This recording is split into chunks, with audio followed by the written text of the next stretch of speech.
When a man woke up, he was not greeted by his familiar rented room, but by a clear blue sky and an endless sea. He struggled to get up, only to find himself lying on the deck of a sailboat. Where the hell did I end up? Is this still in China?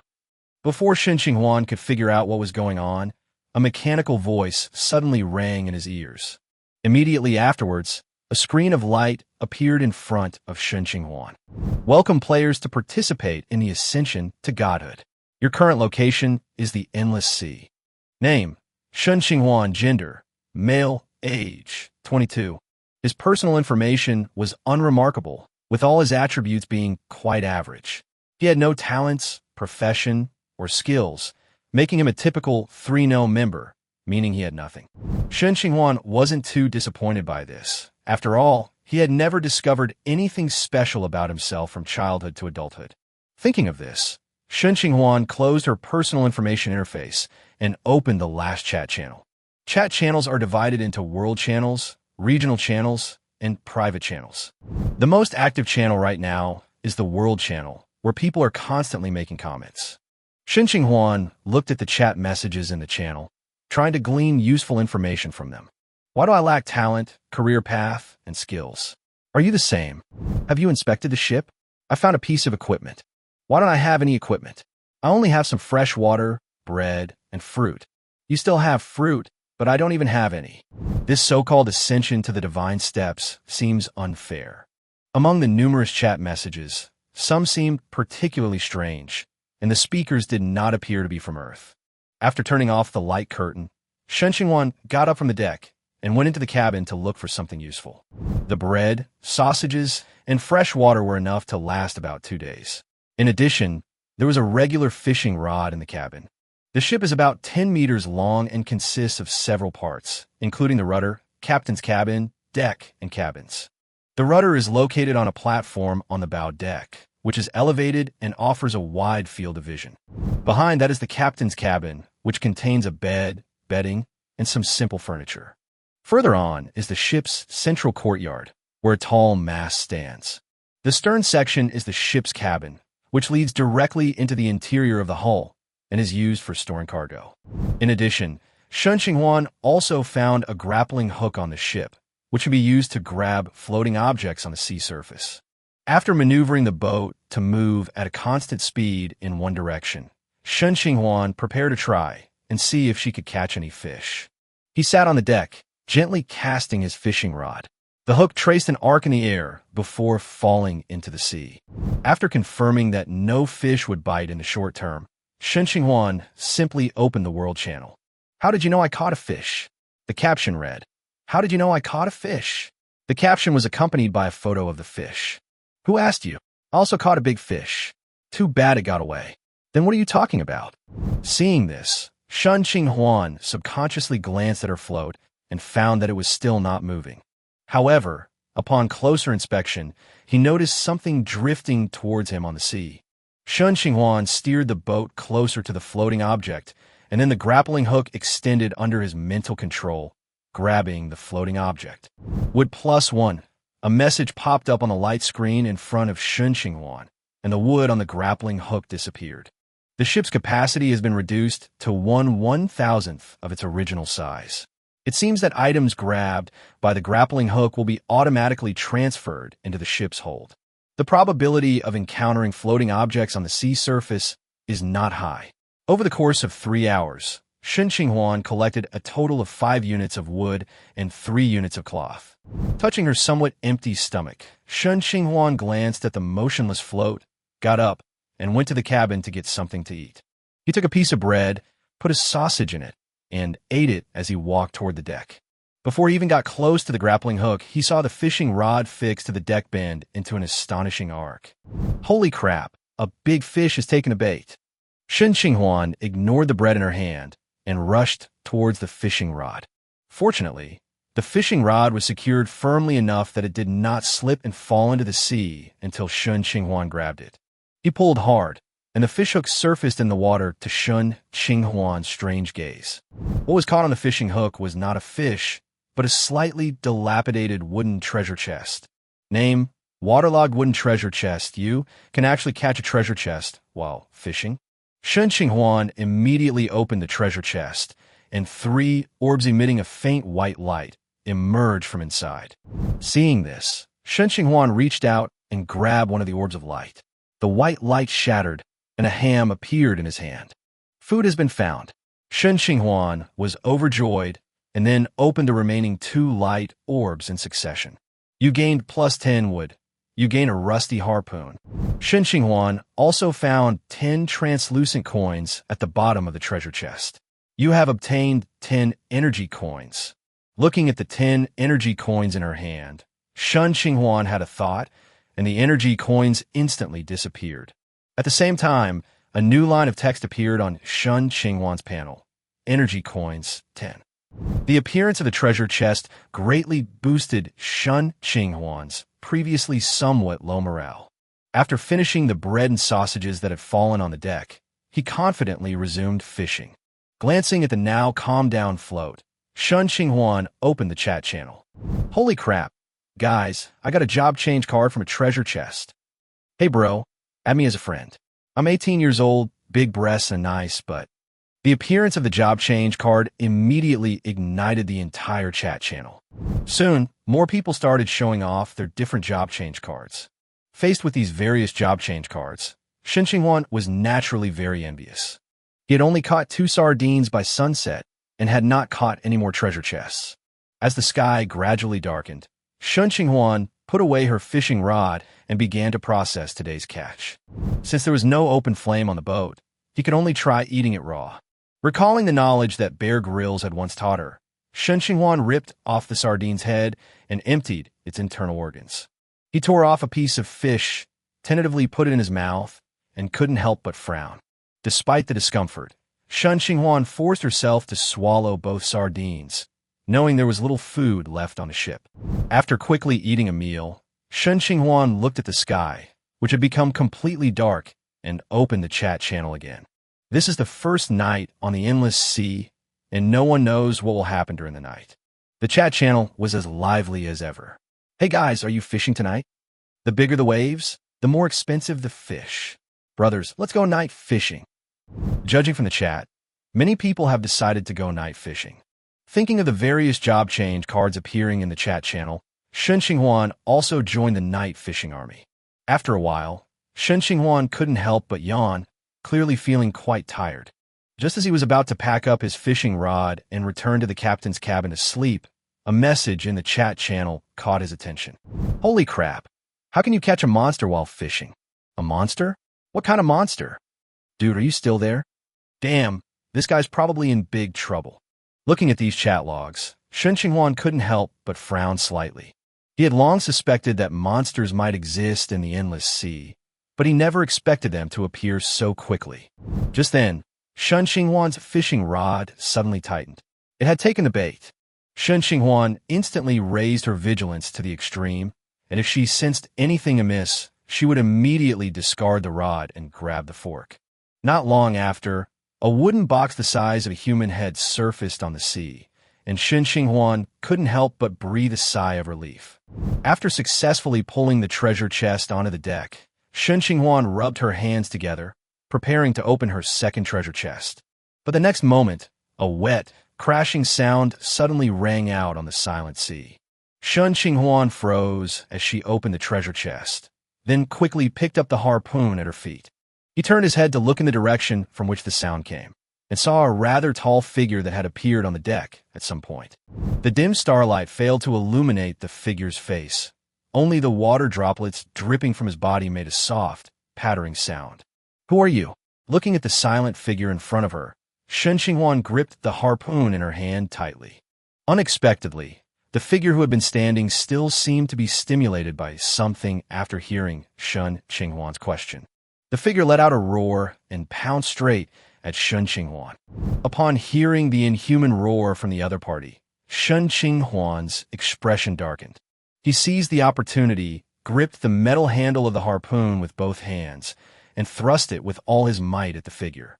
The sound of a harpoon piercing flesh followed, and then a tremendous force emanated from the rusted harpoon. Caught off guard, Shen Qinghuan was pushed back repeatedly and eventually crashed into the bulwark. The powerful impact caused Shen Qinghuan to let out a muffled groan. Feeling the immense power emanating from the harpoon, Shen Qinghuan's expression immediately turned grim. The fact that the very first monster to appear possessed such immense power was clearly beyond Shen Qinghuan's expectations. Using the bulwark behind him and the advantage of the harpoon, he temporarily blocked the monster's approach. Shen Qinghuan took a deep breath, exerted force with both hands, and slightly pushed the monster away. Then she rolled and pounced on the wooden treasure chest next to her. Shen Qinghuan flung open the treasure chest lid, and 4 orbs of light immediately appeared before him. He stretched out his hands, grabbed 2 of the orbs of light, and with a slight force, the orbs shattered instantly. You have obtained a Chaos Card Refiner. Type: Job Change Card, Card Maker. The wood transformed into a streak of light and vanished directly into Shen Qinghuan's hand, leaving behind only a white Job Change card. Shen Qinghuan glanced at it briefly, stuffed the Job Change card in her pocket, and then reached out to grab the remaining 3 orbs of light. The orb of light shattered, transforming into an item in Shen Qinghuan's hand. You have obtained 1 L of mineral water. You have obtained +10 wood. You have obtained a double-barreled shotgun. You have obtained equipment, and it is a firearm. Shen Qinghuan was overjoyed. She quickly dropped the bottled water in her hand, raised her double-barreled shotgun, and aimed it at the monster that was pouncing again. He pulled the trigger, but the expected gunshot did not ring out. It turned out that the double-barreled shotgun was empty. As the monster drew ever closer, Shen Qinghuan's expression turned grim. He gripped the gun barrel with his other hand, and when the monster got close, he smashed the butt of the gun hard against the monster's head. The butt of the gun slammed heavily onto the monster's head, causing it to sway to the side. Taking advantage of the moment, Shen Qinghuan dropped the double-barreled shotgun and gripped the handle of the harpoon stuck in the monster's chest with both hands. He then raised his right foot and kicked the monster's chest with all his might, successfully pulling out the harpoon. Using this force, Shen Qinghuan took several steps back. Once he regained his footing, the monster from not far away pounced on him again. After the brief exchange, Shen Qinghuan also discovered some of the monster's weaknesses. Although this monster is incredibly strong, its reaction speed is slower than that of an ordinary person. Every time the monster got close, Shen Qinghuan would strike first, and the monster wouldn't be able to react at all. Since that's the case, it's not advisable to fight it head-on now. Shen Qinghuan cautiously observed the monster's movements. The monster pounced again, but this time Shen Qinghuan didn't rush to attack. Instead, she dodged to the side. The monster slammed straight into the wooden wall panel with a dull thud. Shen Qinghuan did not rush forward, but stood still and carefully observed the monster's movements. After confirming the monster's behavior pattern, Shen Qinghuan began to launch a counterattack. Whenever the monster failed to pounce and fell into a brief stun, Shen Qinghuan would stab it twice with a harpoon. As long as he maintains the proper distance, he has absolutely no need to worry about being hurt by the monster. More than 10 minutes later, Shen Qinghuan stood on the deck, leaning on a harpoon, panting heavily. Name: Corpse Dead. Rank: 1. A common monster in the endless sea. It possesses great strength but is slow-moving. Even so, Shen Qinghuan inevitably suffered some abrasions. He took a picture of the decaying corpse using the light screen and then tidied it up a bit. Afterwards, Shen Qinghuan returned to the captain's cabin with the treasure chest and the items inside. After locking the door and putting all the props on the floor, Shen Qinghuan, sitting on the bed, let out a long sigh of relief. He then opened the chat channel and posted a picture of the rotting corpse. I survived, brothers. Holy crap, what is that? That scared me. Awesome. They can even kill this monster. The photos of the decomposing corpse uploaded by Shen Qinghuan have sparked a lot of discussion. Before long, other people also uploaded photos of the monster. Among them were the same rotting corpses that Shen Qinghuan encountered, as well as skeletons, fishmen, human-faced octopuses, and other monsters. Through the chat channel, Shen Qinghuan broadened her horizons considerably. After browsing the chat channel for a while, Shen Qinghuan prepared to rest. Having fought fiercely with a rotting corpse in the middle of the night, Shen Qinghuan was already exhausted. When Shen Qinghuan woke up again, it was already noon the next day. He got up and stretched, but the movement aggravated the bruises and abrasions on his body, making Shen Qinghuan wince in pain. Shen Qinghuan took a piece of bread and a hot dog for lunch, and then began to check yesterday's harvest. Name, double-barreled shotgun. Damage, type, weapon, firearm quality, tier 1 common. Besides the double-barreled shotgun, the rest were a liter of mineral water, 10 units of wood, and a Chaos Alchemist job change card. There were still 10 energy coins left in the treasure chest, but the bullets that Shen Qinghuan was looking forward to were nowhere to be found. If there really are no bullets, then what's the difference between this hunting rifle and a fire poker? Shen Qinghuan waved the double-barreled shotgun in her hand with dissatisfaction, then reluctantly put it on the table. Now comes the main event. Shen Qinghuan took out her job change card from her pocket and placed it in front of her. So, should I change jobs? Shen Qinghuan hesitated. The name sounded like a support class. This was far from the mage Shen Qinghuan had expected. Moreover, judging from the notes, the success rate of card creation for this profession was not high. This means that in the early stages, he will likely need to consume a lot of resources to upgrade his profession level. Furthermore, since no one knows whether one can switch to another profession after changing jobs, Shen Qinghuan is very hesitant. After much deliberation, he decided to complete the job change first because he was currently too weak.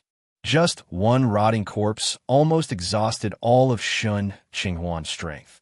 There was no guarantee that she wouldn't encounter even more powerful monsters in the future. Moreover, nobody knows when they will be able to obtain the second job change card. Shen Qinghuan might die before she even gets the next job change card. With that in mind, Shen Qinghuan no longer hesitated and directly used the Chaos Card Refiner job change card. Chapter 5. Job Change. As Shen Qinghuan confirmed its use, the job change card transformed into a ball of light emitting a faint white glow, slowly merging into his body. A warm current surged from his chest and quickly spread to his limbs and bones, making him feel as if he were soaking in a hot spring, so comfortable that he almost forgot to breathe. The feeling came quickly and went quickly, disappearing completely in no time. Shen Qinghuan smacked her lips, still feeling a lingering sense of relaxation, as if her entire body had been thoroughly relaxed. To his even greater surprise, all the abrasions and bruises on his body disappeared, and his vision became much clearer, like a nearsighted person suddenly wearing glasses. He immediately opened his personal panel, where his new attributes appeared before him. Name, Shen Qinghuan. Gender, male. Age, 22. Health points, 100%. Strength, G. Agility, G. Constitution, G. Spirit, G+. Perception, F-. Charisma, G. Magic, G+. Talent, Cardmaster. Reduces card cost by 10% and decreases the mental pressure of summoning cards. Class, Chaos Card Alchemist LV.1, 0 out of 100. Skill, Chaos Card Forging. Consumes 3 materials and magic power to randomly forge a brand new card. Chaos Card crafting is highly unpredictable. Even with identical materials, the final cards produced may differ, and the success rate is extremely low. He now possessed a profession, talents, and skills. His mental and perceptive abilities had improved, and he had even gained a magical attribute. At the same time, a wealth of professional knowledge also flooded into his mind out of nowhere. This included methods for making cards and techniques for restoring magic power through meditation. Feeling this knowledge, Shen Qinghuan was filled with excitement and immediately got out of bed. He wanted to try card crafting for the first time. Although Chaos Card crafting doesn't have strict requirements on the quality of materials, the better the materials, the higher the probability of crafting a high-quality card.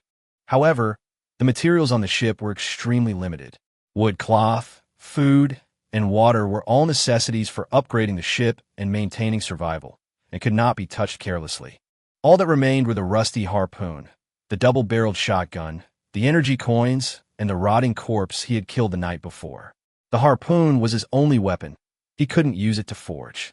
The double-barreled shotgun was useless without bullets. Energy coins weren't in high demand for the time being, so they could be used to try it out. Thus, Shen Qinghuan took the shotgun and left the captain's cabin.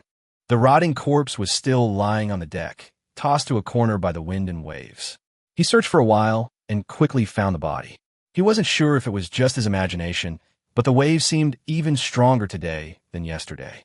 Reaching the corpse, he put down his hunting rifle, took out 10 energy coins from the panel, and then, following the knowledge in his mind, mobilized the magic power in his chest. The magic power gathered in his palm along his right arm. A short while later, a pure white card appeared in his hand. Immediately afterwards, he released his magic, enveloping the rotting corpse, the shotgun, and 10 energy coins. His magic power was rapidly depleting, and he felt as if something was being drawn from the 3 materials and continuously injected into the card. The pure white card quickly turned into a kaleidoscope of colors, like a spilled palette of paint. It was Shen Qinghuan's first time crafting a card, so he was inevitably nervous. After all, everyone wants to get off to a good start. But after several dozen seconds, he kept injecting magic power to stabilize the card, but the 5 colors just wouldn't hold, and cracks even started to appear on the card surface. Shen Qinghuan's expression gradually turned grim. Judging from the current situation, her first attempt at card refining was likely to fail. Sure enough, after another 10 seconds or so, the card shattered completely and dissipated into the air. The rotting corpses, the hunting rifles, and the energy coins vanished as if erased by an eraser. Card refinement failed, talent awakening in progress, awakening successful, judgment reversing, card refinement successful. The instant the card disappeared, a strange power suddenly erupted from Shen Qinghuan's body. The dissipated fragments reassembled as if time had reversed. The next second, a brand new card landed in his hand. Name, Silver Hand Recruit. Type, Summon Card. Quality, Tier 1 Common. Effect, consumes mana to summon a Silver Hand Recruit to fight for you. Cooldown 1 hour. Done. Shen Qinghuan's spirits lifted, and she immediately checked her attribute panel. Talent, Card Master. Reverse Judgment. Reverse Judgment. Whenever a judgment-based event occurs, a judgment reversal can be performed once. Class, Chaos Card, Alchemist LV.1, 1/100th. His attributes remained unchanged, but he gained a new talent, the ability to reverse judgments. After reading the description, Shen Qinghuan's eyes flickered. Didn't this mean that he could turn any judgment-based event into a success? From now on, he probably won't have to worry about failing when refining cards. Feeling that he still had less than 80% of his magic power left, he immediately began refining cards for the second time. This time, he didn't have enough materials, so he only took out 3 energy coins to serve as 3 sets of materials. The card coalesced once more, its magic power consuming in the process. A short while later, another notification popped up. Card refinement failed. Judgment reversing card refinement successful. A new card appeared in Shen Qinghuan's hand. Name, Rusty Coin. Type, Consumable Card. Quality, Tier 0. Looking at this card, Shen Qinghuan fell into thought. The lack of professional experience meant the material quality was too low to provide experience to the Chaos Card Refiner. Moreover, the magic power consumed this time was only about a quarter of that from the first time. It seems that in the future, when refining cards, it's still necessary to try to find high-quality materials. This discovery also completely dispelled Shen Qinghuan's idea of using materials like wood and cloth to refine cards. Chapter 6, New Recruit. After putting away the rusted coins, Shen Qinghuan picked up the Silver Hand New Recruit card and slowly infused it with magic. The card glowed with a faint white light, and a figure appeared out of thin air. The man had blonde hair and a large beard, wore armor and a helmet, and carried a shield in his left hand and a war hammer in his right, looking imposing. Report, the Silver Hand Recruit shouted in a strong voice, then stood straight in front of Shen Qinghuan. Shen Qinghuan asked curiously, "Hello, what's your name?" But the recruit didn't react at all, not even changing his expression, as if he hadn't heard her at all. Shen Qinghuan waved again, but the other person remained like a lifelike puppet. Crouch down. He hesitated for a moment before issuing his first command. With a clatter, the recruit immediately crouched down without the slightest hesitation, just as he had predicted. Shen Qinghuan quickly confirmed that this recruit was not mentally unstable. It was less a human and more a low-level robot capable of obeying orders. He ordered the recruits to fish by the grappling hook, while he closed his eyes to sense the depletion within his body. After the summoning, he had 70% of his magic power remaining, and it was still slowly draining away, which he estimated would last for 6 or 7 hours. Summoning cards not only continuously consume mana, but also cause mental stress. Even if he possessed more summoning cards, the number he could summon simultaneously would inevitably be limited. After confirming the consumption, Shen Qinghuan went to the grappling hook to check the situation. Although the recruit was dim-witted, he was surprisingly adept at fishing. The float had already sunk. The fishing rod was bent under the strain. The recruit put down his shield, gripped the fishing rod with both hands, and pulled hard, managing to yank up a half-meter-long rock bream. Watching the rock bream leaping about on the deck, Shen Qinghuan fell into deep thought. Fishing was so simple. What did it mean that he'd spent the whole day yesterday, catching only 2 sardines? He tossed the rock bream into the cabin and returned to the captain's quarters to try his meditation technique. This meditation method appeared naturally in his mind after he changed jobs. It could not only quickly restore magic power, but also increase his job level. Shen Qinghuan sat cross-legged on the bed, calming his mind and focusing his spirit according to the method. But as soon as he closed his eyes, his mind began to wander uncontrollably, and he couldn't calm down.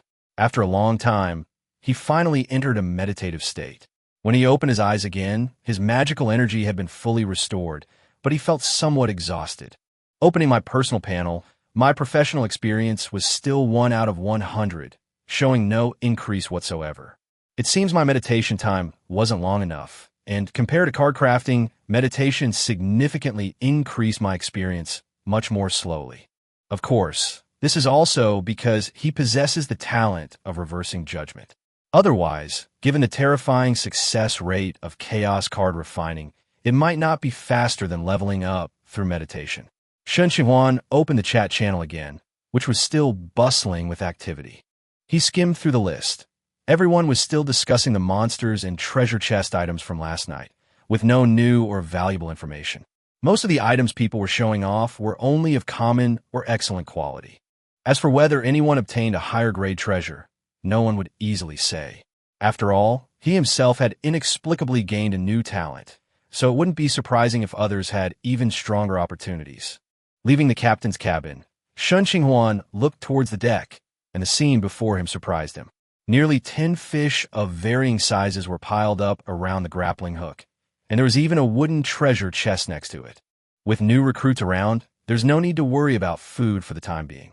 The only problem is that he has no fire source, and can only continue eating raw food. As for making fire by friction, Shen Qinghuan hadn't even considered it. The sea was so humid that starting a fire using that method was virtually impossible. He stepped over the messy catch and opened the treasure chest directly. For small orbs of light appeared one after another, which he crushed one by one. You have obtained a healing bottle. You have obtained a scroll, burning hand. The healing bottle is a tier 1 excellent recovery item. Drinking it can restore injuries. The lower your constitution, the better the effect. However, it can only be regenerated once every 24 hours. Burning Hand is a tier 1 common spell scroll that, when used, unleashes a fire spell to attack enemies. Although it's just a common scroll, it perfectly compensates for the lack of spells available to early game mages.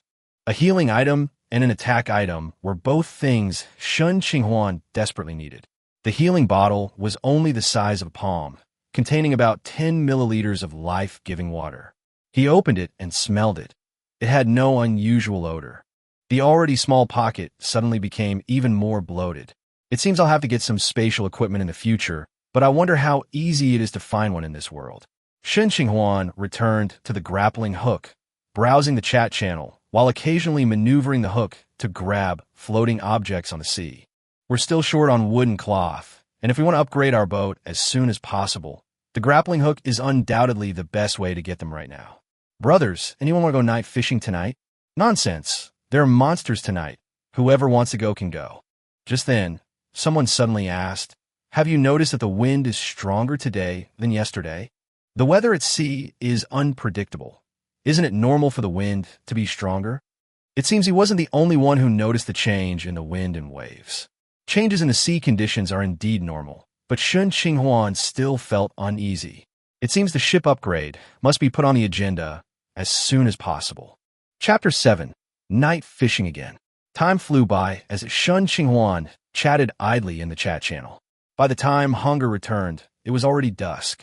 Looking at the deck covered with fish, he felt a little regretful. If he had a fire, it would have been a feast of grilled fish.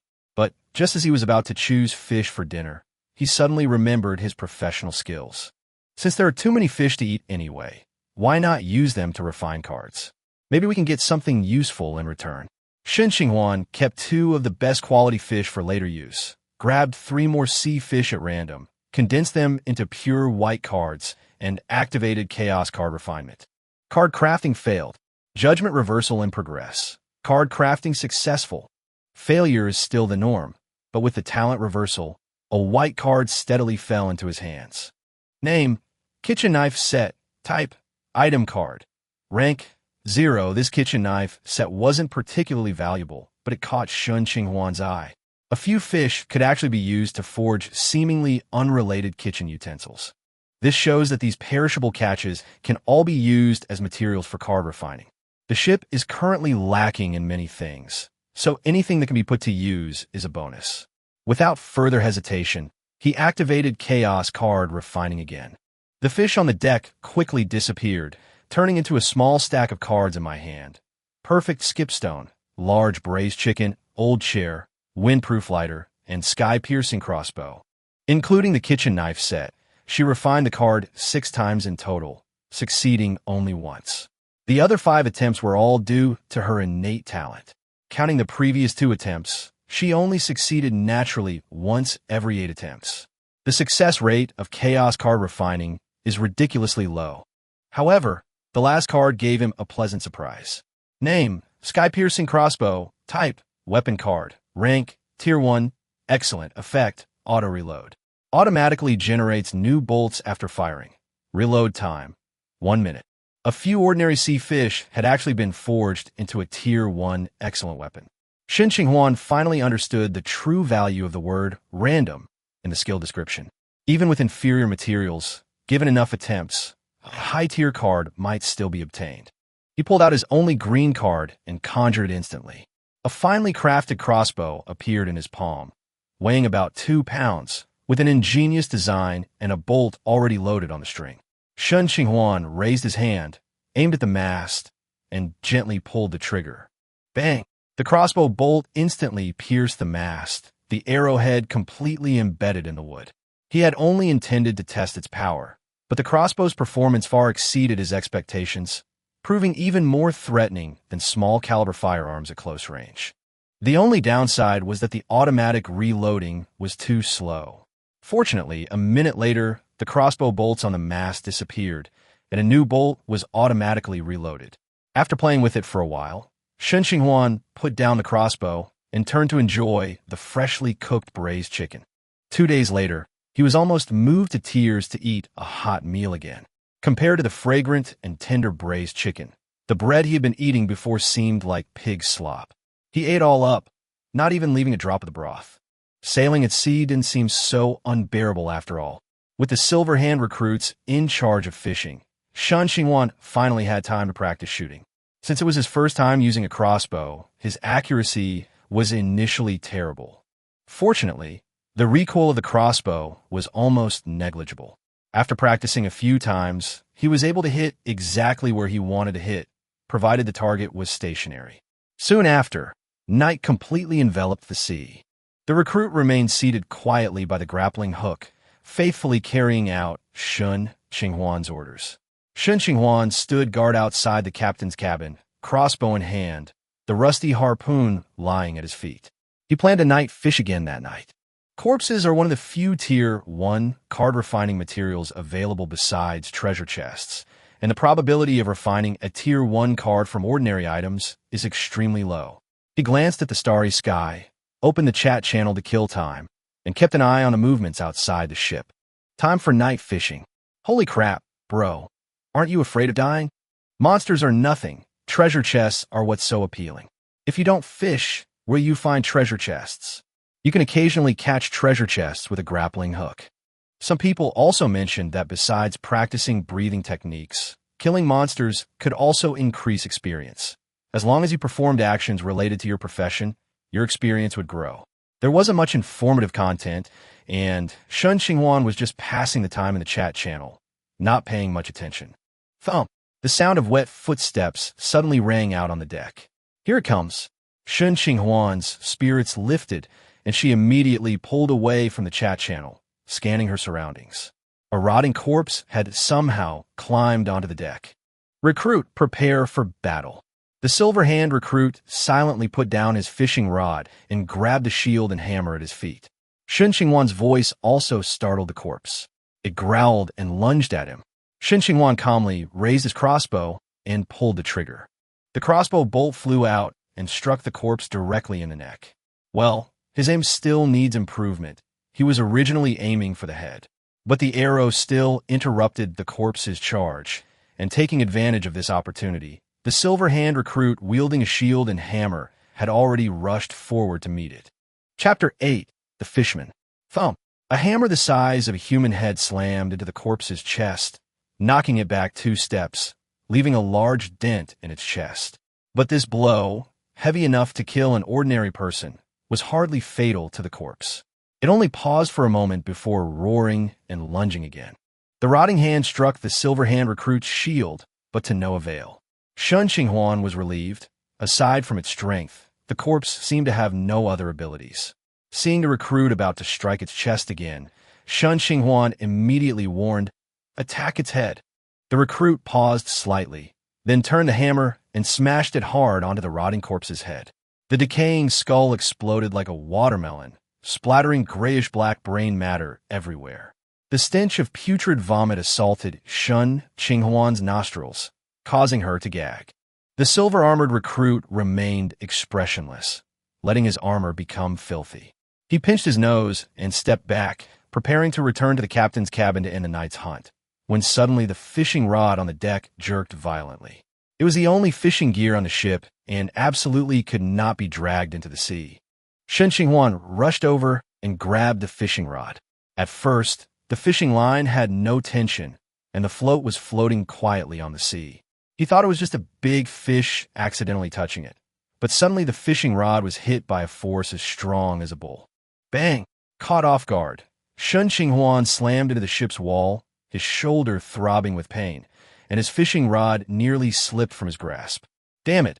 Come help!" he shouted urgently to the recruits. The recruits, clad in heavy armor, rushed over, but then the sound of wet footsteps echoed on the deck. A second rotting corpse had somehow climbed onto the ship. "Take care of the rotting corpses first," Shen Qinghuan ordered. The recruit immediately turned to face the enemy. He finally breathed a sigh of relief and focused on dealing with the thing at the other end of the fishing rod. But the next second, the fishing rod suddenly went light. The calm sea surface exploded, and a dark shadow leaped out of the water and landed heavily on the deck. It was a fishman covered in blue scales, wielding a stone spear, with the other end of the fishing line wrapped around it. It turned out that what had been hooked wasn't a fish at all, but this monster. The blue-scaled fishman noticed the fishing rod in Shen Qinghuan's hand and charged at her with a strange cry. Its speed far surpassed that of the rotting corpse. Covering several meters in less than 2 seconds, the stone spear thrusting straight at Shen Qinghuan. Shen Qinghuan only had her fishing rod in her hand, so she had no choice but to drop it and dodge. Although she avoided a fatal blow, her left arm was still slashed open by the stone spear. Blood dripped down his face as he rushed toward the captain's cabin, enduring the pain. He had left the crossbow and harpoon by the door to protect his fishing rod. As if his injury had unleashed his potential, Shen Qinghuan had never run so fast. He grabbed the crossbow, turned, and pulled the trigger on the pursuing merman. Thud! The crossbow bolt whistled through the air, but only grazed the merman's body, leaving a trail of blood before disappearing into the night. The merman was startled, then pounced even more fiercely. Shen Qinghuan had no time to be annoyed. She threw down the temporarily useless crossbow and grabbed the harpoon at her feet. On the other side, the recruit had learned his lesson and no longer smashed the corpse's chest. Instead, he aimed his hammer straight for its head.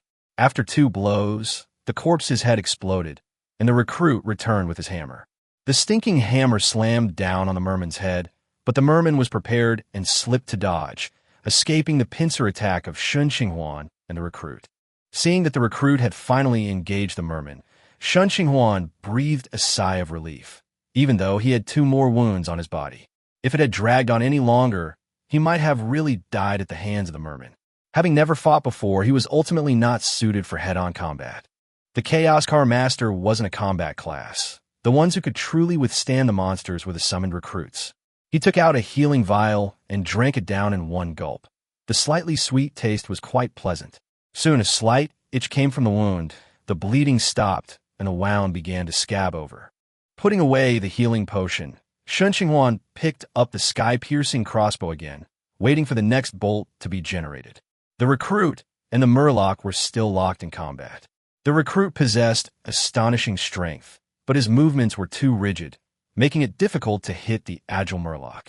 The murloc's stone spears also couldn't pierce the recruit's armor, turning the battle into a test of endurance, where the advantage of card summons became apparent. The Silver Hand recruit's stamina was almost limitless. He could go without sleep, food, or water, requiring only mana from Shen Qinghuan for all his needs. When the crossbow bolts reappeared, Shen Qinghuan didn't rush to fire. With the new recruits blocking his way, he could take his time aiming. Seeing an opening as the merman dodged the hammer, he pulled the trigger again. Bah! This arrow, however, was even more absurd, failing to even touch the merman. However, Shen Qinghuan wasn't in a hurry at all. Anyway, there was a live target, so he could practice his shooting. On the contrary, the merman was anxious and screamed. He tried to escape back to the sea several times, but was stopped by the Silver Hand recruits. Chapter 9, Legend. With a new recruit wielding a giant hammer in front and Shen Qinghuan launching a sneak attack from behind, the blue-scaled fishman finally couldn't hold on, collapsing onto the deck with a scream. The battle was finally over. Looking at the 3 corpses on the deck, Shen Qinghuan relaxed slightly. Now it was time to reap the rewards. He ordered the recruits to gather the corpses together and stand guard nearby. He then rubbed his hands together and activated his card forging talent. Pure white cards condensed in his palm, their magic enveloping the 3 corpses. A few seconds later, some substance was extracted from the corpses and merged into the cards. Card refining failed. The result was as expected, but Shen Qinghuan didn't care and immediately activated her talent again. Judgment reversal in progress. Card refining successful. The 7-colored light on the card disappeared completely, replaced by a faint golden glow. Wow, a legendary golden card. Bob's exclamation seemed to echo in her ears as Shen Qinghuan eagerly looked at the card in her hand. Name, Pirate Patches. Type, Summon card. Rank, Tier 1 Legendary. Effect, Summon Pirate Patches to fight for you. The card depicts a blue-skinned, beaded demon wearing a pirate hat, with 1 tentacle coiled around a scimitar and another gripping an iron hook. Its numerous large eyes are filled with ferocity. Judging by the card art alone, this legendary card doesn't seem particularly special. Since he couldn't discern anything special about it, Shen Qinghuan simply summoned it directly. As magic was infused, the card glowed golden, and a beholder as tall as a person appeared before him. Yeah, as soon as Patches appeared, Shen Qinghuan noticed the difference. Unlike the Silver Hand recruits, it didn't continuously consume magic, nor did it bring any mental pressure. This means that even if Shen Qinghuan runs out of magic power, Patches won't disappear, effectively giving her an extra helper that doesn't take up a summoning slot. And it has an even more unique feature. Shen Qinghuan took out the recruit card to check. The Silver Hand recruit needs a 1-hour cooldown after it dies, or its summoning is cancelled. Patches' card had no cooldown timer. He immediately cancelled the summon and injected magic again. Patches instantly reappeared, scratching his head with his tentacles, clearly not understanding what the summoner was up to. After confirming the legendary card's abilities, Shen Qinghuan arranged for the new recruits to continue night fishing, with Patches providing support, while she returned to her room to rest. Since both were summoned creatures, even if they died in battle, it would only consume some magic power to summon them again. There was no need to worry too much about their safety. Lying on the fairly comfortable bed, Shen Qinghuan closed his eyes and began to meditate. Meditation doesn't require a specific posture. Whatever is comfortable is fine. Sitting cross-legged was simply to help him enter a meditative state more quickly. Once his internal magical energy was replenished, and taking advantage of his mental exhaustion, he soon fell into a deep sleep. On deck, Patches glanced curiously at the new recruits fishing, then brandished his scimitar and iron hook, inspecting the ship. Deck, cabins, masts. He quickly searched the entire vessel, but made no attempt to enter the captain's cabin.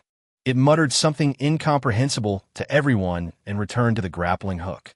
Now, a new fish, recently caught by a recruit, was on the deck. Patches used one of its tentacles to grab the fish and shove it into its gaping maw, full of sharp teeth. Blood mixed with saliva dripped from the corner of its mouth, and in the blink of an eye, the half-meter-long sea fish was swallowed whole. After eating its fill, it looked at the empty deck, tilted its head, and thought for a moment, then suddenly leaped into the sea. The next day, Shen Qinghuan stretched comfortably, lingering in the warmth of the blankets for a few moments before reluctantly getting up and dressing. He pushed open the captain's cabin door, feeling refreshed. The Silver Hand recruits were still diligently fishing, but Patches was nowhere to be seen. There were many things scattered on the deck. Shen Qinghuan was about to go and check when she suddenly slipped and almost fell. Looking down, she saw that the once clean deck was now covered in slime, which was even sticky on the mast. Had a monster attacked the ship last night? But why were the recruits still fishing unharmed? Just as he was completely bewildered, a figure leaped out of the sea. Yeah. Patches landed lightly on the deck, holding a giant clamshell that was a meter wide. Seawater mixed with mucus dripped continuously from its soft tentacles. It set down the giant clam and began gesturing wildly at Shen Qinghuan. Although the language was strange, Shen Qinghuan unexpectedly understood its meaning.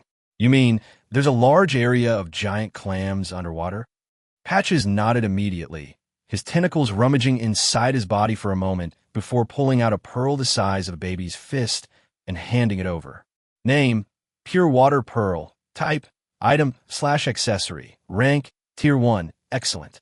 Effect, Water Purification. When soaked in seawater, it can convert seawater into edible fresh water, converting up to 10 liters every 24 hours. Did you find this in a giant clam too? Patches nodded, raised his scimitar, and with a gentle slash, the hard shell was easily opened.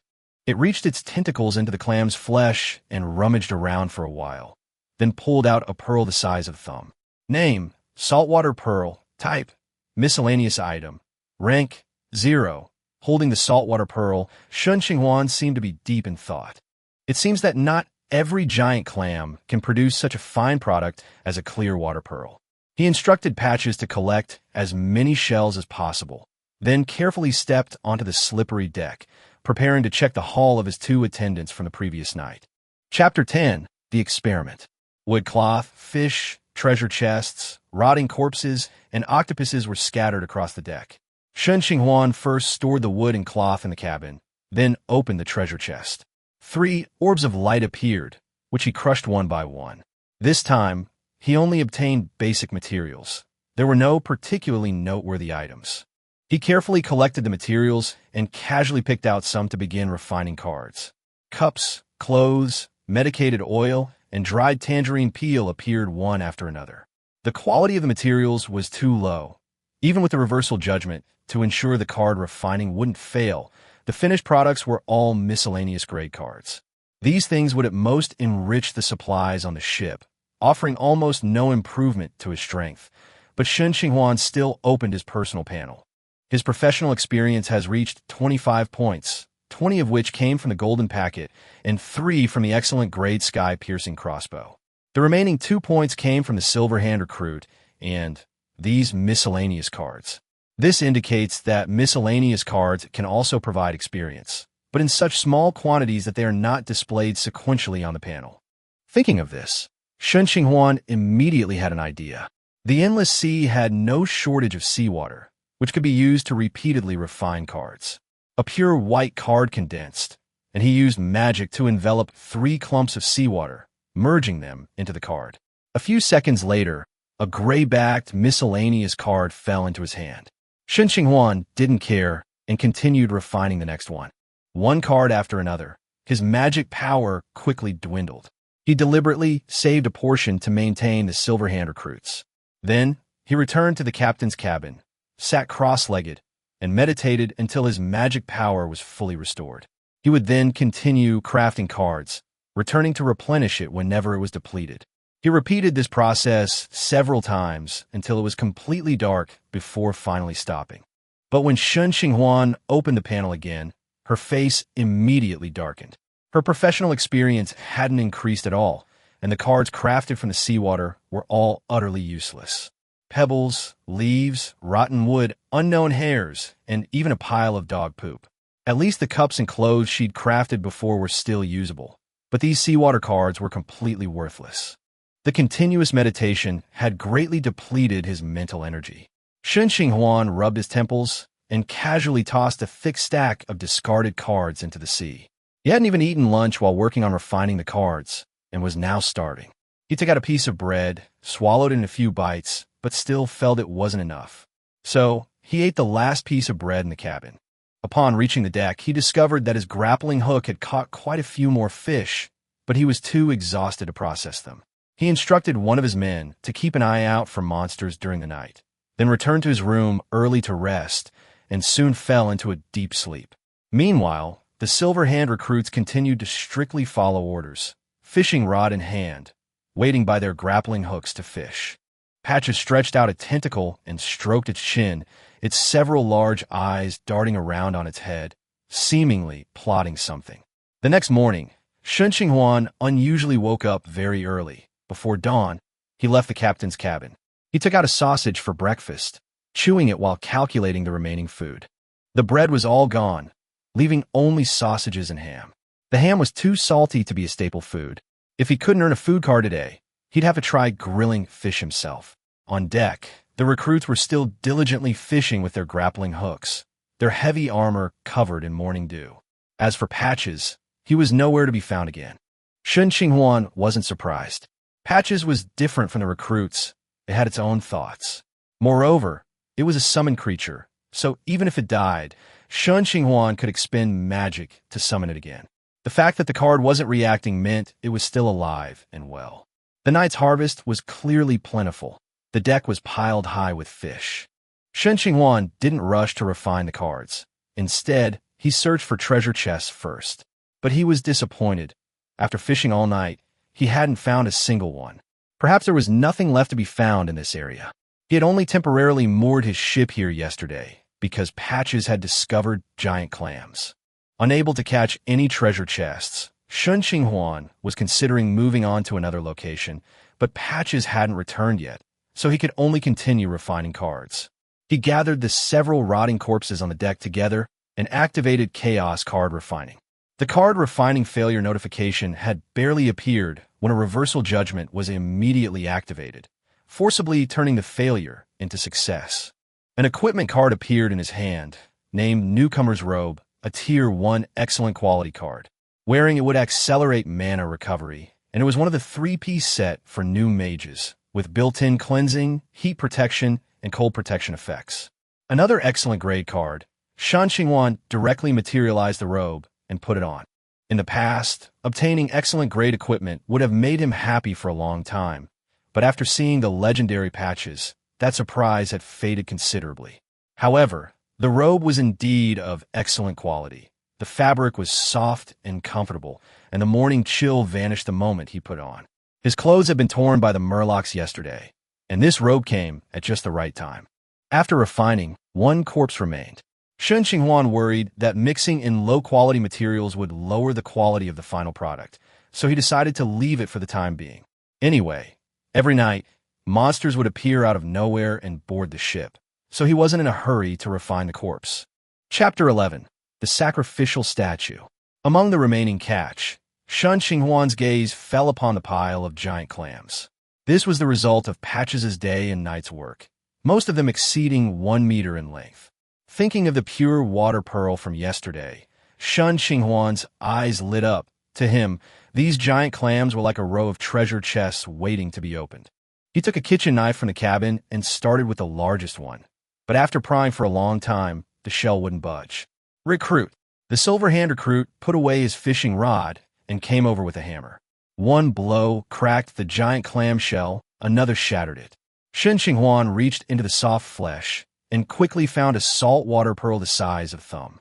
Under his command, the recruits swung their hammers one after another, smashing open all the giant clams one by one.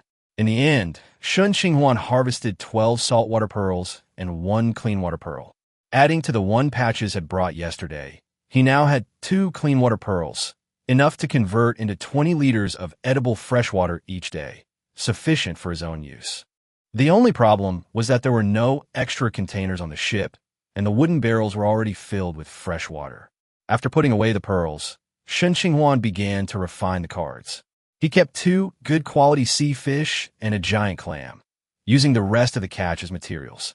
As magic power continued to drain, the fish on the deck gradually turned into gray cards. Shoes, diving masks, fishing nets, everything was there but no food.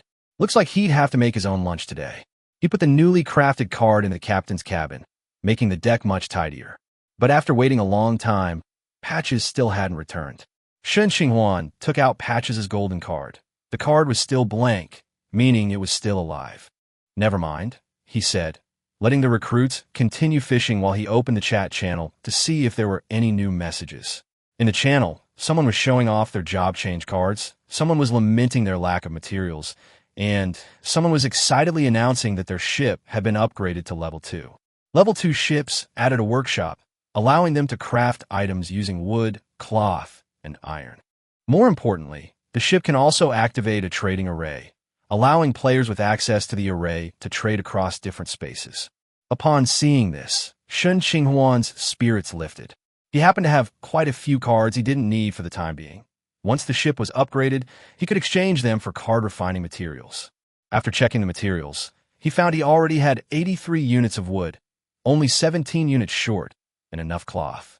With a bit of luck, I could level up to Level 2 today. Just then, Patches' cry suddenly came from the side of the ship.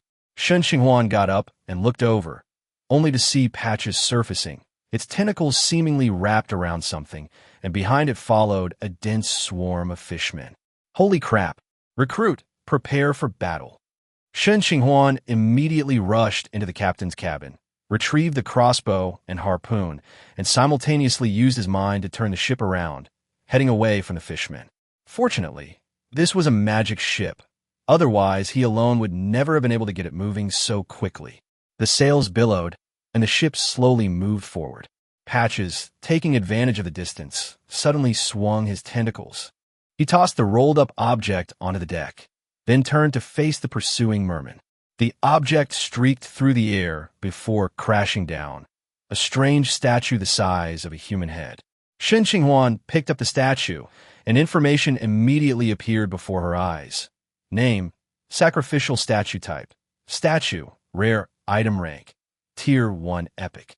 Effects, protection, shield a certain area from natural disasters. Prolific offspring, greatly increases newborn survival rate. Blessings, with a small chance of causing benign mutations in newborns. It's actually a Tier 1 epic level artifact, and it's of great significance to a race. No wonder the merfolk have swarmed out. But since the item was already in Shen Qinghuan's hands, there was no reason to return it. On the sea, the waves caused by Patch's battle with the Murlocs gradually subsided.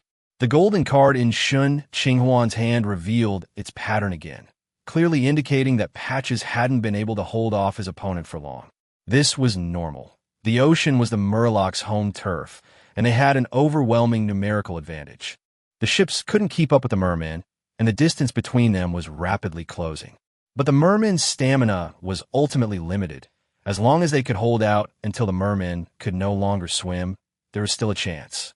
Thinking this, Shen Qinghuan drew Patches' card and infused it with magic.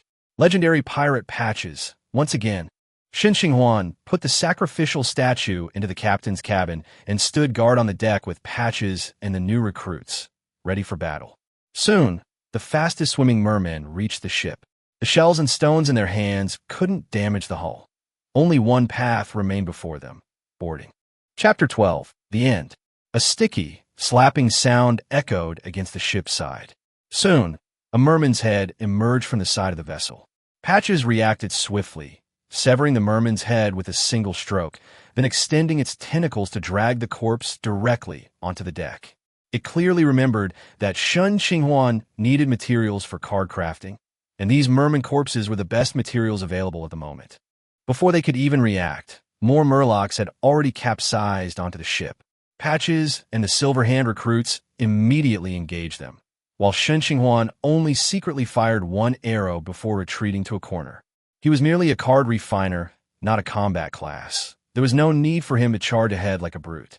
Patches and the recruits could be resurrected if they died, but if something happened to him, he would truly have nothing left. As time passed, more and more murlocs appeared on the deck. The recruits were holding their own. Their heavy armor blocked most attacks, with only a few claws managing to leave wounds through the gaps. Patches, however, was an increasingly dangerous territory. Holding the sacrificial statue, it became the primary target of almost all the murlocs. In a one-on-one fight, these ordinary murlocs were no match for it. A few strikes would be enough to kill them. But there were too many merfolk, and Patches was completely surrounded from all sides, leaving it no room to dodge. Lacking armor, it was quickly covered in wounds, several tentacles being torn off. The merfolk paid the price of 6 lives to finally kill Patches. But as soon as Patches' corpse turned to foam and disappeared, Shen Qinghuan immediately infused it with magic. King Patches made a dazzling reappearance. The enemy, just moments before slain, was now alive and kicking before them, a sight that even the fishmen's limited minds couldn't comprehend. Before they could react, the resurrected Patches had already plunged back into the battlefield. Screams, blood, and the sounds of fighting filled the deck, and before long, it fell once more. Shen Qinghuan didn't hesitate and summoned it again. Patches made another dazzling appearance. An unkillable enemy is terrifying enough, let alone one that easily kills mermen every time it appears. But Shen Qinghuan, hiding in a corner, frowned. The good news was that fewer mermen were boarding the ship, and the ship's speed had increased, making it difficult for the mermen behind to catch up with the high-speed vessel. The bad news was that his magic power was almost depleted. The previous crafting of numerous miscellaneous cards had already depleted his magic power, and repeatedly summoning Patches and maintaining the Silver Hand recruits had also continuously drained his strength. He estimated that he could summon Patches at most 2 more times. To ensure the recruits didn't disappear, it would be best to summon him only once more. Just as he was pondering this, Patches fell into a disadvantageous position again and died for the 4th time shortly afterward. Shen Qinghuan gritted her teeth and summoned it once more. The familiar shout rang out, and Patches reappeared. The fishmen were completely thrown into chaos. Faced with this seemingly immortal monster, all the fishmen hesitated. But the threat of death forced them to suppress their fear and pounce again. Shen Qinghuan hesitated for a moment, then took a scroll from her pocket. Burning Hand. This was the only offensive item he had obtained from the treasure chest. The magic scroll didn't consume magic power. It only required mental energy to activate, making it usable by ordinary people. Its only drawback was its high cost. Seeing Patches about to be surrounded and killed again, Shen Qinghuan no longer held back, immediately mobilizing his mental energy to activate the scroll. In an instant, the scroll transformed into raging flames, hovering before him. The flames quickly formed a long cone, which he controlled, then surged towards the mermen besieging Patches. The flames seared them, and the mermen screamed in agony. Several mermen, unable to escape, were instantly reduced to charred remains. Shen Qinghuan glanced at the charred corpses, then immediately reversed the direction of the flames, continuing to sweep across the deck. The successive screams finally became the last straw that broke the merfolk's back. With their companions suffering heavy casualties, facing an unkillable enemy, and with a spellcaster lurking behind them, they could no longer suppress their fear. After the first merfolk jumped off the ship, the remaining merfolk instantly collapsed, abandoning their armor and weapons and rushing into the sea. Patches seized the opportunity to pursue, delivering several more stabs from behind. Soon, the mermen on the deck vanished completely, leaving only nearly 20 corpses scattered like trash. It was finally over. Feeling the dwindling magic power within him, Shen Qinghuan let out a long sigh. The battle hadn't lasted long, but it was the first time he'd faced so many monsters. Although there was no direct combat, the oppressive feeling of being on the verge of death still left him with lingering fear. Once his magic was exhausted and Patches died, he had no chance of surviving the merman's siege. Fortunately, he ultimately won. After the battle, apart from his magic being almost depleted, Shen Qinghuan was unharmed. Although Patches had died several times, he always returned to peak condition upon being summoned again, remaining in good shape. The worst off was actually the Silverhand recruit. His movements were clumsy, and despite his armor, he was covered in wounds. Although they were all superficial, he had lost a lot of blood, and his face was now ashen, looking like he could collapse at any moment. Chapter 13. A Bountiful Harvest. After a moment's consideration, Shen Qinghuan canceled the summoning of the Silverhand recruits, instructed Patches to guard the captain's cabin door, and turned to go inside to replenish his mana. The feeling of having no mana in his body made him very uncomfortable. The most important thing right now was to meditate and replenish his mana as quickly as possible.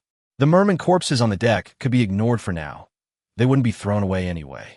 As the number of meditation sessions increased, Shen Qinghuan entered a meditative state more and more quickly, soon restoring all his magic power.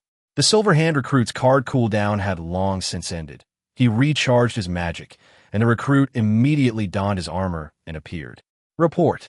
Hearing the voice from the deck, Shen Qinghuan confirmed the recruit was in good condition and told him to continue fishing. As he pushed open the door, Patches was still faithfully guarding the entrance. It seems that as long as the command is clear, the summoned creature will strictly obey. Shen Qinghuan lifted the restrictions, allowing Patches to move freely, but not too far from the ship. Patches let out a strange cry, its tentacles wriggling as it disappeared in a flash. Shen Qinghuan wasn't worried. Although this guy loved to cause trouble, the spoils he brought back were indeed astonishing. From the pure water pearl to the epic sacrificial statue, who knows what treasure it might find next. However, the fact that it attracted dozens of merfolk this time made Shen Qinghuan realize that the greater the reward, the higher the risk. Seeing that it was already afternoon, he patted his stomach and finally decided to refine his cards first. He could eat later, but the temptation of drawing cards was irresistible. Pure white cards coalesced in Shen Qinghuan's palm, and she casually picked out 3 merman corpses and threw them into them. She failed twice in a row to refine the cards, but finally succeeded on the 3rd try. Next, the mermen and rotting corpses on the deck were transformed into cards one after another, until a total of 6 cards were refined. The first card was a Tier 1 Excellent Equipment card, the Ice Crystal Staff. The staff increases the power of frost spells by 20% and reduces their cost by 20%, and also comes with 3 free ice blades, a first-level spell, rechargeable once a day. It perfectly fills the spell gap left by the disappearance of Burning Hand. While ice arrows' burst damage and range are inferior to Burning Hand, its ability to slow and control enemies makes it quite useful. Shen Qinghuan materialized the Ice Crystal Staff, hung it on her waist, and then picked up the second card, immediately freezing in shock. A single Tomo Sharingan, a Tier 1 Excellent Equipment card. It enhances dynamic vision and can even see through the energy flow within an enemy's body. However, the notes clearly state that it's just an item and cannot evolve on its own. The initial excitement was immediately diminished. If it could evolve, its quality would certainly not be merely excellent. But these eyes were still useful, and Shen Qinghuan directly materialized them. The next moment, everything went black before his eyes, because what materialized was just a single eyeball.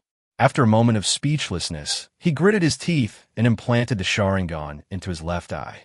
The instant the eyeball disappeared, his left eye felt a sharp, stinging sensation, like wearing colored contact lenses for the first time, a strong feeling of a foreign object. As he gradually adjusted, Shen Qinghuan found the world before him much clearer, and even the recruit's swinging motion seemed to slow down. The difference in sensation between his left and right eyes gave him a slight sense of disconnect, and it seemed he would need some time to adjust. The third card was a satisfying rice ball, a Tier 1 common consumable. One rice ball was enough to keep a normal adult from getting hungry for a day, and the wooden box contained 10 in total. Since he hadn't had lunch yet, Shen Qinghuan took one out and ate it while looking at the next card. An amphibious bicycle, a Tier 1 excellent vehicle, capable of riding on calm waters with an additional 5% speed boost and requiring only one meal's worth of fuel to travel 100 kilometers. It seems somewhat useful, but not particularly useful right now. Shen Qinghuan thought for a moment and decided to put away for now. The fifth card, the Witch's Candy Jar, a Tier 1 rare item. The jar produces 10 different flavored candies each day. Eating one grants a random buff that lasts for 1 hour.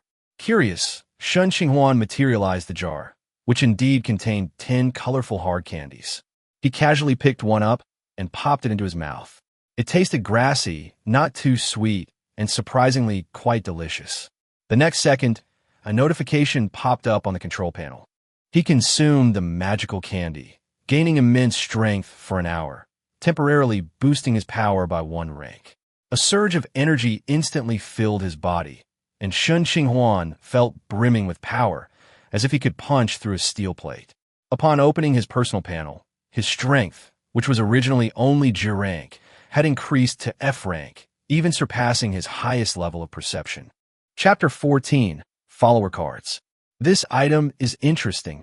It can provide buffs at any time. Although the effect is uncertain, the quantity is enough to make up for it. After all, the buffs from magic candy can be stacked. When encountering troublesome enemies in the future, you can simply let your followers eat candy before putting them on the field. After adapting to the surge in power for a while, Shen Qinghuan put away the candy jar and her gaze fell on the last card. Name, Shana, Wind Whisper type. Follower card race. Winged human rank. Tier 1 common class. Gale Archer talent. Child of the Wind. Reduces wind resistance by 10%. Increases speed by 10% skill. Wind Arrow. After infusing with Wind Attribute Battle Aura, deals additional wind elemental damage. It's a follower card. Shen Qinghuan's eyes lit up with surprise. This kind of card was extremely rare in the class advancement knowledge. Similar to a summoning card, it could summon followers to fight, but once used, the follower card would disappear completely. The advantage was that it didn't require mana to maintain its existence, and the summoned followers could cultivate and grow like normal superhumans, and could also use equipment and items. The drawback is also obvious. Once a minion dies, it's truly dead, unlike summon cards which can be summoned again. This means that a minion card is essentially equivalent to having an extra loyal subordinate. Shana's potential is only average, limiting her future achievements, but she's definitely a powerful helper in the early game. Shen Qinghuan didn't hesitate and activated the card directly. A pale white summoning circle appeared before him, and a few seconds later, a tall, slender girl materialized from the ethereal form. The girl had long, light blue hair, wore a sheer, silver-white light armor, and carried a green longbow on her back, most striking with a pair of folded, light blue wings on her back. Shen Qinghuan couldn't help but wonder just how large they would be when fully extended. Shana Wind Whisper greets Master. Shana looked at Shen Qinghuan, immediately knelt on one knee, lowered her seemingly arrogant head, and let her long hair fall down, obscuring her expression. Get up, for now on you can just call me Captain. The fact that the beautiful and tall winged girl was kneeling in front of him and calling him Master did make Shen Qinghuan secretly happy, but he was not used to this title, so he asked Shana to change her address. Shana naturally had no objections. Afterwards, Shen Qinghuan inquired about her origins. He had always been curious whether these followers were created or brought from elsewhere. If a Chaos Car Master could create life at the very first tier, then that profession was far too terrifying. He had asked Patches about this before, but Patches' thoughts were confused, and he could never give a clear answer. Shana didn't hide anything and calmly recounted her experiences. She was born into an ordinary winged human family, and because she showed considerable talent from a young age, the tribe did its best to nurture her. Upon reaching adulthood, she successfully entered the realm of the extraordinary, becoming a Gale Archer. Her tribe was very small, with no more than 2 hands worth of extraordinary professionals. Shana's ability to become an extraordinary professional upon reaching adulthood was already considered a rare genius in the eyes of her tribe. Unfortunately, before she could truly mature, disaster struck. Shortly after she advanced to the second tier, two adult dragons appeared near her tribe. One golden, the other red. Except for white dragons, all true dragons possess high-level strength upon reaching adulthood, equivalent to the 7th tier. Such beings were nothing short of a catastrophe for the small winged tribe. Fortunately, the two dragons remained oblivious to their presence. Unfortunately, the gold dragon was a metal dragon, and the red dragon was a 5-color dragon, making them natural enemies. The gold dragon and the red dragon, in particular, were practically mortal foe. When the two dragons met, there was no preamble. A fierce battle erupted immediately. Shauna didn't know who ultimately won. She only knew that the aftershocks of the dragon battle had severely damaged her entire tribe. She herself perished in the aftermath of that battle. One moment, it was the roar of a dragon and destruction. The next, she opened her eyes to find herself standing on this small boat. At the same time, a contract was imprinted deep within her soul, telling her of her new life and her current identity. The contract both granted her a second life and, like an invisible shackle, bound her firmly to Shen Qinghuan's side. That's why, even though they spoke different languages, they could understand each other without any problems. After hearing Shauna's story, Shen Qinghuan finally satisfied his curiosity. With nothing else to do on the ship, he waved for Shauna to move freely. Shauna nodded in greeting, then spread her wings and flew onto the mast. Shen Qinghuan looked up and saw that her wingspan was a full 3 meters, much larger than he had guessed. However, this glance also caused him to inadvertently catch a glimpse of the less than refined view beneath her armor. Winged people needed to fly, so their armor had to be as light and agile as possible. This was the reason for the openwork design. Shen Qinghuan only glanced at it before forcing himself to look away. Shauna might not care, but his moral compass, formed since childhood, still bound his behavior.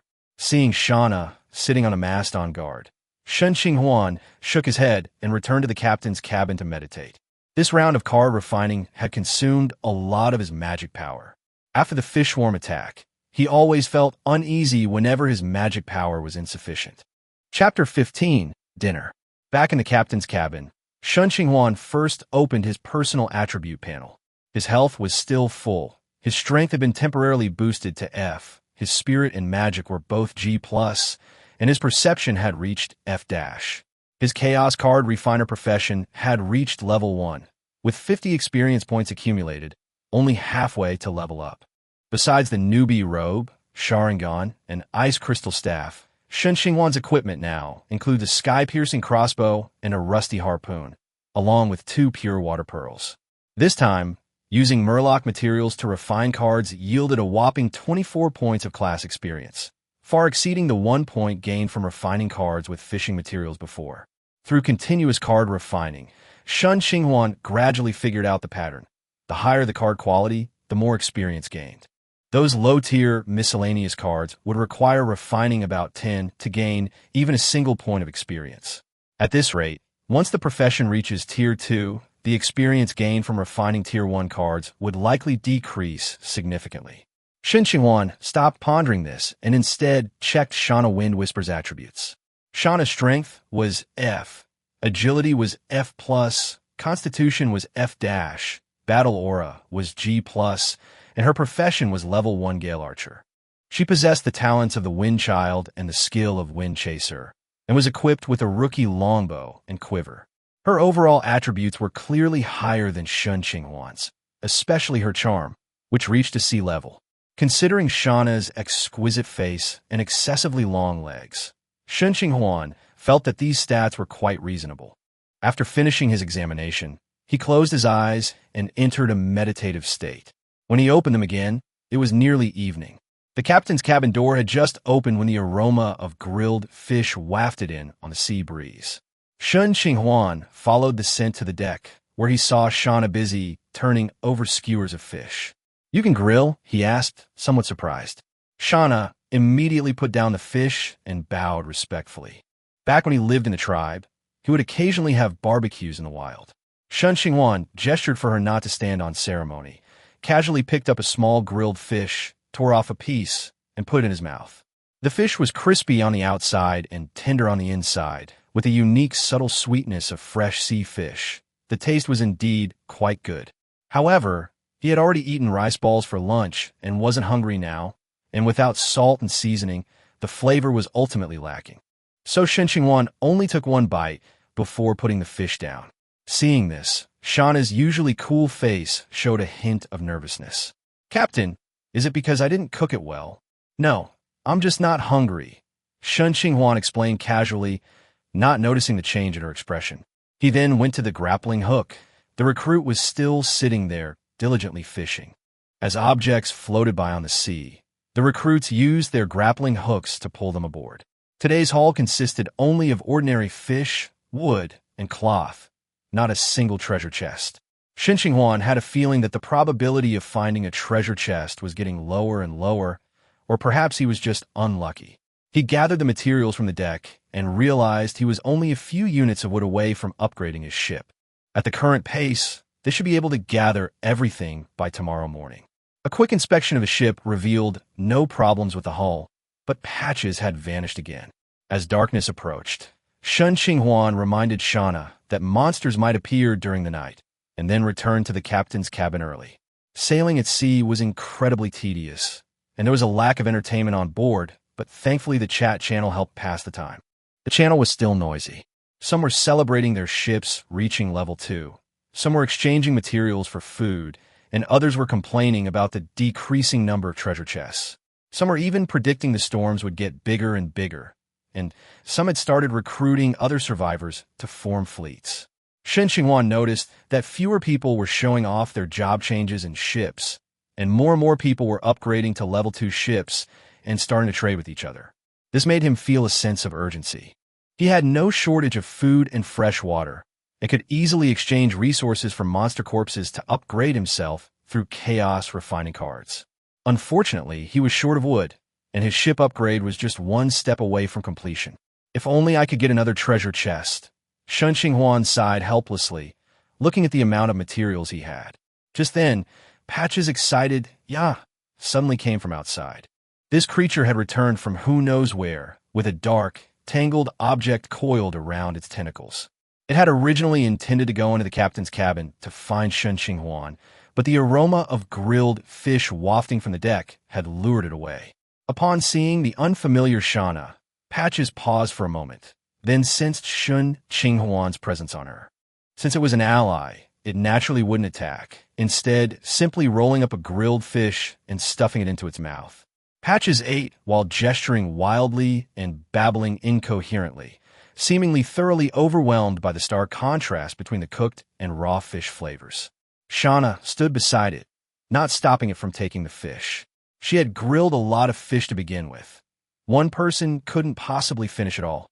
Chapter 16. Ship Upgrade. Tentacles extended one after another, rolling up the grilled fish on the fire and stuffing them into its mouth. Before long, Patches had devoured most of the fish. After finishing its meal, it pulled out a toothpick from somewhere, slowly picking its teeth, and walked towards the captain's cabin. The sound of the door opening brought Shen Qinghuan, who was engrossed in the chat channel, back to reality. He looked at Patches, a sudden thought striking him. Knowing this guy's restless nature, he rarely sought him out unless he'd found something good. Sure enough, Patches' tentacles rummaged beneath him for a moment, then pulled out a black treasure chest and handed it to Shen Qinghuan. This was the first time he'd ever seen a black treasure chest. Shen Qinghuan immediately took it, and a notification sounded. "You have obtained a black iron treasure chest." The treasure chest was only the size of a human head. Shen Qinghuan didn't hesitate and opened it on the spot. The black iron treasure chest transformed into several small balls emitting white light, which he crushed one by one. "You have obtained wood plus 20. You have obtained cloth plus 20. You have obtained iron plus 10. You have obtained a Dreamweaver job change card. You have obtained a diamond ring. You have obtained energy coins plus 50. Seeing the materials arrive, Shen Qinghuan didn't even bother to examine the new items closely before opening the ship's control panel. He had finally gathered enough materials to upgrade the ship. Upgrade ship? Yes.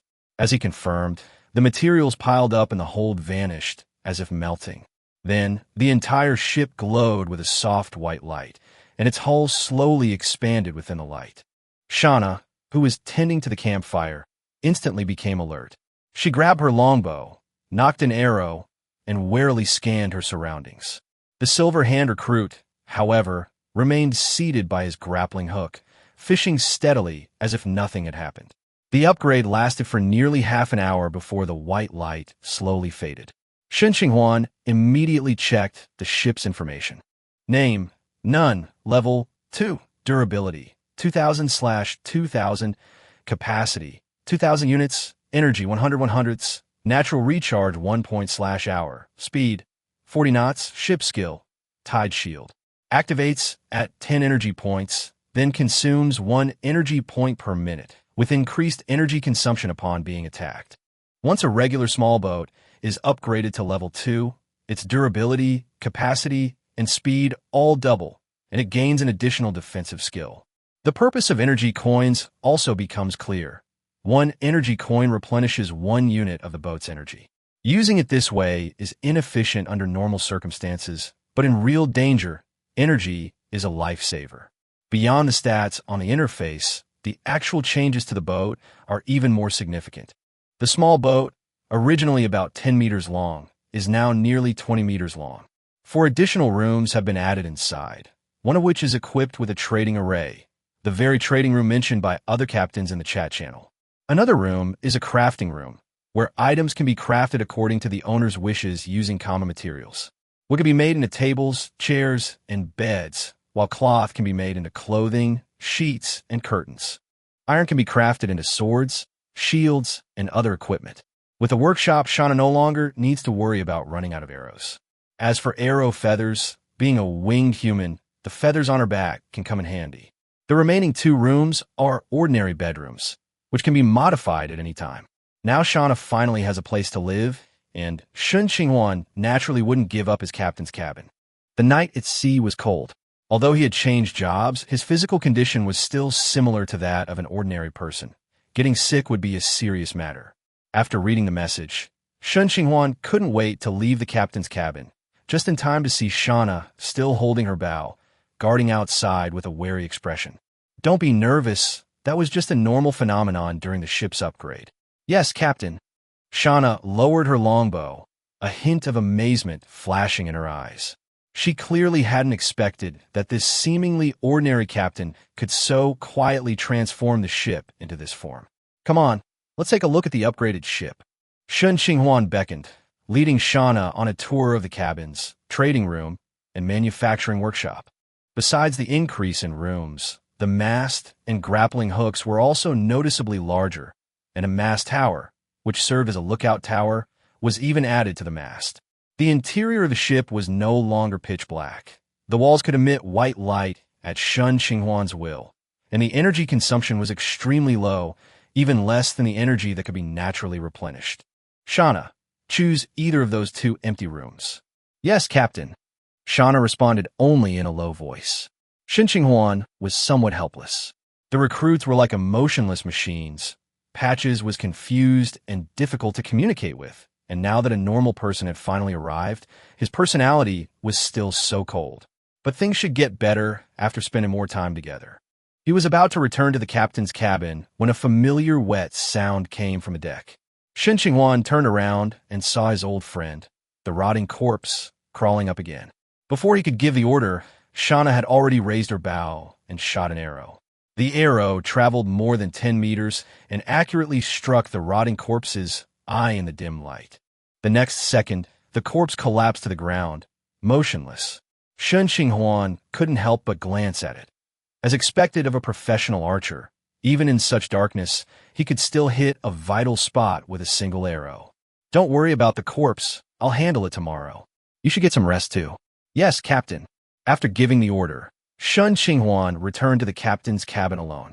Chapter 17, Downpour. All right. Before leaving, Shen Qinghuan suddenly remembered something, raised her hand, and took a tomo-like eye from her left eye, handing it to Shauna. Thank you, Captain. Shauna held the eyeball in her hands, quickly expressing her gratitude. Shen Qinghuan waved her hand, said nothing more, and turned back to the captain's cabin. The single tomo Sharingan had limited use for him. His own combat strength was weak, and the Sharingan's enhanced dynamic vision would have little room to be utilized. But equipping it on Shana would at least improve her combat abilities. The next morning, Shen Qinghuan woke up by falling out of bed. Rubbing his head, he stood up and realized it wasn't his sleeping posture that was the problem, but rather the ship's violent rocking. Pushing open the captain's cabin door, the usual blazing sun was long gone. Thick, dark clouds pressed down the sky, blurring the view in the distance, and the sea churned with waves. All signs pointed to an impending storm.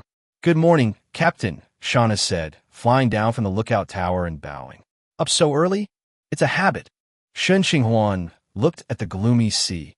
"Have you noticed anything unusual?"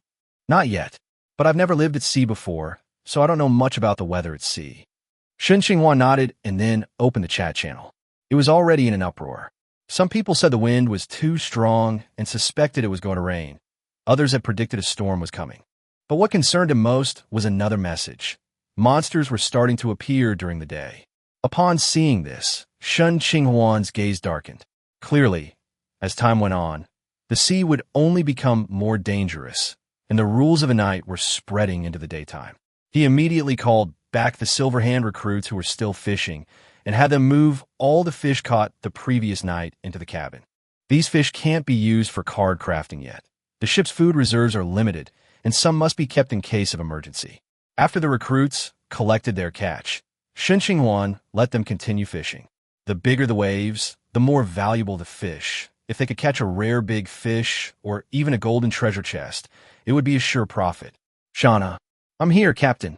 Be vigilant. Monsters could appear on the ship at any time. If you notice anything amiss, call me immediately. Safety is the most important thing." Shauna felt a warmth in her heart and earnestly agreed. She was very fortunate that her master didn't seem harsh. This old contract made it impossible for her to disobey her master's orders. She didn't even dare to imagine the consequences if she encountered someone with a vicious nature. Having arranged everything, Shen Qinghuan returned to the captain's cabin, intending to accumulate professional experience through meditation. Leveling up sooner is never a bad thing. However, the waves grew increasingly fierce, and the ship tossed and turned constantly. He tried several times, but couldn't calm his mind, so he gave up on meditation and opened the chat channel to kill time. Time slowly passed, and the sea became even more turbulent. A thunderclap boomed, and as if a curtain had been drawn from the sky, a torrential downpour began. The entire sea was swallowed by the storm, obscuring even the nearest view. Shen Qinghuan pushed open the door, looked at the rain outside, and frowned. "New recruit, bring back the catch first." The order traveled through the rain to the recruit's ears. Without hesitation, it immediately reeled in its fishing rod and carried the big fish it had just caught, along with everything else on the deck, into the cabin. The weather was no longer suitable for fishing, so Shen Qinghuan told the new recruits to go into the captain's cabin to dry off. Patches had also slipped in at some point, while Shauna had returned to the cabin earlier in the rain and was standing at the door, staring blankly at the endless downpour outside. Seeing that the storm wasn't going to stop anytime soon, Shen Qinghuan went into the workshop and used a piece of wood to make a set of mahjong tiles. "Shauna, come in too. There are 4 of us. I'll teach you how to play mahjong." The group sat down around the table, and Shen Qinghuan patiently explained the rules. The new recruits were clearly just there to make up the numbers. Only Shauna and Patches were really quick to learn. Especially Patches. Despite its strange appearance, it's quite intelligent. It's just that demons are inherently chaotic, which makes it seem unreliable most of the time. Soon, the sound of wooden plaques clattering echoed in the captain's cabin. "East wind. Bang." Outside, the rain poured down, but inside the ship, things gradually became lively. The mahjong game went on for a long time, partly because Shen Qinghuan was bored. Shauna and Patches, however, were completely engrossed in this novel game. When they were hungry, they ate rice balls. When they were thirsty, they drank seawater purified by cleansing pearls. And occasionally, they would eat a witch's candy to test its benefits. But the test results weren't ideal. The 3 of them ate all 10 candies. Only 2 of them increased their main attributes, while the rest had rather strange effects. For example, they increased jump height by 2 centimeters, reduced pain when falling, and even prevented them from choking while eating. Although they weren't very useful, some benefits were better than none, and besides, which candies had a small chance to boost attributes, so it wasn't a complete waste. Chapter 18. The Human-Faced Octopus. The torrential rain lasted a long time. Even Shen Qinghuan himself couldn't remember exactly how long it lasted. He only knew that he and Shauna had almost finished their stock of rice balls, and they had also eaten some fish that Shauna had grilled a few times. These days, many more people in the channel were asking to buy food, but very few were willing to sell their own at this time. Shen Qinghuan didn't know how others were doing, but he had food and drink, and even mahjong to play, so his life was quite comfortable. Apart from the large waves making it hard to sleep, there were no other troubles, not even the rotting corpses that used to appear frequently. Until today, the storm that had lasted for several days finally gradually subsided, and the rocking ship slowly returned to stability. Shen Qinghuan didn't rush out, but instead sent Patches, who had been itching to go out, to scout ahead. Patches rolled up the doorknob and happily wriggled its tentacles onto the deck. After confirming that Patches was all right, Shen Qinghuan led Shauna and the Silverhand recruits out of the captain's cabin. But as soon as they stepped onto the deck, they were met with a thick, milky white fog, with visibility frighteningly low. Shen Qinghuan frowned. Such a thick fog. Suddenly, a soft, rustling sound came from within the fog, as if something was dragging tentacles, approaching them. Shen Qinghuan thought it was Patches returning and was about to ask when Shauna's expression changed first. "Captain, something's wrong. It's not Patches." Her eyes gleamed, and through the thick fog, she spotted a blurry figure. She immediately stepped in front of Shen Qinghuan, drawing her bow and knocking an arrow. The arrow pierced the fog, followed by a piercing hissing sound, and the writhing of the tentacles suddenly accelerated. The next second, a gigantic octopus, half a person's height, burst out of the fog. It had a human face, waving its tentacles as it lunged at the three, uttering Shen Qinghuan's voice. "What the hell is this thing?" Shen Qinghuan raised an eyebrow. Before he could give the order, the recruits had already charged forward with shields and hammers. The hammer slammed into the human-faced octopus's head, but only created a ripple, causing almost no damage.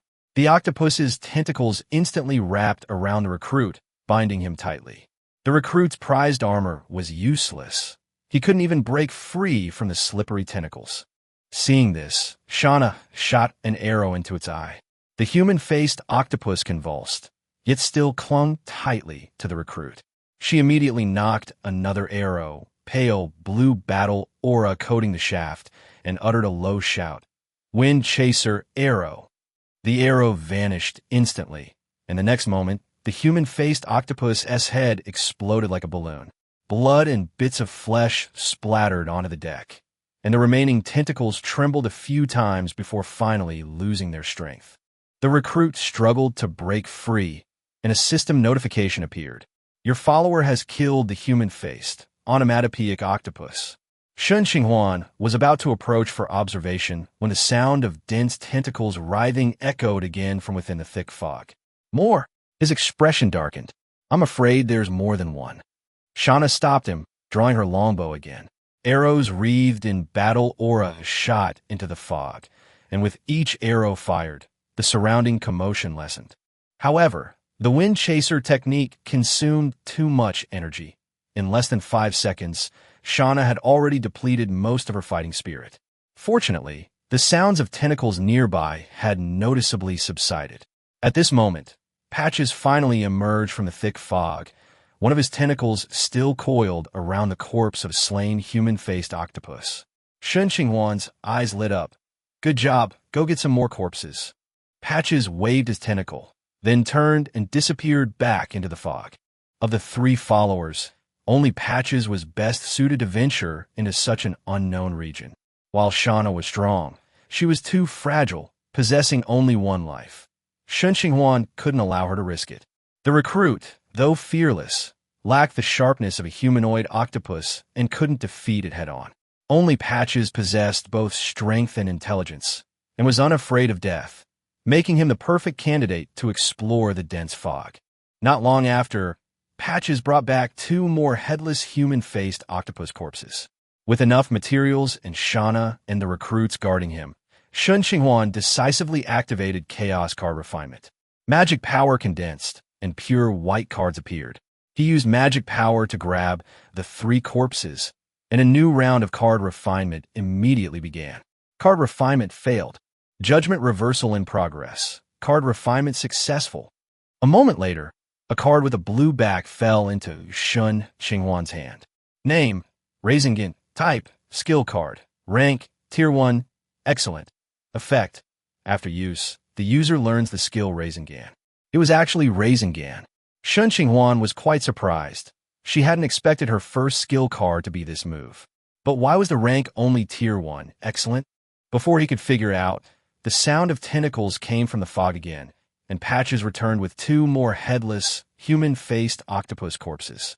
Shen Qinghuan immediately activated Chaos Card Refining again, and soon a card with a red back appeared in his hand. Looks like he's having good luck today. First a fine grade card, and now a rare grade card. Could it be that these human-faced octopus corpses are particularly suitable as card refining materials? Chapter 19. Tricks.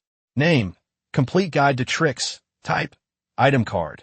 Rank, Tier 1 Rare. Effects include focus, material free, and energy saving. It improves the efficiency of learning tricks, eliminates the need for casting materials, and reduces mana consumption. The notes are simple and direct. New mages should start by learning tricks.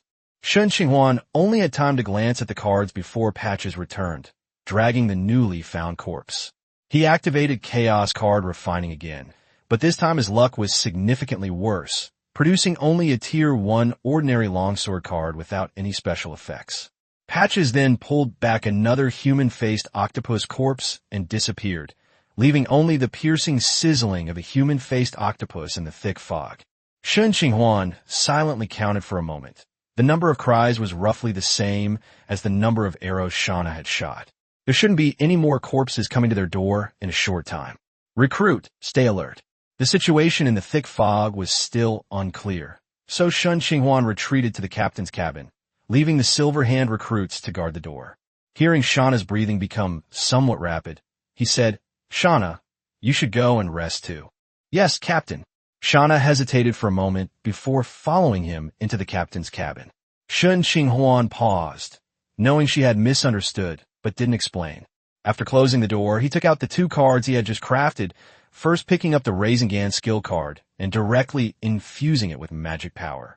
The card transformed into points of light and merged into his body, and a method for casting the Rasengan appeared in his mind. By allowing magic to flow irregularly in his palm, and then compressing it into a sphere, he could unleash an attack. Shen Qinghuan raised his palm, and a spinning magic sphere quickly took shape, but he only glanced at it before waving it away. The consumption was simply too great. A single basic Rasengan consumed nearly a third of his magic power. Moreover, this move is simply an energy attack with low utilization, and the basic version requires close-range activation. For someone as fragile as Shen Qinghuan, close-range combat is inherently dangerous, making this skill impractical for now. The only gain is that after mastering the Rasengan, his control over magic power has become significantly smoother. He can now handle it with ease. If he acquires a suitable follower in the future, he can teach this move to them. As for Shana, she's an archer, and even with her Rasengan, she might not be able to change the situation if someone gets close. After looking at the skill cards, Shen Qinghuan's gaze fell on the rare card. After infusing it with magic, a book about an inch thick appeared in her hand. The pages were made of some kind of leather. The 4 corners were wrapped in thin copper, and the cover was engraved with unfamiliar characters. He clearly didn't recognize the words, yet he could directly understand their meaning. The complete book of magic tricks. Shen Qinghuan eagerly opened the cover, only to find that the first page didn't contain spells, but rather a meditation technique called the Spirit Tide Method. He read it from beginning to end and tried it with his eyes closed. Because he already possessed the meditation technique included with his job change card, he quickly grasped the basics. Several tens of minutes later, Shen Qinghuan opened his eyes, but his face showed disappointment. The Spirit Tide technique, whether for restoring magic or tempering the spirit, was far inferior to the meditation technique that came with the job change card. He shook his head and turned to the second page. This time, it was finally a proper spell, a classic evocation spell, light. Shen Qinghuan carefully read it several times, and after confirming that he had memorized it, he closed his eyes and used his mental power to inscribe the spell model in his mind. Perhaps he truly had the talent of a mage, or perhaps the concentration effect of the complete guide to magic was strong enough, but he actually succeeded on his first attempt. Although the process was full of stumbles, this one success greatly boosted his confidence. Shen Qinghuan opened his eyes and excitedly poured magic into the model. Once the model was full, he reached for the water glass on the table and activated the spell with his mental power. The next instant, the water glass emitted a bright light, illuminating the entire captain's cabin. Shauna, who had been restoring her battle aura with her eyes closed, was startled awake by the light. Seeing that it was Shen Qinghuan testing a spell, she closed her eyes again to meditate. Success! Shen Qinghuan excitedly stood up, and just as he snapped his fingers, the light from the water glass began to flicker and soon went out completely. Where did things go wrong? He scratched his head, comparing the model in the magic encyclopedia again, carefully checking every detail in his mind. The curvature here is wrong, and this part needs to be tighter. Shen Qinghuan muttered to himself as he revised the model, making several changes until he was certain it perfectly matched the description in the book. Then, he infused it with magic again and touched the water glass. The glass lit up once more, this time with a stable and bright light, without the slightest fluctuation. Shen Qinghuan was overjoyed. It seemed he truly possessed the talent to become a mage. The light spell lasts a long time, up to an hour without external interference, and consumes very little energy. With his current magic power, he could cast it 12 or 20 times in a row without any problem. After learning the light spell, Shen Qinghuan didn't stop. He immediately prepared to learn new tricks. The thick fog outside was always a problem. Could the Encyclopedia of Magic contain a spell that could dispel it? A thought struck him, and he began searching. The Encyclopedia of Magic recorded 49 different spells. Shen Qinghuan examined them one by one and finally found a spell that might solve the fog problem, the wind dance technique. Chapter 20: The Wrecked Ship. The wind dance technique is a magic trick that manipulates the air. It is not very lethal, but it can repel weaker enemies and also allows one to sense the surrounding movement by using the air. It can be considered a practical transformation type magic trick. After turning to the corresponding page, Shen Qinghuan immediately memorized the spell model. Once she confirmed it was correct, she closed her eyes and used her mental power to draw it little by little in her mental sea. The wind dance technique is much more complex than the light technique, but he already had successful experience with it, and the trick itself is not very difficult, so the process went relatively smoothly. After some time, the spell model was finally completed. Shen Qinghuan checked it repeatedly with the complete book of magic tricks to confirm that there were no mistakes, and immediately began to charge it with magic power. Magic flowed rapidly into the model, filling it in the blink of an eye. With the spell ready, Shen Qinghuan excitedly pushed open the captain's cabin door. The silver-hand recruits still stood guard outside the gate, several human-faced octopus corpses lying at their feet. Shen Qinghuan ignored the flesh and blood, focusing only on the churning fog outside. With a thought, the spell model within his mental sea was triggered. Wind dance technique. In an instant, he seemed to grasp the air around him. Shen Qinghuan raised his hand and waved, and a gentle breeze swirled around the boat, instantly dispersing the thick fog within a 10-meter radius. It was a success. Feeling the air as docile as a puppy, completely at her command, Shen Qinghuan felt a surge of accomplishment. This was true power that she could truly control. Seeing that the thick fog was about to close again, he took a few steps forward and released the wind dance spell again to dispel all the fog on the deck. Once visibility returned, the human-faced octopus on the deck had been cleaned away, leaving only mottled bloodstains. Patches, however, stood to the side, manipulating the grappling hook as if grabbing something in the sea. With a soft creak, the grappling hook slowly rose, and a wooden barrel was brought onto the deck. "What's this?" Shen Qinghuan walked over and ordered the new recruits to open the wooden barrel.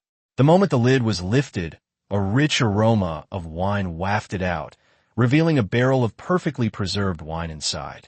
How could a grappling hook actually retrieve wine from the sea? Before, it only caught miscellaneous items like wood and cloth. It had never even seen a treasure chest. Patches did not respond, continuing to maneuver the grappling hook towards the surface of the sea. Pieces of plank, rags, ropes, and the rudder wheel were pulled up one after another. Shen Qinghuan gradually understood. It wasn't that there happened to be wine floating in the sea, but rather that a ship had sunk nearby. Encountering other ships from the same period so quickly, and in such a particular way, left him with mixed feelings. He once again dispersed the thick fog and leaned over the gunwale to look out at the sea. Large amounts of shipwrecked debris floated on the sea, but not a single living person could be seen. The possibility that the person from that same period was still alive was probably extremely slim. But what exactly destroyed that ship? A storm? That's unlikely. Shen Qinghuan had experienced storms at sea before, but none were strong enough to destroy a first-class vessel. Therefore, the only possible answer is some unknown sea monster. Thinking of this, Shen Qinghuan's mood sank. Since being chosen to enter this game, he had had a smooth journey, with his biggest setback being a minor injury. His smooth sailing experience had even given him the illusion that things were nothing special. But the shipwreck before him was like a stark warning bell ringing in his heart. On this unknown ocean, no one knows what they will encounter next. Those who can speak in a chat channel are the surviving players. The dead don't share their experiences, and the channels don't display the total number of players. No one knows just how many people this ocean has swallowed. It seems we must strengthen our capabilities even faster. Shen Qinghuan let out a long sigh, turned around, and went back to the captain's cabin, preparing to continue learning new magic tricks. But before that, there was one more thing that couldn't be wasted. He looked at the pile of human-faced octopus corpses outside the door and immediately activated the Chaos Refining card. Before long, a brand new card landed in his hand. Name: Squirtle. Type: Summoning card. Rank: Tier 1 Excellent. Skills: Impact, Water Gun, Retracting into Shell, High-Speed Spin. Effect: Consumes magic to summon Squirtle for battle. Cooldown: 1 hour. Squirtle can evolve after using a certain item. Note: Jenny. It was Squirtle. Shen Qinghuan hadn't expected that even Pokemon could be created using Chaos Card Refining. Including this card, he now has cards from 3 different worlds. Silverhand Recruit and Patches are from World of Warcraft or Hearthstone. Sharingan and Rasengan are for Naruto, and Squirtle is from Pokemon. She wondered if she would create even more anime and game characters in the future. Thinking about those possibilities, Shen Qinghuan couldn't help but feel a sense of anticipation. Looking at the Squirtle card, he recalled a corny joke he'd once heard. Who is the most generous of the starter Pokemon? The answer is Squirtle, because it always says, here, here, here. Shen Qinghuan shook her head, dismissing the pointless thought, and her gaze fell on the last human-faced octopus corpse on the deck. He retrieved a rusty harpoon from under the bed, and then took out an ordinary longsword he had previously forged. Both were first-tier ordinary equipment, without any special effects, and there was no point in keeping them. Since that's the case, why not use it to refine cards? Shen Qinghuan conjured a long sword and threw it, along with the harpoon and the corpse of the human-faced octopus, into the cards. A flash of light, and a new card appeared in his palm a moment later. Name: Silver Scale Breastplate. Type: Equipment card. Rank: Tier 1 Excellent. Effects: Strength Boost, slightly increases strength. Constitution Boost, slightly increases constitution. Note: Silver Scale Breastplate, blue quality, 1 piece of hardware, limited quantity, first come first served by now. 10 times compensation for any counterfeit. Chapter 21 Silver Scale Breastplate. It turned out to be that famous Silver Scale Breastplate. Looking at the metal chainmail on the card, Shen Qinghuan had a strange expression. It wasn't that the equipment was bad, but rather that it reminded him of an anime called I Am MT. He used to enjoy watching it, but he gradually stopped paying attention to it because he was busy with his studies and part-time jobs. Shen Qinghuan put away the equipment card, as there was currently no suitable person under her command to use it. Silverhand recruits can wear the armor, but if a recruit dies, the chestplate will fall off and they will have to revive and re-equip it. Moreover, the recruits already have a set of armor, although it is far inferior to the silver scale breastplate, is a complete set of equipment. Instead of keeping them, it's better to trade them for monster corpses. Given the value of excellent equipment, there will definitely be someone willing to exchange those useless corpses for them. Back in the captain's cabin, Shen Qinghuan took out the Squirtle card and slowly poured her magic power into it. The next second, a small turtle with a blue body, brown shell, and yellow plastron appeared in front of him. It stood upright, about half a meter tall, with its large, purplish-red eyes curiously scanning its surroundings. Its three-toed feet stood firmly, and its tail resembled a small wave. Soon, Squirtle's gaze fell on Shen Qinghuan. "Hello, Squirtle. Nice to meet you. We'll be partners from now on." Jenny. Seeing his outstretched right hand, Squirtle happily ran over and hugged his hand. At that moment, Shen Qinghuan almost shouted, "I've become a Pokemon trainer." But with Shauna watching from the side, he ultimately didn't have the heart to say it. But he couldn't contain his excitement. Becoming a Pokemon trainer had always been his dream. After getting familiar with the boat for a while, Shen Qinghuan took out a large fish from the cabin to feed Squirtle. Nowadays, the only food available on the ship is various kinds of sea fish. Fortunately, Squirtle is not picky at all and even eats raw fish with relish. While Pokemon rarely eat cooked food, for them, it doesn't matter whether it's fruit or raw food, as long as it fills their stomachs. The only downside is that Squirtle is a summon card, not a follower card, so it can't level up on its own through training, which makes Shen Qinghuan somewhat disappointed. After playing with Squirtle for a while, he opened the chat channel to prepare to sell his silver scale breastplate. The channel was still bustling. Some people complained about the persistent fog, some were trapped on the deck by monsters and dared not go out, and others were selling potions, job change cards, and various supplies. Compared to before, there are significantly more players trading. Shen Qinghuan thought for a moment and typed a message in the chat box. "Selling a high-quality piece of armor. Only one available. If you want it, bring your own price. I'll only trade it for a monster corpse." The moment the picture was posted, the channel exploded.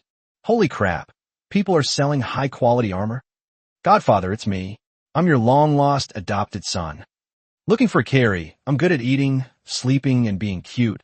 All I want is a support slot." Some people try to get equipment for free by offering random conditions, but were immediately scolded by other players. High-quality items are not entirely rare. Lucky players can also open treasure chests and even get higher-quality items. Who would be willing to sell armor that can be equipped, especially armor that can improve survivability? Most of the equipment and items traded in the channel now are common items. Excellent grade items are rare, and superb grade items are even rarer. Usually, only those high-quality items with mediocre effects are offered for trade. Soon, Shen Qinghuan received dozens of private messages. After filtering out messages that were begging, threatening, asking for help, or adding friends, there were fewer than 20 genuine quotes. The highest bid was for 15 monster corpses. The amount was lower than he had expected, but after reviewing the transaction details on the channel, he quickly understood why. As the game progresses, most players have already completed their class advancement. Besides combat professions, many people also switch to support professions such as blacksmiths, pharmacists, talisman makers, and car makers. These crafting professions all require materials from monster corpses. Monster corpses, which were once considered almost worthless, have now naturally increased in value. Players have also begun to consciously hoard corpses instead of casually throwing them into the sea as they did at the beginning. Otherwise, Shen Qinghuan probably wouldn't even have received a quote for 15 corpses. After all, corpses will eventually spoil if left for too long, so players won't hoard too many. They usually save up 1 or 2 corpses and then exchange them for more useful supplies. Having thought all this through, Shen Qinghuan didn't hesitate any longer and directly added the player who had offered 15 corpses. But as soon as the friend request was sent, a system notification suddenly popped up. "Please name the ship first." He then realized that he hadn't named the ship after it was upgraded to level 2. "Let's call it Star Sea." Name selected successfully. Shen Qinghuan wasn't too attached to the name. After casually choosing one, she finally succeeded in adding the other person as a friend. Shark Chili. Hello, I didn't expect the big shot to choose me. Starship. Friend, to be honest, Your offer for these 15 corpses is a bit low. Shark Chili, I know it's a bit low, but this is all my corpse now. Shark Chili, how about this? I'll add another 100 energy coins. I can't afford any more than that. Chapter 22 Trading. Okay, that's the price then. Consider it making friends with you. After a moment's hesitation, Shen Qinghuan agreed. He was only trying out anyway, and getting an extra 100 energy coins was already a pleasant surprise. His target had always been monster corpses, so since the other party had raised the price, he naturally didn't need to haggle anymore. Upon entering the trading room, Shen Qinghuan infused her magic power, materializing the silver scale breastplate and placing it on the central magic circle. A system panel popped up, displaying the items submitted for trade. After confirming the quantity was correct, he selected Confirm. The silver-scaled breastplate vanished instantly, and a pile of monster corpses appeared on the magic circle. Rotting corpses, skeletons, fishmen, and even a Ganeda electric eel. Of the 15 corpses, nearly 10 were skeletons, the least valuable kind. But for Shen Qinghuan, the type of corpse didn't matter, as long as they were first-tier monsters. Shark Chili sent a message. Happy transaction. Feel free to contact me again if you have any good stuff in the future. Shen Qinghuan politely replied, okay, and then closed the private chat. Next came the most crucial part, card crafting. He sensed the magic power within his body and found that only a small portion remained, clearly insufficient to refine all the corpses into cards. With the addition of a high-quality Squirtle, the amount of magic power he needed to continuously consume and the mental pressure he had to endure increased significantly, far beyond what a silver hand recruit could bear. Shen Qinghuan simply sat cross-legged on the spot, first restoring his magic power to its peak. More than an hour later, he opened his eyes again, his body now brimming with magic power. He took a deep breath and began to refine the card. Card crafting failed. Card crafting failed. Card crafting failed. Card crafting successful. Card crafting failed. He succeeded only once out of 5 attempts at card crafting. If you include the miscellaneous cards he had crafted before, his actual number of successful attempts was pitifully small. Fortunately, he awakened the talent of reversing judgment. Otherwise, he would never have been able to have so many followers and equipment. Shen Qinghuan gathered her thoughts and looked at the 5 cards in her hand. 2 were common, 2 were excellent, and 1 was superb. Superior was the highest possible card, so her luck was indeed average. The first card is a standard helmet, a Tier 1 common equipment card, made of refined iron. It offers decent defense, but it's not comfortable to wear. The second card is a replica of the Fangtian halberd, also a Tier 1 ordinary equipment card. Apart from being sturdy enough, it has almost no other features. This kind of ordinary equipment is basically unnecessary for Shen Qinghuan's team, and it won't fetch many resources in the channel trade. Now that the Level 2 ships have unlocked their manufacturing workshops, players can craft similar equipment as long as they're willing to spend iron. He skipped over the 2 common cards and continued checking his remaining loot. The first excellent card is the Bear Cookie Box, which produces 10 bear cookies daily. Consuming them restores a small amount of injury, stamina, and energy. The restoration is minimal, but the taste is quite good. The second excellent card is the Azure Feather Longbow, which has the Wind Chaser effect. The arrows it fires will carry a Nemo element and can deal a small amount of Nemo damage. The effect wasn't strong, but for Shauna, it was much better than her original ordinary longbow. At least she could get new equipment. The last card caught Shen Qinghuan's eye. Name, Space Ring. Type, Equipment card. Rank, Tier 1 Excellent. Effect, Mustard Seed Sumru, containing 1 cubic meter of space, cannot store living beings. Sturdy, the equipment is exceptionally robust and difficult to destroy. Space Ring. Shen Qinghuan immediately materialized it and put it on his wrist. The moment his mental energy made contact, a vague storage space appeared in his perception. He took out a stack of cards and tried to put them into the ring. The cards blurred slightly and disappeared instantly.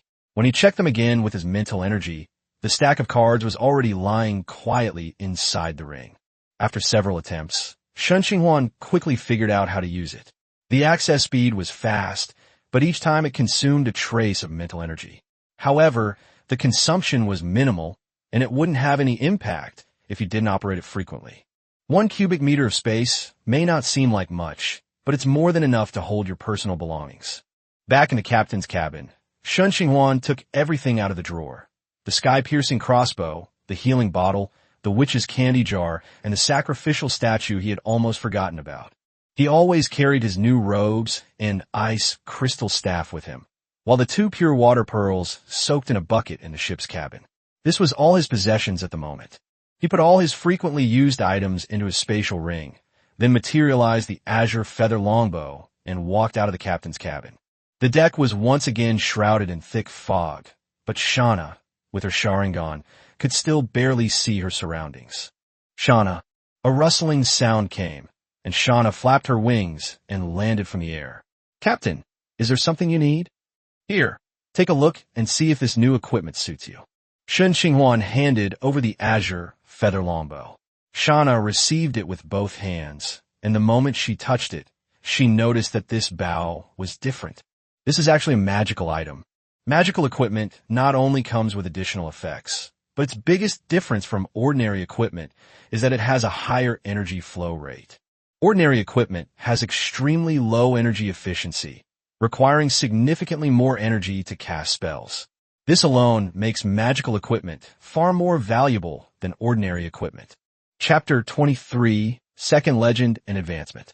Thinking back to the years of hard work she had endured in her tribe to acquire a single magical piece of equipment, and now, after only a few days on the ship, she had not only gained a Sharingan, but also a magical longbow. Shauna was filled with mixed emotions. It felt like she'd just joined a company, and the boss immediately provided her with a car and handed her a bonus of 100,000 yuan.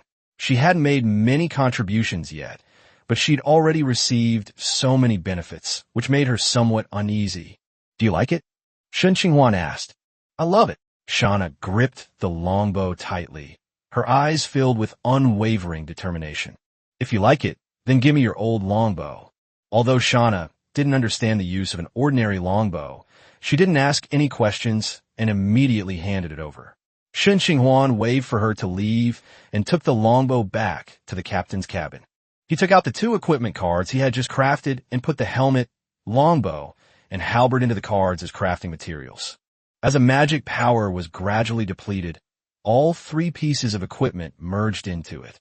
A card shimmering with golden light slowly took shape in Shen Qinghuan's palm. A golden legend. This is already the 2nd legendary card he has crafted. Just then, a notification popped up on the system panel. Professional experience requirements met. Currently upgrading rank.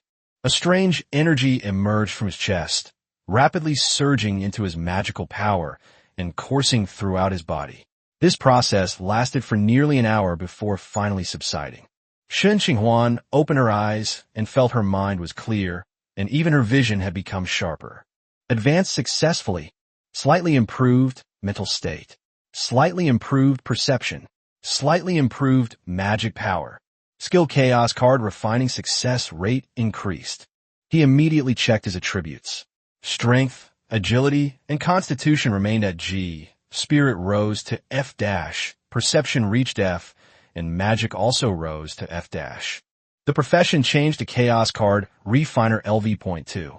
It seems that the improvement in basic attributes is not very significant when advancing a logistics-type profession. After confirming the change, Shen Qinghuan turned her gaze to the golden card. Name, Perfect T-Virus. Type, Consumable card. Rank, Tier 1 Legendary. Effects, Enhancement, comprehensively improving user attributes. Development, unlocking the potential of the body and mind. Symbiosis, coexisting with the user, immune to common viruses, and resisting some extraordinary viruses. Note, this is the best starting choice for reincarnators. Perfectly compatible with all carbon-based life forms. It's actually the perfect T-virus. Shen Qinghuan couldn't suppress the smile on her face. Of course, such a good thing should be kept for herself first. He infused the golden card with magic.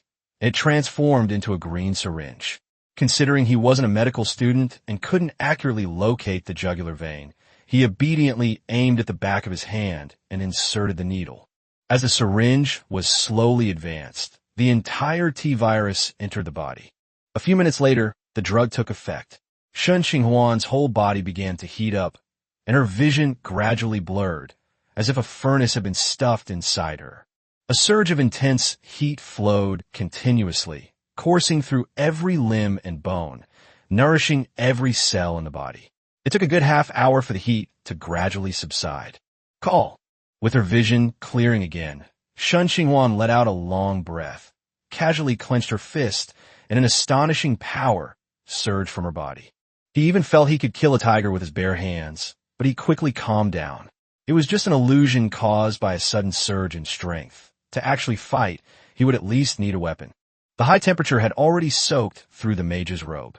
He took off the robe and wiped the sweat off his body with a towel, and then discovered that his originally ordinary figure had become muscular.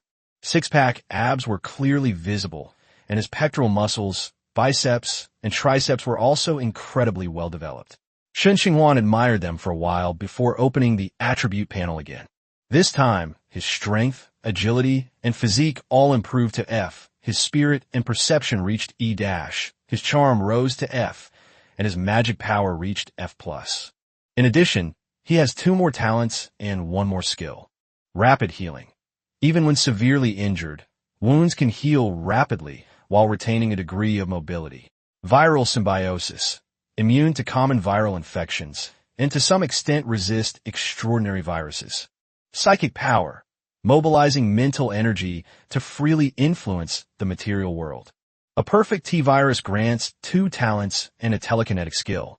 Telekinesis, in particular, is known as a panacea and consumes no mana whatsoever. This means that even if her magic power is exhausted, Shen Qinghuan will not lose her means of combat. More importantly, her psychic power will continuously increase as her mental attributes improve, making it a truly evolving ability. Chapter 24, A Warm Dinner. A faint blue light appeared in his eyes, and the soaked mage's robe was hung in front of Shen Qinghuan. With a sweep of his mental power, the sweat quickly evaporated, and he was dry in the blink of an eye. After putting his mage robes back on, he looked out the window. The star sea was still shrouded in thick fog, but was getting noticeably darker around him, indicating that sunset was approaching. He pushed open the door to the captain's cabin, intending to ask Shauna to prepare dinner, when a strong aroma of food wafted out. The upgrade and use of the T-virus had exhausted a lot of energy, and Shen Qinghuan was extremely hungry. When she smelled the aroma, her stomach immediately growled. He raised his hand and used his wind dance spell to disperse the mist on the deck, and Shauna's busy figure appeared immediately, with a Squirtle squatting at her feet, helping to flip the grilled fish. The fish on the grill were all fresh, caught by the recruits not long ago.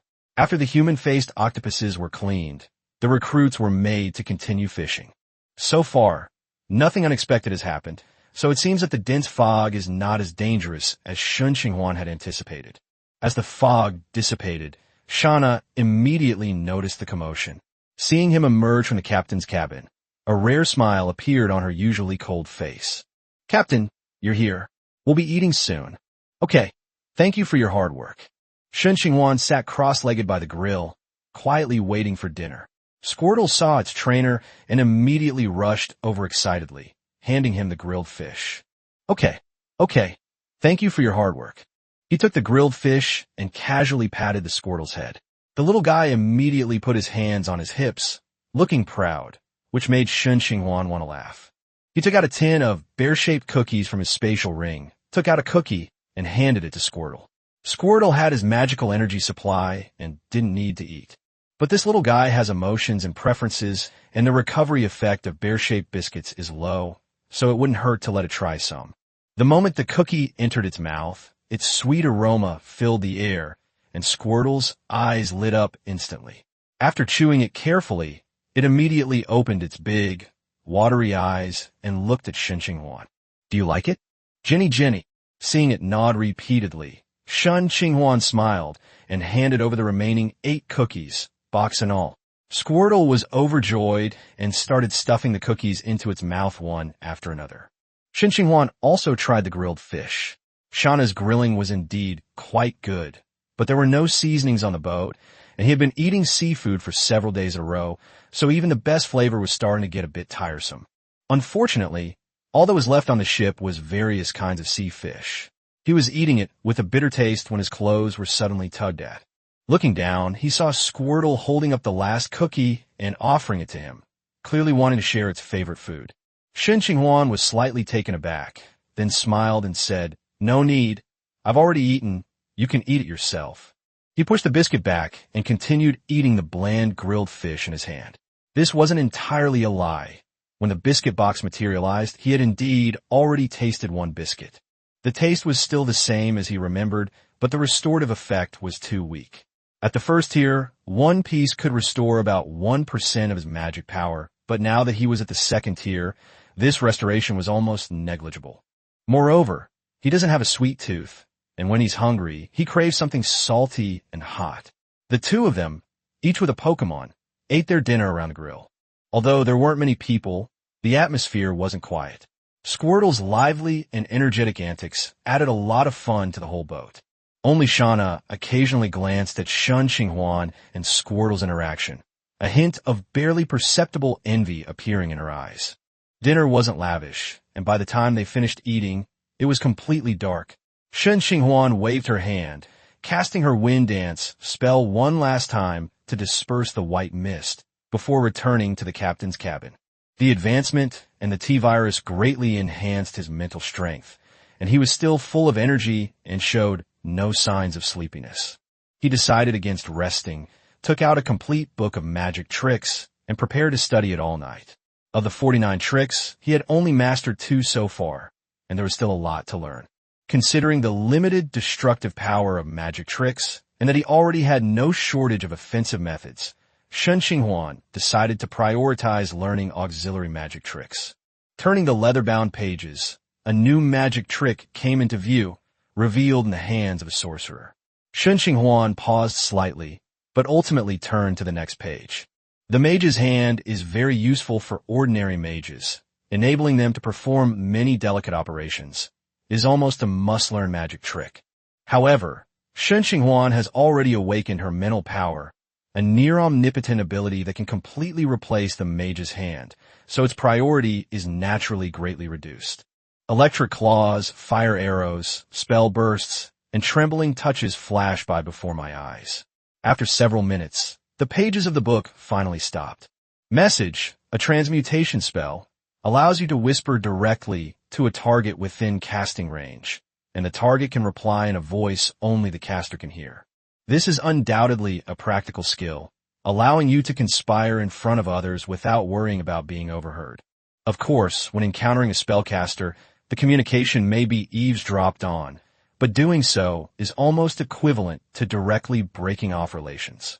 After choosing a magic trick, Shen Qinghuan immediately immersed himself in learning it. With the improvement of his mental strength, his memory improved significantly, and even drawing spell models became much easier than before. Chapter 25, Another Player. The spell model was drawn very smoothly, and before long, a brand new model appeared in Shen Qinghuan's mental sea. He repeatedly adjusted the model according to the complete book of magic, and after confirming that the model was completely consistent, he immediately mobilized his magic to fill the entire model. However, since the communication spell requires a target, Shen Qinghuan could not complete the spell alone, so she released her mental power to scan the entire ship. Soon, he found Squirtle lying on the side of the ship, staring blankly at the fog-shrouded sea. With a slight thought, the model in the mental sea was instantly activated, and a voice directly entered Squirtle's ears. "Squirtle, come to the captain's cabin." "Jenny." A voice suddenly rang in his ears, startling Squirtle so much that he trembled and looked around for a long time, but couldn't find the speaker. It wasn't until it remembered the contents of that sentence that it walked towards the captain's cabin with some doubt, carefully pushed open the door, and looked at Shen Qinghuan with a puzzled expression. Shen Qinghuan smiled and admitted, "I was the one who called you just now. Were you startled?" Squirtle stood with its paws on its hips, looking utterly resentful. Shen Qinghuan patted its head and apologized repeatedly before finally cheering it up. After letting Squirtle go out to play, Shen Qinghuan didn't rest, but instead continued learning new tricks. He learned 3 magic tricks in one night: restoration, magical arts, and freezing rays. his speed was astonishing. This is all thanks to his extremely high mental attributes. Otherwise, it would have been impossible for him to continuously construct so many spell models. Including the light spell, the wind spell, and the teleportation spell, he now possesses 6 magic tricks, the only one of which is harmful, the freeze ray. However, what Shen Qinghuan valued was not its lethality, but the control effect brought by the freezing. When he stretched wearily, it was already broad daylight. Just as he was about to rest, the boat beneath his feet suddenly lurched. The ship hit something? Shen Qinghuan immediately released her mental power to investigate, and a huge object appeared in her perception. It resembled another ship or some kind of sea monster. However, telekinetic reconnaissance was not precise. It could only perceive a general outline. The encyclopedia of magic tricks conspicuously lacked any detective-related tricks, and just as he frowned, his expression suddenly changed. He took out the silver hand recruit card from his spatial ring, and the recruit's image had appeared on the originally blank card. The figure was grayish-white, indicating that the silver hand recruit had died and was in a cool-down state. Just as Shen Qinghuan was about to go out to check, a strange man's voice came from the thick fog. I don't know what's wrong with these people, sitting on the side of the boat fishing. They deserve to become my nourishment. It's a pity that the whole set of armor fell into the sea. Upon hearing this, Shen Qinghuan paused, gripped her ice crystal staff tightly, and silently walked out of the captain's cabin, disappearing into the thick fog. The man was still muttering to himself. Strange, why can't we capture the ship yet? Could it be that the man from earlier wasn't dead? With a heavy thud, a strange man appeared on the deck. The next second, an arrow wreathed in pale blue battle aura descended from the sky, heading straight for the man. The man reacted swiftly, tumbling awkwardly to avoid the arrows, while Shauna flapped her wings and landed in midair, drawing her bow and watching him warily. Who are you? The man didn't answer, but stared at Shauna with interest in his eyes. Angels? No, winged people. There really are other races among the ascendants to Godhood. After saying that, he drew the long sword from his back, leaped up, and slashed at Shauna in midair. Kosana, with her rich combat experience, easily dodged the sword by flapping her wings to create distance. As long as the enemy lacks anti-air capabilities, Shauna will have a significant advantage. Taking advantage of the man's inability to gain leverage while he is still in midair, she immediately nocks and pulls an arrow. The arrow of fighting spirit aimed straight at the man's head. Seeing that there was no way to avoid it, the man's body twisted strangely, and at the same time he raised his left hand. A gun appeared out of thin air in his hand. The man's lips curled into a mocking smile, and he pulled the trigger without hesitation. Puff, puff, puff. 3 bullets pierced the air, one aimed at Shauna's head, one at her heart, and the last at her wing. The man's marksmanship was exceptional. Even in midair, his shots were perfectly accurate. Shauna, caught off guard by this sudden counterattack, and still in the recovery animation of her skill, could only barely dodge. Just as Shauna was about to be seriously injured, Shen Qinghuan, who was hiding in the shadows, finally made her move. A blue light representing telekinesis appeared in his eyes. A strand of telekinesis transformed into a large net, tightly wrapping around the 3 bullets and trying its best to slow them down. Another psychic force transformed into an invisible hand, gently pushing towards Shauna and forcibly shifting her position. The bullets quickly broke free of their restraints, and 2 of them pierced Shauna's wings, while the last one aimed at the wings missed completely. This outcome was exactly what Shen Qinghuan had anticipated. With his current mental strength, he couldn't possibly stop the bullets. He could only delay them for a moment. But this brief delay was enough to save Shauna. Although she had been shot, the wounds were on her thin wing, leaving only 2 bullet holes. This kind of injury is at most considered a minor injury. Even without medical devices, the superhuman's self-healing ability can restore it quickly. When the man landed and saw that Shauna had only suffered minor injuries, the mockery on his face froze, replaced by surprise. This was the first time he had missed since acquiring the revolver.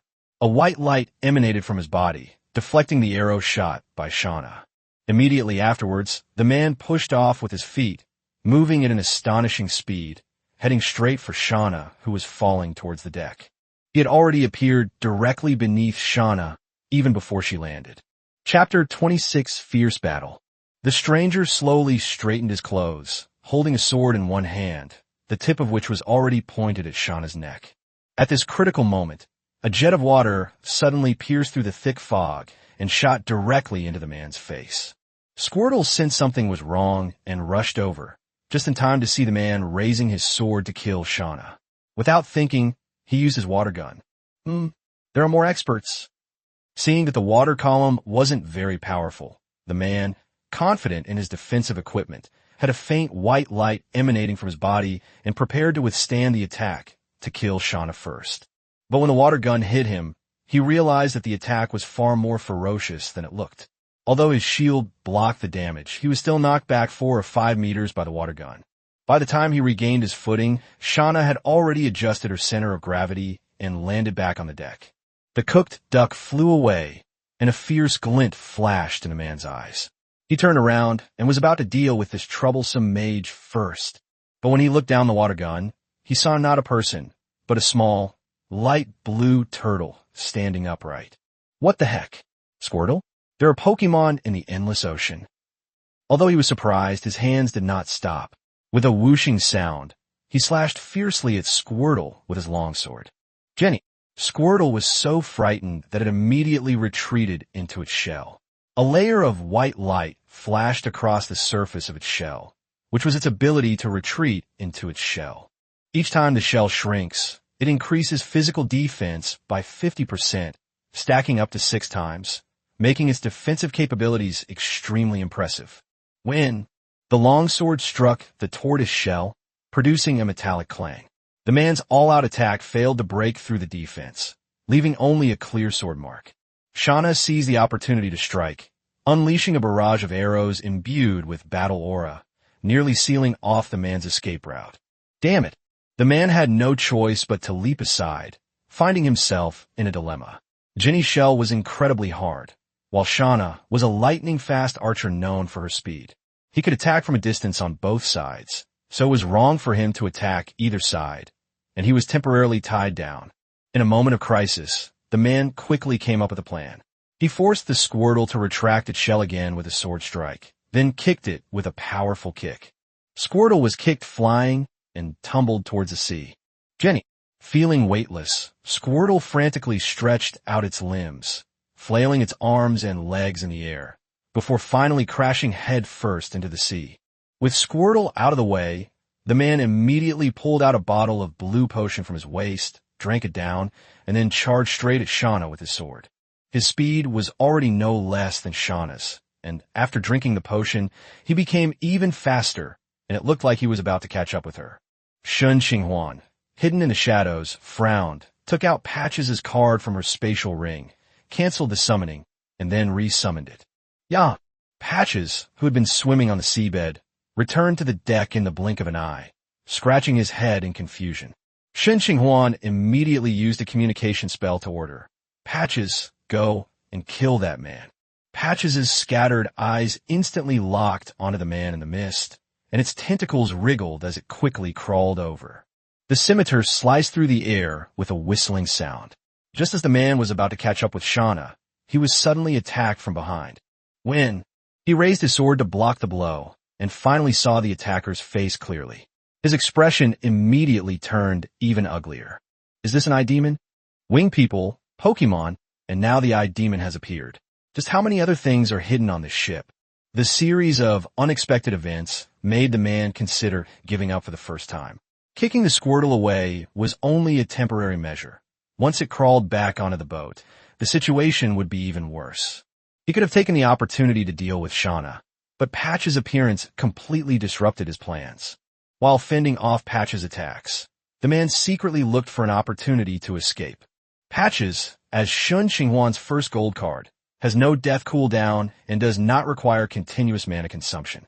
Its strength is inferior to the Silver Hand recruit, its defense is inferior to Squirtle, and its speed is inferior to Shauna, but its advantage lies in its extremely balanced performance in all aspects. With its sharp swordsmanship and tentacle hooks, it could fight the man without Shauna, even if she did make a move, and it wouldn't be at a disadvantage. Now, Patches is launching a fierce frontal attack, while Shauna keeps firing sneak attacks, and the man is instantly at a complete disadvantage, facing imminent danger. But Shen Qinghuan, observing from the shadows, discovered that although the man appeared disheveled, he was never truly injured. Who exactly is this guy? His swordsmanship is so powerful. Was he a master on Earth? Or did he choose a very special class? Just as Shen Qinghuan was pondering, a rapid whooshing sound came from the sea. He looked up and saw a tortoise shell, red on top and yellow on the bottom, spinning rapidly into the sky. The squirtle that fell into the sea actually managed to fly briefly by spinning wildly. Who can't fly? Chapter 27, One-Hit Kill. Jenny. The squirtle in midair retracted into its shell and let out a loud shout at the man. Immediately afterwards, a water gun as thick as an arm shot straight at him. The man had just blocked a knife from Patches when he saw the water gun coming at him. Instead of being surprised, he was delighted and went to meet it head-on. With a bang, the water cannon slammed into him. Using the force of the impact, the man pushed off the deck, instantly creating distance between himself and Patches, and turned to sprint towards his own boat. Try to run, Shauna shouted softly, immediately unleashing her full power. Arrows flew through the air one after another, and in just a few seconds, most of the barrel of arrows was emptied, leaving her with almost no fighting spirit. But the man seemed to have eyes in the back of his head. As he fled, his body twisted strangely, dodging most of the arrows. Only when he couldn't dodge them did he parry with his sword. After enduring continuous attacks, the internal injuries he suffered from the water gun finally became uncontrollable, and a trickle of blood spilled from the corner of his mouth. But Shauna's arrows also gave him an opportunity to gain momentum, which made him even faster. Almost there, we'll be there soon. With the ship almost within reach, a smile spread across the man's face.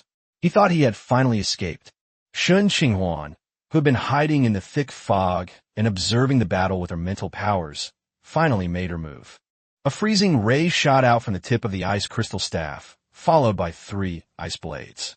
Shen Qinghuan didn't attack unless she was absolutely certain of her strength. Besides, the man's smile froze. He simply couldn't understand why so many enemies would appear on an ordinary second-class ship. Every time he thought he was about to win, someone would jump out and stop him, and each time he was just a little short. He blocked the freezing ray with his sword, and the cold air burst forth instantly, making him shiver and slowing his sword swing. 3 even stronger ice blades were lined up and aimed directly at his neck. The man exerted all his strength, managing to block only 1 ice blade. But the moment the sword touched the ice blade, it shattered, and the ice spread along the long sword, completely freezing his arm. He was powerless to stop the remaining 2 ice blades, and could only watch helplessly as they passed over the sword's edge and approached his neck. With a hum, the white light reappeared, attempting to protect his body. The white light successfully blocked an ice blade, but it also exhausted its last bit of power. The shattered ice blade turned into a large amount of cold air, freezing the man in place, and the protective white light completely dissipated. The last ice blade, under the man's unwilling gaze, swept across his neck without any hindrance. Sizzle. Snap. The ice blade severed the neck and then exploded. With a thud, the man's head rolled off the deck, while the headless corpse remained frozen into an ice sculpture, still standing there upright. Captain. Shauna, Patches, and Squirtle rushed over. Shauna saw that even the 3 of them working together couldn't defeat the enemy, and in the end, Shen Qinghuan had to take action himself. She immediately lowered her head in shame. Shen Qinghuan didn't blame her. Shauna only had ordinary talent, and her strength was currently limited, but she could cultivate and advance on her own. Once she reached the 2nd or 3rd tier, her strength would naturally continue to improve. As for Patches and his companions, their strength will likely remain relatively constant at their current level, barring any unforeseen circumstances. Moreover, this man was not weak to begin with. If Shauna and the others hadn't forced him to reveal his abilities first, Shen Qinghuan might not have been able to kill him so decisively with a single blow. Seeing that Shauna's wings were twitching from time to time due to pain, Shen Qinghuan took out a healing bottle from her spatial ring and threw it to her. Drink it. Shauna took the bottle ask no questions, and drink it all in one gulp after opening the cap. There wasn't much medicine in the bottle, just a small sip. But after swallowing it, a tingling sensation immediately spread from the wings. In just a few breaths, the injury on her wing was completely healed, and even the fallen feathers grew back. Shauna was shocked. This was a precious recovery potion that she had only heard of in her tribe before, yet the captain had given it to her without hesitation because of her minor injury. She secretly vowed that she would work harder to improve her strength in the future and never let the captain down. Shen Qinghuan was unaware of her thoughts. She shifted her gaze from Shauna's neck to the man's corpse. He ignored the glaring head and summoned Patches, preparing to break the ice on the corpse. The ice was harder than she had imagined. Shen Qinghuan tried to break it with her telekinesis, but it wouldn't budge. Patches split him in two. Yeah. Patches crawled with its tentacles to the ice sculpture, raised its scimitar, and slashed down fiercely. Clang! The scimitar struck the ice with a crisp sound, but only broke off some fragments. Shen Qinghuan then realized that the power of a first-tier spell was far greater than that of a trick. Although it was amplified by the ice crystal staff and also related to Patches' lack of strength, the ice was still incredibly powerful. If a Silver Hand recruit were to make a move, he could probably smash the ice in just a few blows. Patches didn't stop. His scimitar continued to fall, and the ice was quickly covered with cracks. With a crash, the ice shattered completely, and the man's body was also broken into several pieces. A blue light shone in Shen Qinghuan's eyes, and with the help of her telekinesis, she brought all the magical equipment on the corpse to the surface. A sword, a pair of shoes, a ring, a belt, a compass, and a revolver. The man indeed had quite a few good items on him. He carried 6 pieces of equipment of excellent or higher quality. Besides that, his clothes were also of ordinary quality, but they had long been destroyed by the ice blades. Next, it was time to settle the spoils. Shen Qinghuan raised an eyebrow, a hint of excitement on her face. Chapter 28 Loot. With a quick glance, Shen Qinghuan's eyes first fell on the gun. With a slight movement of his mind, the revolver that had been floating in mid-air immediately fell into his palm. Name: Silent Revolver Type. Weapon Quality: Tier 1, Excellent. Effect: Silence, significantly reduced sound when firing bullets. Note: Revolver never jams. The effect wasn't particularly strong, but it was enough to explain why the Silver Hand recruits died silently. The enemy was wearing full metal armor, and was most likely caught off guard, killed by a sneak attack from the gun. Shen Qinghuan opened the magazine, and it was indeed empty. 3 shots had been fired when dealing with Shauna, and the remaining 3 must have landed on the Silver Hand recruits. The man didn't seem to care much about the gun, clearly having spare bullets, though he didn't know where they were hidden. He first put the revolver into his spatial ring and continued checking his other equipment. The most conspicuous thing was the long sword, but he didn't touch it first. Instead, he took off the inconspicuous ring. Name: Guardian Ring Type. Equipment Ring Quality: Tier 1, Excellent. Effect: Shield Spell. Comes with 3 one-cycle shield spells, 24-hour recharge. Highly efficient recharge. Can be infused with any amount of energy to shorten recharge time. It turned out that the defensive measure he had just used came from this ring. Shen Qinghuan had previously thought it was the belt's effect. He put on the protective ring and then reached out to take the belt into his palm. Name: Simple Space Belt Type. Equipment Belt Quality: Tier 1, Excellent. Effect: Simple space with 6 mini slots for storing small items. This was actually a spatial device. Shen Qinghuan probed it with her spiritual power and immediately sensed 6 palm-sized storage compartments, 3 of which were already empty. With a thought, everything in his belt fell into his hands. A small pile of bullets, a bottle of medicine, and a scroll. He had 49 bullets in total, enough for a while. The potion was called the Gale Potion, which slightly increased movement and attack speed for 1 hour after consumption. The scroll is a Tier 1 Excellent Grease spell. When triggered, a smooth grease will appear on the ground, and creatures within the area that are not agile enough will fall down. The effect lasts for 1 minute. Shen Qinghuan then understood why the man hadn't had time to use the scroll. He had already dealt with Shauna, Squirtle, and Patches, and was then suddenly ambushed by him, leaving him no time to cast a spell. He stuffed the Gale potion back into his belt, grabbed a handful of candy from the witch's candy jar, and put it in, then handed the belt to Shauna. Here you go with this spatial belt. And keep the healing potion I gave you earlier. That potion will restore a certain amount of healing potion every day. Shauna instinctively wanted to refuse. No, this won't do. It's too expensive. But she quickly realized that she now belonged to Shen Qinghuan, so these things should naturally be arranged by him. Keep it. It's not very useful to me. Shen Qinghuan waved his hand and stuffed the belt into her hand. Shauna didn't refuse again and silently fastened the belt. With it, carrying small items like medicine, candy, and lime powder will be much more convenient. The remaining loot included a long sword, shoes, and a compass. The long sword and shoes were only Tier 1 excellent equipment, and their effects were rather ordinary. The long sword is made of toughness and is not easily broken or damaged. The shoes are made of lightness and can slightly increase movement speed, but the faster the user is, the lower the bonus becomes. At a certain speed, they're almost indistinguishable from ordinary shoes. Shen Qinghuan happened to be without any protective shoes, and without caring that they were taken from a dead body, she simply put them on. The magical equipment automatically adjusted its size, so they were quite comfortable to wear. What truly surprised him was the last compass. Name, Lucky Compass Type, Equipment/Accessory Rarity, Tier 1 Rare. Effects, Luck, slightly increases the wearer's luck. Item Find. After offering an item, it guides the wearer to find related items within a certain range. Gift, guides the wearer to nearby treasure or monster lair. Cooldown is 1 week. Note, a compass imbued with a trace of luck. Carrying it often brings unexpected good fortune. Unexpected good fortune? Shen Qinghuan glanced at the man's corpse, her expression somewhat strange. In a sense, this guy was indeed lucky.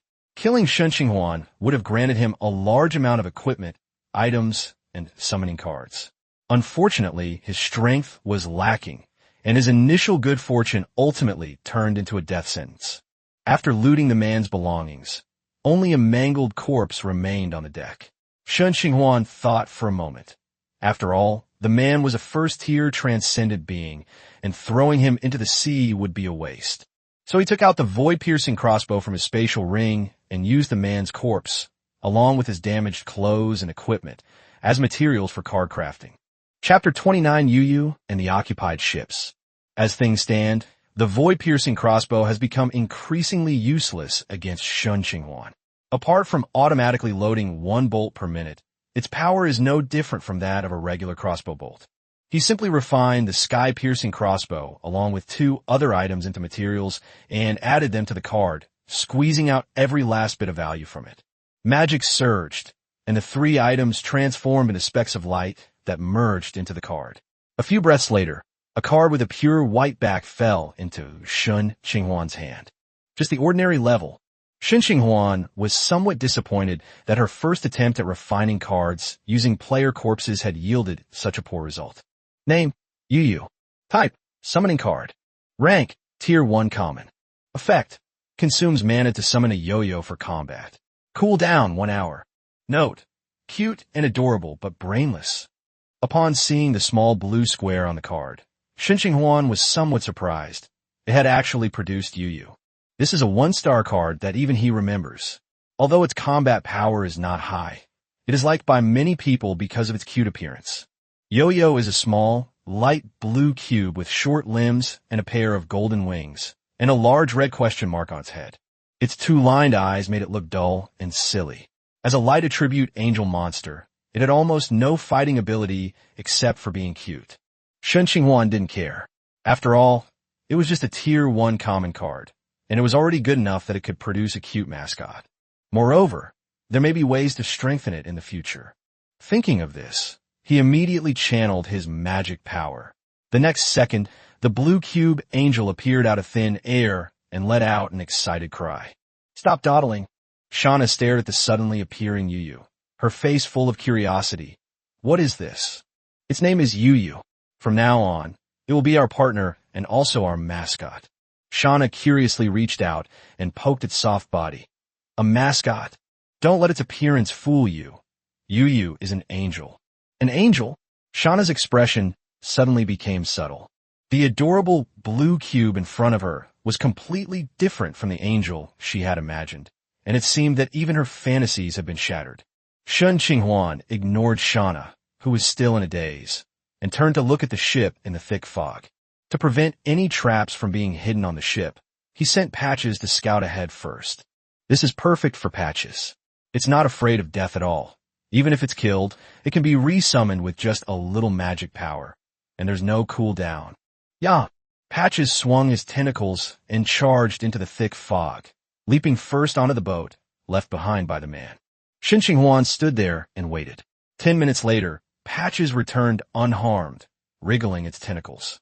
Is there anything unusual? Patches shook his head, then gestured wildly before turning and disappearing back into the thick fog, clearly indicating that everything was safe. Sana, let's go take a look together. Yes. Shen Qinghuan used her wind dance technique to disperse the mist, then enveloped her body with her mental power and slowly floated up. Shauna followed behind, carrying Squirtle, while Yo-Yo sat on her shoulders, swinging her short legs. Although telekinetic flight wasn't fast, it was much easier than climbing the ship using the grappling hook. A few seconds later, Shen Qinghuan landed safely on the ship's deck. Unclaimed ship flying star detected. Do you wish to capture it? A system prompt popped up, and Shen Qinghuan simply selected OK. The flying ship has been captured. After capturing the territory, the system immediately presents two options: dismantle or plunder. Dismantling the ship guarantees all resources, while looting only yields a portion, but offers a chance to obtain special building and ship blueprints. Shen Qinghuan didn't rush to make a decision, but instead took Shauna to check out the flying ship first. The layout of this ship is very similar to that of the Star Sea, with a captain's cabin, 2 bedrooms, a manufacturing workshop, and a trading room. The only difference was that the ship's hold was filled with supplies. In addition to food, there were large quantities of timber and cloth. After looking around, Shen Qinghuan said with some regret, "It's not a special ship after all. Like the Starry Sea, the flying ship is just an ordinary ship with no special buildings, so choosing one is not difficult." He took Shauna back to the Star Sea and immediately chose to dismantle it. The flying ship trembled violently, as if emitting a mournful cry of despair. Then, the entire ship completely disintegrated, turning into white light along with the supplies in its hold and surging into the Star Sea's cabins. You have gained 800 wood. You have gained 500 cloth. You have gained plus 33 iron. You have gained 56 stones. You have gained 86 food. Numerous notifications kept refreshing. Shen Qinghuan already knew the other side had a lot of supplies, but seeing this quantity still left her speechless. The good news is that we won't have to worry about food for a while. We even found a lot of seasonings in the cabin, so we won't have to eat tasteless grilled fish every meal. The bad news is that even with so many resources, we're still short of the iron needed to upgrade our ships. Shen Qinghuan originally wanted to trade in the chat channel, but iron was scarce and could only be obtained by opening treasure chests. Upgrading ships also requires iron, which players often lack, making it difficult for anyone to sell easily. Even if someone does sell, it will be quickly snapped up by other players at a higher price. Iron can also be used to craft ordinary weapons in the workshop, so iron resources are rarely seen in the chat channel. Seeing the nearly full cabin, Shen Qinghuan first used some wood to repair the ship's reduced durability after the collision. Next, besides continuing to improve our strength, the most important thing is to find iron resources as soon as possible and complete the ship upgrade. Fortunately, he happened to have a lucky compass that he could use to find iron from the man's corpse. Shen Qinghuan took out a unit of iron and let the lucky compass absorb it. The previously motionless pointer immediately began to spin rapidly. A few seconds later, the pointer slowly stopped, pointing straight to the left front of the ship. Chapter 30 Long-awaited stir-fry. After adjusting the course and confirming that the ship was always aligned with the pointer, Shen Qinghuan patted her shrunken belly. He didn't sleep a wink last night, spending all his time learning magic tricks. This morning, he was attacked by players, and he hasn't had a bite to eat yet. Having just acquired a considerable amount of food, he was about to call Shauna for dinner when he saw Shauna dragging a grill and ingredients out of the cabin. Squirtle followed behind carrying a bunch of seasonings, while Yo-Yo's arms were too short to even reach her own face, so naturally, she couldn't carry anything. Looking at the grill, Shen Qinghuan's expression changed slightly. After eating grilled fish for so many days, he was starting to feel nauseous at the sight of anything grilled. Are we having barbecue again today? Shauna looked up blankly. Can't we try a different approach? Shauna still looked puzzled, and Shen Qinghuan immediately had a bad feeling. You don't just know how to barbecue, do you? Shauna fell silent, clearly realizing he had hit the nail on the head. Shen Qinghuan patted his forehead helplessly, told Shauna to start the fire first, put the ingredients away, and wait for him to return, then turned and went into the cabin. Upon arriving at the workshop, he used 1 unit of iron and 1 unit of wood to quickly create a wok, an iron shovel, a stew pot, and several sets of wooden bowls and chopsticks. There's no need to forge the knives. We already have the miscellaneous items we made before. When Shen Qinghuan returned to the deck, the fire was already lit. He took his new equipment to the fire, washed vegetables, sliced them, and heated the pan in one smooth motion. Although telekinesis is not yet refined enough to completely replace hands, it has made processing ingredients much easier.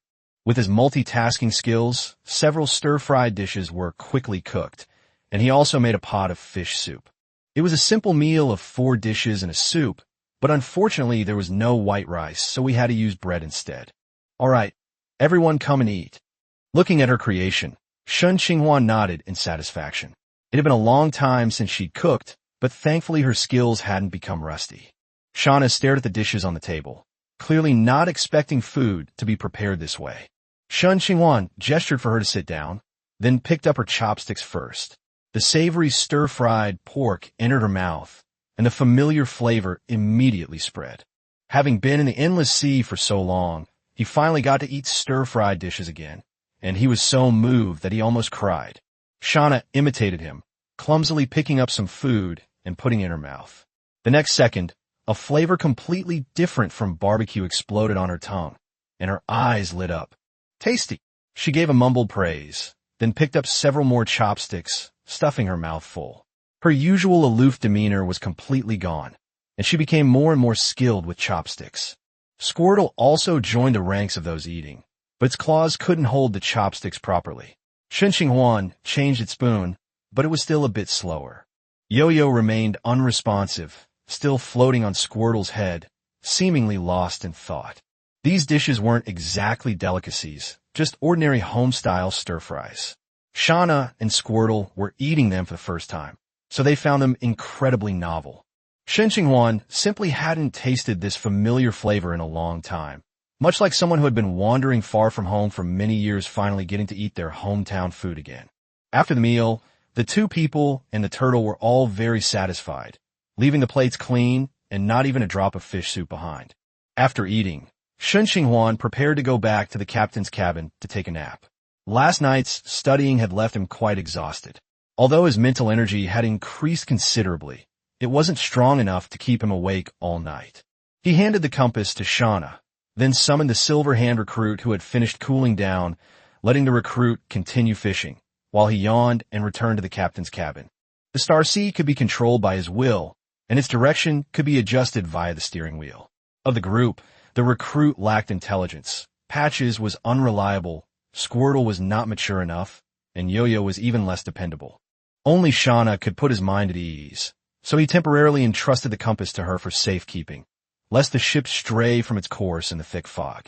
With no landmarks at sea and surrounded by white fog, it's easy to lose your way if you're not careful. After a short rest, Shen Qinghuan woke up again, feeling refreshed. With her improved mental strength, not only did her sleep time decrease, but the effectiveness of her rest also improved significantly. He pushed open the door, but the deck was still shrouded in white mist. He raised his hand and cast a wind dance spell to disperse the surrounding mist. Shauna stood guard at the helm, with Squirtle and Yo-Yo keeping her company. The recruit was still fishing with the hook, while Patches had disappeared again. Seeing that everything was normal, Shen Qinghuan returned to the captain's cabin and sat down at the table to take stock of the current supplies. There's an abundance of wood and cloth, more than enough to upgrade to a level 3 ship, and some can even be used to exchange resources with other players. He hasn't decided yet whether to sell the basic supplies, since their production volume is high and the prices aren't too high. Compared to upgrading his ship, his career advancement has hit a bottleneck. After creating the follower card, his career experience remained completely unchanged. Based on his previous experience in crafting miscellaneous items, he guessed that crafting Tier 1 cards would still increase professional experience, but the benefits would be greatly reduced. To level up as quickly as before, you'll need to acquire a large amount of Tier 2 materials. But it seems we're still in the beginner area, and the monsters we encounter are mostly Tier 1, and no one in the chat channel has mentioned Tier 2 monsters. Of course, some players may have encountered higher level monsters, but those players did not survive and therefore could not share the information in the chat channel. Chapter 31, Shana's Progress. Aside from basic resources, Shen Qinghuan doesn't have much left to trade. The side effects of the sturdy longsword are too poor. Although it appears to be an excellent grade weapon, it is actually just more durable than an ordinary weapon and cannot be sold for a high price. The only items left to sell are the Dreamweaver job change card and the sacrificial statue. However, most players have already completed their job changes, so there may be no one who needs the job change card. The sacrificial statues are even more bizarre. Ordinary players can't use them at all, unless they encounter a suitable special class. They are very difficult to use. But whatever the outcome, she had a try. Shen Qinghuan opened the chat channel and posted a message. Selling epic level items. Price quote provided. Serious inquiries only. The news caused an uproar on the channel. Holy crap! Epic level items have appeared. The effect seems a bit lackluster. It's not as practical as a high-quality equipment. This should be the first epic item to be revealed in the channel, right? It's just epic level. With so many players, someone must have gotten legendary level, but they just don't want to show it off. Then why don't you send one and let me see? I didn't say I had it. If you're incompetent, why pretend? After a brief commotion, the storm quickly subsided. However, private messages kept popping up, numbering in the hundreds in a short period.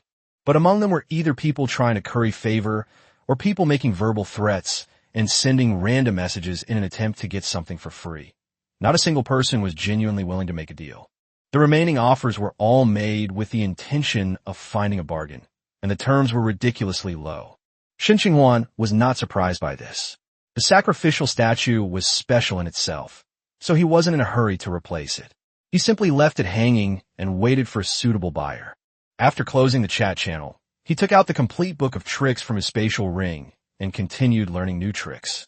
This time, he still prioritized researching support-type tricks, but there weren't many useful support abilities left, and most of the later content was geared towards offensive tricks. Shen Qinghuan quickly became engrossed in the moment, completely forgetting about time.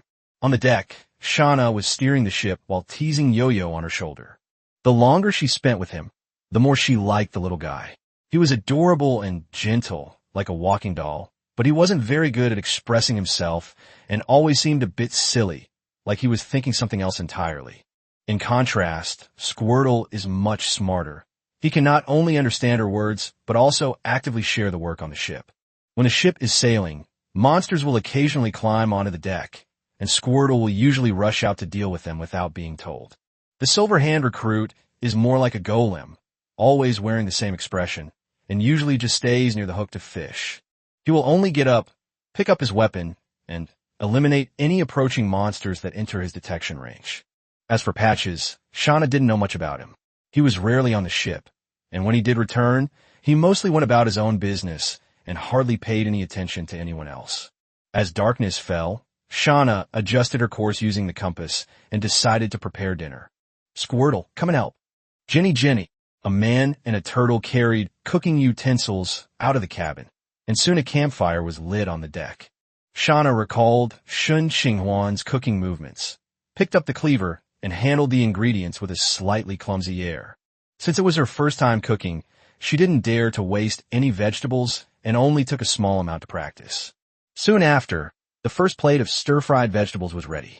Shana picked up a bite and tasted it, then immediately frowned. The dish was a bit too salty, and it was overcooked. However, food was scarce on the ship, so she didn't waste any and ate all the remaining vegetables. Having learned from the first experience, the second batch was quickly ready. This time, The greens were a vibrant green, and the seasoning was just right. The taste was quite good. Home-style stir-fries are actually not complicated. As long as you master the heat and seasoning, the taste will be good. Shauna was already skilled at grilling, and her control over the heat was far superior to that of the average person. After trying it twice, she got the hang of stir-frying. 2 successes greatly boosted her confidence. It seems that the dishes Shen Qinghuan often makes aren't as difficult as she had imagined. Soon, the table was filled with dishes, still 4 dishes, and a soup, all of which Shen Qinghuan had cooked that morning. When it was her first time cooking, Shauna didn't dare to make her own decisions and simply followed Shen Qinghuan's recipe exactly. All right, Squirtle, go call the captain out for dinner. Jenny. Squirtle gave a solemn military salute and ran towards the captain's cabin with its short legs. The soft sound of the door opening startled Shen Qinghuan, who was reading a book. He turned his head and saw a blue turtle head peeking in from outside the door. Squirtle? What's up? Jenny, is dinner ready? Shen Qinghuan was slightly taken aback. She turned to look out the window and realized that it was already dark. After the ship was upgraded to level 2, the cabin was automatically lit. He was so engrossed in his knowledge of magic tricks that he didn't even notice the passage of time. It's been so long. It feels so good to be immersed in knowledge again after all this time. He got up and stretched his stiff body, put away the magic book, and followed Squirtle out of the captain's cabin. Upon reaching the deck, Shen Qinghuan, as usual, used her wind dance technique to disperse the thick fog.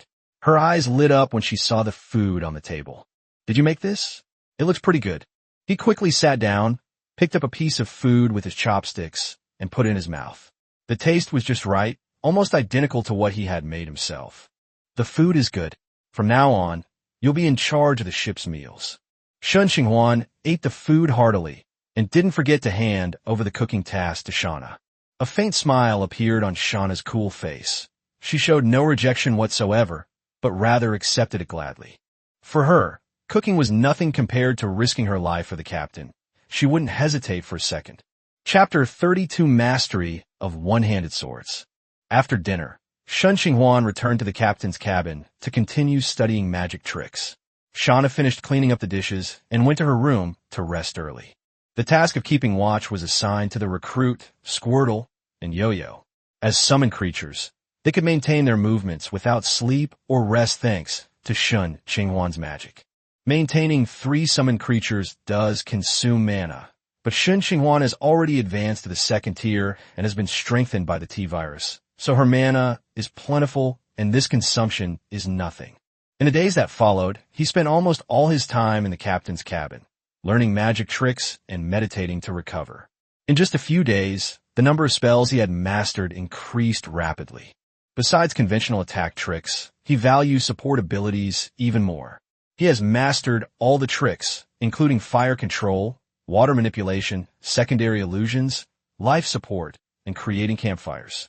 In terms of offense, he also specifically chose spells of different damage types to deal with various enemies. Magic Blast inflicts force field damage. Acid Splash corrodes targets. Fire Arrow excels at fire attacks. And Trembling Touch is suitable for counterattacking when enemies are close.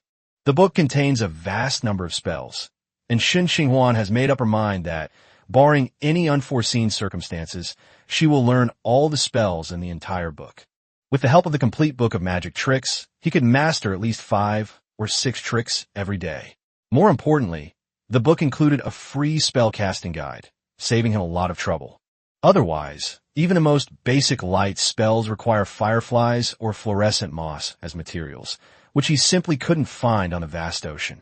As for the sacrificial statue, Shen Qinghuan would post it for sale in the chat channel every day, and each time she would receive dozens or even hundreds of private messages. But none of the prices offered met his expectations. Selling it cheaply was out of the question. He'd rather let the statue rot in his hands than let someone else profit from it. While Shen Qinghuan focused on her studies, Shauna was much busier. She not only had to cook, but also maneuver the boat to prevent it from veering off course. In her spare time, she cultivates her fighting spirit to improve her strength, and occasionally she teams up with Squirtle to deal with monsters that crawl out of the sea and onto the ship. In each battle, Shauna and Squirtle's teamwork became increasingly seamless.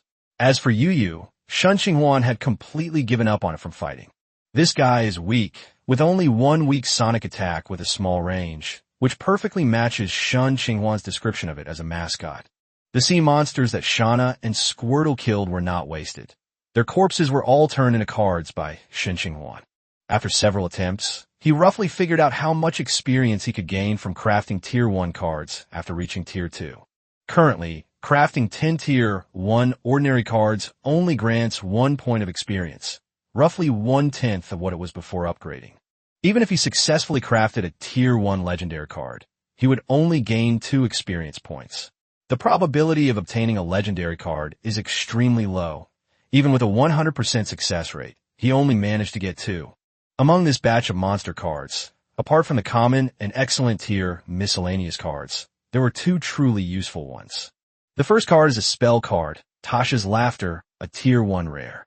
By infusing it with mana, it grants a perception save against 1 creature within the caster's field of vision. If the opponent fails to grant immunity, the user will immediately fall to the ground and become incapacitated and will laugh uncontrollably for up to 1 minute, with a cooldown period of 1 hour. This is an extremely powerful control card. The only problem is, don't use it against idiots who can't laugh. Shen Qinghuan's eyes lit up. The advantage of spell cards is straightforward. They require no learning, no casting materials, and can be used simply by infusing them with magic power. The drawbacks are also obvious. The cooldown time is too long, and once the card is made, its power is basically fixed, so it cannot benefit from buffs such as spell power. If you really want to increase its power, you have to refine it again. But for Shen Qinghuan, a chaos card refiner, refining an old card is not as good as gambling on a new one. Tasha's Laughter is rated as a rare item mostly because it has been improved by Tasha, making it perfectly adequate for dealing with ordinary Tier 1 enemies. The other card, however, piqued Shen Qinghuan's interest even more. That was a Tier 1 excellent skill card, named One-Handed Sword Mastery. The effect is simple. After using it, one immediately masters the use of a one-handed sword. The notes are even more straightforward. This basic weapon skill might compensate for someone's weakness. Shen Qinghuan hesitated for only a moment before deciding to use the passive skill card directly. Although his role is support and ranged mage, it's never a bad thing to have another weapon. In case an assassin gets close in the future, and the enemy manages to break through the obstacles and rush to him, he can still pull out his longsword and give the enemy a surprise. Thinking of the enemy's bewildered, confused, and unwilling expression, Shen Qinghuan couldn't help but reveal a lewd smile. He coughed twice, shaking off the chaotic thoughts, and pulled out the skill card to use it directly. The next second, the card transformed into countless blue specks of light, all merging into his body. Countless sword-wielding postures flashed through his mind, but none left a clear memory. It failed. Shen Qinghuan was a little confused, so she quickly opened her personal attribute panel. In the skill bar, the One-Handed Sword Mastery was already quietly listed there. It seems the skill didn't fail, it just integrated into the body in a different way. He pondered for a moment, then took out the sturdy longsword he had obtained from the man from his spatial ring. The moment the longsword touched her hand, an indescribable feeling welled up inside her. Following her instincts, Shen Qinghuan raised her hand and thrust forward. With a whoosh, the sword's edge tore through the air, emitting a soft hum. He seemed not to hear, and after sheathing his sword, he thrust it straight at the enemy again. One sword strike after another, each strike more fluid and skillful than the last, as if he had abandoned the sword for many years and now picked up his long-buried skills again. Chapter 33 Islands and Secret Realms. Once she had mastered the thrusting move, Shen Qinghuan changed her movements, switching from thrusting to chopping, and then practiced slashing, striking, pointing, collapsing, flicking, parrying, and hanging. Each move was initially unfamiliar, but with the help of proficiency in one-handed swordsmanship, it quickly became skillful and smooth, as if he had practiced for many years. Nearly an hour later, Shen Qinghuan, covered in sweat, finally snapped out of her reverie, let out a long breath, and her eyes were filled with joy. The effects of mastering the one-handed sword far exceeded his expectations. It not only instilled sword knowledge into his mind, but also allowed his body to remember the feeling of wielding a sword. This saved him years of hard training. With his current level of proficiency, he could say that he had been practicing swordsmanship since childhood, and no one would doubt it. Moreover, with this foundation, learning other sword techniques in the future will be much easier. Shen Qinghuan used magic to wipe away the sweat from her body, put the long sword back into her spatial ring, and was about to continue studying the complete book of magic when there was a knock on the captain's cabin door. Shauna, who was at the helm, stood outside the door and said, "Captain, we've spotted a small island ahead." Upon hearing the word island, Shen Qinghuan immediately put away her book and quickly walked out of the captain's cabin. Once on the deck, he discovered that the thick fog around him had somehow disappeared. Upon closer inspection, he realized that it wasn't that the thick fog had dissipated, but rather that there seemed to be an invisible barrier surrounding the small island in front of him, completely isolating the white fog from the outside. There was not a trace of fog within several kilometers of the island, and this eerie sight made Shen Qinghuan hesitate to approach rashly. "Where is the lucky compass?" Shauna immediately took a compass out of her pocket and handed it to him. Shen Qinghuan took it and found that the black pointer was indeed pointing steadily at the small island. He pondered for a moment, then maneuvered the star sea along the invisible boundary outside the island, trying to confirm whether the compass was simply pointing here. However, no matter which direction the ship sailed, the pointer never changed. The destination remained the same island. It seems that the island does indeed have the iron I need. After confirming that the island's appearance was not accidental, Shen Qinghuan used another ability of the lucky compass. This ability was still in cooldown when I first obtained the compass, but now it can finally be used. The gift was activated, and the black pointer on the compass gradually turned golden, then trembled violently before finally pointing steadily back to the island. Shen Qinghuan breathed a sigh of relief. It seems that we have no choice but to go to this island. No one can predict what might happen on the endless sea. If he avoids every unusual situation, how can he improve his strength, and how can he ascend to godhood? However, caution was still necessary. After the star sea approached the island, Shen Qinghuan did not immediately disembark, but instead took out Patches as a summoning card. He first canceled Patches, who had disappeared to who knows where, and then reinfused magic to summon the pirate back. "Yeah." As soon as Patches appeared, Shen Qinghuan ordered, "Go and scout the island." Patches nodded, jumped into the sea, and swam toward the island. After watching it leave, Shen Qinghuan simply moved a deck chair out from the captain's cabin and started flipping through a magic book on the deck. Although the island was not large, it would still take Patches time to explore it on his own. Having finally escaped the white fog and seen the sun after so long, Shen Qinghuan settled down to bask in the sunlight. This wait lasted for nearly 2 hours. Only after Patches returned safely did Shen Qinghuan ask, "So what's on the island?" Patches immediately began to gesticulate wildly, reporting all the discoveries on the island to him in the language of the eye demon. After listening, Shen Qinghuan stroked her chin, seemingly lost in thought. According to Patches, there are no other creatures on the island, only common plants and some coconuts, so quiet that you can't even see any insects. But in the center of the island, there is a cave. The cave is empty, except for a blue halo more than 2 meters high, standing alone. Patches tried to touch the aperture, but it was like a phantom. No matter how close he got or how far he reached, he could never touch it.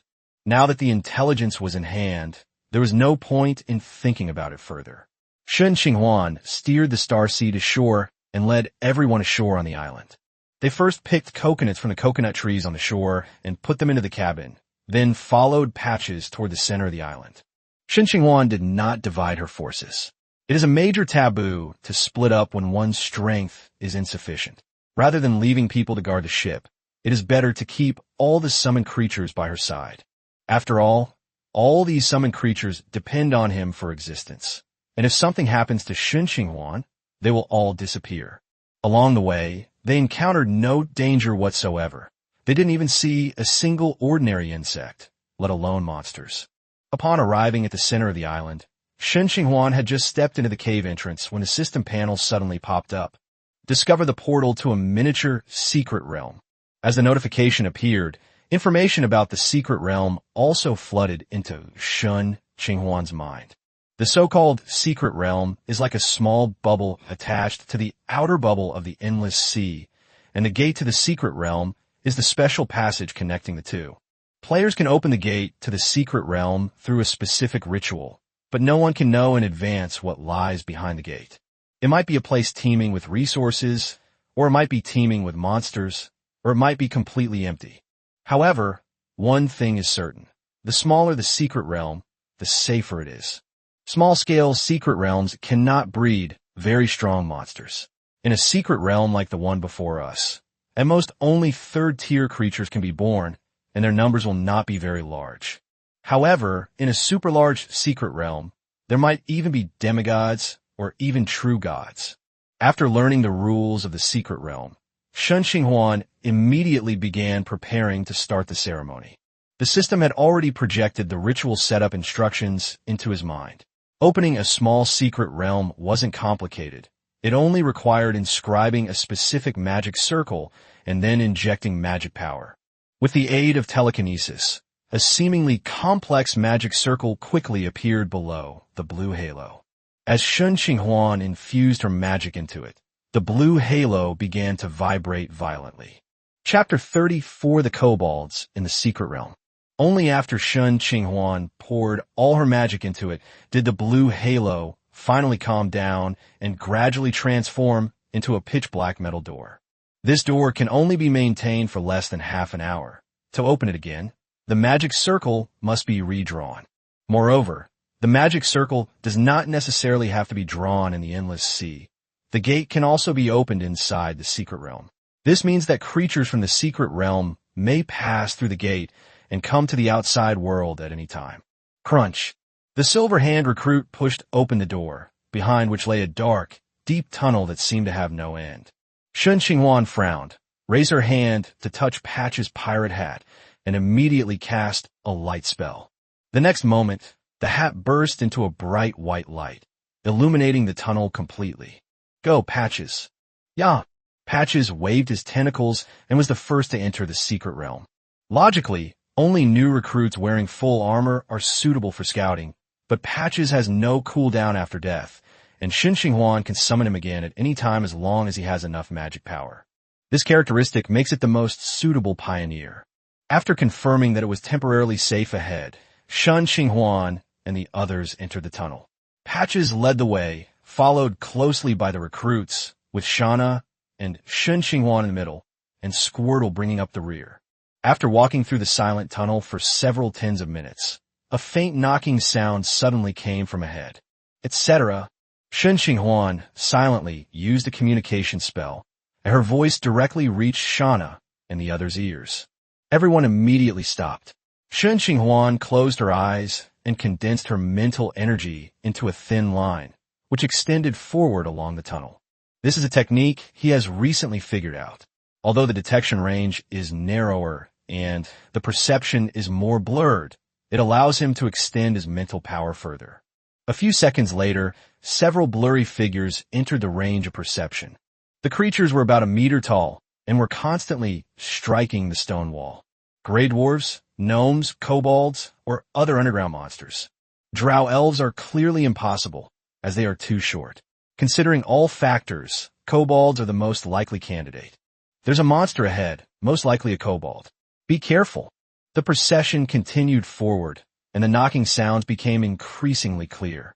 Just as they were about to reach their target, Patches, who was walking at the front, suddenly disappeared, followed by a dull thud from the bottom of the pit.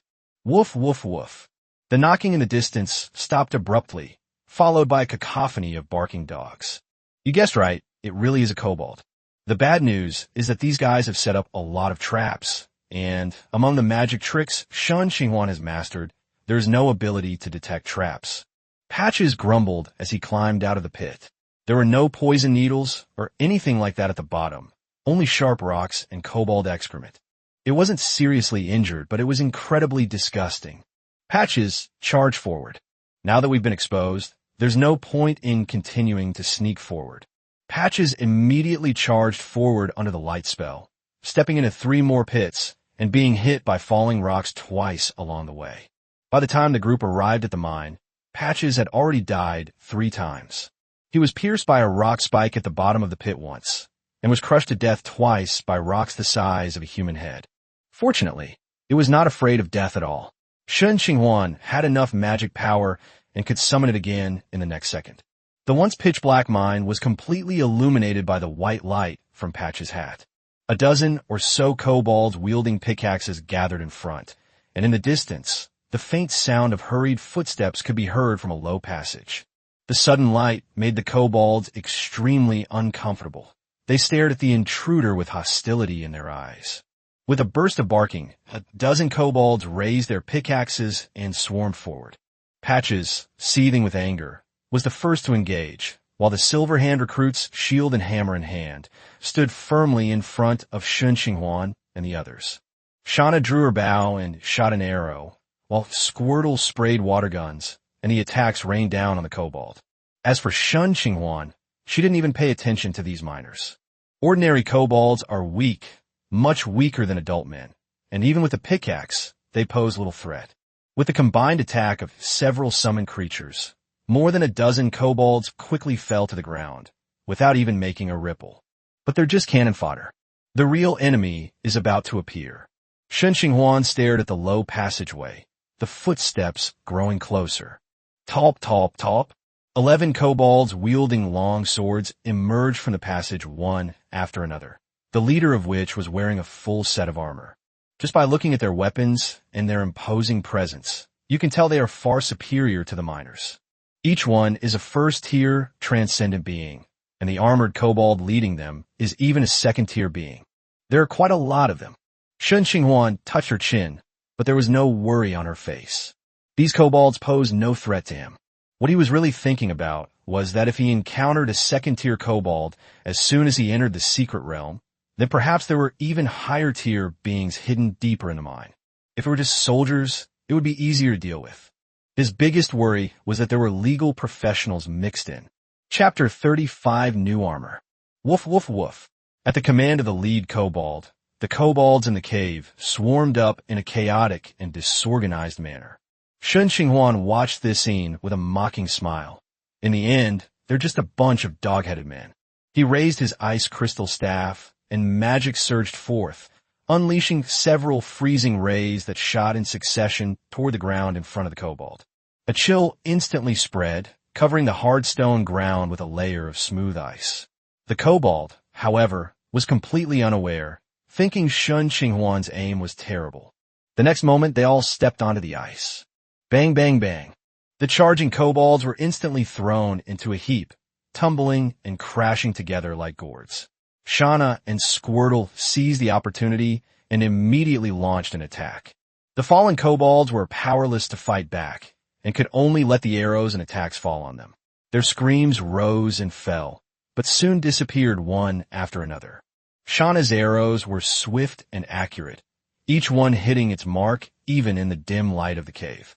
Within seconds, the ground was littered with the corpses of kobold warriors. Only the second-tier kobold captain, with a superior physique, managed to climb across the ice and survive. But when it turned around and saw that all its team members were dead, its body froze, and a look of retreat appeared in its eyes. When the kobolds are numerous, they dare to act aggressively, but once they fall into a disadvantageous position, their cowardly and timid nature is completely exposed. Just as it looked around, preparing to retreat, the Silver Hand recruits and Patches blocked its escape route. With nowhere to retreat, the kobold captain mustered his courage and swung his sword fiercely at the nearest recruit. When the long sword struck the shield, producing a crisp metallic clang, the recruit only paused slightly before steadily receiving the blow. Kobolds are inherently weaker than humans, and even with the aid of fighting spirit, they cannot break through the recruit's defenses. Tajda! The kobold captain swung his sword wildly, the clanging sound of metal striking metal echoing continuously, but the recruit held up his shield like a thick city wall, blocking all his attacks. Patches circled around it, specifically targeting the weak points in its armor, striking one after another with ruthless precision. Before long, the kobold captain was covered in wounds, blood flowing continuously. Seeing that he couldn't open a breach, despair finally appeared in his eyes. Woof woof! It mustered all its fighting spirit, and with its last ounce of strength, slashed at the recruit once more. When the sword strike still failed to pierce the shield, only knocking the recruit back a few steps. The moment the kobold captain was exhausted, Patches immediately rushed out and delivered a finishing blow without hesitation. Ultimately, the second-tier kobold captain was too badly injured and fell heavily to the ground. As it lay dying, its eyes were filled with resentment and regret. Had it known this would happen, it should have lured the intruders into a trap, dividing and surrounding them, instead of charging head-on and being crushed like ants.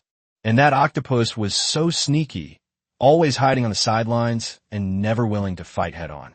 Soon, the kobold captain fell completely silent, and the battle ended. Looking at the corpses scattered on the ground, a blue light appeared in Shen Qinghuan's eyes. She scanned the scene with her mental power and began to loot the spoils. The longsword, pickaxe, scattered ores, and some dry rations made of unknown materials were of little value. The kobold's weapons were made from ordinary iron ore, none of them reaching the excellent grade. As for the iron ore, only a dozen or so pieces remained on site. Clearly most of it had long been transported elsewhere. "Captain, what do we do next?" Shauna asked softly from the side. "Rest here and continue later." Everyone agreed and found a place to sit and rest. Only Patches couldn't stay still. He kept touching and looking around, continuing to explore the cave. This rest period was mainly to allow Shauna to recover her fighting spirit. Shen Qinghuan only used the light spell and freeze ray a few times, so her magic power consumption was not significant. As for the summoned beasts, their energy consumption was entirely supported by Shen Qinghuan's magic power, so they didn't need to rest at all. However, before resting, Shen Qinghuan had an important task to complete: refining cards. The chaos card refining process was activated, and the kobold corpses on the ground were gradually refined under the influence of magic, transforming into exquisite cards. The corpses on the ground gave him a total of 7 miscellaneous cards and 3 Tier 1 cards. The miscellaneous cards don't need close inspection. They're all ordinary items unrelated to strength. The remaining 3 Tier 1 cards, however, are surprisingly of good quality because the weapon and the corpse are considered as one entity. One of them was clearly an equipment card. Name: Beautiful Girl Armor. Type: Equipment card. Quality: Tier 1 Excellent. Effect: one-piece design, providing full body defense. Hardened, significantly reducing piercing damage. Note: this is a female-style armor unique to anime. It is lightweight and comfortable. The less fabric used, the higher the defensive power, and its defensive effect is comparable to heavy armor of the same level. This excellent women's armor is lightweight and flexible and offers decent defense. Its only problem is that it covers a pitifully small area. However, due to the integrated design, even areas without armor covering them are considered to have protection. Shen Qinghuan hesitated for a moment, then materialized the armor and handed it to Shauna. Shauna was initially very excited when she received it. After all, it was a high-quality piece of equipment. But once she saw the design of the armor, a faint blush quickly appeared on her cool face.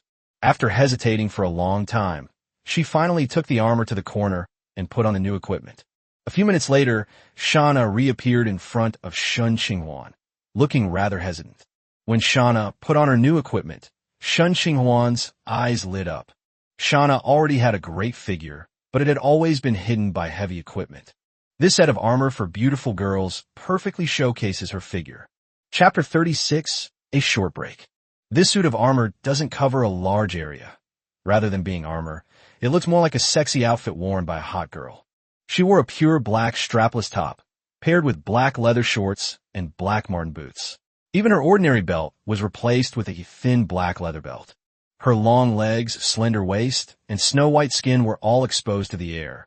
Apart from her slightly thin chest, she was practically perfect. Shauna, who had never worn such revealing clothes before, felt extremely uncomfortable, especially after noticing Shen Qinghuan's gaze. She felt both happy and too shy to look up. She pretended to be nonchalant, closed her eyes, and practiced breathing exercises, trying to avoid his gaze, but her bright red ears had already betrayed her true feelings. Seeing Shauna in meditation, Shen Qinghuan also withdrew his gaze. He hadn't watched those hot dance videos on Blue Star for nothing. He still had some self-control. He turned his attention back to the remaining 2 cards, one of which was the single Tomo Sharingan he had made before, which, together with the one Shauna was already wearing, made a perfect pair. The other card is a high-quality item card, Master Ikkyu's Buddhist prayer beads. The prayer beads consist of 12 black beads, each about the size of a thumb, with a smooth texture and a faint sandalwood scent. Holding them can calm the mind, and crushing them releases a protective aura, offering extra protection against demons, evil spirits, and especially zombies. The moment she put on the Buddhist prayer beads, Shen Qinghuan's previously agitated emotions immediately calmed down. He glanced at Shauna, who was sitting cross-legged not far away, and closed his eyes to meditate, beginning to restore the magic power in his body. Several tens of minutes later, the two had fully recovered their energy. During this time, kobolds kept attacking from the narrow passage, but Patches and his men spotted and dealt with them all. After losing several waves of lives, the kobolds finally realized that sneak attacks were pointless and dared not approach again. Shen Qinghuan stood up and looked around at everyone. Seeing that everyone was in high spirits, she immediately ordered, "Let's go." The group returned to the previous entrance. Before entering, Shen Qinghuan gave Shauna the other Sharingan and the Guardian Ring. The formation remained unchanged, with Patches at the front, followed closely by the recruits, then Shauna and Shen Qinghuan, and Squirtle bringing up the rear. However, the tunnel dug by the kobolds was extremely narrow, less than a meter high and only wide enough for one person to pass through, making it difficult to even turn around.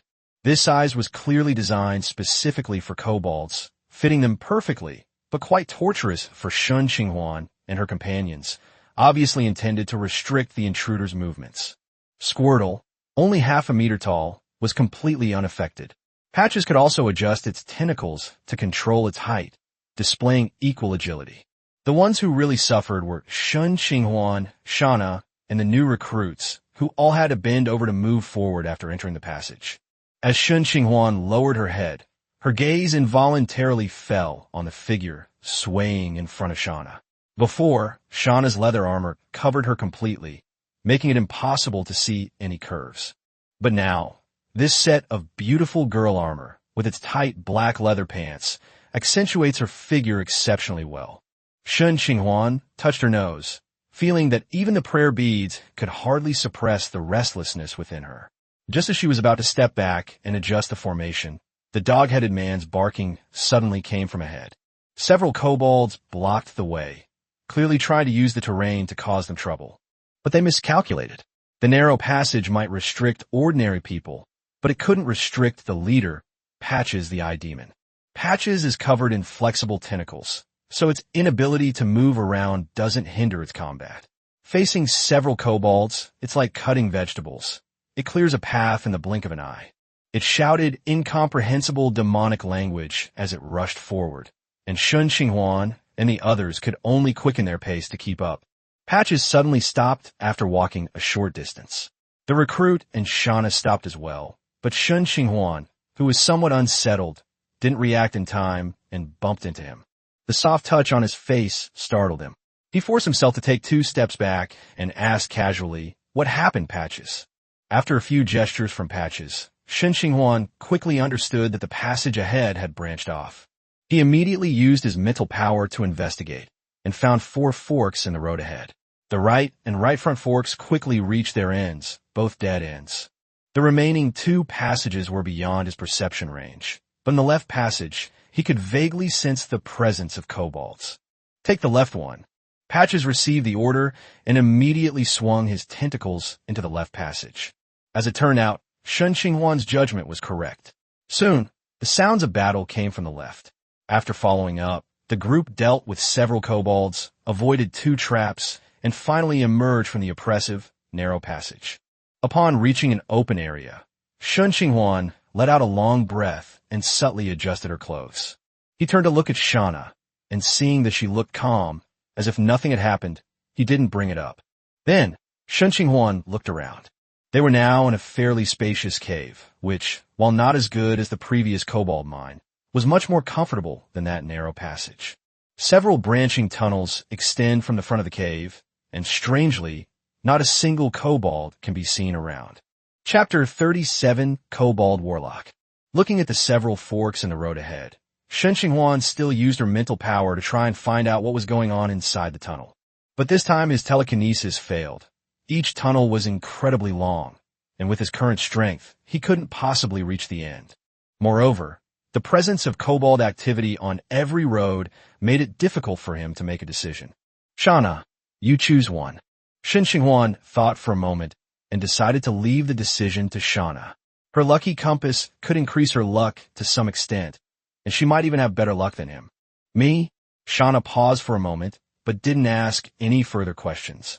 After a brief hesitation, she raised her hand and pointed to the far right. Then let's go with this one. Forward. Shen Qinghuan waved his hand, and the team immediately set off. Patches led the way, Squirtle brought up the rear, and the group slowly entered the tunnel on the right. The road was unusually quiet. After walking for nearly 10 minutes, we hadn't seen a single dog-headed man. Just as Shen Qinghuan was wondering if she had chosen the wrong path, a loud rumble suddenly sounded overhead, and dozens of huge rocks crashed down. Retreat. Shen Qinghuan retreated instantly. Her speed increased by psychic power.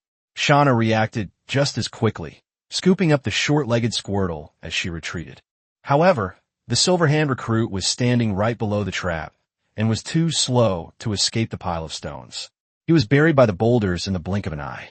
After the smoke cleared, the tunnel was completely blocked. Shen Qinghuan, Shana, and Squirtle were trapped on one side. Patches was stuck on the other, and the recruits were crushed under the rubble. Before they could figure out how to rescue the person, a burst of barking dogs came from behind them. A large number of kobolds emerged from the darkness. 20 kobold warriors, 2 kobold captains, and 20 kobolds armed with light crossbows. Quite a sight. The moment the two sides met, the kobold crossbowmen pulled their triggers in unison, and 20 bolts shot through the air. Shen Qinghuan dared not be careless. She pulled Shana behind her and crushed the Buddhist beads in her hand at the same time. A burst of golden light suddenly erupted, transforming into a high wall that blocked all the crossbow bolts. The sudden burst of light caused a stir among the kobolds, who were accustomed to darkness. Taking advantage of this moment, Shen Qinghuan drew Patch's card, infused it with magic, and summoned it back to her side.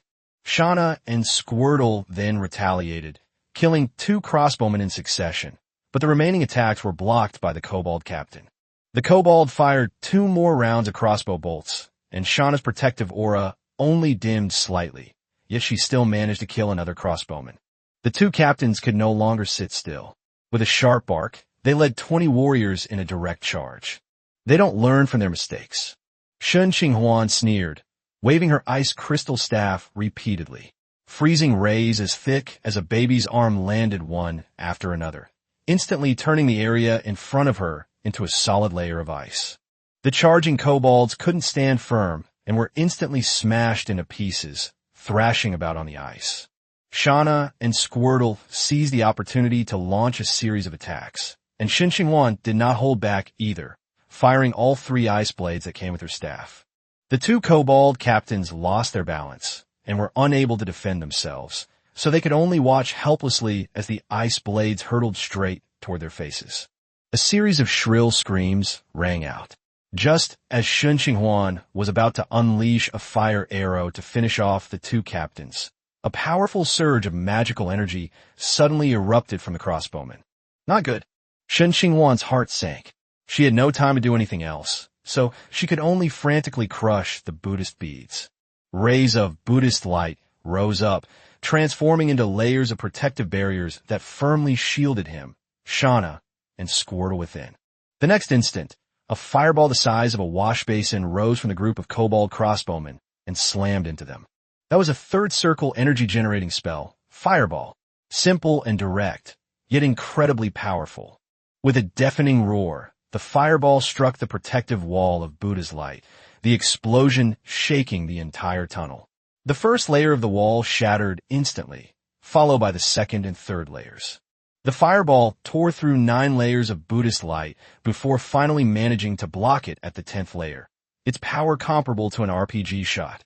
Shen Qinghuan and her companions were unharmed thanks to the Buddha's light, but the kobold warriors who fell in the ice suffered. The narrow tunnel space amplified the power of the explosion, killing several weaker kobolds instantly, while the rest were all seriously injured. Damn it!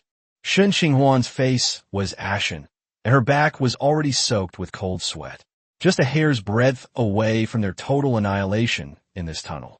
Fortunately, he had made Buddhist prayer beads in advance, and fortunately, he didn't hesitate to crush them one by one to save his life. Although he had used up 2 beads, at least he was still alive.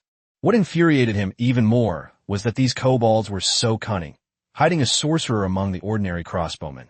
A 3rd-tier kobold sorcerer who could cast fireball. Here, Shana's Sharingan eyes darted around rapidly, instantly locking onto the target hidden among the crossbowmen. She immediately drew her bow, and blue battle aura enveloped the arrow, causing its power to surge as it shot straight at the kobold sorcerer. But as soon as the arrow got close to the opponent, it hit an invisible force field and was bounced away without causing any damage. The kobold warlock also looked surprised.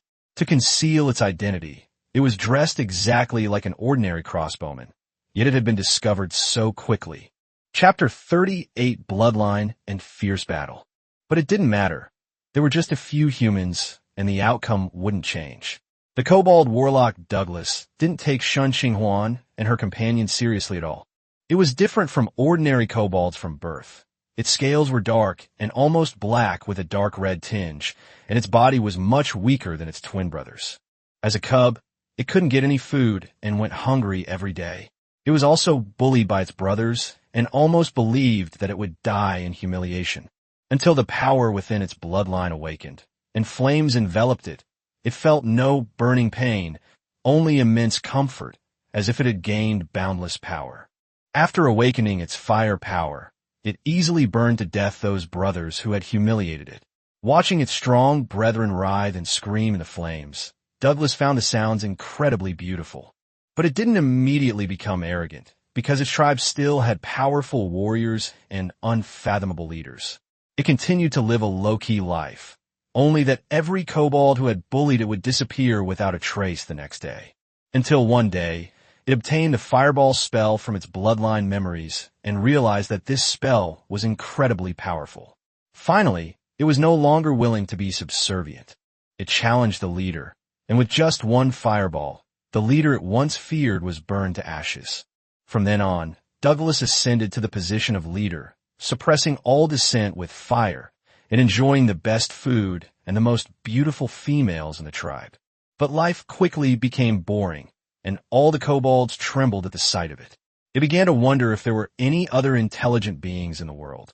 So it sent out all its minions to search, but this small secret realm was not large, and after searching every corner, it still couldn't find any intelligent life other than kobolds. Just when it thought the world consisted only of kobolds, the first human appeared. That person was very strong. The kobold warriors were like cubs in his hands, yet they still couldn't withstand a single fireball from him. Only after the enemy turned to ashes did Douglas realize with regret that he hadn't even asked where the other came from.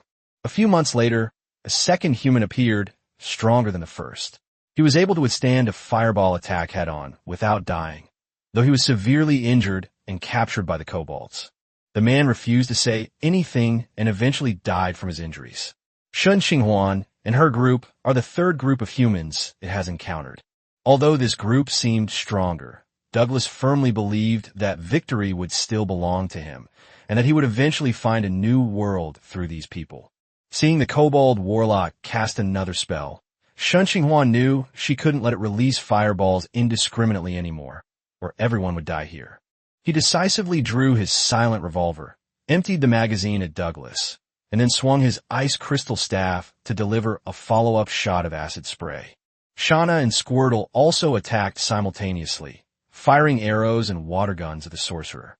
Revolver bullets, being the fastest, struck the shield the moment the gunshot rang out. With several muffled thuds, 3 bullets shattered the shield, and the remaining 3 all hit Douglas. However, Shen Qinghuan's marksmanship was mediocre. The bullet only hit its shoulder, failing to strike a vital spot, but it successfully interrupted its spellcasting. As for the acid, arrows, and water guns, they were too slow and were blocked by the ordinary kobolds around them with their lives. Pain and blood were completely foreign to Douglas. Since becoming the leader, no one had dared to displease it, let alone harm it. Woof, woof, woof. The excruciating pain made its eyes bloodshot, and it roared angrily at the kobold warriors who were lying on the ground pretending to be dead. Hearing the leader's roar, the injured but not dead kobold quickly got up from the wet ground, suppressed his fear, and rushed towards Shen Qinghuan and the others. Shen Qinghuan immediately understood that she had to close the distance, forcing the sorcerer to hesitate and prevent it from casting fireballs again. Block them. At his command, he immediately pulled out a handful of witch's candies from his spatial ring and stuffed them into his mouth. He then took out his long sword and charged straight at Douglas, who was preparing to cast another spell. Multicolored light flashed across his body, and system notifications appeared one after another, with various buffs such as jumping ability, strength, hair quality, and skin smoothness taking effect. Most of the effects were meaningless, but Shen Qinghuan ate enough that he always received real and useful boosts like strength and speed. His speed suddenly increased during the charge, and he dodged several kobold warriors that tried to intercept him, heading straight for the kobold warlock. Woof, woof, woof. Douglas, who was about to cast the spell, panicked. Its fireball spell was terrifyingly powerful, but it was itself very weak, with melee capabilities no different from an ordinary kobold. Under its command, the kobold crossbowmen around it, no matter how unwilling, had no choice but to surround Shen Qinghuan as he charged forward. Chapter 39, Bloodline Burning. After her physical abilities improved once again, Shen Qinghuan looked at the dog-headed men surrounding her, as if all her movements had slowed down. With a flick of his long sword, the tip of the blade precisely grazed the neck of a kobold, and blood instantly gushed out. The kobold was still completely bewildered, having no idea what had happened, when suddenly his limbs went limp and he collapsed to the ground, his vision going black. Shen Qinghuan didn't stop, turning back to continue rushing towards the kobold warlock Douglas, but the kobold's obstruction ultimately slowed him down. As Shen Qinghuan approached, Douglas grinned menacingly and raised his hand to strike him. Blazing flames erupted from its palm, engulfing the entire space around Shen Qinghuan. It was the hand of burning flames. Knowing the power of this spell, Shen Qinghuan did not try to withstand it head-on, but immediately shrank her body and dodged to the side. The range of the burning hand was limited, and with his speed, he quickly rushed out of the area covered by flames, but his back and arms were still burned, and his mage robes were tattered. The ordinary kobolds who had originally surrounded him were not so lucky.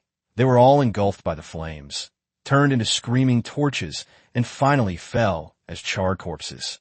Seeing Shen Qinghuan escape from the attack range, Douglas roared and wanted to continue casting spells, but forgot that there were no subordinates in front of him to stop him. Shen Qinghuan touched the ring, and a card instantly fell into her palm. After being infused with magic, pink light shone directly on Douglas. Tasha's laughter spell hit. Spell detection in progress. Judgment failed. Shen Qinghuan's heart sank. At the most crucial moment, the spell's judgment had failed. Douglas remained unfazed, still focused on condensing the next spell. Just as the crisis was about to strike, the system notification popped up again. Should the decision be reversed? Sure. Shen Qinghuan was overjoyed, almost roaring out loud. He never expected that his talent could not only reverse the result of card refining, but also the judgment of spells. Judgment reversed successfully. The next second, the fierce look on Douglas's face suddenly froze, and an uncontrollable smile burst forth from within him. Despite facing a formidable enemy and being filled with rage, it couldn't help but clutch its stomach and burst into uncontrollable laughter. Ha ha woof!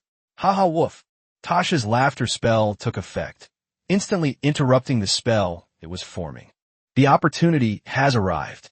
Shen Qinghuan lightly touched the ground with both feet, her figure flashing out like a phantom. She raised her long sword high and slashed at Douglas's neck with all her might. When a crisp impact rang out, and the air around Douglas distorted as a shield blocked the deadly sword strike. Shield! Shen Qinghuan didn't know when it was released, but the immense force of the sword still sent Douglas flying. Douglas arced through the air before crashing heavily to the ground, using the fall to snap him out of his manic laughter. Oh no! Shen Qinghuan immediately caught up, slashing wildly with her longsword, bombarding the shield relentlessly. Tajda! Without the support of battle aura, magic power alone cannot directly enhance the destructive power of the sword. He can only keep swinging the sword, trying to shatter the shield before Douglas finishes his next spell. The continuous impacts brought Douglas back to its senses, and the sight of Shen Qinghuan so close made it panic. After realizing that the opponent could not break the shield in a short time, it quickly calmed down. Just then, hurried footsteps came from deep within the tunnel, and Shen Qinghuan and Douglas both turned to look. Shauna and Squirtle arrived, having clearly dealt with the wounded kobold warriors and come to provide support. Douglas also realized that he was isolated and helpless and could die here at any moment. It finally decided to fight desperately. His blood began to boil, Douglas's body temperature continued to rise, and his skin radiated an abnormal heat. Bloodline burning. This is an ability it has never used since awakening. Once activated, its power will be greatly enhanced, and the casting time will be greatly shortened, but the cost is an extremely long period of weakness. It had previously worried about being overthrown when it was weak, and had never encountered a real enemy that could threaten it, so it was only today that it was using it for the first time. Vuif, vuif, vuif, vuif. It's over, humans. Accompanied by a sharp bark, a fireball rapidly condensed in front of Douglas. So close, so very close. Shen Qinghuan roared and slashed down with his sword again. The shield twisted violently, but it still stubbornly did not shatter. It's too late. Douglas was sent flying backward, the fireball in his palm, fully formed, heading straight for Shen Qinghuan with terrifying momentum. Captain! Shauna, who was not far away, screamed. As the fireball hurtled towards her, Shen Qinghuan felt ice cold all over. Was this how it was going to end? At the critical moment, a spinning tortoise shell suddenly shot out, forcefully blocking the fireball's flight path before it could hit Shen Qinghuan. Jenny! Squirtle poked its head out and gave Shen Qinghuan a thumbs up. Immediately afterwards, a deafening explosion occurred. The impact and heat wave from the explosion sent Shen Qinghuan flying, slamming her hard against the stone wall. Wow! He could no longer suppress his injuries, coughed up a mouthful of blood, and fainted on the spot. On the other side, Squirtle's shell was completely charred and slowly dissipated into the air. Shauna was also thrown by the explosion, but fortunately, she was far enough away that her injuries were not serious. As for Douglas, it didn't fare much better. The explosion was too close, and its already crumbling shield was completely torn apart. However, the fireball was a spell it cast itself, and it also had relatively high fire resistance and was in a state of burning blood. So even though it wasn't very strong, it still survived. Chapter 40, The End of Douglas.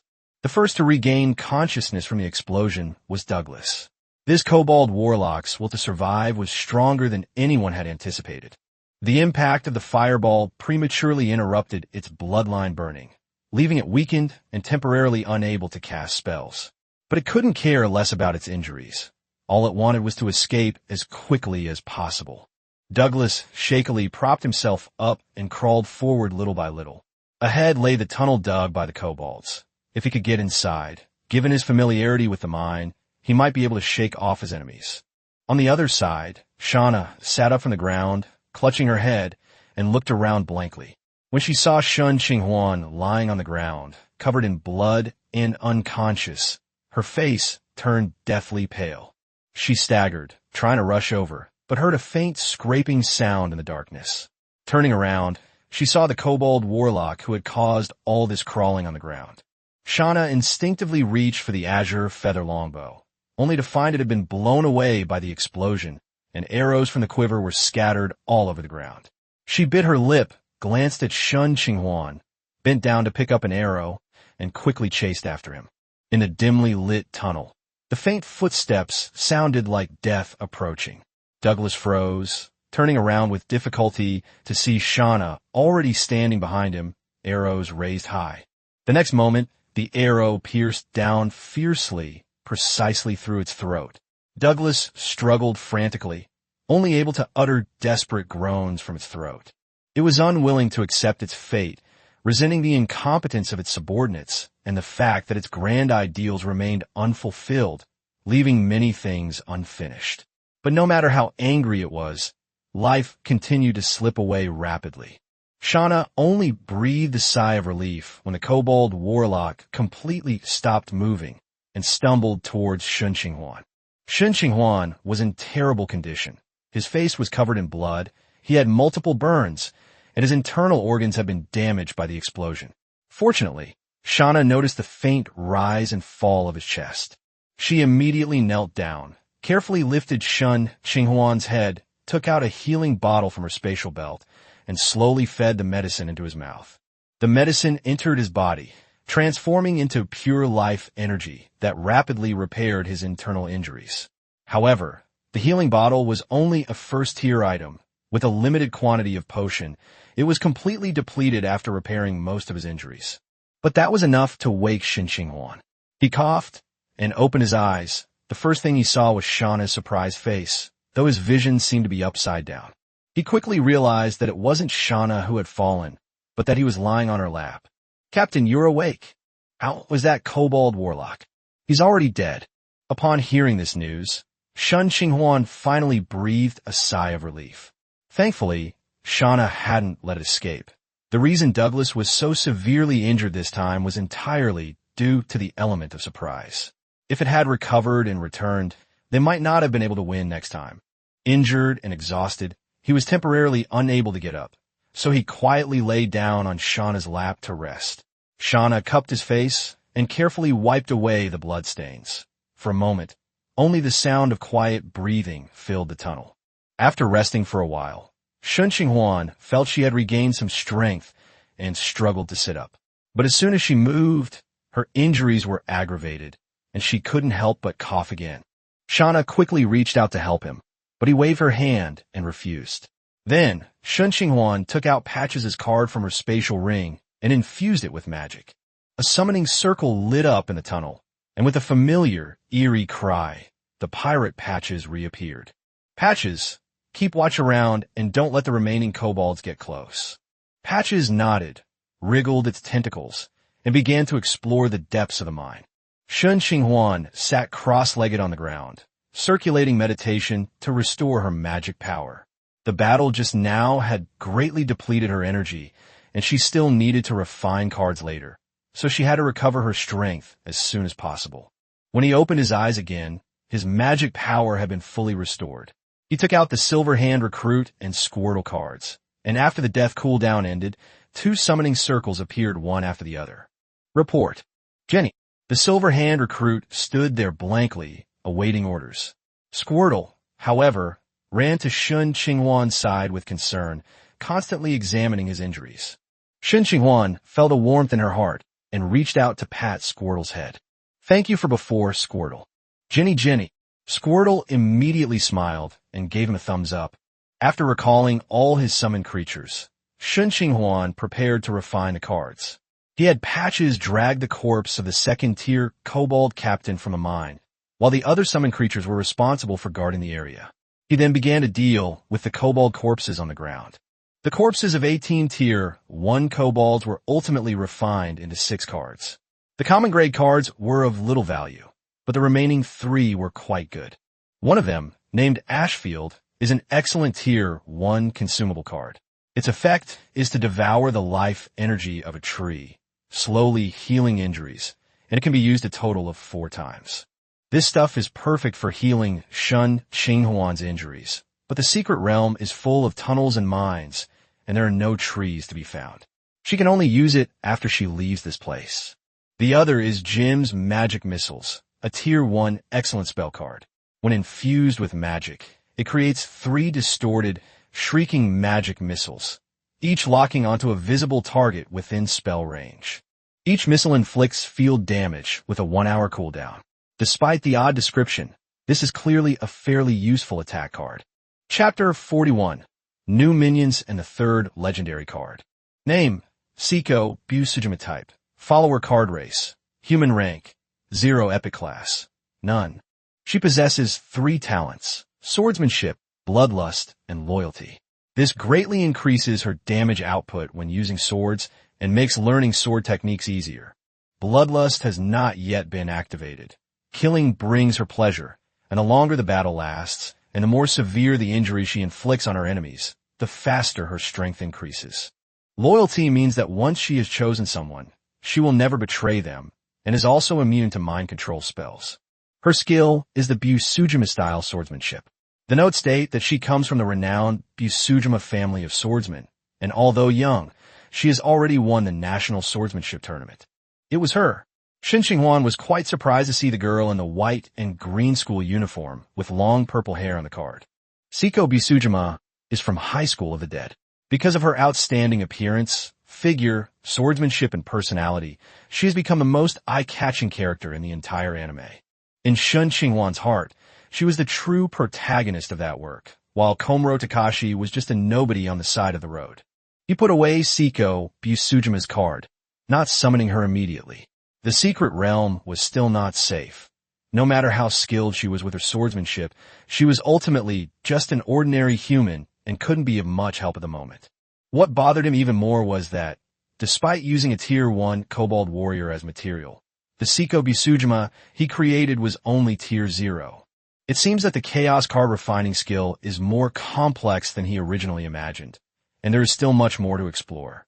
Just as he was pondering this, Patches returned dragging the corpse of the second-tier Kobold captain, finally gathering the 3 materials needed to craft the second-tier card.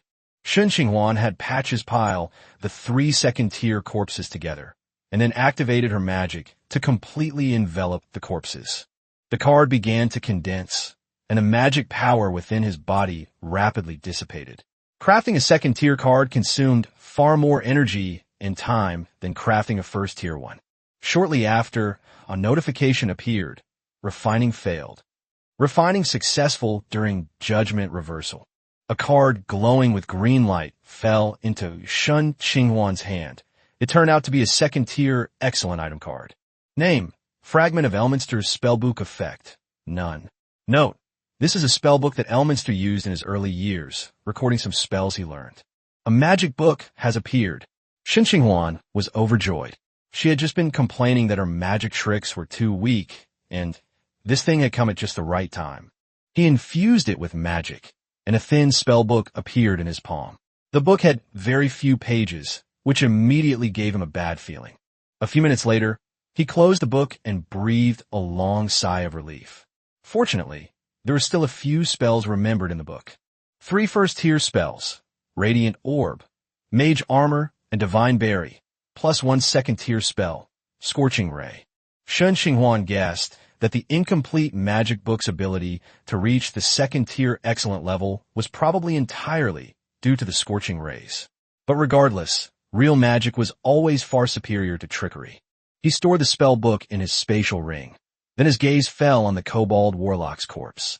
Being able to cast Fireball meant this guy was at least a 3rd-tier expert. Logically, the 3rd-tier corpse should be kept until 3 sets of 3rd-tier materials are collected before refining it, which would increase the chances of successfully obtaining a high-tier card. The endless sea may appear calm on the surface, but is fraught with hidden dangers. No one knows what they will encounter next. Instead of saving the future, it's better to quickly transform it into strength. With that in mind, Shen Qinghuan no longer hesitated and directly put the 3rd-tier Kobold Warlock, along with the remaining 2 Kobold Warriors, into the refining process. Magic surged forth wildly, draining nearly half of his magic power from just a 3rd-tier corpse.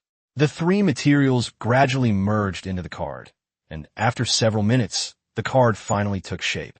A faint golden light emanated from the card. Shen Qinghuan's eyes narrowed. The golden luster. Could it be another legendary card? Name: Demon God Manifestation. Essence of Demon's Type. Consumable card rank. 1st-tier legendary. Effect: Frostblood Bloodline, granting the user the power to manipulate ice. Note: drinking it will give you the potential to become a legend. However, the final warning is equally glaring. This item is extremely dangerous.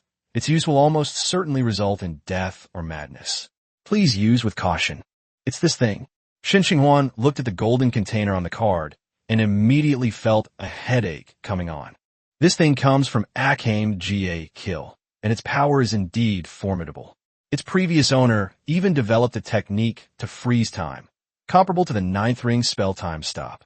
However, the problem is also fatal. Apart from the original owner, almost no one can successfully control this power, and the success rate is shockingly low. He wanted to obtain the Frostblood, but he was unwilling to take the risk of death or madness if he failed, so he was caught in a dilemma. Never mind. After a moment, Shen Qinghuan still put the demon essence into his spatial ring. He would gain greater power in the future. There was no need to take this risk now. Since Chaos Card Refining can even create things from anime, it's not impossible for him to obtain stronger and safer legendary items as his level increases. After figuring it out, he felt much lighter and struggled to get up from the ground. His immediate priority was to heal his injuries. Chapter 42, Encountering Other Players. Shen Qinghuan staggered to his feet, waving away Shauna's offer of help. After resting, his injuries had improved considerably, and he could walk on his own without any problem. As a perfect host for the T-virus, it naturally has no shortage of recovery ability, but it will take some time to fully recover. He decided to leave the secret realm to recuperate and return to loot the remaining spoils once he was fully recovered. The group retrieved their scattered equipment and headed back towards the tunnel they had come from. This time, Shen Qinghuan made sure that Shauna walked behind her to avoid a repeat of the awkward situation from before. They encountered no more kobolds along the way and successfully reached the original location of the secret realm's gate. The ring had vanished, leaving only a faint trace of magical energy. The knowledge instilled in him by the system told him that the gate to the secret realm would not be visible from within and could only be reopened through a specific method. Shen Qinghuan manipulated her mental power to draw a complex magic circle on the spot. As magic power was continuously injected, a black door reappeared. The moment she pushed open the door, brilliant sunlight rushed towards her. The long-awaited light made Shen Qinghuan, who had been enduring the dim tunnel, quicken her pace. But as soon as he stepped out of the cave, he saw a strange man standing outside. "Who are you?" "Is someone here?" The two men spoke at the same time, but asked about different things. The stranger quickly smiled. "My name is Lin Qingyu, captain of the Qinghuan ship. And you, brother?" Shen Qinghuan was speechless. He'd actually run into someone with such an absurd name and ship name. He casually gave a fake name, Jiang Yifan. "How did you get here?" "Of course we came by boat." Lin Qingyu pointed to the other side of the island. Shen Qinghuan glanced at the panel and saw that the Starcia's durability was still full, which meant that the other party did not actually land by destroying his ship, so he believed it a little more. As Lin Qingyu approached, he probed, "Brother Yifan, what did you find on the island? Judging from your disheveled appearance, did you encounter a monster?" Before he could get close, a tall figure stood between the two of them. It was a silver-hand recruit. Lin Qingyu wasn't embarrassed at all. Instead, he looked the new recruit over and said, "Is this your summoned beast? It's quite burly." Immediately afterward, Shauna, Patches, Squirtle, and the others emerged from the cave. Lin Qingyu paused for a moment, then burst into exaggerated laughter. Brother Yifan is so lucky to have such a beautiful woman by his side. Wait, isn't that Squirtle? There are Pokemon in the endless sea. Shen Qinghuan remained silent, simply watching his performance calmly. Seeing that he wasn't taking the bait, Lin Qinyu's smile gradually froze. "Oh, I just remembered I haven't fed the pigs on the boat yet, so I'll be going now." He made up a random excuse, turned around, and quickly left, heading straight for the location of the boats on the beach. Shen Qinghuan remained vigilant and immediately instructed Shauna, "Take the new recruits back to the ship first. If it's not necessary, don't get into a conflict with that person for now." "Yes, Captain." Shauna glanced at him worriedly, then led the new recruits away. After everyone had gone far away, Shen Qinghuan went to the nearest big tree and took out Aishifai's ancient offering. Magic was infused into the card, and green light wrapped around the tree trunk. The tree withered and died at a visible speed, while its life energy transformed into green light and flowed back into his body. A cool and gentle force coursed through my body, rapidly reducing the pain in my injured internal organs and causing scabs to form on the burned areas. Before long, His body felt much better. Although there was still a stinging sensation, it no longer affected his mobility. The healing power of the ancient offering continued to nourish his body. Unlike medicine, it doesn't work extremely quickly, but it offers a higher, sustained therapeutic effect, making it perfect for treating his current injury. After recovering somewhat, Shen Qinghuan, along with Patches and Squirtle, immediately returned to the secret realm. Since Lin Xinyu had discovered this place, there was no guarantee that more players wouldn't arrive later, so he had to hurry. After passing through the narrow passage and arriving at the fork in the road again, Shen Qinghuan chose the far left. They encountered no more kobolds along the way, clearly indicating that the remaining kobolds had gone into hiding after Douglas's death. However, there were still many traps along the way, and Patches stepped on several more. Clearly, no matter which path they took, the kobolds had laid an ambush beforehand. After navigating the trap, Shen Qinghuan finally found the kobold's lair. Only a few kobold warriors remained in the hall, gripping long swords and staring at the intruders with utter terror. Shen Qinghuan had no intention of wasting time. She swung her ice crystal staff, unleashing a barrage of freezing rays and fire arrows. Under the combined assault of him, Patches, and Squirtle, several kobold warriors quickly fell to the ground. The remaining ordinary kobolds scattered and vanished into the narrow passage. Shen Qinghuan was too lazy to pursue them. Ordinary kobolds would yield almost no benefit and would be a complete waste of energy. He searched the lair for a moment and soon found a large steel door. It wasn't locked, and Patches pushed it open. Behind the gate, there was no gold or silver treasure as expected, only a few inconspicuous black treasure chests. Is this the kobold's treasure? Shen Qinghuan was suspicious and was about to step forward to open the chest when she suddenly remembered the traps along the way. She decisively retreated outside the door and ordered Patches to do it. Squeak! The treasure chest wasn't locked, and Patches easily opened it. But there was no treasure inside. It was completely empty. Chapter 43, Third-Class Ships. Boom! The familiar sound of rolling stones rang out again, and Shen Qinghuan looked on with a knowing expression as she watched Patches being smashed into a pulp by the boulder once more. After the earthquake, she used her wind dance spell to disperse the smoke and dust, then infused it with magic to resummon Patches. The treasure vault was now in complete disarray, with all the chests that had been piled up buried under the rocks.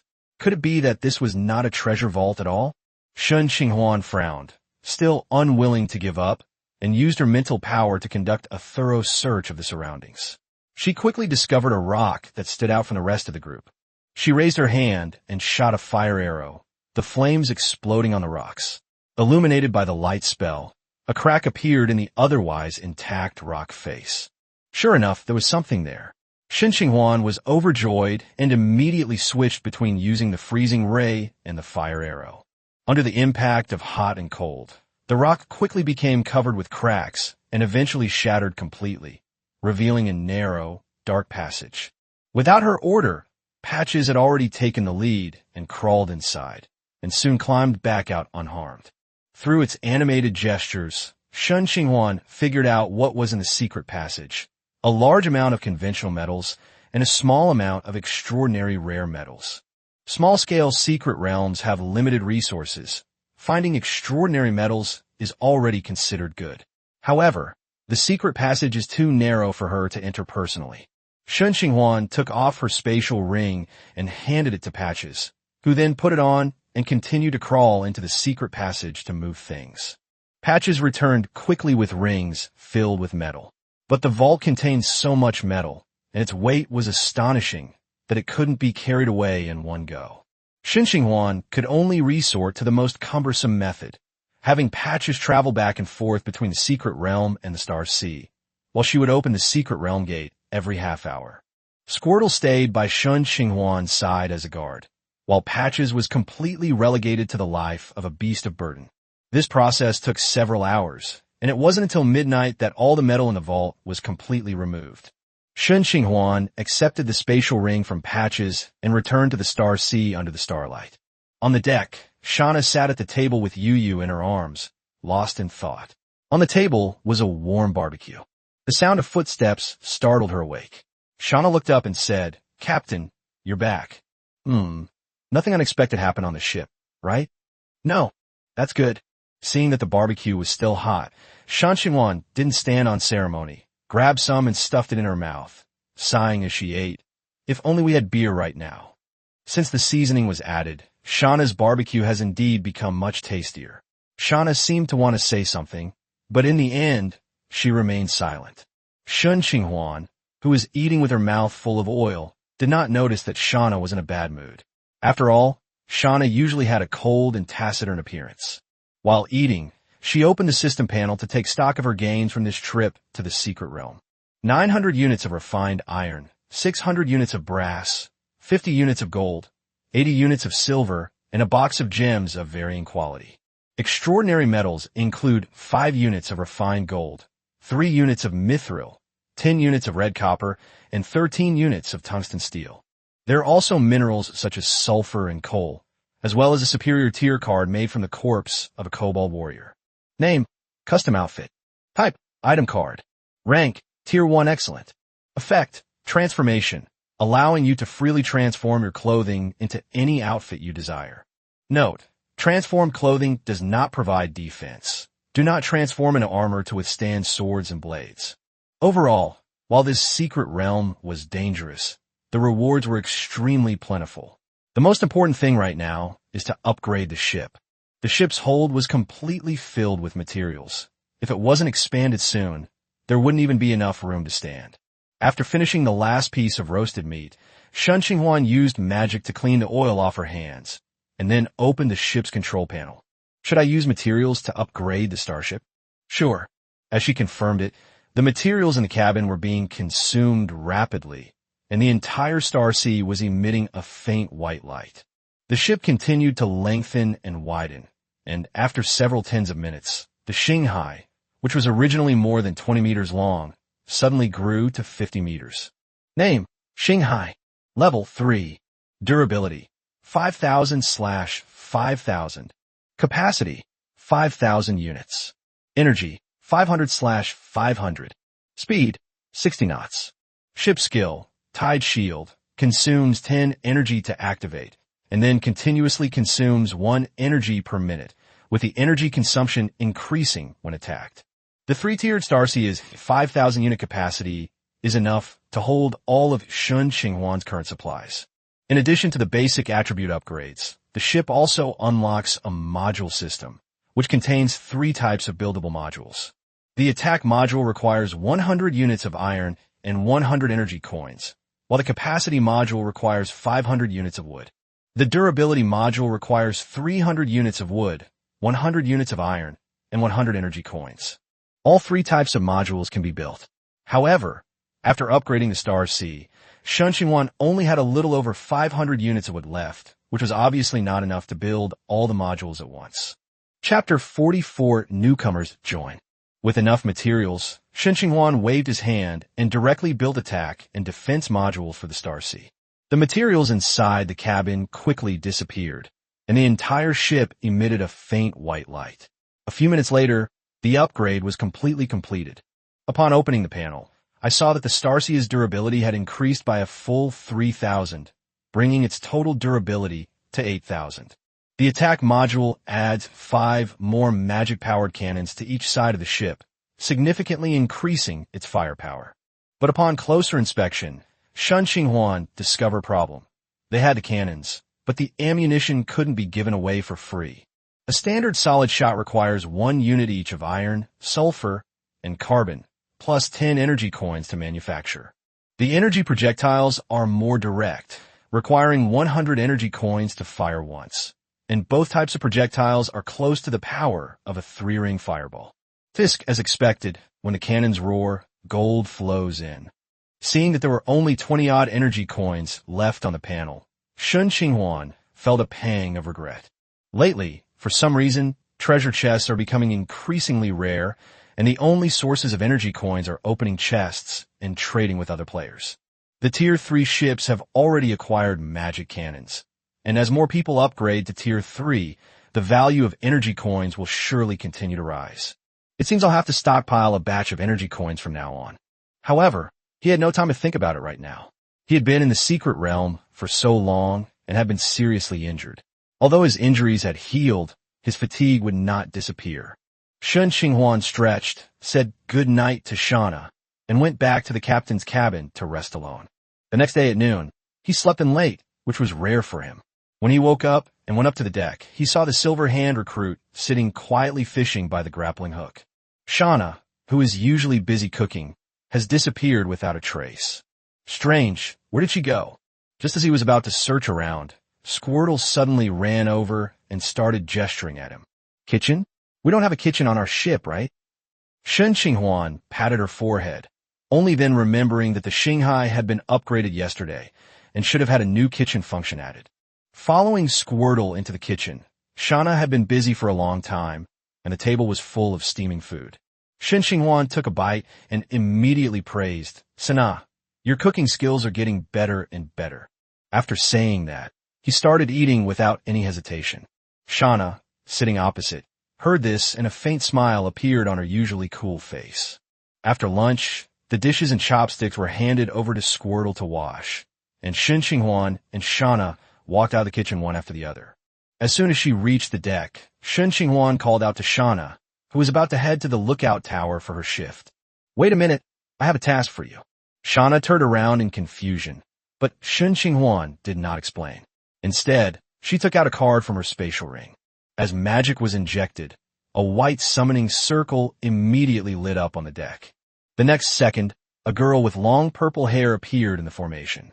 She was wearing a white and green sailor uniform and holding a wooden sword. She looked bewildered when she first appeared. But as the information from the contract flooded his mind, his confusion gradually turned into surprise. She quickly suppressed her emotions, looked up at Shen Qinghuan, and sighed softly in her heart. The man before her was her future master. Siko Busujima gave him a ladylike curtsy and calmly said, Siko Busujima greets master. No need to be so polite, just call me captain. Nice to meet you. Please take care of me in the future. Siko Busujima paused slightly when she saw Shen Qinghuan's outstretched hand, then smiled gently and shook it lightly. Yes, please take good care of me. After a brief introduction, Shen Qinghuan introduced the two to each other. This is Shauna, the team's marksman. This is Siko, who is currently an ordinary player. Hello, Shauna Wind Whisper. Siko Busujima, nice to meet you.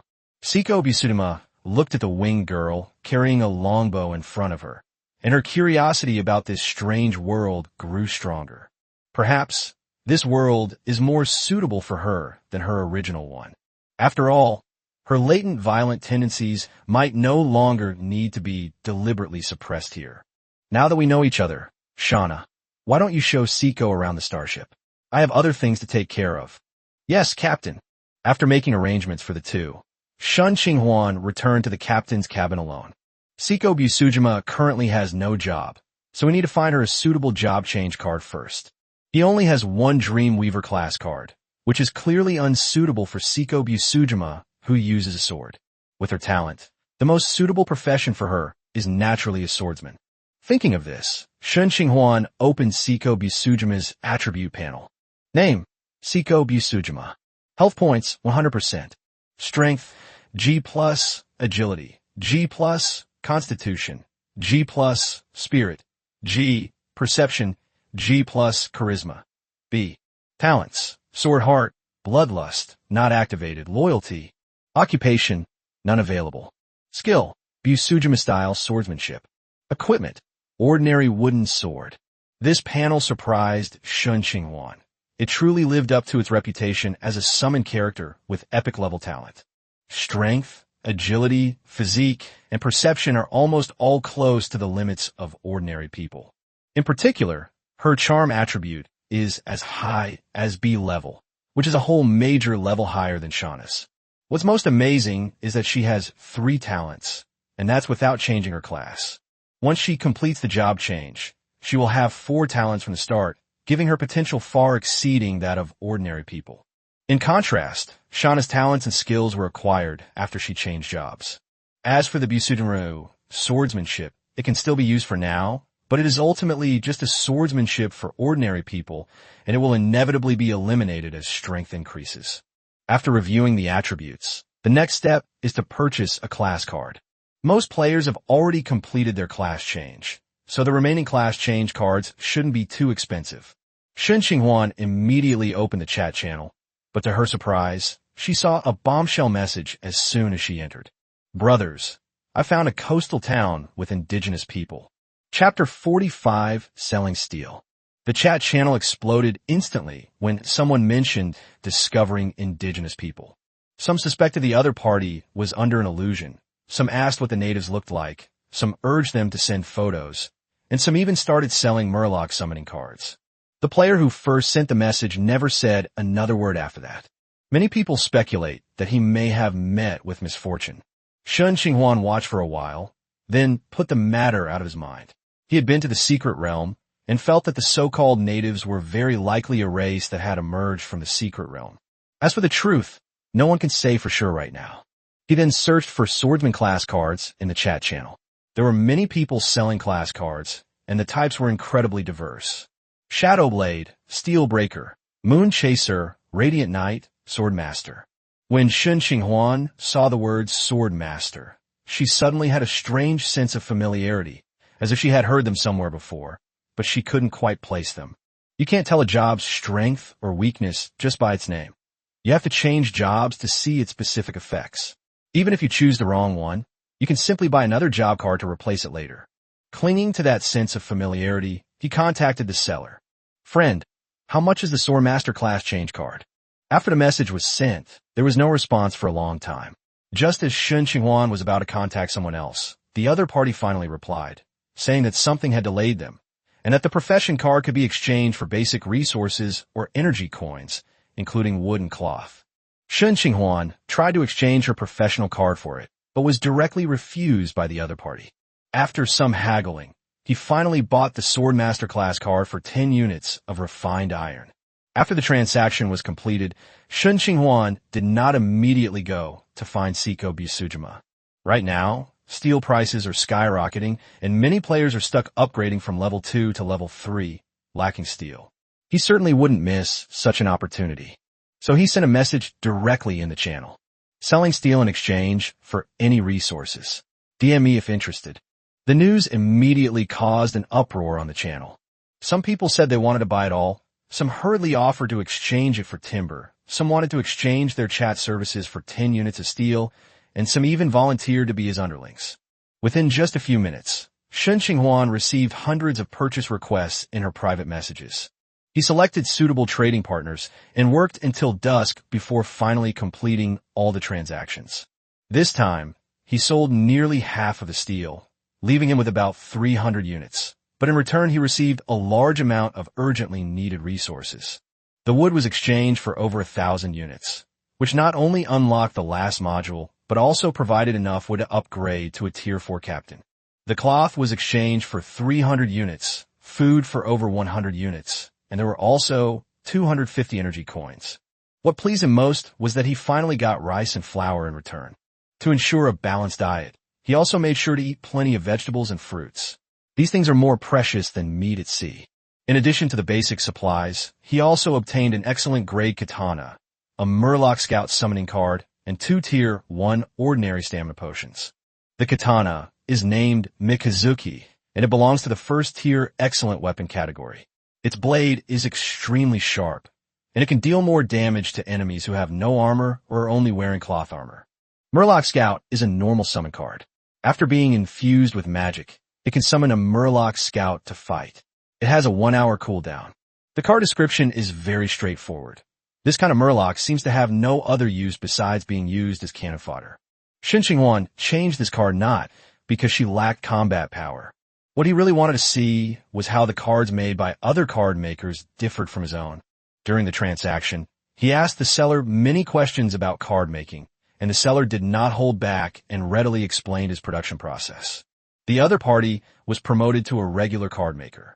Although their professional talents were somewhat similar to Shen Qinghuan's, their card-making methods were completely different. Shen Qinghuan's card-making method involves directly refining the target after capturing it. The process is simple and brutal. To make a Murloc Scout card, a regular card maker first needs to prepare a Murloc corpse, draw blood, remove the heart, and peel off the scales, then mix and grind the three materials into a special ink.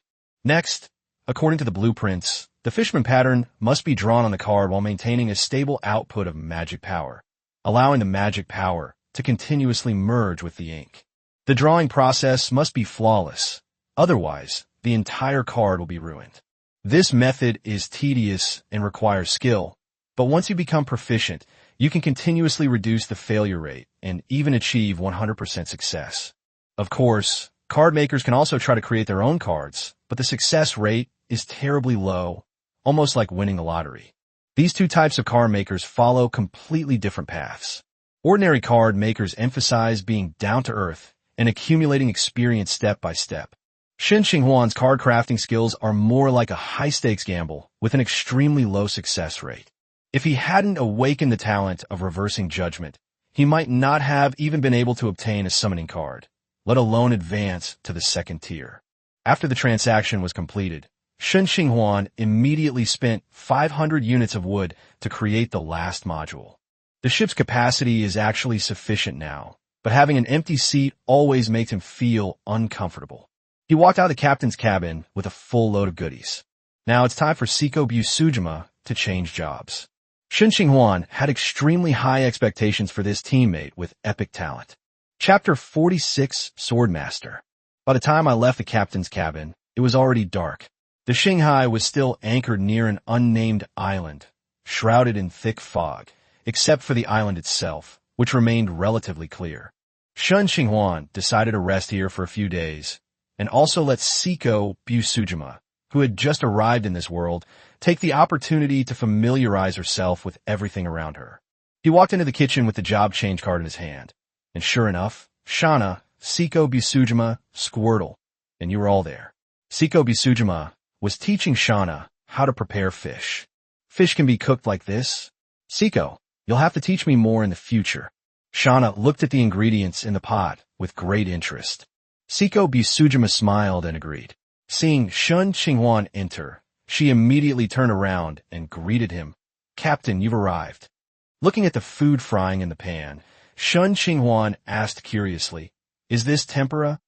Siko Busujima was somewhat surprised. The captain knew too? I know a little bit, but I don't really understand. Siko Busujima explained that the blonde man had caught a lot of fish that day, and since the fresh fish was perfect for tempura, she made a few new dishes on the spot. 10 minutes later, a sumptuous feast was laid out on the table. Tempura, sukiyaki, takoyaki, and tonkatsu made Shen Qinghuan's appetite soar. He used to only cook simple home-style dishes, since he lived alone and just needed to fill his stomach. Siko Busujima, however, was different. Despite being a wealthy heiress, her cooking skills were quite impressive.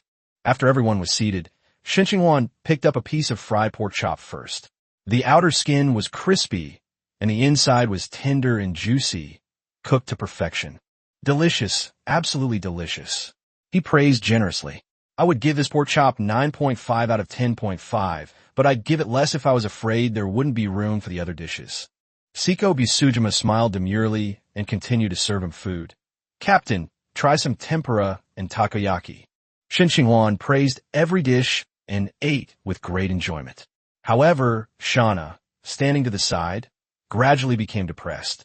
She should have been happy to have just learned a new cuisine, but seeing Siko Busujima constantly putting food on Shen Qinghuan's plate, she felt an indescribable bitterness welling up inside her. The once delicious food suddenly seemed to have lost its flavor. She hid her emotions well, but she still couldn't hide them from Siko Busujima. What's wrong? Is it not to your liking? Siko Busujima asked with concern. Shauna opened her mouth, but ultimately just lowered her head and said, It's nothing, She had no idea what to say. Should she tell Siko Busujima to stop serving food to Shen Qinghuan? What reason did she have, and what grounds did she have to do so? Even she herself found these words baffling, so she could only avoid Siko Busujima's gaze and bury her head in her food. Siko Busujima, seeing that she was unwilling to say more, did not press further. After all, She was new and not yet familiar with the relationships on the ship. The meal ended in a subtly awkward atmosphere, but Shen Qinghuan remained completely oblivious, enjoying his meal immensely. He ate most of the fried pork chop. After the meal, Siko Bisujima was about to clear the dishes when Shen Qinghuan stopped her. He took out the job change card and handed it to her. Siko Bisujima examined the small card, her eyes filled with curiosity. What is this? Job change card, which allows you to master extraordinary powers. How do I use it? Shen Qinghuan wasn't really sure either. He had changed jobs entirely thanks to the system, completing the process with a mere thought, so he could only guess. Concentrate your mind and try to resonate with it. Siko Bisujima had no doubts and immediately closed her eyes, immersing all her thoughts into the card. The next moment, the job change card lit up with white light, turning into countless tiny points of light that all merged into Siko Bisujima's body. It actually worked. Shen Qinghuan was also somewhat surprised. It seemed that the method of using the job change card itself wasn't complicated. A few minutes later, the light faded and Siko Bisujima opened her eyes, looking down at her hands as if sensing the changes within her body. How are you feeling? Shen Qinghuan asked. Siko Bisujima was silent for a moment before answering softly. It's strange. I feel like there's something extra inside me. Shana, having recovered, explained it should be some kind of energy like battle aura or magic. Try to activate it. It will give you special power. She gradually shared her experiences using battle chi from her past life with Siko Bisujima. The two women quickly began chatting, and Shen Qinghuan, without disturbing them, quietly returned to the captain's cabin. He opened Siko Bisujima's panel to see the changes after her job change. Siko Bisujima has an F-level strength and constitution, an F+ level agility, a G-level spirit, an F-level perception, a G+ level magic power, and a B-level charisma. Her agility was even higher than Shen Qinghuan's. Although Shen Qinghuan focused on strengthening her perception and spirit, and had also used the legendary quality T-virus to enhance her attributes, she was still surpassed by her. Perhaps this is the difference between combat and support classes.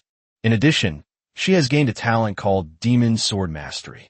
With each attack, the blade will randomly inflict elemental damage and inflict corresponding elemental negative effects on the enemy. This ability is quite powerful, but its drawback is its high degree of randomness. Shen Qinghuan wonders if this elemental power will become more controllable once her strength increases. Her profession is a swordsman, skilled in the Bisujima-style swordsmanship and the dark slash. The dark slash allows her to concentrate magic power into the blade, unleashing a powerful strike. It is a basic yet practical combat skill. After reviewing the panel, Shen Qinghuan had a general understanding of Siko Bisujima's changes. He reached into his spatial ring and retrieved Elminster's spellbook. Although I haven't finished learning all the magic tricks, most of the remaining types are similar, so it's fine to leave them for now. Rather than continuing to study magic tricks, it's better to master those few first and second-tier spells first. Chapter 47 Mage Armor. Despite waking up late, Shen Qinghuan was still full of energy and took the opportunity to learn new spells. Elminster's spellbook contained 3 first-tier spells. Considering his current lack of defensive means and the fact that the Guardian Ring had been given to Shana, he decided to learn Mage Armor first. Compared to Shield, Mage Armor provides stronger defense, but it also has many limitations. It can only be applied to unarmored units. Once armor is donned, the spell immediately dissipates. In addition, Mage Armor requires tan leather as a casting material, while shield spells do not, and shield spells are more resistant to spells. Fortunately, after Shana changed into the beautiful girl armor, Shen Qinghuan stored the original leather armor in his spatial ring, and a small piece could be cut off for use. Most spell materials are merely casting mediums and are not consumed. This is true of Mage Armor. After identifying her goal, Shen Qinghuan opened her magic book and began to try to draw a spell model for the mage's armor. First-order spells are far more complex than tricks, and even though he had drawn spell models dozens of times, his first attempt still failed. The moment the model collapsed, a sharp, stabbing pain shot through my mind, as if a needle were actually piercing my brain. Shen Qinghuan had no choice but to stop and rest for more than half an hour, rubbing her temples, before the pain gradually subsided. This is only because his mental strength is no weaker than that of a regular second-tier mage. Otherwise, the backlash would only be more severe. He was noticeably more cautious during the second drawing, repeatedly confirming each step. However, when a model was 80% complete, a tiny mistake caused the entire structure to collapse again. This time the backlash was even more severe, and Shen Qinghuan rested for more than an hour before recovering. After summarizing the lessons learned from the first two failures, he began drawing for the third time. More than half an hour later, Shen Qinghuan leaned back in her chair and let out a long sigh, rubbing her temples wearily. It's finally a success. Although some fine-tuning is still needed, now that the framework is in place, all that's left is to work on it gradually. After a short rest, he consulted the spellbook and gradually adjusted the spell models in his mental sea. The mage armor model was finally fully calibrated by midnight. Now that you've learned it, you should naturally try it out for yourself. Shen Qinghuan took out Shauna's leather armor, cut off a palm-sized piece of leather with a knife, poured magic into the model, and then cast a spell on herself. Mage armor. A flash of white light appeared on the leather, and then he felt his body enveloped by an invisible barrier. He touched his bare skin, but couldn't feel anything. Then, Shen Qinghuan took out her longsword and slashed at her forearm. Since it was about to be cut on himself, he didn't dare to use any force at first, until a crisp impact rang out. When a transparent armor appeared on the body, and the longsword was steadily blocked, with even the impact feeling pitifully weak. Having succeeded the first time, Shen Qinghuan grew bolder and began to gradually increase the force. Even when the sword was swung with all its might, the mage's armor still managed to block it steadily. It wasn't until he unleashed over a dozen powerful strikes that the armor began to show signs of collapse. Shen Qinghuan nodded in satisfaction, removed her mage armor, cleaned her body with magical tricks, and crawled into bed.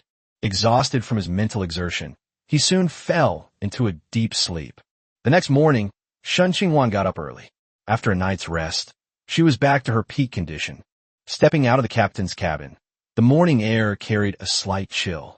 On the deck, the silver hand continued fishing tirelessly, and among the catch, there was an extra wooden treasure chest.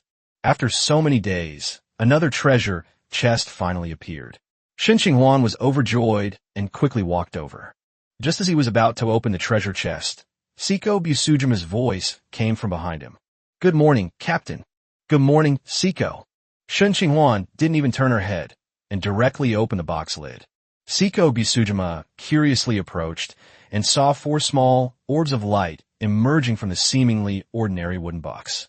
Shen Qinghuan crushed them one by one and obtained 10 units of wood, 10 units of cloth, a chicken stew, a nostalgia MP3 player, and 10 energy coins. Chicken pot is a tier 1 excellent consumable. After consumption, the stamina recovery rate doubles within 1 hour. The Remembrance MP3 player is an entertainment item. Once powered up, it can play songs from the owner's memories. It's hard to evaluate these 2 items. I can't say they're useless, but they're not very useful at the moment. Nowadays, there are fewer and fewer items suitable for Shen Qinghuan in ordinary wooden boxes, but the appearance of a treasure chest is always a good thing. At least it proves that his luck is not too bad. Jenny Jenny. Squirtle poked its head out of the cabin and, seeing the 2 people on the deck, immediately waved to them. Siko Busujima smiled and said, "Okay, coming right away. Captain, breakfast is ready." "Okay, let's go together." "Oh, right, I forgot yesterday, here's the knife." Shen Qinghuan took out Mikazuki from her spatial ring and handed it to Siko Busujima. Mikazuki is a long sword in the style of Itachi, and its shape is very similar to Siko Busujima's original wooden sword, which is why Shen Qinghuan specifically bought it. Chapter 48, Returning Home. "Give it to me." Siko Busujima paused slightly, but without any hesitation, she reached out and took Mikazuki. She drew her sword, gazed at the sharp blade, and exclaimed sincerely, "What a fine sword. I'm glad you like it. How about we have a little sparring session after breakfast?" Siko Busujima looked up at Shen Qinghuan, her eyes filled with surprise. No matter how you looked at it, this captain didn't seem like someone who practiced martial arts. "Does the captain also know swordsmanship?" "I was lucky. I know a little bit about it." The two chatted as they walked, and after finishing breakfast, they arrived at an open space on the island, one after the other. Shauna and Squirtle, who happened to be free, also came over to watch. Siko Busujima and Shen Qinghuan stood facing each other, took a deep breath, and drew their wooden swords. Please give me your guidance. Shen Qinghuan frowned. Why don't you use the 3-moon sword I gave you? It's just a friendly spar. If we use real swords, what if? Before she could finish speaking, Shen Qinghuan interrupted. Siko, this is no longer the safe blue star we knew, but the endless sea where danger can strike at any moment. Stop having fun. In every battle, you should be prepared to kill the enemy. What he wanted was never just ordinary sparring, but to force out the talent called bloodlust within Siko Busujima. Siko Busujima paused for a moment, then tossed aside her wooden sword and solemnly drew her Mikazuki sword. Yes, that's more interesting. Shen Qinghuan smiled, took out a long sword from her spatial ring, and quickly approached.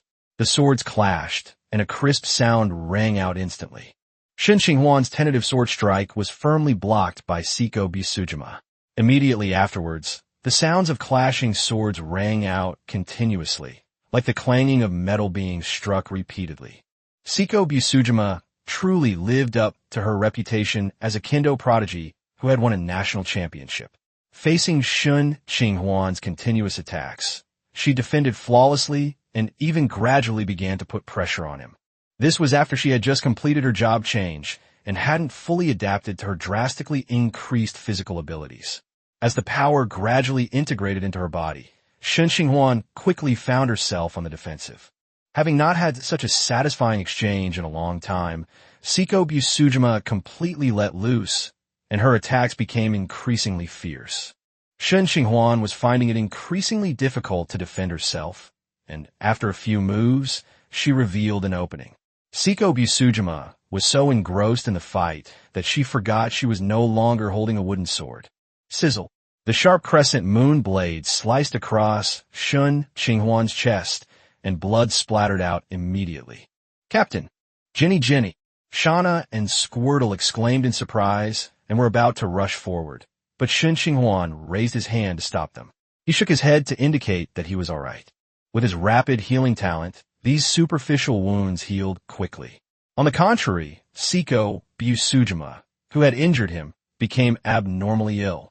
The excitement on her face gradually turned into struggle, and her hands gripping the sword, along with her body, trembled uncontrollably. Outsiders seeing the scene would only assume she was filled with regret or fear blood. But Shen Qinghuan knew that it was not fear at all. She was desperately suppressing the twisted excitement that arose from hurting others.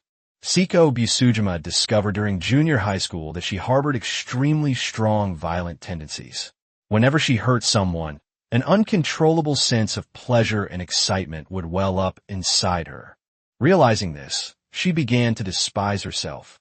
On the surface, she was a gentle and humble young lady, but in her heart, she felt like a monster.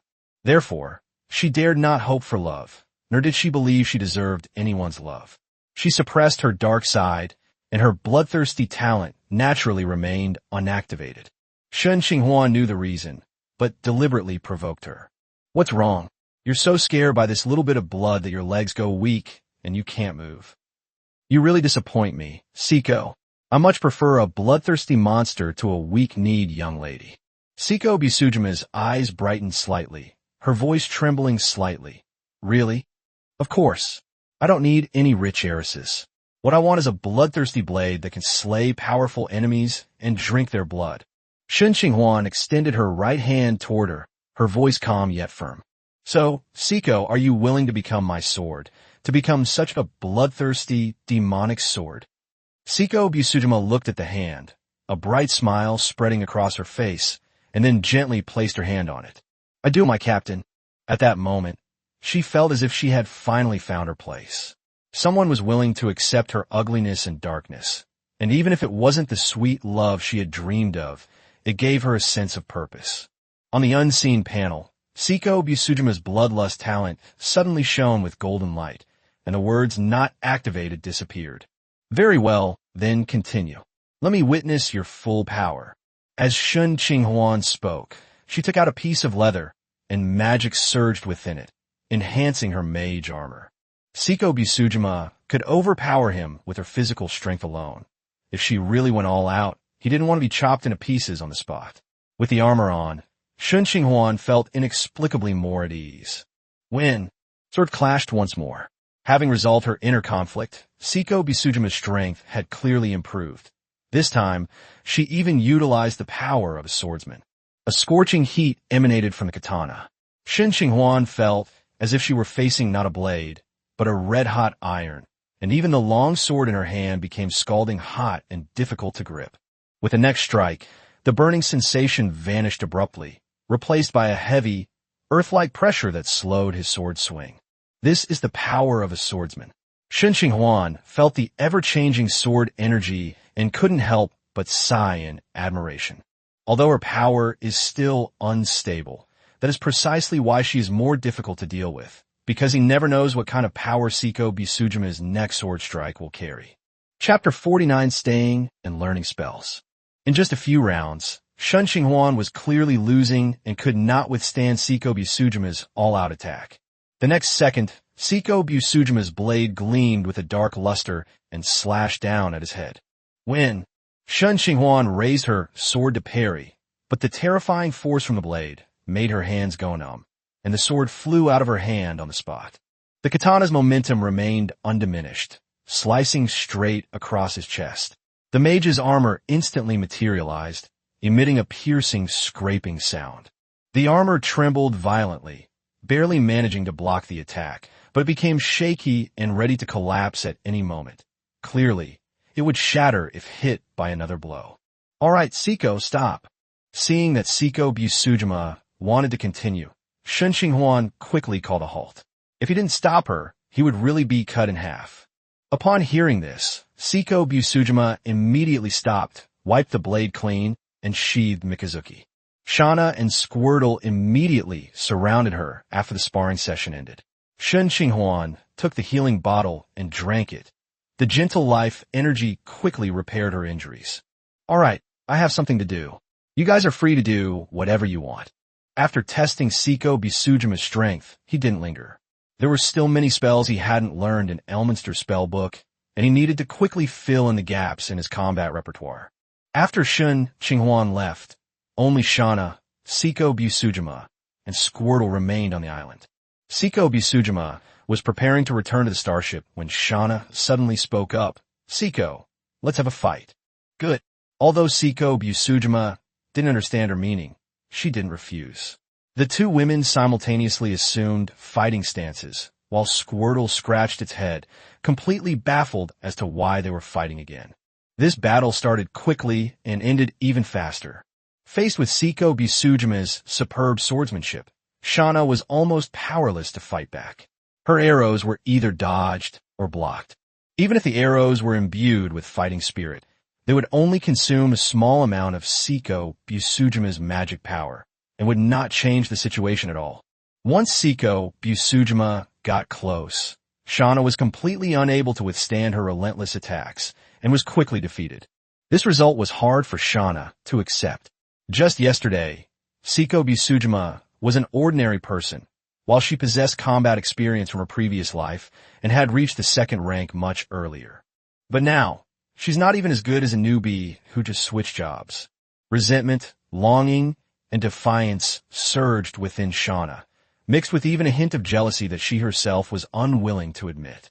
Shen Qinghuan, in the captain's cabin, was completely unaware of this exchange. He was immersed in his mental sea, concentrating intently on drawing a spell model. After several failed attempts, the second first-tier spell was finally completed just before nightfall. Phew, it's finally done. Looking at the colorful ball model floating in her mental sea, Shen Qinghuan let out a long breath. The brilliant orb is far more complex than the mage armor, but also far more versatile. It can hurl an energy orb at a target, dealing damage with a choice of acid, cold, fire, lightning, poison, or thunder. If the enemy is resistant to fire, use cold. If facing an enemy with abundant hair, use fire. Different attributes correspond to different enemies, making it extremely valuable in actual combat. The only problem is that casting the brilliant ball requires a diamond as a material. A diamond? I think I have one. After searching for a long time, Shen Qinghuan finally found a diamond ring among the clutter under the bed. That was something he had previously opened from the only black iron treasure chest, and since it seemed useless, he had casually tossed it under the bed long ago. Now it comes in handy. He put the ring on his hand, which will make it much easier to use the colorful ball technique in the future. As dusk fell, Shen Qinghuan put away her spell book and went to the kitchen.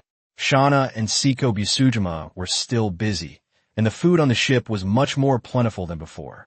Including the food they traded for steel yesterday, what they eat every day is now comparable to what a regular hotel provides. At the dinner table, Shen Qinghuan buried herself in her rice, while Siko Busujima elegantly savored her food, a hint of relief in her expression. Shauna ate her meal quietly with a blank expression, and no one could tell what she was thinking. The three remained silent throughout, creating a somewhat somber atmosphere. Shen Qinghuan, however, was completely oblivious, his mind preoccupied with only the last first-tier spell. "I've finished eating." He quickly finished the last few bites of rice, put down his bowl and chopsticks, and turned back to the captain's cabin. The last spell is called Divine Berry Spell, which belongs to the spellcasting system and can create 10 nutritious berries out of thin air. One pill is enough to meet the nutritional needs of an average person for a day, and can also help to slightly heal injuries. The recovery effect is almost negligible, but the key is that the divine berries can fill your stomach. After mastering this spell, even if an accident occurs, as long as Shen Qinghuan still has magic power, she doesn't have to worry about starving to death. For the next 2 days, the Star Sea remained stationary on the island. Shen Qinghuan decided to wait until she had learned the remaining 2 spells before setting sail again. He mastered the Divine Berry spell quickly, within just a few hours. The real challenge was the second-tier spell, Scorching Ray.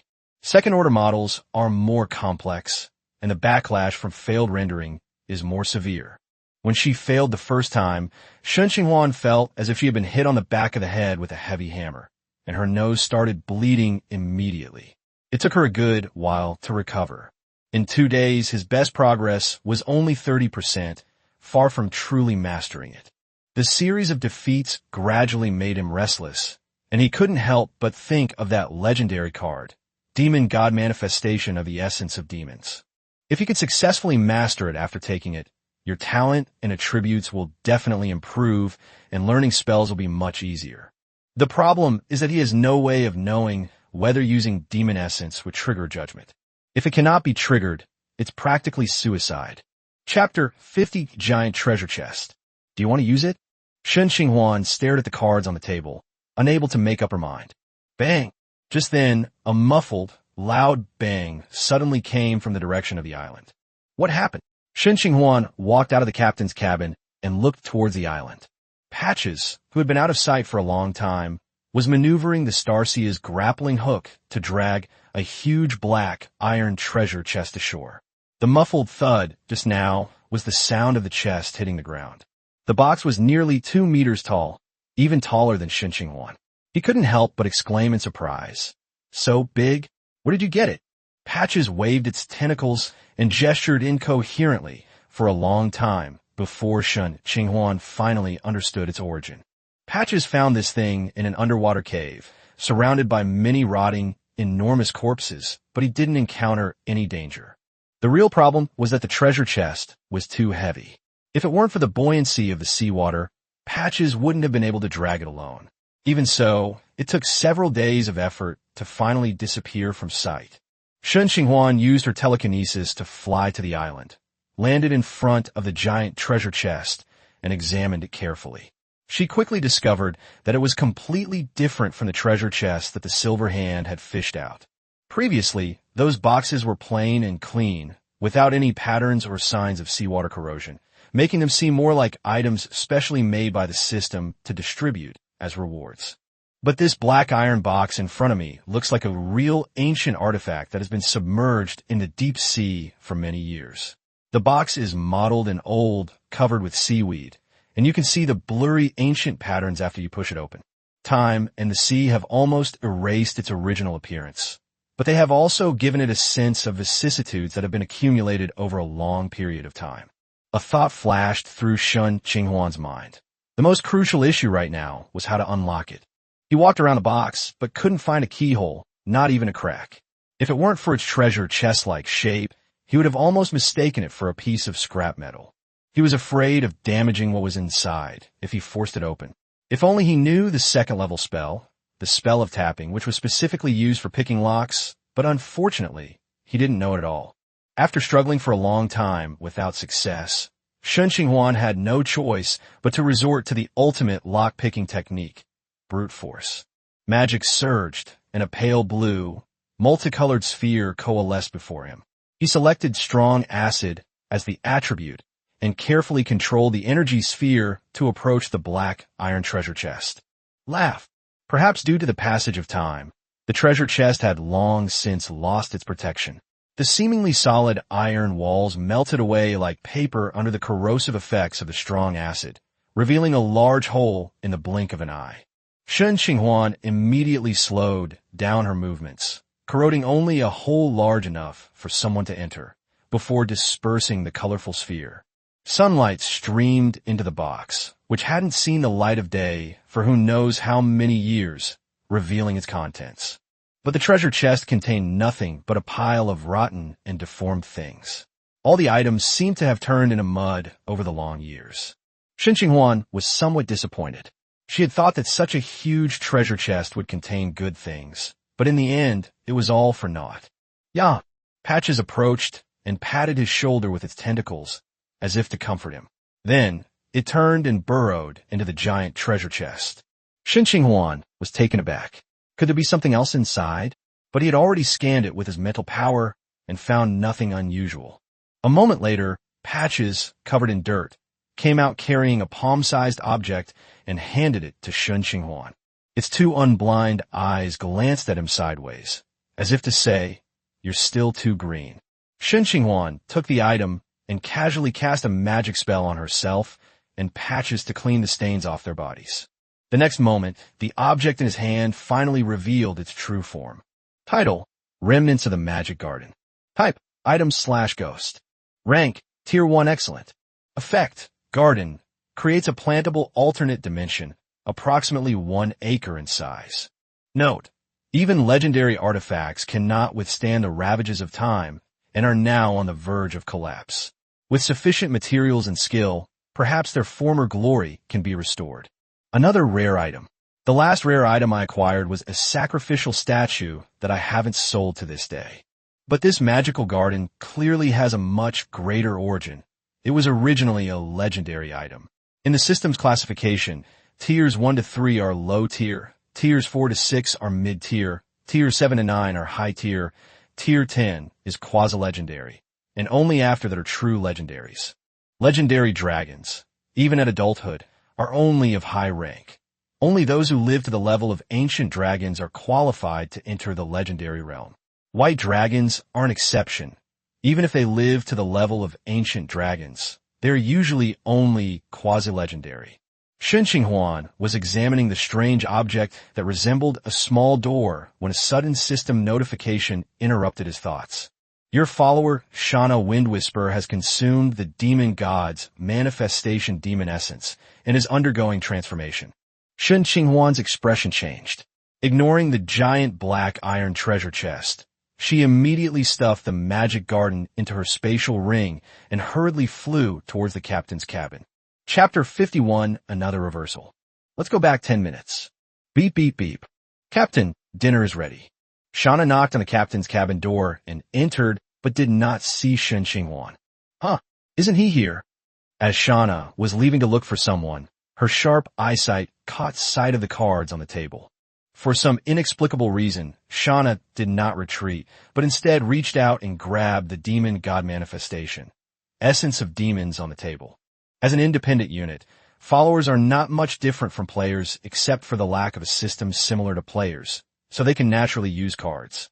Shana naturally saw the information on the card, and could even guess why Shen Qinghuan didn't use it. There must be a reason why Shen Qinghuan hasn't used such a powerful tool yet. The reason is probably either that the success rate is low or that it has some side effects. After looking at the cards and satisfying her curiosity, Shauna was about to feel relieved when she suddenly remembered her encounter in the secret realm. Everyone in the team has their own role and function, but I am like a burden. I am a marksman, but I can't kill the enemy at all. Thinking of the Kobold Warlock's fireball spell, if Squirtle hadn't risked his life to protect him, the captain would probably have died in the secret realm. The recent arrival of Seiko Bisujima has dealt her a complete blow. Having only been in the same job for a day, he was no match for the newcomer. Shauna was once again aware of her weakness, and feelings of resentment and jealousy gnawed at her like venomous snakes. If things continue like this, the gap between my strength and the captain's will only widen until I can no longer keep up with them, at which point I will be completely worthless. Thinking of this, Shauna gripped the card tighter and tighter. There's a way to change yourself right now, though it may be dangerous or have side effects. But the fear of being abandoned in the future became the last straw, completely breaking the string called reason. She channeled her fighting spirit into the card, and a golden, pot-shaped container appeared in Shauna's hand. Upon opening the lid, a chilling aura immediately wafted out, revealing a pool of red liquid resembling fresh blood inside. The item, Demon God Manifestation, Essence of Demons, is actually made from the blood of a super dangerous species. It looks ordinary and doesn't seem special at all.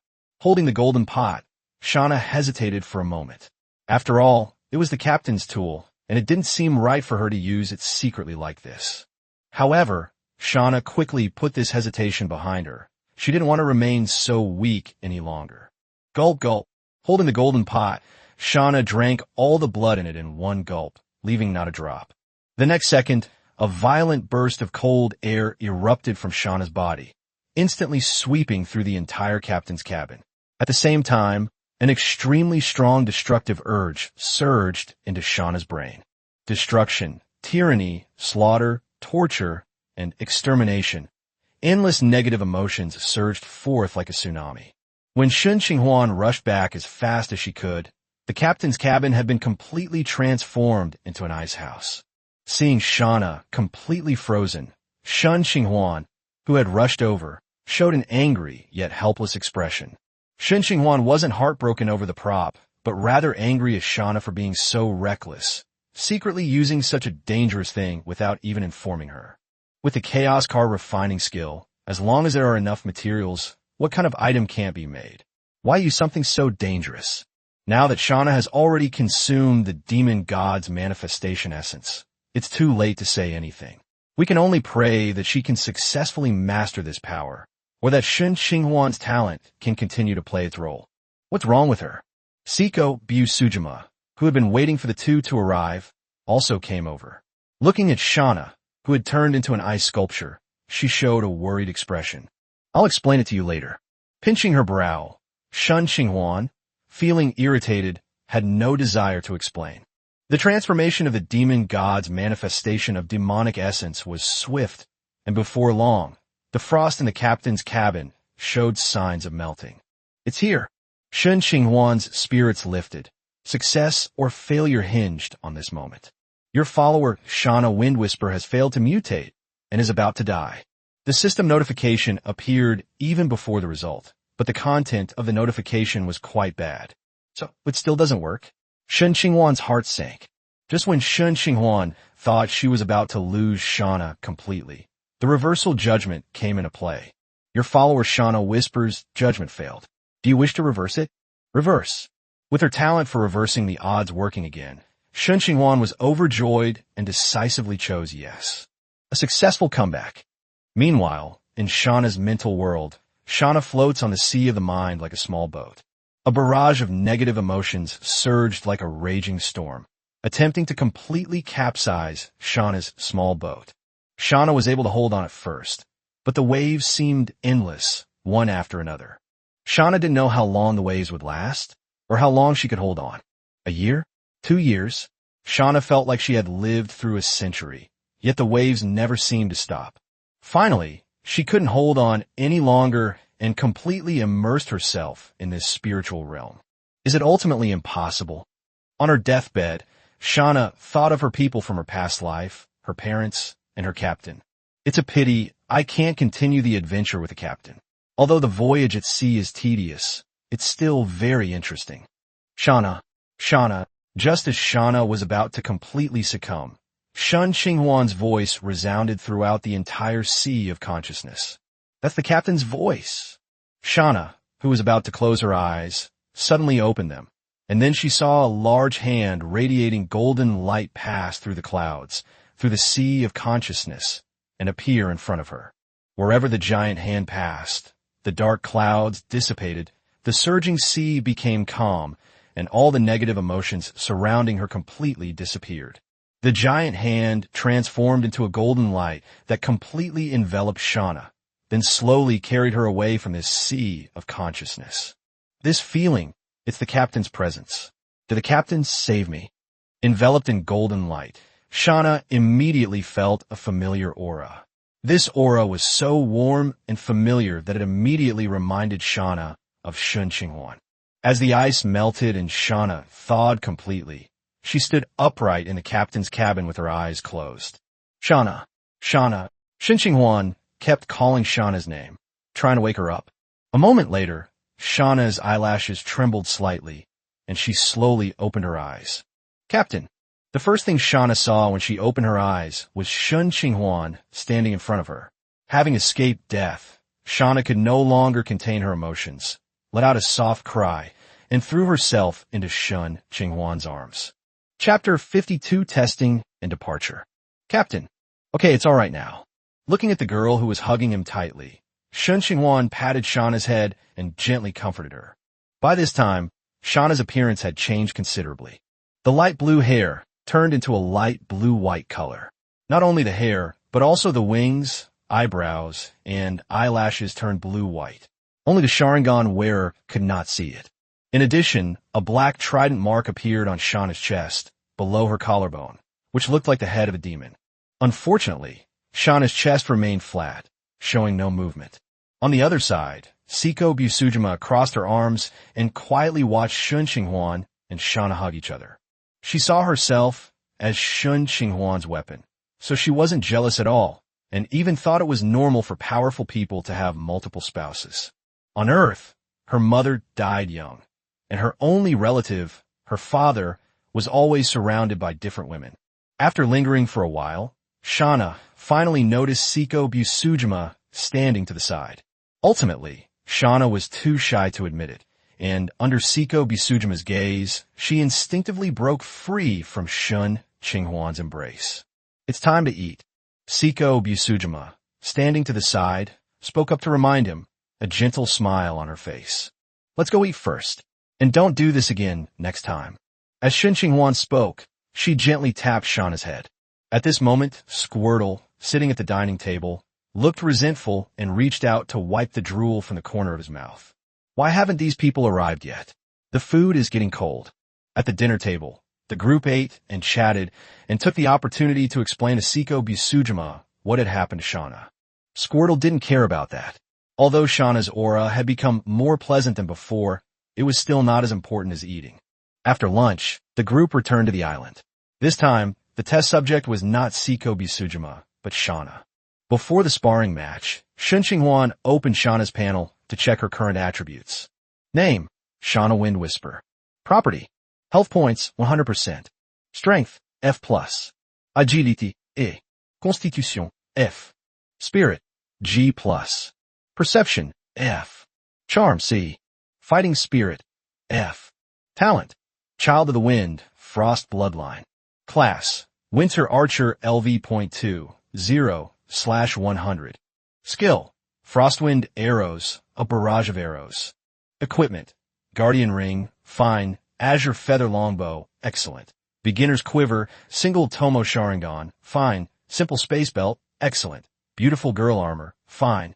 They've already reached the second tier. Shen Qinghuan was slightly surprised, not expecting that a single copy of the Demon God's Manifestation Demon Essence would directly elevate Shauna to a higher rank. Moreover, not only did they gain an additional talent, but their profession and skills were also affected and changed. Noticing this, Shen Qinghuan dared not be careless at all. First, she put on a mage's armor, and then she took out the ice crystal staff. Facing the archer, Shen Qinghuan decided not to humiliate herself by using her swordsmanship. Currently, Shen Qinghuan doesn't have any good movement spells. The simplest flight spell is a 3rd-level spell, and his telekinesis is limited by the strength of his mental power, so he can't fly very fast. If relying solely on his inherent attributes, Shen Qinghuan wouldn't even be able to catch up with Shanna, let alone attack her. "Captain, watch out, I'm coming." Seeing that Shen Qinghuan was ready, Shanna reminded her, then took the longbow off her back and drew the bowstring. In an instant, an arrow made of pure ice appeared on the bowstring. Frosty Wind Arrow. Whoosh! The arrow shot towards Shen Qinghuan with a whooshing sound. Shen Qinghuan dared not be negligent. With a wave of her staff, a colorful ball of fire attribute instantly condensed. The fireball collided with the ice arrow without any earth-shattering sound. The fireball was instantly pierced, while the ice arrow continued its trajectory towards Shen Qinghuan. Shen Qinghuan was slightly surprised to see the ice arrow, which had only become smaller but whose momentum had not diminished at all. "I thought the colorful ball wouldn't be able to stop it, but I didn't expect it to be pierced so easily. It was too late to stop it now." Smack! The ice arrow struck Shen Qinghuan, and the mage armor suddenly appeared, twisting before shattering with a crash. The ice arrow exploded, and the remaining icy energy instantly froze half of Shen Qinghuan's body. Shanna, who was about to fire a second arrow, hurriedly stopped, not expecting that her basic skill would have such great power. Previously, the Wind Chaser arrow wouldn't even be able to penetrate a mage's armor. Just hitting the rainbow orb would be considered a success. Now, it not only penetrates the rainbow orb, but also shatters the mage's armor. Of course, this is also related to Shanna's advancement to the 2nd tier. And another point is that the mage armor is not particularly good at defending against energy. Shen Qinghuan's disadvantage lies in having too few spells. If she had enough spells, she could have dealt with the situation more effectively. "Captain, are you all right?" Flapping her wings, Shanna landed in front of Shen Qinghuan and asked with concern. "It's nothing, just a superficial injury." Shen Qinghuan shook her head, broke the ice on her body, and revealed her bluish-purple skin. She had slight frostbite on her body, but fortunately it wasn't serious. Even without any treatment, with Shen Qinghuan's talent for rapid healing, she would recover completely in no time. "That's good." Shanna breathed a sigh of relief, a hint of happiness on her face. "By the way, Shanna, you should have one more move, right?" "Yes, this is what I just realized. Try using it on that tree." Shen Qinghuan was somewhat curious about what a volley of arrows would look like, but she would never dare to be made target. Shanna nodded, spread her wings, and flew into the air, then crossed her arms in front of her chest. A volley of arrows. Shanna let out a sharp cry, and in an instant, countless feathers shot out from her wings. Countless feathers swept across like a torrent, instantly turning the large tree into a sieve, its branches riddled with holes. Upon closer inspection, Shen Qinghuan realized that these were not feathers at all, but countless ice spikes the size of a finger. "Call!" Shanna descended from midair, her chest heaving violently, clearly indicating that this move had taken a toll on her. "Good." Seeing the mess on the ground, Shen Qinghuan exclaimed in admiration. This tactic might not be effective against skilled opponents, but it's incredibly effective at clearing out weaker enemies. Upon hearing Shen Qinghuan's praise, Shanna's face lit up with a bright smile. After the test, Shen Qinghuan dusted herself off and prepared to go back and learn that damned scorching ray. Siko Busujima, standing to the side, was eager to try it out. Shen Qinghuan didn't bother with them, figuring they would know their limits. After giving Siko a mage's armor, Shen Qinghuan returned to the captain's cabin to continue her studies. 2 days later, Shen Qinghuan finally drew the spell model of the scorching ray, which also meant that the Star Sea would set sail again. Chapter 53 Corpse Horde. With its sails billowing, the Xinghai once again sailed into the thick fog. Even after so many days, the thick fog on the sea surface has not dissipated. It's unclear whether the fog is welded to the sea surface. On the Star Sea, Shen Qinghuan was tinkering with the once legendary magic garden. He's been busy learning about the scorching ray these past few days, and now he finally has time to tinker with this prop. With the infusion of magic, the small door, originally the size of a palm, instantly grew to be over 2 meters tall. After thinking for a moment, Shen Qinghuan installed the door next to the kitchen. Strangely enough, Shen Qinghuan simply leaned the door against the wall, and it immediately merged into the wall. At the same time, a new message appeared on the Starsea's control panel. Module, Magic Garden, fragment consumes 1 energy point per hour. Repair requirements, 100 G stardust, 10 life leaves, 1 leyline crystal, chalcedony. The materials required are numerous, and most of them are materials that Shen Qinghuan has never even heard of. The good news is that they can be repaired in batches, and it is not necessary to gather them all at once. Pushing open the gate to the magic garden, one is greeted by a gray, sunless space, with a patch of black earth beneath one's feet, approximately 1 acre, 666 square meters, in size. It looks like you can grow things there, but I don't know if they'll survive. The moment Shen Qinghuan saw this magic garden, this thought popped into her mind. Without hesitation, Shen Qinghuan opened the chat channel and used refined iron to exchange for some vegetable and fruit tree seeds, as well as a small amount of fruit tree branches. She also exchanged a piece of mistletoe, a casting material for the divine berry spell. I don't know where other players got the plant seeds. Maybe they got them from treasure chests, or maybe they traded them with the so-called natives. Shen Qinghuan shook her head, trying to shake these guesses out of her mind. His eyes flashed with blue light, and fist-sized craters appeared on the ground. Then, seeds fell into the craters under his mental control. Before long, Shen Qinghuan had planted all the seeds. It has to be said that telekinesis is a truly versatile skill. Having it makes many things much easier. After planting all the seeds, Shen Qinghuan clapped her hands and left the magic garden. That's all I know. I don't understand anything more. As for whether these plants will grow, that's up to fate. After processing all the plant seeds, Shen Qinghuan found Shana and obtained the lucky compass.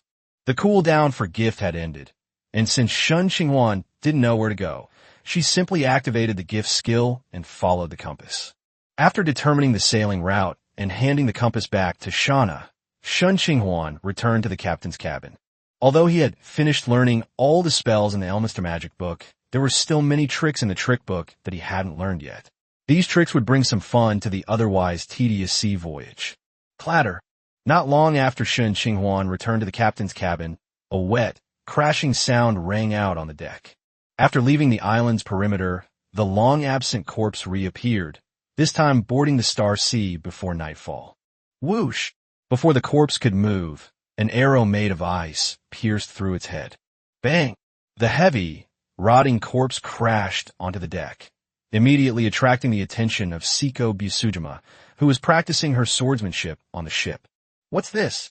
Siko Busujima looked at the gruesome corpses on the deck and asked curiously. This is a corpse, a common monster on this sea. It's very weak, but it usually only appears at night. I don't know why this one is appearing during the day. Just as the two women were discussing, another rotting corpse climbed onto the ship's side and boarded the Star Sea. Shana was somewhat surprised. Normally, corpses would not appear so frequently. Usually, only one would appear every few hours. Was it a coincidence? Leave this one to me. Siko Busujima stopped Shana from making a move, drew her Mikazuki sword, and rushed over. Whoosh! The blade flashed and disappeared in an instant. The next second, a hideous head was severed from its body and fell onto the deck, with thick blood flowing from the cut. Unfortunately, their strength is too weak. Siko sheathed her sword with some regret. The corpse was too weak. Although it was satisfying to slash at it, the time was too short. She had just gotten into the swing of things when it was over. I wish there were more, Siko Busujima thought with a hint of dissatisfaction. Perhaps having heard Siko Busujima's thoughts, another rotting corpse appeared on the deck the next second. But. One footstep after another sounded, and one rotting corpse after another climbed onto the deck. In less than a minute, there were more than a dozen rotting corpses on the deck. What happened? Did we disturb a nest of rotting corpses? Shana frowned and raised the longbow she had put down again. You've come at the perfect time. Siko Busujima excitedly drew her Mikazuki sword, kicked off with her right foot, and charged towards a rotting corpse.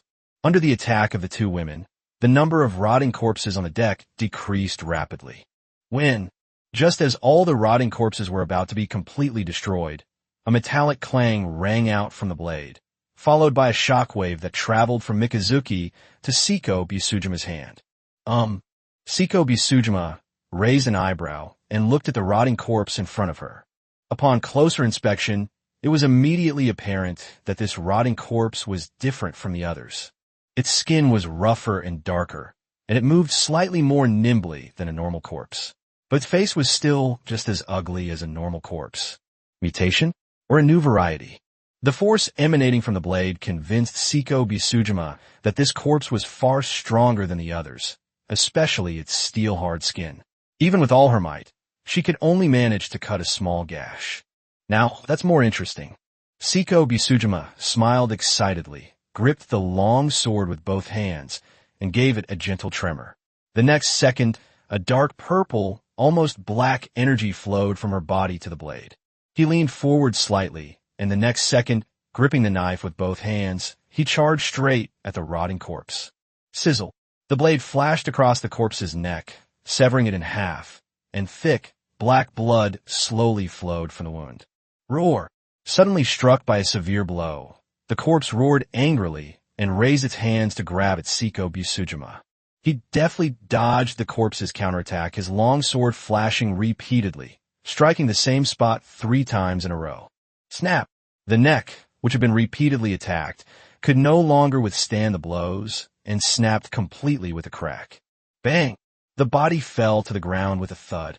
Unfortunately, it's still a bit lacking. As the blush faded from her face, Seiko Bisujima said with some regret. By this time, Shana had dealt with all the remaining corpses on the deck. Seeing the corpses scattered on the deck, Shana was about to call over the Silver Hand recruits to help deal with the situation. But. The sound of footsteps continued unabated. Chapter 54 Undersea Reconnaissance. What's going on? Why are there so many more rotting corpses? Shana blew the head off another corpse with an arrow, and her relaxed expression gradually turned serious. While the corpses are not strong, their stamina is limited. If they continue to appear in droves, they will eventually die at the hands of the corpses.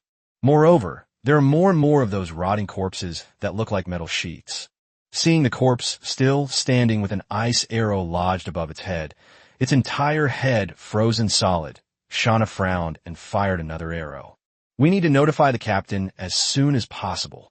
Just as the 2 women were dealing with the rotting corpse, Shen Qinghuan, who was learning magic tricks in the captain's cabin, was also interrupted by the continuous noise. Strange, why is it so noisy today?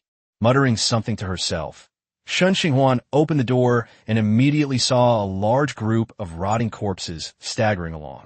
So much. Shen Qinghuan was somewhat surprised. After thinking for a moment, she took out Patches' card and summoned Patches, who was wandering around somewhere, back to where he was.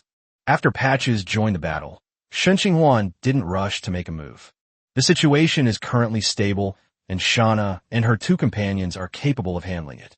Shen Qinghuan wasn't going to be idle either. She could use these rotting corpses to refine cards. It's not easy to have so many materials.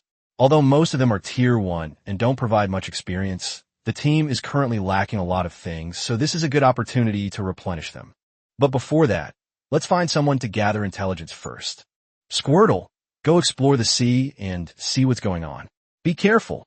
Shen Qinghuan stopped Squirtle from joining the battle and gave instructions. Jenny. Squirtle nodded and jumped into the sea. Shen Qinghuan's choice of Squirtle was based on careful consideration.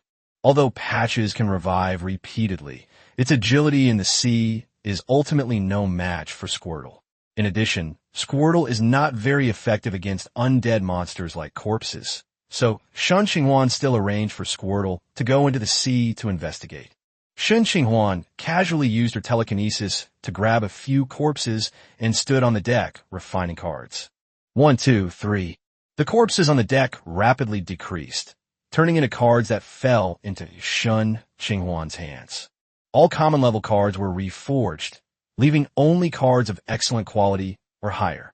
Just as Shen Qinghuan was working hard to refine the cards, the battle on the deck was nearing its end. Sizzle. With another slash, she severed the head of a molten metal corpse. Holding her long sword, Siko Busujima looked around, trying to find the next corpse. After looking around and not finding anyone still standing, I stood there for a while, remembering what had happened before. After a while, seeing that no new corpses appeared, Siko Busujima finally released Mikazuki, and the blush on her face gradually began to fade. It seems that it won't be happening again anytime soon, Siko Busujima thought to herself, gently rubbing her slightly sore arms. On Shen Qinghuan's side, with no more continuous supply of materials, the card crafting process was also coming to an end. Excluding the cards that were reworked, a total of 10 Tier 1 cards and 2 Tier 2 cards were crafted this time. That's right, although the Iron Skin Corpse isn't very strong, it is indeed a second-tier creature. Although she knew that the undead were basically at the bottom of their class, Shen Qinghuan did not expect their strength to be so poor. No wonder the undead calamity basically relied on numbers to win. Name: Fake Rat Talisman. Type: Item Card. Quality: Tier 2 Rare. Effect: Activation: grants a non-biological life form and the ability to move, with a strength not exceeding the second tier. Duration: 1 hour. Cooldown: 2 hours. Note: if I get 11 more, I'll have everything I need. Name: Change of Appearance. Type: Consumable Card. Quality: Tier 2 Excellent. Effect: this spell allows you to alter the appearance of 2 humanoid creatures you can see within range. Each target gains a phantom camouflage, making them appear as the other target, including their armor, clothing, weapons, and other personal items. Duration: 1 hour. Uses 3/3. No, guess who I am? 2 Tier 2 cards, 1 item card, and the other a consumable card. There's not much to say about the appearance change spell. It's just a temporary change of appearance. However, another card caught Shen Qinghuan's attention. Even the talismans from Jackie Chan Adventures have appeared, but unfortunately, they're not the real thing. However, considering that the materials are just a few second-tier rotting corpses, wanting the genuine talisman would be too greedy. Of the remaining 10 Tier 1 cards, quite a few are actually useful. Name: Fallen Star Earrings. Type: Equipment Card. Quality: Tier 1 Rare. Effect: Star Guardian. When attacked, automatically generates a 1-ring spell shield. The duration depends on the attack intensity. The charging time is 6 hours. Starry Night. Slightly enhances charm when worn. Starlight Blessing. Slightly increases cultivation speed. The effect weakens as the rank increases. Note: these are very beautiful earrings. Wearing them will make you the center of attention at the ball. Name: Potion of Truth. Type: Item Card. Quality: Tier 1 Excellent.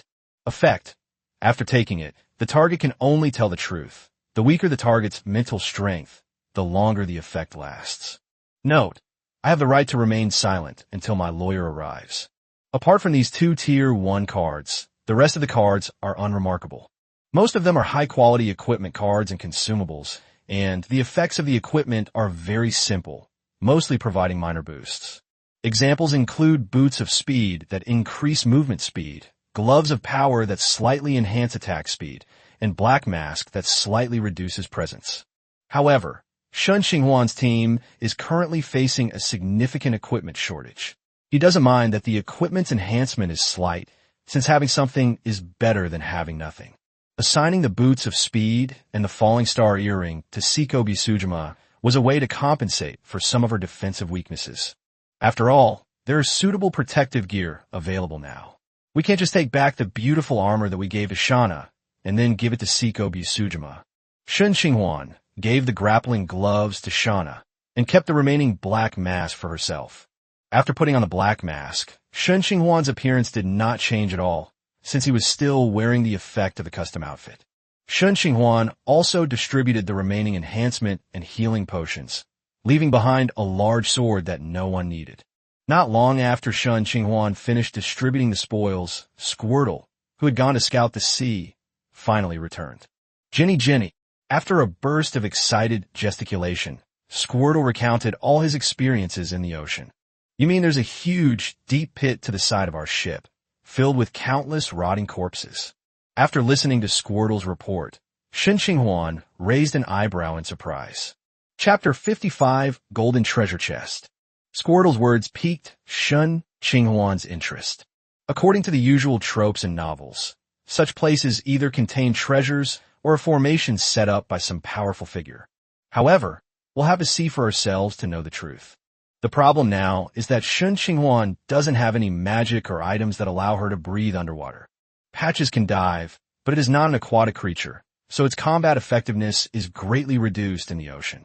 On the Star Sea, Squirtle is the only one who is truly skilled in underwater combat. Oh no, there's actually another one. Shen Qinghuan suddenly remembered the summoning card she had exchanged for with refined iron. He took the Murloc Scout's summoning card out of his spatial ring, infused it with magic, and after a flash of light, a Murloc, entirely green with 4 limbs and wielding a bone knife, appeared on the deck. Wow! After the Merman Scout appeared, it made a strange noise and then stood on the deck waiting for Shen Qinghuan's orders. It seems this Murloc, like the Silverhand recruit, lacks common sense. I wonder if this is typical of summon cards of normal quality. However, this would give us 2 combatants, neither of whom are strong, but they could be sacrificed as cannon fodder when necessary. Moreover, Shen Qinghuan didn't necessarily want to go in and court death. She mainly wanted to observe and see if there was anything profitable to be gained. Following the direction Squirtle was pointing, Shen Qinghuan changed the course of the Star Sea and headed towards the mass grave that Squirtle had discovered. Before long, the Star Sea came to rest above the location of the crater in Squirtle's memory. Leaving Shauna and Siko Bisujima on the ship to provide backup, Shen Qinghuan, along with Squirtle, Patches, and the Fishman Scout, jumped into the sea. Thump! The icy seawater immediately enveloped Shen Qinghuan. This was his first time entering the ocean, whether on Earth or in this endless sea. Holding Squirtle tightly in their arms, Shen Qinghuan and the other 2 quickly descended, led by Squirtle. The descent was rapid. In just a few moments, Squirtle had carried Shen Qinghuan down dozens of meters. It's only because Shen Qinghuan's physique is now superior to that of ordinary people. Otherwise, she really might not be able to withstand it. Fortunately, the seabed here is not very deep, less than 100 meters, and the group arrived above their destination. Using the light from the sea, Shen Qinghuan looked down. From where Shen Qinghuan stood, the seabed began to tilt, like a giant crater created by a meteorite, with countless corpses lying densely packed inside. These corpses looked no different from rotting corpses, except that they were sitting quietly and motionless in the pit, just like real corpses. The giant pit was vast, and Shen Qinghuan could not see its end in the distance. Out of caution, Shen Qinghuan did not step into the area of the giant pit, which was shaped like a large bowl. Instead, she let Squirtle lead her along the edge. After swimming for a while, seeing that she still couldn't see the other side of the giant pit, Shen Qinghuan wanted to retreat. After all, there's no benefit to be gained at the moment, and it's not worth it if it's just for some corpses. After all, monster corpses can be found with some effort, so there's no need to risk facing tens of thousands of rotting corpses. Just as Shen Qinghuan was preparing to leave, a glimmer of golden light faintly entered his pupils. For a moment, Shen Qinghuan thought she had misread it and quickly turned her head to look intently. After a careful search, Shen Qinghuan finally discovered the source of the golden light. It was an exceptionally large, decaying corpse, and the golden light emanated from the gap beneath its body. Because of the corpse's large size, Shen Qinghuan couldn't see the full picture of the golden light, but she could vaguely sense the outline of some treasure chests. Could it really be a golden treasure chest? The thought of this possibility filled Shen Qinghuan with excitement. Since entering the endless sea, Shen Qinghuan has only obtained a handful of treasure chests, most of which are just ordinary wooden chests. She has only obtained a black iron chest once. There's a good chance this is a gold treasure chest, which would be incredibly tempting for Shen Qinghuan, who's never even seen a silver or bronze treasure chest. If it really was a golden treasure chest, he didn't even dare to imagine what good things might be inside. Once greed arises in one's heart, it cannot be stopped. As the saying goes, the bold get rich and the timid starve. The tall, decaying corpse was not far from the edge of the pit, but it wasn't close either. It was at a rather ambiguous distance, seemingly within reach with a little effort. The opportunity is right in front of us. How can we not take a chance? He winked at Patches, then pointed to the tall, decaying corpse beneath him, and Patches immediately understood. Patches then led the Murloc scouts slowly toward the tall, decaying corpse, while Shen Qinghuan naturally waited by the pit with Squirtle in her arms, ready to retreat immediately if anything seemed amiss. After all, he was just a little greedy, not to the point of being reckless, and he wouldn't risk his life. As Patches and the Murloc scouts swam into the pit, Shen Qinghuan's heart jumped. Fortunately, the worst did not happen. The rotting corpses in the pit remained motionless, seemingly unaware of Patches' approach. As Patches drew closer, the distance between him and the tall, decaying corpse gradually decreased until they were less than a meter apart. Yet the tall, decaying corpse still showed no reaction whatsoever. Could it be that I guessed wrong, and these corpses are not rotting corpses but real corpses? But why didn't these corpses completely decompose? Just as Shen Qinghuan was feeling delighted that things were going so smoothly, Patches joined forces with the Merman Scout to begin moving the corpse. Perhaps because the tall, decaying corpse was too heavy, even in the ocean, Patches the demon could not move it with just one glance. However, with the addition of the Murloc Scout, it was barely possible to move it. After the tall, decaying corpse was moved, the golden light beneath it was fully revealed. It really is a golden treasure chest.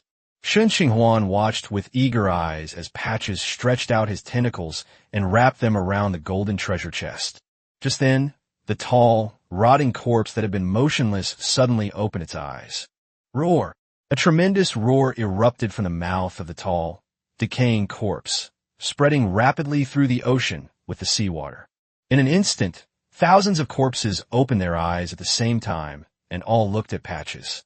The terrifying scene made Shen Qinghuan's heart skip a beat, while Patches, on the other hand, had a very strong heart. He calmly handed the golden treasure chest to the faster Murloc Scout, then turned and brandished the scimitar on his tentacle to face the tall, rotting corpse, trying to buy some time. Unfortunately, the idea was beautiful, but reality was cruel. With just one strike, Patches' entire body exploded instantly, turning into nothingness and dissipating into the seabed. Chapter 56 Corpse Leader. The Merman Scout dropped his bone knife, grabbed the golden treasure chest, and swam at full speed toward Shen Qinghuan. Behind him, the tall, rotting corpse roared and led thousands of other rotting corpses toward the Merman Scout. At the edge of the pit, Shen Qinghuan looked at the Murloc Scout and the thousands of rotting corpses behind it. After summoning Patches again, he waved his staff repeatedly.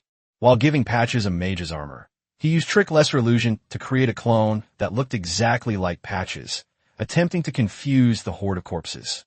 After being enhanced by Shen Qinghuan, Patches swam towards the direction of the Merman Scout without saying a word.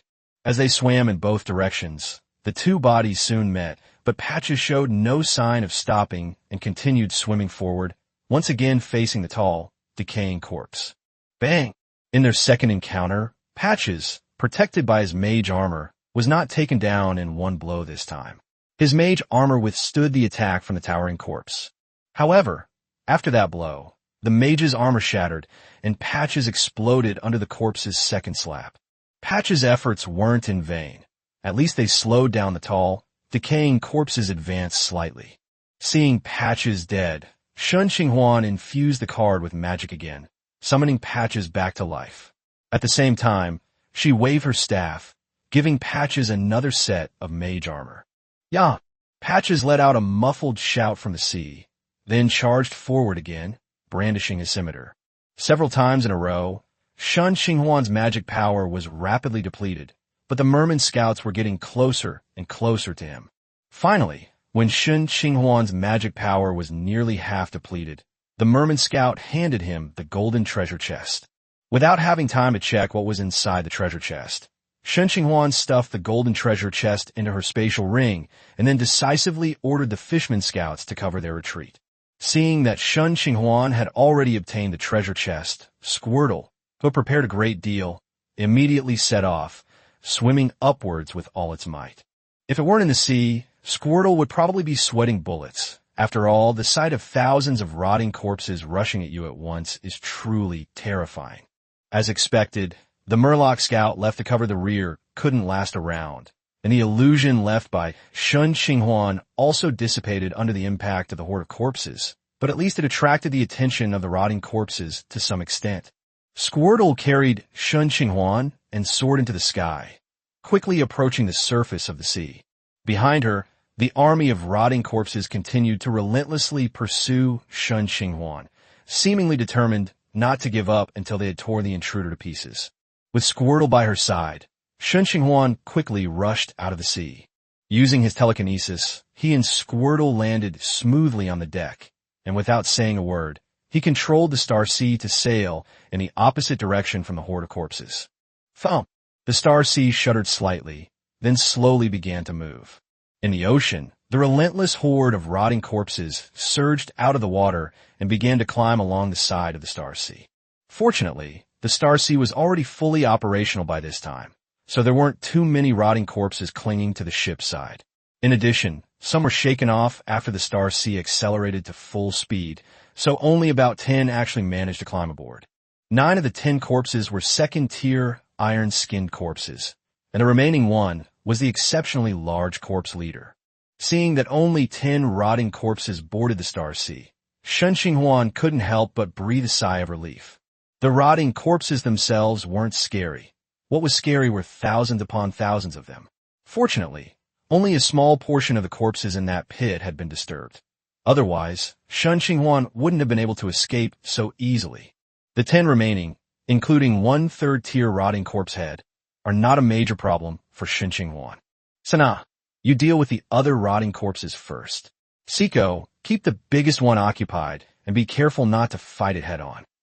After quickly arranging the battle plan, Shen Qinghuan summoned Patches again, and at the same time summoned the Silver Hand recruits, so that the two of them could assist Siko. Yes, Captain 2. The two women readily agreed, and then went to find their respective targets.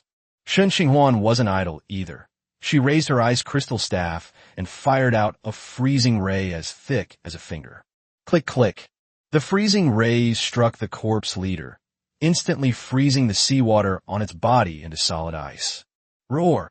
Before Shen Qinghuan could cast another spell, the rotting corpse head roared, stretched out its arms, and shattered the ice on its body, then strode towards Shen Qinghuan.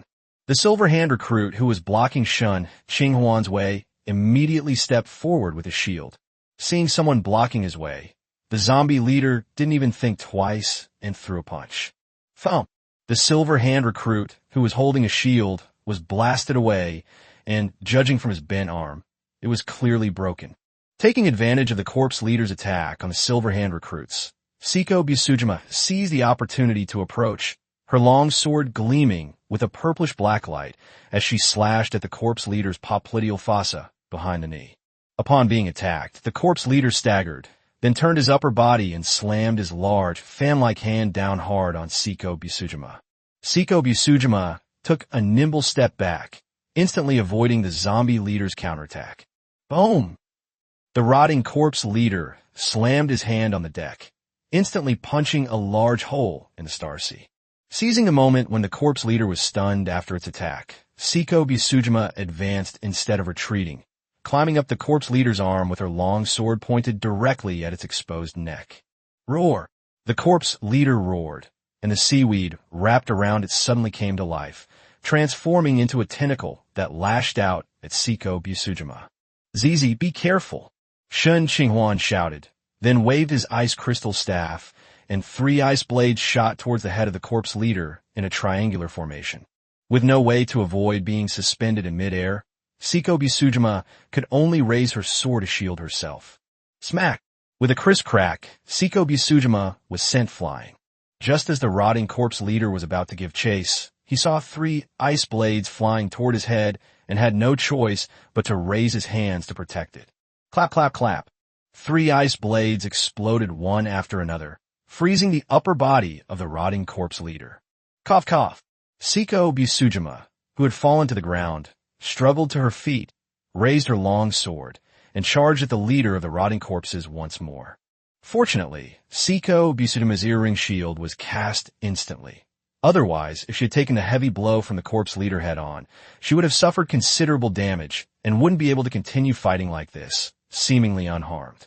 At the same time, Patches also quietly appeared from the corner, his scimitar slashing fiercely at the thigh of the zombie leader, to avenge the previous deaths he had suffered. The damage was rather meager. It was merely a small gash a few centimeters long on the leader of the rotting corpse's thigh. For the undead leader of the corpse clan, this wound wasn't even considered a superficial injury. Chapter 57, Legendary Weapons.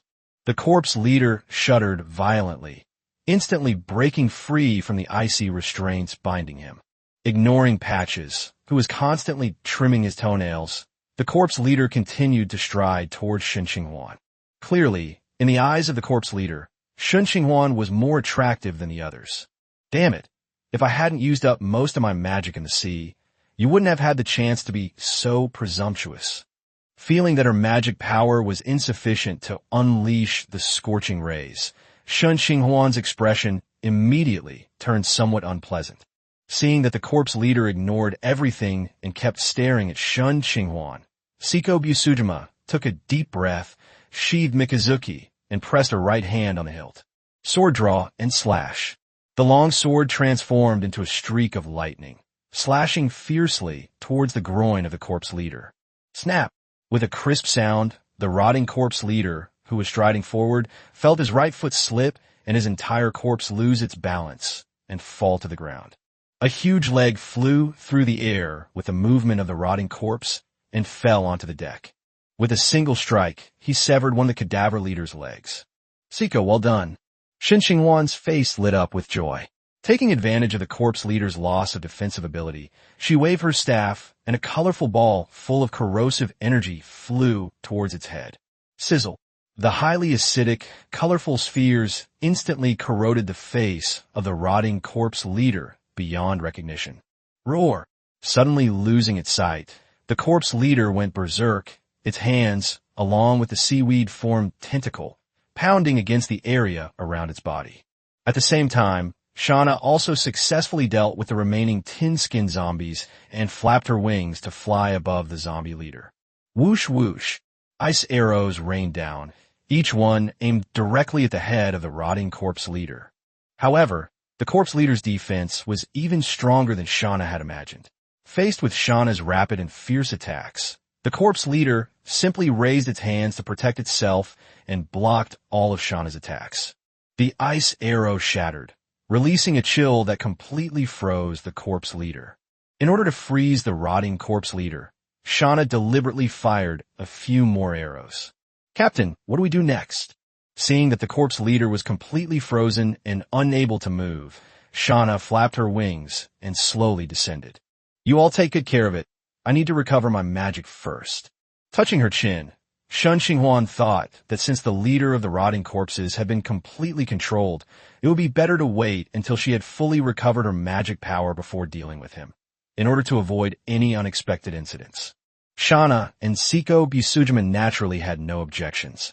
More than an hour later, Shen Qinghuan, whose magic power had been fully restored, walked out of the captain's cabin. Seeing that the corpse leader was still frozen, Shen Qinghuan nodded in satisfaction, then pointed her staff at the corpse leader's head and unleashed a scorching ray. 3 fiery red rays shot out from the tip of the staff, piercing through the ice and disappearing into the head of the rotting corpse leader. The frozen corpse leader had no chance to struggle and died directly under Shen Qinghuan's scorching rays. Finally, we've taken care of this big guy. All right, you can all go and get some rest now. Seeing the corpse leader dead, Shen Qinghuan spoke to Shauna and Siko Busujima, who were guarding the side, and then summoned the Silver Hand recruits who had finished cooling down.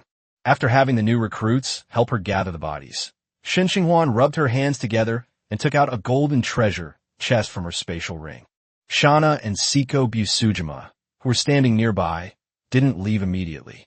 Instead, they leaned closer with curious expressions. Seeing this, Shen Qinghuan didn't try to hide anything and prepared to open the box directly on the deck. First, she used a magical trick to cleanse her entire body, and then Shen Qinghuan solemnly and slowly opened the golden treasure chest. The next second, 2 pure white spheres of light appeared in midair. Shen Qinghuan reached out and grabbed them, then gently squeezed them, shattering the two orbs of light instantly. You have obtained the crystallization devourer. You have obtained an unknown seed. You have earned 1,000 energy coins. As expected of a golden treasure chest, it's very generous. Before even looking at the attributes of the two items, Shen Qinghuan looked at the 1,000 energy coins. A regular wooden treasure chest gives you 10 energy coins at a time, while a gold treasure chest gives you 100 times that. After admiring the balance of energy coins on the panel, Shen Qinghuan focused her attention on the two items in her hands. One of them was a transparent, colorless sphere, and the other was a seed the size of a fist. Name: Crystal Transformation Devourer. Type: Weapon. Rank: Tier 1 Legendary. Effect: Crystal Devour. Devours weapon-type equipment, gaining growth points. When the growth points are full, the equipment's tier can be upgraded. It can also plunder the effects and spells of the devoured equipment. Currently, the effect slots are 0/5, and the spell slots are 0/5. Upgrading the tier will further increase the number of slots. Note: what incredible luck. I actually got this graduation gear. If I nurture it properly, it can rival legendary items in the future. Note: remember to bind your soul before using it. This colorless little ball is actually a weapon, and a legendary weapon at that. Shen Qinghuan was surprised. She hadn't expected to be so lucky and to obtain a legendary, upgradable weapon so easily. Upon closer reflection, obtaining this weapon was not merely a matter of luck. Whether it's Squirtle, Patches, Shauna, or Seiko Busujima, they all put in a lot of effort. Oh, and there's also the Silver Hand Recruit and the Fishman Scout. However, all of these are Shen Qinghuan's followers, and they are all part of his power. As expected, I was able to obtain this legendary weapon entirely through my own strength. After secretly feeling smug for a while, Shen Qinghuan channeled her magic power and spiritual energy into the colorless ball in her hand. As soon as the magic and mental energy were injected into the small ball, Shen Qinghuan felt as if she had touched something. The vague perception returned, vaguely indicating a contract. The next moment, Shen Qinghuan shuddered and a clear connection was established between her and the Crystal Transformation Devourer. At the same time, Shen Qinghuan also fully understood how to use the Crystal Transformation Devouring technique. With just a small amount of magic power injected, the Crystal Transformation Bite can easily change shape according to Shen Qinghuan's will, and is not even limited to the current state of the weapon. Even if Shen Qinghuan wants to turn it into a piece of armor, it can.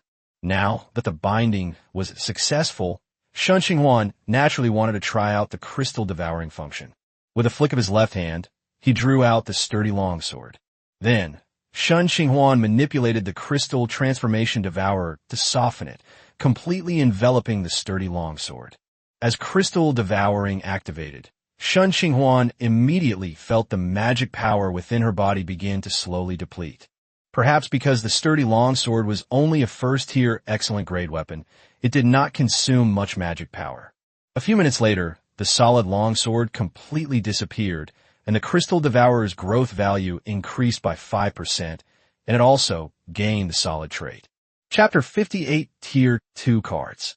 Can a piece of excellent grade equipment only increase in value by 5%? Shen Qinghuan wasn't too surprised by the result. After all, it was just an excellent grade piece of equipment. With a thought, he took the ice crystal staff out of his spatial ring, controlled Crystal Transformation Devour to envelop the ice crystal staff, and activated Crystal Devour again. This time, the magic consumption for absorbing equipment was significantly greater than the last time, but fortunately, it was only Tier 1 equipment, which Shen Qinghuan could still withstand. A few minutes later, the ice crystal staff disappeared completely.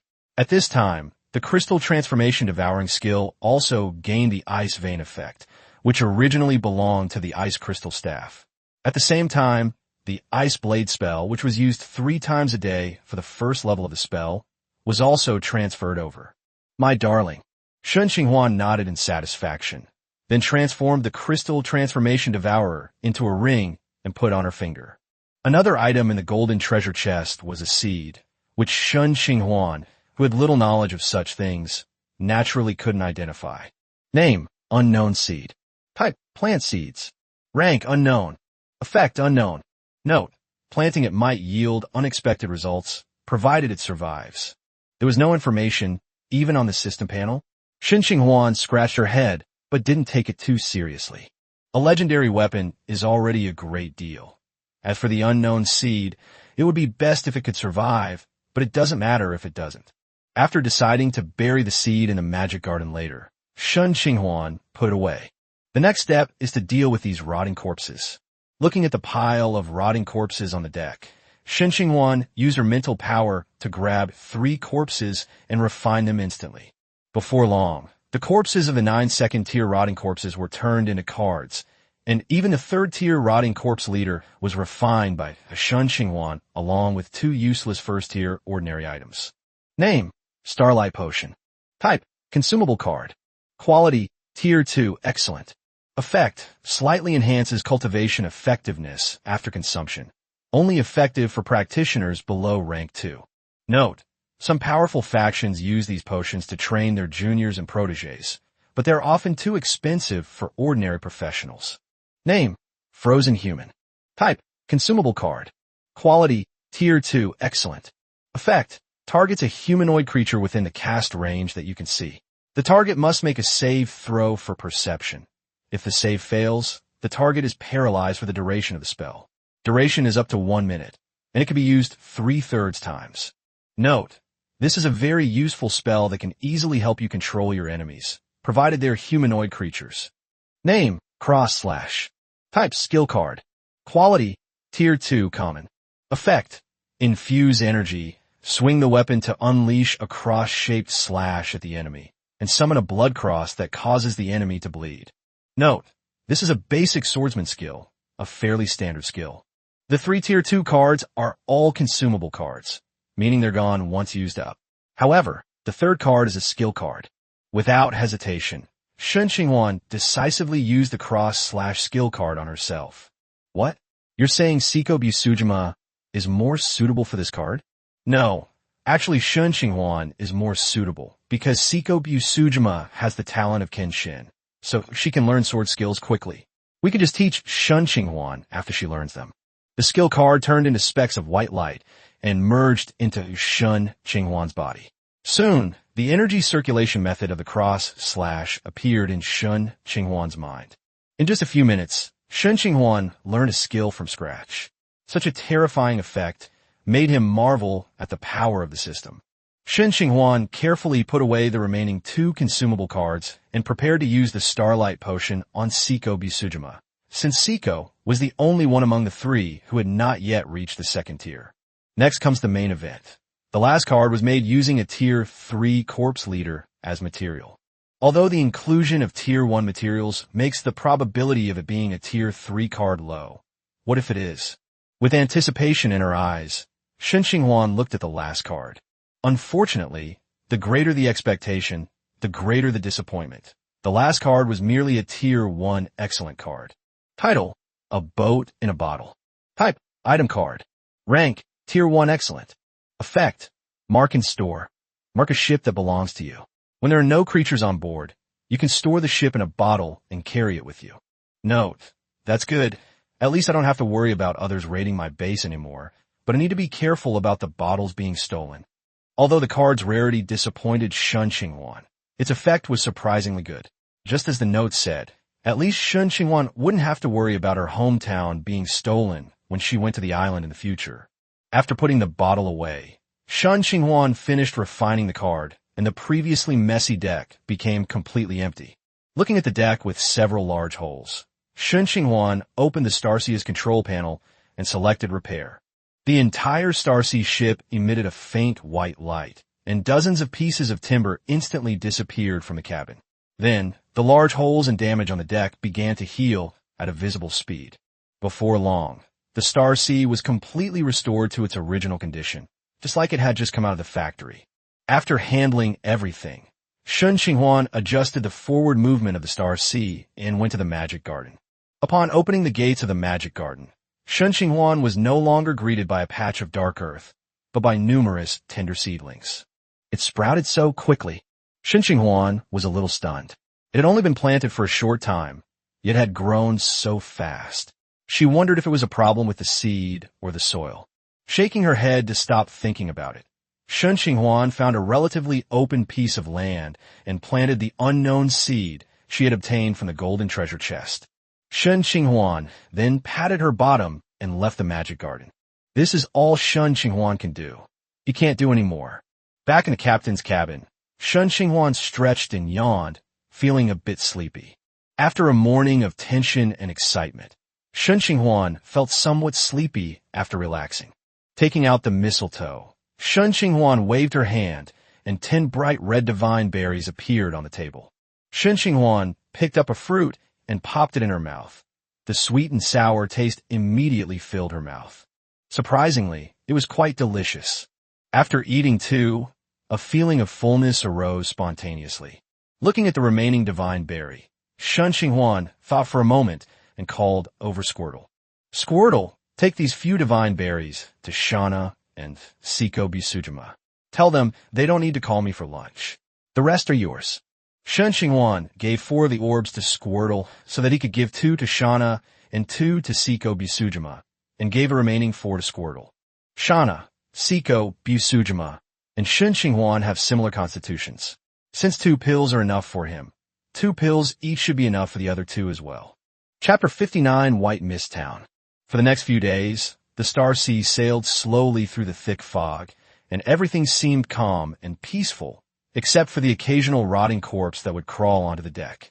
Taking advantage of the few days of free time, Shen Qinghuan successfully learned all the magic tricks in the complete book of magic tricks. Having finally found some free time, Shen Qinghuan rested for a few days, spending her days playing mahjong or fishing and occasionally chatting with other players in the chat channel. However, while we caught quite a few ordinary sea fish, treasure chests were appearing less and less frequently. In the past few days, I've only managed to fish up 1 wooden treasure chest, which yielded an excellent grade longsword. After being absorbed by Crystal Devourer, it gained a sharpness trait. In addition, Shen Qinghuan also taught the cross/slash skill to Siko Bisujima. Once you understand the principle behind the cross/slash skill, it's quite easy to learn. Siko Bisujima mastered it in less than an hour, and all she needs to do now is practice more to get used to it. 2 peaceful days passed, and on one ordinary day, the thick fog at sea suddenly dissipated, and the bright sunshine shone on the Qinghai again. The thick fog has finally dissipated. Stepping out of the captain's cabin, Shen Qinghuan looked around and realized that it wasn't that the thick fog had dissipated, but rather that the Qinghai had sailed out of the fog's encirclement.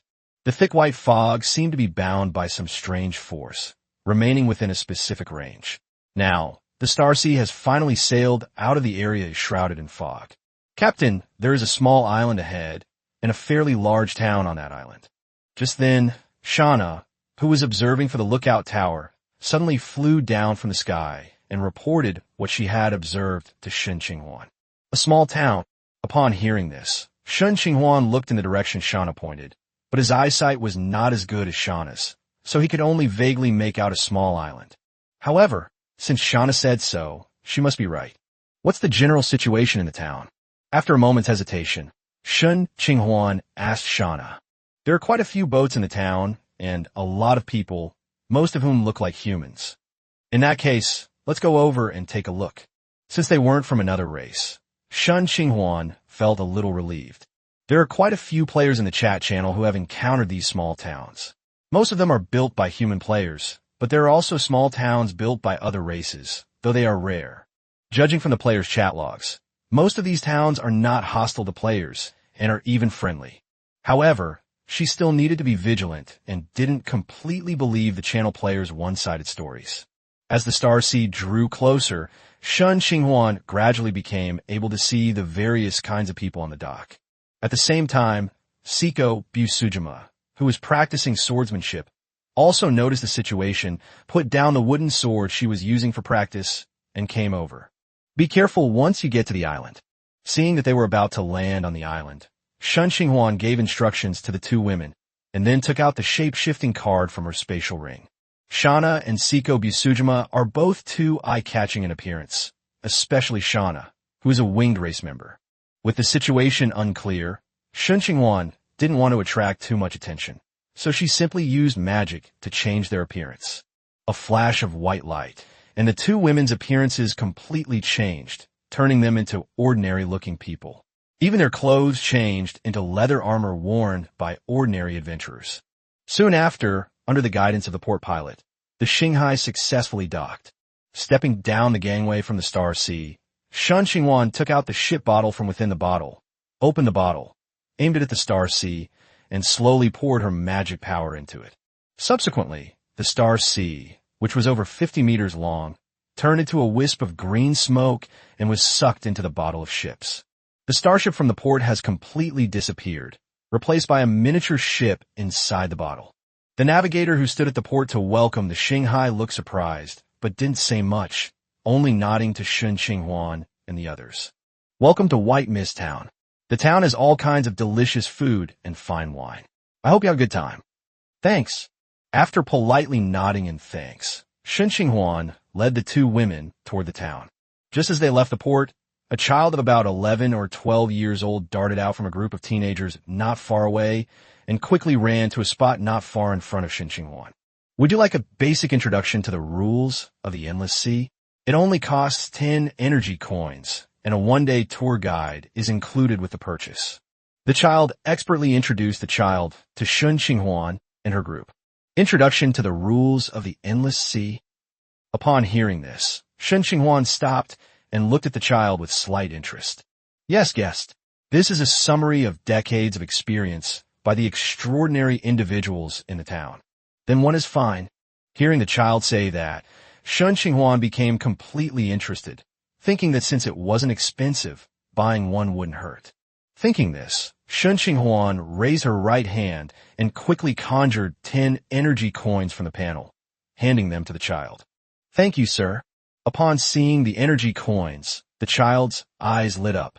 He took them with both hands and then pulled out a thin booklet from his pocket and handed it over.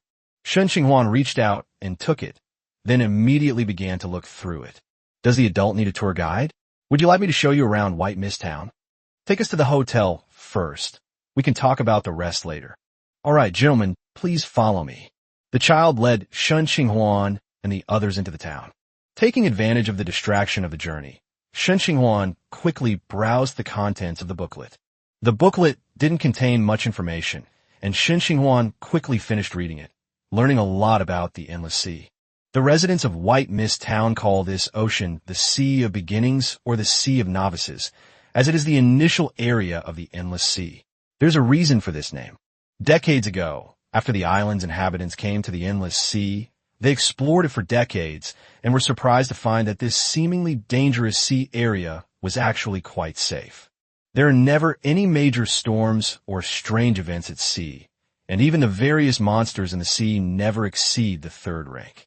However, similarly, all professionals in this sea area cannot break through to the 3rd rank. To break through to the 3rd tier, one must enter the gate to the next tier and proceed to the next area. As for the situation in the next area, no one knows because no one has ever returned from the other side of the long staircase. All of this seemed as if an invisible hand had set the rules for this sea area. Is that so? No wonder the Endless Sea felt dangerous. It turns out we're just in the beginner's village. Stroking his beard, Shen Qinghuan casually handed the booklet he had finished reading to the two women. Chapter 60, The Inn and the Raven's House. Master West, I brought the adults with me. Pushing open the door of a hotel called Oak Inn, which looked quite nice from the outside, the child shouted loudly at the red-haired middle-aged man sitting behind the counter. You brat. I can't hear you. You don't need to shout so loudly. West feigned displeasure. Then a smile appeared on his honest face as he addressed Shen Qinghuan and her group. You gentlemen are favored by the gods, aren't you? Do you need lodging or food? The chosen one? I wonder why the boss would call him that. Shen Qinghuan looked puzzled. She knew that the status of a person chosen by the gods was not simple. This title meant that one was selected by the gods. Those favored by the gods are not only able to communicate with the gods, but can even draw upon their power to a certain extent. They're an extremely powerful group. That's how adults are. Seeing that Shen Qinghuan was somewhat puzzled, Boss West quickly explained. It turns out that the residents of White Mist Town did not originally live in the Endless Sea, but came from a medium-sized secret realm. Decades ago, the ancestors of the residents of White Mist Town accidentally opened the gate to a secret realm. Out of curiosity, some of them moved to the present-day White Mist Town. Then these residents discovered a strange phenomenon. Every few years, a group of humans would suddenly appear from the white fog in their ships, only to disappear back into the sea shortly afterward. These suddenly appearing humans, regardless of age, all possessed extraordinary powers. Driven by a desire for extraordinary power, the residents began to try to approach these extraordinary individuals. They then discovered that although these individuals behaved somewhat strangely, most of them were not difficult to approach. After the residents' tireless efforts, they finally obtained a small job change card from these extraordinary individuals, which served as the method to become an extraordinary being. Strangely, although anyone can use the job change card, only these extraordinary individuals who emerge from the white mist can obtain it. Others cannot get it no matter what method they use. It is precisely for this reason that the residents of White Mist Town are so friendly and unsurprised by the extraordinary individuals who appear in the white mist.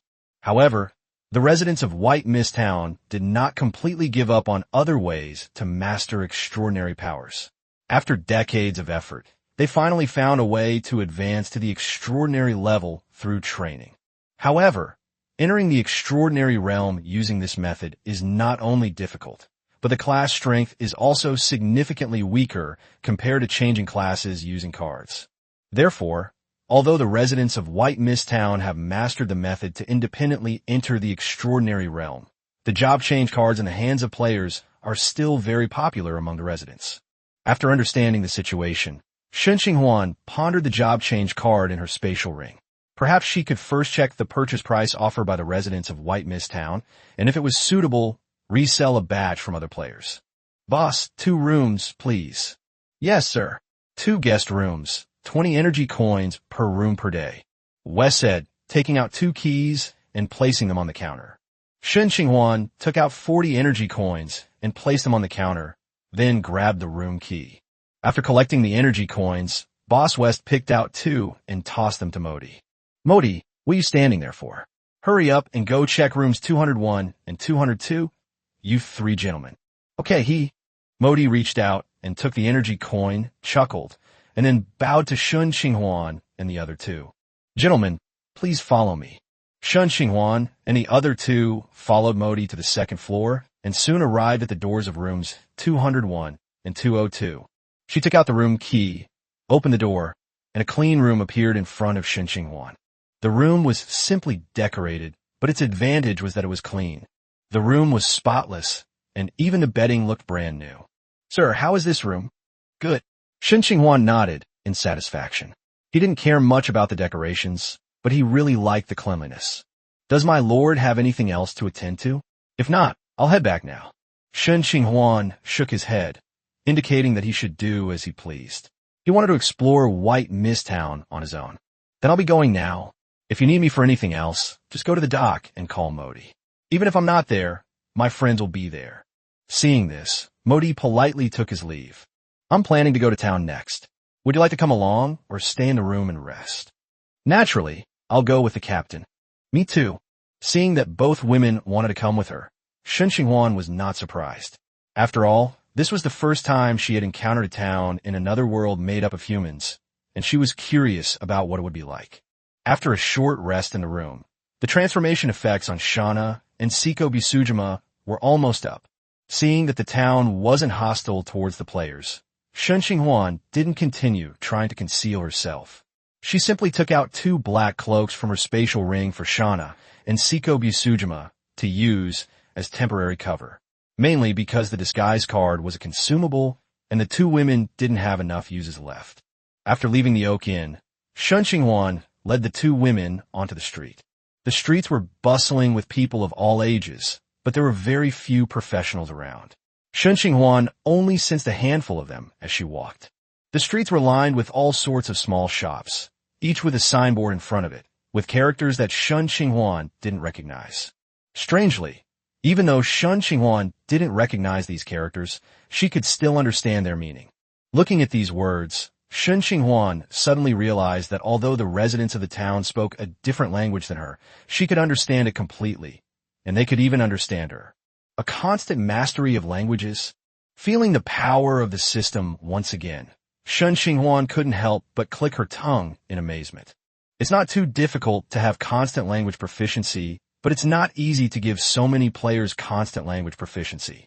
Even followers like Shana and Seiko Busujima have the language proficiency effect. At this moment, a small shop called Raven's House caught Shen Qinghuan's attention. What attracted him was not anything else but the staff depicted on the signboard. It seemed to be a small shop specializing in magic tools. I pushed open the door and went inside. Accompanied by the crisp sound of a bell, a male voice rang out from behind the counter. "Welcome to Raven's House. Is there anything you wish to buy or sell?" The shop was slightly dimly lit, which gave it a mysterious feel. Shen Qinghuan looked up and saw a long-haired young man sitting behind the counter, looking down at the book in his hands. "What do you sell here, boss?" "I sell anything related to monks." The young man, who was engrossed in his book, didn't look up, which made Shen Qinghuan a little curious about what book he was reading.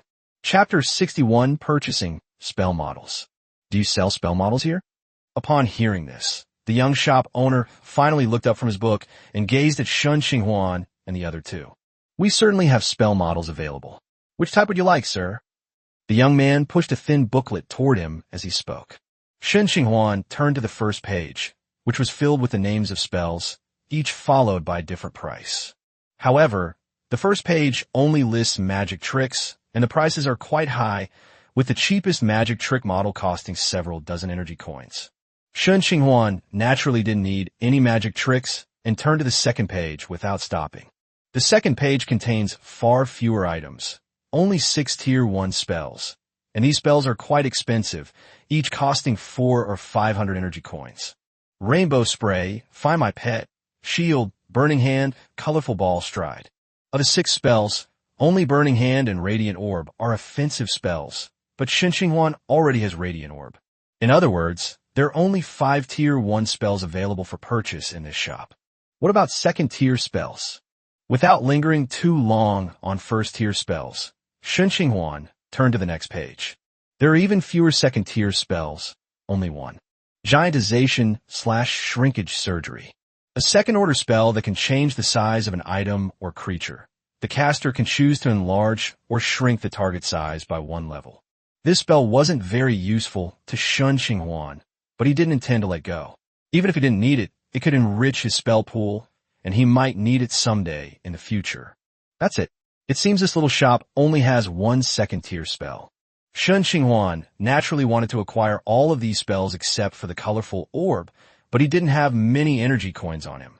A single second-tier spell costs as much as 1,500 energy coins, more than all the energy coins Shen Qinghuan possesses. If you also include those 5 first-tier spells, it will cost about 4,000 energy coins. I have to say, mage items are really expensive. Not having enough money, Shen Qinghuan remembered what the innkeeper had said. After a moment's thought, she took out the Dream Weaver job change card from her spatial ring. "Boss, do you accept job change cards here?" As Shen Qinghuan spoke, she placed the job change card on the counter. The young man's eyes lit up upon hearing this, and he quickly replied, "Of course we buy them. I can say that my shop offers the highest purchase price in the whole town. If you don't believe me, you can go to other shops and compare." Hearing the young man say this, Shen Qinghuan believed him to some extent. If he dared to say such a thing, then he was basically telling the truth. Take a look at how much this job change card is worth. As she spoke, Shen Qinghuan pushed the job change card over. "Wait a moment, Dream Weaver. Special profession, leaning towards magic with decent potential. I can offer 5,000 energy coins." The young man took the job change card, looked it over, and then gave Shen Qinghuan a price that surprised her. Shen Qinghuan was somewhat surprised to hear this. She hadn't expected that the job change cards, which players could only exchange for some basic materials, were so precious in the eyes of these natives. Shen Qinghuan pondered for a moment before accepting the offer. The job change card is useless to him now. With the talent of reversing judgment, it is impossible for him to switch to another job. As for Shana and Seiko Busujima, their professions are well suited to them, so there's no need for them to change. In the end, Shen Qinghuan used the job change card to exchange for 5 first-tier spells and 1 second-tier spell, plus 10 first-tier mana recovery potions and some common casting materials. Just as she was leaving, the young boss suddenly called out to Shen Qinghuan. "Please wait, guest. Is there something you need?" Shen Qinghuan turned around and looked at the young shop owner who had called out to her. "The customer is a chosen one, right? Then I think this item should be of some use to the customer. Consider it a thank you gift for the customer selling the job change card to our shop." Shen Qinghuan took the papers handed to her by the young boss, glanced at them, and a look of surprise appeared on her face. Paper records are a method for accumulating energy coins. The method itself is not difficult. Anyone with superhuman abilities can learn it after a few tries. The important thing is the underlying concept.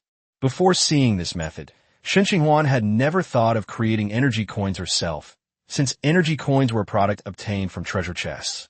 In Shen Qinghuan's mind, energy coins are equivalent to a kind of game currency. As a player, he never thought of creating game currency, since creating and issuing game currency is never something a player can do. However, the emergence of this method reminded Shen Qinghuan that the world he lived in was a real world, not a string of data. "Thank you, boss. You're too kind. Please take care, guest." After giving the owner a deep look, Shen Qinghuan led the 2 women out of the Raven House. Over the next period of time, Shen Qinghuan led the 2 women to explore the entire town of Baiwu and bought a lot of local delicacies. Overall, the food was decent, and the residents were very welcoming. During their journey, the group passed by an armor shop, and Shen Qinghuan suggested buying a set of armor for Busujima Siko, but Busujima Siko resolutely refused. In Siko Busujima's words, she is not used to wearing protective gear, and wearing it actually reduces her agility. Seeing that she insisted on not wanting it, Shen Qinghuan stopped pressuring her. It wasn't until nearly evening that the group returned to the inn with a bag full of odds and ends of food. "Sir, you're back. It's just past dinner time. Would you like something to eat?" The expensive room rate naturally included 3 meals a day, so Shen Qinghuan didn't stand on ceremony and sat down at an empty table with Shana and Siko Busujima. Before long, the table was covered with a full spread of dishes. Despite his burly appearance, the owner of West's food is surprisingly good. On the other side, as the food was being served, the owner of West naturally saw the true faces of Shana and Siko Busujima, and was surprised that the 2 women looked completely different from before. But considering Shen Qinghuan and the other's status as chosen ones, it felt justified. After dinner, the group returned to their respective rooms. Inside the room, Shen Qinghuan took out the spell model she had bought earlier that day, ready to study it. Among these 5 first-tier spells, one is particularly special: the ability to find a magical pet. Finding a magical companion is not a spell in the conventional sense, but a ritual spell.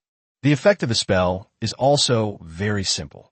After setting up the ritual, choose an animal as your magical pet, where you can find a common small wild animal nearby as your magical pet. However, under normal circumstances, specific magical pets are chosen rather than ordinary wild beasts. The spell model for finding a magical pet is quite simple, almost as simple as a magic trick. It only took a short time for Shen Qinghuan to complete the drawing of the spell model, and the next step was to set up the ceremony. Chapter 62: Magical Pets in the Beginning.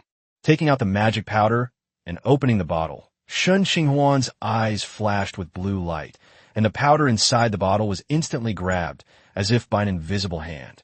Using his telekinesis, he manipulated the dust to spread it evenly on the floor. A few minutes later, a slightly complex array appeared in the room. Shen Qinghuan then took out a stick of incense about the thickness of an index finger from her spatial ring, lit it, and placed it in the very center of the formation. With all the arrangements complete, Shen Qinghuan took a deep breath and then channeled her magical power into the formation. A faint blue light emerged from the array, then quickly coalesced into a cluster of magical pet essences. The magical pet spirits kept changing shape, and at the same time, 11 magical pets appeared in front of Shen Qinghuan. There are 11 magical pets in total: bats, cats, frogs, falcons, lizards, octopuses, owls, mice, ravens, spiders, and weasels. Considering that they would be sailing at sea for a long time, Shen Qinghuan first ruled out cats, lizards, rats, spiders, and weasels. Of the remaining magical creatures, the octopus can only survive in water, and although the frog has dark vision, it moves much slower than other magical creatures, so these two are also excluded. The last few remaining are all pets capable of flight: bats, falcons, owls, and ravens. In terms of speed, bats are the slowest, followed by falcons and owls, while ravens are slightly slower. However, among all these magical pets, the raven has the highest intelligence, which is why it is the most common magical pet for mages. When it came to choosing a pet, Shen Qinghuan chose to follow the mainstream and opted for raven. After all, there must be a reason why so many people choose raven. Although it may not be the best, it is definitely not the worst. As Shen Qinghuan made her choice, the magical pet spirit above the magic circle rapidly began to change shape, and at the same time, the incense in the magic circle began to burn at an extremely fast speed. About 10 minutes later, the spirit of the demonic pet gradually solidified, completely transforming into the shape of a raven. At the same time, the incense in the formation burned out. Quack! A large bird with a wingspan of about 1.2 meters appeared before Shen Qinghuan. Note: a raven is not a crow. The raven was entirely black except for its dark brown irises, and its feathers shimmered with a metallic sheen under the light. At this moment, the raven tilted its head and looked at the human in front of it with great curiosity. The soul link told it that the man in front of it was its creator. Hello. Shen Qinghuan smiled and greeted her magical pet, while taking out some snacks from her spatial ring and handing them to Raven. Quack! The raven cawed twice and, quite obligingly, began to eat the food in Shen Qinghuan's hand. From now on, I'll call you Night Cry. Stroking the raven's feathers, Shen Qinghuan said with a smile. Quack! The night shrug made 2 cries, but did not object. After Yi Li finished eating, Shen Qinghuan opened the window and let out. The room was too cramped. The open sky outside was much more suitable. Shen Qinghuan wasn't worried about its safety. Not to mention that ravens are large birds, and with its aerial advantage, very few things could pose a threat to it. Even if it dies, Shen Qinghuan can expend a little magic power to summon it back.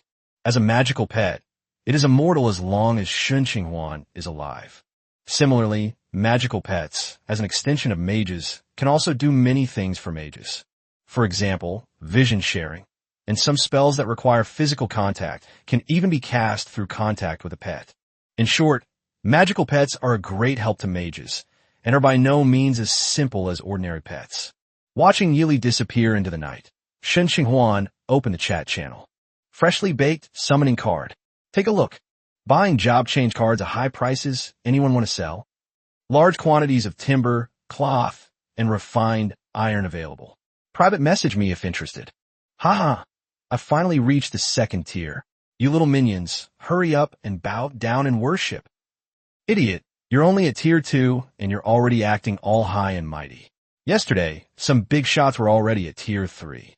Impossible, absolutely impossible, I don't believe it. If someone really reaches the 3rd level, I'll eat history live on stream.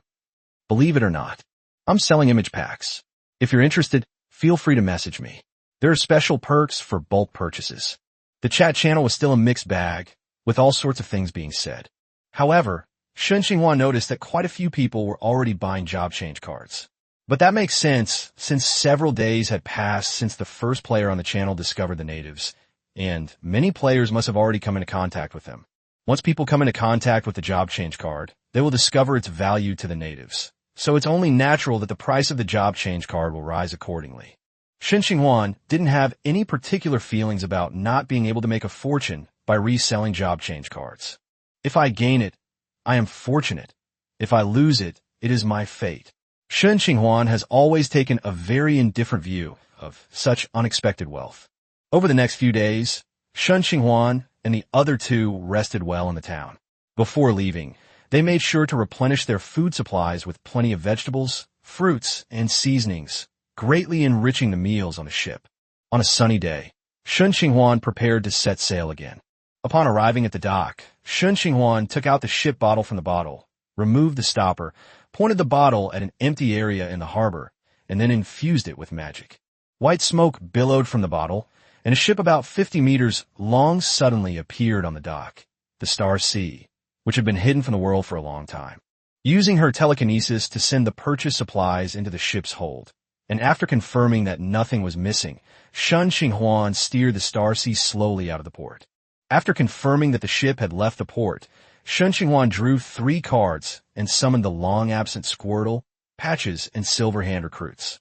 "Ya, Jenny, report." With the arrival of these 3 people, the previously quiet Starsea immediately became lively. "Set sail. Embark on your journey." Quack! Shen Qinghuan stood triumphantly at the bow of the ship and couldn't help but shout out loud. The night symbols circling in the sky echoed her cries a few times. Behind Shen Qinghuan, Shana and Siko Bisujima watched him with smiles on their faces, without interrupting his thoughts in the slightest. After a while of playing around, the boat quickly got back on track. The most important thing now is to advance to the 3rd tier as soon as possible and increase our strength as much as possible. And all of this depends on encountering stronger monsters. Only with enough monsters can Shen Qinghuan quickly advance to the 3rd rank, because only at the 3rd rank will a long level gate appear in this sea area. This is both a form of protection and a form of screening. The beginner zone was too peaceful. Shen Qinghuan longed for more exciting adventures and greater strength. Thinking of the corpse pit she had encountered before, Shen Qinghuan had an idea and took out the Murloc Scout card. Now it's time to actively seek out monsters. Chapter 63, Island of the Dead. Although they were determined to find the monster, they ended up finding it even more difficult. Scattered corpses and sea monsters are common, but these monsters are of very low rank, mostly only 1st rank or even lower.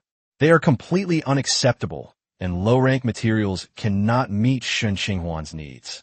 After sailing on the sea for 2 days, Shen Qinghuan had successfully mastered the 7-colored spray and burning hand. Just when he thought the day would pass uneventfully again, Shana suddenly found him on the lookout tower. "Captain, an island has been spotted ahead." "Islands?" Shen Qinghuan, who was learning a new spell, paused slightly, then looked up at Shana. "Is there anything unusual on the island?" "No findings have been made yet." Shana shook her head and stood there waiting for Shen Qinghuan's orders. "Move closer and observe more thoroughly before making a decision." After a moment's hesitation, Shen Qinghuan made her decision. Since learning from White Mist Town that no beings above the 3rd rank would appear in this sea area, Shen Qinghuan's courage has undoubtedly grown considerably. Soon after, the Starsea successfully arrived at the unnamed island. Compared to the 2 islands we had seen before, this island was significantly larger, even several times larger. Shen Qinghuan stood on the deck, with Shana and Siko Bisujima behind her. At that moment, the roar of a monster could be faintly heard in the sea breeze. "Night Cry, go scout the island." Quack! Upon hearing this, the Night Cries perched on the mast shook its wings and then spread them, flying towards the island before it. This is where the advantage of choosing flying pets becomes apparent. Flying units are undoubtedly excellent scouting units. Watching the Night Cries soar into the sky, Shen Qinghuan slowly closed her eyes and activated the shared perspective. With the shared perspective activated, Shen Qinghuan's line of sight completely changed, from looking straight ahead to looking down from high above. Shen Qinghuan wasn't uncomfortable at all. He had tried this kind of visual sharing many times since he acquired Yili. Night Cry flew very fast, and in just a moment it had reached the airspace above the island. Through Yi Li's perspective, Shen Qinghuan was able to observe the general situation of the island. The island was not small, just as Shen Qinghuan had expected, but strangely, despite its size, the vegetation was quite sparse. Moreover, most of these sparse trees have yellowing leaves, giving the impression of malnutrition. As Yi Li continued to advance, more information about the island came into Shen Qinghuan's view. The closer one gets to the center of the island, the fewer plants there are, and at the same time, some emaciated figures come into Shen Qinghuan's sight. Shen Qinghuan wondered if there was some special formation on the island, as her vision seemed somewhat blurry when she looked at these figures. Even so, Shen Qinghuan was still able to identify their species based on their distinctive features. Ghouls? No wonder the plants on this island look so strange.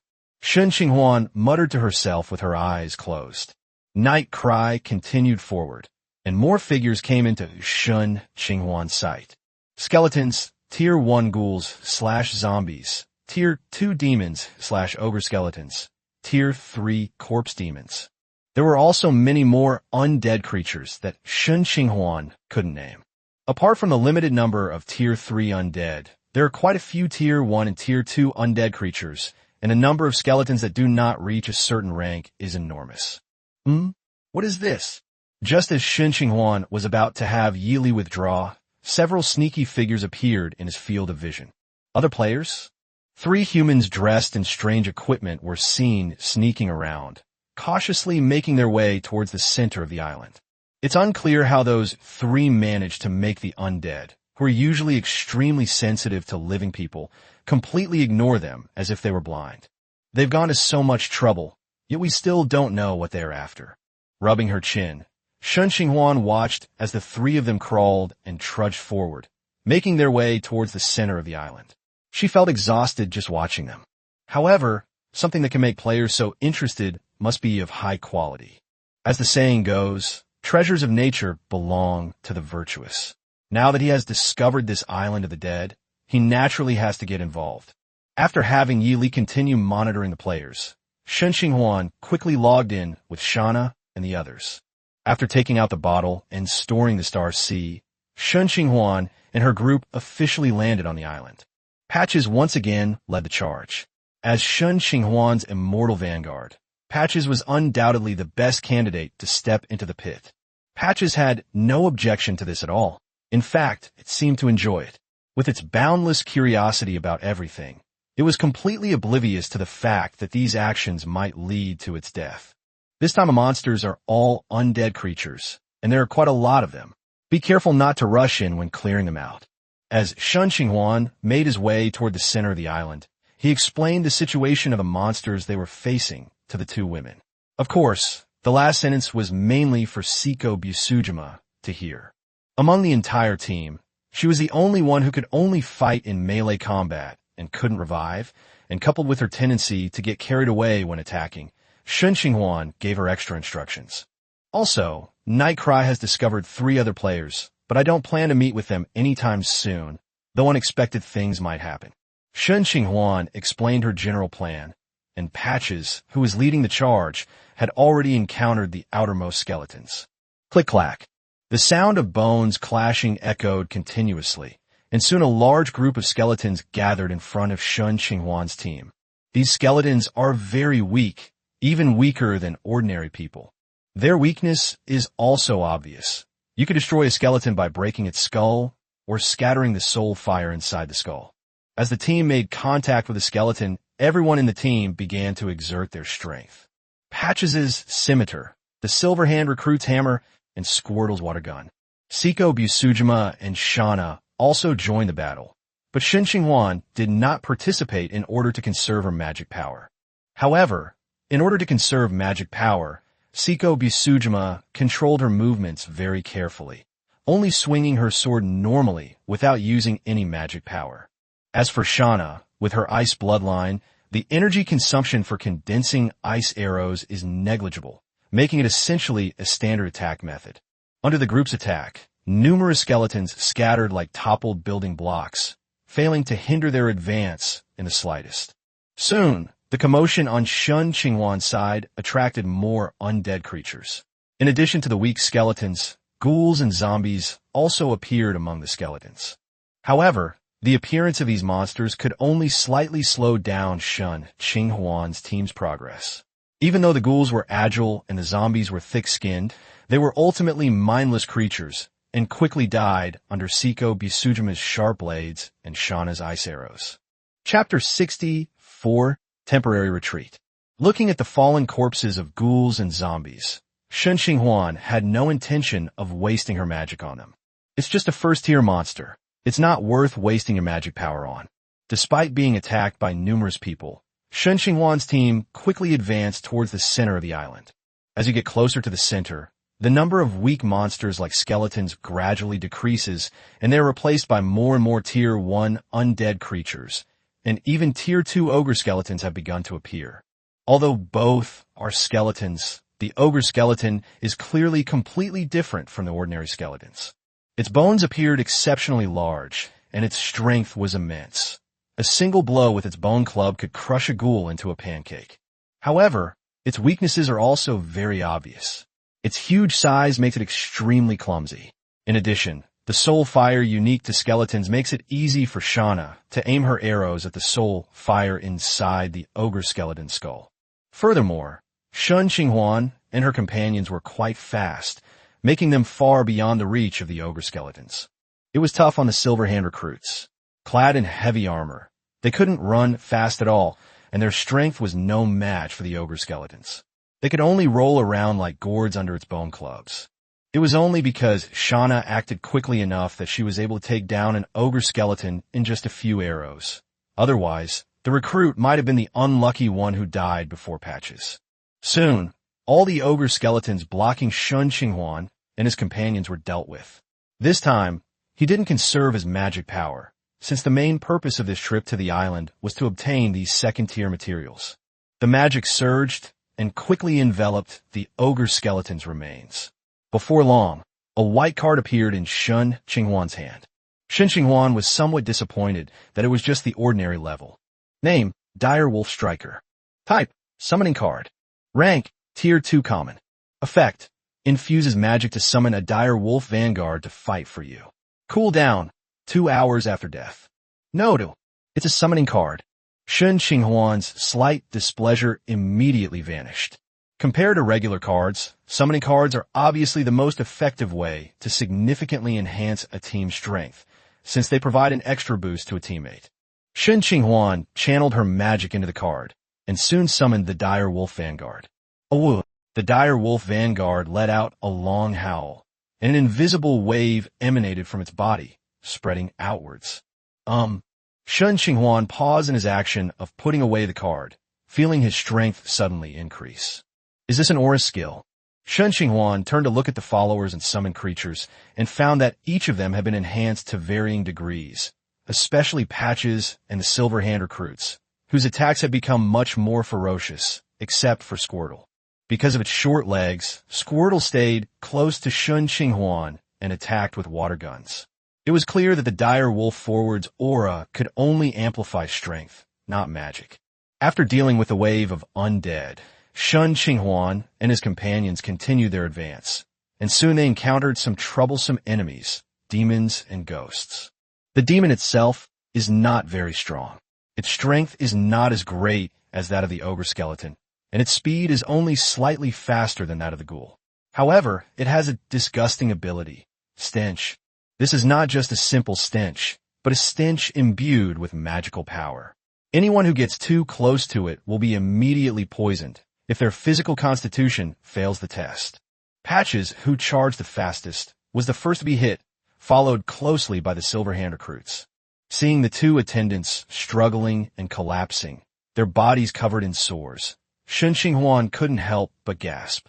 What a vicious ability. Fortunately, I have the talent to reverse judgment. The demon's ability is just a bit nasty to me, but it doesn't have much of an impact on me otherwise.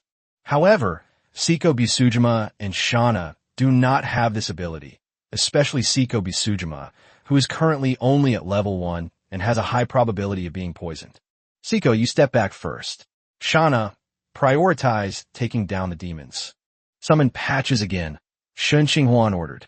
As for the Silverhand recruits, we'll have to wait an hour for them to cool down before summoning them again. With Shauna's ice arrows and Patches' suicidal charge hindering them, the few demons on the battlefield were quickly picked off, and Seiko Bisujima rejoined the battle. However, Shen Qinghuan frowned instead. There were far too many of them, far more than Yili had observed in the air before. Shen Qinghuan is alright. She hasn't made a move yet, but Seiko Bisujima and Shauna are exhausted. They've been the main damage dealers along the way. Although their combat strength is currently well maintained, especially Seiko Bisujima, who appears unusually excited due to the prolonged battle, both women have consumed a great deal of energy. Given the current density of undead creatures observed, it is simply impossible for them to reach the center of the island before their energy is depleted. Thinking of this, Shen Qinghuan decided not to hold back her magic power anymore. She transformed the crystal transformation devourer into the shape of a staff, and her magic power surged wildly into the spell model in her mental sea. The next second, raging flames erupted from the tip of the staff, quickly igniting the numerous undead creatures in front of it. Fire truly lives up to its reputation as the second most effective means of dealing with undead creatures after Holy Light. A single first circle spell, Hand of Fire, ignited a large swarm of undead. Although the flames on the undead creatures were quickly extinguished by the undead aura after the spell ended, this wave still burned more than 10 first-tier undead and 1 second-tier undead to death.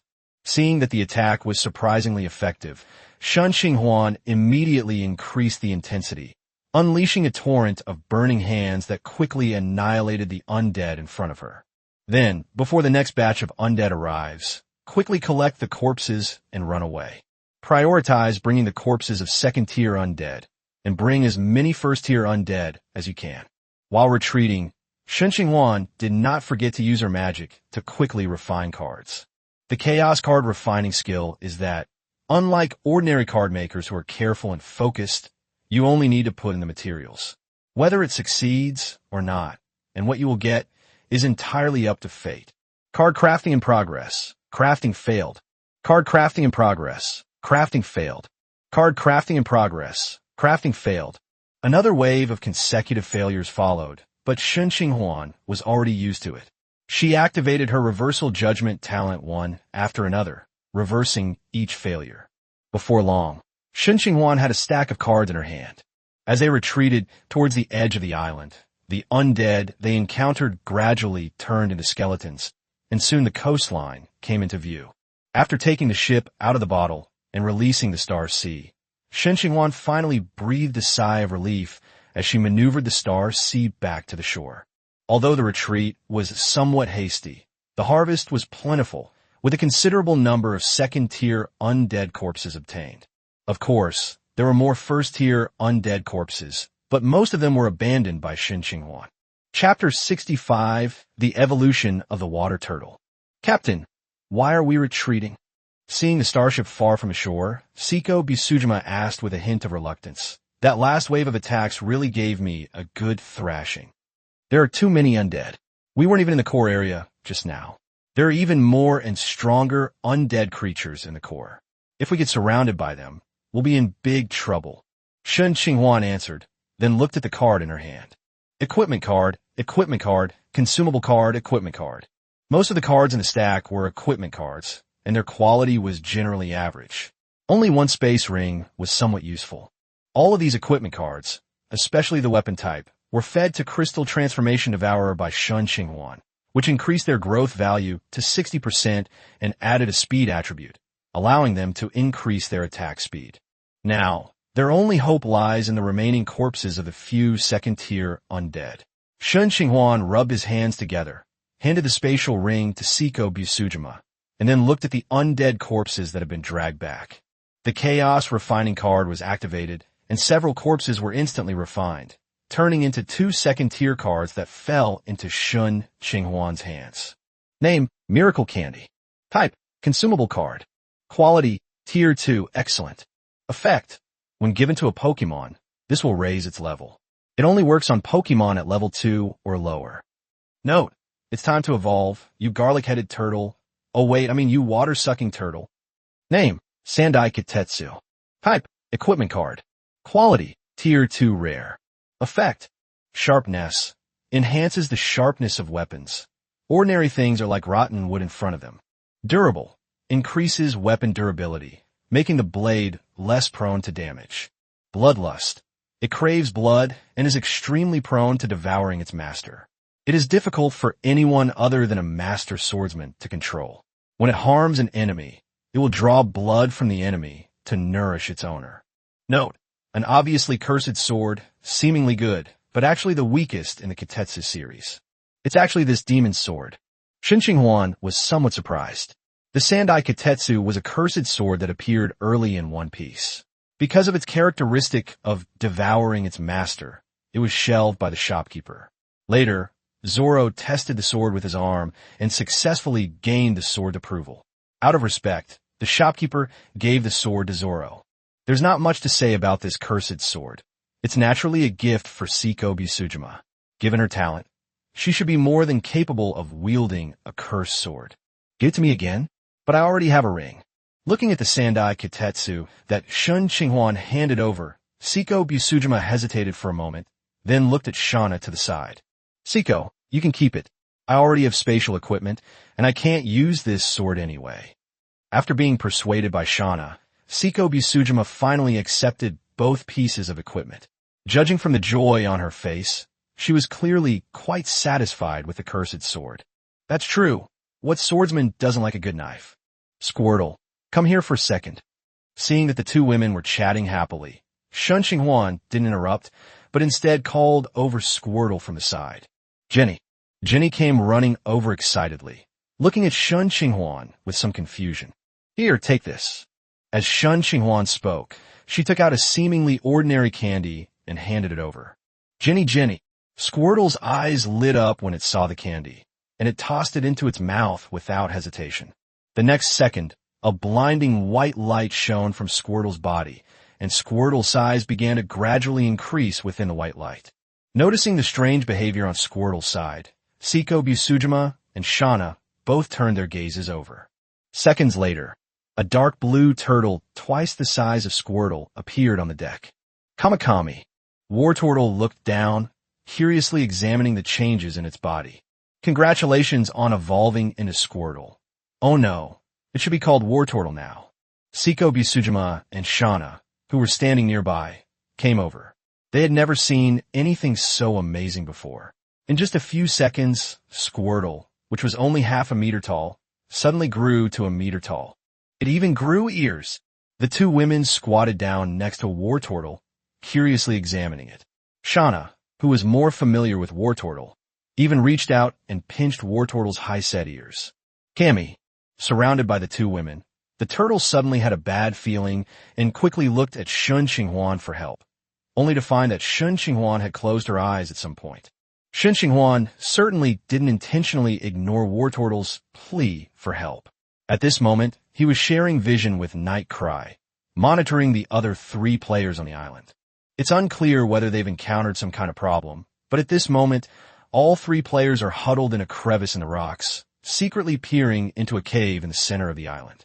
Although there weren't many undead around them, they dared not let their guard down for a moment and remained huddled in the cracks of the rocks, watching intently. Shen Qinghuan had Yili hover in the air for a while, but still couldn't find anything unusual, so she had Yili continue to monitor the situation before withdrawing her gaze. This is fine as it is. I can't rush into the center of the island for the time being, and the 3 players are also stuck. I can use the many undead corpses on the island to quickly level up to the 3rd tier and also increase the number of cards in my hand. I glanced at the sky and realized it was getting late. I was just thinking about studying Wartortle's newly learned skill when I discovered that it had already been dragged to the kitchen by the 2 girls to help. Never mind, its panel looks about the same. With that in mind, Shen Qinghuan brought up the Wartortle's control panel. Name, Wartortle. Rank, Tier 2, excellent. Talent, Torrent. When HP is below 1/3, the power of water-type moves is increased. Skills, Tackle, Water Gun, Retract in a Shell, High-Speed Spin, Bite, Water Pulse, Protect. The rank has changed from Tier 1 to Tier 2, and 3 more skills have been added. There's not much to say about Bite. Water Pulse is a superior alternative to Water Gun, and it also has a chance to confuse enemies. However, its drawback is that it consumes much more energy than Water Gun. As for the final defense, it can be described as a divine skill, capable of completely blocking an enemy's attack. Of course, there's a limit to how much damage this can withstand, but as long as the strength difference is not too great, the opponent will not be able to break through the defense. The downside of this move is that it cannot be used consecutively, otherwise it is easy to fail and give the enemy an opportunity. After reviewing Wartortle's stats, Shen Qinghuan saw that Silverhand Recruit's cooldown was over, so she channeled her magic to summon him. After sending the new recruits fishing, Shen Qinghuan watched the chat channel for a while, and soon, several delicious dishes were served on the table by the 2 women. Meanwhile, on the island, the 3 people huddled in a crevice between rocks felt the weather getting colder and huddled even tighter, while a slight groan came from their stomachs. However, seeing the third-tier vampire in the cave, the three players in the rock crevice dared not make any other moves. Chapter 66, The Vampire Attack. The next morning, Shen Qinghuan reconnected to Yi Li's vision while eating breakfast. Then he was surprised to find that the three players he had seen yesterday were still hiding in the crevices of the rocks. As the night passed, they seemed to have not moved an inch, and their equipment was completely soaked with morning dew. Focusing on their faces, they looked tired and exhausted, as if they hadn't slept all night. After watching them for a while and finding that they were still huddled in the crevices of the rocks as they had been the day before, I stopped paying attention to them. After a quick breakfast, Shen Qinghuan maneuvered the Shanghai ship to dock again. Today, just like yesterday, our main objective is to kill second-tier undead. If things go wrong, we will retreat immediately. Yes, Captain. The two women nodded to indicate that they understood, and then the group headed towards the center of the island. Just like yesterday, Shen Qinghuan and her group received a warm welcome from the island's natives shortly after they arrived. Looking at the sea of bones in front of her, Shen Qinghuan couldn't help but feel a headache coming on. Skeletons, while not particularly strong, are abundant and plentiful. However, you can't ignore them, as Shen Qinghuan and her group aren't invulnerable yet. Quickly clearing away the group of skeletons in front of them, Shen Qinghuan and her companions advanced rapidly into the interior of the island before the other undead could gather. Not long after they left, a large group of ghouls appeared before them. Shen Qinghuan frowned as she looked at the ghoul in front of her. It wasn't the ghoul's strength or its number that mattered, but rather its distance from the coastline. These ghouls are closer to the coastline today, even though a batch was cleared out just yesterday. I wonder if this is a coincidence. If not, then something big might be about to happen on the island. Just as Shen Qinghuan was pondering, the summoned creatures had already cleared away the ghouls in front of her. Shen Qinghuan snapped out of her daze, suppressed her doubts, and continued to move towards the island. Who cares? My main goal is to collect the corpses of some second-tier monsters as materials. If I encounter something I really can't handle, I can just run away with everyone. With this in mind, the group quickly arrived at the center of the island, and unsurprisingly, demons and ghosts once again appeared mixed in with ghouls. Having learned from yesterday's experience, the group found it much easier to deal with this time. After all, they're just mindless undead, and their attack patterns seem dull in the face of living people. After clearing out the demons and ghosts in front of her, and seeing that the others weren't under much pressure, Shen Qinghuan immediately started refining cards on the spot. The magic enveloped the demon's corpse and merged it into the card, gradually transforming the card from illusory to real. Just as the card was taking shape, a blood-red figure suddenly darted out from the shadows and attacked Shen Qinghuan, who was distracted while refining the card. Captain, watch out! The most perceptive Shauna was the first to spot the blood-red figure. With a cry of alarm, she rapidly drew her longbow. In an instant, 5 or 6 ice arrows shot toward the direction the blood shadow was advancing. The blood-red figure had clearly noticed the location of the ice arrows. After a moment's hesitation, it immediately slowed down. After all, if it hadn't slowed down, it would have had to take 5 or 6 ice arrows head-on. Even with its strength, taking those few ice arrows head-on would have injured it. Just as the blood shadow slowed down, Siko Busujima immediately pulled away from the undead in front of her and raised the Sandai Kitetsu to block Shen Qinghuan. Whispering sound, blood shadow stopped and let out a disdainful snort. Only then did Shen Qinghuan see the true face of the blood-red shadow. This blood-red figure looked almost like a human, with the face of a middle-aged man and wearing a rather elaborate medieval European-style outfit. The most striking features were the 2 sharp canines on his face and his blood-red pupils. It's a vampire. Shen Qinghuan was somewhat surprised, not expecting that there would be vampires on such a desolate island. Weren't vampires supposed to live in castles? You uncouth commoner. I'm a noble vampire, not some vampire. The middle-aged vampire was furious upon hearing this and glared at Shen Qinghuan with displeasure. It can even speak human language. It seems much stronger than the fishmen. Ignorant humans. How dare you compare fishmen to the noble vampires? Today I will surely drain your blood. The middle-aged vampire, who was already furious, could no longer hold back when he heard Shen Qinghuan say that. He stretched out his sharp claws, which turned into blood shadows, and grabbed at Shen Qinghuan. Why are you so agitated? You call yourself an aristocrat, but you have no manners at all. She chirped a cricket under her breath, but Shen Qinghuan showed no sign of panic. Clang! Seiko Busujima blocked the middle-aged vampire's ghostly attack. Although she couldn't match the vampire's speed, Seiko Busujima, possessing the swordsmanship, was able to keenly sense the vampire's movements and arrive first to block his attack route. At the same time, Shauna, who was flying in midair, drew her bow again and, taking advantage of the vampire's momentary lapse in concentration, fired 3 arrows at his head. Tajda! The vampire, who had originally intended to continue the attack, had to retreat to defend himself, his claws tearing through the air and destroying all 3 ice arrows. However, the ice arrow exploded, releasing a large amount of frost that covered the vampire from head to toe. Although it did not harm him, it inevitably slowed down his movements. Instead of retreating, Seiko Busujima advanced, slashing her demon sword diagonally towards the vampire. Behind her, Shen Qinghuan took out the crystal transformation devourer. The next second, a colorful ball with a deep green color and an acidic odor shot out from the top of the staff, heading straight for the vampire's face.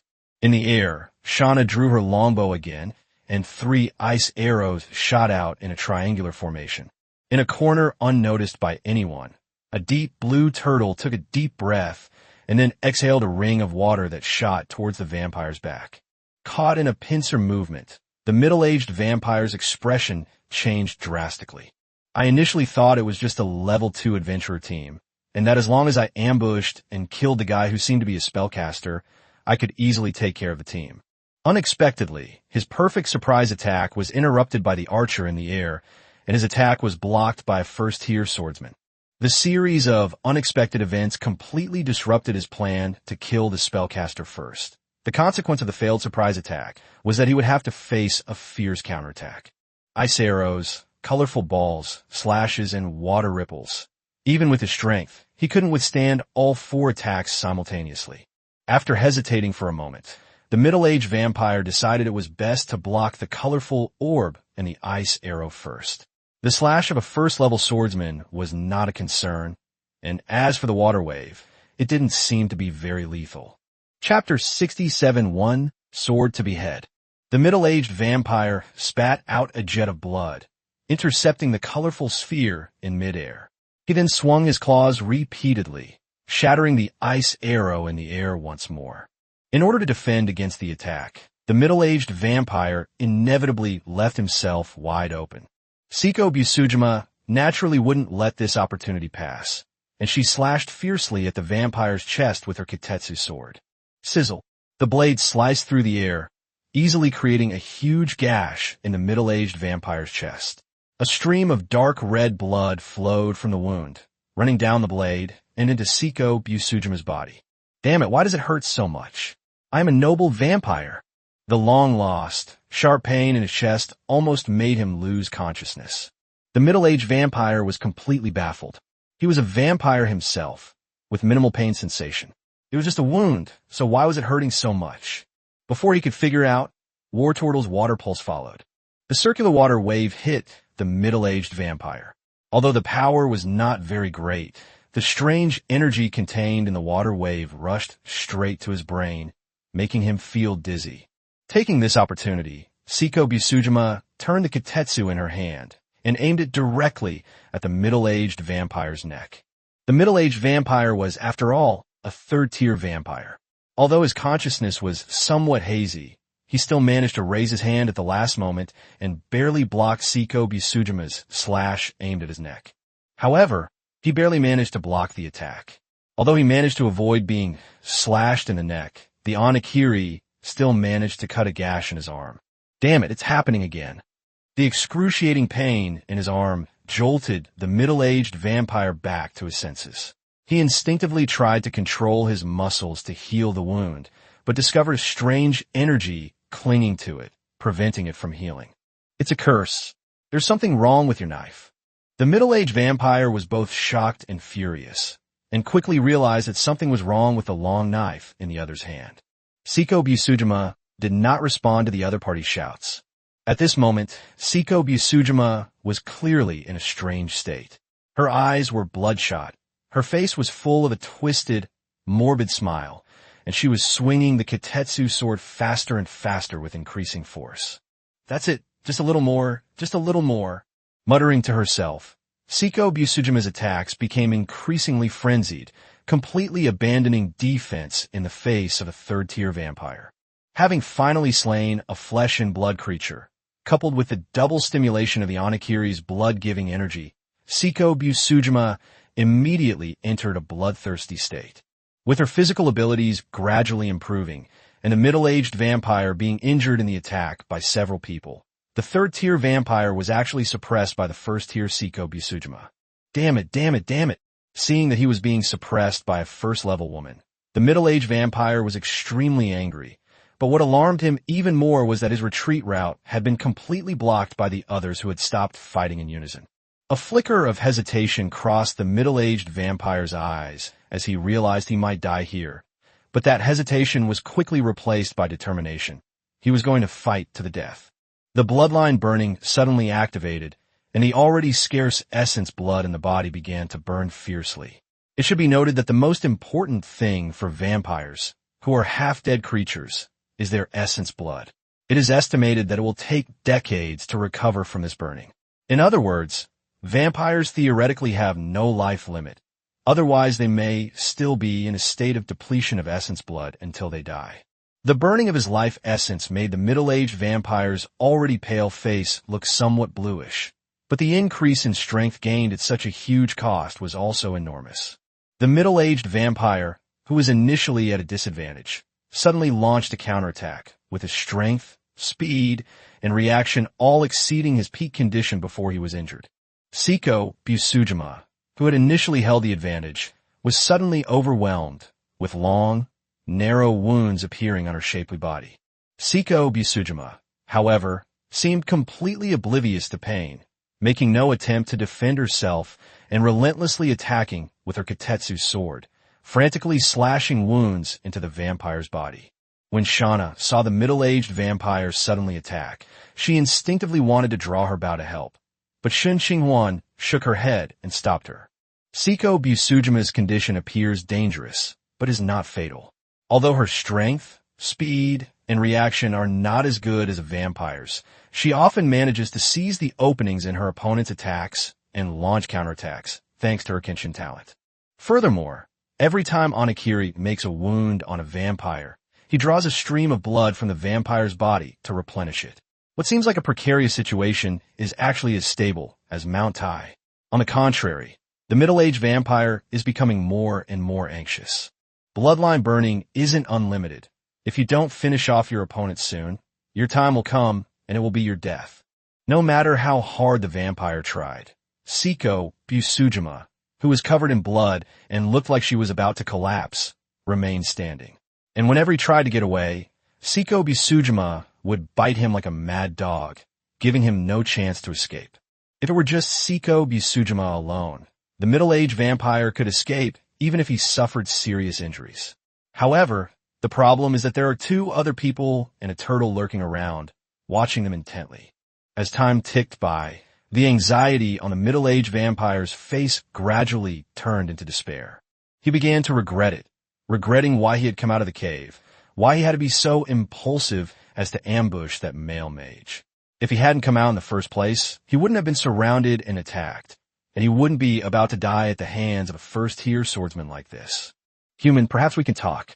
After all, we don't have any deep-seated hatred between us. Realizing he might really be going to die, the middle-aged vampire began to negotiate with Shen Qinghuan, since Seiko Busujima's current state didn't seem like she could hear him at all. Hatred? Perhaps not before, but now it is. Hey friend, don't say that. I have a treasure trove. If you let me go, I'll give you the location of this treasure.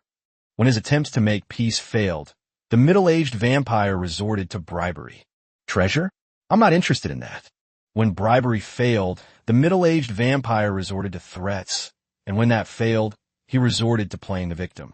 Shen Qinghuan remained unmoved by this, while the middle-aged vampire, distracted by the conversation, sustained several more wounds.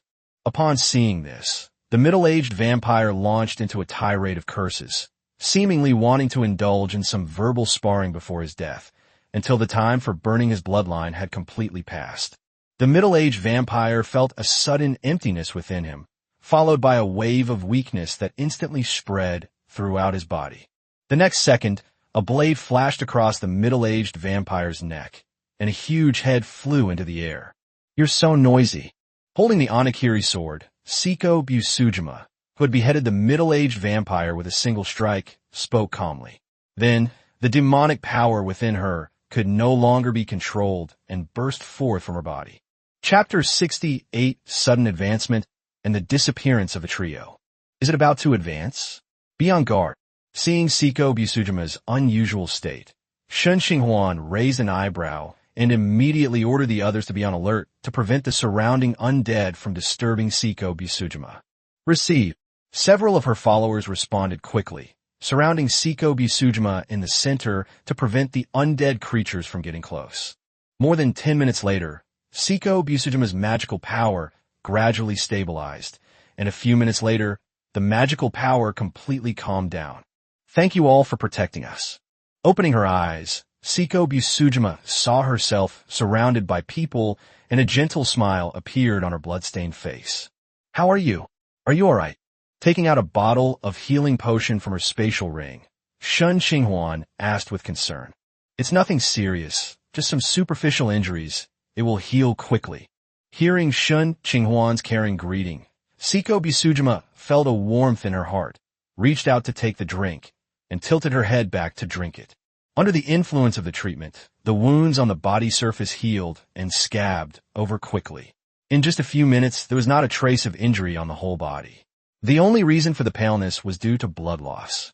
Seeing Seiko Busujima covered in blood and dirt, Shen Qinghuan pointed her finger and activated her magic, a gentle magical power sweeping over Seiko Busujima's entire body. In an instant, the filthy, blood-soaked appearance vanished, and the person returned to cleanliness. As soon as the area was completely restored, Shen Qinghuan immediately sensed something was wrong. After the battle, Seiko Busujima's clothes were already tattered. Before cleaning, they were fine because of the blood, but this cleaning immediately exposed everything underneath to Shen Qinghuan's view. Pink. Ahem. Let's change into this spare set of clothes first. Shen Qinghuan coughed twice, forcing herself to look away, and took out a set of her spare clothes from her spatial ring and handed them over. Yes, Captain. A sly smile flashed across Seiko Busujima's face as she responded and began to undress in front of Shen Qinghuan. Why? Shen Qinghuan opened her mouth, but ultimately said nothing. Since they've extended such a warm invitation, it would be impolite not to watch, which would only make things difficult for Shen Qinghuan's second brother. Seiko Busujima, for some unknown reason, deliberately slowed down her undressing, giving Shen Qinghuan a good peek. Fisk. Shauna stood to the side, her arms crossed, expressionless, a sudden surge of resentment rising within her. Wow, it's huge. I wonder what it ate to grow so big. For the first time, Shauna felt frustrated with her once proud archery talent. After Seiko Busujima slowly finished dressing, Shen Qinghuan finally came to her senses. She subconsciously touched her nose and breathed a sigh of relief when she found that she wasn't bleeding. Luckily, she hadn't embarrassed herself. Let's keep going. After adjusting the trajectory and collecting the middle-aged vampire's corpse, Shen Qinghuan directed everyone to continue advancing. Before leaving, Shen Qinghuan made sure to turn all the corpses of the second-tier demons on the ground into cards. Name: High-Speed Warrior. Type: Summoning Card. Rank: Tier 2, Excellent. Effect: Consumes mana to summon a high-speed warrior to fight for you. After the warrior dies, the card goes on cooldown for 2 hours. Sonic Blade. Speed is power. Greatly increases attack power for a short period. Cooldown, 2 hours.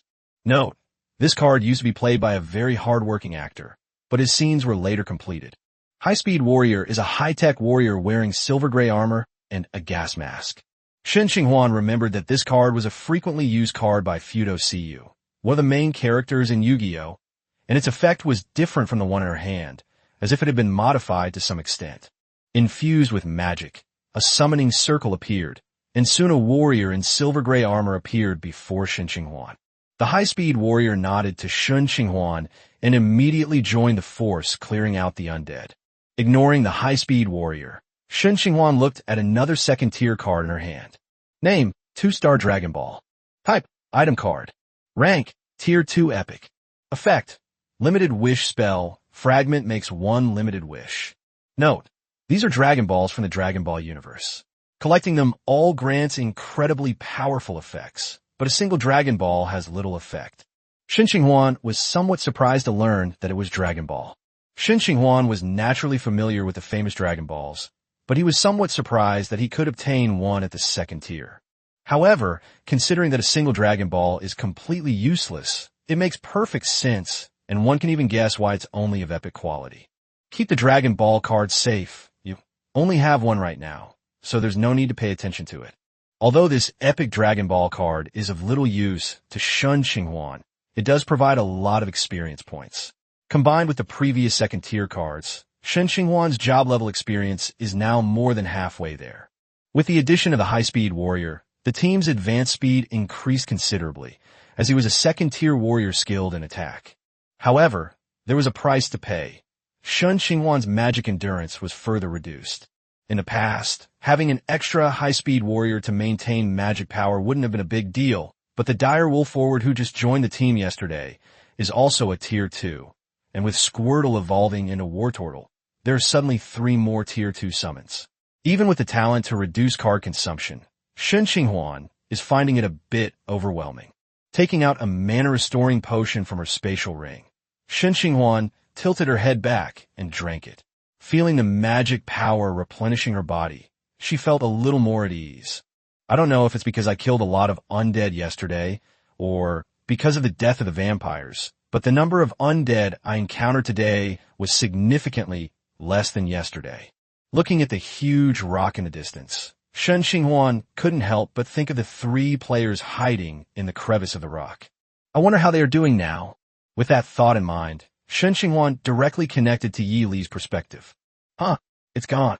Shen Qinghuan exclaimed in surprise, completely unexpected that the 3 people who had been hiding in the rock crevice not long ago had disappeared. Gah! Seemingly sensing Shen Qinghuan's doubts, Yi Li shifted his gaze to a cave in the center of the island. You mean those 3 ran into this cave? Quack! The knight's cry was full of certainty. Strange. Why didn't they go in before? Could it be because... Shen Qinghuan's heart stirred, and she turned her gaze to the vampire corpse carried by the dire wolf. Perhaps it was because of the existence of vampires that these 3 dared not act rashly. Now that the vampires have come looking for him, it gives those 3 a chance. Chapter 69, Another Vampire. I don't know if it's because of those 3 people or some other reason, but the number of undead today is much less than yesterday, especially the number of second-tier undead. As a result, Shen Qinghuan's team advanced at an exceptionally fast pace, reaching the entrance of the cave in the center of the island in less than an hour. Looking at the cave, Shen Qinghuan inexplicably recalled that the entrance to the Kobold realm was also in a similar cave. The Kobold warlock in that realm left a deep impression on him, as it was the only time he had ever been so badly injured. Looking at the dark cave entrance in front of her, Shen Qinghuan waved her hand and decisively let Patches take the lead. Patches muttered a few words in an enigmatic demon language, then brandished his tentacles and went inside first. The Silver-Hand recruits followed closely behind, followed by the high-speed warrior, Siko Busujima. Warwick remained at the back, while the dire wolf forward stayed with Shen Qinghuan. There's no way around it. The dire wolf vanguard's aura is just too useful. Despite its negligible combat ability, its aura ability is far more important. The fact that we were able to advance to the center of the island so quickly was largely due to the dire wolf vanguard's aura, which boosted the attack power of the other members of the squad. Even Patches, who is not known for his attack power, was able to deal considerable damage to the Tier 2 undead. Wearing a gleaming pirate hat, Patches wriggled his tentacles and steadily walked into the cave. Perhaps it was because the light spell above its head was too dazzling. Several ogre skeletons soon emerged from the cave. For Patches, the giant, dumb ogre skeleton was clearly easier to deal with than the ghoul with its foul aura. Dodging a powerful bone club, Patches' tentacle-like scimitar precisely sliced across the knee of an ogre skeleton. With the aid of the dire wolf aura, Patches managed to sever one of the ogre skeleton's legs with some difficulty. The ogre skeleton immediately lost its balance and fell to the ground. Before it could struggle to get up, 3 or 4 attacks immediately appeared and overwhelmed it. The appearance of the ogre skeleton did not cause much of a stir, even though it was well suited to the not-so-open cave. After quickly killing the ogre skeletons, Shen Qinghuan didn't use their corpses to refine cards for the time being. The situation inside the cave was unclear, and he still needed to maintain several summons, so it was not advisable to consume a lot of magic power for the time being. After eliminating this wave of ogre skeletons, the cave returned to silence, and Shen Qinghuan and her group continued to advance into the cave. Adventurer, did Andrew fail? After walking a little further in, a clear and melodious female voice suddenly rang out in the cave. "Ooh!" Shen Qinghuan exclaimed in surprise and looked into the depths of the cave, but did not see any enemies. It wasn't until they turned a corner and a huge hole appeared before them that Shen Qinghuan finally found the enemy who had made the sound. The one who made the sound was also a third-tier vampire. Judging from her appearance, this vampire was clearly female. Her clothing was very daring, with various cutout designs on her clothes. She didn't look like a proper vampire, but rather like a socialite who frequented various places. At this moment, the female vampire was flapping her wings and flying in midair, with the secret realm gate that Shen Qinghuan had guessed was right beneath her feet.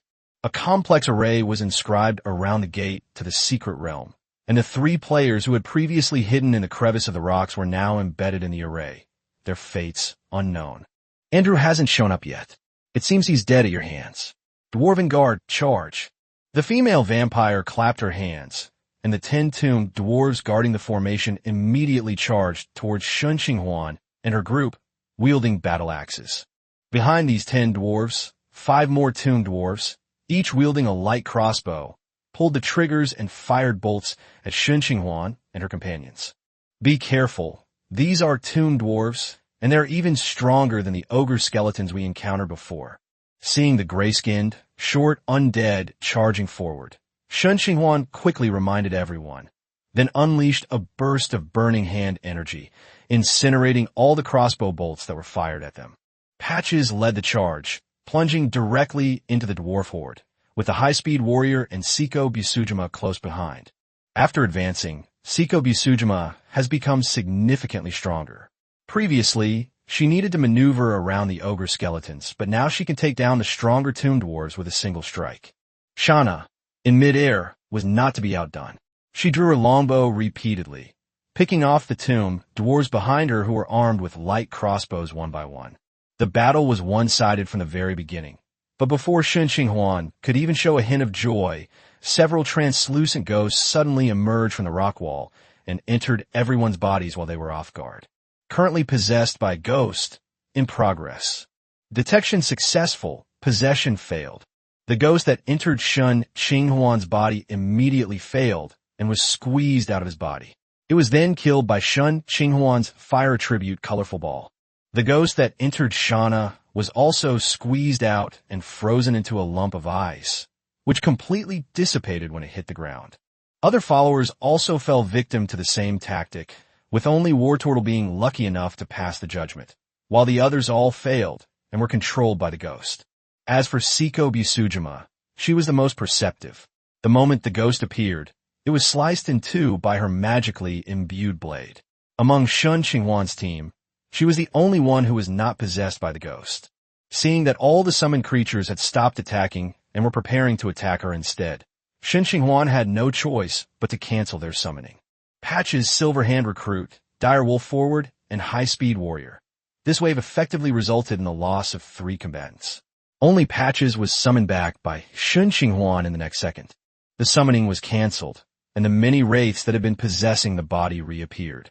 This time, Shen Qinghuan didn't give them another chance and directly used Jim's magic missile card. Several magical missiles flew out from the card, smashing and annihilating numerous ghosts. Just as Shen Qinghuan and the others were busy dealing with the ghosts, the female vampire, hiding in the shadows, suddenly appeared and reached for Shen Qinghuan's heart with her sharp claws. "I've been waiting for you for a long time." Shen Qinghuan sneered, turned around, and looked at the female vampire who was close at hand, and released the 7-color jet that she had prepared in secret. In an instant, a dazzling 7-colored light burst forth in the dim cave. Oh my eyes! The sudden bright light blinded the female vampire, who covered her eyes and retreated in panic. But Shen Qinghuan, who was prepared, would not let her escape so easily. Chapter 70, The Figure and the First Manifestation of Rules Within the Teleportation Portal. With a series of swings of the Crystal Devourer in his hand, 3 ice spikes shot straight toward the female vampire. Shen Qinghuan reached out and flicked his wrist, placing a card between his index and middle fingers. He infused it with magic, and a pink light shot out first, striking the female vampire before the ice spike could reach her. Tasha's laughter spell has hit, currently checking for hits. Detection successful. In an instant, the female vampire suddenly felt like laughing, even though she had just been hit by the rainbow spray and was now blinded, and even though a formidable enemy was at hand and she could die at any moment. But the laughter came so overwhelmingly that she disregarded life and death and burst into laughter. Ah! The female vampire paused in her retreat, then clutched her stomach, fell to the ground, and burst into laughter. 3 ice spikes followed Tasha's laughter spell and struck the female vampire, piercing and freezing her abdomen, thigh, and wings in succession. However, the 3 ice spikes also brought the female vampire back to her senses from her manic laughter. However, by the time he regained consciousness, it was too late. His entire body was frozen solid on the ground, unable to move. "Wait, I think we can talk." Seeing no hope of escape, the female vampire forced a fawning smile onto her terrified face.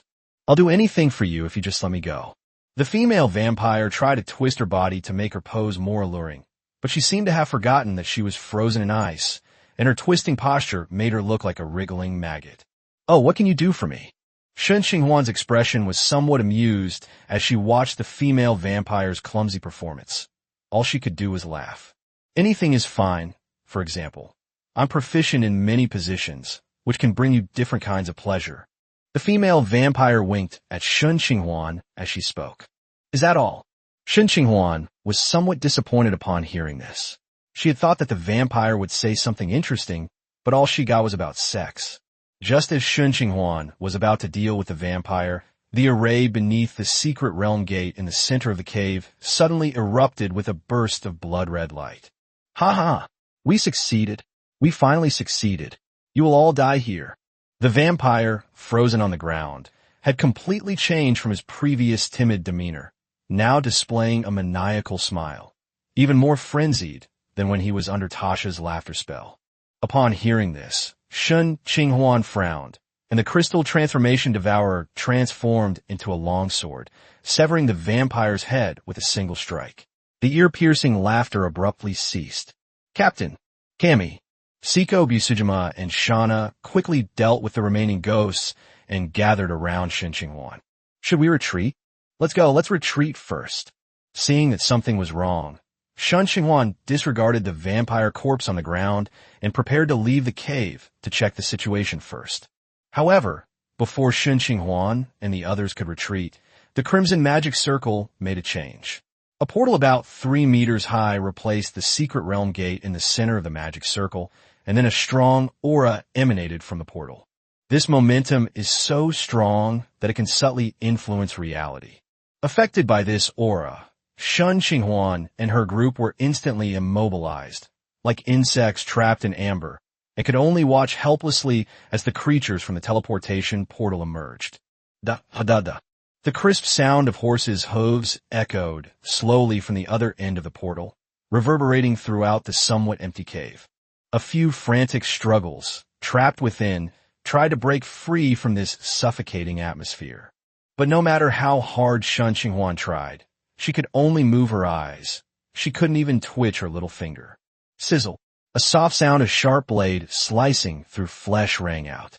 Seiko Busujima, with sheer willpower, resisted the oppressive aura by cutting her own arm, using the pain to completely break free from its oppressive force. Surprisingly, Seiko Busujima was the first to break free, but considering her talent for swordsmanship, it wasn't entirely unexpected. Before Shen Qinghuan could even marvel at Seiko Busujima's talent, Shana, on the other side, completely unleashed her power. An aura like that of a ferocious beast suddenly emerged from Shana's body, accompanied by an extremely intense chill, like a raging beast suddenly roaring. Oh, that's interesting. A muffled sound came from the other end of the portal, sounding as if it were coming from inside a can.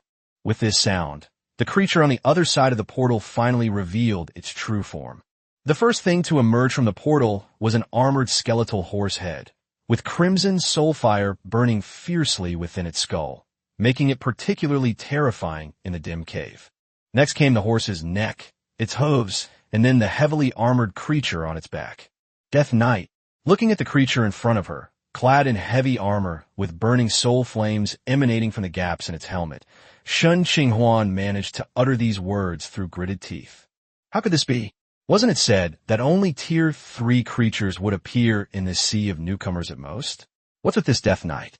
You know, Death Knights are Tier 9 creatures. If they really appear in this sea of newcomers, wouldn't they just slaughter everyone?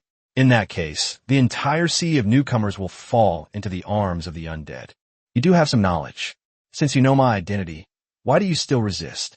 Hurry up and kneel down to welcome your new master.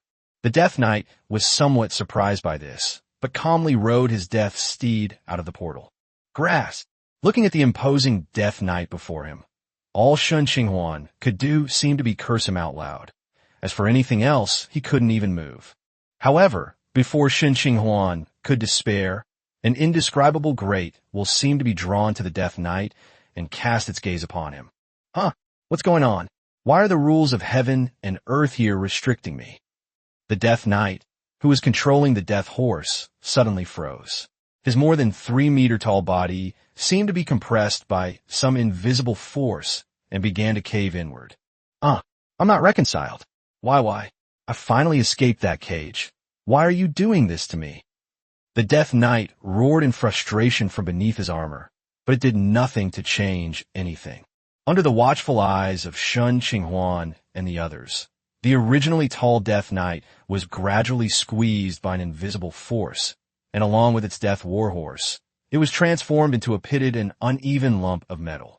Is this a punishment under the rules? Having narrowly escaped death, Shen Qinghuan finally regained her mobility and asked with a look of relief. Chapter 71, Ultimate Card Refinement. No one answered Shen Qinghuan's question, but he didn't care. After all, he wasn't asking anyone else, but rather asking himself for an answer. With the Death Knight gone, there were no more enemies in the dim cave, only the crimson portal pulsating and the faint sounds of arguing coming from the other side of the portal. Shortly afterward, the discussion on the other side of the portal seemed to have reached a conclusion, and the previously open portal was closed, returning to its original state as the secret realm gate. Phew, it's over. Seeing that the cave had completely returned to calm, Shen Qinghuan couldn't help but breathe a sigh of relief. Captain, are you all right?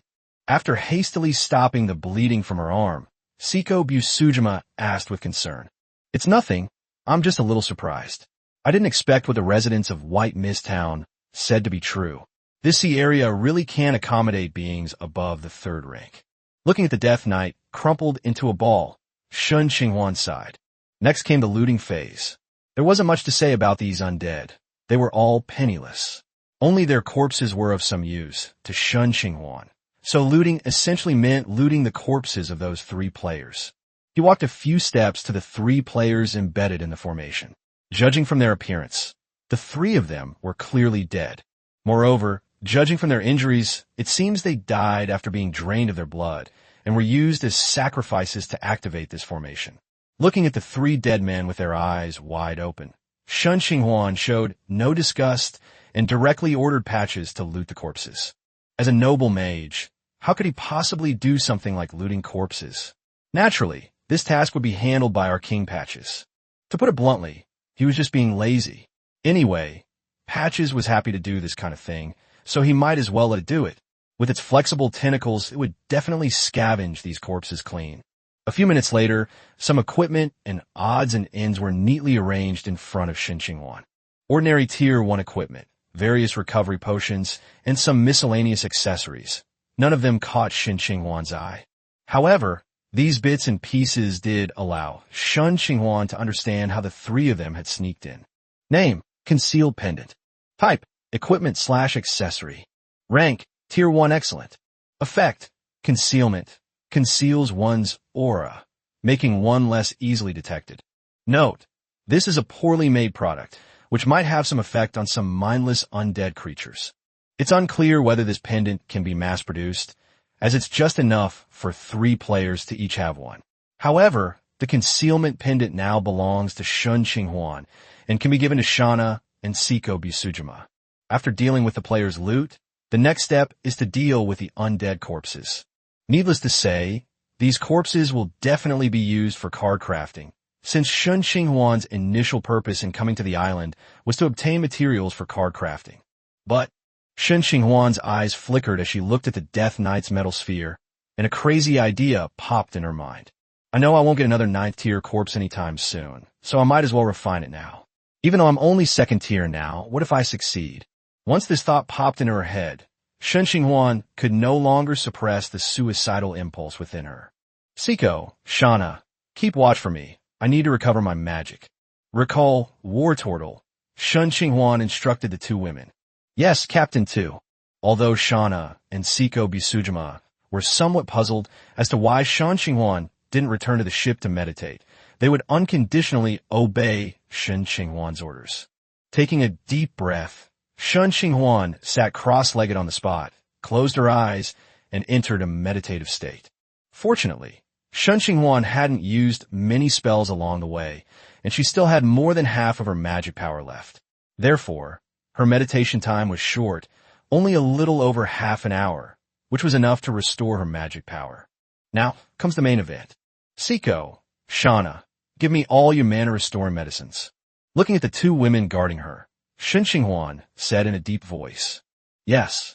Although they didn't know why Shen Qinghuan wanted these recovery medicines, the 2 girls obediently took out the recovery medicines that Shen Qinghuan had given them earlier from their spatial equipment. Next, Shen Qinghuan exhaled all the air from her abdomen, staring intently at the corpse of the Death Knight. The magic power within her body burst forth, enveloping the corpses of the Death Knight and the 2 vampires. In an instant, the magical power within Shen Qinghuan's body rapidly dissipated, like a floodgate being opened. Shen Qinghuan's expression changed. Although she had anticipated that it would consume a lot of magic power, she did not expect it to be consumed so quickly. Before she could speak, Shen Qinghuan grabbed a bottle of magic recovery potion, uncorked it, and poured it into her mouth. Siko Bisujima and Sana, who were standing nearby, clearly understood what Shen Qinghuan was going to do, and they joined in pulling the stopper off the medicine bottle so that it would be easier for Shen Qinghuan to take it. Bottle after bottle, the 2 vampire corpses were quickly refined under the influence of Shen Qinghuan's magic, while the Death Knight's corpse remained stubbornly unchanged, only a small portion of which was refined. As the Death Knight's corpse was gradually refined after being consumed vials of recovery potions, it began to be consumed. 10 minutes later, Shen Qinghuan's outstretched right hand found nothing. Unbeknownst to him, a considerable number of mana restoration potions had been consumed, and a small portion of the Death Knight's corpse remained unrefined. Is this the end? Feeling her magic power dwindling, Shen Qinghuan clenched her fists in resentment, but this resentment was quickly replaced by madness. It's already come to this point, there's absolutely no way he'd give up. Shen Qinghuan then began to frantically push herself, trying to extract more magic power. Shen Qinghuan's crazy actions were quite effective. He actually squeezed out more of the magic power that was almost exhausted, but the price was also quite high. His complexion visibly became withered, and at the same time, his vitality, which had been close to full on the panel, began to decline.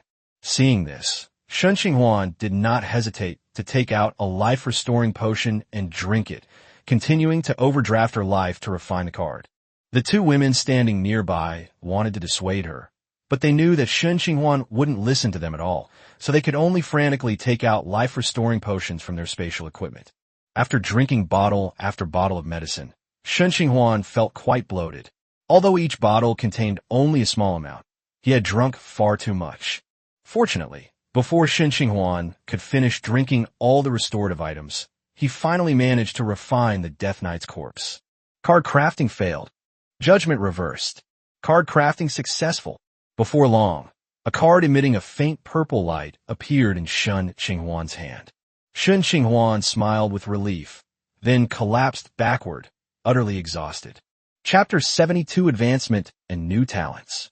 As she fell backward, Shen Qinghuan did not feel the expected pain, but was instead enveloped in something soft. However, Shen Qinghuan had no time to pay attention to these things. He was already filled with the joy of successfully refining the card. Before he could even check the cards, a large amount of information appeared on the system panel. Card crafting successful. You gain experience? Certificate of experience maxed out. Currently upgrading rank. Rank upgrade successful. Slight improvement in mental state. Slight improvement in perception. Magic power slightly increased. Skill chaos card refining success rate increased. Certificate of experience maxed out. Currently upgrading rank. Rule restrictions detected. Rank advancement failed. Excess experience being converted. Transformation successful. You have gained a talent. Destiny card refinement. Destiny card forging. Your chaos card forging will break through material limitations, with a very small chance of forging cards of a higher tier than the materials, and a small chance of forging cards of a lower tier than the materials. Under the influence of Destiny card forging, the quality of the lower tier cards forged will increase. Is this a sign of exceptional talent? Looking at the Destiny card that had appeared by a twist of fate, Shen Qinghuan's face revealed a faint joy. This talent is clearly more beneficial than harmful. Although there is a small chance that it will turn into a low-price card, the quality of this low-level card will be improved. Compared to some high-level ordinary cards, Shen Qinghuan would prefer to obtain some low-level cards of legendary quality. Looking at the legendary cards Shen Qinghuan obtained before, it's clear that each legendary card is extraordinary. Patches, T-Virus, and Demon Manifestation. The three legendary cards all provided Shen Qinghuan with tremendous assistance. Just as Shen Qinghuan was pondering, the feedback from her career advancement surged from within her body, and the gentle energy made her ashen complexion look much better. Captain, are you all right? Fine. Feeling much better, Shen Qinghuan was about to get up when a small, calloused hand pressed her down firmly. The hand looked small, but it was so strong and firm. Feeling the softness of the pillow, Shen Qinghuan hesitated for a moment. Never mind. I'll just lie here a little longer. Shen Qinghuan opened the attribute panel and checked her attributes after advancing. Name, Shen Qinghuan. Property, health, 40%, weak, injured. Strength, F. Agility, F. Constitution, F. Spirit, E. Perception, E. Charm, F. Magic, E. Talents, Card Master, Reversal Judgment, Rapid Healing, Viral Symbiosis, Destiny Card Forging. Profession, Chaos Card Alchemist, LV.3, 99 out of 100. Skills, Chaos Card Forging, Rasengan, Telekinesis, Cross/. Spells, Trick, Rainbow Jet, Find My Favor, Burning Hand, Radiant Orb, Mage Armor, Divine Berry, Scorching Ray. Passive skill, One-Handed Sword Mastery. Summon creatures, Silver Hand Recruit, Pirate Patches, War Turtle, Yo-Yo, Murloc Scout, Dire Wolf Alpha, High-Speed Warrior. I haven't checked in a long time, and before I knew it, my panel had become so impressive. 5 talents, more than 10 skills, 2 followers, and numerous summons. Looking at her own panel, Shen Qinghuan suddenly remembered that she hadn't looked at Seiko Busujima's panel since she advanced, so she decided to take a look now. Name, Seiko Busujima. Property, health, 93%. Strength, F+. Agility, E. Constitution, F. Spirit, G. Perception, F. Charm, B. Magic, F. Talents, Sword Heart, Bloodlust, Loyalty, Demonic Sword Technique. Class, Swordsman LV.2. Skills, Busujima Style Swordsmanship, Dark/, Cross/, Wave/. Seiko Busujima's attribute increase wasn't significant, unlike how Shana was when she advanced, but she did gain an additional skill, Wave Slash. Wave Slash. Gather magic power and fire sword energy forward. It's a very brief introduction, but it carries a lot of weight. It means that Seiko Busujima now has ranged attacks and can deal with flying units to some extent. Having observed Seiko Busujima's transformation, Shen Qinghuan finally turned her attention to the card in her hand. Name: The Phantoms of the Three Generals. Type: Consumable card. Rank: Tier 7 Epic. Effect: Summons 3 illusory figures of the 7th tier generals to fight for you, lasting for 5 minutes, with 3/3 uses. Note: Lucky kid, this didn't even drain you dry, and you even managed to forge a tier 7 card. Are these the 3 admirals of the Navy? Looking at the 3 blurry figures sitting in chairs on the card, Shen Qinghuan couldn't help but speculate. Although it was just a guess, Shen Qinghuan was almost certain in her heart. After all, this image was just too classic.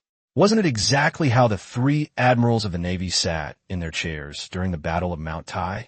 Although the card was blurry, Shen Qinghuan thought it was because the summoned object was a phantom rather than the real one. Shen Qinghuan was extremely satisfied with this card. It was a consumable card, which was the best possible outcome. Shen Qinghuan might not be able to afford other types of cards. Rather than holding on to a high-level card that can't be used, it's better to have a consumable card that can be used at any time. Although it has a limited number of uses, it is enough to serve as a life-saving trump card before Shen Qinghuan grows to a higher level. After storing the cards in her spatial ring, Shen Qinghuan lingered on Seiko Busujima's lap for a while longer before struggling to get up from the ground. This time, Seiko Busujima did not stop her, but instead helped Shen Qinghuan up from the ground. Wow, it's huge. Feeling the soft touch on her arm, Shen Qinghuan couldn't help but exclaim inwardly. Although I knew Seiko Busujima was big, I only realized after actually getting to know her that she was much bigger than she looked. After this period of rest, Shen Qinghuan, empowered by the T-virus, has recovered quite a bit. Although she is still a little weak, she can move around on her own without much problem. However, her health is currently locked at 40% due to an abnormal condition, and she will probably need a rest for a while to recover. Let's pack up and go out. Yes, Captain. While he called it packing up, he was really just collecting the corpses of the tomb dwarves. Although Shen Qinghuan had already advanced to the 3rd tier, he wouldn't be picky about these 2nd tier materials and naturally wanted to take them all with him. This is where Patch's advantage comes into play. While other summoning cards are stronger, they require Shen Qinghuan to expend magic power to maintain their existence, whereas Patch's does not. It took some time to gather the dwarf corpses together, and Shen Qinghuan and the others tried their best to put them into their spatial rings. However, there were quite a few dwarves in the tomb, and they couldn't be moved all in one trip. Shana had to carry several spatial equipment and make several trips. After all, she's the only one on the team who can fly and is the fastest. With Seiko Busujima's help, Shen Qinghuan and her group quickly returned to the Star Sea. The journey back was relatively peaceful, although we encountered quite a few undead. Most of them were just 1st tier or low-level skeletons. Chapter 73: Elemental Orbs and the Receiving Ship.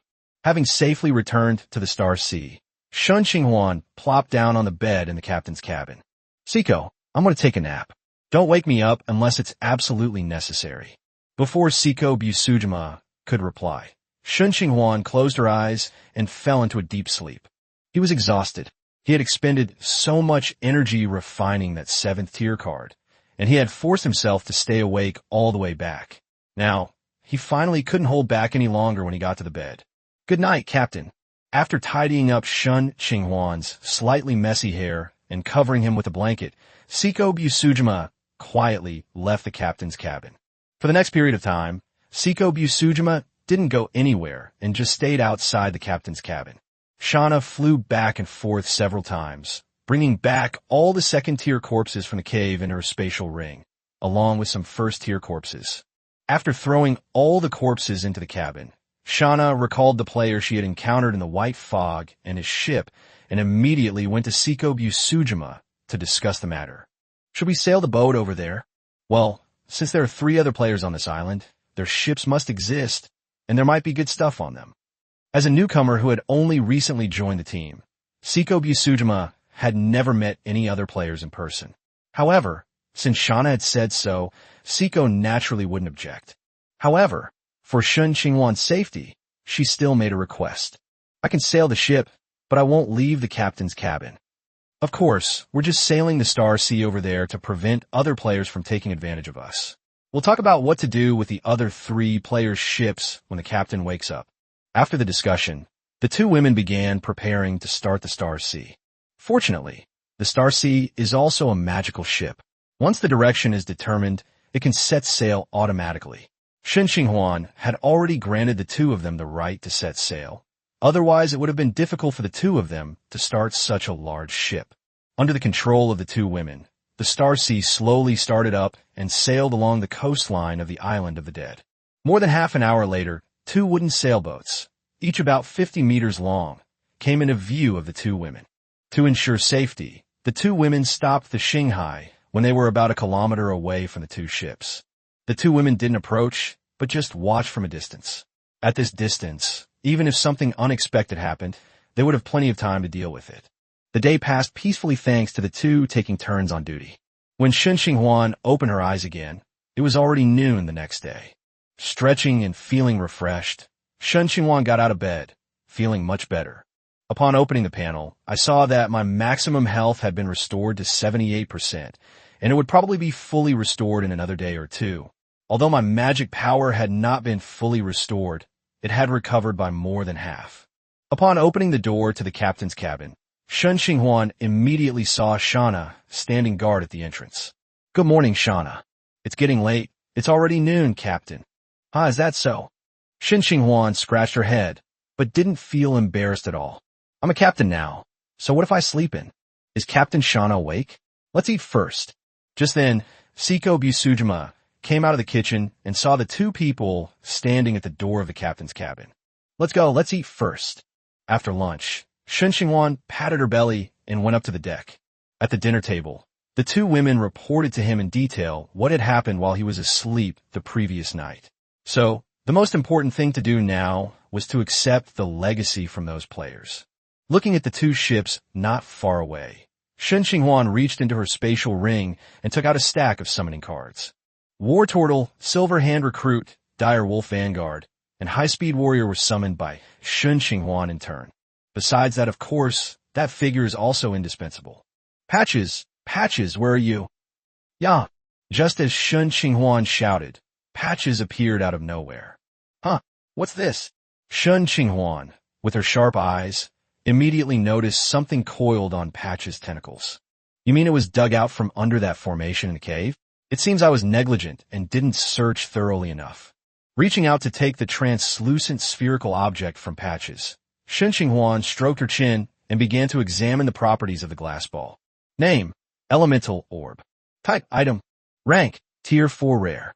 Effect: Elemental Release.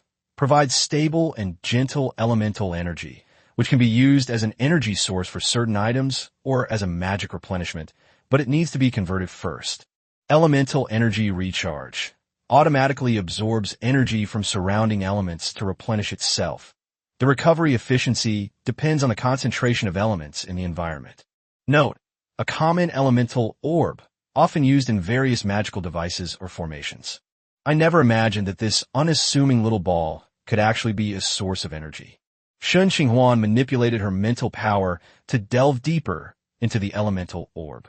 There was still about 10% of the energy inside, which she estimated to have recovered on its own after the formation was activated yesterday. Holding the elemental orb, Shen Qinghuan tried to draw the elemental energy within it into his body. Since his magic power wasn't full, he could test its magic replenishment effect. Guided by Shen Qinghuan, a gentle elemental energy emerged from the elemental orb and flowed into Shen Qinghuan's body. A few minutes later, Shen Qinghuan's magic power was completely replenished.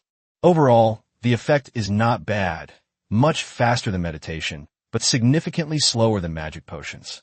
It's okay as a magic replenishment after card crafting, but it's too slow for combat or cross-rank card crafting like before. Well done, Patches. After praising Patches, Shen Qinghuan casually stuffed the elemental orb into her pocket. The elemental orb needs to absorb elemental energy from the surrounding environment to replenish itself, so it obviously cannot be stored in a spatial ring. Shen Qinghuan can only carry it with her. Fortunately, the elemental orb itself is not large, only about the size of a baby's fist, so it is not difficult to carry. After dealing with this unexpected gain, Shen Qinghuan maneuvered the Star Sea closer to the three players' ships. Although it seemed a bit strange that the three players only had two ships, Shen Qinghuan didn't take it too seriously, considering that this sea area wasn't entirely safe and might have been destroyed. Patches, our cannon fodder vanguard, was naturally the first to board the ship. Patches, get him! Yeah. At Shen Qinghuan's command, Patches leaped from the Star Sea to another ship. Clatter. Patches landed lightly, without causing any other disturbance, indicating that there were no other creatures on the ship for the time being. Watching Patches disappear into the enemy's cabin, Shen Qinghuan stood patiently on the deck of the Star Sea, surrounded by Siko Bisujima, Shana, and a group of summoned creatures. Chapter 74, Occupation and Ship Spirit. After a while, Patches' head reappeared from inside the cabin. Ow! Patches shook his head to indicate that there was no danger, and Shen Qinghuan then led her people onto the ship. The unclaimed ship Mary has been detected. Do you wish to capture it? Occupied. Without much to say, Shen Qinghuan simply chose to occupy the territory. The USS Mary has been captured. The Mary was clearly just an ordinary ship, and Shen Qinghuan wasn't in a hurry to dismantle it. Instead, he led his people to look around inside and out to see if there were any special buildings. However, the result disappointed Shen Qinghuan. The Mary in front of him was just an ordinary ship, no different from a Star Sea. There were no special buildings on the ship, and even the 3 modules of a level 3 ship were not fully unlocked.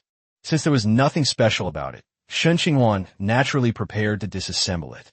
Leading everyone back to the Star Sea, Shen Qinghuan chose to dismantle it. The next second, the entire Mary began to shake and disintegrate, and everything on the ship turned into white light and flew into the Starsea's warehouse. You have gained 300 wood.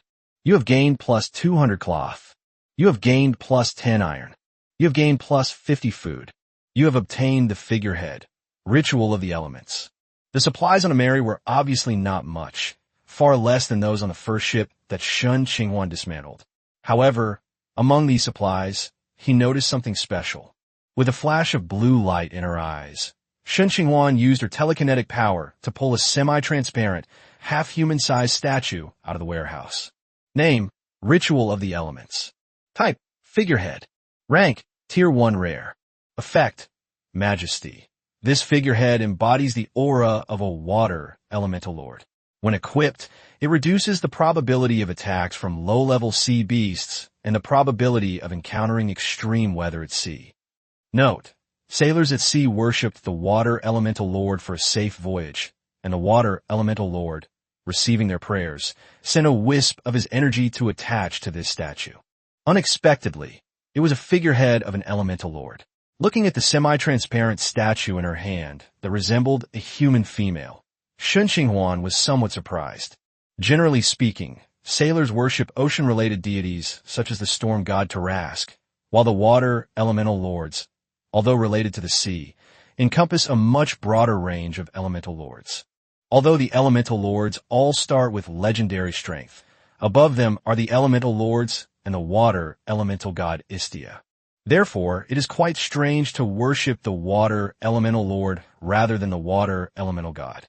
Ordinary elemental lords are not capable of accepting faith, not to mention that elemental gods are all neutral and basically do not care about the faith of mortals, since they do not rely on faith to exist. However, Shen Qinghuan was only somewhat surprised. Regardless of how it came about, it did not affect Shen Qinghuan's ability to use it. Figure of a ship detected. Should we proceed with loading? Yes. After nodding in confirmation, the semi-transparent statue in Shen Qinghuan's hand disappeared instantly, and a semi-transparent figurehead appeared on the bow of the Star Sea. The little incident did not interrupt Patch's exploration. While Shen Qinghuan was fiddling with the figurehead, Patches had already run to another ship. However, unlike the previous 2 successful expeditions, Patches's exploration this time was clearly met with some unexpected setbacks. Shen Qinghuan, who was admiring the figurehead, suddenly changed her expression and took out Patches's card from her spatial ring. Patch's image has now appeared on the previously blank card. Is this death? Shen Qinghuan infused her magic and summoned Patches back to life. Ya! Stop yelling. What's going on inside? How did you die? You mean there's a semi-transparent creature in the cabin, very powerful, and you were killed before you could even fight back? Patches nodded, indicating that Shen Qinghuan understood correctly. A semi-transparent creature, it doesn't seem to be a follower, or is it some kind of undead invasion? With too few clues, Shen Qinghuan couldn't determine what kind of creature it was. After confirming with Patches that there was only one enemy, Shen Qinghuan simply brought everyone along. He refused to believe that the highest level in this sea area was only Tier 3, and that so many of them couldn't defeat a mere Tier 3 undead. A large group of people rushed into the cabin, and Shen Qinghuan soon saw the translucent creature that Patches had mentioned. Warning, warning, intruder detected. Cleanup mode activated. With a warning sound, a ball of energy instantly transformed into the shape of an adult, holding a long sword made of pure energy. Is this a ship spirit? Shen Qinghuan touched her chin, somewhat uncertain. Before Shen Qinghuan could think it through, the energy figure, wielding a long sword, slashed at Shen Qinghuan and her group. When Siko Busujima, wielding the Sandai Kitetsu, stood in front of Shen Qinghuan. Although it was just a long sword formed from condensed energy, the clash of the swords produced a metallic clang. The ship spirit's power was clearly quite impressive, causing Siko Busujima, who was wielding a demon sword, to take a step back, but that was the end of it. The ship spirit was clearly just a brute with no skill. His longsword was utterly haphazard, and in just 2 moves, Siko Busujima seized an opening and beheaded him with a single strike. Thump! Despite being a head formed from concentrated energy, it made a dull thud when it fell to the ground. The headless ship spirit did not stop attacking, continuing to wield its longsword and slash at Siko Busujima. The head that had fallen into the cabin was transformed back into energy and gathered into the headless body. Immortality? That's interesting. Siko Busujima licked her lips, and a hint of interest suddenly appeared on her previously bored face. The next second, the blade of the Sandai Kitetsu was stained with a purplish-black color. Whoosh whoosh. The sound of a long sword cutting through the air rang out, and a purplish-black blade of light bloomed in the somewhat dim cabin. Faced with Siko Busujima unleashing her full power, the ship spirit had no way to defend itself.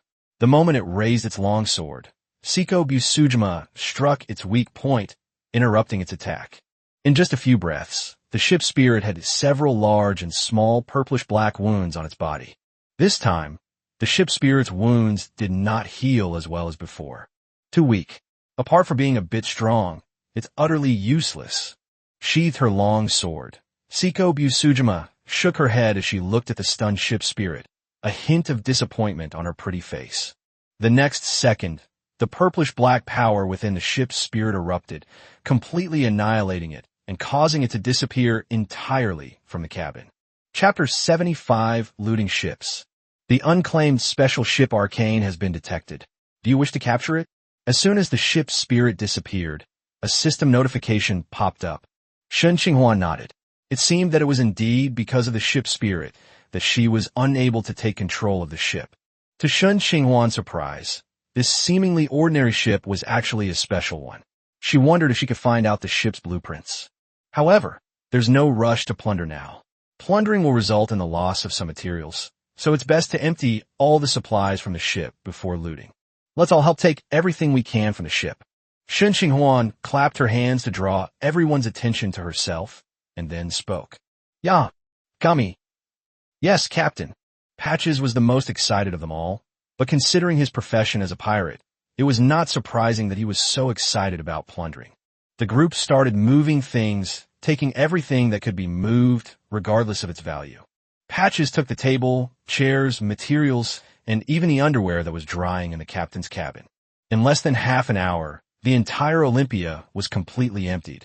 Apart from the main structure of the ship, the interior of the ship was practically empty. Among the pile of things that Shen Qinghuan and her group had emptied, apart from basic supplies, most of them were practically useless daily necessities. However, Shen Qinghuan also found some interesting items among them. Name: magic crystal. Type: material. Quality: Tier 1 excellent. Effect: energy recharge. Provides a stable supply of magical energy, which can be used to power small devices or magic circles. Note: a common magical material, frequently used in various aspects. Magic crystal is a thumb-sized, rhomboid crystal that is blue and translucent. Shen Qinghuan found quite a few, a total of 55, in a box under the bed in the captain's cabin. In addition, a spellbook was found under the pillow, which contains several spells. However, the number of recorded spells is not large, with only 2 first-tier spells and 1 second-tier spell. The 2 first-tier spells are Featherfall and Burning Hand, while the second-tier spell is Strike. Seeing the Burning Hand again, Shen Qinghuan was somewhat helpless. This was the 3rd time he had seen this spell. The first time was in the form of a scroll, the second time was at the Raven's house in White Mist Town, and this is the 3rd time.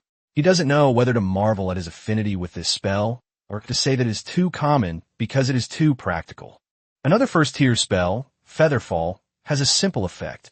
It slows down the falling speed of object from a height for the duration of the spell. It is a common, yet quite useful skill. With this skill, you won't be afraid of plane crashes anymore. You can just jump out of the plane, which is even better than a parachute. The casting material for the Featherfall spell requires a feather or a piece of down, which both Shauna and Nightcry can provide. The effect of the second-tier spell, Knock, is quite simple. It unlocks locks. It can force open any ordinary lock that doesn't contain magic, and even magical locks can be suppressed for a period of time. It's a spell that can be considered a universal key. Aside from these 2 items, there was nothing else on the arcane ship that caught Shen Qinghuan's eye. After carrying all the spoils back to the Star Sea, Shen Qinghuan immediately chose to plunder them. The next second, the entire arcane ship shuddered and then emitted a cracking sound as if it could not withstand the pressure.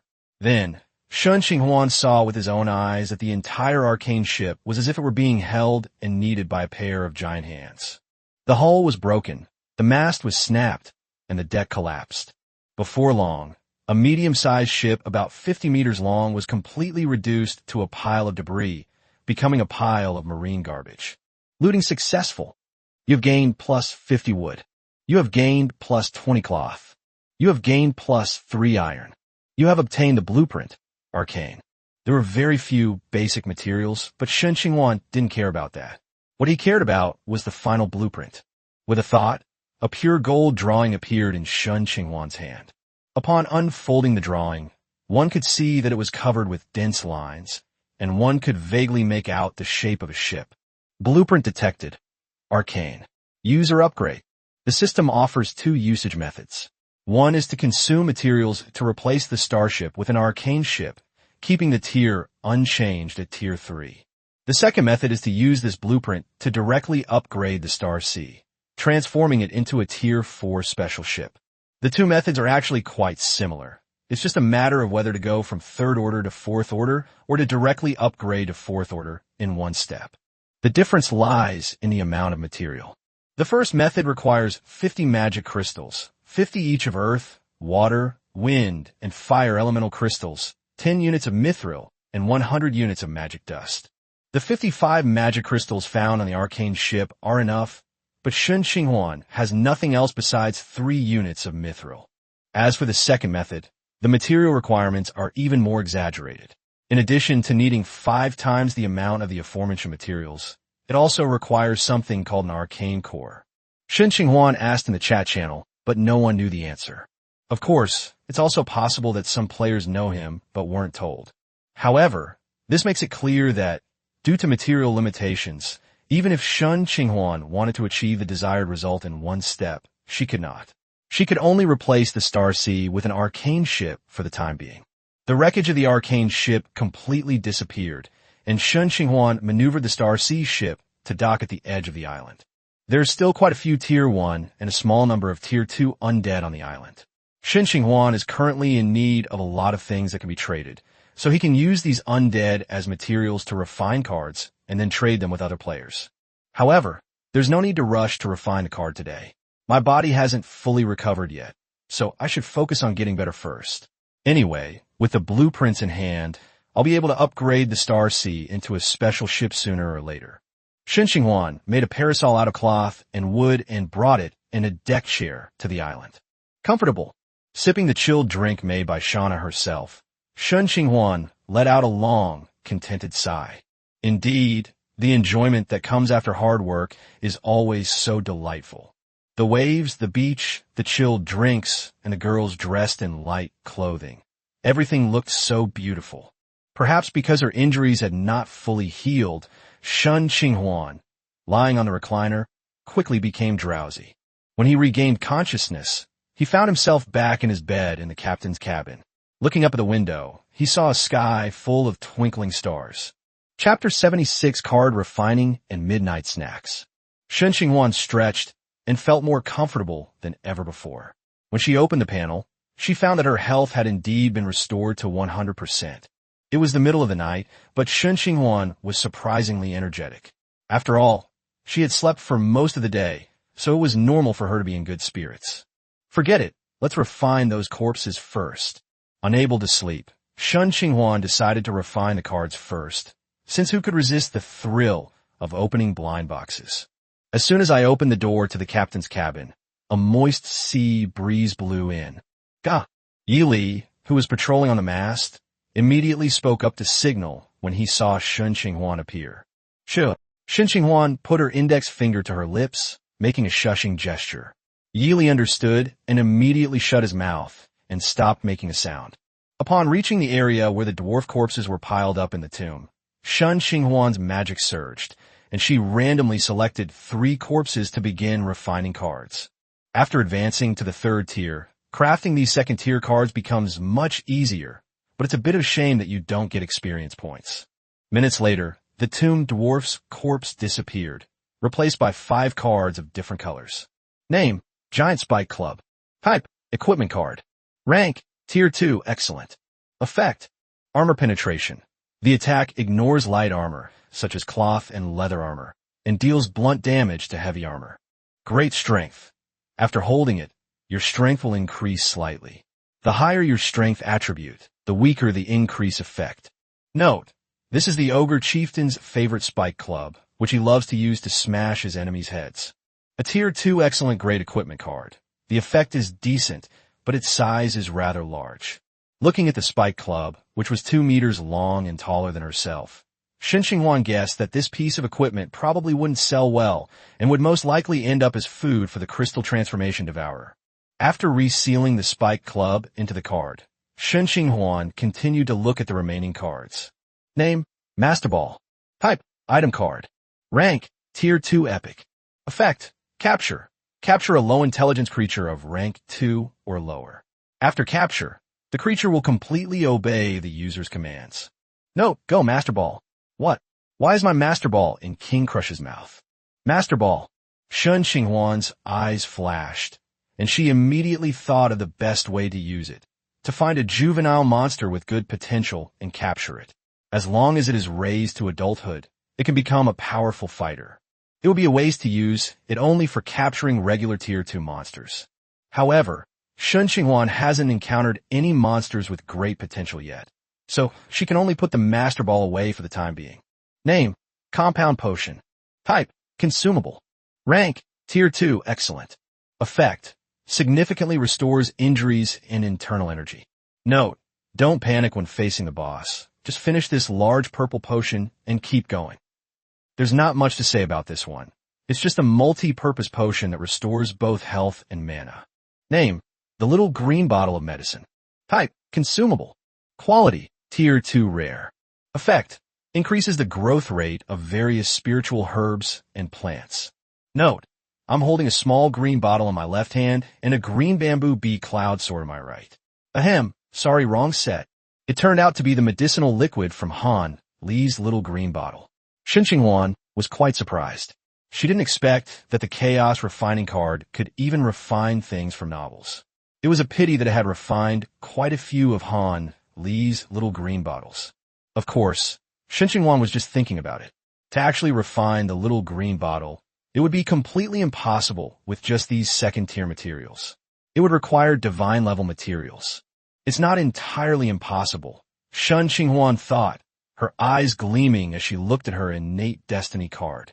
However, upon seeing this card, Shen Qinghuan was reminded of the unknown seed she had thrown into the magic garden and wondered how it was doing now. Since planting that seed, Shen Qinghuan has never entered the magic garden again, but she often watches Siko and the others go into the magic garden to pick fresh vegetables. Perhaps I should take some time to go and see it. Touching her chin, Shen Qinghuan looked at the last card in her hand. Name, calling the horn. Type, item card. Rank, tier 2 epic. Effect, summon friend. Summons a creature within a radius of tens of miles that is willing to help you. Note, remember to feed them after the battle. Do not kill your summoned helpers indiscriminately, or you will become completely friendless and suffer severe retaliation from the druids. Upon seeing this card, Shen Qinghuan immediately thought of the Master Ball. Using the call of the horn, one could find suitable creatures, and then with the Master Ball, the temporary worker would become a permanent employee. However, there's no rush to use it now. Siko Bisujima and Shana are both resting, so we can use it during the day. After carefully storing all 5 tier 2 cards, Shen Qinghuan went to the cabin and headed towards the magic garden. After sleeping all day, she was a little hungry. Luckily, the kitchen was right next to the magic garden, so Shen Qinghuan turned around and went straight into the kitchen. However, when Shen Qinghuan opened the kitchen door, she was immediately stunned by the scene inside. She saw Siko Bisujima wearing an apron and fiddling with kitchen utensils on the stove. Of course, that's not the point.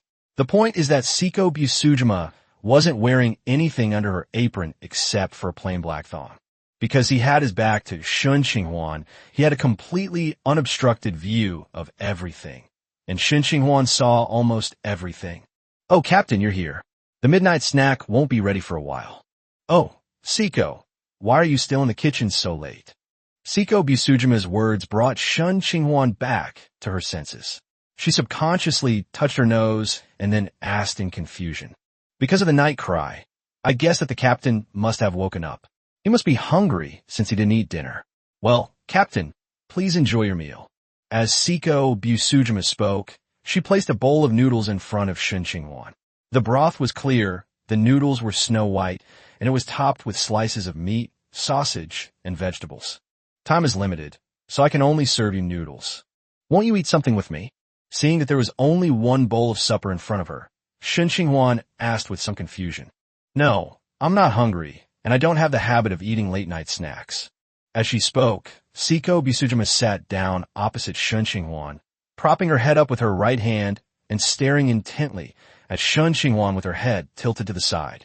Her soft breasts glimpsed a smooth, snow-white hue at the edge of her apron as she moved. Shen Qinghuan's mouth watered at the sight of it, and she subconsciously slurped up a mouthful of noodles. The taste was pretty good. However, his attention was completely elsewhere. His mind was filled with that astonishing arc. Chapter 77 Mysterious Plants. A large bowl of noodles was quickly devoured by Shen Qinghuan while he was distracted. Ding dong. The chopsticks made a slight sound as they touched the bottom of the bowl, and Shen Qinghuan then noticed that the bowl was now completely empty except for the soup base. Hasn't the captain eaten enough? A soft figure squeezed into Shen Qinghuan's arms and plopped down on his lap. Siko Bisujima wrapped her arms around Shen Qinghuan's neck, a knowing smile on her face, and stared intently at him. Hiss! Feeling the weight in his arms, Shen Qinghuan gasped, his blood surging, and his manhood immediately became aroused. Why isn't the captain saying anything? Siko, this isn't a good idea. Feeling completely flustered and unsure of what to do with her hands, Shen Qinghuan started to overthink and didn't even know what she was saying. Doesn't the captain like this?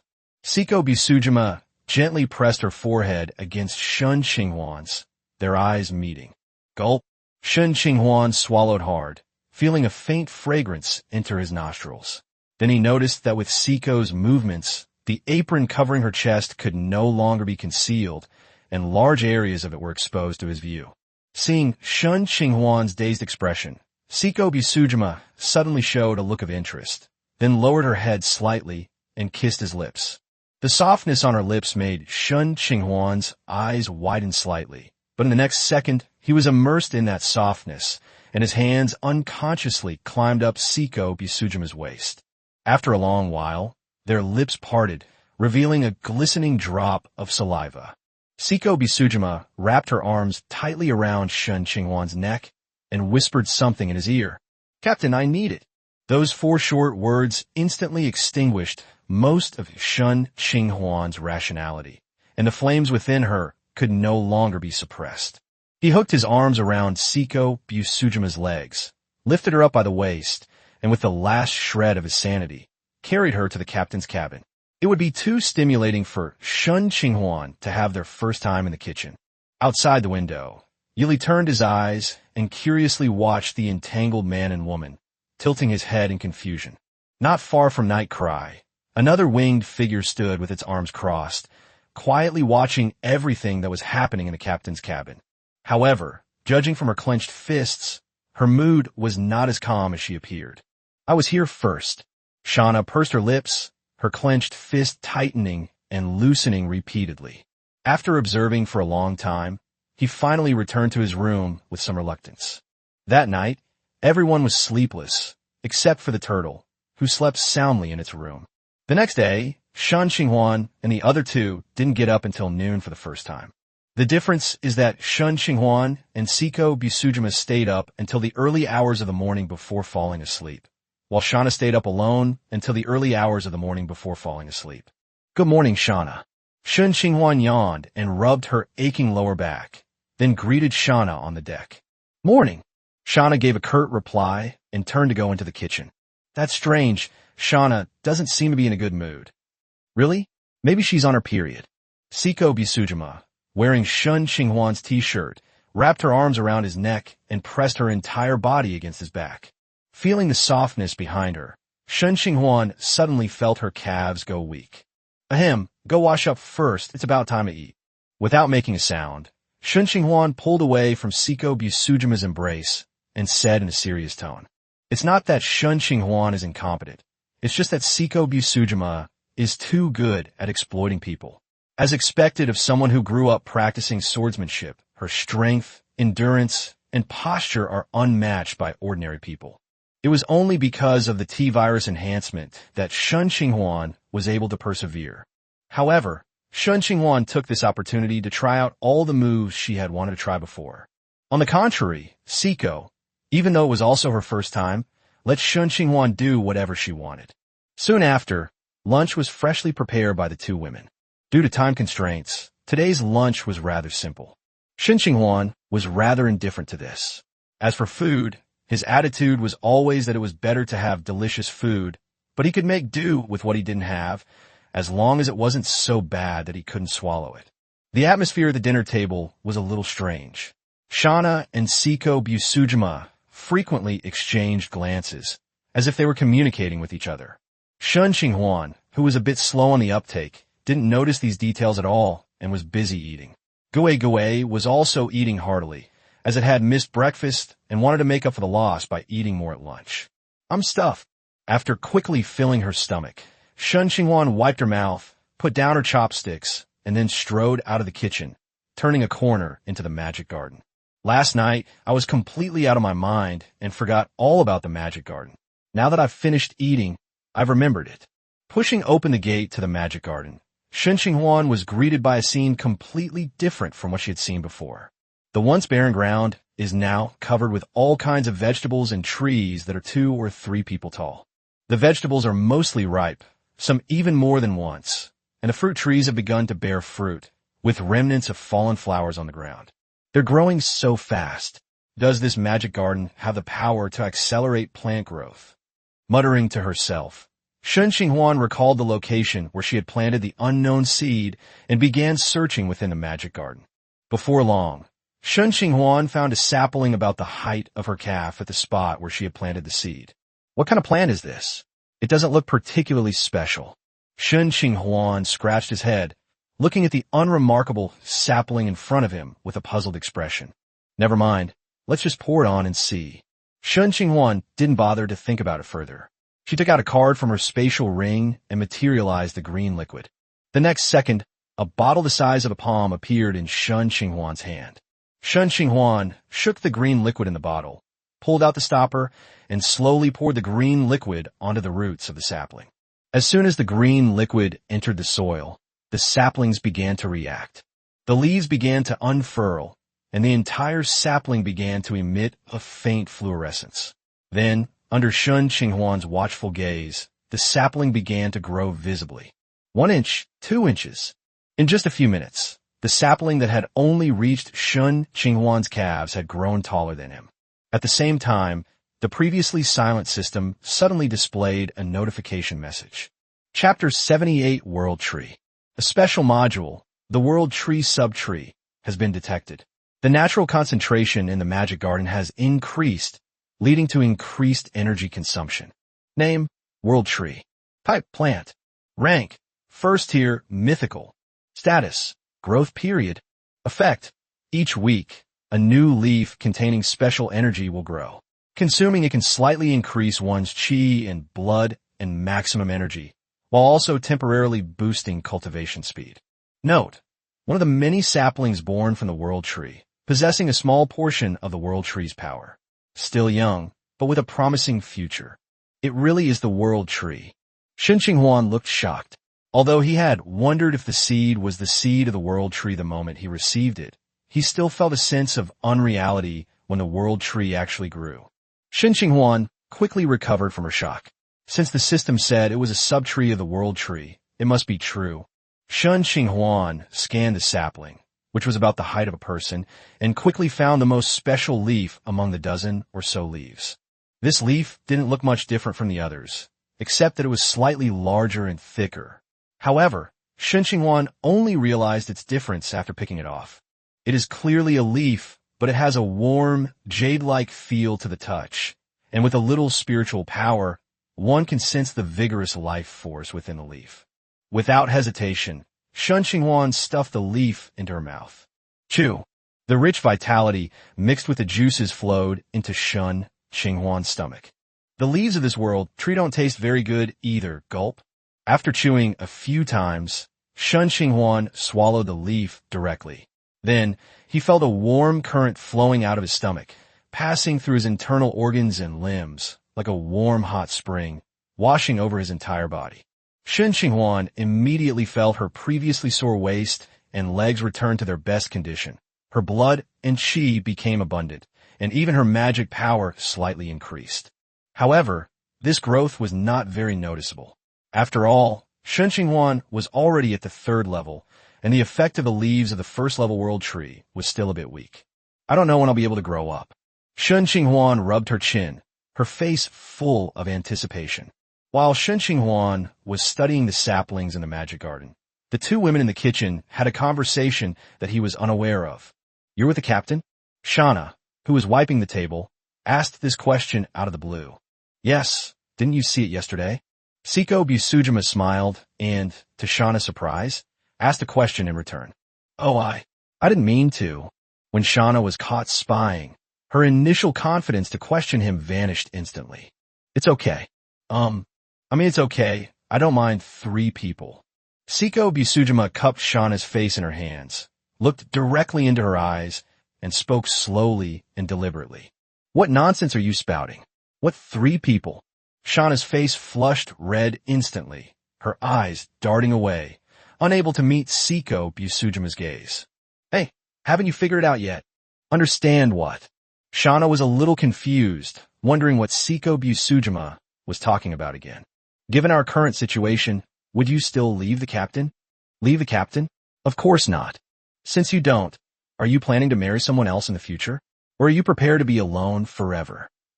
"I can tell you like the captain too, right? Is it really okay to just keep staring at him like this?" "But 3 people are really 2. It's quite normal for strong people to have multiple spouses, isn't it?" Before Shauna could finish speaking, Siko Busujima interrupted her. "As a captain favored by the gods, as long as he doesn't die, he will eventually be able to rival the gods. What if something happens? No, at least he won't die before me." After saying that, Siko Busujima paused. Seeing that Shauna still looked conflicted, she didn't urge her. She just ruffled Shauna's hair, said, "Think about it carefully," and turned to leave the kitchen. Compared to the monogamous winged people, Seiko Busujima, a rich young lady from Earth, has a more open-minded view of such matters. Seiko Busujima grew up in a single-parent family, and her father was one of the most outstanding swordsmen in the island nation. Naturally, she was surrounded by women with all sorts of ulterior motives. Through constant exposure, she had long since come to believe that it was normal for powerful people to have multiple spouses. Furthermore, having realized that she had a very abnormal tendency towards violence, she had already decided that she was not worthy of pure love.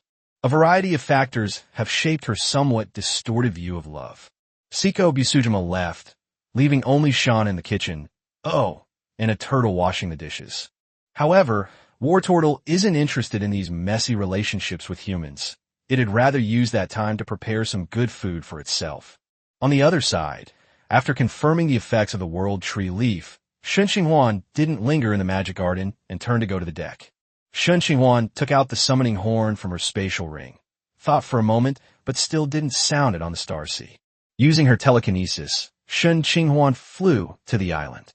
After getting some distance away from the star sea, she channeled her magic into the summoning horn and then blew hard into the mouthpiece. Woo! A low, humming sound emanated from the call horn. The sound wasn't loud, but it contained a strange energy that spread rapidly in all directions. Shen Qinghuan stood there for a while, but the surroundings remained calm. This is a failure? Shen Qinghuan was a little confused. Just as he was about to try again, there was a sudden movement under his feet. Puff! A small figure suddenly emerged from underground. From its rat-like body and sharp claws, Shen Qinghuan could barely tell that it was a first-tier burrowing rat. Chirp, chirp. The burrowing rat looked around and stared intently at Shen Qinghuan after spotting the horn in his hand. "Are you the comrade summoned by the horn?" Seeing the burrowing rat behaving strangely, Shen Qinghuan tentatively asked. Chirp, chirp.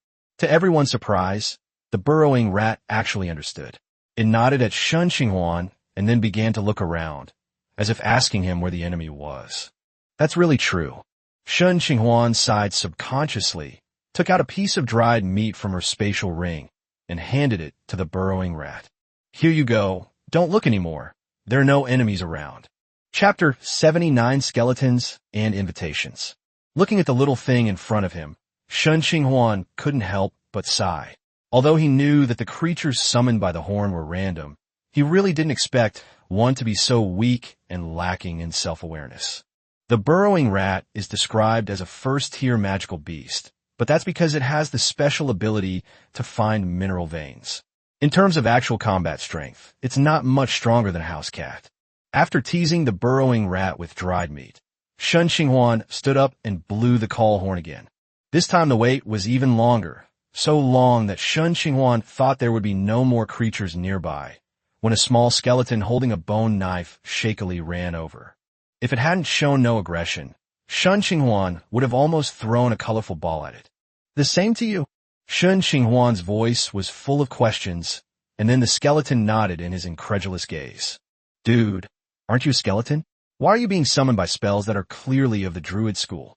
Upon hearing this, the little skeleton stretched out its bone hand and scratched its smooth skull, making a crunching sound.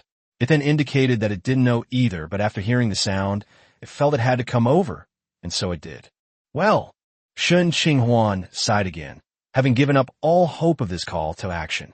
So the question is, what do skeletons eat? According to the suggestion in the notes, it is obviously necessary to feed it something. Could it be that we should feed it soul fire? Shen Qinghuan couldn't figure out what skeletons ate.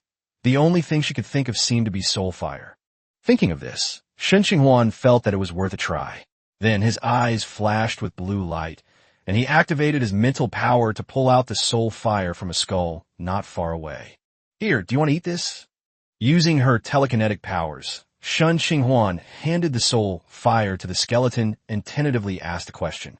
Seeing this, the little skeleton looked very happy and took it, then brought the soul fire to its mouth and inhaled deeply.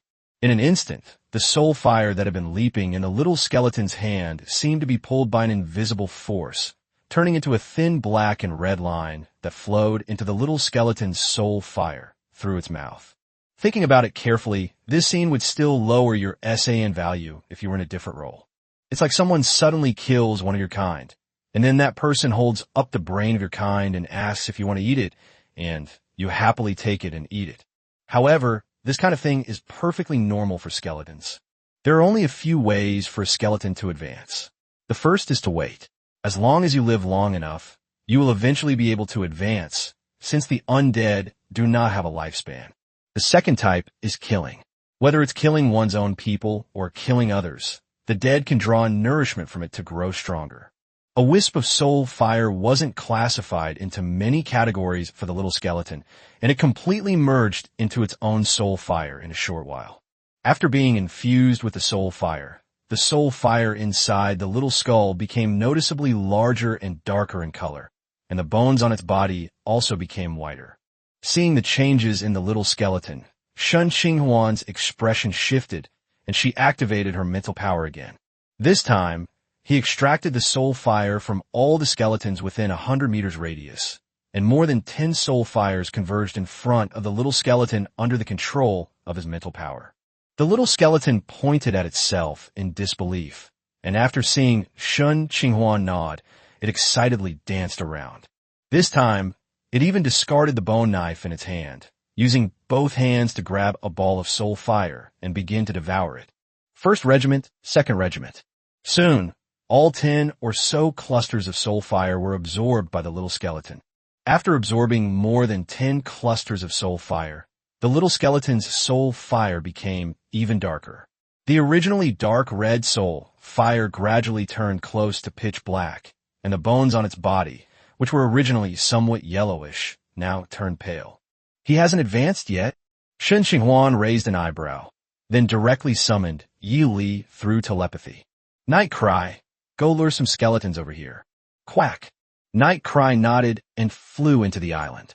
Before long, Yi Li's figure reappeared in Shen Qinghuan's sight, with more than a dozen skeletons chasing closely behind it.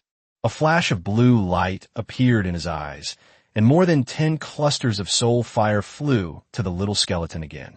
Since advancing in rank, Shen Qinghuan's mental strength has become stronger, and the power of her psychic power has also increased accordingly. Dealing with skeletons that are not even at the first rank is no more difficult than killing chickens. Seeing so many soul fires again, the little skeleton didn't ask any questions this time, grabbed them, and started fighting right away. One cluster after another.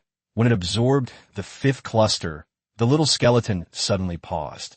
Then, the almost pure black soul fire inside its skull suddenly began to surge violently, bursting out directly from its eye sockets.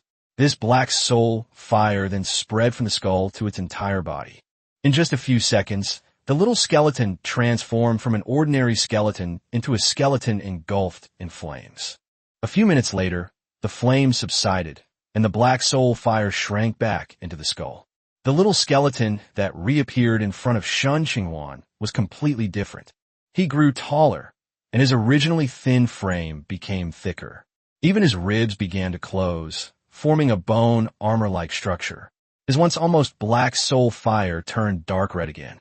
Sensing the little skeleton, no, it should now be called a skeleton warrior. Sensing the fluctuations emanating from a skeleton warrior, Shen Qinghuan understood that it had advanced. The skeleton warrior had now completely transformed into a first-tier warrior. Although a first-tier skeleton warrior was nothing more than something Shen Qinghuan could easily crush, it should be noted that just half an hour ago, it was just an ordinary, non-tiered skeleton.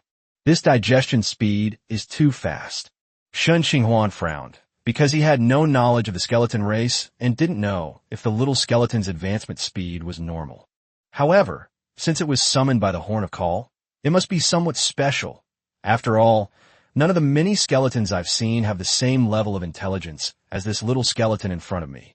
Ordinary skeletons just wander aimlessly, hacking at anything that comes their way, unlike little skeletons which can actually communicate.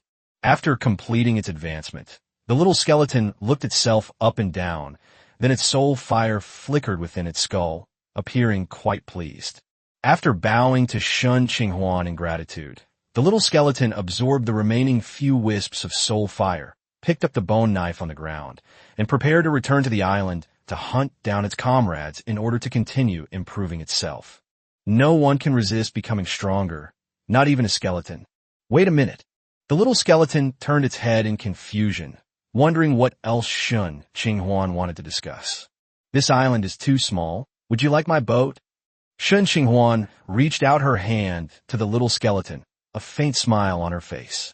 Chapter 80 Contract. The little skeleton scratched its head, seemingly not quite understanding what Shen Qinghuan meant. Don't understand? Let me show you. As he spoke, Shen Qinghuan grabbed the little skeleton, and with a surge of mental power, he enveloped both himself and the little skeleton. Then, under Shen Qinghuan's command, Yili grabbed his shoulder and rapidly ascended. Night Cry grabbed his shoulder, and he pulled the little skeleton along. With the help of telekinesis to reduce weight, the bird, the man, and the skeleton quickly flew into the sky. Before long, the trio arrived at an altitude of over 1,000 meters, and the island below appeared in full view of them. The little skeleton stood in midair, looking around curiously at everything around it, clearly terrified of heights. Look, this is the island where you exist. It's so small, so insignificant in this vast ocean. With your talent, you shouldn't be confined to such a small place. Why don't you come with me to see a wider world? How about it? If you agree, I will help you turn all the dead on this island into resources for your advancement. The little skeleton didn't react to the first few sentences, but when Shen Qinghuan said the last sentence, the soul fire inside the little skeleton's skull suddenly leaped with joy, and then it hurriedly nodded in agreement. Shen Qinghuan was speechless, so she was a little foodie after all that effort she had put in. Night Cry go down. Quack! Night Cry flapped its wings and quickly brought the tube back to the ground. Then it settled. I'll send someone over to assist you later. Seeing the little skeleton nod in agreement, Shen Qinghuan was overjoyed. This not only saved her a master ball, but also tricked a fighter into joining the team. As for the stability issue, she could deal with it later since the little skeleton wasn't very strong right now. Just as Shen Qinghuan was about to return to the Star Sea to find someone to help little skeleton level up, little skeleton suddenly grabbed her wrist. What's wrong? Is there anything else? The little skeleton danced around for a while, and then the soul fire inside its skull emerged, quickly transforming into rows of characters in midair. Oh, what's this? Shen Qinghuan stared intently and discovered that he could actually understand the characters composed of soul fire, even though he didn't even know where the script came from. There are not many characters, but they contain a lot of information. The gist of these characters is that Shen Qinghuan provides soul fire as payment, while the little skeleton provides combat power for him. In short, it's an employment contract. You still have this ability? Shen Qinghuan looked surprised. He had never heard of skeletons being able to make contracts. Possessing such an ability meant that they were at least high-level creatures. The little skeleton's behavior made Shen Qinghuan increasingly believe that its origins were not simple. After carefully reading the contract and finding no problems, Shen Qinghuan pressed her mental energy onto it, leaving her mental fluctuations. After Shen Qinghuan left her mark, the contract transformed back into the form of soul fire, which burrowed into the skull of the little skeleton. At the same time, a faint sense of connection appeared between the person and the skeleton. Seeing that the contract was established, the little skeleton immediately felt much more at ease, no longer worried that Shen Qinghuan would deceive it. The little skeleton's skull was overjoyed at the thought of having a continuous supply of soul fire to eat in the future. All right, the contract is signed. You can rest assured now. Wait here for me. I'll send someone over for you. Leaving the little skeleton waiting in place, Shen Qinghuan used her telekinesis to fly back to the Star Sea and directly recruited the high-speed warriors who were idle on the deck. The strange portal on the island has been closed. Without the endless stream of undead creatures, and with many already cleared out by Shen Qinghuan and her group, the number of second-tier undead on the island is now small. The high-speed warriors are strong enough to handle most situations. In addition, the high-speed warrior is a high-attack, high-speed summon creature, making it quite suitable for this kind of task. This is the person I found for you. After that, let it accompany you to the island to harvest soul fire. After introducing the high-speed warrior to the little skeleton, Shen Qinghuan ignored it. The thugs have already been given to it. If it still dies unexpectedly after all that, then it can only be said that the little skeleton is destined to die this way. It's not worth investing too much effort in it, since it has plenty of things to do on its own. There are still many spells I haven't learned, and I need to trade with other players for the materials needed to transform the Star Sea into a special ship. There are many things to do, so I can't devote too much energy to the little skeleton. Back on the Star Sea, Shen Qinghuan found Shana and Siko Bisujima, gave them the spatial ring, and then asked them to go to the island to hunt for some card refining materials. Now that she has the Destiny card refining talent, even Tier 1 materials can be used to create higher tier cards. In addition, Shen Qinghuan needs more materials to trade with other players for the Star Sea transformation, so she can't let go of the Tier 1 and 2 undead on the island. As for War Turtle, forget it. Its legs are too short. If it runs back and forth across the island, Shana and Siko Bisujima could probably do it countless times. It's better to leave it on the boat as a lookout. If anything happens, it can at least serve as a human shield. As for the remaining summon creatures, they're not very strong in either combat power or mobility, so it's best not to send them out. After settling everyone in, Shen Qinghuan turned and went back to the captain's cabin, starting to consider what she could sell. After some consideration, I realized that there weren't many things that were truly useless to me. Apart from the sacrificial statue that I haven't been able to sell yet, the only thing I could sell was that amphibious bicycle that I've never used. Fortunately, apart from special items, Shen Qinghuan still had a lot of basic supplies, although the prices of these basic supplies had decreased to varying degrees as players gradually came into contact with the natives. However, he has a considerable amount of supplies, plus a lot of energy coins, so exchanging them for the resources that the Star Sea can convert shouldn't be a problem. With that in mind, Shen Qinghuan opened the chat channel, preparing to buy some elemental crystals and magic dust from other players. As soon as he opened it, a dense array of information appeared in his field of vision. Brothers, we've come across a long gate. Shall I go in? Wow, you're amazing. You've reached level 3 so quickly. Go in. We definitely have to go in. Otherwise, we can only reach level 3 at most in this area. Exactly. How can you climb to a higher level if you don't go in? But there's no need to go in, is there? Staying in this sea area and living a peaceful life wouldn't be bad either. Cowards! Noxus will never tolerate this. Chapter 81, The Evolution of the Star Sea. The chat channel was still noisy, with arguments arising over anything. Shen Qinghuan was used to this and had no intention of joining the discussion. She simply entered her needs into the chat channel. Selling sacrificial statues, pictures, amphibious bicycles, pictures, and buying large quantities of earth, water, wind, and fire elemental crystals and magic dust. DM me if interested. After sending this message, Shen Qinghuan received dozens of private messages in a short time. After filtering out some useless junk information, Shen Qinghuan quickly saw some quotations for purchasing materials. Among them, the players selling magic dust were the most numerous, and the prices were the lowest. Shen Qinghuan only spent less than 500 energy coins to purchase 100 units. Other elemental crystals were priced much higher. Shen Qinghuan picked and chose some transactions with lower prices, but even so, the total value of these elemental crystals was still much higher than the energy coins Shen Qinghuan had. Even selling the amphibious bicycle wouldn't make a significant difference, and unfortunately, no player has offered a suitable price for the sacrificial statue. It seems we'll have to wait a bit longer. Shen Qinghuan wasn't in a hurry to make any more elemental crystals, even though there were still quite a few Tier 2 undead left on the island. There were still plenty of Tier 1 ones, enough for Shen Qinghuan to make a lot of Tier 1 cards.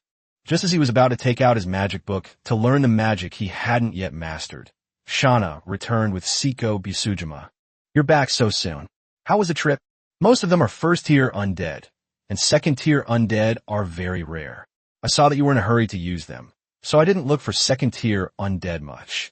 Shana gave an explanation and then took the corpse out of her spatial ring. Before long, nearly 20 corpses of the dead appeared on the deck. Good. Shen Qinghuan then praised him and immediately began to refine the card. Of the 19 corpses, 18 were first-order undead. Under Shen Qinghuan's surging magic, The 18 corpses were quickly transformed into cards. As for the remaining Tier 2 corpse, it would naturally be used when 3 Tier 2 undead were gathered. The 18 corpses yielded a total of 6 cards. 2 of them were the lowest level common weapon cards, which Shen Qinghuan immediately fed to Crystal Transformation Devourer as fodder. The remaining cards were not of much use to Shen Qinghuan, but they could probably be traded to other players for a lot of materials. Shana and Siko Bisujima went to the island again to buy goods, while Shen Qinghuan, while refining and selling cards, did not forget to learn the magic she had not yet learned. Soon, darkness fell, and thanks to their efforts, they finally gathered all the materials needed for the Star Sea transformation before nightfall. Upon opening the panel and seeing the fully lit conversion button, Shen Qinghuan pressed it down forcefully with her mind. In an instant, the materials in the warehouse vanished. The entire ship emitted a faint glow, and pale blue magic runes began to spread from the very center of the Star Sea to all parts of the ship. This strange phenomenon lasted for nearly 10 minutes. After 10 minutes, the light began to dim, and the pale blue magic patterns disappeared into various parts of the ship's interior. From the outside, it seemed as if nothing had happened. With a thought, Shen Qinghuan opened the Star Sea's control panel. Name, Star Sea Arcane. Level 3. Durability, 8,000/8,000. Capacity, 8,000 units. Energy, 1,000/1,000. Natural recharge, 10 points/hour. Speed, 60 knots. Ship skill, Arcane Shield. Consumes 10 energy to activate an Arcane Shield with Tier 3 defensive capabilities. Once activated, it continuously consumes 1 energy point per minute, and energy consumption increases after being attacked. Module, Magic Garden. Fragment consumes 5 energy points per hour. Repair requirements, 100 G Stardust, 10 Life Leaves, 1 Leyline Crystal, Chalcedony. Module, World Tree, Subtree. Vitality concentration greatly increased. Plant growth rate significantly accelerated. Module, Energy Pool. Continuously provides elemental energy, 10 points/hour. Module, Meditation Room. Meditation or practice in Meditation Room can slightly increase the speed of meditation or practice. Module, Magic Cannon. Consumes materials or energy coins for ranged attacks. Figurehead, Ritual of the Elements. Upgrade requirements, 800 units of wood, 500 units of cloth, 200 units of iron, 200 magic crystals, 200 each of earth, water, wind, and fire elemental crystals, 40 units of mithril, 400 units of magic dust, and 1 arcane core. Note, this is a special vessel on the verge of transformation, only 1 step away from revealing its true power. The converted Star Sea has doubled its energy limit and energy recovery speed, and also gained 2 additional modules. The first is the Energy Pool, which provides additional energy, and the second is the Meditation Room for cultivation. As a card refiner, Shen Qinghuan didn't really need this meditation room. At most, she could use it to speed up the recovery of her magic power when she ran out of magic power. It was quite useful for Shana and Siko Bisujima. Unlike Shen Qinghuan, they didn't have a system, and their strength improvement depended entirely on their own cultivation, except for using some special items. Overall, Shen Qinghuan was fairly satisfied with the result, except that the materials she had painstakingly gathered were all used up. Looking at the new ship upgrade requirements, Shen Qinghuan couldn't help but feel a headache coming on. The basic materials are fine, but the magical materials are just too numerous, especially mithril, which is not only difficult to obtain, but also ridiculously expensive. As for the arcane core, Shen Qinghuan inquired about it in the chat channel for a long time, but still couldn't find out any information. Not long after Shen Qinghuan switched to the Star Sea, the sky completely darkened. Because Shana and Siko Bisujima were busy helping him gather materials today, War Turtle cooked dinner all by himself. Having spent so much time in the kitchen with the 2 women, Shen Qinghuan must have learned some cooking skills. Looking at the large pot that Camille brought out, Shen Qinghuan was filled with anticipation. As the pot lid was lifted, the food inside instantly made Shen Qinghuan's expression freeze. A large pot was filled with all kinds of shellfish, with no other ingredients in sight. What a delicious clear seafood soup. Shen Qinghuan tried picking one up and putting it in her mouth, and a strong fishy smell went straight to the top of her head. Tui, tui, tui. It's so fishy. Didn't you add cooking wine to remove the fishy smell when you cooked it? Shen Qinghuan quickly spat out the seashell in her mouth and questioned the turtle. Kami? The turtle scratched its head, indicating that it didn't understand what the other person was saying at all. It was just a turtle. Never mind. Shen Qinghuan sighed, and then she and Shana and Siko Busujima prepared another dinner together. Chapter 82, Setting Sail Again. For the next period of time, the Shanghai remained near the island and did not set sail again. Every day, Shen Qinghuan either crafts and sells cards or studies the few spells she hasn't yet mastered. Perhaps because of advancing to the third tier, his mental strength has increased significantly, making the second tier spells, which were originally somewhat difficult to learn, much easier. Shana and Siko Busujima spend their days scavenging the remaining first and second tier undead on the island. In addition, they also train in the meditation room every day. Both women are very talented, and with the help of the meditation room, their progress is rapid. It is estimated that they will be able to officially advance to the third tier soon. In addition, the little skeleton has also been upgraded to level 2. With the help of the high-speed warrior, it has eliminated many skeletons and devoured a lot of soul fire every day. However, there aren't many undead left on the island. I wonder if I can reach level 3 after clearing out all the undead.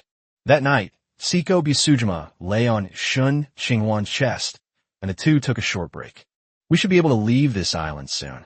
Have you decided to leave? Upon hearing this, Siko Busujima looked up at Shen Qinghuan. Well, there aren't many undead left on the island.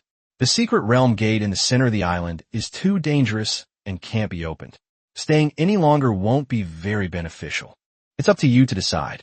Siko Busujima placed her hands on Shen Qinghuan's chest and lifted her upper body, revealing her astonishing curves to Shen Qinghuan. Their breaths became hot again, as is always the case for young men and women experiencing love for the first time. The next day, after the little skeletons and the high-speed warriors cleared out the last batch of undead and returned, the Star Sea set sail again. This wasn't the first time Little Skeleton had been on board these past few days, and everyone already knew there was a new member on board, so they weren't too unfamiliar with each other. The Star Sea slowly sailed away from the island, entering another period of monotonous sailing. This time, with the effect of the figurehead, even the occasional rotting corpses have disappeared. Shen Qinghuan was used to this, and turned back to the captain's cabin to continue learning the magic she hadn't finished learning yet. The little skeleton, on its first voyage, was quite curious, looking around with interest in everything. Because Shen Qinghuan had given instructions, no one paid any attention to it, except that Yi Li, who was perched on the mast, kept some of his attention on the little skeleton. Although the contract had been signed, Shen Qinghuan still harbored some doubts about it. The Star Sea slowly sailed into the unknown sea. Shen Qinghuan had just settled into her studies when there was a knock on the captain's cabin door. Is there something you need? Shen Qinghuan looked at Shana as she walked into the captain's cabin, her face full of confusion. Captain, the gate to the long staircase has appeared.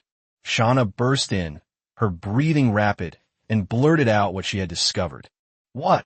Shen Qinghuan was startled, abruptly stood up, and quickly left the captain's cabin.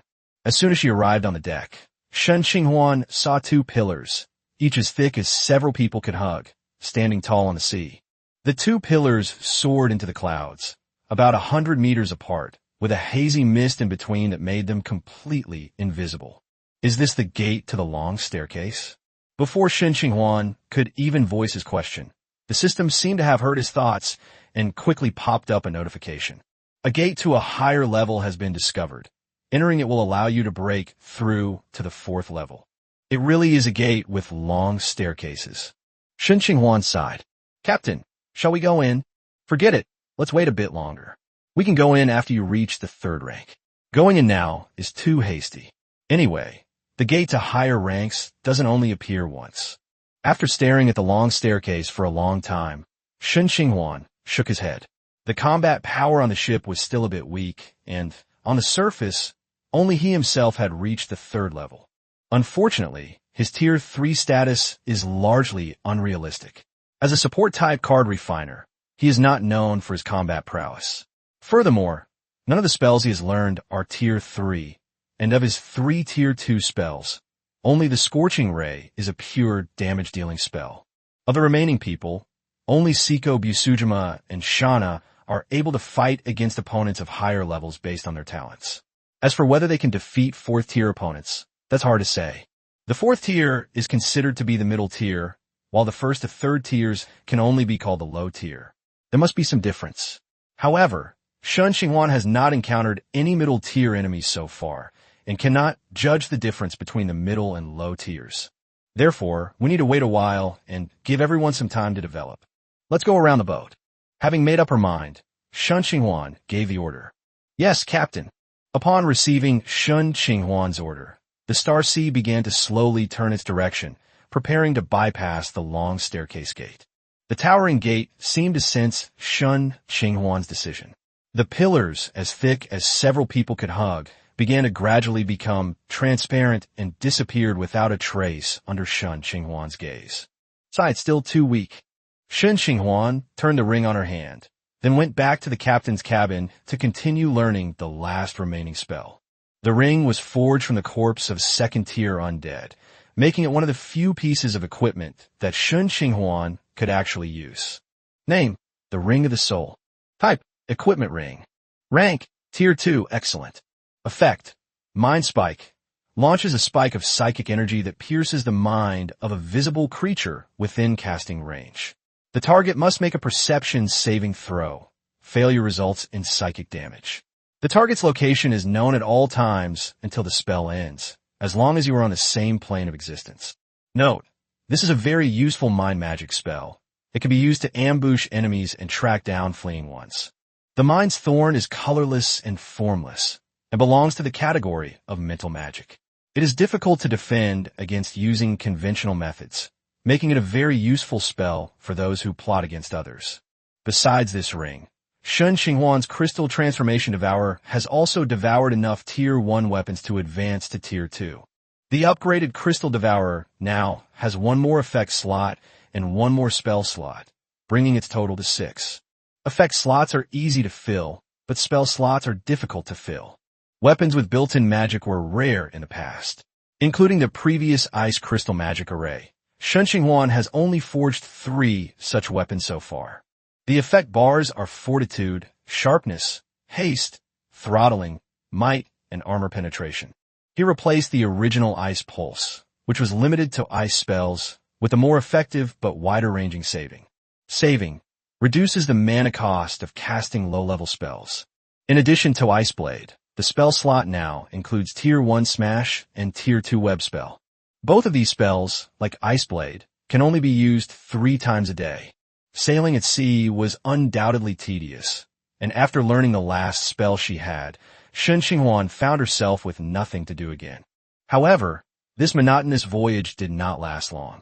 On a clear afternoon, the Night Cry, which was circling above the Star Sea, suddenly sent him a message, saying that it had spotted an island and several ships. Chapter 83, Fountain of Youth.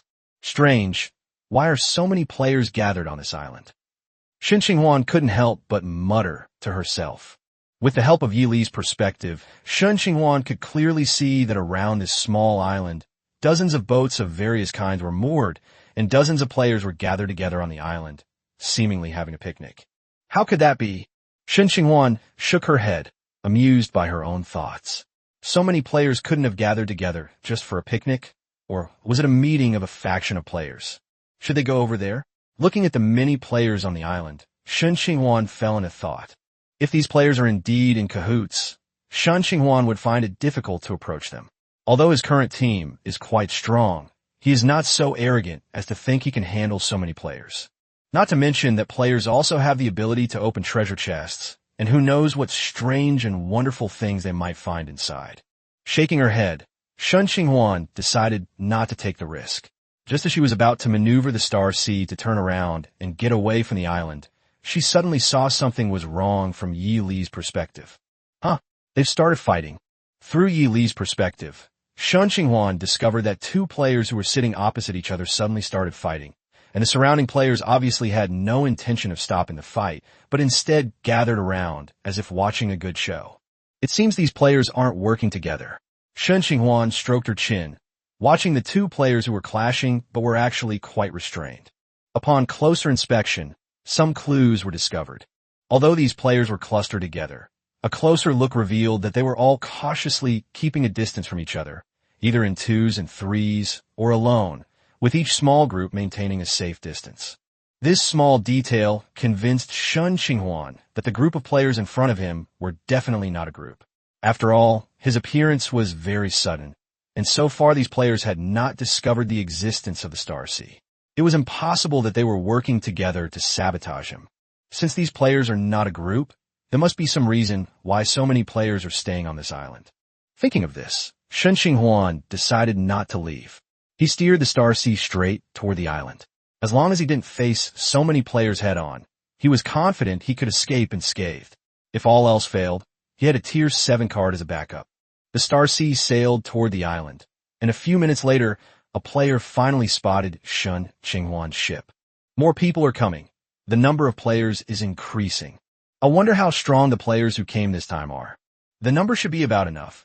Should we wait any longer? The arrival of the Star Sea sparked discussion among a small group of people, but most players only glanced at it before immersing themselves in their own affairs. The Star Sea docked smoothly, and Shen Qinghuan took out the ship bottle from the bottle and put the Star Sea into the bottle. The sudden disappearance of the Star Sea attracted the attention of many players. After seeing the bottle in Shen Qinghuan's hand, many players revealed a look of greed in their eyes. Shen Qinghuan didn't mind and led Shana and the other two girls, along with their many summoned creatures, toward the island. He's a summoner. That's a rare profession. And she even brought two beautiful indigenous women? How enviable. Some people looked disdainful, some looked envious, but most people didn't have any other reaction. Hey brother, are you here for the Fountain of Youth too? Just then, a young man wearing leather armor and carrying a long sword approached, a smug smile on his face, glancing at Shana and Siko Busujima from time to time as he spoke. Fountain of Youth? Upon hearing this word, Shen Qinghuan's heart skipped a beat, but she showed no emotion on her face. Instead, she calmly looked at the stranger who had approached her. Who are you? Oh, I forgot to introduce myself. I am Howren, the captain of the invincible ship, the Apocalypse Knight who is about to advance to the 3rd tier, the Merman Conqueror, the Corpse Enemy, and the Giant Frog Hunter. As Howren rattled off a string of self-proclaimed titles like reciting a menu, he also glanced at Shana and Siko Busujima, trying to get their attention. But the two women clearly didn't like his self-aggrandizing introduction at all.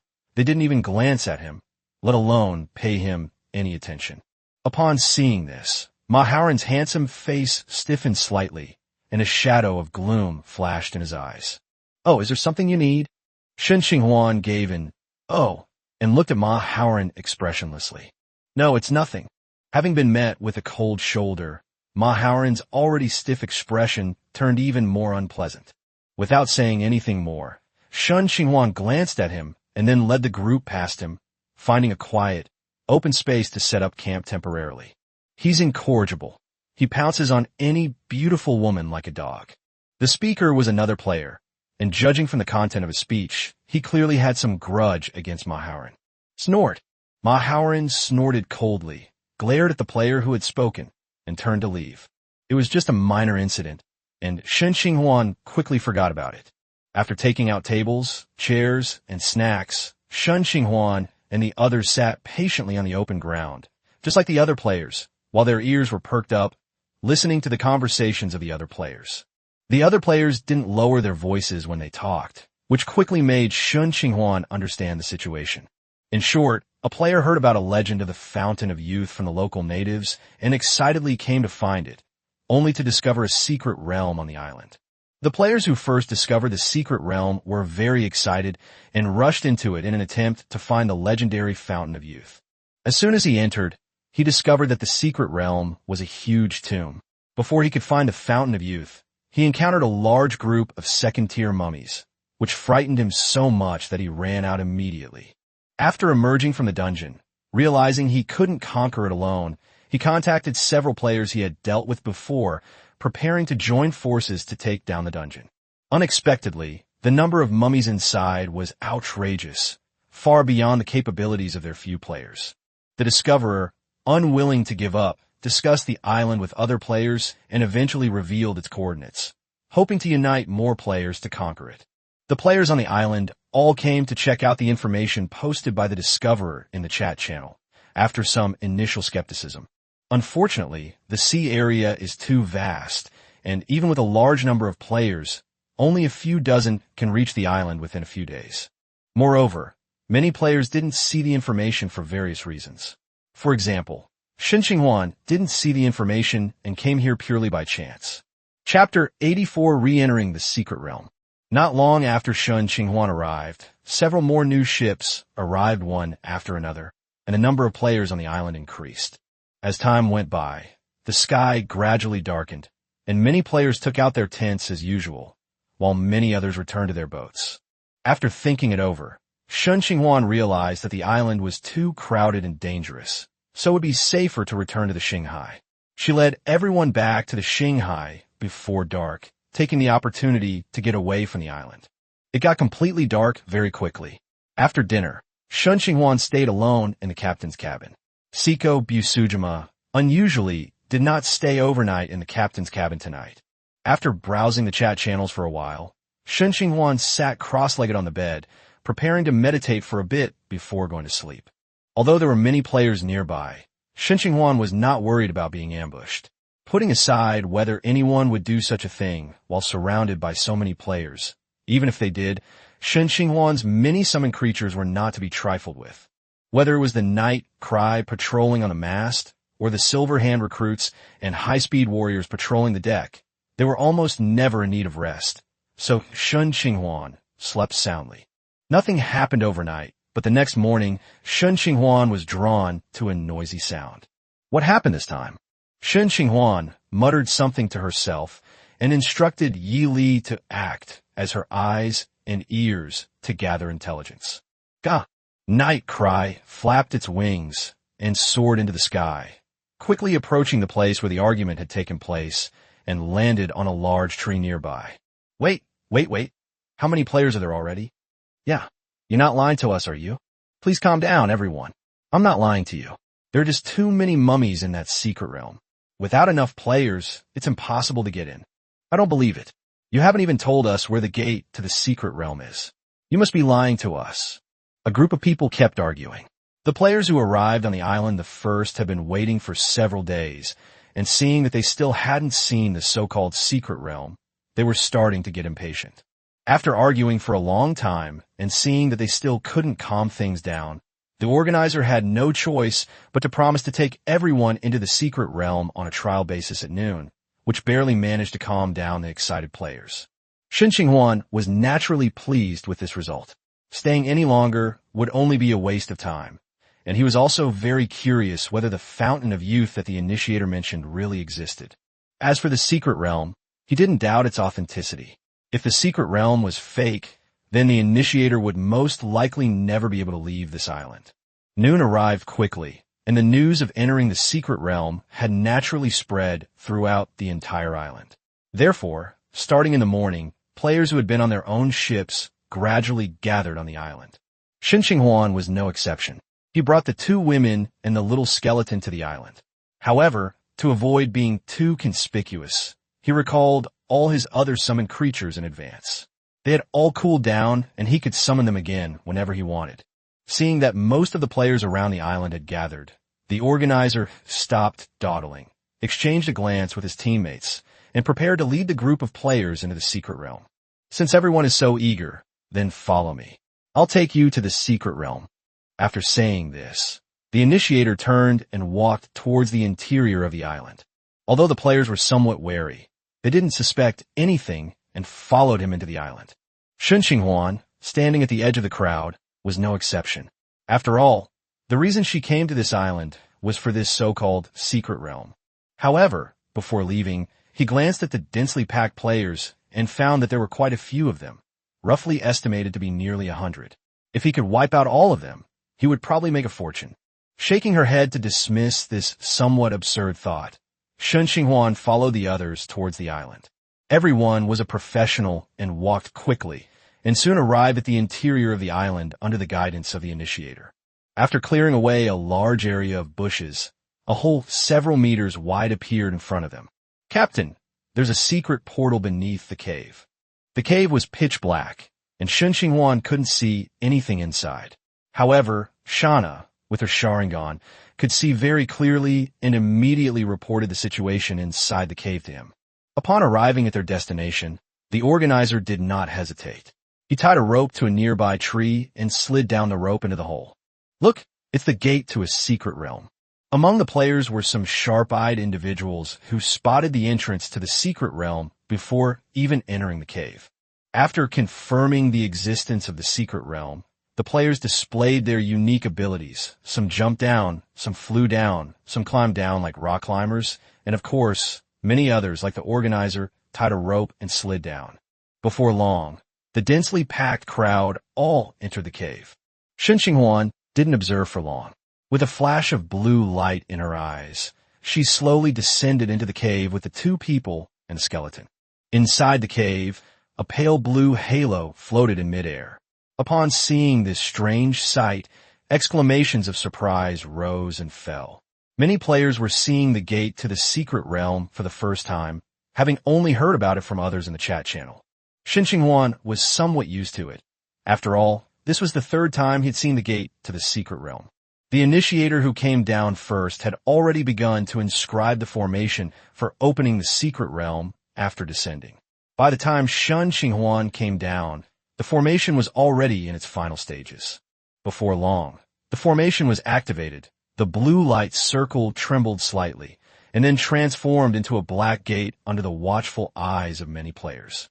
The gate to the secret realm was fully opened, but the initiator did not rush to enter. Instead, he turned around and looked at the players behind him. "I'll give you one last reminder. This is a medium-sized secret realm, with a maximum strength level of mid-tier.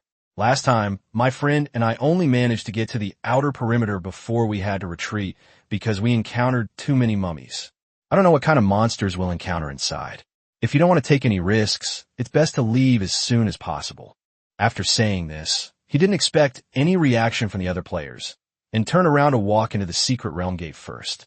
Seeing him lead the way in, the other players rushed in as well, afraid that if they were even a second late, the legendary Fountain of Youth would be taken by another player. Knowing that the secret realm was very large, Shen Qinghuan was not in a hurry. She quietly watched as most of the players rushed into the secret realm before leading the two women and the little skeleton inside. Before entering, he glanced back at the few remaining players hesitating at the entrance of the secret realm, a hint of doubt flashing in his eyes. Chapter 85, The Tomb. Upon entering the secret realm, the environment, which had previously been somewhat bright overhead, became even darker. Players who had entered earlier lit torches, while only a few used spells, such as light magic. Shen Qinghuan turned his head and looked around. The environment in front of him seemed very similar to the first secret realm he had entered, which was also located underground. Having appeared underground twice in a row, Shen Qinghuan began to suspect that all these secret realms were underground, as were the entrances to these secret realms, which were either in caves or underground, always seeming to be hidden from the light of day. Pulling herself back to reality, Shen Qinghuan looked ahead using the numerous firelights in the tunnel. Not far ahead was a huge bronze door, which had already been completely opened by the players. A large number of players, holding torches, surged into the bronze door like a swarm of bees. "Tajda! Holy crap, there's so many here. Quickly, those with ranged attacks, stop hiding them. Damn, how come there are so many mummies?" Soon, the sounds of clashing weapons and shouts from players came from inside the bronze gate. Shen Qinghuan didn't linger at the entrance, glanced at the bronze gate a few times, and then went inside. Damn, how come these mummies have poison on their claws? A burly man, shirtless, slashed a mummy with a knife, cursing as he pulled a vial of medicine from his pocket and drank it down. The finger-length wound on his chest soon stopped bleeding, and his previously dark complexion returned to normal. "TCH, I told you there are lots of mummies inside. Trying to force your way in without any tricks is just idiotic. What did you say? All right, all right. Stop arguing and let's deal with the mummy in front of us first. After entering the bronze door, an even more chaotic sound rushed into Shen Qinghuan's ears. He looked up and saw a huge hall behind the bronze door. A considerable number of mummies are fighting against many players in the hall, but most of them are already corpses. Under the onslaught of numerous players, these second-tier mummies were no match for the ferocious players and all turned into corpses lying on the ground. Occasionally, a mummy might cause damage to the player, but it's usually just a matter of using a healing potion, and it doesn't stop the players at all. Before long, the dozens of mummies in the hall were all eliminated by the players. Shen Qinghuan didn't even have time to make a move before the brief encounter ended. So, these mummies aren't that strong. That's because there are more of us. All right, stop dawdling and go inside. Why don't you go on yourself? Are you trying to use me as a guinea pig? Even after the mummies were eliminated, the players didn't quiet down, and the whole hall was as noisy as a market. Despite their words, the players didn't stop what they were doing, busy collecting their loot. Mummies belong to the undead category, and the only useful thing they have is their bandages. Before long, the numerous mummy corpses on the ground disappeared, leaving only piles of bones. With the enemy temporarily eliminated, the players' lack of discipline became glaringly obvious, and many players ignored the others and rushed straight into the lobby. Some players hesitated and wanted to wait and see, so they stayed in the lobby for the time being. A small number of players who were poisoned, injured, or felt they were not strong enough walked towards the bronze gate, preparing to leave this secret realm. In an instant, the originally large player base was divided into 3 parts. Shen Qinghuan didn't hesitate much. She glanced at the players who remained in the hall, and then walked into the hall. Stepping out of the hall, the surroundings immediately darkened as the torches of the numerous players were gone. Shen Qinghuan summoned Patches and gently touched its pirate hat. A bright light immediately shone from the top of the hat, illuminating the road ahead. The road ahead was no longer a straight line, but split into 4 roads: left, left front, and right front. Judging from the tracks on the ground, each path had the footprints of different players. Since someone had taken the lead, Shen Qinghuan did not hesitate and chose the rightmost path to enter. The passage was very long, and Shen Qinghuan walked for more than 10 minutes but still couldn't catch up with the players ahead. However, this monotonous scene soon changed as the path ahead forked again. This lousy place is like a maze. Seeing 4 identical passages appear ahead, Shen Qinghuan couldn't help but frown. To avoid getting lost, Shen Qinghuan casually used Crystal Transformation Devour to make a mark on the wall, and then led everyone to choose the rightmost passage again. Next, Shen Qinghuan's team encountered 3 more forks in the road. Each time, Shen Qinghuan would choose the rightmost path and leave a mark on the wall. After walking for about half an hour, the previously unchanging scenery finally began to change. This is a tomb. Looking at the coffin placed in a small house ahead of the tunnel, Shauna asked a question with a puzzled expression. It does indeed look like a tomb. Upon entering the tomb chamber, Shen Qinghuan's gaze swept over the murals on the walls before settling on the coffin in the center of the chamber. Patches, go open it and take a look. Patches muttered something and his tentacles wriggled toward the coffin. Shen Qinghuan behind him became highly focused, and as soon as he sensed something was wrong, he led his men to retreat. Sizzle. The scimitar was inserted into the gap in the coffin lid, and Patches pushed it to the side with all his might. Thump! The stone coffin lid fell to the ground with a dull thud, raising a cloud of dust. With a wave of her hand, Shen Qinghuan unleashed the wind dance technique, sweeping away all the dust in the tomb chamber. Patches turned to Shen Qinghuan and gestured wildly, indicating that there was nothing wrong. Only then did Shen Qinghuan step forward to check. The contents of the coffin were simple: a completely decomposed corpse and a dagger used as a burial offering. Nothing else. Patches reached into the coffin and pulled out the dagger. Patches pulled out the dagger. The blade was rusted beyond recognition by time, but the ruby on the scabbard had withstood the ravages of time and still shone brightly under the light spell. Patches pried the ruby off with a few quick pryings, then curled it up with his tentacles and hid it away. Shen Qinghuan didn't care about Patches' little tricks. After all, it was just an ordinary ruby. It seems this is just an ordinary tomb. After glancing around at the murals on the walls, Shen Qinghuan was about to lead her people to the next location when suddenly a strange voice reached their ears. Top, top, top, top, top, top. Chapter 86, Centaur Mummies and Assassins. Shen Qinghuan and her group immediately became alert, looking warily towards the passage from which the sound came. A short while later, a player dressed in black night clothes ran out of the passage. He didn't stop, but only glanced at Shen Qinghuan and his group before disappearing into another passage. Top, top, top. The sound of the hammering grew clearer, and a few seconds later, a mummy with the lower half of a horse and the upper half of a human burst into the tomb. The centaur mummy looked around and immediately noticed Shen Qinghuan and her group. Then, it raised its front hooves, let out a silent neigh, and charged towards Shen Qinghuan and her companions. Shauna made the first move, drawing her longbow in quick succession and unleashing several ice arrows at the centaur mummy. Tajda! The centaur mummy brandished its spear, deflecting the ice arrows aimed at it one by one. The ice arrow exploded, turning into frost, visibly slowing the human mummy's charge. Seeing this, Siko Busujima, wielding her Anakiri, charged directly at the centaur mummy. Sizzle!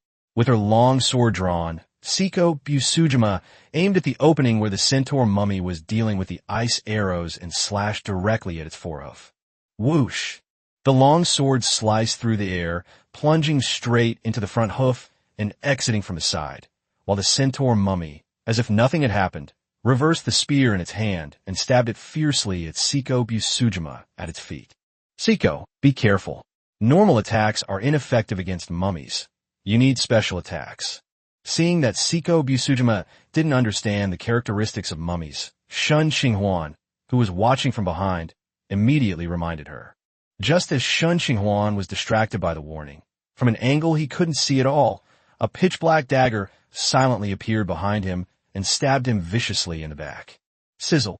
An invisible shield appeared, blocking the dagger. A flash of red light appeared on the black dagger, shattering the shield spell. Without any obstruction, the dagger once again stabbed towards Shen Qinghuan's back.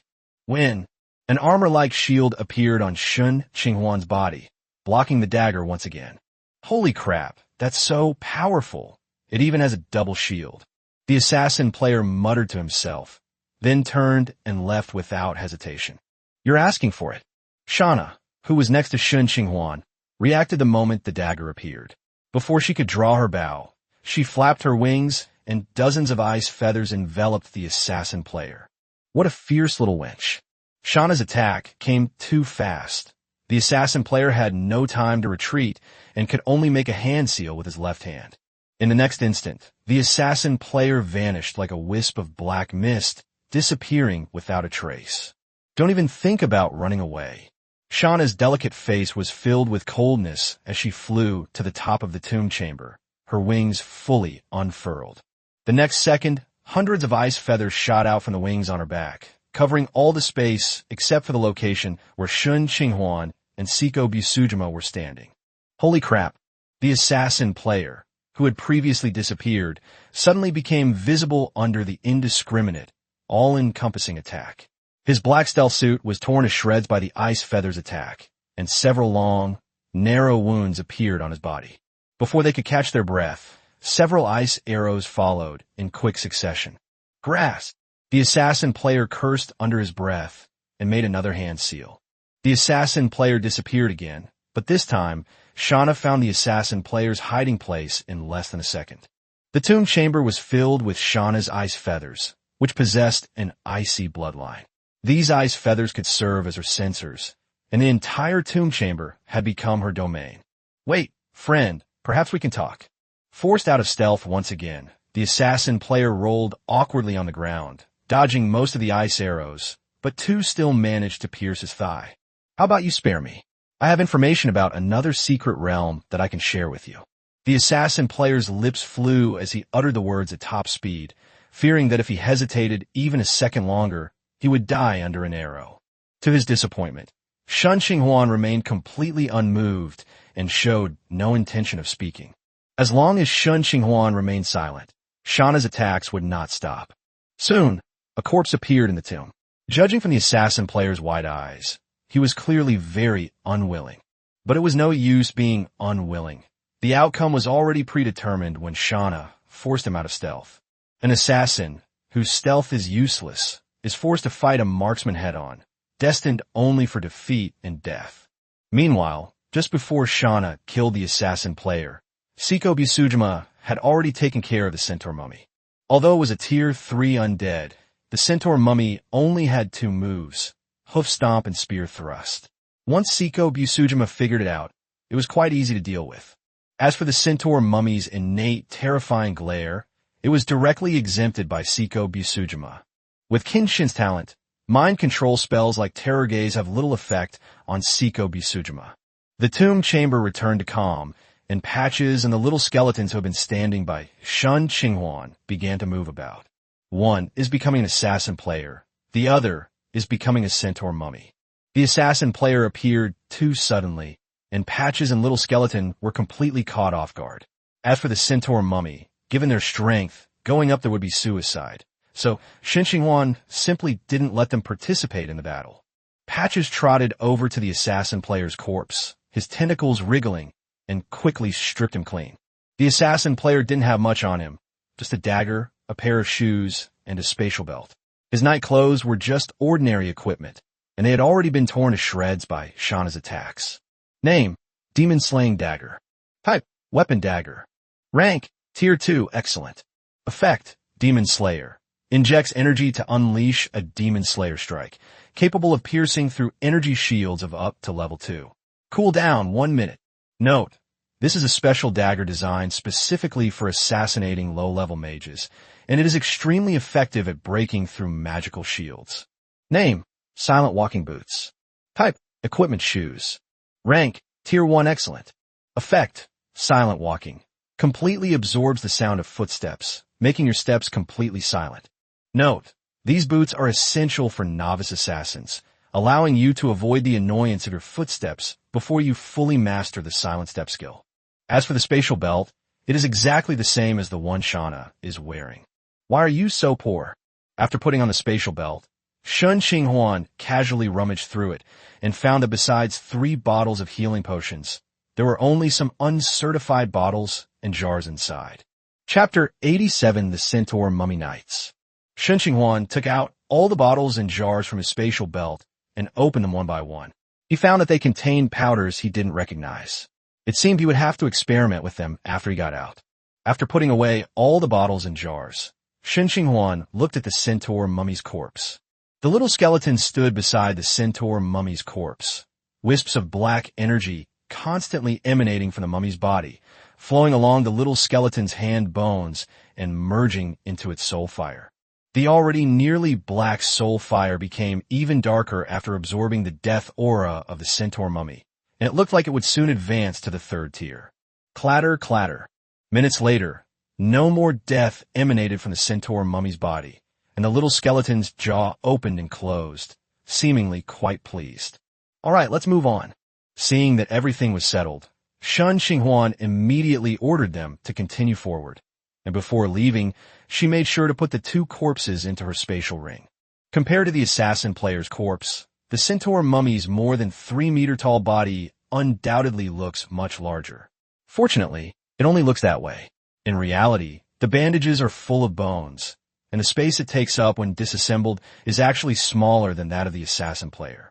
Following the passage the assassin players had taken, Patches led the way once again, and the group quickly arrived at the next tomb chamber.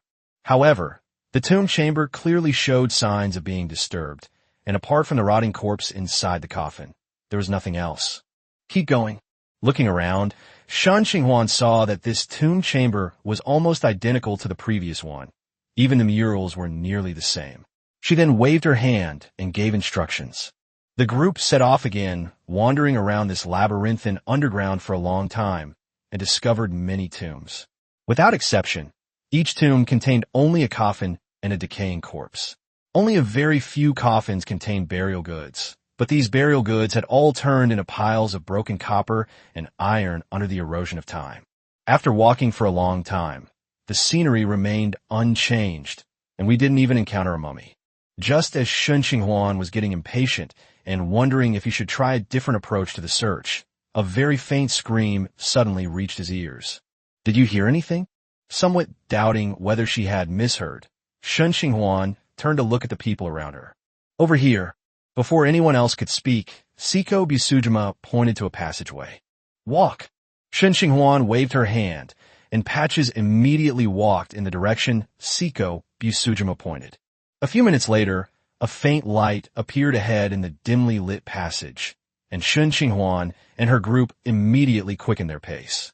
Soon, Shen Qinghuan and his group arrived at the end of the passage, but when he saw what was ahead, he immediately stopped walking.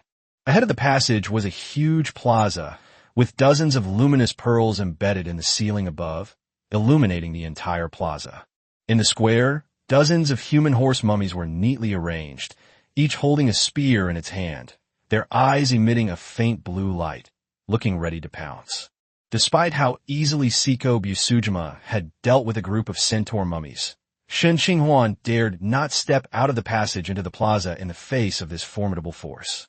Anyone with even a basic understanding of warfare knows that a single cavalryman is not in the same league as dozens of cavalrymen, especially since this square is completely unobstructed, making it ideal for a cavalry charge.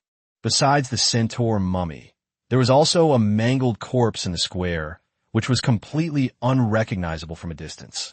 Shen Qinghuan guessed that it had been trampled to death. After glancing at the corpse, Shen Qinghuan looked around and discovered that besides the passage they were in, there were many other passages connecting to the square. The lighting in the hall was decent, and he could see many players standing at the entrance of the passages, just like him, looking around. It seems that this hall is likely the end of this tomb. Shen Qinghuan pondered for a moment, then looked towards the deepest part of the square. Passing the centaur mummy, Shen Qinghuan vaguely saw something placed at the very back, but unfortunately the square was too big, and he could only vaguely make out that it looked like a large pile of things stacked together. "Shauna, can you see what's inside?" "Yes, Captain." Inside the coffin is made of pure gold, surrounded by all kinds of gold and silver jewels. On top of the coffin is a transparent crystal pot, which seems to contain some kind of liquid. With her already exceptional eyesight enhanced by the Sharingan, Shauna could see everything clearly behind the plaza. A kettle? Could it be that there really is a fountain of youth? Upon hearing Shauna mention that there was a water jug on the coffin, Shen Qinghuan couldn't help but speculate. It's no wonder Shen Qinghuan couldn't help but think that way. Although he didn't really believe that there was a fountain of youth in the secret realm at first, it was hard not to think of the fountain of youth when such a conspicuous container was placed on the coffin of the tomb owner.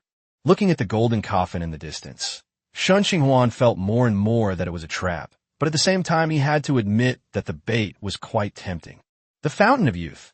Just those 3 words are enough to tempt people to take the risk. After all, who wouldn't want to stay young forever? Many players could see that this was a trap, but very few chose to leave. After all, the players were attracted by the name of the Fountain of Youth. With the goal right in front of them, they would obviously not be willing to give up without a fight. However, the current problem is how to deal with the large number of centaur mummies. Shen Qinghuan turned her attention back to the centaur mummy and began to think of a solution. A direct confrontation is clearly not an option. Although Shen Qinghuan and her 2 companions could handle the centaur mummy one-on-one, judging from the opponent's formation, they obviously wouldn't give them a chance for a one-on-one fight. So, is it possible to lure them out one by one and kill them, just like in a game? Shen Qinghuan noticed that the centaur mummy formation was incomplete, with several missing. Recalling the centaur mummies that had been chasing the assassin player earlier, it was clear that the missing centaur mummies in the formation were lured out by the players. The question now is who should lead the discussion, and how should it be done? More and more players gathered around, but not a single one dared to step into the hall. Perhaps they want to continue observing, or perhaps they don't want to aggro monsters only to benefit others. As the number of players increases, fewer and fewer people are willing to aggro monsters. The situation reached a stalemate. No player wanted to be the first to act, and even the players who had previously lured the monsters to attack remained silent. Since no one was making a move, Shen Qinghuan wasn't in a hurry. She simply stayed quietly in the passageway, waiting to see how things would develop. After a long time, some players finally couldn't hold back anymore. They all cowered in the passage like turtles. Shaw, cowards. Chapter 88 Melee. The speaker was a young man wearing leather armor. He spoke crudely, but acted with extreme caution, disappearing completely as soon as he stepped out of the passage. No, it didn't completely disappear. Under the illumination of the luminous pearl on the ceiling, a vague outline could be vaguely seen, but this outline was so blurry that it was extremely easy to miss if one wasn't paying attention. The man in leather armor carefully hugged the wall and slowly walked into the plaza. 1 step, 2 steps. The closer he got to the centaur mummy, the slower the leather-armored youth's pace became. Just as the leather-armored youth was about 10 meters away from the nearest centaur mummy, the centaur mummy, which had been motionless, suddenly turned its head to look in the direction where the leather-armored youth was. Roar! The centaur mummy opened its mouth and let out a silent roar, then raised its front hooves and charged forward at lightning speed, its spear thrusting straight at the leather-armored youth. One centaur mummy launched a charge, immediately entraining the other centaur mummies. In an instant, dozens of human and horse mummies launched a simultaneous charge, the thunderous sound of hooves echoing throughout the entire square. Grass! The leather-armored youth cursed under his breath, no longer caring about stealth, and moved his legs as fast as he could, wishing he had 2 more legs. In just 3 seconds, the leather-armored youth ran back into the passage before the centaur mummy could catch up with him. Strangely enough, after the leather-armored youth ran back to the passage, the human horse mummies in the square immediately stopped chasing him and all returned to their previous positions in the square. Seeing the young man in leather armor return safely, many players in the passage began to get restless. Soon, another player emerged from the passage. Unlike the previous player, this player started climbing up the wall, looking like a large black spider from a distance.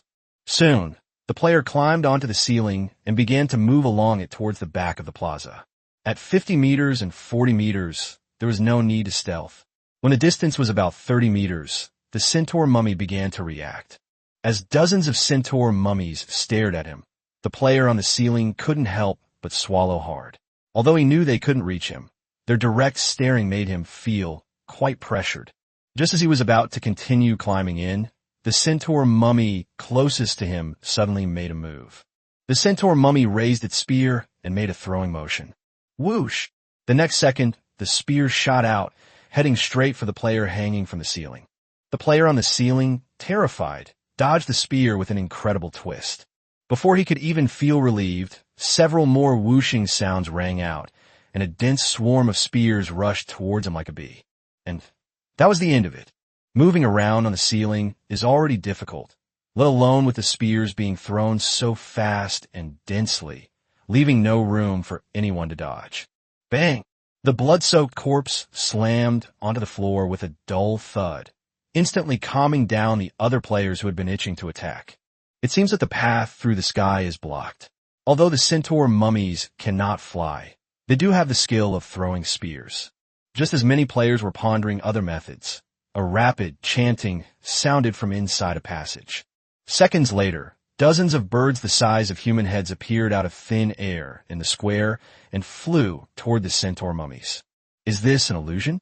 Shen Qinghuan's eyes narrowed, looking at the sky full of birds with a slight puzzlement. It was just an illusion. What use was it to these undead?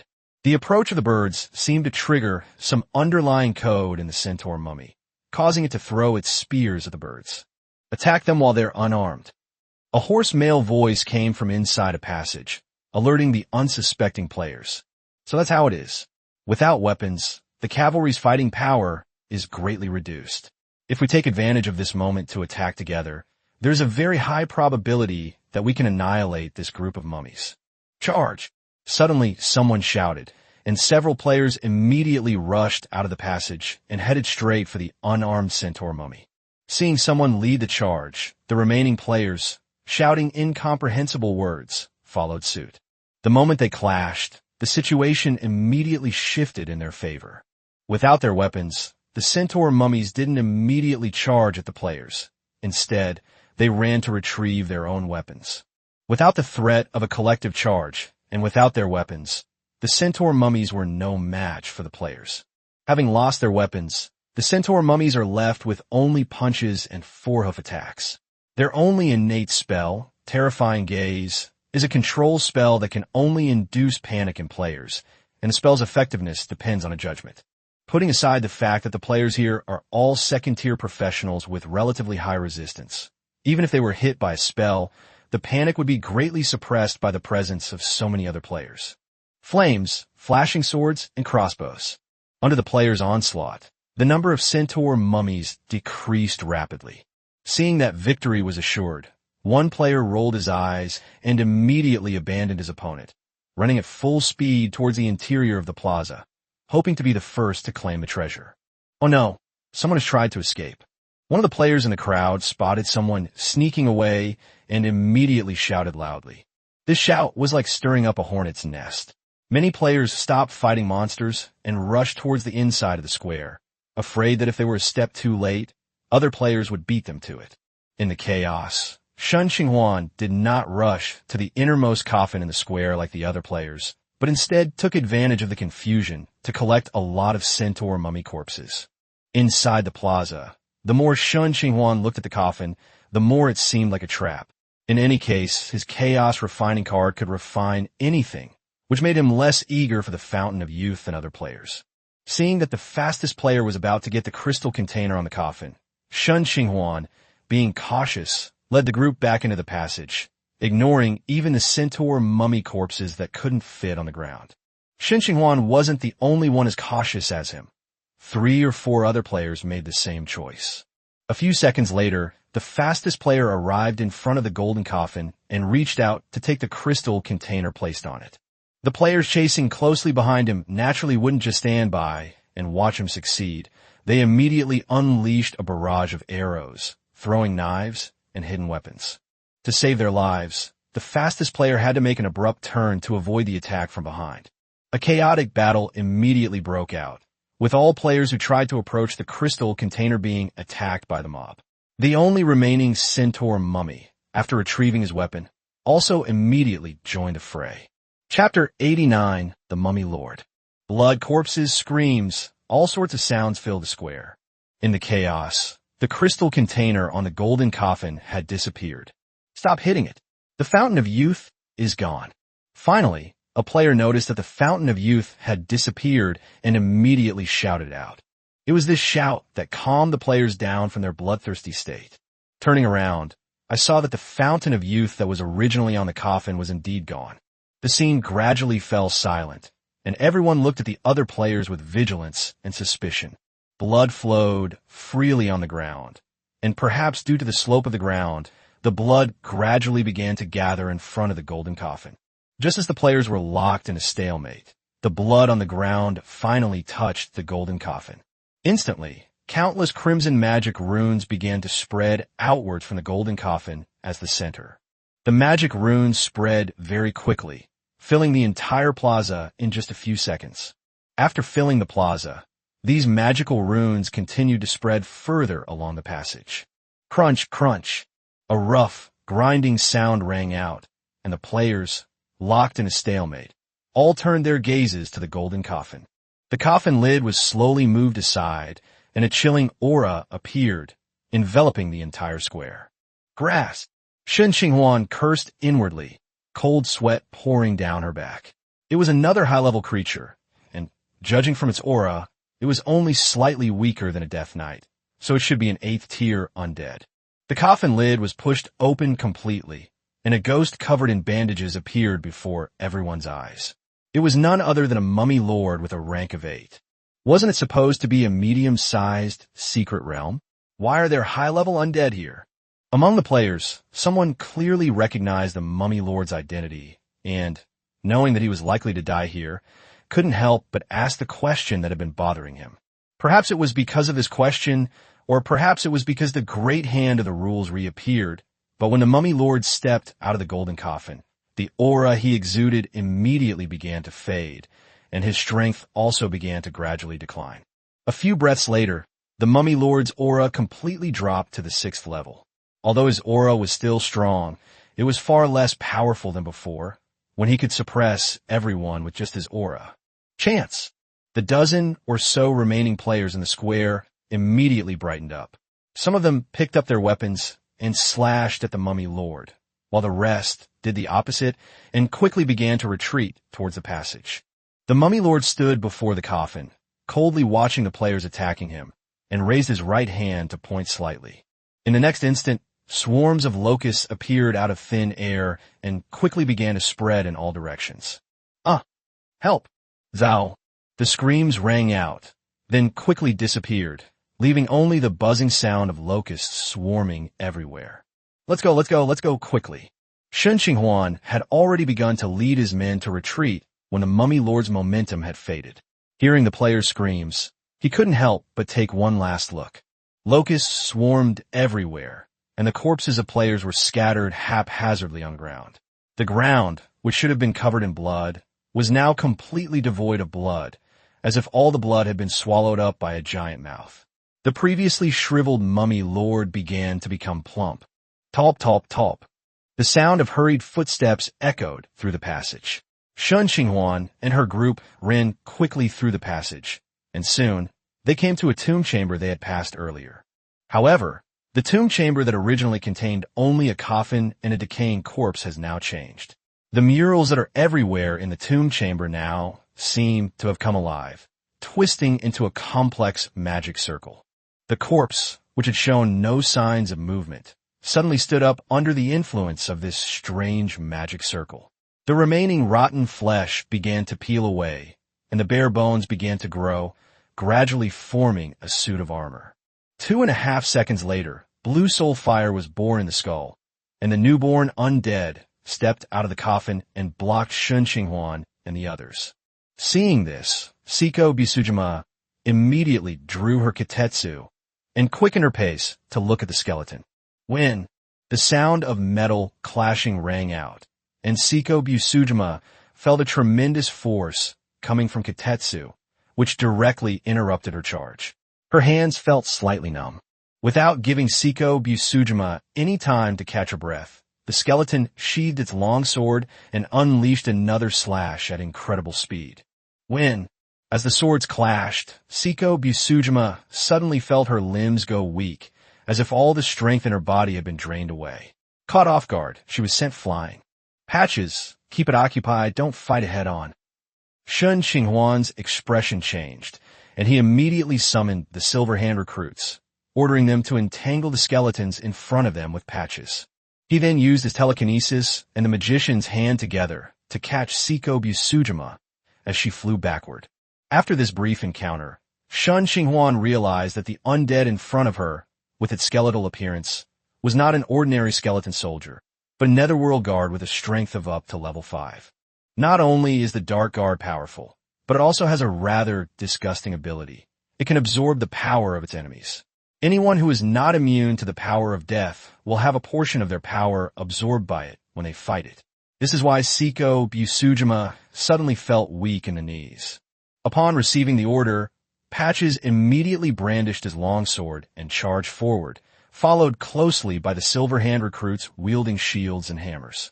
"Walk!"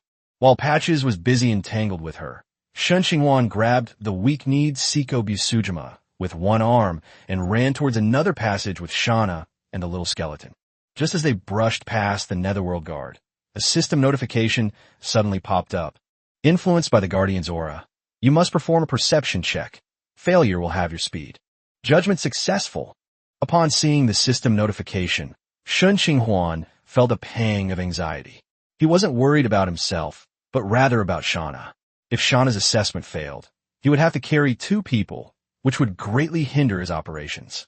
Fortunately, Shauna was lucky and successfully passed the judgment without being slowed down by the Underworld Guardian.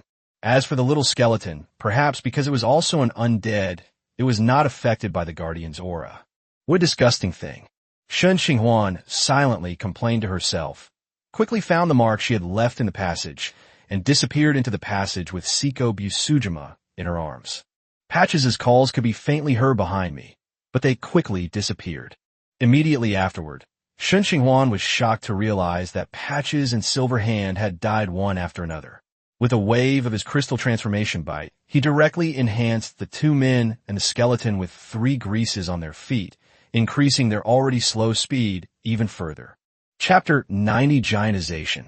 With Shen Qinghuan running at full speed, the Netherworld Guard behind her were quickly left behind, and before long, the second tomb chamber came into view.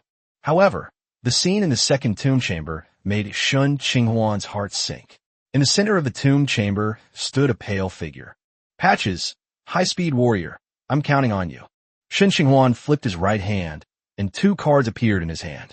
After injecting magic power, the figures of Patches and the high-speed warrior appeared in front of him. Yeah, just. Patches and the high-speed warrior nodded to Shen Qinghuan, then rushed towards the underworld guards inside the tomb without hesitation.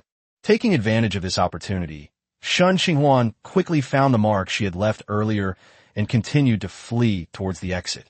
Dire Wolf forward, Murloc Scout, War Turtle. In the next few tombs, Shen Qinghuan's summoning cards went into cooldown one after another.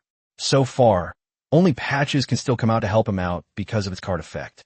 Fortunately, after these many encounters, Patches had accumulated some experience. Although he was still no match for them, he was able to stall for time until Shen Qinghuan and the others escaped the pursuit of the underworld guards. Although the netherworld guards were powerful, Shen Qinghuan and her group were not without the ability to fight them. However, there was a big boss behind them. The Mummy Lord may seem to have been suppressed to Tier 6, but it was originally Tier 8. Although its strength has been somewhat reduced, it is still not comparable to an ordinary Tier 6. With such a powerful boss around, Shen Qinghuan had absolutely no desire to fight, unless she used her trump card. However, Shen Qinghuan still had one concern. Since the Mummy Lord's strength has been suppressed, will the strength of the 3 generals also be suppressed after he summons them? The rules of the Secret Realm can only accommodate up to 6 tiers. Although the 3 generals are temporary summoned phantoms, it is hard to say that they will not be suppressed by the rules. Even with both being at level 6, it's uncertain whether they can defeat Shen Qinghuan within 5 minutes, given their numerical advantage. If not, it would be a complete waste of an opportunity. Rather than gambling with her trump card, Shen Qinghuan prefers to play it safe.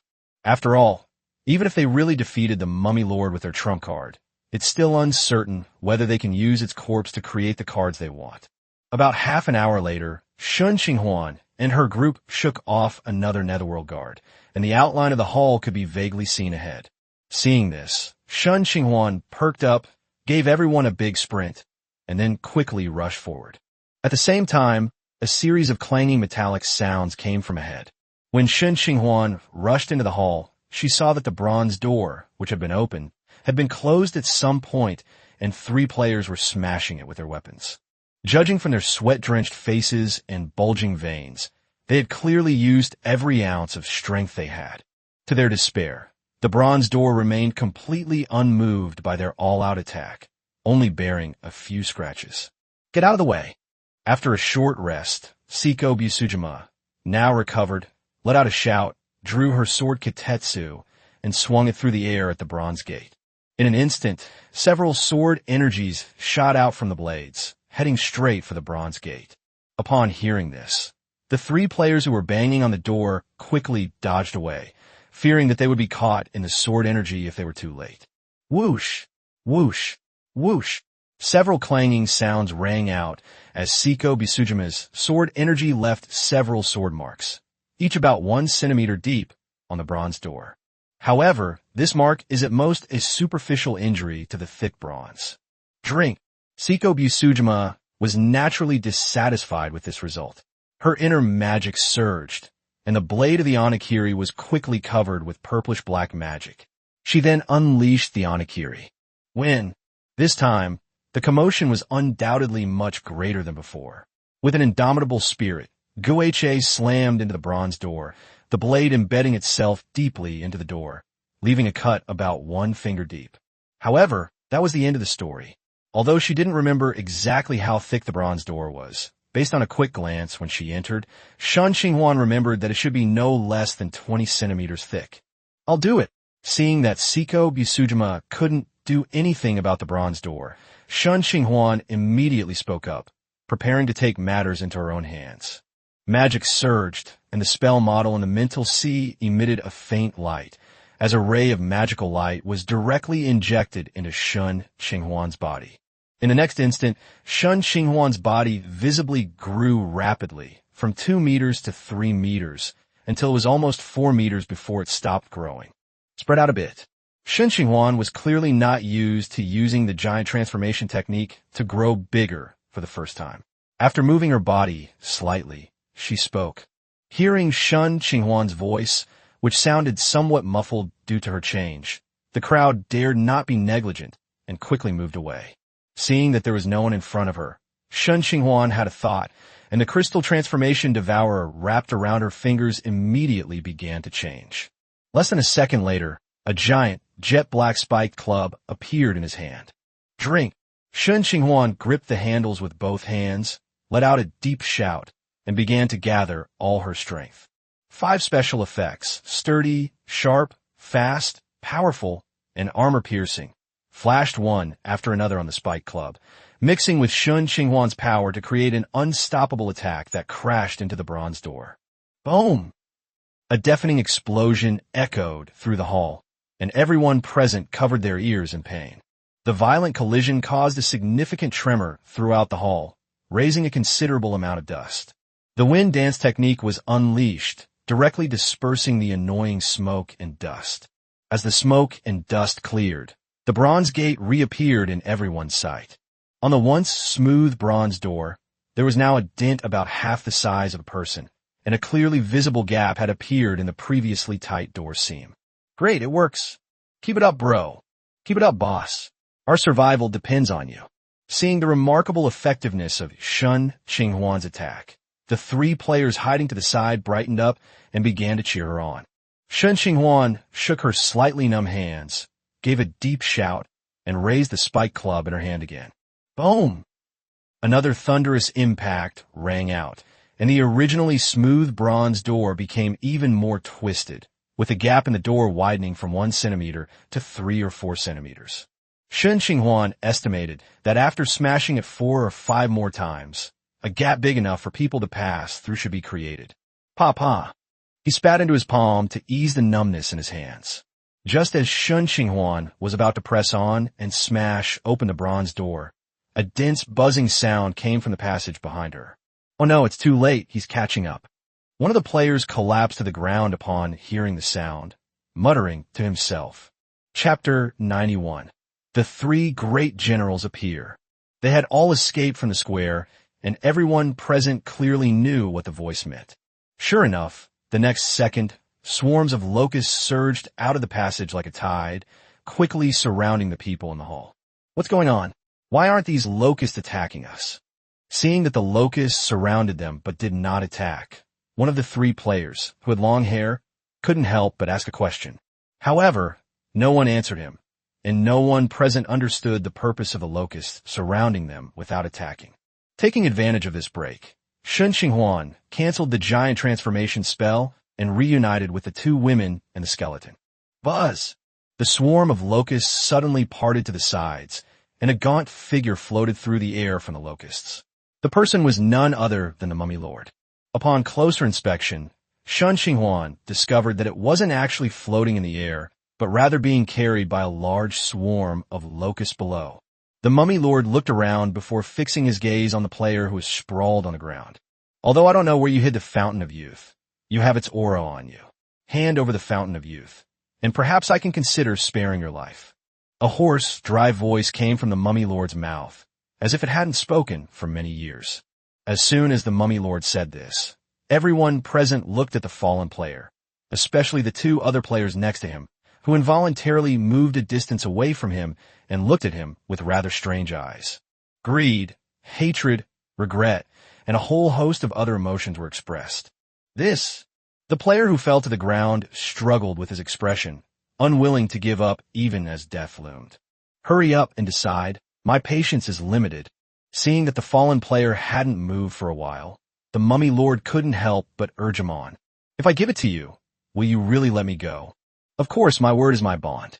Seeing that the fallen player was still dawdling and hadn't taken out the Fountain of Youth, the Mummy Lord was getting impatient.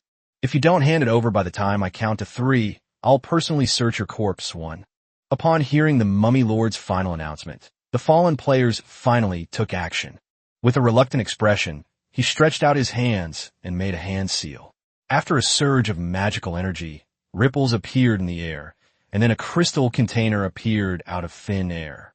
Spatial magic. Shen Qinghuan glanced sideways, not expecting that such an unassuming player would possess such a skill in spatial magic. No wonder even the Mummy Lord couldn't find where he had hidden the Fountain of Youth. Fountain of Youth. The Mummy Lord reached out and used magic to pull the crystal container in front of him, his face filled with intoxication at the Fountain of Youth. I've given you the Fountain of Youth. Now, can you let me leave? Of course, I'll send you away now. The Mummy Lord grinned maliciously and raised his right hand, pointing at the fallen player.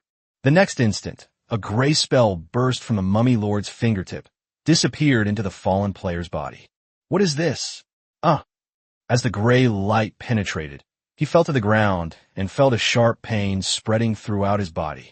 Then he saw his body begin to rot like a corpse that had been dead for a long time. You're breaking your promise. The player, writhing in pain on the ground, gritted his teeth and uttered those words. Is this your last words? You can only blame yourself for being too naive. As everyone knows, I never keep my promises. About a minute later, the player who had fallen to the ground died completely. All the flesh and blood on his body turned into a pile of rotting flesh, leaving only his pale bones intact. The Mummy Lord pointed again, and a beam of dark light shot from his fingertip, landing on the player's remains. The next second, with a series of clicks, the scattered bones on the ground began to tremble, and soul fire ignited on the skulls. A skeleton was created right in front of everyone. This Mummy Lord is incredibly powerful. Shen Qinghuan felt a pang of emotion. With a wave of his hand, he cast a fifth circle spell, Plague, and a third circle spell, Animate Corpse. In addition, he released a fifth circle spell, Plague Swarm, in the square. In just a short time, the Mummy Lord had already displayed 3 spells, 2 of which were fifth circle spells. Although the Mummy Lord was powerful, Shen Qinghuan wasn't too worried. With 3 generals by her side, protecting her life was no problem at all. On the ground, the player's rotting flesh completely turned into a pool of pus and blood, which was then directly absorbed by the Mummy Lord. Visibly, the Mummy Lord's thin figure has become much rounder. Compared to when he first appeared completely like a mummy, the current Mummy Lord looks almost no different from an ordinary old man, except that he looks too thin. Click-clack. Just as the Mummy Lord was absorbing the pus and blood, the sound of bones colliding came from the passage filled with locusts. Then, Shen Qinghuan saw dozens of netherworld guards swarm out of the passage, surrounding the Mummy Lord. TSK, an 8th-tier Mummy Lord, about 35th-tier nether guards, about 53rd-tier centaur mummies, plus an unknown number of 2nd-tier mummies. Despite being only a medium-sized secret realm, it has produced such a large number of experts. Shen Qinghuan guessed that this secret realm was probably a large secret realm in the past, but for some unknown reason, it was divided into many parts, which is why it fell into the status of a medium-sized secret realm. It'll be here soon. It'll be here soon. The Mummy Lord muttered to himself, then turned his gaze to the remaining players, his eyes revealing intense malice and deep greed. Once I devour you, I can be resurrected. Become my provisions obediently, With a wave of his hand, the Mummy Lord caused the swarm of locusts behind him to riot, the dense swarms of locusts descending upon the group like a dark cloud. It seems I'll have to use my trump card. Shen Qinghuan sighed softly, flipped his right hand, and a card appeared between his index and middle fingers. With a thought, the card immediately emitted a faint white light, which detached from the card and flew into the air, gradually splitting into 3 tall figures. The sudden turn of events immediately caught the Mummy Lord's attention. Sensing the aura emanating from the 3 figures radiating white light, the Mummy Lord's expression became somewhat solemn. Yokaware, how scary! With this offbeat exclamation, the white light on the 3 figures completely dissipated, revealing 3 tall figures in red, yellow, and blue. The 3 generals have officially made their appearance. The Mummy Lord stared solemnly at the 3 figures that had suddenly appeared, his previous casual expression completely gone. No one noticed that Shen Qinghuan's expression was becoming increasingly strange. Chapter 92, The Three Admirals of the Deep Sea. Isn't that SpongeBob SquarePants, Squidward, and Patrick Star? So it turns out they're not the three admirals of the Navy, but the three admirals of Bikini Bottom. But that makes sense. The deep sea is still the sea. And who says you can't build a navy in the deep sea? Three figures stood in midair, their imposing aura radiating outwards. Shen Qinghuan's earlier worries quickly came true. In less than a breath, the three's momentum inevitably began to weaken. About 2 or 3 seconds later, the three of them were completely suppressed to the 6th rank. Oh dear, this is really bad. It was still an off-key exclamation. Apart from his appearance, this SpongeBob was practically a carbon copy of Kizaru. For some reason, Shen Qinghuan felt that SpongeBob's expression was becoming more and more lewd. Despite the fact that the three were being suppressed, the Mummy Lord's expression remained unchanged. It itself was suppressed from level 8 to level 6, so it was naturally not surprised that the three people's strength was suppressed. However, this did not make it feel relaxed. The difference between 6th and 7th rank may seem to be only 1 level, but it is the difference between the middle and high ranks. The strength is completely different. Even if its strength is suppressed to 6th rank, the power it can exert is not comparable to that of an ordinary 6th rank. However, he still had the Underworld Guard Legion. Thinking of the dozens of Netherworld guards behind him, the Mummy Lord felt much more at ease. Although they were only Tier 5 undead, they could still intervene in the battle to some extent, given that both sides were suppressed to Tier 6. Thinking of this, the Mummy Lord pointed his finger, and the locusts flying all around him instantly sprang up and launched the first attack. A massive fire breath. Patrick snorted coldly, clenched his right fist, and swung it out violently. In an instant, his right fist transformed into scorching lava and slammed down on the swarm of locusts. The lava fist flew toward the Mummy Lord with unstoppable force, turning all the locusts along the way to ashes, unable to even hold it off for a moment.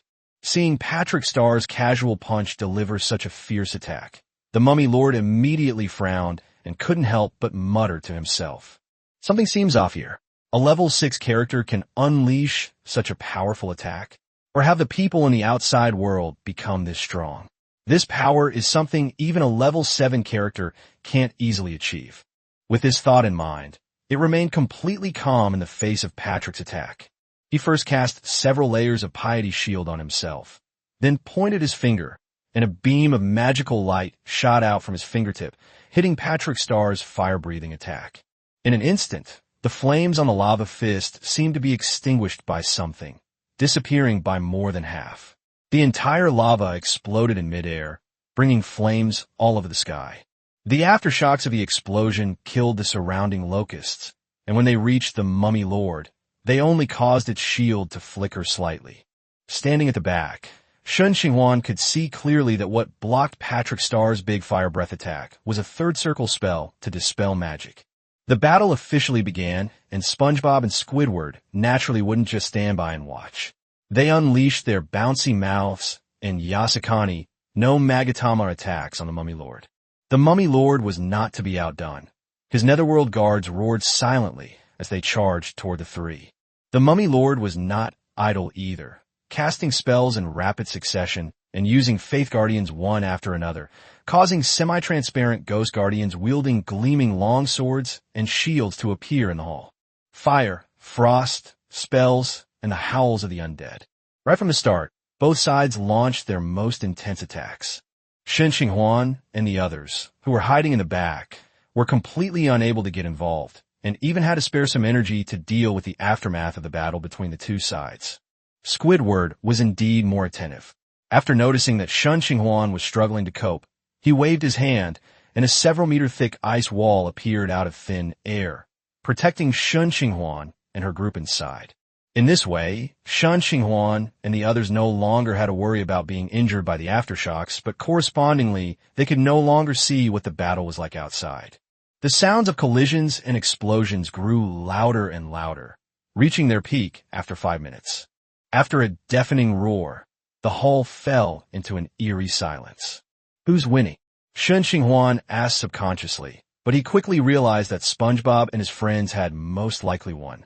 Even if they hadn't won, the mummy lord must have suffered considerable damage. Otherwise, the outside world wouldn't be so calm.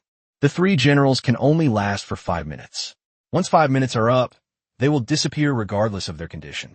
So, the fact that it's so calm outside means that they have most likely won. We should have won, Captain. Shall we go out and take a look? Let's go out and take a look. After a moment's thought, Shen Qinghuan made a decision, but the problem he now faced was how to get out. Tajda. Shen Qinghuan tapped on the thick ice wall in front of her, momentarily at a loss. It's too hard and too thick. It would probably take a lot of effort to break through it by brute force. But thankfully it's an ice wall and not an iron wall. Magical power surged within her body. The spell model in her mental sea lit up, and 3 beams of fire shot out from Shen Qinghuan's palm. Carefully manipulating the 3 rays, Shen Qinghuan began to cut through the ice wall. More than 10 minutes later, after Shen Qinghuan released the scorching rays for the 5th time, she finally broke through the ice wall, creating a passage large enough for 1 person to pass through. After emerging from the ice wall, the entire scene inside the hall was revealed to them. There were no wrecked remains as expected, only scorched and frozen traces everywhere. The mummy lord and his underworld guards had completely vanished. We won. Shen Qinghuan felt a surge of joy, followed by heartache that made it difficult to breathe. My footage is gone just like that. I should never have let Patrick Star do it. A pang of regret flashed through Shen Qinghuan's mind. She hadn't expected Patrick Star's flames to be so fierce, burning most of the corpses to ashes. Aside from the centaur mummy corpses in her spatial ring, Shen Qinghuan has gained nothing. Spread out and look for anything else that might be useful. Shen Qinghuan waved her hand, summoning Patches back to the battlefield.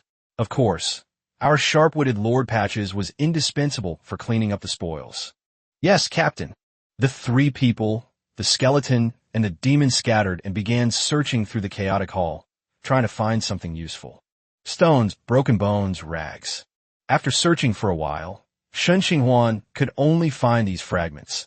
She couldn't even find a slightly intact corpse. Captain, I found the Fountain of Youth. Suddenly, Shauna called out from behind, her voice tinged with surprise. Shen Qinghuan turned around abruptly and saw Shauna waving at her, while holding up a transparent crystal container. Chapter 93, The Fountain of Youth and the Dragon Essence.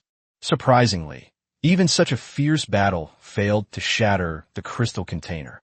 Looking at the Fountain of Youth held high in Shauna's hand, Shen Qinghuan felt a sense of unexpected joy. He reached out and took the Fountain of Youth from Shauna, and the next second, information about the Fountain of Youth appeared on the panel. Name, Fountain of Youth. Type, consumable. Quality, Tier 1 legendary. Effect, preservation of youth. After consumption, it can restore a normal carbon-based organism to its youthful state and maintain that youth until death. Note, this is a legendary elixir of youth that countless people dream of, capable of keeping you young and beautiful until death, but unfortunately, it cannot extend your lifespan. After reading the system's introduction, Shen Qinghuan's excitement subsided slightly, and she even became a little disappointed. It can extend lifespan, though. Although it can keep you young forever and keep your body in a youthful state, its value is greatly reduced if it can't extend lifespan. Since it was an unexpected gain, Shen Qinghuan quickly shook off the disappointment in her heart. According to the system, the Fountain of Youth in the crystal bottle contains 6 units. Each person only needs 1 unit to maintain eternal youth. Drinking more won't help. Shen Qinghuan immediately took out 3 small cups from her spatial ring and poured one for Shauna, Siko Busujima, and herself. As for the little skeleton, it has no flesh on its body, so what kind of youth can it possibly retain? Besides, it's not entirely one of us. Patches, needless to say, is a summoned creature and has absolutely no concept of aging. Is this for us? Looking at the Fountain of Youth before her, Shauna's voice became somewhat hoarse, while Siko Busujima beside her remained silent, a hint of longing flashing in her eyes. Even a woman like Siko Busujima couldn't ignore the Fountain of Youth.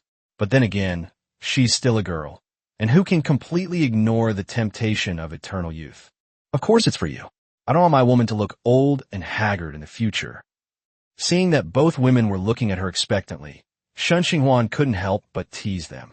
Siko Busujima didn't react much to what she heard, but Shauna, for some reason, suddenly blushed on her cool face.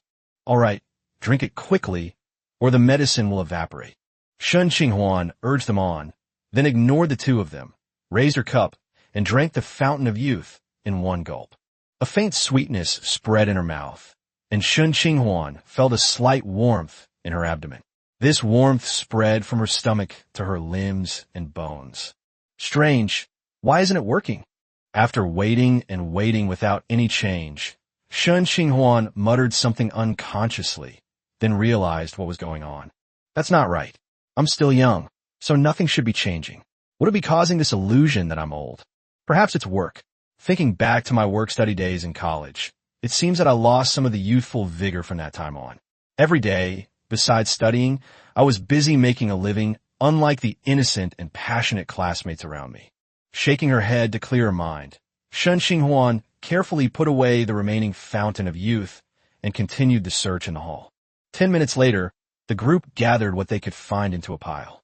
Broken bones and tattered rags. That was practically all there was. Shen Qinghuan didn't know if this small pile of trash could be used to refine cards, but it would only consume a little magic power, so it wouldn't matter if she failed. Thinking of this, Shen Qinghuan stretched out her right hand, and her magical power surged forth. The magic enveloped the pile of trash before it and began to refine it. As the refining process began, the consumption of magic power within Shen Qinghuan's body immediately intensified. There's hope. Shen Qinghuan's heart stirred as she felt the magic power consumption far exceeding that of crafting a third-tier card, and a hint of joy immediately rose in her heart. A few minutes later, the pile of trash on the ground transformed into a card in his hand. To craft this card, Shen Qinghuan consumed a lot of recovery items. However, perhaps because its rank was lower than the 3 great general summoning cards, or perhaps because he was already at the 3rd rank, he was finally not left half dead like last time. Name, Dragon Essence, 1/7. Type, consumable card. Quality, Tier 6 Epic. Effect, longevity. After taking it, it concentrates vital energy, greatly increases lifespan, and slows down the aging process. Immunity to all poisons. After consumption, it can resist toxins and poisons below the legendary level, and the blood can also be used to detoxify others. A sign of recovery. After being injured, one can quickly recover from internal and external injuries. Comprehensive enhancement. After consumption, it enhances physical attributes in all aspects. The weaker the individual, the stronger the enhancement effect. Note, although it is only 1/7 of the Dragon Essence, it still contains considerable power. The only problem is that before it can be fully digested, one must endure the side effects such as bestial backlash, facial aging, and mental abnormalities. Dragon Essence. Immortality. Shen Qinghuan's eyes were filled with these 2 words. As for the other effects of the Dragon Essence, they paled in comparison to the power of immortality. Throughout history, how many people have been able to resist these 2 words? Shen Qinghuan considers herself an ordinary person and is completely unable to resist the temptation of immortality. Therefore, he completely ignored the note about the backlash of his bestial nature. It was just his bestial nature. What was there to suppress? Thinking of this, Shen Qinghuan directly materialized the Dragon Essence. The next second, a small ball, about the size of a ping-pong ball and radiating warmth, appeared in his hand. Without the slightest hesitation, Shen Qinghuan tilted her head back and swallowed it. As the Dragon Essence entered his stomach, a scalding hot current appeared in his stomach and quickly spread throughout his body. Shen Qinghuan immediately felt a tearing pain coming from all parts of her body, followed by a tingling sensation, as if the muscles were being torn and growing rapidly. At the same time, a scorching heat burst forth from her body. The people around Shen Qinghuan were affected by the scorching aura and took a few steps back, looking at him with worried expressions. Shen Qinghuan was completely unaware of this, her mind completely absorbed in the pain of her body being torn apart and constantly growing. Several tens of minutes later, the heat emanating from Shen Qinghuan completely dissipated, leaving him standing motionless with his eyes closed. "Captain, are you all right?" Shauna called out with some concern. Shauna's voice seemed to completely wake Shen Qinghuan, and he immediately opened his eyes after Shauna asked that question. I'm fine now. I've never felt so good. Ha ha ha. Opening her eyes, revealing a pair of golden vertical pupils, Shen Qinghuan's lips curled into a wicked smile, and then she couldn't help but laugh loudly. The two women who had been by his side all along naturally noticed his unusual behavior immediately, and their faces showed worry. Chapter 94, Inventorying the Spoils of War. However, there was nothing they could do except worry. Fortunately, after laughing for a while, Shen Qinghuan quickly regained his composure and seemed to have returned to his original appearance. If one ignored his golden vertical pupils and the more than 10 golden dragon scales on his arms hidden under his clothes. Vertical pupils and dragon scales are both characteristics that show the dragon essence in her body has not been fully digested. In addition, Shen Qinghuan's spirit has been affected by the dragon essence to some extent. In the past, Shen Qinghuan would never have laughed wildly and unrestrainedly like someone with the Chinibu syndrome. Let's go to the square and check if we've missed anything. Yes, Captain. The group began their journey to the plaza, but this time they didn't take the previous passage. Instead, they changed routes, since they could see from the other players' paths that although the tomb had many passages, they all ultimately led to the plaza. During a break from her journey, Shen Qinghuan opened her new personal panel. Name, Shen Qinghuan. Property, health points 100%. Strength E. Agility E. Body type E. Spirit D. Perception D. Charm E. Magic D. Talents, Card Master, Reversal Judgment, Rapid Healing, Virus Symbiosis, Destiny Card Forging, Immortality, Invulnerability to all poisons, Aura of Rejuvenation, Eternal Youth. Profession, Chaos Card Alchemist LV.3, 99 out of 100. Skills, Chaos Card Forging, Rasengan, Telekinesis, Cross Slash. Spells, Trick, Rainbow Jet, Find a Familiar, Shield, Burning Hand, Radiant Ball, Great Stride, Mage Armor, Divine Berry, Featherfall, Strike, Scorching Ray, Gigant Slash Shrink. Passive skill, One-Handed Sword Mastery. After consuming the dragon essence, Shen Qinghuan's physical attributes improved dramatically. Even her lowest strength, constitution, and agility attributes were comparable to those of melee professionals of the same rank, not to mention that her main attributes were on par with some mid-level mages. In terms of talent, he gained 4 more talents after consuming dragon essence and the Fountain of Youth. However, these 4 talents do not have a significant impact on combat power. They're mostly survival talents. In particular, 2 of the 3 talents provided by the dragon essence are similar to those given by the T-virus, which can be considered boost. We passed several tombs along the way, each one a mess, with no corpses, no monsters, and of course, nothing of value. Several tens of minutes later, the group returned to the square. Compared to the impoverished tomb, the square was much more chaotic, with players' relics and broken equipment scattered everywhere. Shen Qinghuan glanced at them and found that most of them were of little value, but if she looked carefully, she should be able to find something useful. The group dispersed again to search, and soon a large pile of odds and ends had gathered in the square. The most eye-catching item is undoubtedly the Mummy Lord's golden coffin. Its size and color are incredibly tempting. If there were such a large piece of gold on Earth, one could achieve financial freedom instantly. Unfortunately, in the Endless Sea, gold still has some value, but it's not very valuable. Shen Qinghuan stepped forward and examined the coffin inside and out, discovering traces of a magic circle both inside and outside the coffin. However, the magic circle was now incomplete and had completely lost its effect. Without a magic circle, the golden coffin is just an ordinary coffin, with only the materials being somewhat valuable. As for repairing it, Shen Qinghuan couldn't even tell what kind of magic circle it was, let alone repair it. His knowledge was too limited, and he was completely helpless when faced with slightly more complex magical problems. However, this is a common problem among players. Without a mentor, although their strength is boosted by the system, they lack knowledge. Besides the golden coffin, the remaining items were the most numerous burial goods. These items were mostly valuable items such as gold and silver jewelry. Although there were many of them, they were just ordinary items and did not contain any magic, so their value was not very high.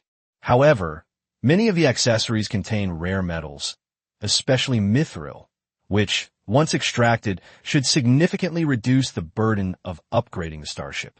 Aside from that, the only other items of any value that were found were 2 magical trinkets among the pile of damaged equipment. Name: Charm Badge. Type: Equipment Badge. Rank: Tier 1 Excellent. Effect: Sparkling. Increases your charm slightly when worn, making you more eye-catching. Note: this is a small accessory favored by the nobility. Wearing it will make you the most dazzling person at the ball. Name: Tears of the Ocean. Type: Equipment Pendant. Quality: Tier 2 Excellent. Effect: Energy Storage. Injecting energy allows a portion of it to be stored in the Tear of the Ocean, which can be used at any time. Note: the smaller version of the energy pool is indeed a good piece of equipment for players who are short on mana.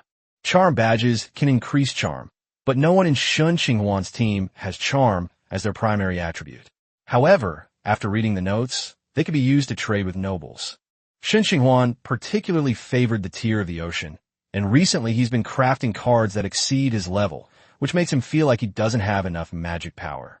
Unfortunately, the Tear of the Ocean is of a lower grade, and even when fully charged, it only provides about 20% of Shen Qinghuan's total magic power.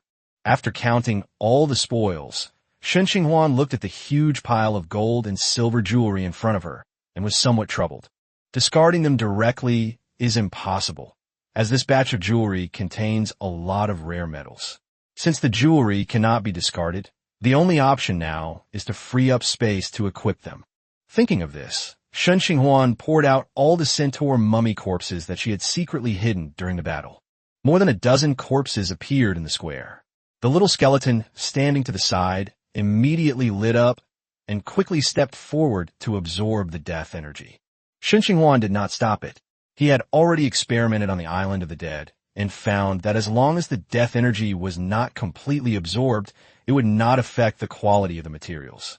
Several tens of minutes later, the soul fire inside the little skeleton's skull suddenly surged and then overflowed and enveloped the little skeleton's entire body. Shen Qinghuan wasn't too surprised to see the little skeleton advance again. When it left the island of the dead, the little skeleton was already on the verge of advancing. This time, it absorbed so much death energy from third-tier undead, so it was normal for it to advance. It's just that its digestion speed was really fast. Not long ago, it hadn't even entered the third tier yet, but now it has overtaken Shana and Siko Bisujima and entered the third tier first. After glancing at the little skeleton twice and seeing that it wouldn't wake up anytime soon, he ignored it and started crafting cards. There are quite a few centaur mummies this time, which should provide him with some decent tier 3 cards. Chapter 95, Another Assassination Attack. Holding the elemental orb, Shen Qinghuan quickly converted the elemental power within it into magic. 10 minutes later, his magic power was completely replenished, and the card crafting officially began. Magic surged, and the corpses were refined by the magic, merging into the cards. Refining fail. Refining fail. Successfully refined. Of the 6 cards, only 1 succeeded. The success rate of the Chaos card refining skill was still so low. Fortunately, Shen Qinghuan had the talent of reversing judgment. The corpses that should have turned into ashes were transformed into cards under the influence of an invisible force. Name: Alchemy Doll. Type: Consumable card. Quality: Tier 3 Excellent. Effect: summons a Tier 3 cleric puppet to fight for you until it is destroyed.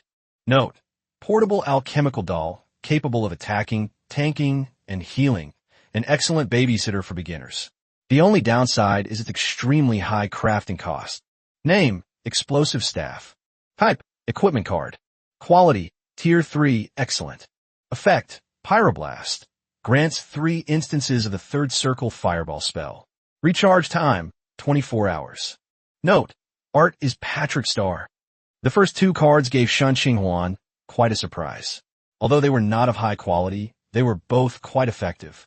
With the addition of the alchemy puppet, Shen Qinghuan's team finally had a healer, and the warrior mage priest trinity was finally complete, although the warrior was a fragile one and the mage was an amateur. As for the blazing staff, it goes without saying that it casts fireball 3 times a day, simple, straightforward, and needs no further explanation.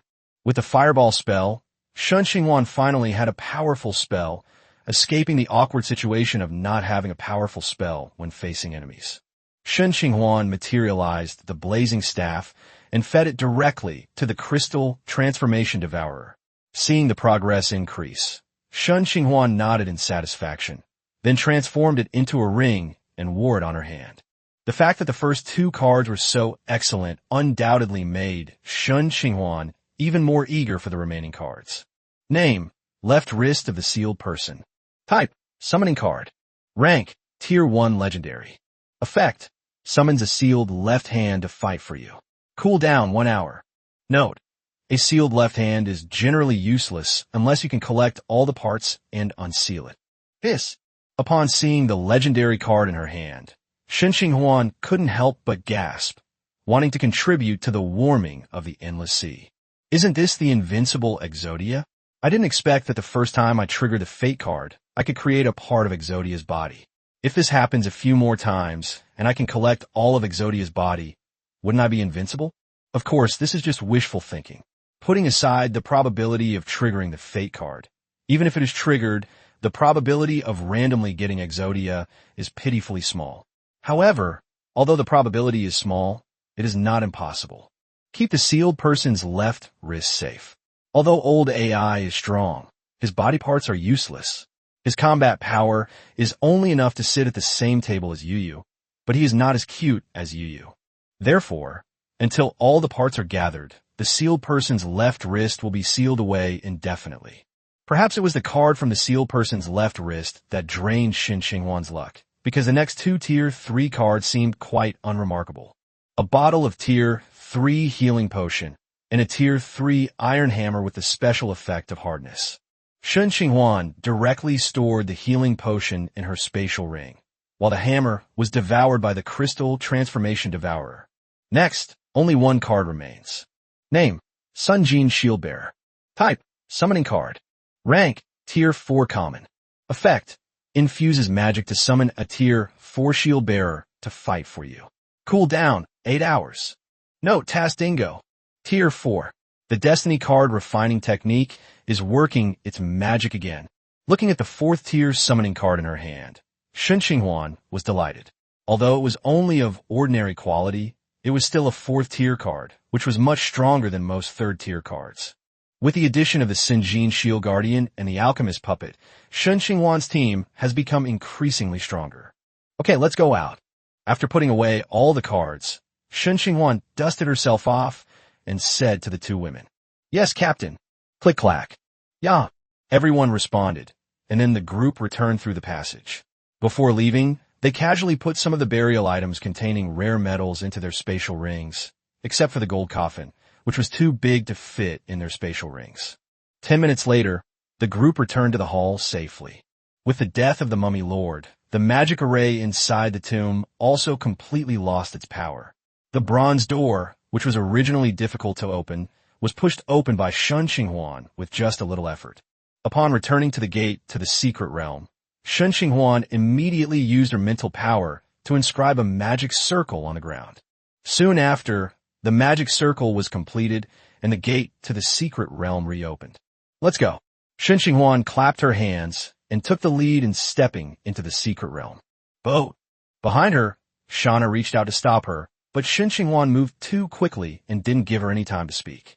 Seeing this, Siko Busujima quickly followed Shen Qinghuan and rushed into the secret realm. As soon as Shen Qinghuan stepped out of the secret realm, a sharp, stabbing pain began to emanate from her lower back. "There's an assassin." Shen Qinghuan was startled, and then a surge of anger ignited in her heart. "You're asking for it."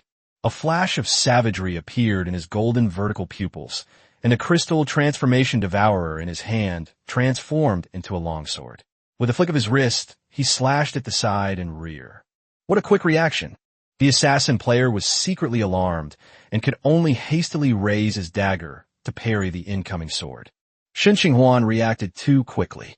His opponent reacted as soon as he made his move. In addition, the longsword was much longer than the dagger. If he insisted on stabbing, he would probably be cut to death before he even stabbed himself. Moreover, The momentum of the charge was hard to stop, and there was no time to dodge, so he could only barely use his dagger to parry. When the longsword and dagger collided, and the immense force sent the dagger flying from the assassin player's hand. After knocking the dagger away, the longsword still possessed its full power, severing the assassin player's arm. Oh, this is a tough one. The assassin player screamed and retreated, but didn't forget to warn his accomplices. Just as the assassin player screamed and retreated, several crossbow bolts, accompanied by a few arcane missiles, attacked Shen Qinghuan from both sides. "Captain, watch out!" Siko Busujima, who followed closely behind, immediately stood in front of Shen Qinghuan, drawing her sword, on a kiri, and assuming a defensive stance. However, Shen Qinghuan ignored everything and, with a powerful leap, chased after the fleeing assassin player, sword in hand. Chapter 96, Explosive Kill. "Dude, why are you faster than me? Are you the assassin, or am I?" The fleeing assassin player was filled with fear as he watched helplessly as Shen Qinghuan caught up with him in a few steps, her long sword slashing down at him. He was powerless to do anything about it. It was too fast, so fast that he didn't have time to make any other moves, and he couldn't even block because he had lost an arm. The long sword slashed through the air, cutting the assassin player in two at the waist. The assassin player only had time to let out a painful scream before his internal organs and blood gushed out with the flash of the sword. The scream lasted for less than a second. Shen Qinghuan's second sword slashed across the assassin player's neck. The next instant, the huge head flew into the air, and the scream stopped abruptly.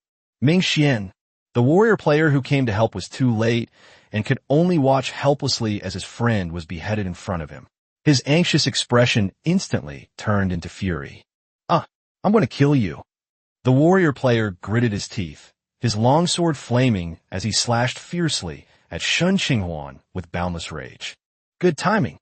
Shen Qinghuan's eyes lit up, and a ferocious smile appeared on her blood-stained face. When the two longswords clashed, and a scorching heat rushed out, directly burning Shen Qinghuan's skin until it turned bright red, and even causing several blisters. Shen Qinghuan paid no attention to this, and just kept waving the long sword in her hand. Ding, ding, ding. The sounds of continuous clashes rang out, but the warrior player's expression grew increasingly grim, for he discovered that his strength, which he was so proud of among his peers, was actually at a disadvantage. Not only that, but even his weapon was inferior. Every time they clashed, his long sword was chipped with a nick the size of a grain of rice. Keep in mind, his longsword was a third-tier weapon. After only a few rounds of fighting, the warrior player was already struggling to keep up. Shen Qinghuan's strength was too great. Every time they clashed, his arm would go numb from the impact. Moreover, Shen Qinghuan's sword swing speed was also faster than his. So far, he could only parry and had no chance to counterattack. Realizing this couldn't continue, the warrior player used all his strength to temporarily force Shen Qinghuan back, then took a deep breath and shouted, "Flaming Dragon Flash." In an instant, the warrior player was engulfed in flames, and then he pushed off the ground with both legs, charging towards Shen Qinghuan while covered in flames. As the warrior charged forward, the flames on his body burned even more fiercely, vaguely coalescing into the shape of a dragon's head, which lunged at Shen Qinghuan. Good timing. Shen Qinghuan shouted, her eyes filled with excitement, not fear. She brandished her longsword, the blade's light faintly forming a cross shape. Boom! The two swords clashed, unleashing a sharp explosion, and flames danced wildly in the sky. It was blocked. The warrior player felt a chill run down his spine. This was the first time that such a powerful last-ditch attack had been blocked by a creature of the same level. In the past, any monster or player who had taken this hit had either been on the verge of death or at the very least, severely injured. As the flames subsided, the figures of the two people were revealed. The warrior player appeared unharmed except for being a little pale, while Shen Qinghuan looked to be in a worse state. His clothes were burned, revealing a body covered in burns. The burns covered a large area, almost the entire body, and even his eyebrows and hair were burned away. It has to be said that the warrior player's trump card is quite impressive. Although Shen Qinghuan blocked the core attack with a cross slash, The flames attached to the sword move could not be blocked at all and still caused him considerable damage. But that's all. Although Shen Qinghuan's injuries looked serious, they were actually just some superficial wounds, which did not affect his movements at all. Upon closer inspection, one could even see that Shen Qinghuan's skin and flesh were constantly wriggling, and the burned areas were gradually beginning to scab over. It was estimated that she would recover completely in no time. This, Shen Qinghuan glanced at the long sword in her hand and clicked her tongue in dissatisfaction. It wasn't that the long sword transformed by the crystal transformation devourer was bad, but he suddenly felt that the long sword wasn't powerful enough. Transforming the crystal devourer into a pair of gloves and putting them on, Shen Qinghuan pushed off with her legs and charged forward. What? Seeing Shen Qinghuan charging towards them empty-handed, the warrior player was somewhat puzzled, but could only hastily raise his long sword to block. When, perhaps because he was exhausted after using his ultimate move, the warrior player felt that Shen Qinghuan's fist had become very heavy, and the long sword in his hand almost flew out of his hand with one blow. Seeing that the warrior player was wide open after her attack, Shen Qinghuan did not hesitate to take another step forward to close the distance between them. She drew an arc with her left hand and threw a left hook straight at the warrior player's abdomen. Thump!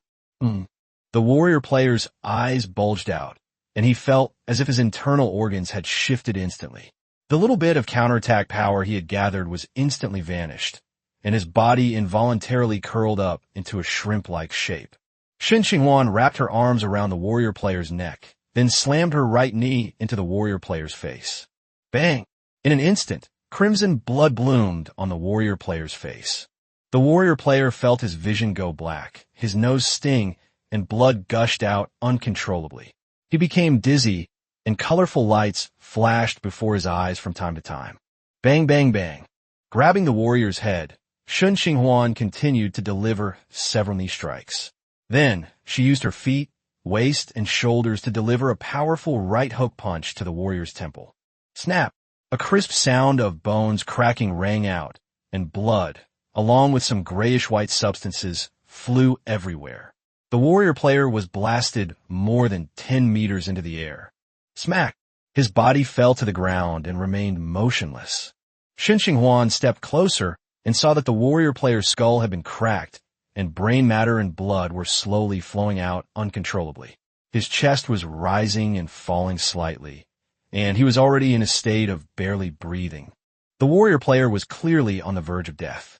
It was remarkable that he hadn't died immediately after suffering such severe injuries. Seeing the warrior player lying motionless on the ground, a hint of boredom flashed across Shen Qinghuan's ferocious face. Then he raised his right foot and stomped directly on the warrior player's neck. Snap! With a single, brutal stomp, the warrior player's neck snapped, and the gushing blood instantly stained Shen Qinghuan's shoes. Captain, are you all right? On the other side, Siko, Busujima, and Shana, having finished dealing with the other players, rushed over when they saw Shen Qinghuan covered in blood. Chapter 97 Suppression. Hearing a noise behind her, Shen Qinghuan turned around abruptly, her muscles tensing, and she instinctively wanted to attack. Only when Shen Qinghuan saw that it was Shana and Siko Busujima behind him did he suppress his urge to attack. However, Shen Qinghuan's appearance at this moment startled Shana. Not only was she covered in blood, but she also lost her hair and eyebrows. Moreover, her eyes were full of violence, completely unlike her usual peaceful and calm demeanor. Captain, are you really all right? Shana asked with a worried expression. Fine. Are you really all right? As Shana spoke, she took out a clean piece of cloth from her spatial belt and stepped forward to wipe the blood off Shen Qinghuan's face. I told you I'm fine. Don't you understand? Shen Qinghuan slapped away Shana's outstretched right hand and shouted impatiently. As soon as he said this, Shen Qinghuan immediately realized his own abnormality. Normally, he was a very good-tempered person and rarely got angry at others, but now, just a word of concern from Shana had made him so irritable. Breathe in.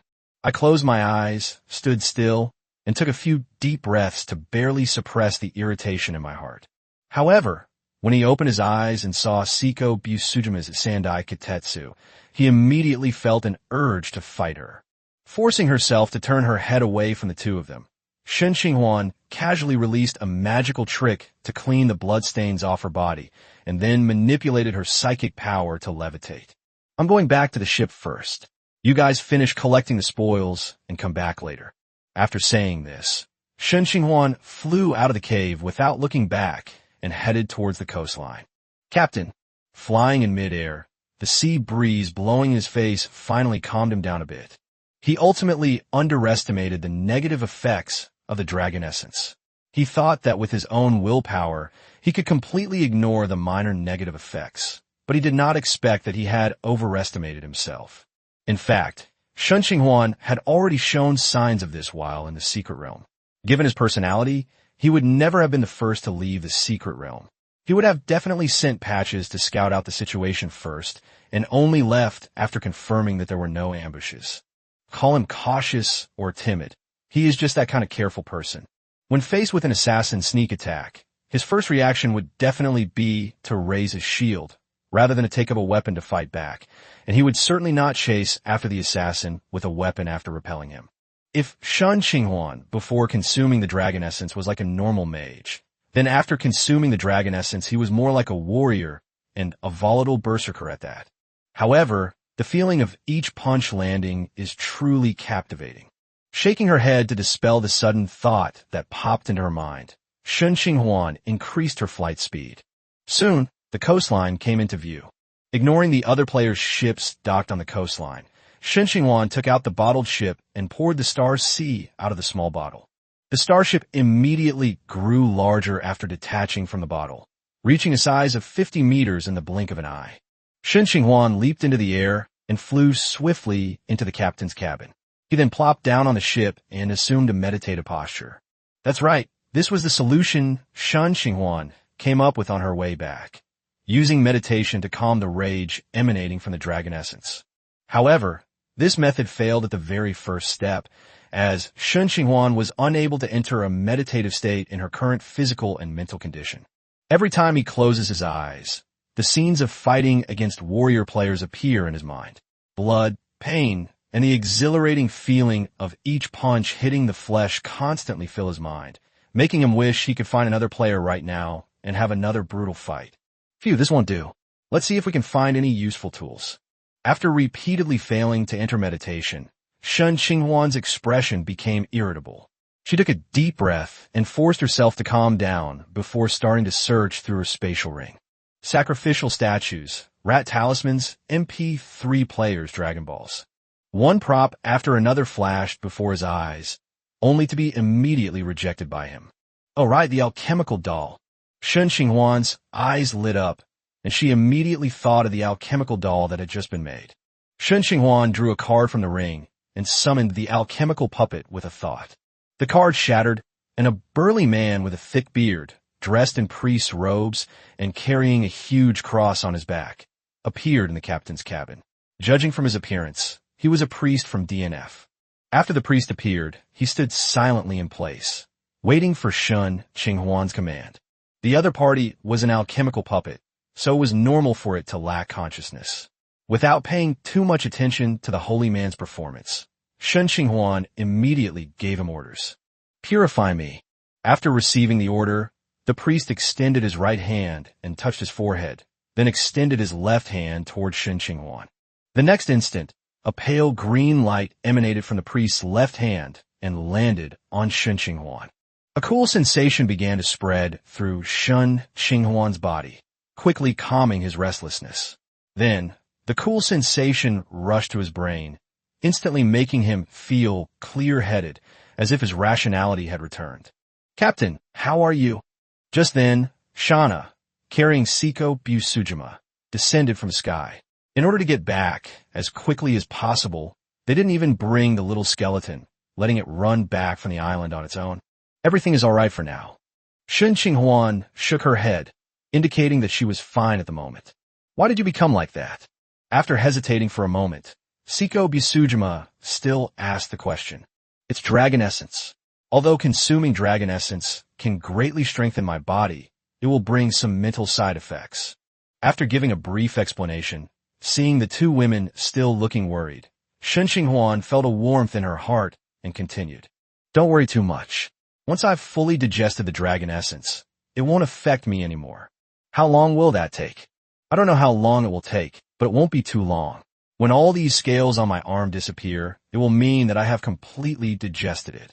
As Shen Qinghuan spoke, she stretched out her hands, revealing the fine golden dragon scales on her arms. Actually, it's fine like this. As she listened to Shen Qinghuan's explanation, a thought flashed through Siko Busujima's mind. In her opinion, Shen Qinghuan's ferocious attacks against the warrior player hit her target area perfectly, making her almost wet with desire. However, this thought only existed in her mind for a moment before she dismissed it. It was too dangerous. She should leave the close combat to herself. After all, as the captain's weapon, that was all she could do. After explaining, Shen Qinghuan had no idea what Siko Busujima was thinking, and he didn't have time to think about it. The most urgent thing now was to take control of the numerous unclaimed ships on the sea. Such a large number of ships undoubtedly represented a huge fortune, and now, all of them belonged to him. Chapter 98, Harvest and Indulgence. Unclaimed ship Hatsune Miku detected. Do you wish to capture it? Unclaimed ship Seer detected. Do you wish to capture it? Unclaimed vessel Small Conch detected. Do you wish to capture it? There were too many ships at sea for Shen Qinghuan to examine closely. She chose to occupy them all, dismantle all the ordinary ships, and plunder all the special ships. In an instant, the sea surface near the entire island seemed to boil over, and dozens of ships disintegrated on the spot, turning into countless streams of light, which surged into the Starsea's warehouse like swallows returning to their nests. You have gained 300 wood. You have gained plus 200 cloth. You have gained plus 280 wood. You have gained plus 63 food. Various material prompts immediately filled Shen Qinghuan's system interface, and incidentally, completely overwhelmed the Starsea's warehouse. There was just too much material. Not to mention the materials inside each ship. The various basic materials after the ships were dismantled were enough to burst the Starsea's warehouse. There were so many materials that Shen Qinghuan had to sell them in large quantities at low prices in the chat channel. Otherwise, the entire Starsea would be overwhelmed. After working for quite some time, Shen Qinghuan finally managed to sell off most of the basic materials at a low price. She also managed to gather all the materials needed to upgrade the Starsea. She was just waiting to get the arcane core, so she could upgrade the Starsea to a level 4 ship. The sale of the basic materials earned Shen Qinghuan a total of over 90,000 energy coins. Besides the basic materials, there are all sorts of other miscellaneous items. For example, there are more than a dozen job change cards, a considerable amount of rare metals, 3 special ship blueprints, and various equipment and items. However, most of these equipment items were not very good in terms of attributes. Shen Qinghuan probably kept them as backups. Most of the items were also useless in combat, and most of them were strange and useless things. The equipment is easy to handle. Weapons that you don't need can be given a crystal devourer. As for defensive equipment that you don't have, you can only wait and put in the chat channel later to see if any other players want it. After managing to process the harvest roughly, it got completely dark. In the kitchen, Shauna and Siko Busujima had already prepared a sumptuous dinner. After dinner, Shen Qinghuan had the priest cast a purification spell on her again to clear her mind. Then she took out 2 spellbooks to see if there were any spells she didn't know. Both spellbooks came in along with the materials when I was dismantling and plundering ships. I was busy processing the materials to avoid overflowing the warehouse, and only now have I had time to look at them. Players already have a limited number of mage-type job change cards available, and the availability of spellbooks makes it even rarer. The fact that 2 spellbooks appeared at once was already quite unexpected for Shen Qinghuan. He opened the spellbook, and densely packed spell descriptions and complex spell models immediately appeared before his eyes. Without looking closely, Shen Qinghuan just glanced at it and flipped through the pages. Before long, he had glanced at the 2 thin spellbooks. The 2 spellbooks recorded a total of 7 spells, 4 of which he had not learned before. These are: First Circle Alteration Spell Amplify Gravity. First Circle Alteration Spell Create Water/Dry Water. Second Circle Alteration Spell Dark Vision. And Third Circle Evocation Spell Water Wall. All 4 spells are quite practical, especially the water creation spell, which will eliminate any worries about water shortages during sea voyages. The amount of fresh water converted from purified pearls is still too small, especially now that there are 3 people on the boat, making the supply of drinking water increasingly scarce. Fresh water stored in wooden barrels is not unusable, but it will develop an odor if left for too long. Clean fresh water is always better than odorous fresh water. Knock, knock, knock. Please come in. The knocking interrupted Shen Qinghuan's thoughts. He turned his head and saw Siko Busujima push the door open and walk in. Is there something you need?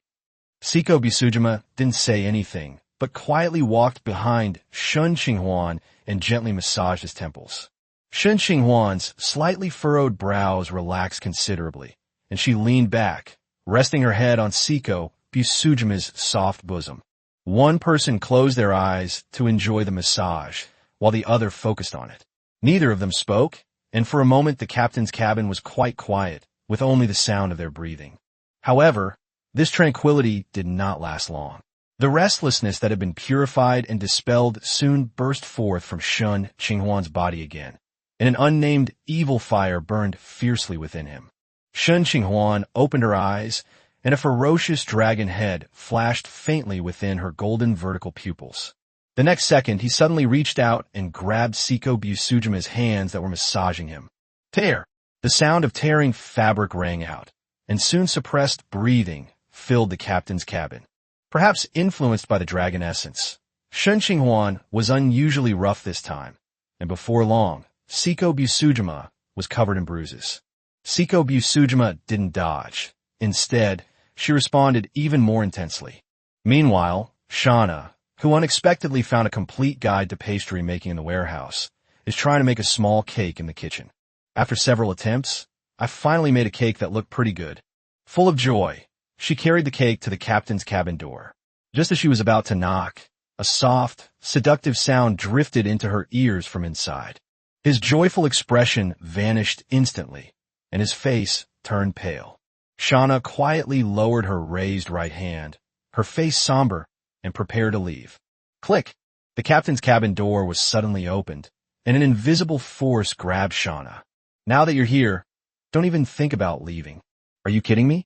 They've practically delivered themselves to our doorstep. Do you think they can just run away?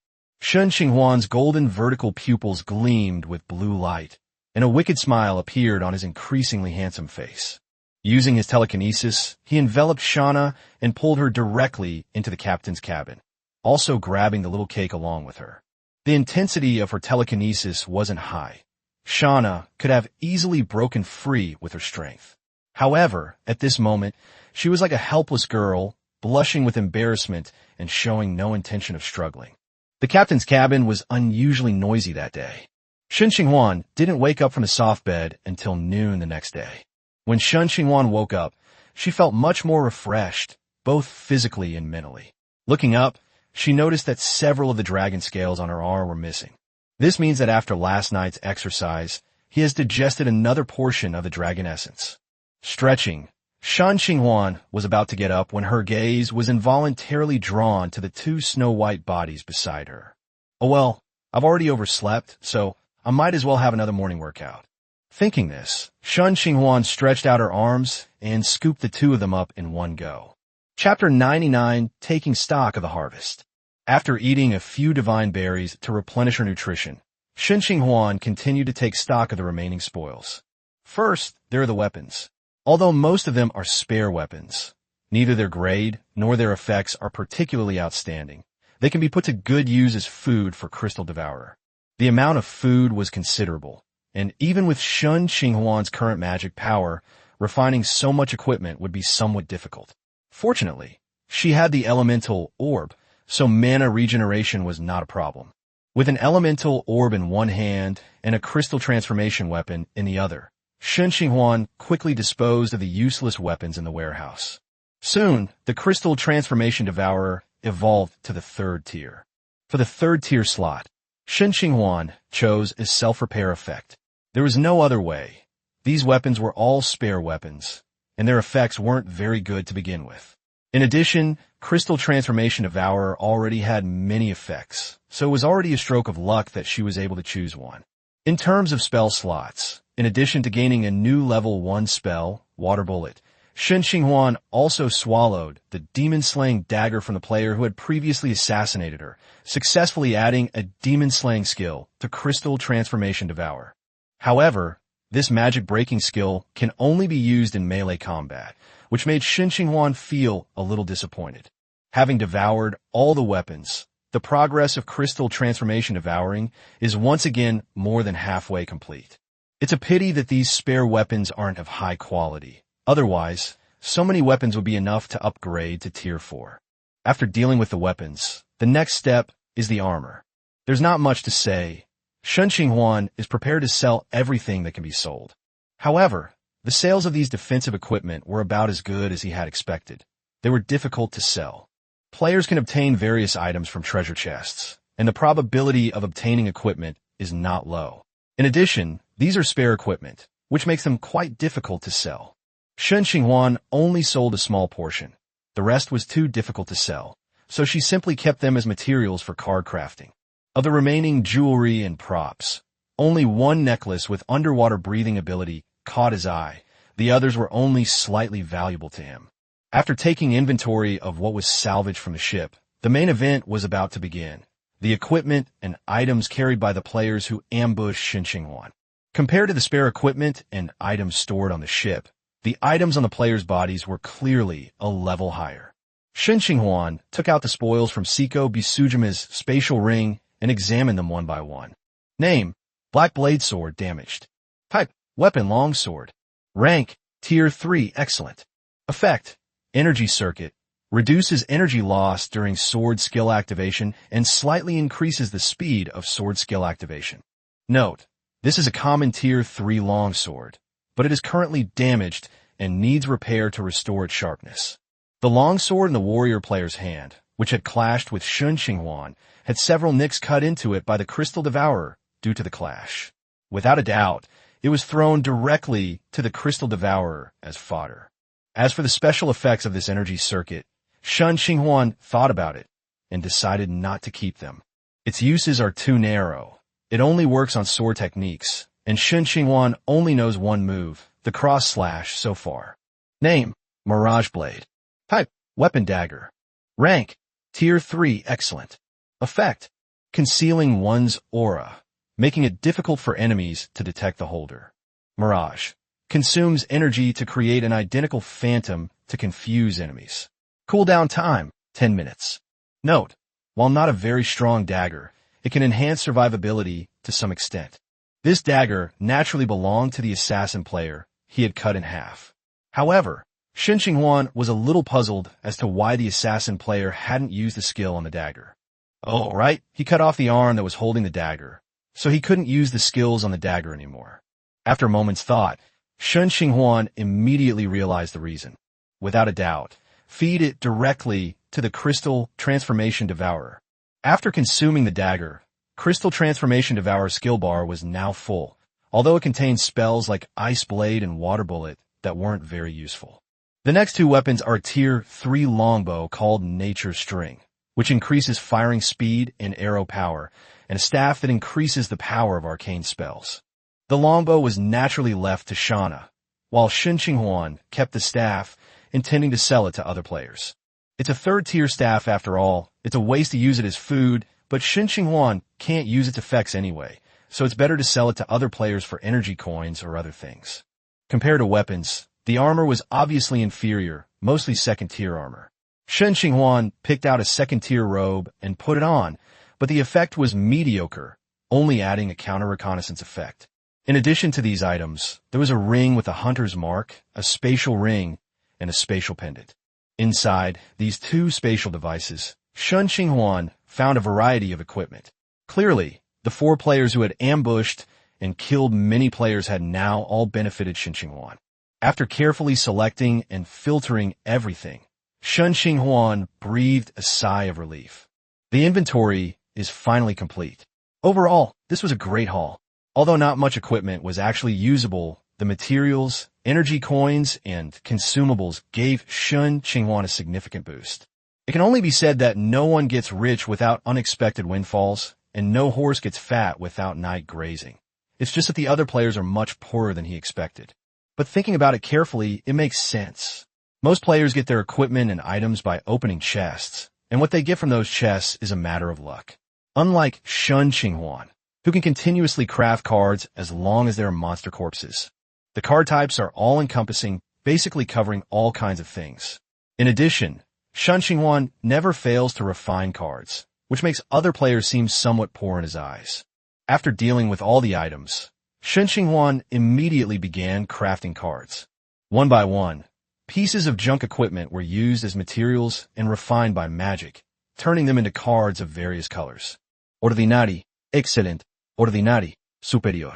Shen Qinghuan seemed to have some bad luck today. All he managed to refine were low-quality cards, and since the equipment he used as materials was mostly Tier 1, these Tier 1 cards were practically useless to him. After using up dozens of pieces of equipment, they were transformed into 19 cards in Shen Qinghuan's hand. Shen Qinghuan looked through the cards one by one, and after drawing out several consumable cards, she finally found a card that was somewhat useful. Name, One-Handed Axe Mastery. Type, Skill Card. Rank, Tier 1 Excellent. Effect, after use, users will become proficient in various ways of using a one-handed axe. Note, I'll chop some more. It's somewhat useful, but not very useful, Shen Qinghuan commented after reading the introduction. Chapter 100 Rest and Training. Regardless of its usefulness, it's still a passive skill card, and having more skills is never a bad thing. The card shattered and transformed into a stream of light that flowed into Shen Qinghuan's body, bringing with it various techniques for using a one-handed axe to his mind. The crystal transformation devourer in his hand transformed into a one-handed axe, and Shen Qinghuan began to swing it. Wah! The axe blade made a whistling sound as it cut through the air. After more than 10 minutes, Shen Qinghuan had completely mastered the technique of using the one-handed axe, and the crystal transformation devourer had transformed back into a ring on his finger. After finishing all her business, Shen Qinghuan turned to look at the vast sea outside the window. Everything had settled down, and it was time to find a place to rest. The Star Sea turned its bow and slowly sailed toward an unknown direction. There are not many large islands in this sea area, and the islands are extremely scattered, so they have never been able to form a large force. Without any power base or reference points, the sea charts they obtained were chaotic, basically only showing a small area of sea near their respective towns. Without a nautical chart, Shen Qinghuan naturally had no clear goal. He could only retrieve the lucky compass, offer a piece of soil as a sacrifice, and try to use the compass to find an inhabited island. Sailing at sea was undoubtedly tedious. After more than 10 days of sailing, and after Shen Qinghuan had learned all the new spells she had acquired, an island finally appeared in the direction indicated by the lucky compass. Captain, we've spotted a small, inhabited island ahead. On the mast, Shana, standing on a lookout tower, reported to Shen Qinghuan with a slightly excited tone. We've finally found an inhabited island. Let's bring the boat over there. Shen Qinghuan touched her head, which had grown new hair, and gave orders to the two women. Yes, Captain. Upon receiving the order, the Star Sea slightly adjusted its direction and headed at full speed toward the island ahead, only gradually slowing down as it approached. Thump! With the anchor dropped, the Shanghai successfully docked at the pier. Finally, we're ashore. Using her telekinesis to fly off the ship, Shen Qinghuan couldn't help but sigh as she regained her footing on solid ground. Welcome to Qingbei Town. We offer accommodation and a wide variety of delicious food to satisfy you.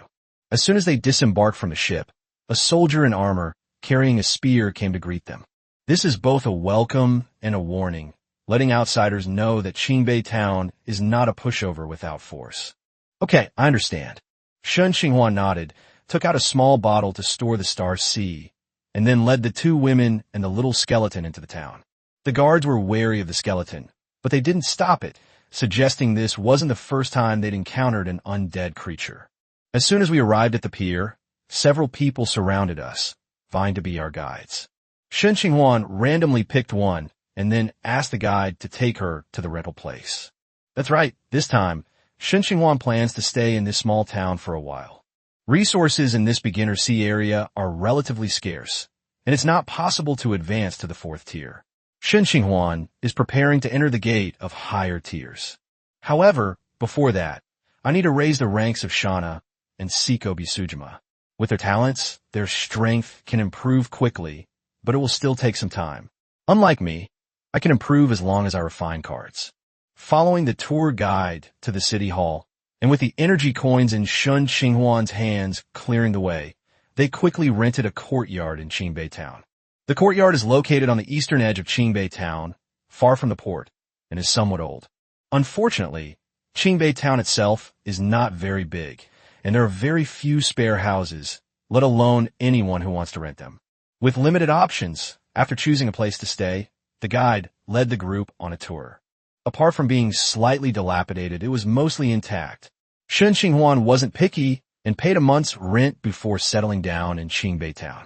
Shopping, cleaning, and tidying up quickly brought the small courtyard to a spotless state. There were also many new faces settling in Qingbei Town. However, apart from wandering around the town frequently in the first few days, Shen Qinghuan and her group rarely appeared in the days that followed, except for necessary shopping. So it didn't have much of an impact on the town's residents. Bang, bang, bang. The sounds of fists and feet clashing rang out as Shen Qinghuan, shirtless, engaged in a fierce battle with the priest. Since moving to Qingbei Town, Shana and Siko Bisujima have been undergoing rigorous daily training, while Shen Qinghuan seems to have nothing to do. She had learned all the spells she could, and her level was stuck at the peak of the 3rd tier. Qingbei Town was even smaller than Baiwu Town, which Shen Qinghuan had encountered before, and there were no magic shops on the island. So for a while, Shen Qinghuan had some free time, and every day she spent either browsing the chat channel or playing some self-made mini-games. Perhaps it was the stillness that made him want to move, or perhaps it was the influence of the dragon essence. But Shen Qinghuan gradually became interested in close combat, and no longer insisted on using only magic. Fortunately, in addition to possessing healing and purification spells, the cleric alchemy puppet also has considerable melee combat abilities. The only thing to be careful about is that Shen Qinghuan's physical strength is now too strong, exceeding that of a regular 3rd tier melee class. When sparring with a priest, she needs to hold back some of her strength. After all, there's nowhere to repair an alchemical doll if it gets broken. Shen Qinghuan's knowledge is too shallow. She can't even understand the magical patterns on the alchemical doll, let alone repair it. Perhaps Shen Qinghuan truly possesses exceptional close combat talent, or perhaps the dragon essence has the effect of stimulating potential. After only a few days of sparring with the cleric, Shen Qinghuan's punches have become quite impressive. After practicing for more than a month, he even learned a Tiger Strike move from the alchemical puppet. Tiger Strike. Grab an enemy in front of you and run forward short distance before throwing them away. This attack can deal multiple hits of damage to any enemies you bump into while running. Tiger Strike doesn't deal much damage, but it's primarily a grab and control skill, not known for its damage output. As the days went by, Shana and Siko Bisujima's strength steadily increased, and Shen Qinghuan's hand-to-hand combat skills also became more and more proficient. 3 months later, both women advanced to the 3rd rank, and Shen Qinghuan was able to suppress the priest in hand-to-hand combat. During these 3 months, in addition to training in unarmed combat, Shen Qinghuan also sparred with Siko Bisujima and Shana from time to time. His swordsmanship has improved somewhat, but not as significantly as his unarmed parrying. As for archery, he hasn't learned it yet. He already has spells for ranged attacks, so there's no need for him to learn archery, something he's never encountered before. Although he didn't learn archery, he did learn a lot of ways to deal with arrows during his practice sessions with Shana. Having become familiar with its advanced power, the long silent Star Sea finally set sail again, heading towards the gate of long ranks. Chapter 101, An unexpected encounter with a legend. Unable to resist despite all effort, the Star Sea slowly sailed out of the port of Qingbei Town. Perhaps sensing Shen Qinghuan's thoughts, the long staircase gate reappeared before everyone not long after the Star Sea had sailed. Captain, it is the gate of the long staircase. Behind her, Shana pointed at the huge stone pillar with an expression of amazement. Yes, I see. Everyone get ready. Be careful once you enter the long staircase. Yes, Captain. Shen Qinghuan nodded, looking somewhat nervously at the misty world inside the long staircase gate. As the star sea drew closer, Shen Qinghuan's heart pounded harder and harder until the bow of a ship, adorned with elemental rituals, burst into the long staircase gate. A few breaths later, the star sea completely disappeared into this primordial sea. Player detected to have entered the long rank gate. Chat channel switching in progress. Switching successful. Successfully logged into the Endless Sea World channel and regional channel. Level restrictions are now lifted. Player has met the upgrade requirements and is upgrading. Several system messages scrolled across Shen Qinghuan's system panel, and then the magic power within his body suddenly began to fluctuate, starting from his chest and gradually spreading throughout his entire body. Unlike previous advancements, this one lasted longer, with magic power radiating throughout her body, causing Shen Qinghuan's physical attributes to rise once again. Several tens of minutes later, the magical tide gradually subsided, and an unprecedented sense of solidity spread through my heart. Advanced successfully, learned the class skill, Card Fusion. Shen Qinghuan opened her eyes and immediately sensed that her surroundings were somewhat different from before. The world seemed to become clearer, as if the dust had been swept away from a room that hadn't been cleaned in a long time. Shen Qinghuan stretched out her hands, and the dragon scales on her arms completely disappeared. Her eyes also returned to normal from their golden vertical pupils. With the help of this upgrade, Shen Qinghuan successfully digested all the dragon essence power that had been incorporated into her body. He also discovered another change after the upgrade. The magic power became more condensed and could be released directly. In the early stages, magic could only be used to enhance oneself, weapons, or to cast spells and skills, but now, with a thought, Shen Qinghuan unleashed a torrent of magic, which, like a lump of clay, freely transformed into whatever shape he desired. Combined with his versatile psychic powers, it was far more effective than some low-level spells. Just as Shen Qinghuan finished checking the changes in her body and was about to see her newly awakened professional skills, the star sea, which was sailing in the mist, suddenly shuddered. Boom! As the star sea suddenly broke through the fog, a huge clap of thunder suddenly reached Shen Qinghuan's ears, followed by a violent sea wind carrying a massive amount of rain that crashed down from the sky. Holy crap! Feeling the star sea beneath her violently shaking, Shen Qinghuan couldn't help but curse. Then, a flash of blue light appeared in her eyes, and her psychic powers surged out, pulling the three of them back into the cabin. Holy crap! This wave is much bigger than before. Leaning against the wall, looking out at the dark, gloomy sky, Shen Qinghuan couldn't help but sigh. I don't know if the boat will capsize. The terrible weather made Shauna somewhat worried. Don't worry. There are plenty of materials in the warehouse. Even if the star sea is damaged, it can be repaired immediately. After comforting the two women, wah! A cry from the deep sea suddenly appeared not far from the star sea, followed by a powerful pressure enveloping the group. Shen Qinghuan's expression changed, and a fine layer of cold sweat immediately broke out on her back. This oppressive aura was far stronger than the one felt from the death night before, and by a significant margin. The difference between the two was like that between a mouse and a tiger. This power, could it be level 10? No, that's not right. Considering that the Death Knight is already a 9th tier undead, even though a 10th tier one is stronger, it wouldn't be this much stronger. Could it be a legend? Just as Shen Qinghuan was speculating, a huge eye emitting a dim yellow light swept past the window of the star sea. The eyes were huge. From Shen Qinghuan's brief observation, these yellow eyes were even larger than those of the Shanghai, a medium-sized ship that was over 50 meters long. The monster in front of her had just one eye that was larger than the entire Shanghai. His eyes flashed and disappeared into the darkness in an instant. As the giant eye disappeared, the aura surrounding Shen Qinghuan and the others also began to dissipate. A few minutes later, the oppressive force completely disappeared, and the storm that had been like the end of the world gradually subsided. More than 10 minutes later, a ray of sunlight pierced through the dark clouds and shone on the Shanghai, dispelling the gloom in the hearts of the people on board. That's really scary. Shen Qinghuan came to his senses and sighed, only then realizing that his back was soaked with cold sweat. Fortunately, this enormous monster wasn't interested in the Star Sea. Otherwise, Shen Qinghuan might have crashed right after taking off. The endless sea truly lives up to its name. It's practically teeming with legendary creatures. I encountered one as soon as I arrived, which just goes to show how authoritative it is when it comes to giving a show of force. Sana, Siko, you two keep an eye on the starship. Call me if anything happens. Seeing the sea gradually return to calm, Shen Qinghuan gave an order and then eagerly opened a new chat channel.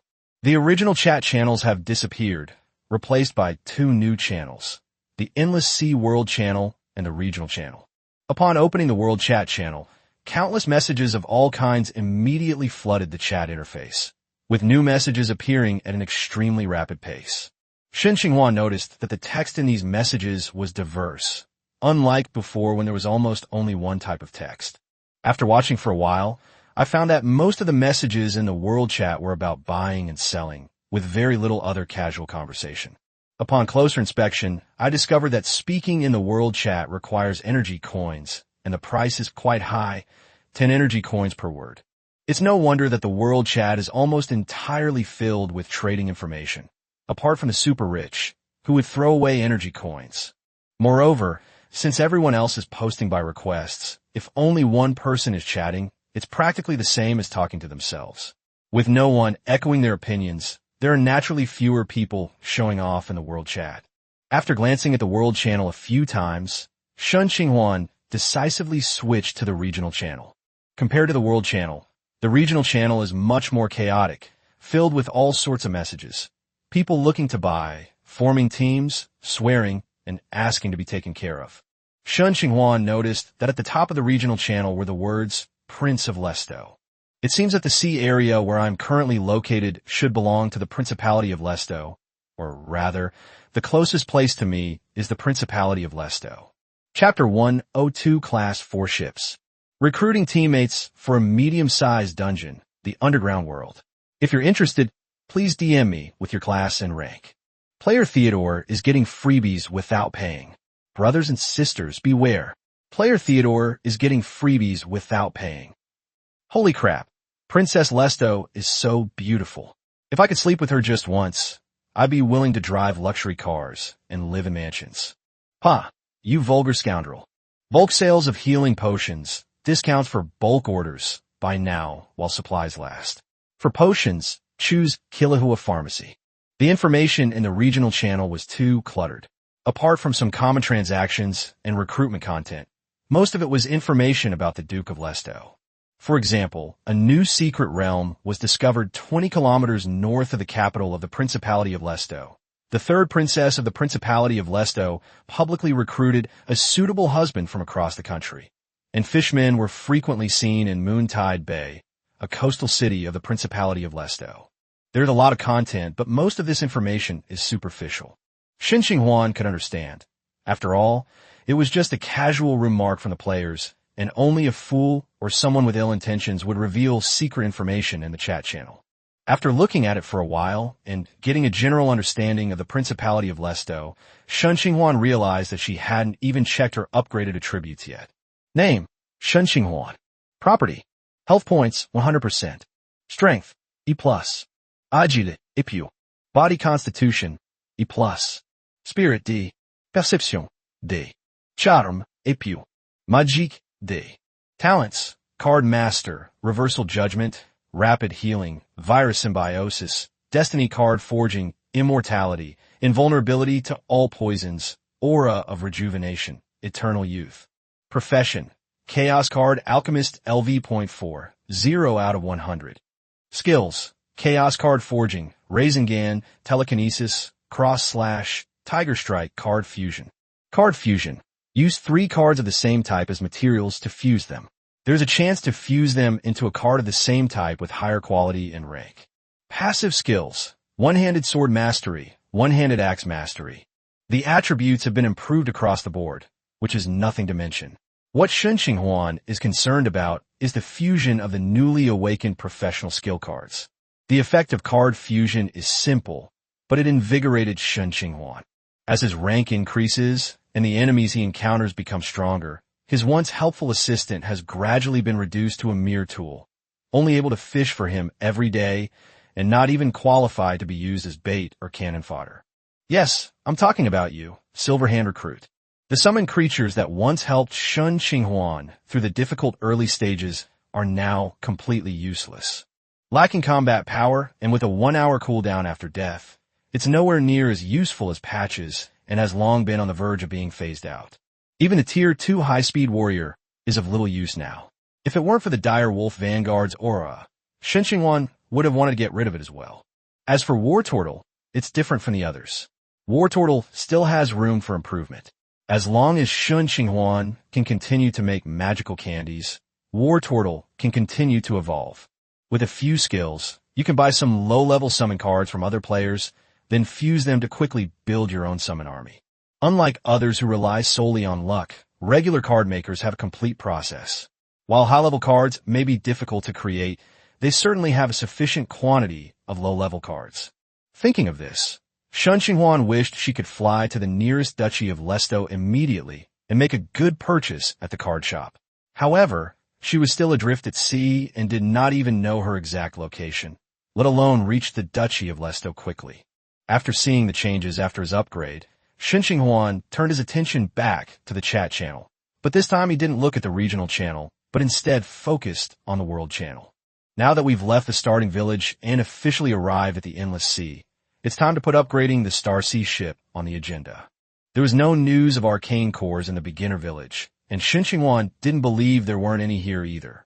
Even legendary creatures existed, so he didn't believe he couldn't find a mere arcane core. After waiting in the world chat for almost half an hour, he finally saw a message for the sale of arcane cores. After some haggling, he successfully bought them for 30,000 energy coins.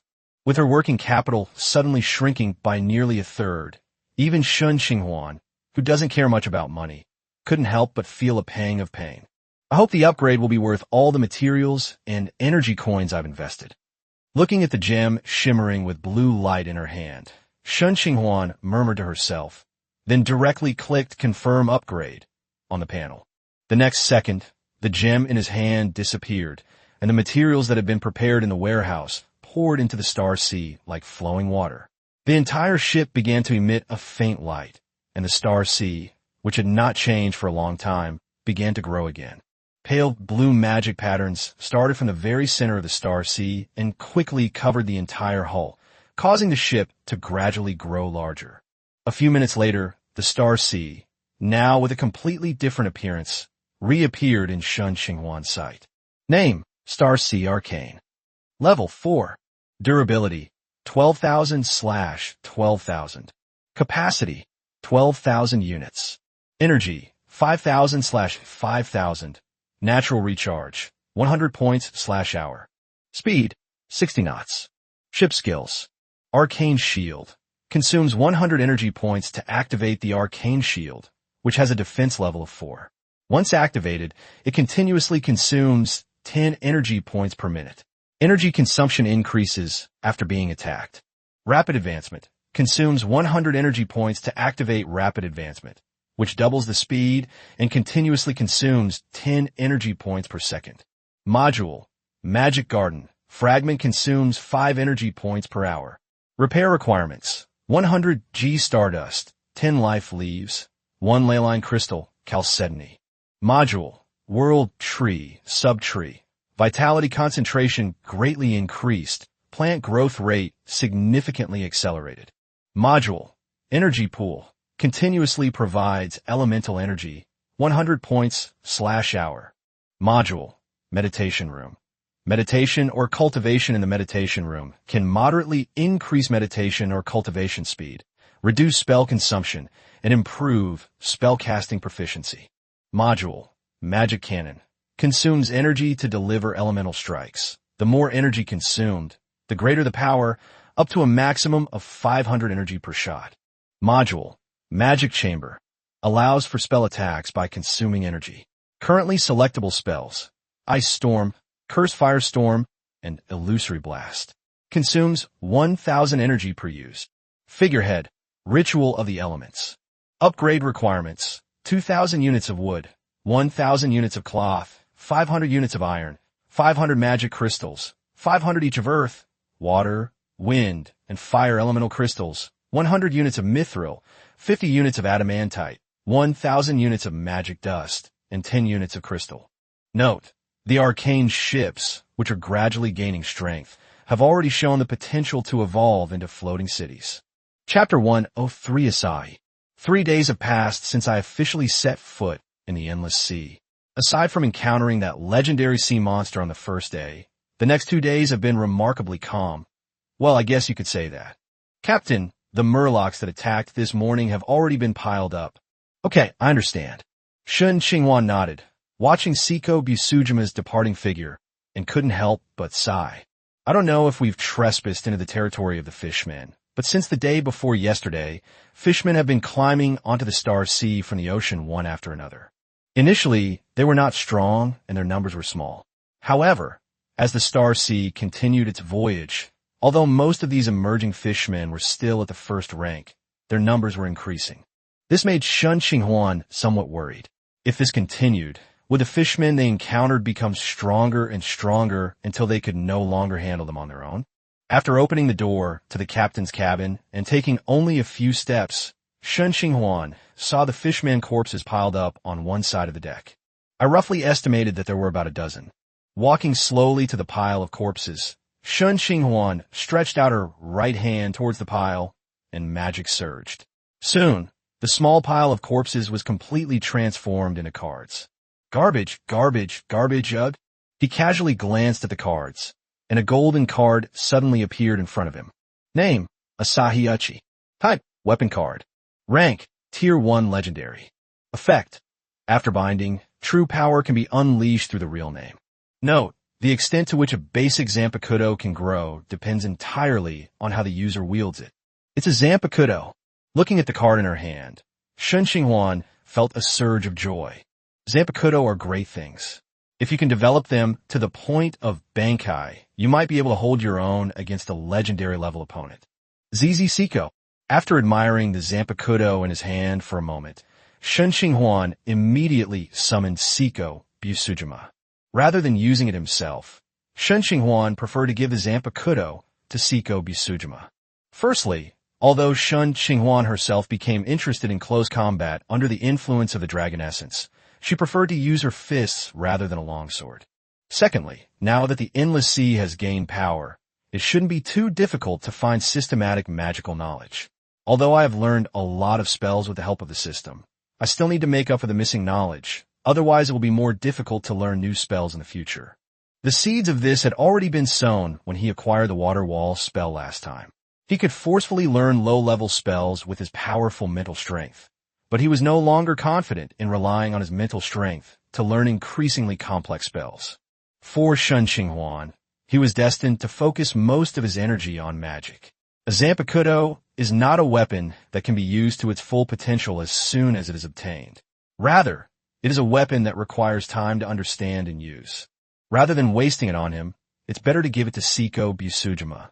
I believe that with Seiko's talent, she won't let this Zanpakuto go to waste.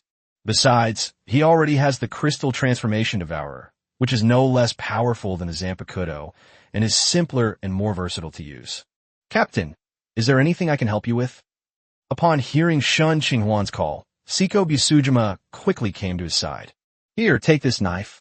As Shen Qinghuan spoke, he handed the materialized Asachi to Seiko Busujima. Thank you, Captain. Although Seiko Busujima was somewhat puzzled as to why Shen Qinghuan gave her such an ordinary-looking longsword, especially since she already possessed a demon sword, she accepted it without hesitation. The weapons aren't important. What matters is that the captain gave them to us. Don't underestimate this knife. It's not as simple as it looks. Seeing Seiko Busujima's confusion, Shen Qinghuan spoke up. Oh, is there anything special about this knife? As Seiko Busujima spoke, she drew her longsword. Looking at the sharp blade, it seemed not much different from an ordinary longsword. This Asachi is made from the soul of the Grim Reaper. It has the power to harm souls, and it will only reveal its true power after you inscribe your power and soul into this sword and learn its true name.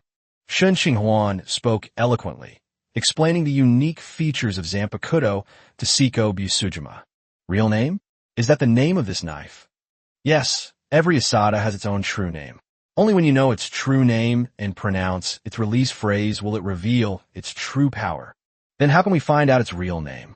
Listening to Shen Qinghuan's introduction, Seiko Busujima became even more curious about the asachi in her hand. The simplest and most direct way is to share meals and sleep with it. Nurture it with your strength, communicate with it with your soul, and let it gradually take on your shape until the opportunity comes. Shen Qinghuan wasn't joking when she said it would become her shape. As it gradually binds with asada, although it's not yet in a freed state, asada will gradually change into the shape most suitable for its master. Moreover, knowing its true name is only the beginning. There are even stronger forms beyond it. There's something even stronger? Yes. Knowing its true name and reciting its release phrase is called shirkai. After shirkai, there's an even stronger bankai, which is 5 to 10 times more powerful than shirkai. So strong. After listening to Shen Qinghuan's explanation, Seiko Busujima showed surprise and became even more interested in the asachi in her hand. No swordsman can resist a good weapon, and Seiko Busujima was increasingly looking forward to the longsword with unlimited potential that Shen Qinghuan had mentioned. It's even more powerful than you think, so make good use of it. Yes, Captain, I will make good use of it. Seiko Busujima carefully put away the asachi and tied it to her waist along with the sandai kitetsu, making her look like a dual-wielding swordsman. If she could make another one, could she cosplay as Lu Zoro? Shaking her head to clear her mind of the strange thoughts, Shen Qinghuan continued to examine the cards in her hand. Spurred by the legendary card, Shen Qinghuan became much more serious about the remaining cards. However, unfortunately, the remaining cards were all things that Shen Qinghuan could no longer use. Nowadays, low-level cards are becoming less and less useful to him. If it weren't for his talent for destiny card forging, he might not be willing to waste his magic power on these low-level materials. Quack! Just as Shen Qinghuan put away the cards in her hand and was about to return to the captain's cabin, the night cry, which was circling above the star sea, suddenly cried out. Is something wrong? Shifting the focus to night cry, a black dot suddenly appeared on the horizon. Shen Qinghuan stared intently, and an island vaguely appeared at the edge of her vision. Chapter 104 First Visit to Moonlit Bay. Finally finding the island, Shen Qinghuan breathed a slight sigh of relief. However, the increasing number of murlocs still put him under considerable pressure. After all, this was not a beginner's village, and the highest level was not just Tier 3. Who knew if there might be legendary level murlocs? Quack! With a cry, Yili flew toward the island first. As the night cry approached, the situation on the island came into Shen Qinghuan's view. What a bustling port!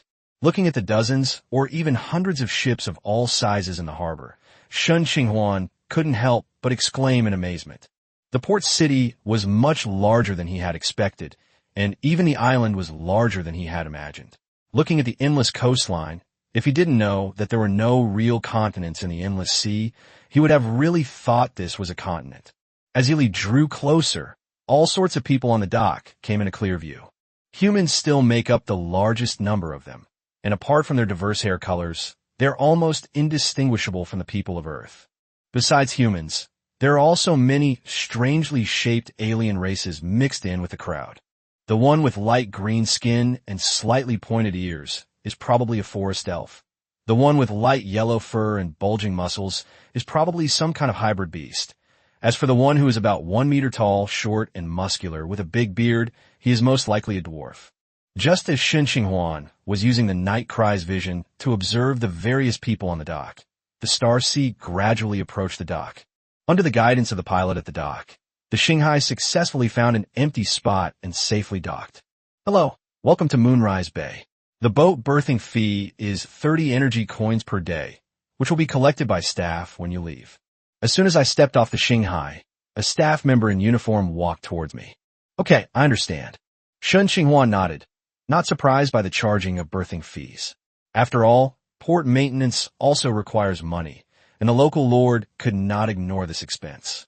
Instead of putting the Star Sea into the bottle, Shen Qinghuan became much more cautious upon her arrival. Leaving all the summoned creatures on the ship, Shen Qinghuan led the two women and the little skeleton away from the dock and headed into the city. Perhaps because it's rare to see someone walking around with a skeleton on the street, the little skeleton attracted quite a bit of attention. Ignoring the curious stares of passers-by, Shen Qinghuan decisively led her people inside a tavern called Iron Hammer Tavern when they passed by. As soon as he pushed open the door, a wave of sound rushed into his ears. The noise level inside the pub was even higher than that on the street. Hey, did you hear? That kid Charista got beaten up again. That kid deserves it. Who told him to always seduce married women? I heard another secret realm has been discovered. It seems the Adventurers Guild will be releasing a new batch of quests. I don't know why, but there are more and more fishermen at the docks lately. Various discussions reached Shen Qinghuan's ears, but she didn't listen carefully. Instead, she led the group to an empty table and sat down. Hello, guest, is there anything you need? As soon as Shen Qinghuan and the others sat down, a voluptuous maid wearing a short skirt came to their table with a menu. I glanced at the menu and found that the prices weren't too expensive, with each dish costing only 10 to several tens of yuan. Bring some of your restaurant's signature dishes. Not knowing which dish was best, Shen Qinghuan simply asked the maid to arrange it. Okay, would you like some drinks? Let's each have a drink, nothing too strong. Okay, please wait a moment, sir. After noting down Shen Qinghuan's request, the maid quickly returned to the kitchen. Before long, several appetizing dishes and 4 glasses of bubbly liquor appeared on Shen Qinghuan's table. Shen Qinghuan tasted it and found it to be all right, not much worse than Siko Busujimus. On the other side, the little skeleton looked at the wine in front of him with curiosity, then imitated Shen Qinghuan by raising the wine glass and pouring the wine into his mouth. Splash, splash. The liquor dripped down the bones onto the ground. The little skeleton scratched its skull, looking somewhat bewildered, as if it didn't quite understand what was going on. Then the soul fire inside the little skull jumped, and the wine flowing on the bones and spilled on the floor was immediately drawn up by an invisible force, rising against gravity and flowing into the soul fire. Although Shen Qinghuan, who was sitting opposite the little skeleton, noticed its condition, she had no interest in investigating it at all. At this moment, while he was enjoying the food in front of him, his attention was completely focused on the diners chatting around him. After finishing her meal and listening to the conversations of those around her, Shen Qinghuan roughly figured out the power structure of the city of Yueshi Bay. First and foremost is the Moonlit Bay City Lord, an official force belonging to the Duchy of Lesto. The City Lord manages the order and laws of Moonrise Bay and is the most powerful force in the entire Moonrise Bay. In addition, Moonlit Bay is also home to organizations such as the Adventurers Guild, the Mage Guild, and the Merchant Guild. These organizations do not ostensibly participate in the management of Moonrise Bay, but in reality, they wield far more power than the local lords, and their influence permeates every aspect of the city. After finishing lunch, Shen Qinghuan paid over 100 energy coins and didn't linger in the tavern. After asking the maid for directions to the Magic Guild, she headed straight for it. Following the directions, Shen Qinghuan quickly found a tall building with 5 or 6 floors. Looking at the large characters Moontide Bay Branch of the Magic Guild written on the sign, Shen Qinghuan was certain that she had not come to the wrong place. Ring ring. As Shen Qinghuan and her group entered, a clear bell rang immediately. Hello. Welcome to the Magic Guild. How can I help you? A young girl dressed in a simple mage's robe approached as the bell rang. I want to buy some books and spell models. Okay, please show me your mage badge. This is my first time here, and I don't have a mage badge. I'm sorry, sir. Those without a mage badge need to register first before they can purchase one. As a newcomer, Shen Qinghuan was naturally unaware of the rules of the Magic Guild. After all, most of the people drinking in the tavern were adventurers, and there were very few mages. Naturally, their conversations wouldn't be about the Magic Guild. Shen Qinghuan only knew about the Magic Guild because someone mentioned it casually during a conversation in the tavern. How do I register? All you need to do is fill out this information and pay 1,000 energy coins. The girl from the Magic Guild smiled and pushed a magical piece of paper towards Shen Qinghuan. It's just registering information, but it costs 1,000 energy coins. Shen Qinghuan couldn't help but gasp. To be so expensive just to get started? It's no wonder they're mages. Everything they do is expensive. Chapter 105 Bloodbath. Although the price was high, she still had to pay. After taking out 1,000 energy coins, Shen Qinghuan accepted the paper and pen handed to her by the receptionist. I glanced at it and saw that there wasn't much to fill in. Only name, gender, age, and rank were required. Picking up her pen, Shen Qinghuan wrote down all 4 items in just over 10 seconds. Sir, after you finish filling it out, you need to infuse your magic into the paper. Putting down her pen, Shen Qinghuan followed instructions and channeled her magic power into the magical paper in front of her. All right. Shen Qinghuan picked up the paper and handed it over along with 1,000 energy coins. Please wait a moment. After receiving the paper and energy coins, the receptionist placed them together in the magic cabinet behind her. Then, she took out a staff about the length of her forearm and gently tapped it against the cabinet. The next second, the entire cabinet emitted a faint magical glow, and surging energy churned within it. A few minutes later, the energy in the magic cabinet gradually subsided. The receptionist tapped her staff, the cabinet opened, and a silver-white badge floated out and landed in her hand.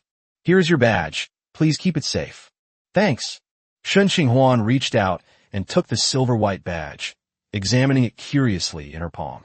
The badge is round, with a complex pattern on the front and a clasp on the back, making it perfect for attaching to clothing.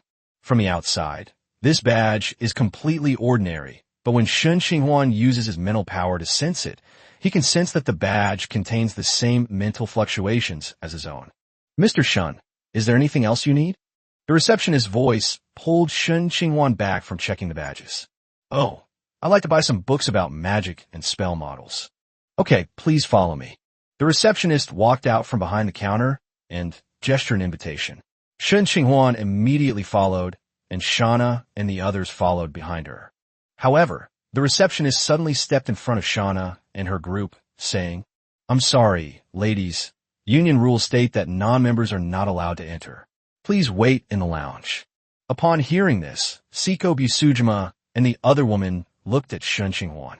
Shen Qinghuan nodded, indicating that the 2 women should do as she said.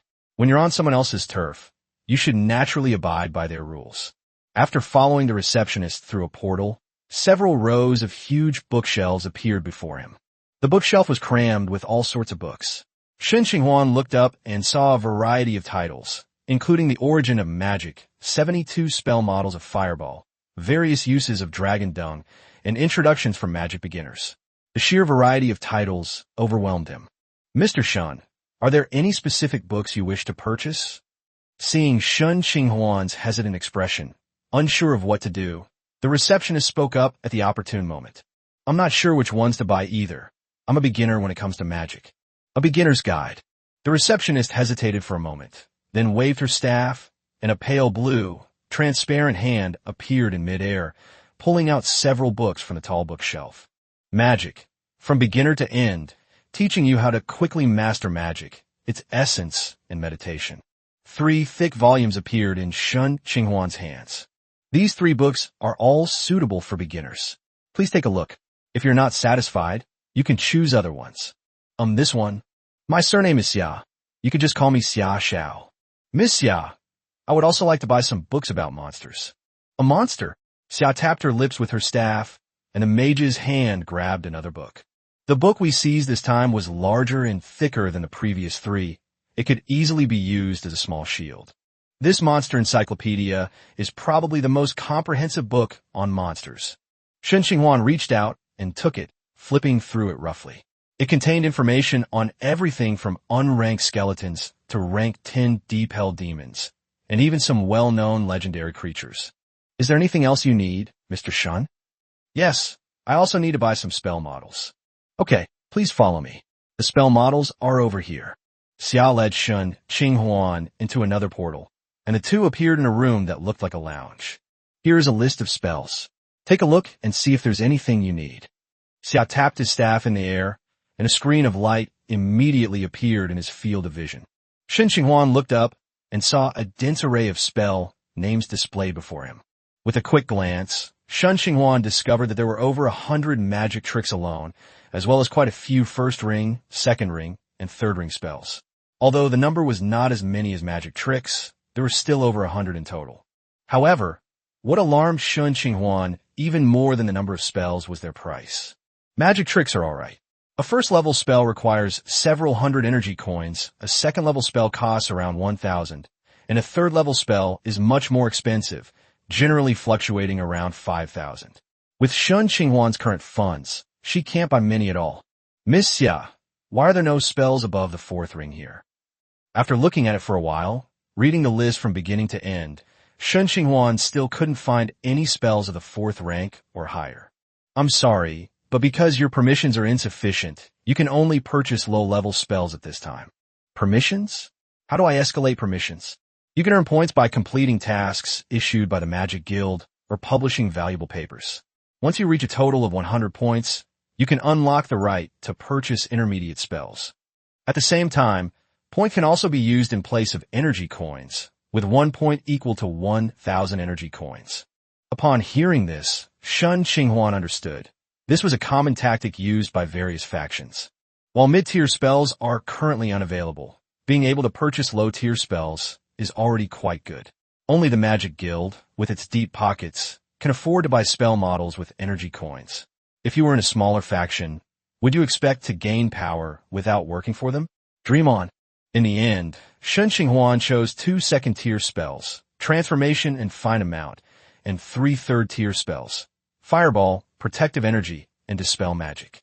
5 spells in total cost him nearly 20,000 energy coins, and the 4 books cost another 10,000 energy coins, having his wallet once again.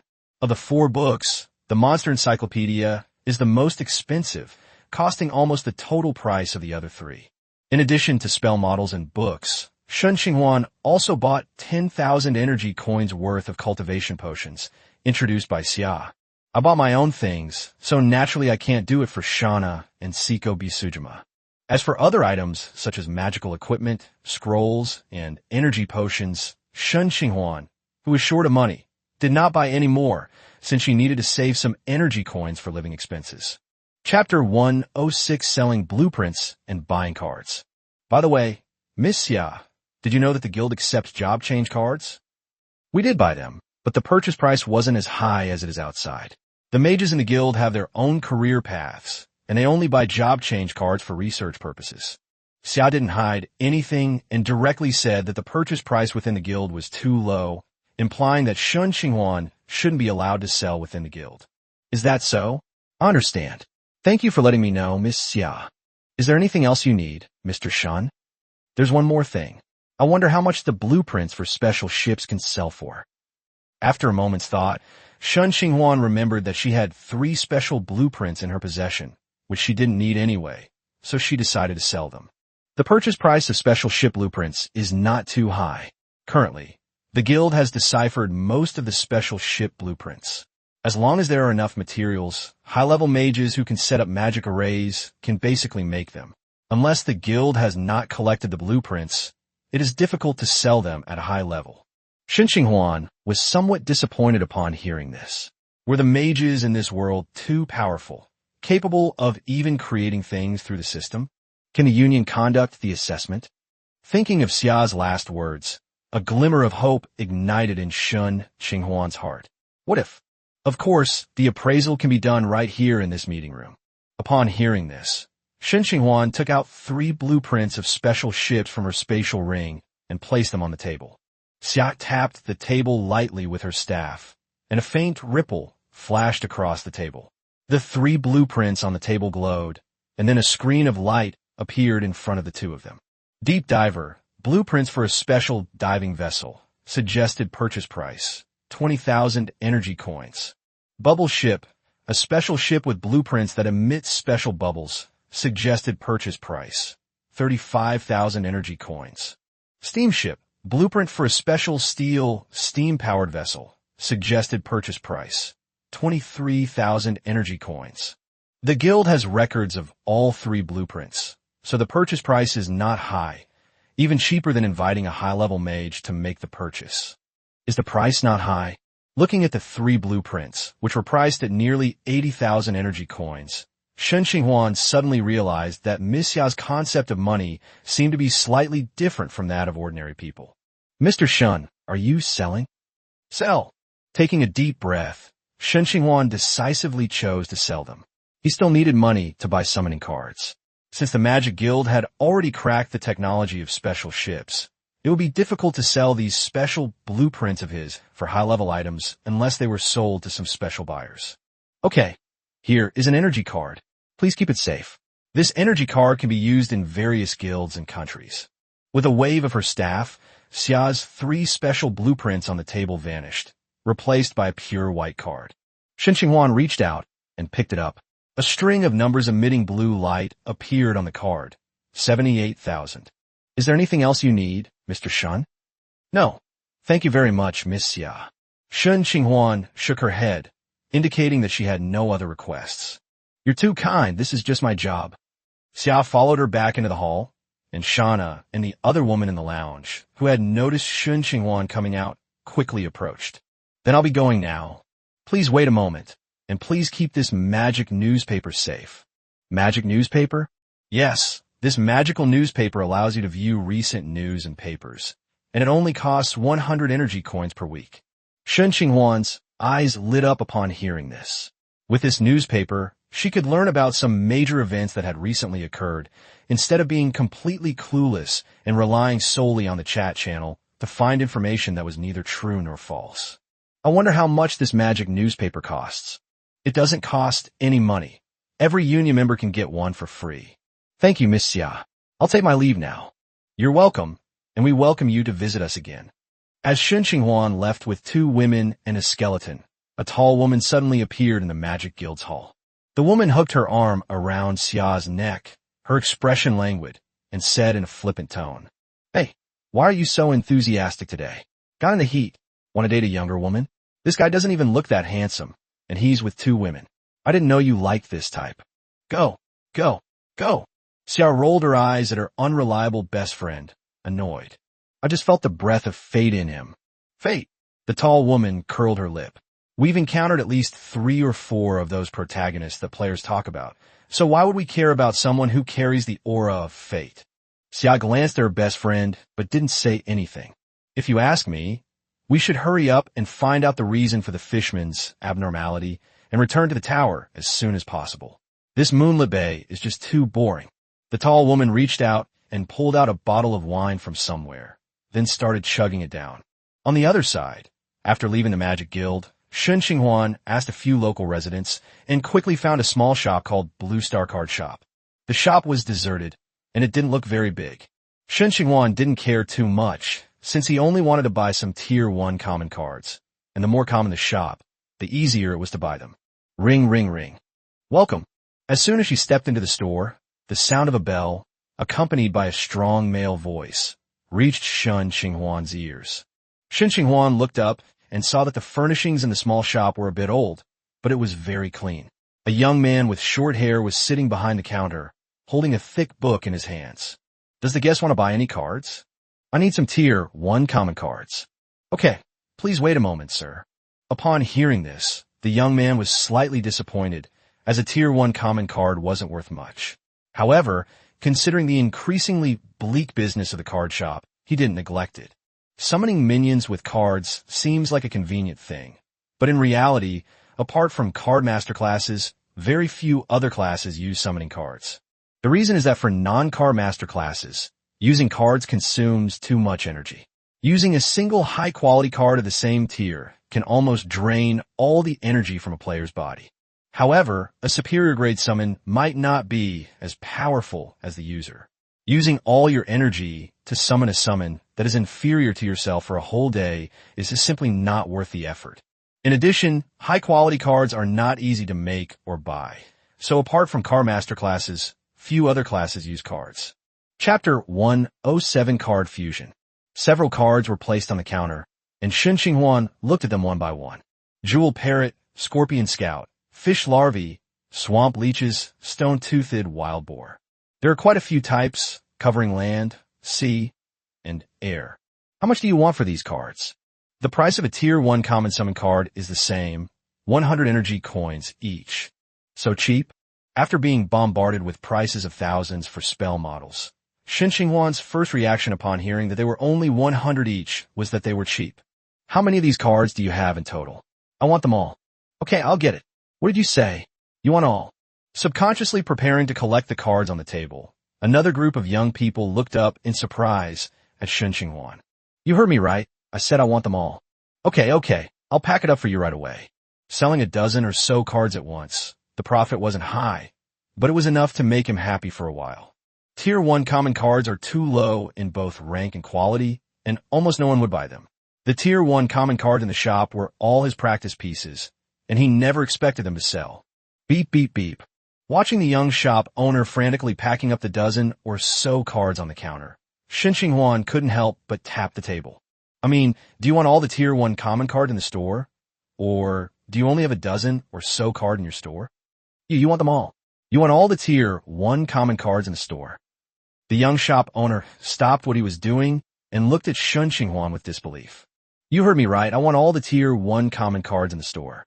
Okay, please wait a moment. I'll get all the Tier 1 card for you right away. The young shop owner, his face beaming with excitement, began rummaging through the drawers and cabinets behind him. 10 minutes later, dozens of cards were neatly stacked in front of the counter.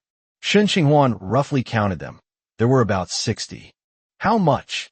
A total of 61 cards. That'll cost you 6,000 energy coins.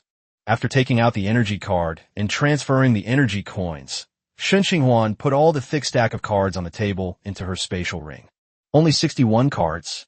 Looks like I'll have to look for other card shops. After carefully collecting all the cards, Shen Qinghuan muttered to herself as she walked out of the Blue Star card shop. Upon hearing this, the young shop owner's expression shifted, and he called out to Shen Qinghuan, who was about to leave. Excuse me, sir. Would you like more Tier 1 cards? You have more. Upon hearing this, Shen Qinghuan turned to look at the young shop owner. We don't have any right now, but if you need them, I can make a batch. How many? Do the guests have any preferences regarding the type of cards? There are no requirements regarding the type. Shen Qinghuan shook his head. His card fusion doesn't discriminate based on type, and even the quality doesn't matter unless the cards of ordinary quality are cheap. 50. Come back tomorrow, and I'll prepare at least 50 for you. The young shop owner gritted his teeth and held up his right hand, making a 5-point gesture. Okay, I'll have someone come over tomorrow at the same time. After making the agreement, Shen Qinghuan turned and left with the 2 women and the little skeleton. The young shop owner looked excited, turned around, closed the shop, and hurried towards the market. The materials from Murlocs are cheap right now, so I can make a batch of Murloc summon cards to sell. The money from selling the cards can then be used to buy materials to push for higher ranks. As for why Shen Qinghuan needed so many Tier 1 ordinary cards, the young shopkeeper couldn't care less. He was just an ordinary card maker.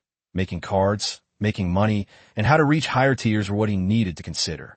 On the other side, Shen Qinghuan led the 2 people and the skeleton to a hotel and booked 2 rooms, one of which was naturally for the little skeleton. Taking out the Tier 1 summoning card she had just purchased from her spatial ring, Shen Qinghuan looked at the thick stack of cards in front of her, and her inner Chinibu, a person with delusions of grandeur, was stirring. My turn, draw a card. With a shout in his heart, Shen Qinghuan reached out and drew 3 cards, then activated the skill card fusion. The 3 cards in his hand instantly transformed into a pale blue beam of light and merged together. A few seconds later, the system notification appeared on time. Card fusion successful. A brand new card appeared in his hand. Name, Carrion Hyena. Type, summoning card. Rank, Tier 2 common. Effect, Carrion consumption. Temporarily increases physical strength after consuming a corpse. Note, coyotes have a penchant for devouring corpses and will even eat the bodies of their own teammates without hesitation. It was a success. Shen Qinghuan was thrilled. Her first card fusion had been a resounding success.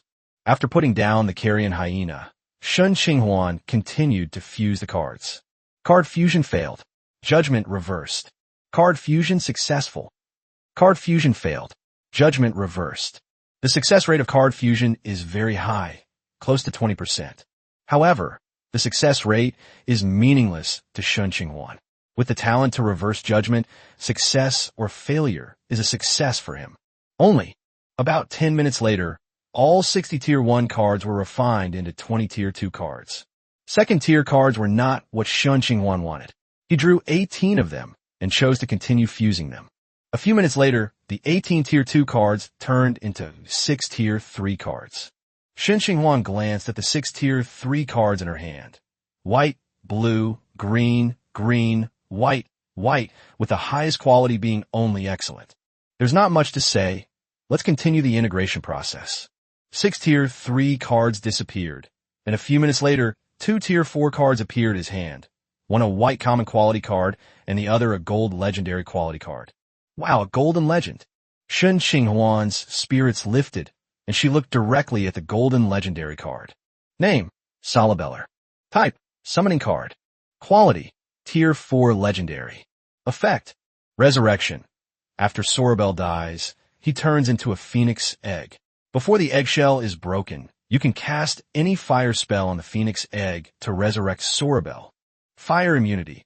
As a fire spirit, Sorabel is immune to any fire damage. When attacked by fire, it can absorb the power of the fire to heal its injuries. Note, you've hit the jackpot, kid. I seriously suspect you're having an affair with Lady Luck. So strong. With fire immunity and resurrection, one can become virtually immortal in special terrains. Even outside of special terrain, as long as you control the pace, you can wake up Sorabel before the enemy attacks the phoenix egg. You can even use fire magic as a healing spell to restore Sorabel's injuries. Chapter 108 Adventurers Guild. The other card is a Tier 4 common card. Name, Oasis Slider Turtle. Type, summoning card. Rank, Tier 4 common. Effect, none. Note, a common type of giant alligator snapping turtle, possessing defense far exceeding that of a typical Tier 4 turtle, but its attack power is not particularly strong. With the addition of Sunjin Shieldbearer, Shen Qinghuan now has 3 Tier 4 cards. He originally wanted to combine 1 Tier 5 card, but unexpectedly, he got a legendary card. Shen Qinghuan wasn't extravagant enough to use legendary cards as materials, so her plan to synthesize Tier 5 cards was naturally abandoned. She could only wait until tomorrow to buy another batch from the Blue Star card shop before attempting the synthesis. I wonder how much Sorabel consumes and how powerful it is. Rubbing the card in his hand, Shen Qinghuan really wanted to summon Sorabella immediately, but he was still in the city, and it was not appropriate to cause too much of a commotion. In addition, he was unfamiliar with the area and did not know where the training ground in Moontide Bay was, so he could only suppress his impulse. Aside from the cost and power, all 3 Tier 4 cards have the same cooldown time, an 8-hour cooldown after death. It seems that not every legendary summon card has an effect like Patches, which has no cooldown upon death. After carefully storing away the extra Tier 1 and Tier 2 cards, Shen Qinghuan took out the spell from beginner to tomb from her spatial ring, preparing to make up for her lack of knowledge. However, Shen Qinghuan clearly overestimated his self-control. Under the same roof, even though Shana and Siko Bisujima were whispering to each other, he didn't feel that the sound was so noisy and kept pulling his eyes to the 2 women. Never mind. Shen Qinghuan sighed softly, put down the book in her hand, and turned to walk towards the 2 girls who were playing on the bed. A few hours later, Shen Qinghuan, who had given the 2 women a good scolding, sat back down at the table with a look of sudden enlightenment. What do you think is the purpose of life? Snort. Sana, who was lying on the bed, feeling utterly weak, groaned and glared at him in annoyance. Sure enough, the state of enlightenment works wonders. Shen Qinghuan, who was temporarily free from desires, quickly immersed herself in the ocean of knowledge. Magic is simple in some ways and difficult in others. Simply put, it's nothing more than using one's mental and magical power to guide elemental particles to combine in the way one wants, but the difficulty lies in how to make the elemental particles stop being controlled. Magic. From the basics to the ultimate truth, the author explained the origins of magic to Shen Qinghuan in a simple and easy-to-understand way, from the initial discovery, experimentation, and loss of control to the later invention of spell models, which reduced the difficulty of learning magic to the minimum. Spell models are considered one of the greatest inventions in the magical world. They are made up of modular, basic miniature magic circles, and then the stability of the spell model ensures that the spell is cast with 100% success. Before the invention of spell models, casting spells was a very dangerous thing. Failure to cast a spell could result in wasting magic power or even suffering a backlash that could lead to instant death. Taking the simplest light spell as an example, light spell is composed of 3 basic modules: energy gathering, energy release, and light illumination. Once you have created a spell model, you can adjust its parameters to customize the effect you want. That's right, spell models don't have to be exactly the same. Different parameters will result in different spell power. Take the most popular low-level spell, Fireball, as an example. The third circle spell, Fireball, currently has nearly 100 different versions of the spell model. Some versions prioritize maximum power, some prioritize release speed, and some prioritize ultimate cost-effectiveness. Each player can adjust the parameters of their spell model to find the most suitable spell model for themselves. The spell models sold by the Magic Guild are the highest-scoring spell models after multiple rounds of optimization, taking into account factors such as learning difficulty, mana consumption, power, and casting speed. This spell model may not be the strongest, but will certainly be compatible with the vast majority of mages. Shen Qinghuan was like a dried-up sponge, frantically and greedily absorbing the knowledge in the book. When he came to his senses from the book, it was already the morning of the next day. Fortunately, given his current physical condition, not sleeping for one night will not have any impact on him. As he progresses and his physical condition improves, it is not impossible for him to completely eliminate the need for sleep. After having a simple breakfast at the inn, Shen Qinghuan didn't continue studying with her books. Instead, she took the 2 women and the skeleton to the Adventurers Guild. If you're looking for the place with the most quests and the fastest way to make money, the Adventurers Guild is the place to be. It not only has the most numerous quests, but also the most comprehensive information about the surrounding area. Although Shen Qinghuan still has a lot of money, it's not good to just sit around and do nothing. Well, actually, he wants to try out salvage and earn some pocket money along the way. After asking 2 local residents, Shen Qinghuan successfully located the Adventurers Guild. Compared to the Magic Guild, the Adventurers Guild, while not as tall, occupies a much larger area and is much more densely populated, unlike the desolate Magic Guild. With so many people, it was naturally noisier. In addition, there might be grudges between some adventure teams, so Shen Qinghuan encountered several small groups arguing with each other along the way. However, no one dared to make a move, which suggests that there must be a master in the Adventurers Guild. Otherwise, these unruly adventurers would not be so obedient. Following the flow of people to the Adventurers Guild counter, a human girl in uniform came into Shen Qinghuan's sight. "Hello, how can I help you? Could you please help me register my adventurer information?" "Are you alone?" "No, there are the other 3 as well." Shen Qinghuan shook his head and pointed to the 2 people and 1 skeleton following behind him. "Okay, please fill out this form. Each adventurer needs to pay 100 energy coins to register." After paying with energy coins using her energy card, Shen Qinghuan accepted the form from the receptionist. Compared to the forms of the Magic Guild, the forms of the Adventurers Guild are much simpler, consisting of only a name and rank. After spending a few minutes filling out all 4 forms, each of Shen Qinghuan and her group received a badge made of black iron. Having this badge means you are a registered member of the Adventurers Guild and can accept some of the guild's quests. However, after registering, Shen Qinghuan did not immediately accept the mission because he wanted to register an adventurer team. Chapter 109 Registered Adventurers. Please help me register an adventurer party. Okay, please fill out this form. To register an adventurer team, each person needs to pay 100 energy coins, and the number of members must be no more than 10. The receptionist wasn't surprised. Groups like Shen Qinghuan's, who came to register as adventurers together, would most likely form an adventurer team. After taking the form from the receptionist, Shen Qinghuan glanced at it and quickly filled in her name in the captain's position, and wrote Shana and Siko Busujima in the team member column. However, Shen Qinghuan encountered a problem when filling in the little skeleton's name, because he still didn't know what the little skeleton's name was and had been calling it Little Skeleton all along. "May I have your name?" Since she didn't know, Shen Qinghuan simply turned around and asked. Shen Qinghuan's actions left the receptionist speechless. Teaming up with a skeleton is one thing, but intelligent skeletons are rare, though they do exist. However, to team up with someone you don't even know their name seems a bit too hasty. You two didn't just meet at the Union Gate, did you? While thinking this to herself, the receptionist showed no sign of it on her face, maintaining her professional smile. Click-clack. In response to Shen Qinghuan's question, the little skeleton's jaws collided, making a series of clicking sounds. I forgot you can't speak. Shen Qinghuan scratched his head and simply handed over the paper and pen, letting the little skeleton write by itself. Rustle. The pen scratched against the paper, and soon the form was back in Shen Qinghuan's hands. Shen Qinghuan glanced at the team member list. The handwriting was unfamiliar, but with the help of the system, Shen Qinghuan was able to decipher the meaning of the words. A dancing fairy? How about this? For now on I'll call you Fiat Answer. Shen Qinghuan turned her head and looked at the little skeleton. Click. The little skeleton nodded, indicating that you can be called whatever you want.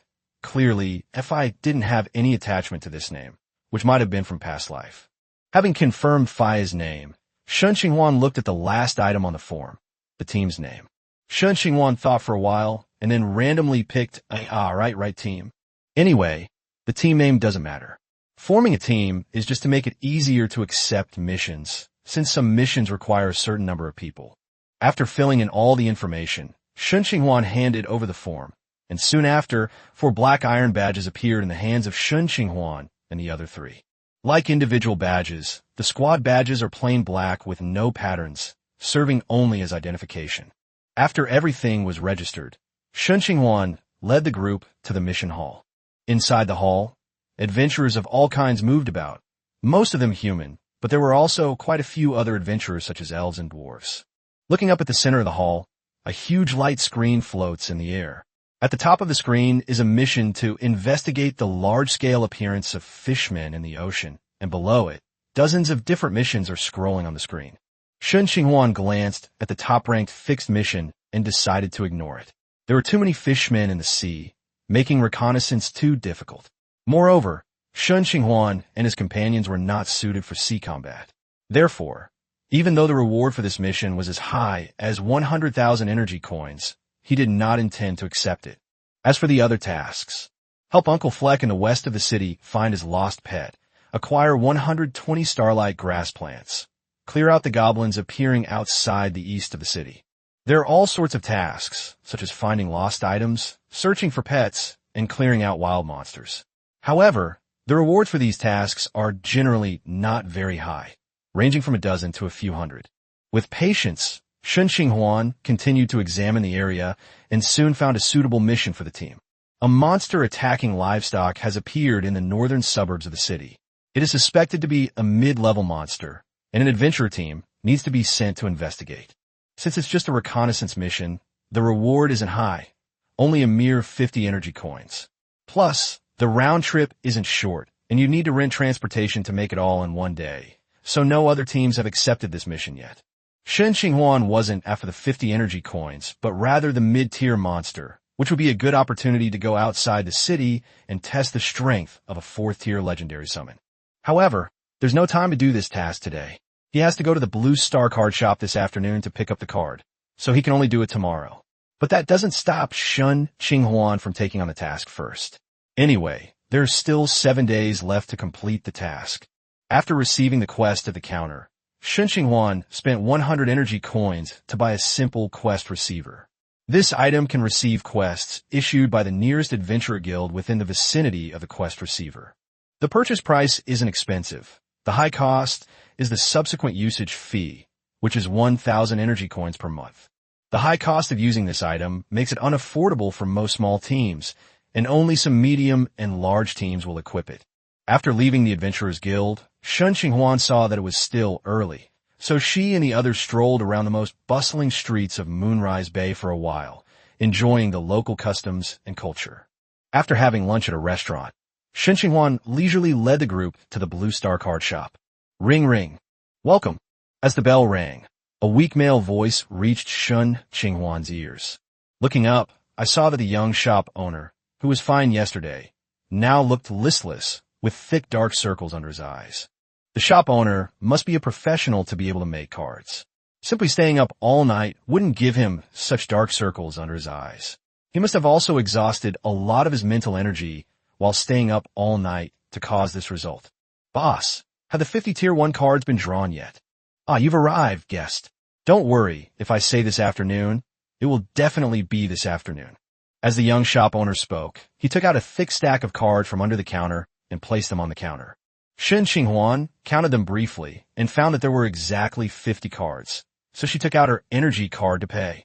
The boss is awesome, making so many cards so quickly. Oh, it's nothing, just my cooking skills. Then I'll be going now. I'll come back tomorrow night. After putting the cards away, Shen Qinghuan waved to the young shopkeeper and prepared to return to the inn to continue combining cards. Wait a minute, sir. You mean you're coming back tomorrow to buy Tier 1 cards? Upon hearing Shen Qinghuan's words, the young boss stopped him with a puzzled look on his face.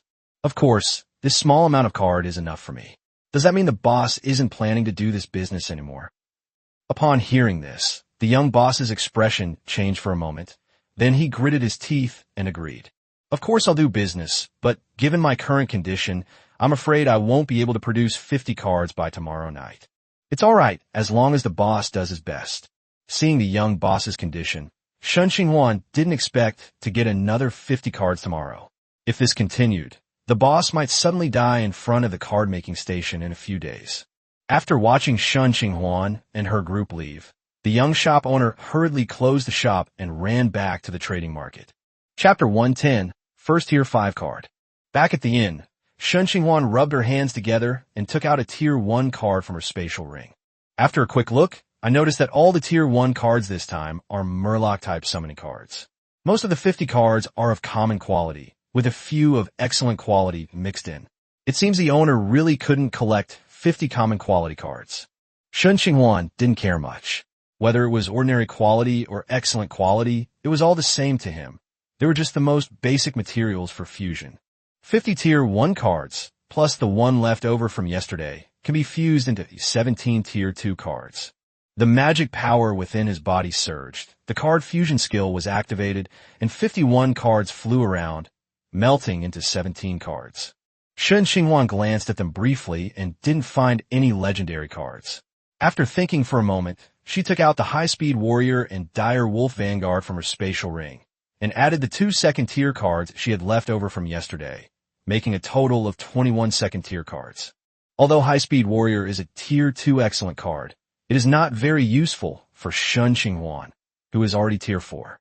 While the dire wolf forward's aura is useful, the boost becomes less significant as the rank of team members increases, making it less desirable to use him directly as material. The 21 Tier 2 cards quickly turned into 7 Tier 3 cards. Shen Qinghuan glanced at them and continued. A few minutes later, Shen Qinghuan glanced at the 2 Tier 4 common quality cards in her hand and sighed slightly. It seems that legendary quality cards aren't so easy to craft.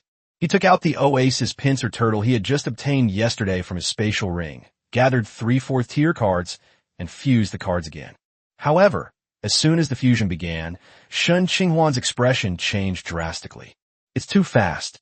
The mana is being consumed too quickly, more than 10 times faster than fusing a Tier 3 card. The mana that was still nearly half full was almost gone in just a few seconds. Startled, Shen Qinghuan immediately took out a blue potion from her spatial ring and drank it, fearing that it would drain her life force like when she used to train high-level cards. Fortunately, Shen Qinghuan's magic power limit is now much higher than before, and she can easily handle a level 5 card. After several tens of seconds, having consumed 2 blue potions, a Tier 5 summon card with a blue card back appeared in his hand. Name: Hatred. Type: Summoning card. Quality: Level 5 Excellent. Effect: Corpse Explosion.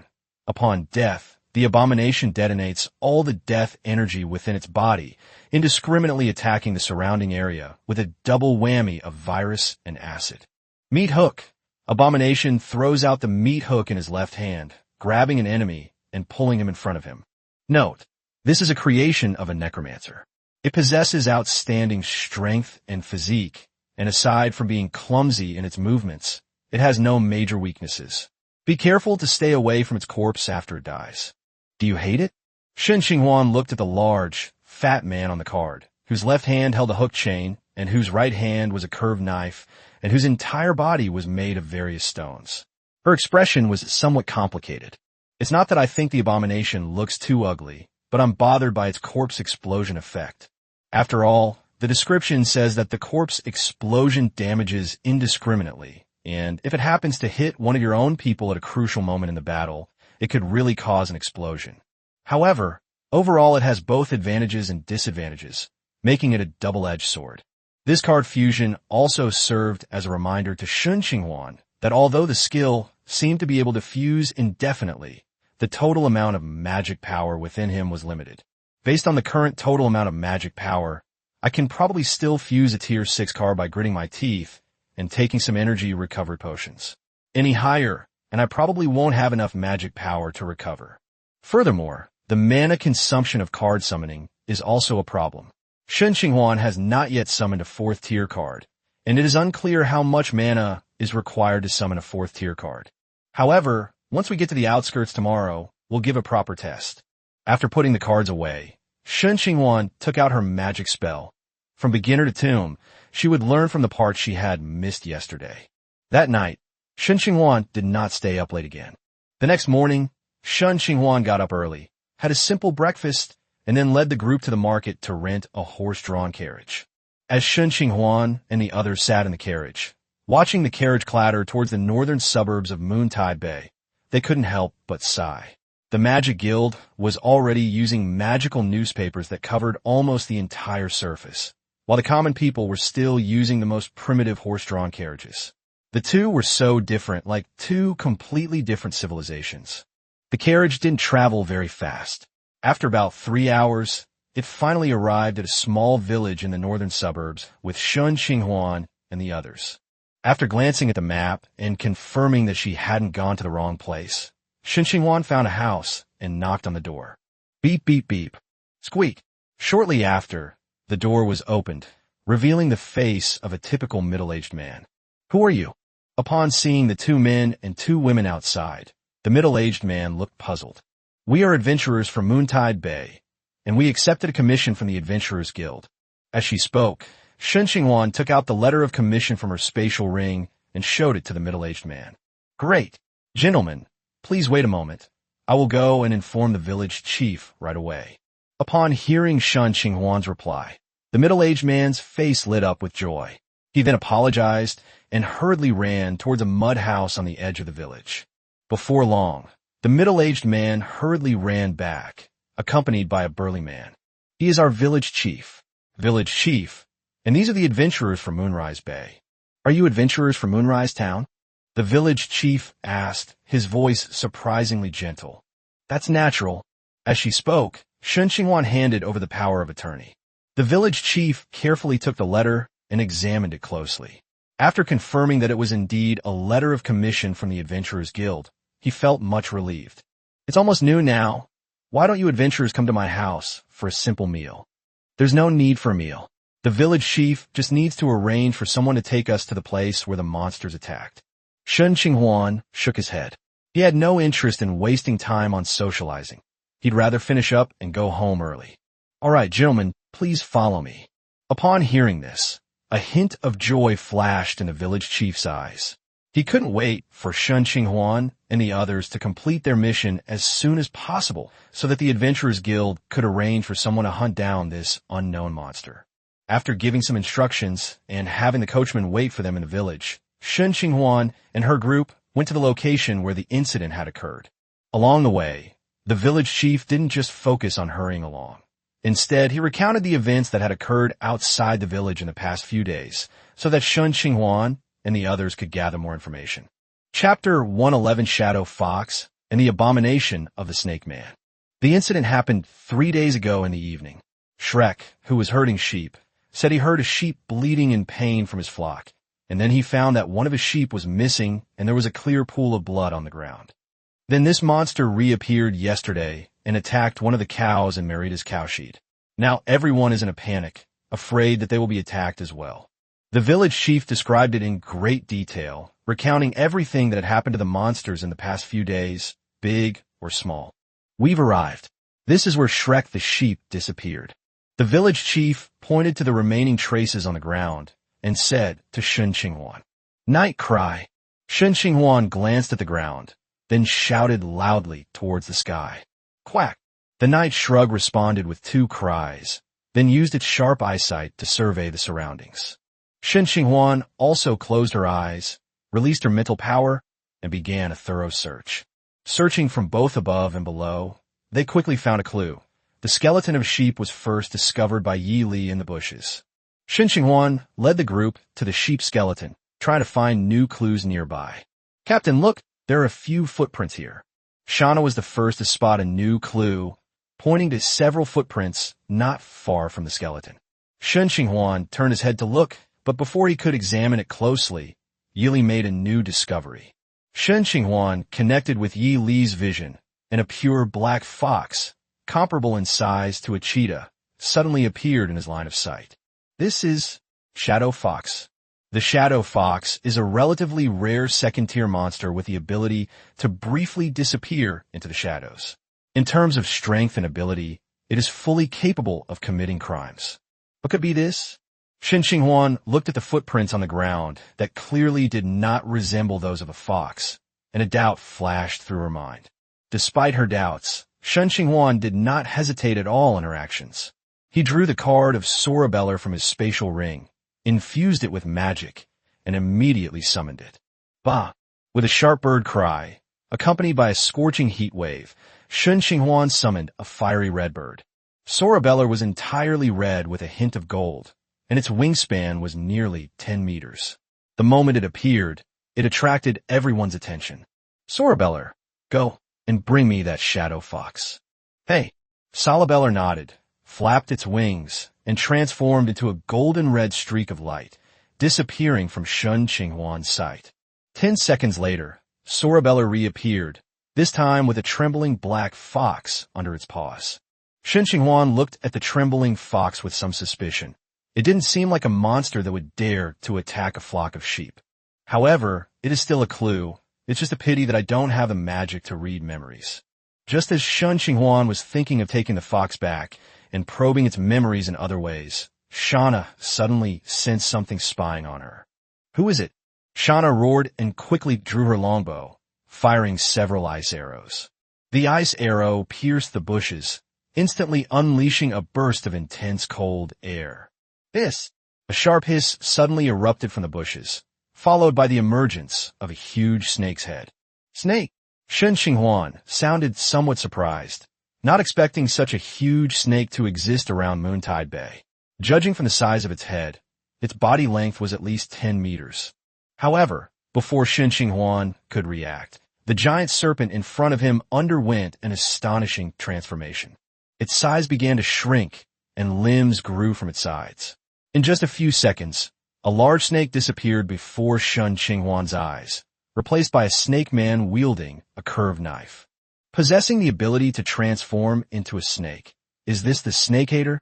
Shen Qinghuan raised an eyebrow, surprised to encounter the hateful snake man in this place that was neither a swamp nor a desert. Hiss! The abominable snake man had no intention of communicating with Shen Qinghuan and her group.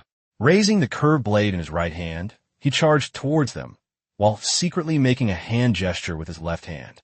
A dark light immediately fell on Shen Qinghuan. Fear spell detected in progress. Judgment successful. You have been exempted from the effects of the fear spell. The dark light flashed and disappeared in an instant. Thanks to her outstanding physical abilities, Shen Qinghuan successfully avoided the effects of the fear spell. Meanwhile, Siko Busujima has already begun fighting against the Snake Man of Hatred. "Siko, come back here first." Seeing that Siko Busujima and the Abomination Serpent were evenly matched, Shen Qinghuan, who wanted to test the strength of the Abomination and Cerebalol, quickly stopped Siko Busujima and drew out the Abomination's card, infusing it with magic power to summon the Abomination. However, in the next instant, Shen Qinghuan's expression changed slightly.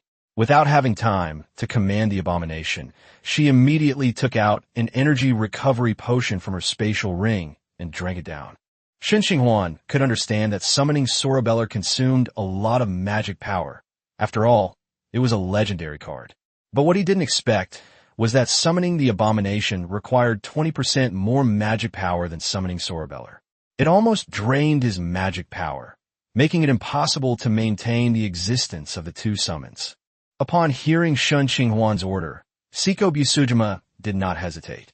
After forcing back the abomination snake man with a single strike, she retreated. As she retreated, a burly figure filled with stench brushed past her. Roar!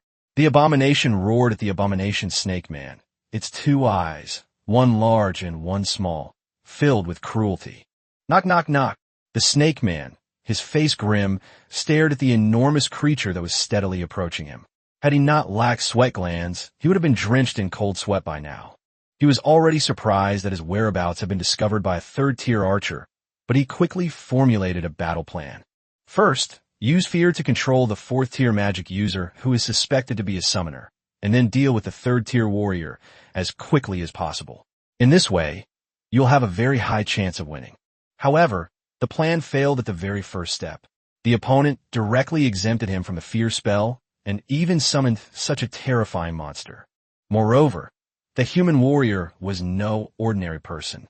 Despite being only at the third rank, his strength, speed, and reaction were only slightly weaker than his own, and he also possessed remarkable swordsmanship, managing to hold his own against him for a short period of time. The abomination serpent man is now thinking about how to escape. Fighting is out of the question. The enemy not only outnumbers him, but also has two summoned beasts whose strength is no less than his own. Staying to fight head-on would surely mean certain death. He still has a mission to complete and cannot die here. Chapter 112 Slaughter and Sparring. 1 step, 2 steps, and the distance between the two sides drew ever closer. The abomination serpent man was tense all over, gripping his long sword tightly, his eyes fixed on the abomination that was gradually approaching him. When the two were only 3 or 5 steps apart, the abomination serpent man suddenly sprang up and slashed down at the abomination with his long sword. When the two long swords clashed, producing a crisp metallic clang. However, a look of doubt appeared on the face of hatred. This time, the touch of the long sword in his hand was unexpectedly light, as if he had cut cotton. On the other hand, the abominable snake man was sent flying backward at an even faster speed than when he arrived, immediately after the collision. Now that Abomination realized he had been tricked, his large and small eyes instantly filled with rage. Splash! The sound of chains being pulled rang out, and the Abomination suddenly swung the flesh hook in its left hand, which instantly spanned more than 10 meters, catching up with the Abomination serpent man ahead of the others. Puffed! The sharp, pointed fleshy hooks pierced the body of the Abomination snake man. The Abomination snake man felt a sharp pain in his waist, followed by a tremendous force that brought his escape to a halt. Instead, he was gradually pulled toward where the Abomination was. The snake man's expression changed, and he immediately reached out and grabbed the flesh hook, trying to pull it from his waist. To his surprise, the seemingly ordinary meat hook was covered with barbs, making it difficult to pull out in a short time. His effort only exacerbated the pain. In his haste and panic, the Abomination snake man immediately raised his long knife and slashed fiercely at the meat hook. When the seemingly fleshy chains clashed with the long sword, producing a metallic clang, the Abomination snake man raised his sword to look and found that the chains were almost completely undamaged. How was that possible? The Abomination serpent man's expression changed, and he was about to raise his knife to strike again, but at this moment he had already been pulled in front of the Abomination. A cruel smile appeared on the hideous face of the Abomination, and then the butcher knife in his right hand slashed down hard at the Abomination snake man. The Abomination snake man, locked in by the flesh hooks, had no way to dodge and could only hastily raise his knife to parry. When the long sword in the Abomination serpent man's hand was knocked away, but the Abomination's blade continued its momentum, severing half of the Abomination serpent man's body.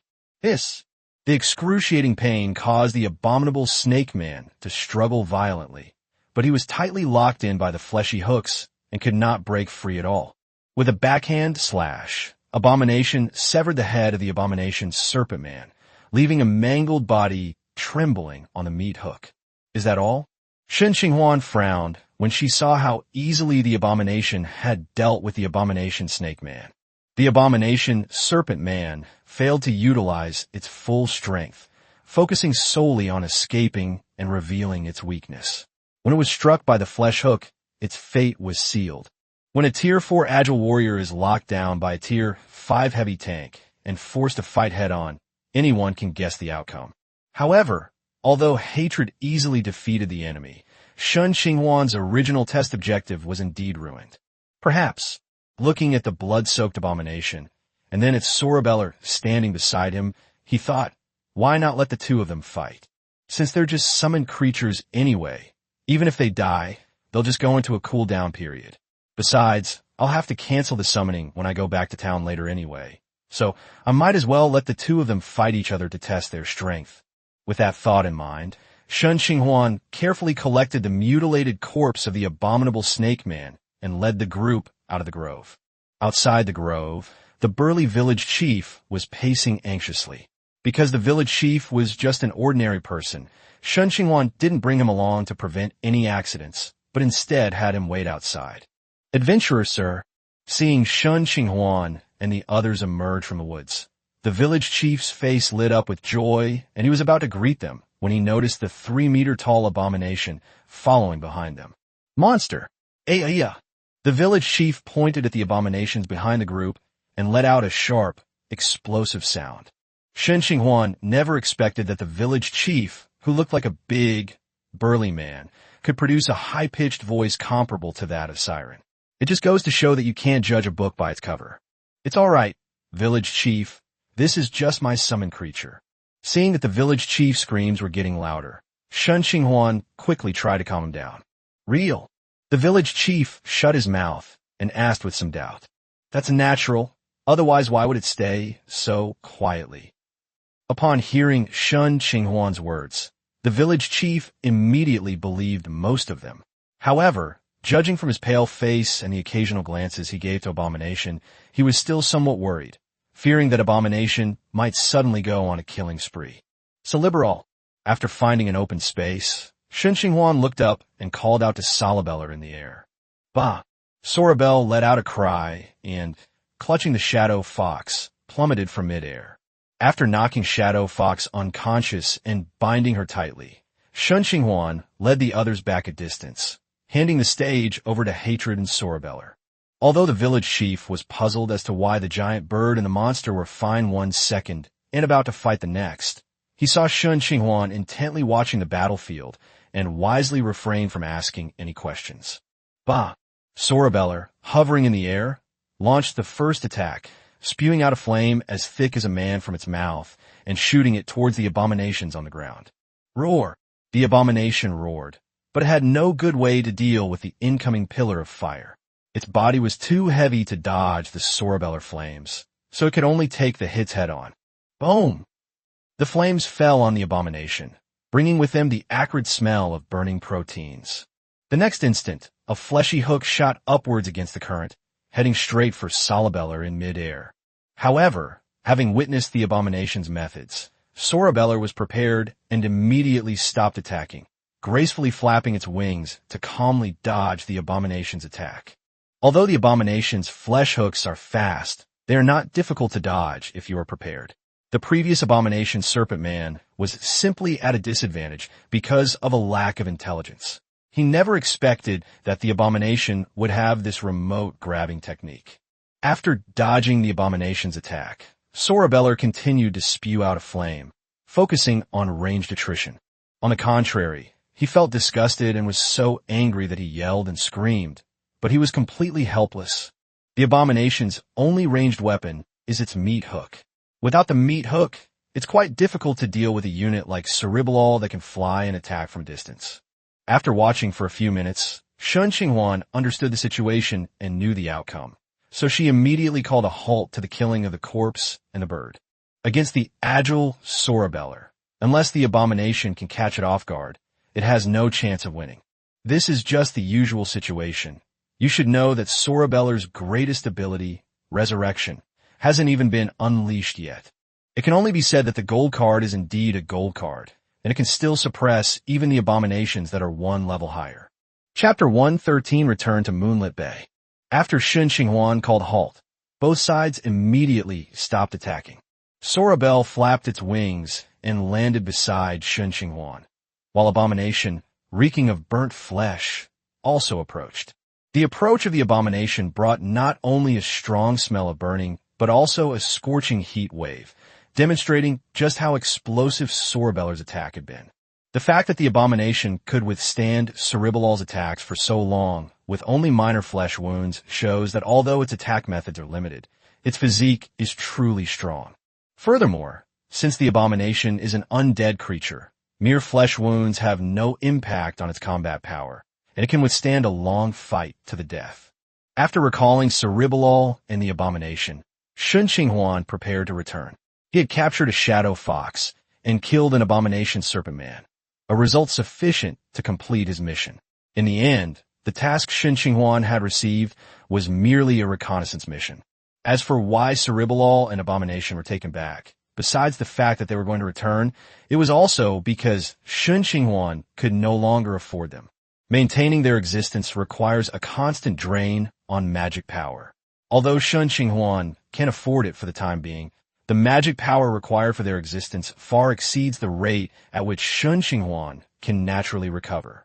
Shen Qinghuan couldn't possibly keep drinking energy recovery potions to maintain their existence, since potions cost money, and he wasn't so rich as to drink them like water. The two summoned creatures vanished, and Shen Qinghuan and her group quickly returned to the village. Shen Qinghuan and the others didn't linger. They boarded the waiting carriage in the village and drove away as the village chief watched them go. The carriage clattered along, and after enduring several hours of bumpy travel, Shen Qinghuan's longing for transportation grew stronger. Given the current situation in Moonrise Bay, it's impossible to buy any new vehicles. The only option is to go back and quickly learn how to find mount. Therefore, Shen Qinghuan decided to put aside her magical knowledge for the time being. When the group returned to Moonlit Bay, it was already close to dusk. After paying the remaining balance for the carriage, Shen Qinghuan rushed inside, carrying the bound and gagged Shadow Fox, before the Adventurers Guild closed. The way Shen Qinghuan carried the Shadow Fox attracted the attention of many adventurers. Most of the quests were completed by handing in the corpses of monsters, and very few were completed by carrying a living one like Shen Qinghuan. Hello. I'm here to complete the task. Upon arriving at the counter, Shen Qinghuan placed the mission sheet, badge, and a shadow fox in her hand all at once on the table. Okay, please wait a moment.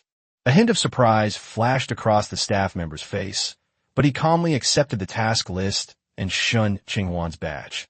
All right, right team, you accepted the mission to scout out the livestock attack on Qingqiao Village, right?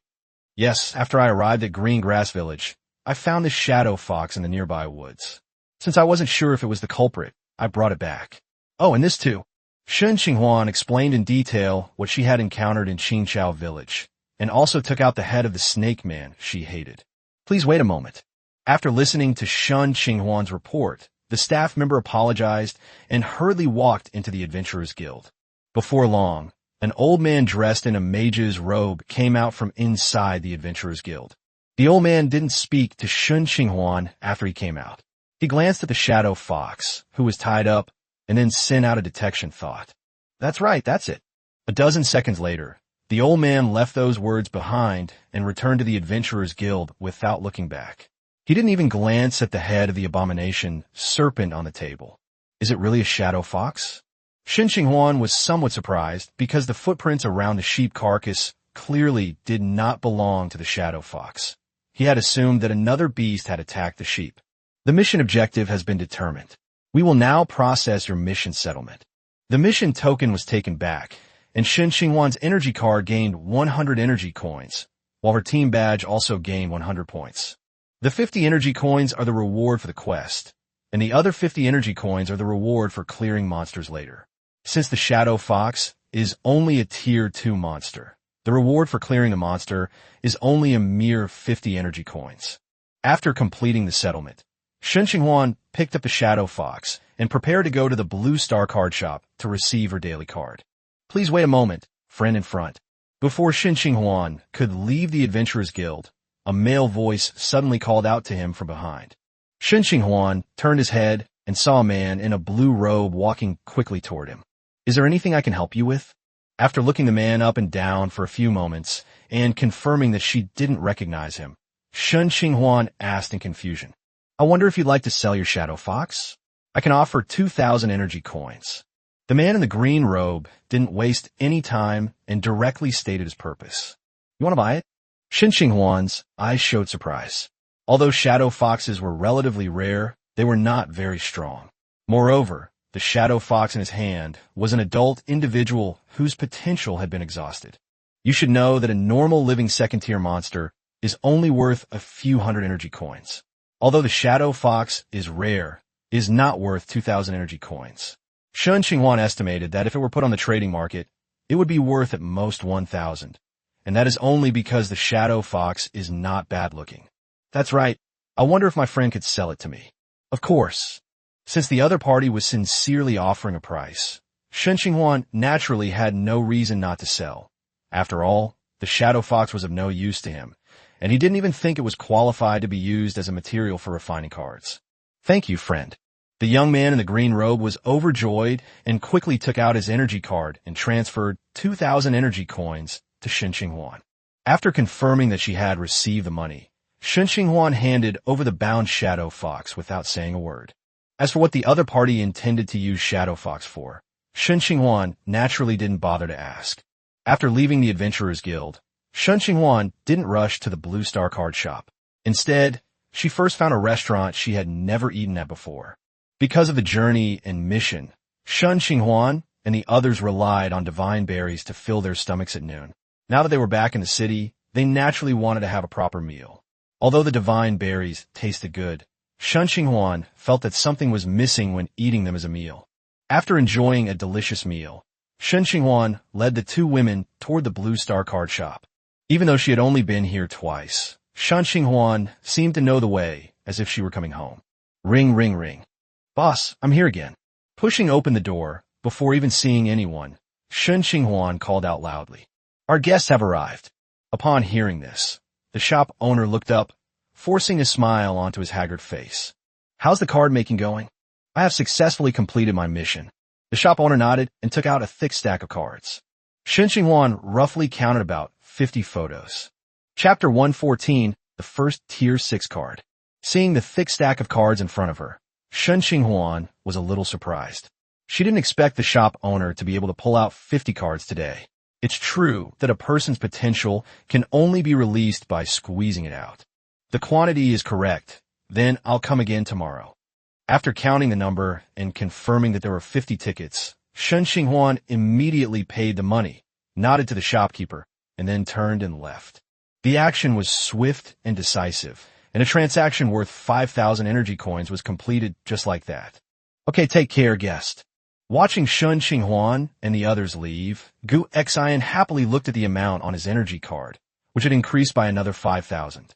For a moment, even the fatigue in his body seemed to be relieved. After clutching the energy card and grinning foolishly for a while, Gu Xian slowly came to his senses. Remembering that he would receive a large sum of energy coins tomorrow, he hurried to the card-making room. He took out a blank card and placed it on the workbench. He dipped his drawing brush in special ink made from a mixture of fishman blood, scales, and other materials, and then slowly poured magic into the brush, skillfully beginning to draw on the blank card.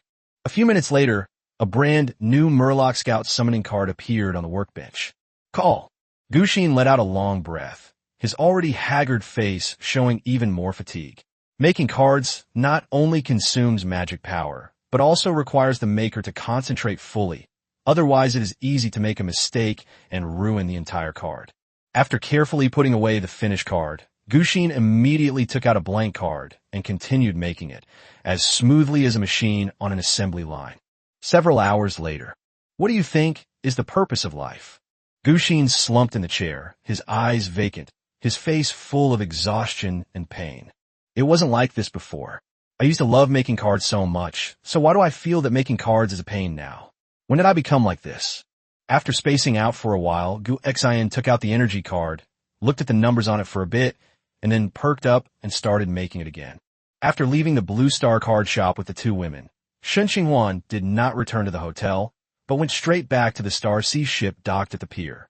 He'd only stayed at the hotel for a couple of days to try it out, but staying on the Star Sea, though a bit shaky, made him feel safer overall. Anyway, he wasn't planning on going out for the next few days. With too many unlearned spells and knowledge piled up, Shen Qinghuan decided to calm down and study properly for a while before making any further moves. As for Shana and Siko Bisujima, they can take on quests at the Adventurers Guild, earn money to level up their adventurer rank, and gain practical experience at the same time. Days passed by like this. Shen Qinghuan spent his days hiding in the captain's cabin researching spells and learning magic. Shana and Siko Bisujima would filter missions on the mission giver every day, and if they found a suitable mission, they would accept it and complete it together. Shen Qinghuan wasn't too worried about the two women's safety. Both were excellent warriors, and to ensure their safety, Shen Qinghuan had packed a lot of consumables such as potions and scrolls into their spatial rings. Moreover, based on Shen Qinghuan's observations over the past 2 days, most of the professionals in Moonrise Bay are low-level professionals, with not many mid-level professionals. Apart from some trivial tasks like finding items, the Adventurers Guild doesn't issue many tasks that directly involve mid-level monsters, indicating that the area around Moonrise Bay is quite peaceful. 5 days after Shen Qinghuan returned to the Star Sea, she received 50 new Tier 1 cards from Yi Li's claws and prepared to synthesize Tier 6 cards. For the past 5 days, Yi Li has been the one to buy 50 cards for the Blue Star card shop each day, using energy cards. When Guexayan, the shopkeeper, first saw Yi Li, he was a little stunned, wondering why this raven had landed in his shop. It wasn't until Yi Li took out a familiar energy card from the spatial ring on its claw that he realized that the raven in front of him was the pet of his old customer. Holding the 50 new Tier 1 cards, Shen Qinghuan went straight to the meditation room. After spending some time fusing all the summon cards in hand, Shen Qinghuan looked at the 3 Tier 5 summon cards on the table and temporarily stopped fusing. The mana cost of fusing a Tier 5 summon card is high, so the cost of fusing a Tier 6 card will be even higher.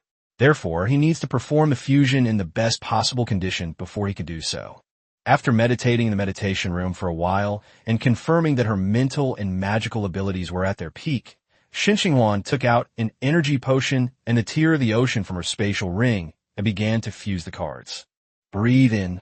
Taking a deep breath, Shen Qinghuan grabbed 3 Tier 5 cards and activated card fusion. In an instant, the 3 cards simultaneously emitted a faint white light. As soon as the fusion began, the magical power within Shen Qinghuan's body began to leak out like water from a dam being opened. Seeing this, Shen Qinghuan calmly took a bottle from the pile of potions in front of her, tilted her head back, and drank it. Currently, the rate at which his magic power is being consumed is within his acceptable range and has not exceeded his previous estimates. A few minutes later, after Shen Qinghuan drank the 5th energy recovery potion, the card fusion was finally successful. Name: Swamp Beast. Type: Summoning card. Rank: Tier 6 Common.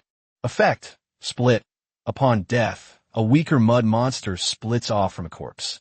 Note: an elemental creature born from swamps, possessing decent resistance to physical attacks, but otherwise unremarkable. It turned out to be just a regular quality card. Looking at the newly created card in her hand, Shen Qinghuan couldn't help but feel a little disappointed. After spending so much time and 25,000 energy coins, I only got a common level card. Although a Tier 6 common quality card would definitely fetch more than 25,000 on the trading market. Whether anyone would buy it is a question. Without professional skills to reduce card mana consumption, non-card master classes basically can't play cards effectively. The energy consumption is too high, making it completely counterproductive. The card master profession will not lack a level 6 common quality card. If the quality of this card is higher, there will be no problem selling it.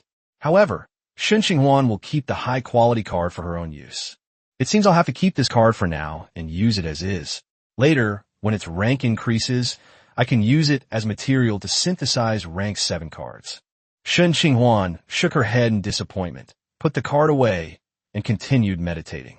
His magical energy was nearly depleted, and he needed to recover before returning to the captain's cabin to continue his studies. In 5 days, he successfully learned the second circle spell, Find a Mount, and he'll be learning the other second circle spell, Shapeshift, soon. Chapter 1:15 Fishman Tide. Tajda. Just when Shen Qinghuan thought life would continue peacefully, one afternoon, a sudden ringing of the bell startled her from her immersion in knowledge. What happened? Shen Qinghuan frowned, got up, opened the window, and looked outside. The once orderly dock was now in complete chaos, with everyone rushing towards the city, glancing back at the sea as they ran. Because of the distance, Shen Qinghuan held her breath and concentrated, and could only vaguely hear shouts of monsters and run. Is there something in the sea? Shen Qinghuan looked curiously at the sea and saw that the once azure surface was now densely covered with tiny black dots. What are these things? Shen Qinghuan gasped. There were so many black dots that from a distance it looked as if the entire sea had turned black. Because of the distance, Shen Qinghuan's current eyesight is not good enough to see what these black dots are. With a thought, the night cry, which was perched on the mast, took off and flew towards the dense black dots on the sea. As he got closer, Shen Qinghuan could see clearly that these black dots were none other than the fishmen he had seen many times before. These fishmen all had deep blue, almost black scales, much like the ones Shen Qinghuan encountered on her way to Moonlit Bay. Through the vision of the night cry, Shen Qinghuan could see that the fishmen were not very strong. Most of them were only at the first level, and only a few could reach the second or third level. As for the fourth level, he had not seen any yet. However, there were too many of them, densely packed like black sesame seeds on a sesame cake. 10,000, 20,000, or 100,000. Shen Qinghuan couldn't count them all. Oh no, Shana and Siko Busujima went on a mission. I wonder if they're back yet. While directing Yili to find Shana and Siko Busujima, Shen Qinghuan also found the little skeleton Fi wandering around on the ship, then grabbed it and ran off the ship. Looking at the route this large group of fishmen was taking, the port was right on their way. Shen Qinghuan dared not stay here any longer. With so many fishmen, he could never deal with them, even if he worked himself to death. Although he has the ability to fly, who knows if the fishmen have any means of fighting the air. If he gets surrounded and can't break out, he'll just be sent to his death. As the saying goes, a wise man does not stand under a dangerous wall. I am just a lowly 4th-level card refiner, so I should retreat. After dragging Faya off the Star Sea, Shen Qinghuan took out a small bottle from her spatial ring and put the Star Sea into it. Then, he waved his hand, and the second circle spell, Find Mount, was activated. A magic circle appeared in front of him, and a few seconds later, a red deer more than 2 meters tall appeared in the magic circle.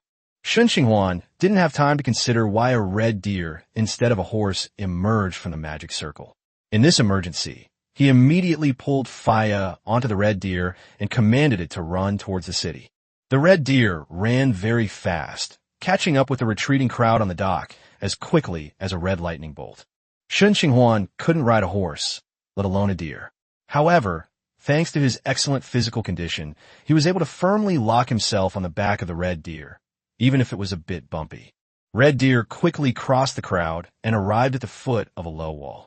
The low wall wasn't very high, only 3 or 4 meters high. Shen Qinghuan guessed it was used to defend against pirate attacks. At this time, a group of guards were already stationed on the low wall. Seeing this, Shen Qinghuan immediately canceled the summoning of the red deer and then pulled Faya into the air. The guards on the low wall ignored this. Their priority was dealing with the impending horde of merfolk, and a mere flying adventurer seemed insignificant. Below the low wall, groups of residents climbed the steps to enter the city for refuge. The city lord of Moontide Bay acted swiftly. Not long after the warning was issued, a steady stream of guards arrived, along with several magical cannons and alchemical statues. These alchemical statues are about 3 meters tall and are made entirely of an unknown alloy. They hold a shield in one hand and a sword in the other, looking majestic and imposing. It's just unknown how powerful they are, but they must be quite formidable. The guards of Moontide Bay reacted swiftly, and the Adventurers Guild was equally quick, immediately issuing an emergency mission to call upon all adventurers in Moontide Bay to jointly resist the horde of Murlocs. As Shen Qinghuan flew onto the low wall, The urgent mission issued by the Adventurers Guild still echoed throughout the city. Urgent mission. A horde of Murlocs is imminent. All adventurers are called upon to join forces to resist the Murloc invasion. Each Tier 1 Murloc killed will reward you with 10 energy coins. Killing a Tier 2 Murloc will multiply that reward by 10. Adventurers are driven by profit, and such generous rewards naturally attracted many adventurers. In addition, with the guards of Moontide Bay protecting them, almost all the adventurers from Moontide Bay came to the southern part of the city. Seeing this, Shen Qinghuan naturally pulled Faya into the group of adventurers. "Hey friend, you're here too." As soon as he blended into the crowd, someone greeted him. Shen Qinghuan was a little puzzled, as she didn't seem to know any friends here. Turning her head, she saw a man in a blue mage's robe waving to her, followed by a woman with long black hair. "Who are you?" "You forgot." "Shadow Fox." "Oh, it's you." Upon hearing the mention of Shadow Fox, Shen Qinghuan suddenly remembered who the man in front of her was. Wasn't he the mage who had bought Shadow Fox from him? Did your friend come over because of a guild-issued task? "I guess so." Shen Qinghuan gave a vague reply, her eyes scanning the crowd for Shauna and Siko Bisujima. "I haven't thanked my friend for parting with his money last time." "No, it was just a normal transaction." Shen Qinghuan shook her head, then looked up at Yili, wondering if he had found them yet. "All right, I forgot to introduce myself. My name is Alan Cole, and this is my pet, Little Tanuki." As Alan spoke, he pulled out the black-haired woman who had been cowering behind him, her eyes darting around and avoiding looking directly at Shen Qinghuan. A magical pet, Little Tanuki? Shen Qinghuan was taken aback upon hearing this. It was clearly a woman, so why would she be called a demonic pet? Could it be? Shen Qinghuan took a closer look and then noticed that the black-haired woman named Xiaoli had a pair of fluffy fox ears on her head. Wow, no wonder he's a mage. He's got such fancy tricks up his sleeve. Although he knew of a spell called Beast Transformation in a humanoid that could turn beasts into humanoids, he remembered that it had a time limit. Judging from the woman's appearance, she was clearly used to human form and had not temporarily transformed into a human. Chapter 116, The Tide. Gunners, prepare.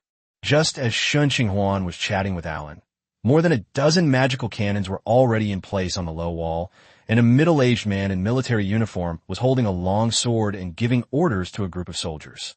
At this moment, the army of fishmen in the sea is about to approach the coastline. Put! Bang, bang, bang. At the commander's order, more than 10 magical cannons fired simultaneously, and in an instant, more than 10 balls of flame exploded on the sea surface, with countless severed limbs flying in the air and the sea gradually turning crimson. The relentless artillery fire did not deter the merfolk's advance. A massive, dark mass of merfolk surged toward the coastline like a black tide. Before long, the first group of merfolk successfully landed. The alchemical statue, which had been waiting on the shore for a long time, immediately activated, wielding a huge longsword the size of a door panel, and smashed the merfolk who came ashore into mincemeat. Shen Qinghuan, who was watching the battle from ashore, was slightly surprised by the performance of the alchemical statues. She had not expected that the alchemical statues had already reached the intermediate level. Therefore, these alchemical statues must have been very expensive to build, which explains why a port city only had a dozen or so alchemical statues. Compared to ordinary mid-level warriors, alchemical statues are undoubtedly more popular among some lords. They are loyal and fearless, and as long as they have an energy source and are not completely damaged, they can keep fighting without worrying about their morale.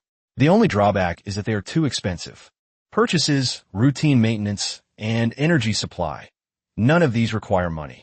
Even with the tax revenue of a port city, the Lord of Moontide Bay could only afford to maintain a dozen or so of them. While the alchemical statues are indeed powerful, there are simply too many murlocs.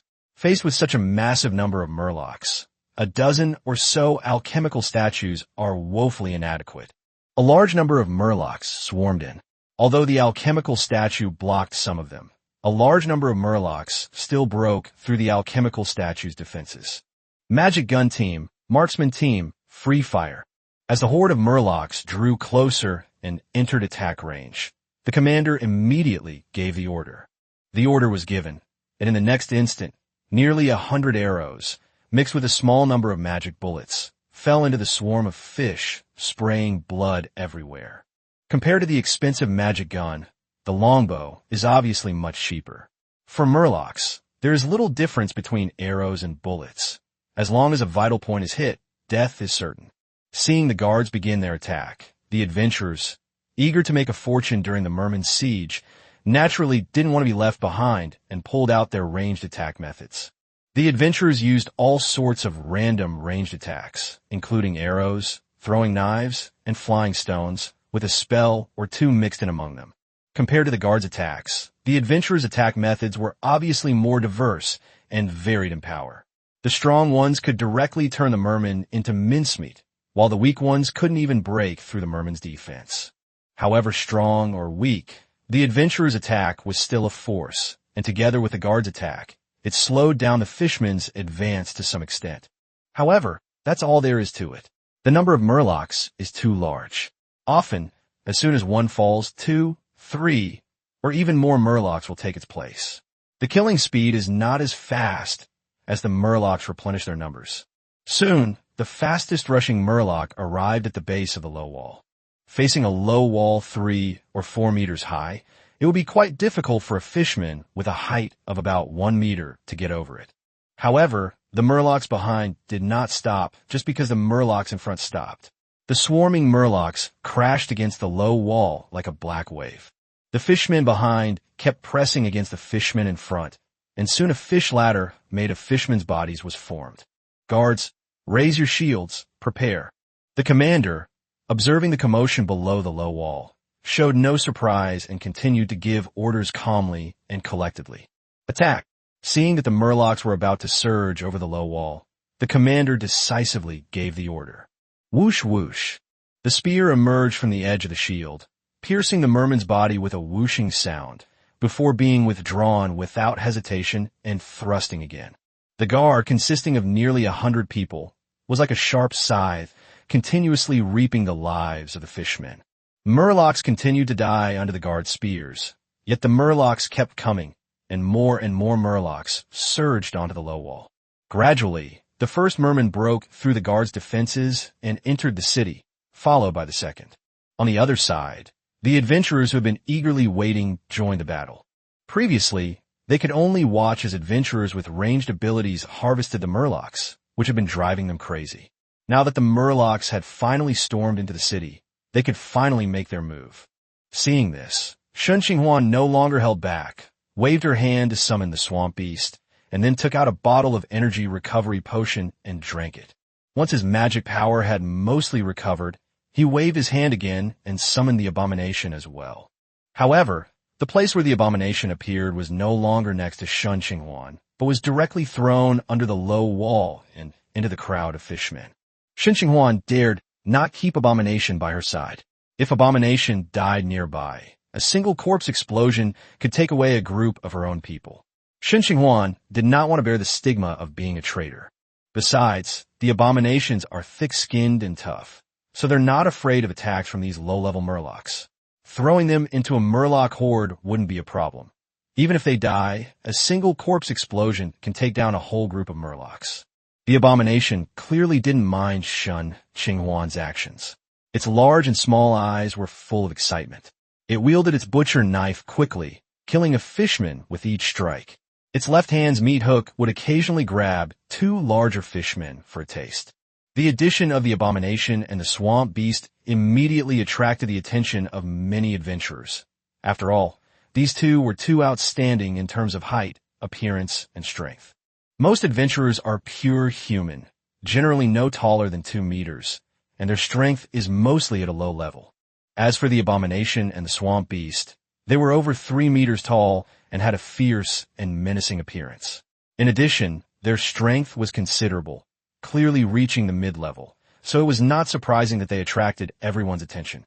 Even Alan, who was usually very outgoing, had a hint of awe in his eyes, clearly not expecting that the seemingly ordinary Shen Qinghuan would have such a powerful summon. Little Li, standing to the side, shrank even more, not daring to look up at Shen Qinghuan, afraid that Shen Qinghuan would notice her presence. Shen Qinghuan obviously didn't have time to pay attention to a little fox. After drinking another bottle of energy potion, she was about to summon Sorabellar as well when a thought suddenly struck her and she directly connected with Yi Li's vision. Shana and Siko Busujima found. Chapter 117, The Merman Siege. Night Cry, what brings you here? At first, Siko Busujima was a little confused when she saw the Night Cry flying towards her, but she quickly realized what was going on. Could it be?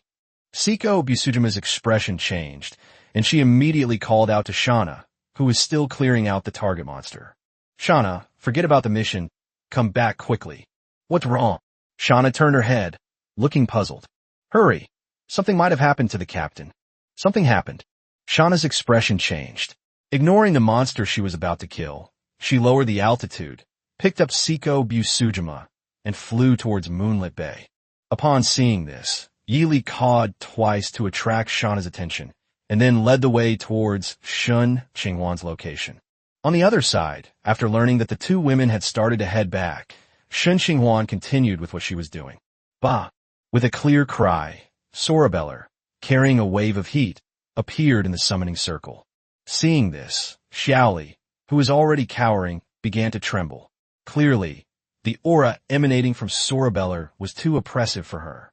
Sorabellar flapped its wings and rose into the air.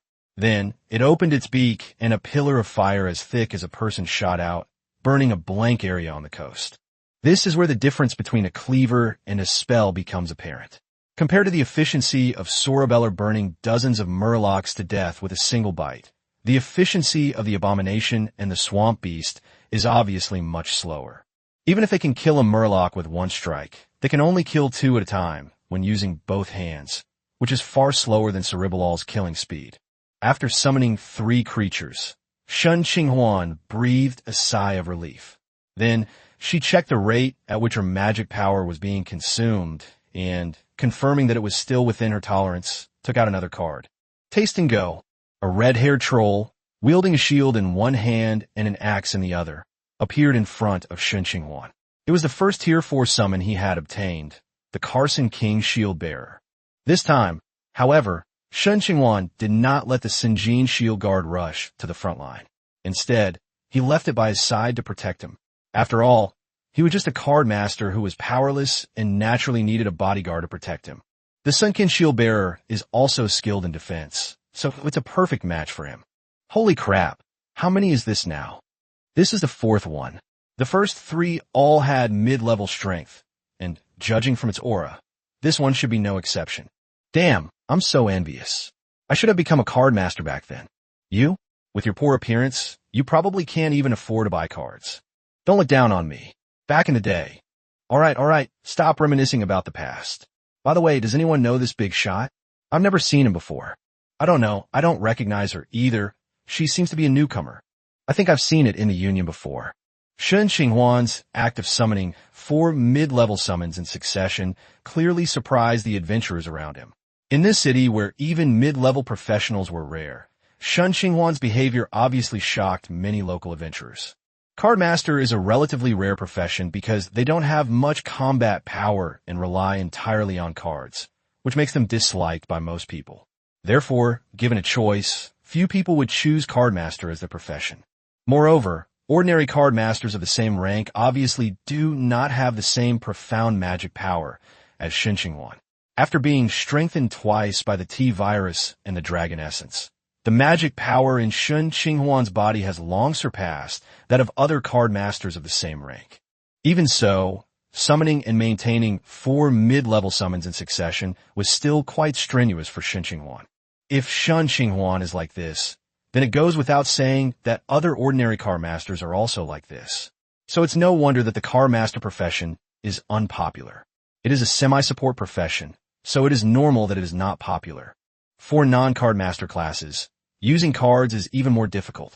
Without the class trait of reducing consumption, a single Tier 4 excellent summoning card can drain all the mana of a Tier 4 mage, while a Tier 4 excellent summoning card may not be able to defeat a Tier 4 mage.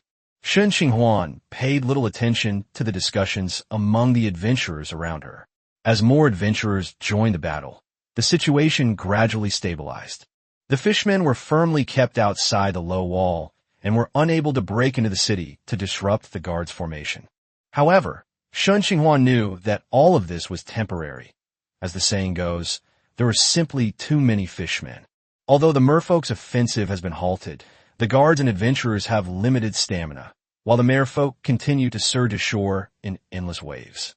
If this continues, Moonrise Bay will be breached once the guards run out of strength. Bah! He unleashed another pillar of fire, and even with Sorabel's stamina, he felt slightly fatigued. Previously, Shen Qinghuan thought that summoned creatures had no stamina limit, but this was completely wrong. The reason Shen Qinghuan had this misconception was simply because the intensity of the previous battle wasn't high enough, and the summoned creatures themselves had a good recovery speed. These two factors combined gave Shen Qinghuan this illusion. This time, Sorabel has already spewed out dozens of fire pillars since his appearance, killing thousands of murlocs, which is extremely taxing. If it were a regular enemy, it should have died long ago after enduring dozens of pillars of fire from Sorabeller. If it didn't die, it means its strength far exceeds that of Sorabeller, and it is Sorabeller who is dead. Unlike now, Salabeller is showing signs of fatigue. On the other hand, the Abomination and the Swamp Beast, having only used normal attacks and occasionally taking a murloc as a snack, showed no signs of fatigue. In addition, the murlocs could not break through their defenses at all, and the two of them were still full of energy, slaughtering everyone in the murloc swarm. However, compared to Cerebal's nearly 1,000 kills, it's uncertain whether these two combined have even reached 100, which is less than a fraction of Cerebal's. However, Sorabel was ultimately a legendary card. After its energy was completely depleted, Sorabel let out a loud cry, attracting Shen Qinghuan's attention. It then chose a spot with the most murlocs and plunged in. The next second, boom! A violent explosion rang out, and a huge cloud of smoke rose up, instantly vaporizing all the fishmen within a radius of several meters. Sorabeller had actually self-destructed. What's going on? Why did that golden bird commit suicide?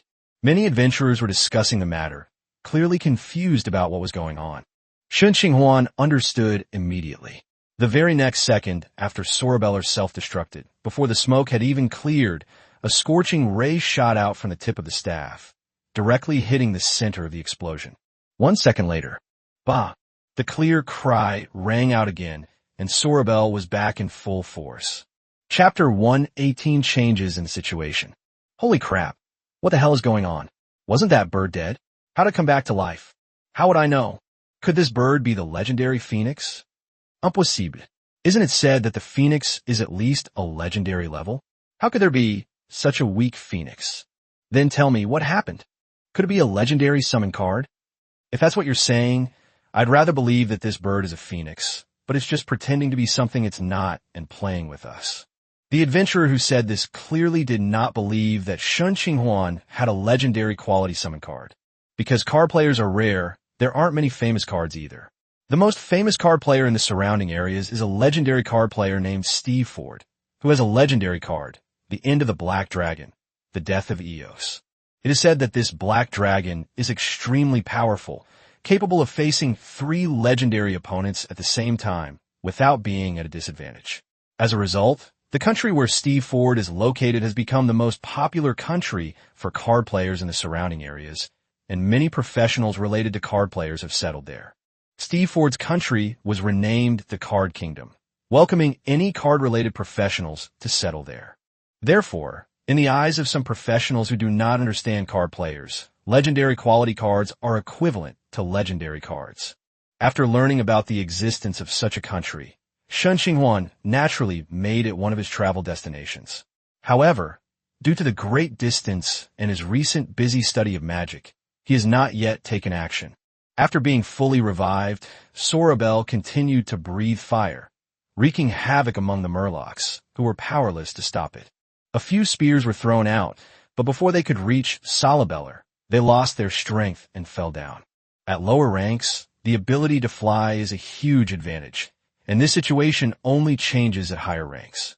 Aside from certain specific professions, high-level professionals will have their own methods of flying to varying degrees. Although their flying speed may not be very fast, They will definitely not be as vulnerable as low-level professionals who can only take hits. With the fishmen on the coastline blocked, the front line of Moontide Bay was temporarily stabilized. Meanwhile, Shana and Siko Bisujima, led by Yi Li, finally arrived at Shen Qinghuan's location. "Captain, are you all right?" Shana, carrying Siko Bisujima, quickly landed next to Shen Qinghuan, attracting the attention of many adventurers around them. In Moon Bay, a predominantly human-dominated area, alien races are relatively rare, not to mention that Shana and Siko Bisujima are both stunning beauties. When the adventurers saw two beautiful women surrounding Shen Qinghuan, their faces were practically overflowing with envy, jealousy, and hatred. Know why? This kid looks so ordinary. Why does he have such a powerful summoning card and two beautiful women by his side? Unlike ordinary professionals whose strength comes entirely from themselves, Cardmaster's strength is basically derived from cards. This can easily give others the illusion that if they had such a card, they could be as strong as him, or even stronger.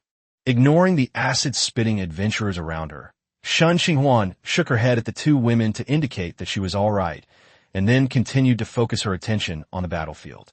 Strange, where did so many fishmen come from? Didn't Moontide Bay scout the surrounding waters before? Looking at the densely packed fishmen in front of her, Shana couldn't help but ask a question. Shen Qinghuan could only shake her head, indicating that she didn't know either. Logically speaking, it was impossible for such a large number of fishmen to escape detection. The officials at Moon Bay seemed completely unaware of the situation. Not only is the defense weak, but there has been no sign of follow-up support. Logically speaking, given that Shen Qinghuan encountered so many murlocs when she arrived at Moonrise Bay, it's impossible that the Moonrise Bay authorities were completely unaware of their existence. The only possibility is that the authorities knew about them but didn't take them seriously, or perhaps they simply didn't expect there to be so many murlocs. Murlocs are weak, and most reach their peak at Tier 1. Very few murlocs can advance to Tier 2 or Tier 3, and Tier 4 murlocs are as rare as legendary ones.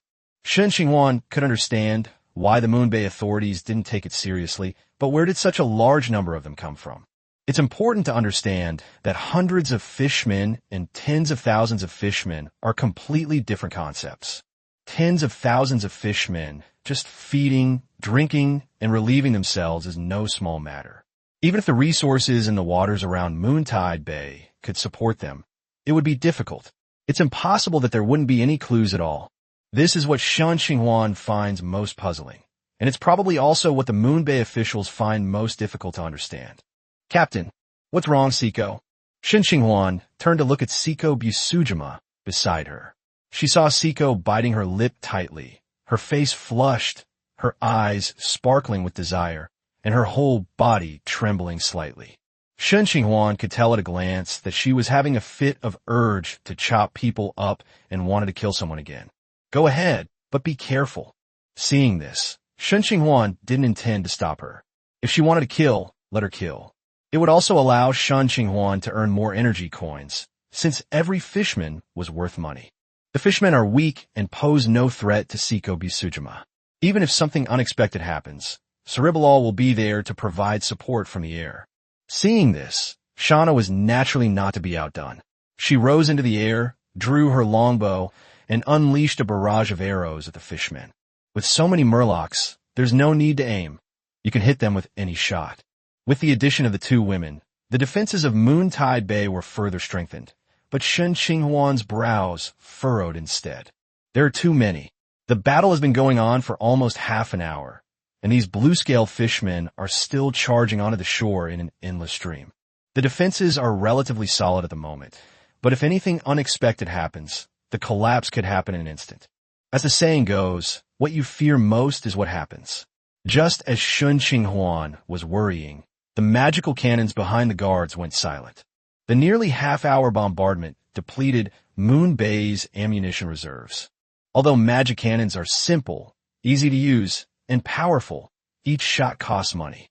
The Duchy of Lesto is just a small country with limited strength and funds, and simply cannot afford to buy too many cannonballs.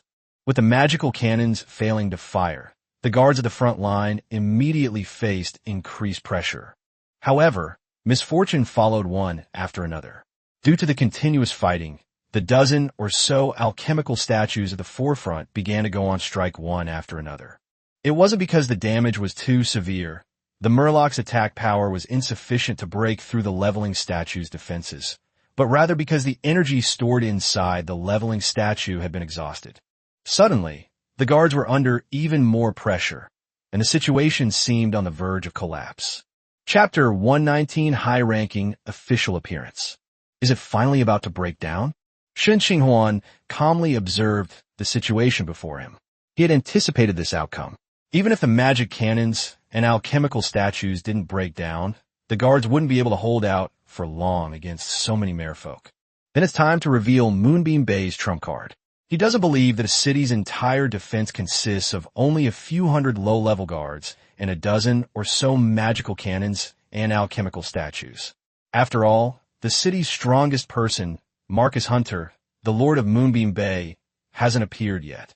Snort. Just as Shen Qinghuan was pondering to herself, a cold snort came from the city, followed by an overwhelming aura sweeping over her. Then a sword aura tens of meters wide shot out from behind everyone, instantly clearing out a large number of fishmen on the shore. The City Lord has arrived. Long live the City Lord. The City Lord is awesome. Marcus Hunter's appearance instantly wiped out a large group of Murlocs, greatly relieving the pressure on the front lines, and cheers immediately erupted from the crowd. Upon seeing the city's strongest warrior arrive, the guards immediately felt much less pressure, and their previously exhausted arms seemed to regain their strength. Standing at the back, Shen Qinghuan wore an expression of "I knew it." He had guessed that the strongest person in Moontide Bay would step in to save the day, because if the fishmen really stormed into the city, the losses would be huge. With such a high-level professional in existence, the defense of the city should be secure. It would be too difficult for these low-level Murlocs to wear down a high-level professional. Putting aside how many merfolk would be needed to deplete the stamina and energy of a high-level professional, even if they were truly depleted, Shen Qinghuan didn't believe that as the City Lord of Moontide Bay, she wouldn't lack recovery items like potions. However, the fact that the City Lord has taken action means that the defense of the city is almost over. After watching Marcus unleash several more sword strikes, completely clearing the mermen from the shore, Shen Qinghuan began to calculate in her mind how much reward she could get for this defense of the city. Whether intimidated by the imposing presence of Lord Marcus or not, the mermen who had been attacking frantically suddenly stopped charging and floated on the surface of the sea, staring at the defenders with dead fish eyes. "Look over there, what's that?" A sharp-eyed adventurer quickly noticed something was wrong and pointed to the distant sea, shouting loudly. Everyone turned to look in the direction of the sound, and Shen Qinghuan was no exception, gazing at the distant sea. However, he didn't have any props or skills to enhance his vision, so he could only vaguely see a few slender figures standing on the sea. "Captain, those figures on the sea are Abomination Serpent Men." Sensing something was wrong, Shauna fell from midair and quickly reported what she had seen to Shen Qinghuan. Abominations of snake people? How could they be associating with merfolk? Shen Qinghuan found this strange. Logically speaking, the snake-loving people and fish people are completely unrelated. At most, they might have some friction over territory or resources, but because of their different living environments, they rarely have any conflicts. As for cooperation, that's even more impossible. Both belong to the evil camp, and there's no way they can trust each other. But what was happening now clearly told him that the snake hater was indeed cooperating with the fishmen. No, it could also be slavery. Before Shen Qinghuan could figure things out, another unexpected event occurred on the battlefield. A faint chanting sound suddenly drifted from afar, and then the previously calm sea began to surge and become turbulent. The waves grew more and more intense with the chanting, until the chanting reached its climax, and a giant wave tens of meters high was formed right there in front of everyone. Holy crap, run! Run? Where can you run to? You think you can outrun a tsunami? It's over, it's completely over. Don't panic. Trust the City Lord. He will definitely protect us. Help! I don't want to die. I've never had a sweet romance. Mom, I'm sorry.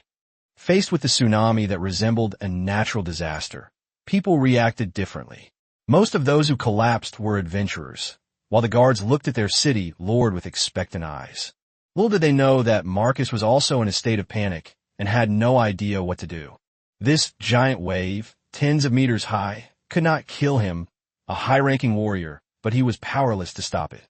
The waves were too high and too big, and he was just a warrior. If it were a high-level mage here, there might actually be a chance to stop them. Compared to mages, even high-level warriors are far inferior in terms of attack range. Zizi, come back quickly. Using a teleportation spell to summon Siko Bisujima back to his side, Shen Qinghuan grabbed the cards of the three generals, ready to summon them at any moment. Faced with this spell that resembled a natural disaster, he had no other choice but to gather together as much as possible, so that when the three great generals of the deep sea were summoned, they could easily escape together. He realized that the many murlocs in front of him were just cannon fodder, vanguard soldiers, merely filler characters used to scout out the true strength of Moontide Bay. The real main force consisted of the abomination serpent men who had not yet appeared.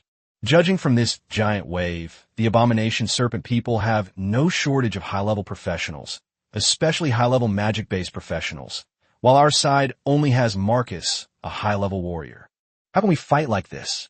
We'd better run away as soon as possible, lest we can't leave later. After all, Shen Qinghuan's trump card is only 3 level 7 combatants. If the opponent has more high-level combatants, then it's all over. Just as Shen Qinghuan was about to summon SpongeBob and his 2 friends, 2 clear female voices suddenly rang out from behind her as the giant wave was about to crash down. Winter Storm 2. A chilling aura rose from behind, sending shivers down everyone's spines.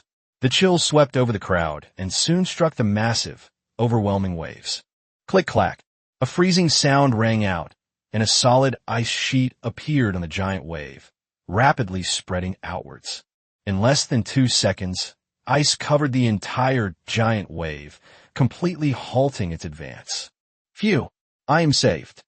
Who is this? Does the Duchy of Lesto still have hidden high-level mages? Great. We also have high-level mages. It's time to teach these invaders a lesson. Thank God for his forgiveness, which saved me from the crisis. Seeing that the tsunami had been stopped, the surviving adventurers expressed their gratitude. However, Shen Qinghuan was not as optimistic as they were. The fact that they only made their move at the last minute suggests that these 2 mages were most likely not from the Duchy of Lesto, but rather powerful individuals who had unexpectedly arrived in the city. This means that Moonbait basically has no other combat power left. All its combat power is already out in the open. As for the other side, only a few high-level mages have appeared so far, while the rest remain unknown. Chapter 1:20 The Legend of the Snake Man of Hatred. However, if the opponent only has these few high-level players, even if there are a dozen or 20 more 4th-level players, Moontide Bay is still a force to be reckoned with. Just as Shen Qinghuan was pondering, 2 figures dressed in magic robes floated to the front. Marcus turned his head and realized that he did not recognize the 2 people who had come. Thank you both for your help.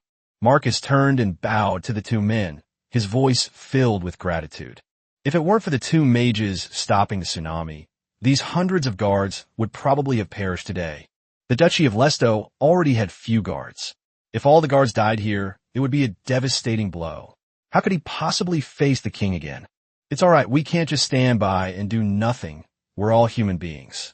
One of the mages shook his head and looked solemnly ahead, but his view was blocked by the iceberg, so he could not see what the abomination snake people on the other side were doing. Marcus did not recognize the 2 unknown mages, but Shen Qinghuan did recognize one of them. Isn't this Xia, the receptionist at the Magic Guild? I never expected her to be a high-level mage. Seeing that the former receptionist had suddenly transformed into a high-level mage, Shen Qinghuan was quite surprised.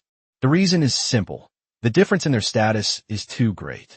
You must know that high-level mages are treated as honored guests in any country and are an existence that no one can ignore. As for the receptionist, to put it bluntly, anyone with normal intelligence can be a receptionist. Was her pretending to be a receptionist for a specific purpose? Or was it just an accident? Shen Qinghuan's eyes flickered. It's not that he's suspicious. He has a lot of valuable things to offer, whether it's his talent for reversing judgments, or the magic garden and world tree on the Starsea. They're all things worth coveting. On the other side, while Marcus was exchanging pleasantries with Xia, a cracking sound suddenly reached their ears. Click, click. They're here. Marcus's expression hardened, and he involuntarily tightened his grip on the longsword. Boom! The iceberg, frozen in the ocean waves, was punched open with a huge gap, and a giant snake's head peered out from the other side. Marcus, Xia, and the others all became serious because the strength of the 100-meter-long serpent in front of them had also reached the high level. In addition to the several abomination serpent men who cast spells earlier, the enemy's high-level numbers are now significantly greater than ours. However, they can still fight. As a mage who emerged from the tower, Xia was confident that she could take on 2 or even 3 of these alien spellcasters. The giant snake's eyes glanced coldly at the 3 of them a few times, then slowly shrank back, its massive body writhing to reveal the scene behind it. Thousands of abominations, wielding shields and long swords, appeared on the ice and slowly approached Moonlit Bay. Behind the phalanx of sword and shield abominations was a force of nearly 1,000 archers, each wielding a longbow and a longsword at their waist. Further back were hundreds of abominations clad in heavy armor, their auras clearly indicating they were all mid-level professionals. If the previous events could still shake Marcus's resolve, what followed completely shattered his confidence. A huge black-scaled serpent was coiled at the rear, slowly following the troops in front. It was larger than the previous one, and its strength had reached level 10, exuding a terrifying aura. However, that's not the most crucial point. The crucial point is on the top of this giant black-scaled serpent's head. Whether it was a mutation or human intervention, a cluster of bony protrusions appeared on the top of the black-scaled giant snake's head, resembling a crown. However, it was more like a bone dragon throne than a crown, as a serpent man was sitting cross-legged on it. Behind this snake man stood several abomination snake men dressed in robes and armor. Judging from their appearances alone, none of them were simple characters. The giant serpent at the front made way, allowing Moonbeam Bay to see the full appearance of the abomination serpent people and to confront the invaders directly. The abomination serpent man, perched on the bone dragon throne, rested his chin on his right hand and glanced casually at Marcus and the others at the front.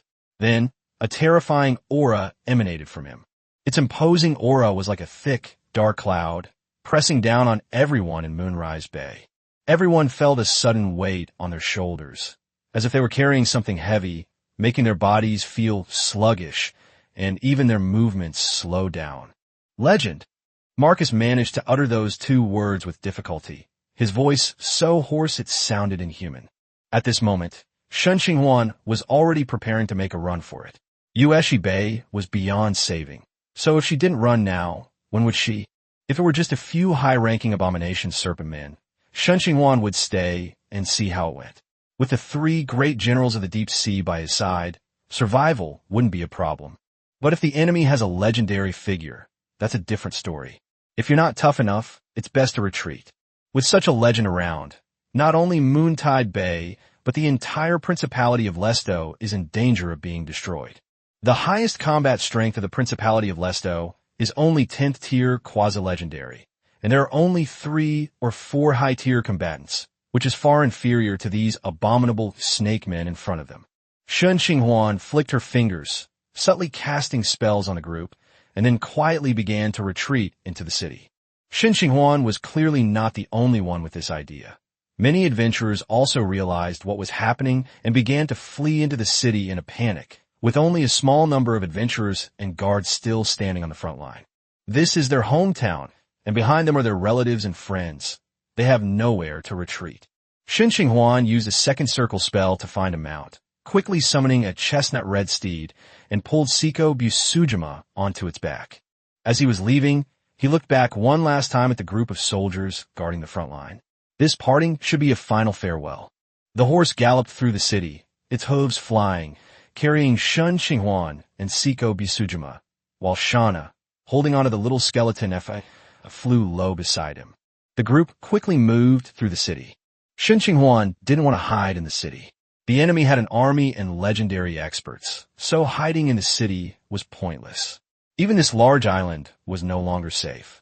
Shen Qinghuan did not believe that these abhorrent snake people would be satisfied with occupying a port city. They would inevitably start a full-scale war with the Principality of Lesto, at which point the entire island would become a battlefield. Therefore, Shen Qinghuan's goal has always been to find a safe shore to set sail again. Since he had already stored the Star Sea in a bottle, he wasn't worried about having no ships to use. Chapter 121 Evacuation and the Situation. Riding her steed, Shen Qinghuan galloped through the somewhat chaotic city, using her mental powers to avoid pedestrians time and time again, her speed never slowing down. I don't know what will become of these people, but unfortunately, I'm not strong enough to help them. Looking at the panicked residents around her, Shen Qinghuan thought to herself. Boom! An explosion came from the direction of the dock, and Shen Qinghuan was startled. She used her mental energy to probe into her spatial ring. As expected, the abomination card completely dimmed and went into cooldown. This loud response must have come from the abomination's corpse explosion. When Shen Qinghuan left, she naturally left all 4 summoned creatures behind. Shen Qinghuan hated that the 3 summoned creatures were slow and couldn't be taken along. Besides, recalling them would also put her on cooldown, so she might as well leave them on the front line to do her last bit of effort. Siko, you take control. Seeing that the number of pedestrians ahead had decreased, Shen Qinghuan handed the reins to Siko Busujima, who was sitting in front of him, then put his arms around Siko Busujima's waist and looked into Yi Li's eyes. Night Cry is his magical pet, and he can summon it again even if it dies, so there's no need to worry about its safety. His gaze followed Yi Li, and the situation at the front lines immediately came into view. At this moment, the first group of Abomination Serpent Men had landed and were engaged in fierce combat with the guards on the low wall. Facing an opponent more than 10 times their number and with similar equipment, the battle was one-sided, with guards constantly falling to the blades of the Abomination Serpent Men. The Abomination Serpent people are not like the weak merfolk. Compared to humans of the same level, the Abomination Serpent people are physically superior. In addition, they had fought a long battle with the merfolk while the Abomination Serpent people were waiting in ambush. If this continues, the hundreds of guards will probably be wiped out soon, or even soon. Shen Qinghuan already has a feeling that the guards are on the verge of collapse. Turning her gaze, Shen Qinghuan looked towards the spot where hatred had originally been. A large crater appeared on the spot, surrounded by dark green acid, indicating that the abomination had indeed exploded. Not far from the crater, a high-ranking abomination serpent warrior clad in armor was wiping his armor with a look of disgust. Clearly, this high-ranking warrior was the murderer who killed the abomination. However, it was really fierce. Shen Qinghuan knew that the abomination was a defensive ability. Sorabeller's flames could only cause superficial wounds, but now it was dealt with by the enemy so quickly. The corpse explosion didn't seem to have any effect either, only corroding the enemy's armor. On the other side, the swamp beast had also turned into a puddle of mud, but judging from its still wriggling corpse, it had likely triggered its death passive ability. After the swamp beast dies, a weaker mud monster will spawn on its corpse. The Sinjin Shield Guardian was also surrounded by a group of low-ranking Abomination Serpent Warriors, and his defeat was probably not far off. Raising her gaze, Shen Qinghuan could see the movements of the remaining people. Marcus was forced to the sea, far from the battlefield, by a high-ranking serpent warrior. It seems they are evenly matched so far, but Marcus has no teammates, while the Abomination Serpent clan has a high-ranking warrior on the front line. Sorabeller has been completely suppressed by a high-level mage. Although it has the advantage of flight, the opponent's spells are too dense, and Sorabeller cannot withstand them at all. It has now been forced to the ground, and has completely lost its air advantage. The high-ranking mage who hated the snake people wasn't in a hurry to kill Sorabeller, clearly showing great interest in him. Upon seeing this, Shen Qinghuan had an idea and, using the connection between the summoner and the summoned creature, directly gave Sorabeller a command. Bah! The next second, Sorabeller let out a loud cry, completely ignoring the Abomination Serpent Mage's spell, and plunged headlong into the group of low-level Abomination Serpent Warriors. Boom! With a deafening roar, Sorabeller transformed into a giant fireball and exploded amidst the horde of snake men. The explosion killed more than 10 people and injured dozens of abomination serpent warriors. Damn it! The snake man mage's face turned ashen. He had originally intended to capture it for research, but he hadn't expected the bird to be so fierce. Not only had he failed to capture it, but he had also lost more than a dozen warriors, all of whom were world-dominating forces. It's not that one can't die, but that there's no point in dying if one can't. Seeing that Sorabellar had died, Shen Qinghuan took advantage of the smoke to cancel the summoning of Sorabellar. Sorabel was naturally not dead because it had the ability to resurrect, but since there was no fire magic to revive it, Shen Qinghuan simply canceled the summoning. With Sorabellar fallen, the Sanjin shield-bearers are about to follow suit, leaving only a few scattered Moonswell guardians and Marcus on the battlefield. However, where did Xia and her other high-level mage go? They've disappeared without a trace. Yili looked around and finally spotted the two women on the distant sea. Opposite the two women floated two high-ranking snake man mages dressed in robes. There was no grand scale, no dazzling magic. The four of them were only exchanging low-level spells, which seemed less like a life-or-death battle and more like a friendly sparring match. However, judging from the fact that the two women occasionally glanced at the legendary abomination serpent man, it was clear that most of their attention was focused on the legendary abomination serpent man. Meanwhile, the two abomination serpent mages on the other side were completely sweating. It wasn't that they didn't want to use mid to high level spells, but every time they started, their spells were anticipated and interrupted by the opponent's counterspell, making it impossible for them to cast them. They could only use some instant cast, low-level spells to prove that they weren't slacking off. As for why the two women didn't use their full strength to defeat the two Snake Man mages, it was naturally to guard against the legendary abomination Snake Man, who hadn't yet made a move. In fact, when Xia and her companions saw that the opponent possessed a legendary weapon, they wanted to retreat. However, due to the spell they had cast earlier, they were directly targeted by the legendary abomination Serpent Man and could not leave. They dared not fully display their strength and could only secretly wait for an opportunity to escape. With the help of Yi Li's vision, Shen Qinghuan could see the entire battlefield clearly and knew that Yueshi Bei wouldn't be able to hold out for much longer. Just as they were thinking of withdrawing Night Cry, which was flapping its wings, suddenly stopped. The legendary abomination, Serpent Man, who had been lazily perched on the throne, suddenly turned his face to look at Night Cry, revealing an expression of great interest. Immediately afterwards, Shen Qinghuan's vision went completely dark. So powerful, he killed Yi Li with just a glance. Shen Qinghuan sighed inwardly. Although Night Cry seemed to be an ordinary raven, it was ultimately a demonic pet, and ordinary people could not deal with it. And now, with just a glance, Yi Li died instantly. Is this the power of a legend? Chapter 1, 22 Evacuation and Departure. Shen Qinghuan's expression was solemn. She couldn't quite guess how Yi Li had died. Spells? But this abomination, serpent legend, doesn't look like a mage at all.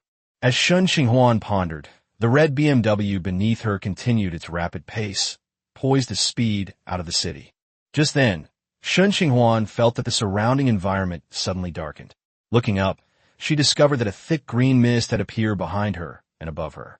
Wherever the green mist passed, the residents who were originally normal collapsed and convulsed, dying within seconds, their bodies turning into pools of pus and blood. Is this poison? Shen Qinghuan's expression changed. Although he had taken the dragon essence, theoretically he should not be afraid of any poison below the legendary level.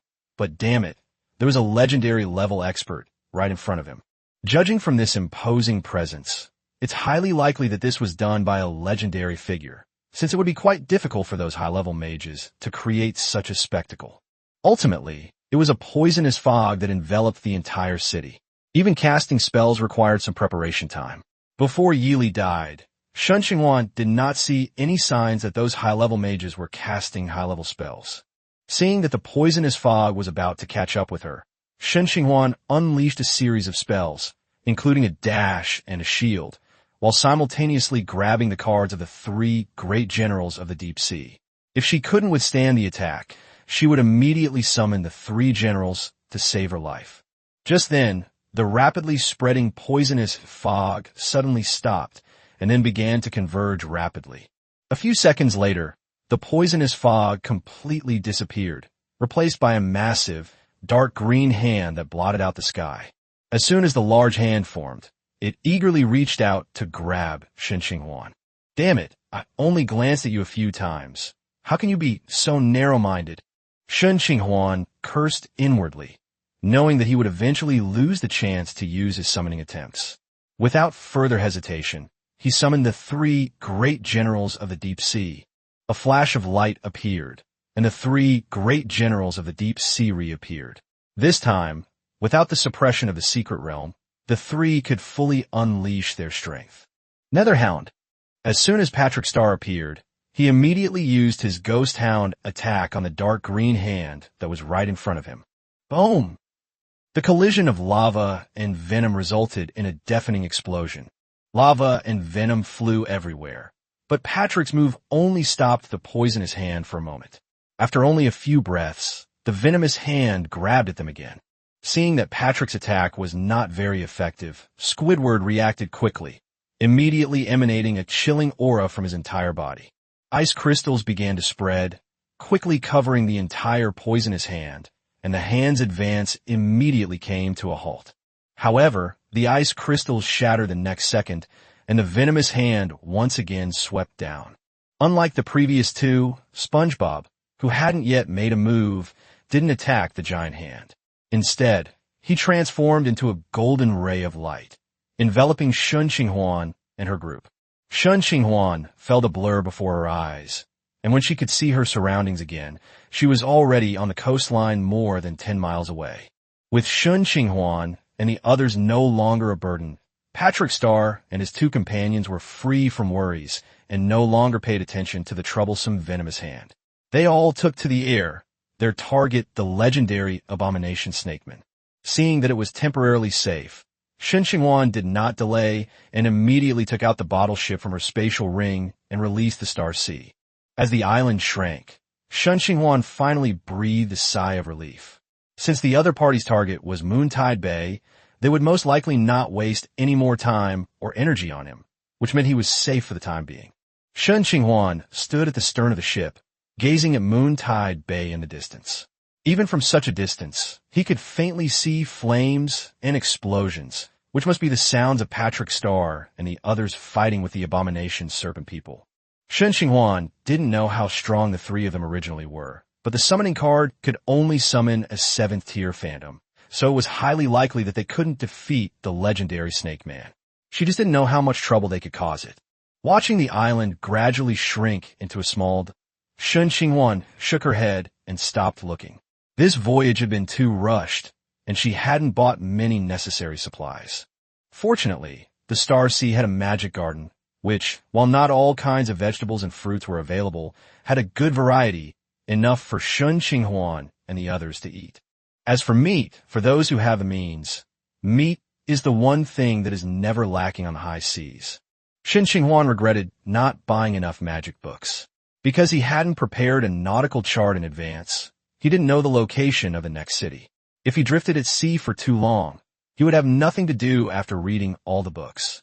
As for purchasing within the chat channel, Shen Qinghuan already knew that wouldn't work.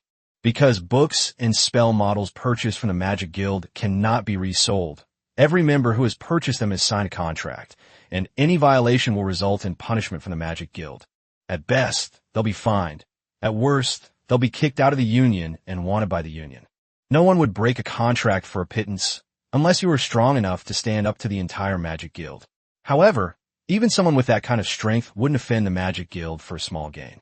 Just as Moontide Bay completely disappeared from everyone's sight, a magic circle suddenly appeared beside Shen Qinghuan. What's going on? Looking at the magic circle, Shen Qinghuan was completely confused. She hadn't summoned anything. Shana and Siko Busujima, standing nearby, immediately became alert, drawing their weapons and cautiously staring at the magic circle. A few seconds later, the magic circle disappeared, revealing 2 ragged figures. Miss Xia. Shen Qinghuan was somewhat surprised, but upon closer reflection, she felt it was normal, since Xia was the only high-level mage she had ever interacted with. Please forgive us for coming uninvited. My sister and I are not feeling well, so we would appreciate it if Mr. Shen could give us a ride. Of course, there will be a fee. Just as Shen Qinghuan was about to speak, Xia waved her hand, and several magic books appeared in front of him. Shen Qinghuan glanced at the catalog and saw that in addition to knowledge books, there were several spell models of fourth-order magic. The words he was about to say immediately changed. There was no way around it. She was giving too much. A simple third-ring spell cost around 5,000 energy coins, so a fourth-ring spell would cost tens of thousands, and you'd need certain privileges to buy it. Xiao's move was equivalent to directly using tens of thousands of energy coins to buy a temporary ticket for Shen Qinghuan. If it were just energy coins, that would be fine. Shen Qinghuan wouldn't feel comfortable traveling with two high-level mages for a little energy coin. But Xia happened to bring out the magical knowledge and spell models that he needed most right now. Welcome, welcome. You two can stay as long as you like. Shen Qinghuan instantly changed her expression, her previous somewhat troubled look vanishing immediately. Chapter 123 des Villefruits. Thank you very much, Mr. Shen. I wonder if you could arrange a room for us first, as Kai is not feeling well right now. Seeing that Shen Qinghuan agreed, Xia couldn't help but breathe a sigh of relief. Without Shen Qinghuan's help, she really didn't know where she could hide. Although the island where the Principality of Lesto is located is not too small, it is still just an island. Currently, its only port city, Moontide Bay, has been occupied by the abomination serpent people, and the remaining inland cities are like turtles in a jar. Staying in the Principality of Lesto would only lead to a slow death. In the face of a legendary powerhouse, a small to medium-sized island is not a good place to hide. Only after Xia said that did Shen Qinghuan notice that something was wrong with the woman next to her. Xia's mage robe was tattered, but she was still in good spirits, though she looked somewhat tired. In contrast, Kai's mage robe was also somewhat torn, but her eyes were slightly squinted, as if she was about to fall asleep at any moment, and her purple lips were particularly bright. When Shen Qinghuan first saw her, he thought she was wearing purple lip gloss. It wasn't until Xia pointed it out that he realized it wasn't lip gloss, but poisoning. Sana, take them to an empty room to stay in. If you two need anything, you can ask them for help. Yes, Captain. Then thank you very much, Mr. Shen. Xia nodded and helped Kai follow Shana into the cabin. Watching the group enter the cabin, Shen Qing happily checked the fare left by Xia. Applications of spell progression, how to cast spells instantly, and application scenarios for spell counterspell. Xia had clearly considered the books she left behind, knowing that Shen Qinghuan had bought many basic books, so she left behind some advanced books this time. After storing the books on the deck into her spatial ring, Shen Qinghuan looked at the remaining spells. Advanced Invisibility, Flame Shield, Ice Storm. 1 offensive, 1 defensive, and 1 supportive spell. All 3 are 4th-level spells. Clearly, these 3 spells were carefully selected. Although they are common, they are widely applicable and can be used in many situations. We made a fortune. Shen Qing happily packed everything away, preparing to return to the captain's cabin to study it carefully. Captain, is there something you need, Siko? When Siko Busujima called out to her, Shen Qinghuan turned to look at her with some confusion. I collected some merman corpses. The captain can use them to refine cards. As Siko Busujima spoke, she began emptying the corpses from her spatial ring. In the blink of an eye, more than a dozen fishman corpses appeared on the deck. You still remembered, even when it was tough fighting. Well done. Shen Qinghuan patted Siko Busujima's head approvingly and immediately decided to practice some cards first. Feeling the large hand above her head, Siko Busujima involuntarily narrowed her eyes, a gentle smile appearing on her lips. Because most fishmen are only at level 1, the corpses that Siko Busujima picked up were also only at level 1. However, Shen Qinghuan didn't care about this. She had been focusing on fusing cards recently and hadn't done any serious card crafting for a while. After rubbing his hands together, Shen Qinghuan immediately began refining cards. I still have a little bit of magic power left in my body, which is more than enough to train a few first-tier cards. A familiar light shone, and the corpses of the fishmen on the deck transformed into cards. White, green, white, gold, green, blue. Wait a minute, gold? Shen Qinghuan immediately perked up and quickly flipped to the golden card. Name, Devil Fruit. Type, Consumable card.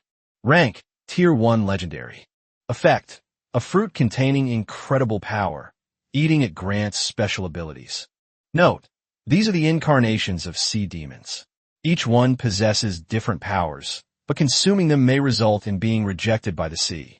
It's a devil fruit. Shen Qinghuan was naturally familiar with devil fruits. When it comes to the most famous thing in One Piece, it is naturally the various devil fruits. Only, looking at the distorted, round purple fruit on the card, Shen Qinghuan hesitated. Eating a devil fruit isn't inherently risky, but the problem lies in the negative consequences. After all, you can't touch seawater after eating a devil fruit, or your powers will be temporarily nullified and you'll feel completely powerless. More importantly, Shen Qinghuan was not familiar with devil fruits and could not tell which kind of devil fruit this was. If it's a Logia type or mythical Zoan, then even if it has the weakness of being afraid of seawater, it's not unacceptable.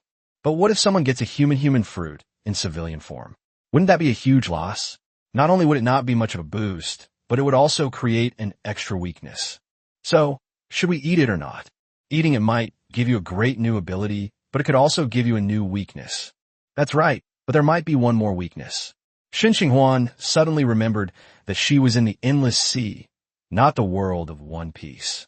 Whether eating the devil fruit would give her an extra weakness, fear of the sea, was still unknown.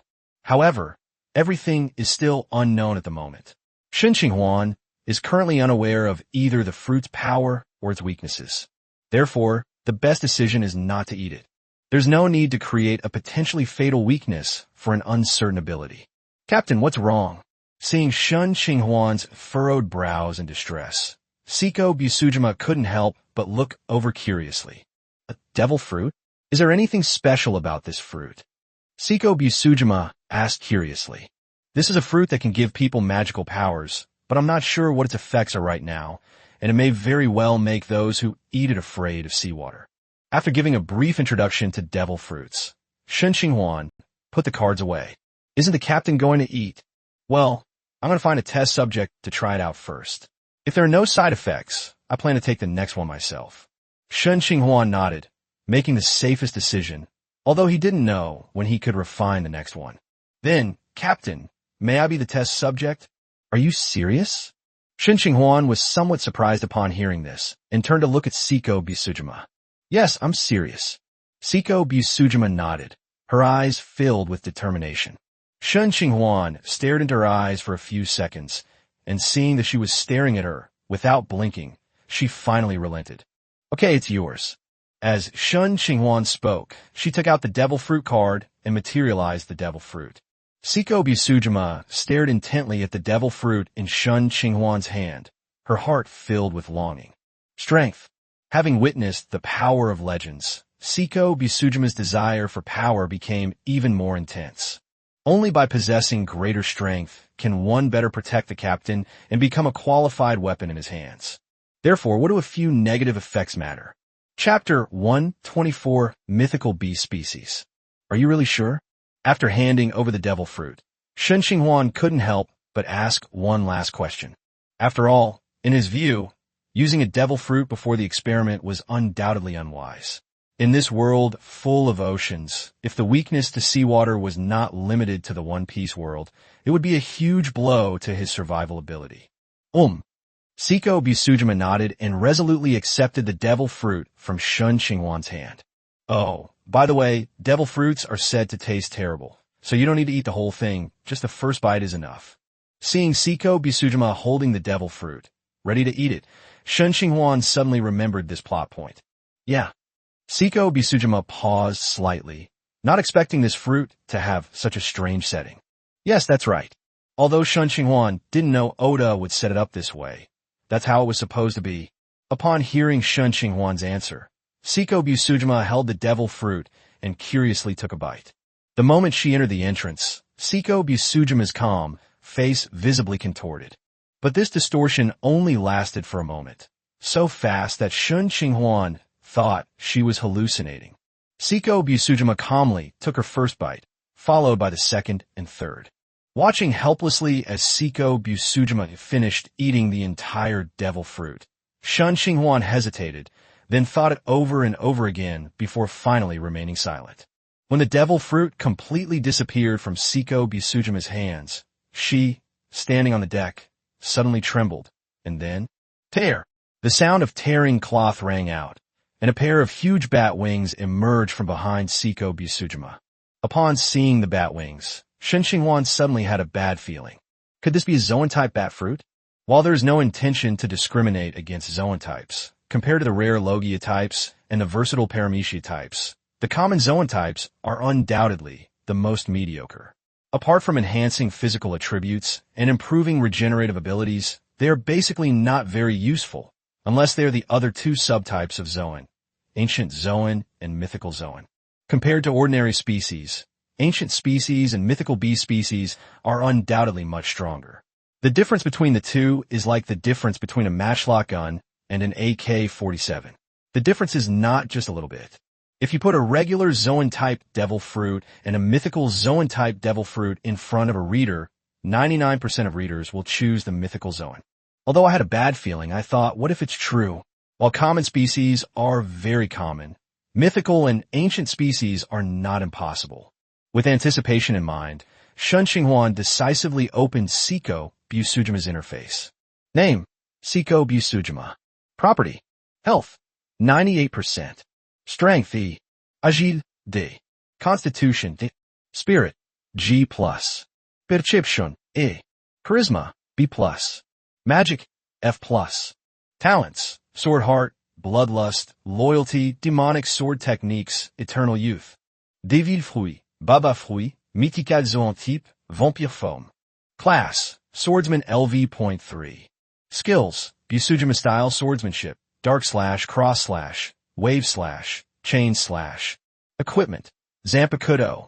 Upon seeing Siko Busujima's devil fruit name, Shen Qinghuan finally breathed a sigh of relief. Thank goodness, it's a mythical beast, not a common one. But this fruit looks kind of familiar. Shen Qinghuan stroked her chin and quickly found the corresponding role. Stussy, the Queen of Pleasure Street. No, Stussy's fruit should just be a regular bat fruit. So who could it be? Shen Qinghuan, who had never played the One Piece game, couldn't recall the lone red berry Clydefield for a moment. Forget it. If I can't remember, I won't think about it anymore. Anyway, it's not a big deal. Shen Qinghuan shook her head, putting the doubts in her mind out of her head. To be honest, zoan-type devil fruits are indeed designed to enhance the physical body. The improvement is a bit exaggerated. Both being at the third tier, Siko Busujima's physical attributes now completely overwhelm Shauna's. This is because Shauna has consumed the demon, god, manifestation demon essence. If it were an ordinary third tier, the gap would be even greater. Siko, how are you feeling? Shen Qinghuan's voice woke Siko Busujima from her daze. It feels great. Siko Busujima blinked her scarlet eyes, clenched her fist, and felt a power completely different from before. Then, her bat wings flapped, and she flew directly into the air. However, she clearly forgot that her clothes had been completely torn apart by the sudden appearance of the bat wings, and given that her chest was already quite large, 2 large breasts passed, right, by Shen Qinghuan's nose with an astonishing arc. Hiss! Shen Qinghuan gasped, strongly suspecting that Siko Busujima had done it on purpose. After flying in the sky for a while, Siko Busujima landed in front of Shen Qinghuan with satisfaction, and then leisurely took out a piece of clothing from her spatial ring and put it on. Shauna and Shen Qinghuan could both fly before, and although she didn't say it, she was somewhat envious. Now that she had eaten this devil fruit, her wish had been fulfilled. Siko, come and do an experiment with me. Seeing that Siko Busujima had thoroughly enjoyed flying, Shen Qinghuan finally spoke up. Yes, Captain. Siko Busujima responded and obediently stood in front of Shen Qinghuan. With a flash of blue light in her eyes, Shen Qinghuan picked up Siko Busujima and flew straight towards the sea, then slowly sank into the water. Shen Qinghuan only stopped when the seawater reached her neck. How are you feeling? Do you feel exhausted? No. Siko Busujima closed her eyes and sensed for a while before opening them and shaking her head at Shen Qinghuan. It seems that devil fruits are not afraid of the ocean in this world, or perhaps the devil fruits he created do not have the weakness of being afraid of seawater. I'll continue descending. You keep checking for any unusual signs. Although devil fruit users in One Piece become weak as soon as most of their bodies come into contact with seawater, Shen Qinghuan still felt it was better to be cautious. Shen Qinghuan plunged into the sea with Siko Busujima and was finally relieved to see that Siko could move freely in the ocean. He'll definitely eat the next devil fruit that's not afraid of seawater once it's made. The two emerged from the ocean, their clothes soaked through. Shen Qinghuan was about to use magic to clean themselves when she suddenly noticed the bulge in Siko Busujima's chest. Keep in mind that Siko Busujima wasn't wearing underwear at the moment, and her soaked clothes were quite transparent. A flame suddenly ignited in Shen Qinghuan's heart, and without caring about cleaning up, she grabbed Siko Busujima's hand. Come on, come inside with me. Chapter 125, The Situation in the Duchy of Lesto.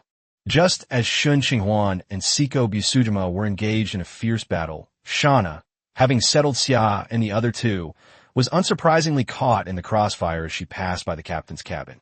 Although surprised by Siko Busujima's change in appearance, Shana didn't even have time to ask before Shen Qinghuan silenced her with a kiss. The three-way brawl continued until dusk. If it weren't for the two extra guests on the boat and the need for dinner, Shen Qinghuan said she could have fought until dawn. Several tens of minutes later, in the restaurant, Xia's gaze shifted between the three of them. As a high-level mage, Shen Qinghuan could easily detect certain movements without deliberately concealing them. He doesn't look like he's in great shape, but I didn't expect him to have such good stamina. A strange thought flashed through Xia's mind, but she quickly focused her attention on the dinner in front of her. On the contrary, Kai, standing to the side, looked at Shen Qinghuan with a hint of disdain, clearly disapproving of his two-timing behavior. Shen Qinghuan clearly didn't care about this. Let them look down on him if they want. For the sake of the generous fare, he pretended not to see it. At this point, Siko Busujima had reverted from her human beast form back to human form, though she appeared somewhat paler than before. By the way, Captain Shun, I wonder where the next destination is on this voyage. After finishing dinner, Xia took out a tissue and elegantly wiped her lips before asking Shen Qinghuan about their destination. To be honest, I don't know. Faced with Xia's question, Shen Qinghuan could only shake her head helplessly. Have no idea? Yes, because I was in such a hurry to go to sea, I didn't even buy a nautical chart. Shen Qinghuan didn't hide anything and told Xia directly about the situation. I do have a Marauder's map here, which I can lend to Captain Shen temporarily, but I have one condition. Oh, Miss Xia, please speak freely. Upon hearing that the other party had a map, Shen Qinghuan's eyes immediately lit up, and she spoke without hesitation. I hope Captain Shun can prioritize finding a city with a magic guild to dock in. It's a trivial matter. Of course, there's no problem. Shen Qinghuan agreed without hesitation. He thought there would be some difficult things to deal with, but it turned out he just wanted to return to the magic guild as soon as possible. Then thank you, Captain Shun. As Xia spoke, she took out a map about 1 meter wide from her spatial ring. The map had a green dot and dozens of blue dots flashing on it, along with various lines and text. This is where we are now. The other blue dots are where the Magic Guild is located. Xia pointed to the green dot on the map and explained it to Shen Qinghuan. With Xia's explanation, Shen Qinghuan understood the meaning of each symbol on the Marauder's map. After determining her location, Shen Qinghuan quickly adjusted the Shanghai's course and headed toward a city called Honglin Port. That was the city closest to Shen Qinghuan that had a Magic Guild. Since he had promised Xia, he naturally wouldn't go back on his word. After determining the course, Xia finally breathed a sigh of relief and helped the still weak Kai back to her room. The legendary abomination Snake Man's venom was too potent, and Xia didn't have a good way to help Kai eliminate it. She could only suppress it temporarily, but the suppression wouldn't last long, which is why Xia was in a hurry to find the Magic Guild. The Magic Guild has a teleportation array. They can use the teleportation array to return to the tower, and then ask other high-ranking mages or even legendary mages in the tower to help purify the toxins in Kai's body. Watching Xia and Kai return to their room, Shen Qinghuan thought for a moment, then took out cards and summoned War Turtle, Patches, and Silverhand Recruit. Indeed, Shen Qinghuan was still somewhat sentimental and kept the Silver Hand Recruit summoning card. After all, it was his first summoning card, and he didn't need another Tier 1 card anyway, so he might as well keep it. Once out of the light of day, Patches couldn't contain himself and began wandering around the ship, soon disappearing from Shen Qinghuan's sight. Shen Qinghuan didn't bother with him. After arranging for the Silver Hand Recruits to go fishing as usual, she returned to the captain's cabin to continue her studies. As for War Turtle, it eagerly clung to Shauna's side. Perhaps it was because Shauna had consumed the demon essence of the demon god and become an ice type, but now it was the one closest to Shauna. 3 days passed quickly. After spending these 3 days together, Shen Qinghuan had a general understanding of the two people. Miss Xia is rather quiet and enjoys reading all sorts of books, while her best friend Kair is obviously much more boisterous. Despite being severely poisoned, she couldn't stay still and spent all her time touching and looking around on the ship. She even harassed the Silver Hand Recruit, who had turned into a fishing machine. Even Shen Qinghuan, who was concentrating on her studies in the captain's cabin, was disturbed by her. Fortunately, Xiao was watching over her, so she didn't go too far. In the end, Shen Qinghuan simply sent Camus Turtle over. Sending out War Turtle had an immediate effect. Kair was clearly very interested in War Turtle, a creature she had never seen before. From then on, Kair never bothered Shen Qinghuan again, but poor Kamige had to deal with this troublesome woman Kair every day. For the past 3 days, Shen Qinghuan's situation has been relatively calm, except for the occasional unpredictable sea weather. However, the situation in Yueshi Bay is clearly quite different. After these past few days of development, coupled with the existence of the chat channel, the invasion of the Abomination Serpent people in Moonrise Bay has now spread quite far, attracting the attention of many forces. If it were just a siege, it wouldn't be anything special on this not-so-peaceful endless sea. But unfortunately, a legend has emerged from the side of the abhorrent snake people. Even on a vast, endless sea, legendary strength is not commonplace. Most small and medium-sized dukes only have a maximum strength of 10th tier quasi-legendary, and some duchies don't even have 10th tier quasi-legendary, relying entirely on 1 or 2 high-level professionals to maintain their status. Relying on a magical newspaper and chat messages in the chat channel, Shen Qinghuan learned a lot about the current situation in Moontide Bay. As expected, the legendary Serpent People clan occupied Moonrise Bay, and all the original inhabitants of Moonrise Bay were enslaved. After a brief 2 or 3 days of rest, the Abomination Serpent People unsurprisingly launched an attack on the capital of the Principality of Lesto. Clearly, a mere month of Tide Bay was not enough to satisfy their appetite. Because of the sudden appearance of the abhorrent snake people, the atmosphere in many countries that are close to the Principality of Lesto has become tense. But strangely, neither countries that are on good terms with the Principality of Lesto nor those with ordinary relations have taken any action. Aside from mobilizing troops as quickly as possible, they had no intention of providing any assistance. Chapter 126 Demon. Thinking about it carefully, it makes sense. It's debatable whether the nearby countries have legendary level power, but the Abomination Serpent People have indeed produced legendary powerhouses. However, the fate of the Duchy of Lesto is no longer of much concern to Shen Qinghuan for the time being. At least he will not be going back in the short term. Of course, things may change once he becomes a legend. The petty Shen Qinghuan had already made a mental note of the grudge from that day's claw attack, which forced him to use his trump card and wasted his chance to summon the 3 generals. He would get revenge sooner or later. The Endless Sea is much more varied than the ocean in the starting village, but perhaps because it is so vast, it is generally peaceful and we did not encounter any special situations. Just as Shen Qinghuan thought she would arrive safely at Honglin Port, an unexpected incident occurred. Sizzle. The arcane shield, which had never been used before, suddenly lit up, followed by a violent shaking. What's going on?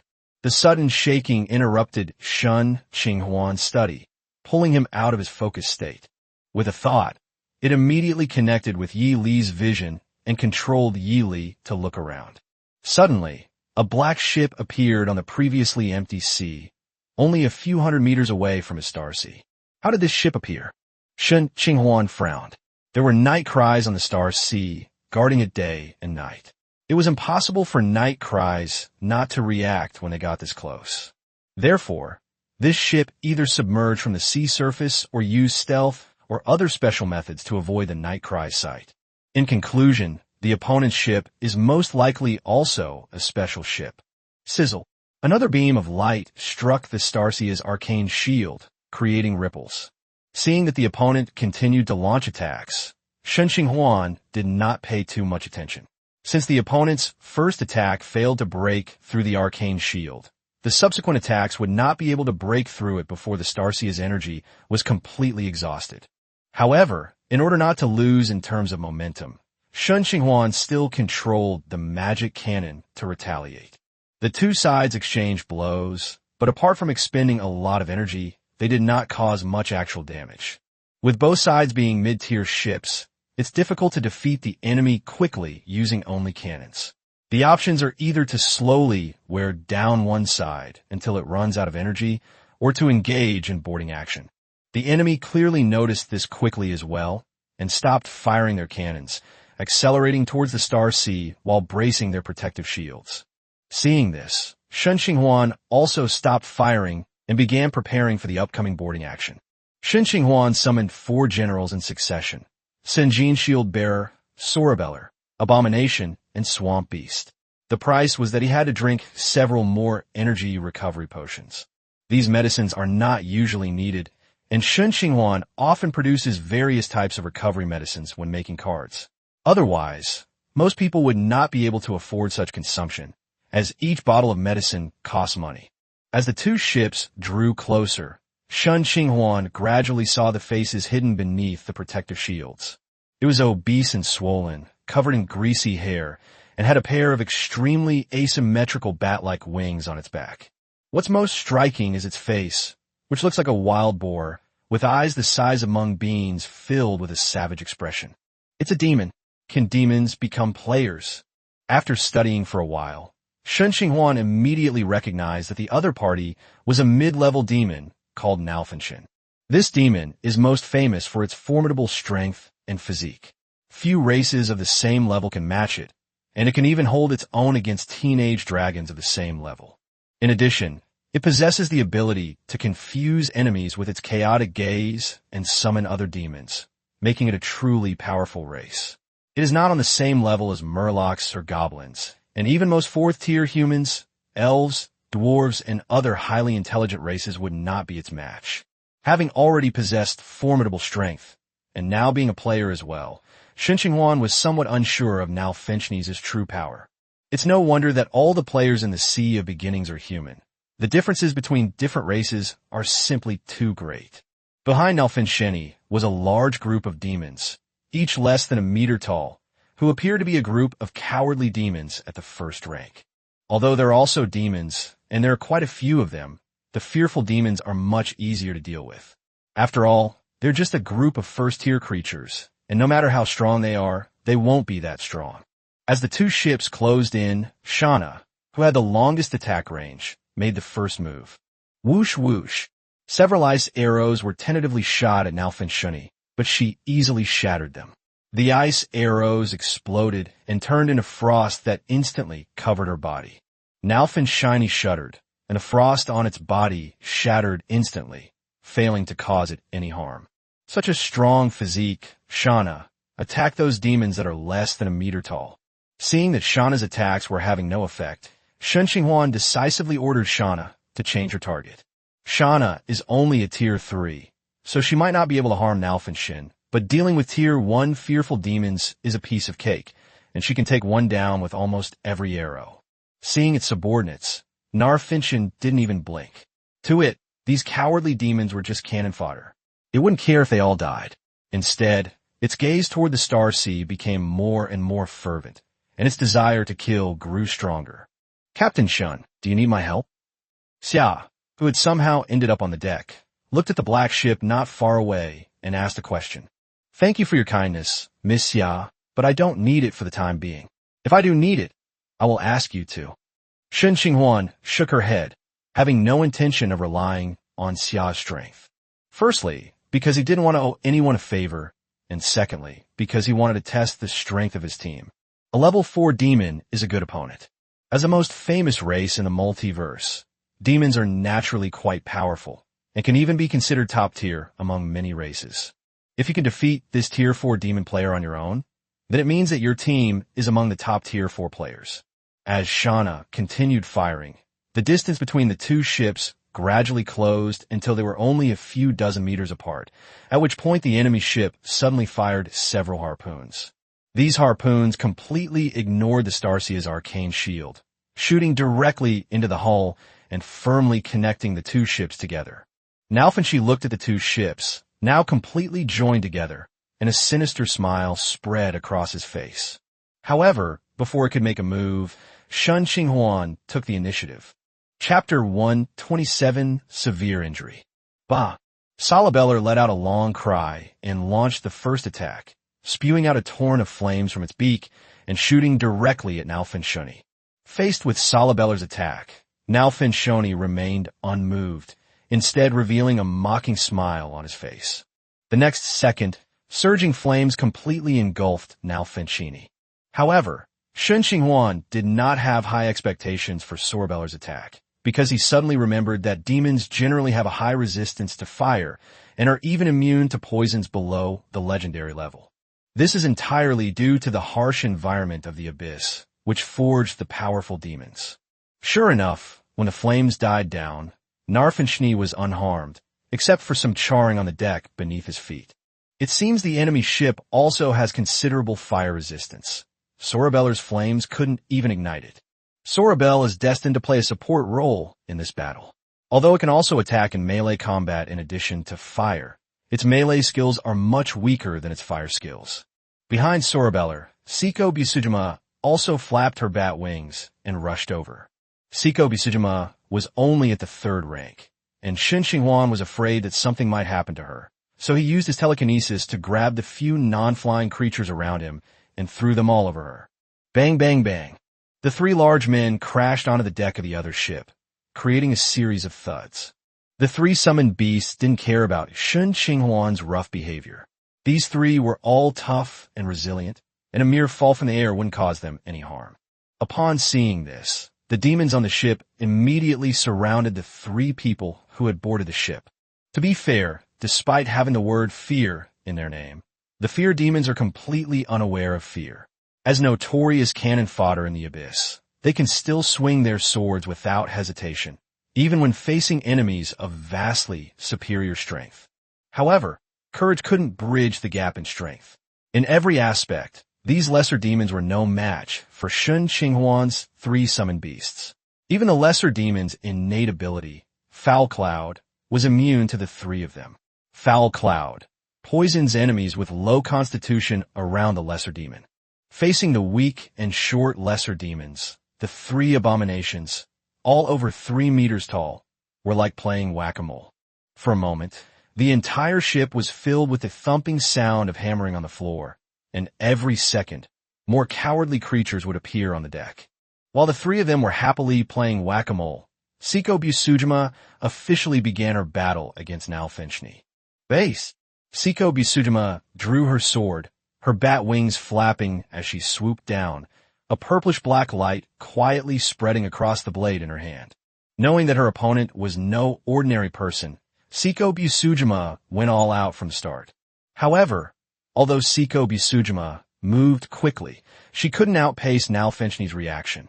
It reached out and grabbed at the air, and a spiked club, as big as an adult, appeared in its right hand. Woo! The spiked club swung, striking Seiko Bisujima with a terrifying whimper. Seiko Bisujima's expression changed slightly, and her wings flapped rapidly behind her. Just as the spiked club was about to hit her, she managed to dodge it, and even while dodging, she didn't forget to slash it. Sizzle! A flash of blood disappeared in an instant, and a long, narrow wound appeared on Naofenshi's body. A good response. Naofenshi didn't even glance at his own wounds. His gaze towards Seiko Bisujima grew increasingly brutal. For demons, getting injured is commonplace. This small wound is no different from an ordinary person losing a hair. Seiko Bisujima didn't react to Naofenshi's praise. she simply gripped the Sagai's hands even tighter. Breathe in. Taking a deep breath, Siko Busujima charged forward again with her sword raised. On the other side, Sorabellar also extinguished her flames, revealing two steel-like bird claws, which she swung down at Nalfinshiny's head. Faced with the combined attack of the man and the bird, Nalfinshin remained unmoved until they got close enough that he shot a beam of light from his eyes, accurately hitting Siko Busujima, who had no time to dodge. At the same time, he swung his spike club at Cerebalol above his head. Clearly, in its view, the fourth-tier Cerebalol was a greater threat than the third-tier Siko Busujima. When the spike club collided with the bird's claw, producing a sound like metal clashing. Snap! Bah! The next second, Sorabellar's bird claws were broken, and his entire body was sent flying like a baseball.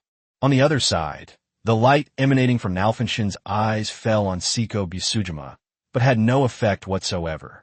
Despite some doubts, Siko Busujima's movements did not slow down at all. On the contrary, they accelerated further. Taking advantage of the opening created by Nalfinshin's attack, she slashed her Asaka, a type of weapon, hard into its chest. Damn bugs! An even larger wound appeared on his chest, and Nalfinshini, feeling the pain, became completely enraged, his beady eyes turning blood red. Although it didn't understand why its chaotic gaze had no effect on the woman in front of it, it didn't care. It was ready to get serious. The next second, Nalfinshini's figure suddenly disappeared from the deck, and when he reappeared, he was already in mid-air, behind Siko Busujima. When Siko Busujima was startled, completely unaware of how Nalfinshini had gotten behind her. Wah! The heavy spiked club slammed down on Siko Busujima with a whooshing sound. Instead of dodging, Siko Busujima could only raise her Asahi sword to try and block the spike club that was about to fall on her head. When an unimaginable force surged from the spiked club, instantly snapping the Asagi in Siko Busujima's hand in two and breaking both her arms under the immense force. Wow! A mouthful of blood suddenly spurted out, and Siko Busujima, like a bird with a broken wing, was pierced directly into the sea by this enormous force, her fate unknown. Zizi, Kami, turtle! Shen Qinghuan was startled. Things happened so fast that he had no time to react. First, Sorabellar was severely injured in one blow. Then, this seemingly clumsy demon suddenly displayed a spatial skill and teleported directly behind Siko Busujima, knocking her into the sea with a single blow. Her fate is unknown. The only saving grace was that the connection with Siko Busujima hadn't been severed, which meant that Siko Busujima was still alive for the time being. That's why he quickly ordered Wartortle to go into the sea to rescue her. As he gave the order, he also swung his staff and fired a scorching ray at Cerebalol. Nourished by Shen Qinghuan's fire magic, the severely injured Sorabel recovered in the blink of an eye and once again let out a long cry as it pounced on Nalfinshini. Chapter 128 Awakening Liberation. On the other side, with Shana and the Abomination's all-out attack, the numerous lesser demons on the deck were quickly wiped out. Salabellar was already in grave danger under Nalfinshini's attacks. If it weren't for Shen Qinghuan's occasional support, Salabellar would probably be an egg by now. Heavy armored warriors who can teleport are just too overpowered. It's like playing League of Legends and encountering a Darius with 5 stacks of blood rage who can flash infinitely. I don't know if the Abominations can handle it. If not, Shen Qinghuan clenched his right hand tightly, and a card had appeared in his hand at some point. Nalfinshini smiled contemptuously as it watched the Abomination surround it. Of course, it knew that these were just summoned creatures of that human, but it didn't care. As one in a million beings in the abyss, it is extremely confident in its own strength. Let alone a mere human summoner, it is not afraid of even dragons or giants of the same level. There's no other reason than that its job advancement is just too perfect for it. As a warp warrior, it allows it to master teleportation, a skill usually reserved for high-ranking demons. Combined with its innate strength and physique, it can fight anyone. Therefore, it is not in a hurry at all. In its view, it is rare to encounter a lone target on the endless sea, so it is natural to have a good time to play with it. The boring voyage is a kind of torture, even for a demon. With another blow, Sorabella was sent flying. Nalfinchini watched with amusement as the three abominations surrounded him. One is at the 4th rank, one at the 5th rank, and one at the 6th rank. Their ranks seem to be similar to, or even higher than its own, but they don't pose as much of a threat as the bird flying in the sky. Bump! Nalfinchini's intuition was correct. With just one blow, the shield in Senkin's hand was dented, and the man was sent flying like a bowling ball. The remaining abominations and swamp beasts weren't much better off. While they weren't exactly crushed at the first touch, they were basically powerless to fight back. Nalfinchini's strength was simply too great. Shen Qinghuan estimated that its strength was at least C, or even higher. That is to say, they hate that all three of them are the thick skin type, which is why they haven't been defeated in the short term, but defeat is only a matter of time. Shen Qinghuan was already considering whether to use her last trump card or ask Xia for help. Just as Shen Qinghuan was pondering, on the other side, Wartortle immediately jumped into the sea after receiving Shen Qinghuan's order and entered the ocean. Being a water-type Pokemon, it quickly found Seiko Busujima, who was gradually sinking to the bottom of the sea. Just as it was about to go forward to retrieve it, Seiko Busujima suddenly burst out with a scarlet light. Let's turn back time a little bit. After taking a full-force blow from Nalfinchin, Seiko Busujima not only suffered broken arms and a broken asana, but also several broken ribs. If he hadn't consumed a devil fruit that significantly enhanced his power, he might have died completely from Nalfini's attack. Is this the end? Seiko Busujima's face showed a bitter expression. Pain and suffocation enveloped her, and she was so badly injured that she couldn't even save herself. Just 2 days ago, he confidently declared that he would become the sharpest knife in the captain's hand, and for this he even obtained a precious devil fruit from the captain. Despite consuming so many resources, I am still so vulnerable. Have I been too careless? I know the endless sea is not as safe as it seems, yet I still want to stay with the captain every day. Anxiety, regret, and self-blame welled up in her heart, accompanied by a strong feeling of suffocation, causing her vision to go black for a moment. I'm so unwilling to accept this outcome. It shouldn't have turned out this way. A strong sense of resentment welled up from her heart, and a phantom dagger appeared on her chest. As soon as the small sword appeared, illusory sword energies appeared around Seiko Busujima, shredding all the marine creatures attracted by the smell of blood and turning the seabed crimson.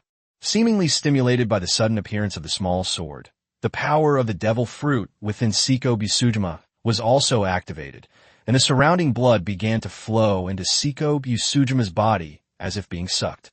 The broken Asagi sword also began to tremble, seemingly resonating with the small sword on Seiko Busujima's chest.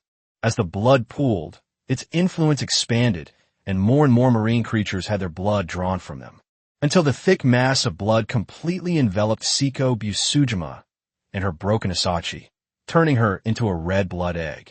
Wartortle looked at Seiko Busujima, who had completely turned into a blood egg, and scratched its head, somewhat at a loss. She wanted to retrieve Seiko Busujima as Shen Qinghuan instructed, but seeing the previous situation, she was also a little scared. It's not that Wartortle is timid. The previous situation was just too terrifying. All living beings, regardless of size, who approached Seiko Busujima's vicinity were invariably killed by exploding bodies, with all their blood being extracted. The turtle had no idea that if it got too close, it would explode and die like these other marine creatures. However, remembering Shen Qinghuan's order, Wartortle gritted its teeth and approached Blood Egg. After taking 1 or 2 steps and finding nothing amiss, Wartortle mustered its courage and reached out to touch it. It feels warm and smooth to the touch, and it doesn't feel like blood at all. It feels more like a real egg. Just as Wartortle was about to lift the egg up, a faint cracking sound echoed from the seabed. Snap, snap. The sound wasn't loud, but Wartortle next to it could hear it clearly. Turning my head, I saw that the once smooth and round eggshell was now covered with cracks. The next second, the eggshell shattered completely, revealing Seiko Busujima inside. At this moment, Seiko Busujima's injuries had completely healed, and Asachi, which had been broken in 2, had also fully returned to its original state. Devour. Blood Spirit. The cold words of liberation were uttered by Siko Busujima, and although she was in the ocean, her voice was unusually clear. The unremarkable Asachi began to change. The long sword split into two, and blood-red patterns appeared at the tips of the blades, quickly spreading towards the body. Once the crimson lines completely covered the back of the blade, they showed no sign of stopping and continued to spread along the hilt. Soon, these blood-red lines climbed up Siko Busujima's arms, forming fine lines all over her body. Having completed her initial release, Siko Busujima floated on the seabed, holding the blood spirit that had been split in two, her scarlet eyes glancing at the war turtle beside her. Without exchanging a word, after glancing at War Turtle, Siko Busujima flapped her bat wings and shot straight up out of the sea. Chapter 129 Subvoid / an Illusion Sword Technique. On the deck, the situation had completely turned against them. Sunjin's Shieldbearer is dead, and the Swamp Beast is also killed. New mud monsters are born on the Swamp Beast's corpse, with only the Abomination and Sorabellar struggling to hold on. However, Shen Qinghuan estimated that the two of them wouldn't last much longer. The fleshy hook on the left hand of the Abomination was completely broken, and Sorabellar had already died once, but was resurrected after being hit by a scorching ray. As for Nalfinshin, being a demon, it has extremely high fire and ice resistance, and its resistance to magic is also quite high, so much so that neither Shana nor Sorabel could inflict any significant damage on it. Shen Qinghuan's team suffered heavy losses, while Nalfinchni had a great time. It hadn't had such a satisfying battle in a long time since it was captured by the Ascended God in the Abyss and brought to this sea area. These guys in front of it, though not very strong, were quite resilient, and it really enjoyed beating them. We've had our fun. Now it's time to deal with the summoners and archers on the enemy ship. With that thought in mind, Nalfinchni teleported away from the group's attacks, and then struck Abomination on the head with his club. Bang! The Abomination's head exploded like a rotten watermelon under the immense force, and its fat corpse crashed heavily onto the deck. Boom! The next second, the Abomination's corpse exploded, and putrid acid carrying the virus splashed around. Nalfinchni never expected that the Abomination would have this trick up its sleeve, and was caught off guard, getting drenched in acid from head to toe. The acid sizzled on Nalfinchnil's skin, but that was all. As a pure-blooded demon, while it couldn't ignore the acid, it was completely immune to the viruses carried by it. It seems this is the limit for the team. Having observed the entire battle, Shen Qinghuan now has a general understanding of the team's current combat strength. Among all the fourth-tier teams, Shen Qinghuan's team should be considered above average, but there is still a considerable gap in strength compared to the top fourth-tier teams. Miss Xia. After a moment's thought, Shen Qinghuan decided to reserve one last chance to summon the three generals. It was better to keep one trump card than to owe them a favor. Just as Shen Qinghuan spoke, the previously turbulent sea suddenly exploded, and a scarlet figure emerged from the sea. The sudden turn of events interrupted Shen Qinghuan's words. He didn't have time to speak again, and focused his attention on the blood-red figures in midair. Siko, what happened to her? Her once gentle smile was now frosty. Her long purple hair had turned blood-red. Her exposed skin was covered with tiny red lines, and the assegai in her hand was gone, replaced by two blood-red longswords. After Siko Busujima burst out of the sea, she quickly spotted Nalfinchoni on the deck. Without a word, she flapped her bat wings and charged straight at him. Oh, your defeated foe has changed his skin and dares to challenge me again. I'll show you my true strength then. Nalfinchini revealed a ferocious smile as he spoke, yet his body tensed up considerably. Something's wrong. How did this human woman's aura suddenly become so much stronger? And what's with this feeling? Nalfinchin said it casually, but he dared not underestimate her in the slightest. Siko Busujima gave him an extremely dangerous feeling, just like when he encountered a high-ranking demon in the abyss. Despite Nalfin's provocation, Siko Busujima remained completely unmoved, her crimson eyes fixed on it without blinking. Bang! With a single blow, Nalfinchini sent the persistent, harassing Salabello flying.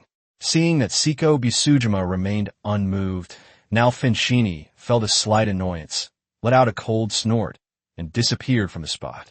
When it reappeared, it was already behind Siko Busujima.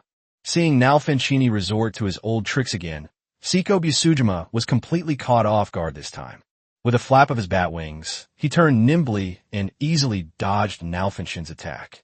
A violent gust of air swept across her face, ruffling a few stray strands of red hair. After dodging the attack, Seiko Busujima thrust her long sword into Nalfinchini's heart without hesitation. Just as the long sword was about to pierce his skin, Nalfinchine vanished again from midair and reappeared on the deck. It failed. A dark look appeared on Nalfinchini's ugly boar face. In just a few minutes, the human woman in front of him reacted so quickly that his heart was almost pierced. Although a punctured heart is not a fatal injury for it, it will greatly reduce its strength. Seeing Seiko Busujima flying towards it again, Nalfinchine prepared to unleash its true power. The Warp Warrior class offered it much more than just the ability to teleport ahead of time. Sub-Void Slash. Nalfinchin took a deep breath, and his massive body vanished once more, replaced by thin, black lines that abruptly appeared in the surrounding space. These seemingly chaotic fine lines subtly and completely enclose Seiko Busujima and are gradually shrinking. Sizzle. As it flew, Sorabel accidentally touched a thin black line. The next instant, after a soft sound, a small piece of Sorabel's iron-hard claws was sliced off as easily as a hot knife through butter. Startled, Sorabel ignored the pain and immediately moved away. These seemingly insignificant black lines are actually spatial rifts. Despite being completely surrounded by the spatial rift, Seiko Busujima remained unmoved. She raised her long sword with both hands, her body trembled slightly, and then a blood-red phantom that looked exactly like Seiko Busujima separated from her body. After the phantom appeared, it immediately raised the illusory red twin swords in its hand and slashed at the spatial rift closest to it. Sizzle. The crimson phantom collided with the spatial rift, but the resulting commotion was surprisingly minor. The next instant, the crimson phantoms and the spatial rifts vanished together, while crimson phantoms continued to emerge from Seiko Busujima's body. Sizzle sizzle. A few seconds later, the blood-red phantoms stopped emanating from Seiko Busujima's body, and the dense spatial rifts around her also completely disappeared. On the deck, Nalfinchini stared at Seiko Busujima with a gloomy expression, his ferocious, pig-like face revealing an uncontrollable weariness. Clearly, this move was extremely taxing, and even with the demon's powerful physique, it was starting to feel the strain. Since his special moves were useless, he could only rely on sheer strength. Looking at the blood-red woman in front of him, Nalfinchin felt a sudden pang of regret. Why hadn't he killed her with a single blow back then? Chapter 130, The End of Nalfinchini. Nalfinchi vanished from his spot in a flash, then used the same trick again to teleport behind Seiko Busujima, smashing his spike club down on her head. Nalfinchine's teleportation attack seemed so slow to Seiko Busujima, who had truly awakened her swordsmanship. The instant Nalfinchine disappeared, Seiko Busujima sensed spatial fluctuations behind her. Without the element of surprise, Nalfinchin's attack was a joke. Although its power was still beyond what Seiko Busujima could withstand, it was too slow. Seiko Busujima's eyes flashed even brighter with red light. In the instant she dodged, her two long swords slashed out like streaks of light. Nalfinchin felt a blur before his eyes, as if he saw a red light, and then felt a sharp pain in his chest. Realizing he was injured, Nalfinchini immediately teleported again. However, Seiko Busujima reacted even faster this time. She sensed Nalfinchine's landing point the instant it disappeared. With a flap of her bat wings, her speed increased dramatically, and she appeared in front of Nalfinchine's landing point at an almost teleporting speed. As a result, Nalfinchini had just finished teleporting and hadn't even seen his surroundings when he was met with two red blades of light. Helpless, Nalfinchin had no choice but to teleport away again. After several encounters, Seiko Busujima had already figured out Nalfin's teleportation technique. Although it seemed powerful with almost no cooldown, the actual teleportation distance was not far. More importantly, Nalfin's agility was simply too low. Although Nalfinchini possesses almost top-tier strength and physique among its peers, Its massive size also results in agility that is almost at the bottom of its class. It could originally compensate for its shortcomings by using the teleportation skill, but after Seiko Busujima completely saw through its teleportation ability, its weaknesses of agility and slow reaction time were exposed. Despite several teleportations, he was still unable to escape Seiko Busujima's attacks. Feeling his mana rapidly depleting, Nalfinshin realized he couldn't continue like this. "You wretched woman, just die." Having withstood 2 slashes from Seiko Busujima, Nalfinshin finally unleashed its demonic nature, disregarding its injuries and attempting to trade blows with Busujima. Faced with Nalfinchni's counterattack, Seiko Busujima remained silent, only slightly lowering her body to dodge it. Then 2 red beams shot into the sky. Sizzle. A sound like a knife slicing through cowhide rang out, and an arm as thick as a person was severed at the root, thick blood gushing out from the wound. "Aya, I want you dead." Having suffered the gruesome amputation, Nalfinchini became even more ferocious, his grotesque pig face filled with savagery, his remaining left hand forming a claw as he clawed down at Seiko Busujima with all his might. Seiko Busujima immediately stepped back a short distance, avoiding Nalfinchini's attack. Faced with Nalfinchini's frantic counterattack, Seiko Busujima, with her superb agility, maintained a distance that seemed close yet remained unreachable with her bare hands. Seiko Busujima, with the advantage of her long sword, continuously left countless tiny wounds on Nalfinchini's body. "You wretched woman, what have you done to me?" A few minutes later, a feeling of weakness spread throughout its body from the inside out. Only then did Nalfinchini realize that the small wound it had previously taken for granted was not healing at all, and was even still oozing blood. Given its constitution, such a small wound should have healed completely within minutes, let alone bled. However, it shows no signs of improvement, making it obvious who did it. You filthy bitch." The continuous bleeding made Nalfinchini's limbs weak and his vision blurred. As the person involved, Nalfinchini couldn't see it clearly, but Shen Qinghuan in the spectator stands could see it very clearly. From a moment, Nalfinchini's arm was severed and he began to bleed profusely for the first time. His blood turned into a blood mist that enveloped the two of them. As Nalfinchini's wounds multiplied, the blood mist around them grew thicker, and Nalfinchini's blood loss accelerated. It wasn't until nearly 90% of its blood had been drained that it realized something was wrong. It can only be said that a demon is indeed a demon. Ordinary humans begin to lose consciousness and are about to go into shock when they lose more than 30% of their blood, but a demon only shows these symptoms when it has almost lost all its blood. As life slipped away, Nalfinchini felt its limbs grow weaker and its eyelids heavier and heavier, until all the blood in its body was completely drained, and its massive body finally collapsed onto the deck. Even so, its strong body has preserved a sliver of life for it, and it is not completely dead yet, but is in a state of near death. As Nalfinchini fell into a coma, the blood mist in the air surged towards Seiko Busujima like swallows returning to their nests, and every drop of blood disappeared immediately upon touching her skin. 10 seconds later, the blood mist in the air completely disappeared, and Seiko Busujima's pale face suddenly flushed red, revealing a pleased smile on her expressionless face.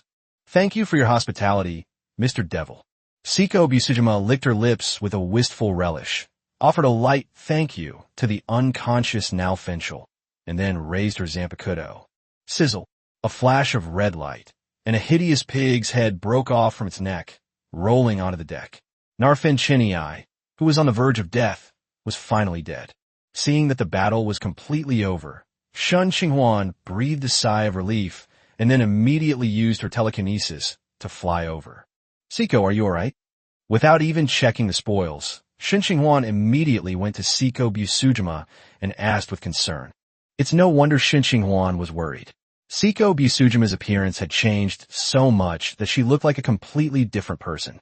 Shen Qinghuan was very worried that she might have used some forbidden technique that could harm her life. "I'm fine, Captain. In fact, I feel better than ever before."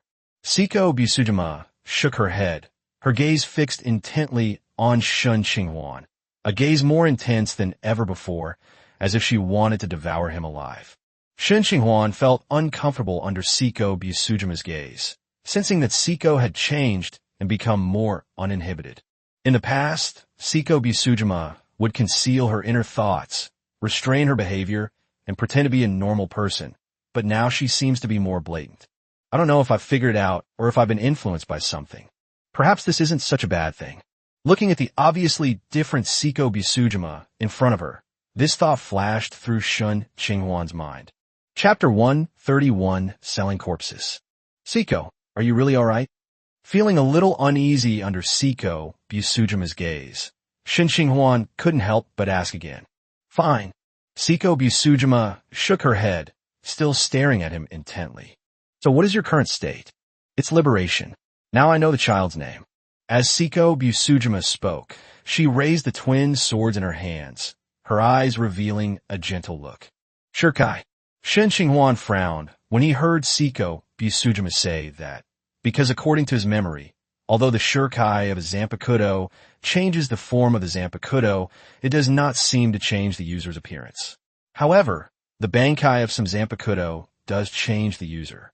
Did I remember it wrong? Or is it the influence of that devil fruit? Shen Qinghuan had only watched a few episodes of the anime Bleach and didn't know much about Zanpakuto, so it was normal for her to have misremembered. Can turn back. Okowo. Seiko Busujima nodded, and a red light suddenly flashed across her body. The two long swords in her hands merged back into one. The red patterns on her body disappeared, and her red hair and pupils faded, returning to her previous appearance of purple hair and blue eyes. After Seiko Busujima returned to her original form, her extremely aggressive gaze also returned to its previous state, which made Shen Qinghuan subconsciously breathe a sigh of relief. Kair, filled with curiosity, couldn't resist going forward to examine Seiko Busujima's changes, but she was poisoned and weak, so Xia held her back tightly. Compared to Kair, Xia was much more composed. Knowing that it was too offensive to pry into someone's privacy, and seeing that the matter was over, she forcibly pulled Kair back into the room.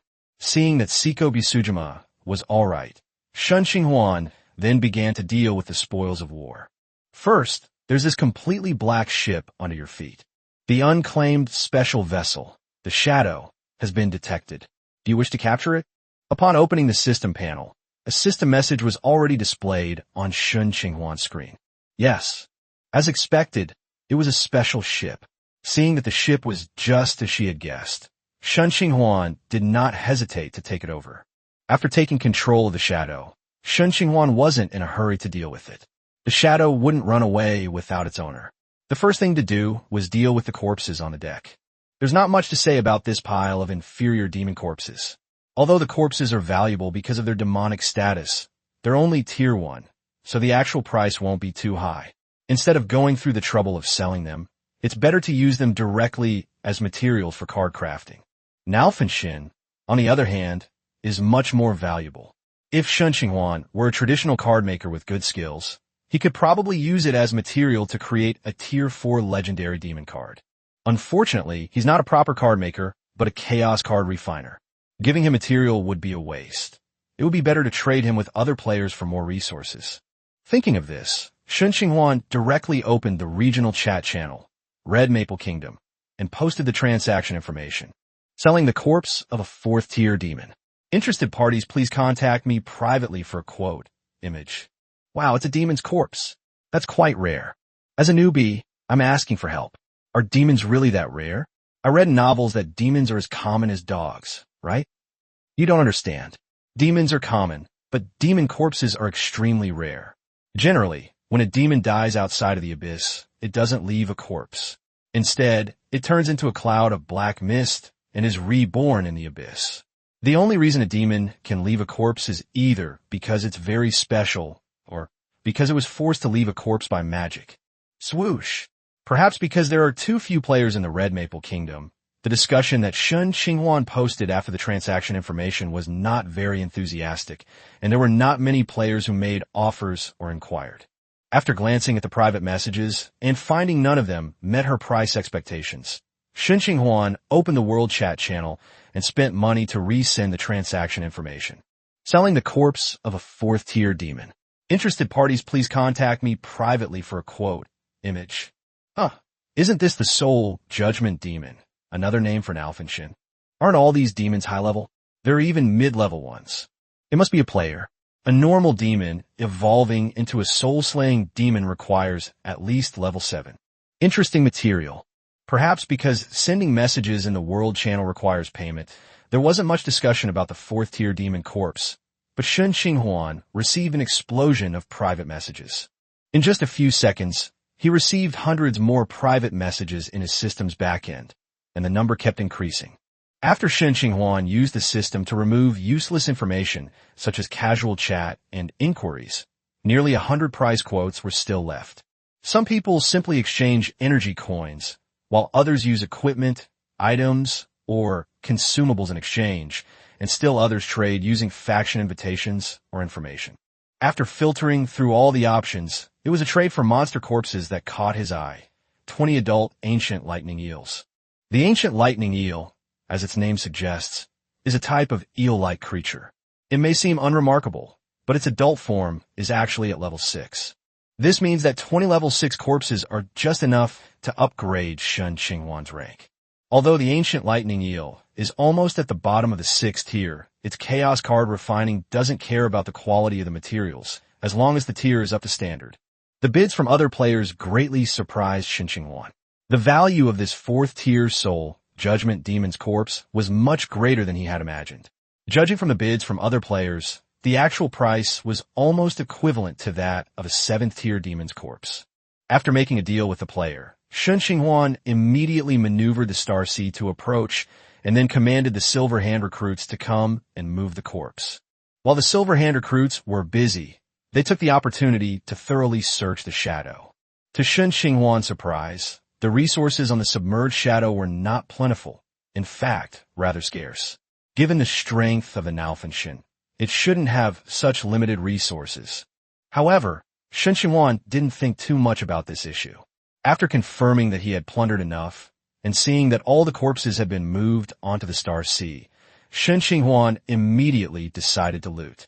The shadow trembled. Then the ship disintegrated into streaks of light that flew into the Star Sea's warehouse. You have gained 400 wood. You have gained plus 300 cloth. You have obtained the special module, the arena. You have gained plus 10 food. No drawings have been produced. Shen Qinghuan glanced at it and found that no blueprints had been produced, which made her somewhat disappointed. However, what about the special module arena? Shen Qinghuan stroked her chin, deciding to put aside this special module for the time being and choose to proceed with the transaction first, as it wouldn't be good to keep others waiting. Chapter 132, Refining Tier 6 Cards. Dragging Nalfinshini's corpse, Shen Qinghuan arrived at the trading house. Fortunately, after the Star Sea was upgraded to Tier 4, the trading house became much larger. Otherwise, it would have been difficult to fit Nalfinshini, who was nearly 5 meters tall. After dragging the corpse onto the trading array, Shen Qinghuan opened private chat and contacted the players she wanted to trade with. Meanwhile, on a boat the size of a small island, a man received Shen Qinghuan's transaction message and extended his right hand in a clenching motion. The next second, a giant black hand materialized above the special breeding farm inside the ship. With a downward scoop, he precisely scooped out 20 lively ancient lightning eels. Then, with a slight tremor of his hand, these lively ancient lightning eels instantly lost their life.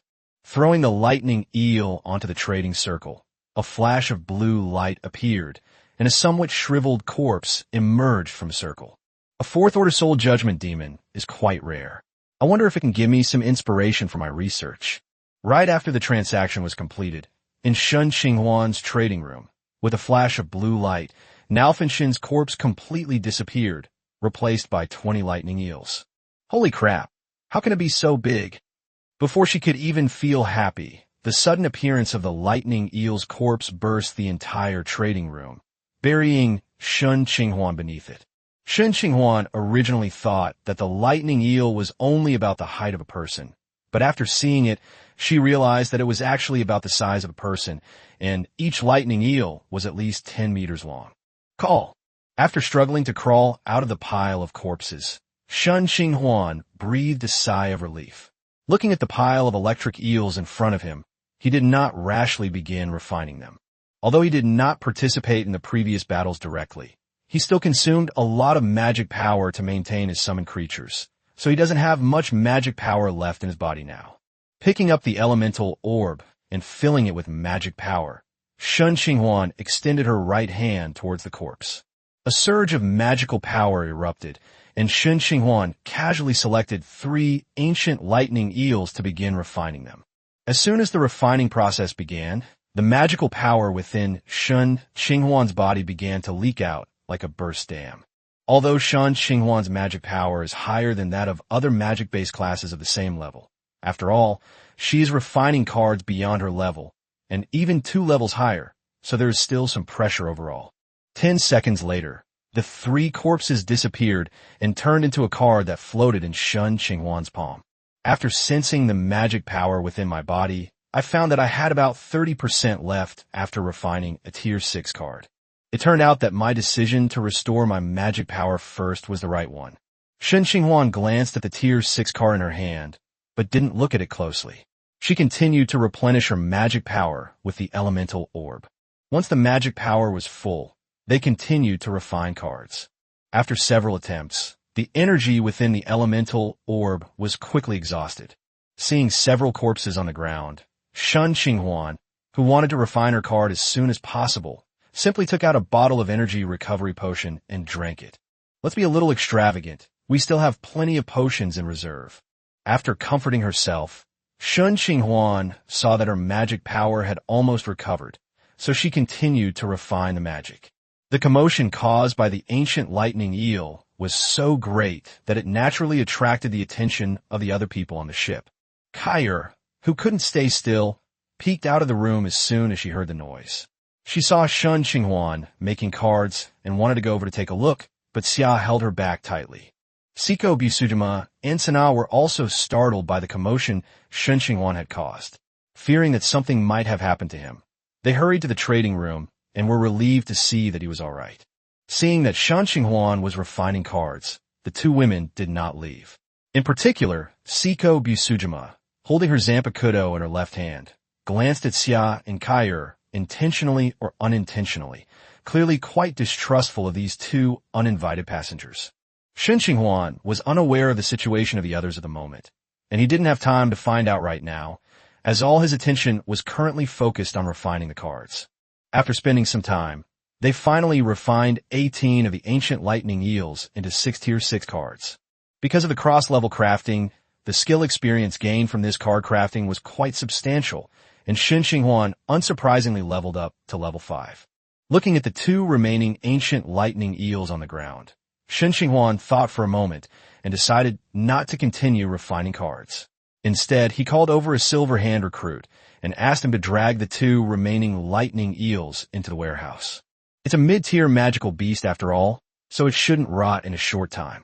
Shen Qinghuan plans to buy another Tier 6 corpse from other players as material, since cards made from mixed materials are generally not very high tier. After putting away the cards in her hand, Shen Qinghuan was about to return to the captain's cabin to examine them more closely when she looked up and realized that several people on the ship were watching her from a short distance away. "Hey, what brings you all here? I heard a loud noise on deck and was worried that something had happened to the captain, so I came to check." After glancing at the 2 women, Siko Busujima was the first to answer. "Oh, this is nothing serious.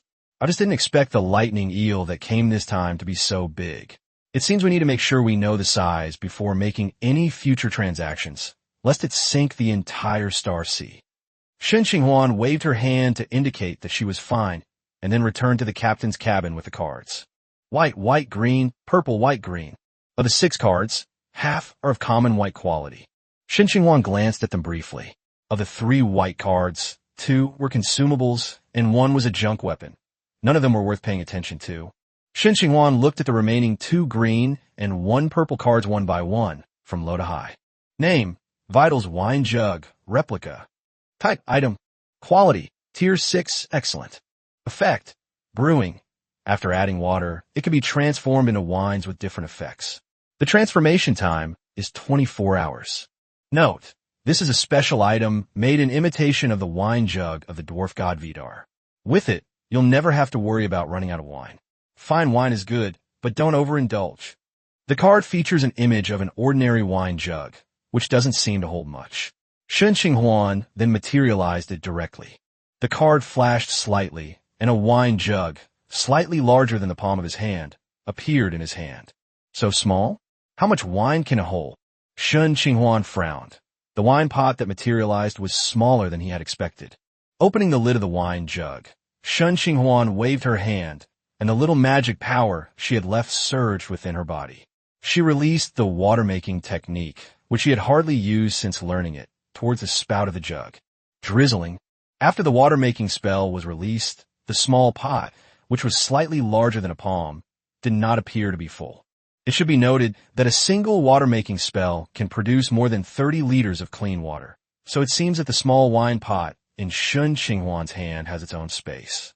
Chapter 133 Tier 6 Cards and Attribute Panel. Shen Qinghuan used her water-generating spell 3 times in a row before she could finally fill the wine jug in her hand. Shen Qinghuan roughly estimated that about 100 liters of water, or 100 kilograms, were used. After 24 hours, this 100 kilograms of water would turn into fine wine. No wonder the notes said there was no shortage of wine to drink. It was indeed impossible for one person to finish it. Shaking the wine pot in her hand, Shen Qinghuan placed it on the table. This prop could improve her quality of life, but it didn't do much to improve her strength. As for the effects mentioned on the panel, Shen Qinghuan didn't have high expectations for them, as it was ultimately just an excellent level item. After setting the wine jug down, Shen Qinghuan continued to look at the cards in her hand. Name: Tasha's Extraordinary Form. Type: Spell card. Rank: 6 Excellent. Effect: by reciting a spell, you absorb magic from either a lower or higher plane, your choice, and transform yourself. During the spell's duration, you gain the following buffs. You are immune to fire and poison damage, lower planes, or radiance and eclipse damage, upper planes. You are in an immune poisoning state, lower plane, or a charmed state, upper plane. Spirit wings appear on your back, granting you extra flight speed. Your judgment is more likely to be successful. All your attacks deal additional magic damage. Your attack speed is doubled. Note: its appearance makes the melee mage more than just a joke. Another spell card. It seems like it's been a long time since I've created a new spell card. Looking at the spell card in front of her, Shen Qinghuan couldn't help but take out the 2 spell cards she had played before, Tasha's Laughter and Jim's Magic Missiles. It's the same name-based spell, except that Tasha's Extraordinary Form is a rank 6 card. Shen Qinghuan wanted to test the strength of this card, but considering that he still had things to deal with, and that the cooldown time of a Tier 6 spell card had reached a terrifying 32 hours, he decided to temporarily give up the experiment. After putting the spell card away, Shen Qinghuan looked at the last card. Name: Devil Chess. Type: Item card. Quality: Tier 6 Epic. Effect: Piece Empowerment. Each piece can be temporarily endowed with different abilities. King: Quantity 1. Effect: None. Queen: Quantity 1. Grants the holder the ability to simultaneously possess a castle, a knight, and a bishop. Castle: 2 in number, granting the holder high attack and defense power. Entering the castle allows the holder to directly switch the positions of the king and themselves. Knight: Quantity 2. Grants the holder high speed. Bishop: Quantity 2. Grants the holder high magical power. Soldier: Quantity 8. Grants the holder the ability to upgrade. When located in a position that the king deems enemy territory, the soldier can be upgraded to a piece other than the king. Note: each unit can only hold one type of piece, except for the king. Note: the item holder must hold the king piece. If the king piece dies, the abilities of the remaining pieces will be nullified. Note: this is an unconventional chess game used for entertainment at a certain university, where each player can only hold half a set. It's this thing. As Shen Qinghuan looked at the epic card in her hand, memories began to flood her mind. If he remembered correctly, the prop in front of him was from an anime called High School DxD, and the half of the devil chess set in his hand was a censored version. Because he remembered that the king's effect wasn't non-existent, but rather a simple and direct boost to the holder's stats by 10 or even 100 times, while the Tier 6 epic card he created clearly didn't have that effect. But thinking about it, it makes sense. If a Tier 6 epic card can boost attributes tenfold, then the effects of other higher tier cards must be incredibly powerful. He scratched his head and put the card into his spatial ring. It wasn't a good time to test the card's effects either. After reviewing all the Tier 6 cards, Shen Qinghuan opened the system panel to check the changes after her upgrade. Name: Shen Qinghuan. Property: Health points 100%. Strength: E+. Agile: E+. Body constitution: E+. Spirit: D+. Perception: D+. Charm: E+. Magic: D+. Talents: Card Master, Reversal Judgment, Rapid Healing, Virus Symbiosis, Destiny Card Forging, Immortality, Invulnerability to all poisons, Aura of Rejuvenation, Eternal Youth. Profession: Chaos Card Alchemist LV.5, 22 out of 100. Skills: Chaos Card Refining, Rasengan, Trick Spell, Telekinesis, Cross Slash, Tiger Strike Card Fusion. Spell: Omitted. Passive skills: One-Handed Sword Mastery, One-Handed Axe Mastery. The panel hasn't changed much. Only Spirit, Perception, and Magic Power have slightly improved, and there haven't been any major changes in other aspects. After glancing at her own attributes, Shen Qinghuan then opened Seiko Busujima's profile. Name: Seiko Busujima. Property: Health points 100%. Strength: E+. Agility: D+. Constitution: D. Spirit: F. Perception: E. Charisma: B+. Magic: E. Talents: Sword Heart, Bloodlust, Loyalty, Demonic Sword Techniques, Eternal Youth. Devil Fruit, Baba Fruit, Mythical Zoantype, Vampire Forme. Class: Swordsman LV.4. Skills: Busu Island Style Swordsmanship, Dark Slash, Cross Slash, Wave Slash, Chain Slash, Illusion Sword Technique, Demon Sword Descent. Passive skill: Man and Sword is 1. Compared to Shen Qinghuan's relatively unchanged stats, Seiko Busujima's stats have changed much more dramatically, with not only her attributes significantly improved, but also several new skills. Illusion Sword Technique consumes magic power to condense a phantom of oneself and make it attack the enemy. The phantom will disappear after attacking a certain number of times. Magic Sword Descends consumes magic power to freely transform the weapon in hand into a magic sword with different attributes. Man and sword as 1. The sword and the mind become 1, allowing one to sense the enemy's weaknesses and launch a fatal attack. Shen Qinghuan had already witnessed the illusion sword technique when dealing with Nalfen Shen's Void Slash. As for the unity of man and sword, it is a passive skill, and Shen Qinghuan could not see anything about it. The only skill he had never seen Seiko Busujima use was the Demon Sword Descent, and he didn't know how many attributes it could switch between. After closing the character panel, Shen Qinghuan looked at the spoils from this ship raid. Although the raid on the ships did not yield blueprints, it unexpectedly resulted in the acquisition of an additional module. Module: Arena. Effect: opens the dimensional arena. Participants can enter by purchasing an admission ticket with a certain amount of energy coins. Participants will engage in one-on-one duels. The winner will have their energy coins returned and will receive 80% of the energy coins their opponent used to purchase the ticket. Note: losers in regular gladiatorial combat do not die. They only experience a period of spiritual weakness. Chapter 134: Gladiator Arena and Cheaters. A gladiator arena? You get paid if you win? I wonder if there are any extra rewards besides the basic entrance fee. Looking at her dwindling energy coins, Shen Qinghuan thoughtfully stroked her chin. The arena module is not yet officially open due to a lack of rooms, but this condition is not a problem for Shen Qinghuan at all. There have never been many people on the Star Sea, but when the Star Sea was upgraded to Tier 4, as expected, many more rooms were added. There are now plenty of empty rooms, so there is no shortage at all. Soon, Shen Qinghuan selected an empty room next to the trading house as the location for the arena module. After Shen Qinghuan confirmed the arrangements, a faint light immediately appeared in the empty room, and soon, magical runes began to spread throughout the room. Before long, a magic circle filled the entire room. The modular arena is now open. Players can purchase entry tickets using energy coins. After the arena officially launched, The rule introduction immediately appeared on Shen Qinghuan's panel. The rules weren't too long, and Shen Qinghuan quickly grasped the general rules of the arena after reading them for a few minutes. First of all, gladiator battles are divided into ranks. For example, Shen Qinghuan is currently at rank 5, so he must go to a rank 5 arena at the very least. Of course, this does not mean that Shen Qinghuan will only encounter opponents of level 5 in the arena. There's also a chance that she will encounter opponents of level 4 or even lower. While the arena doesn't support bullying weaker opponents, it does allow challenging stronger ones.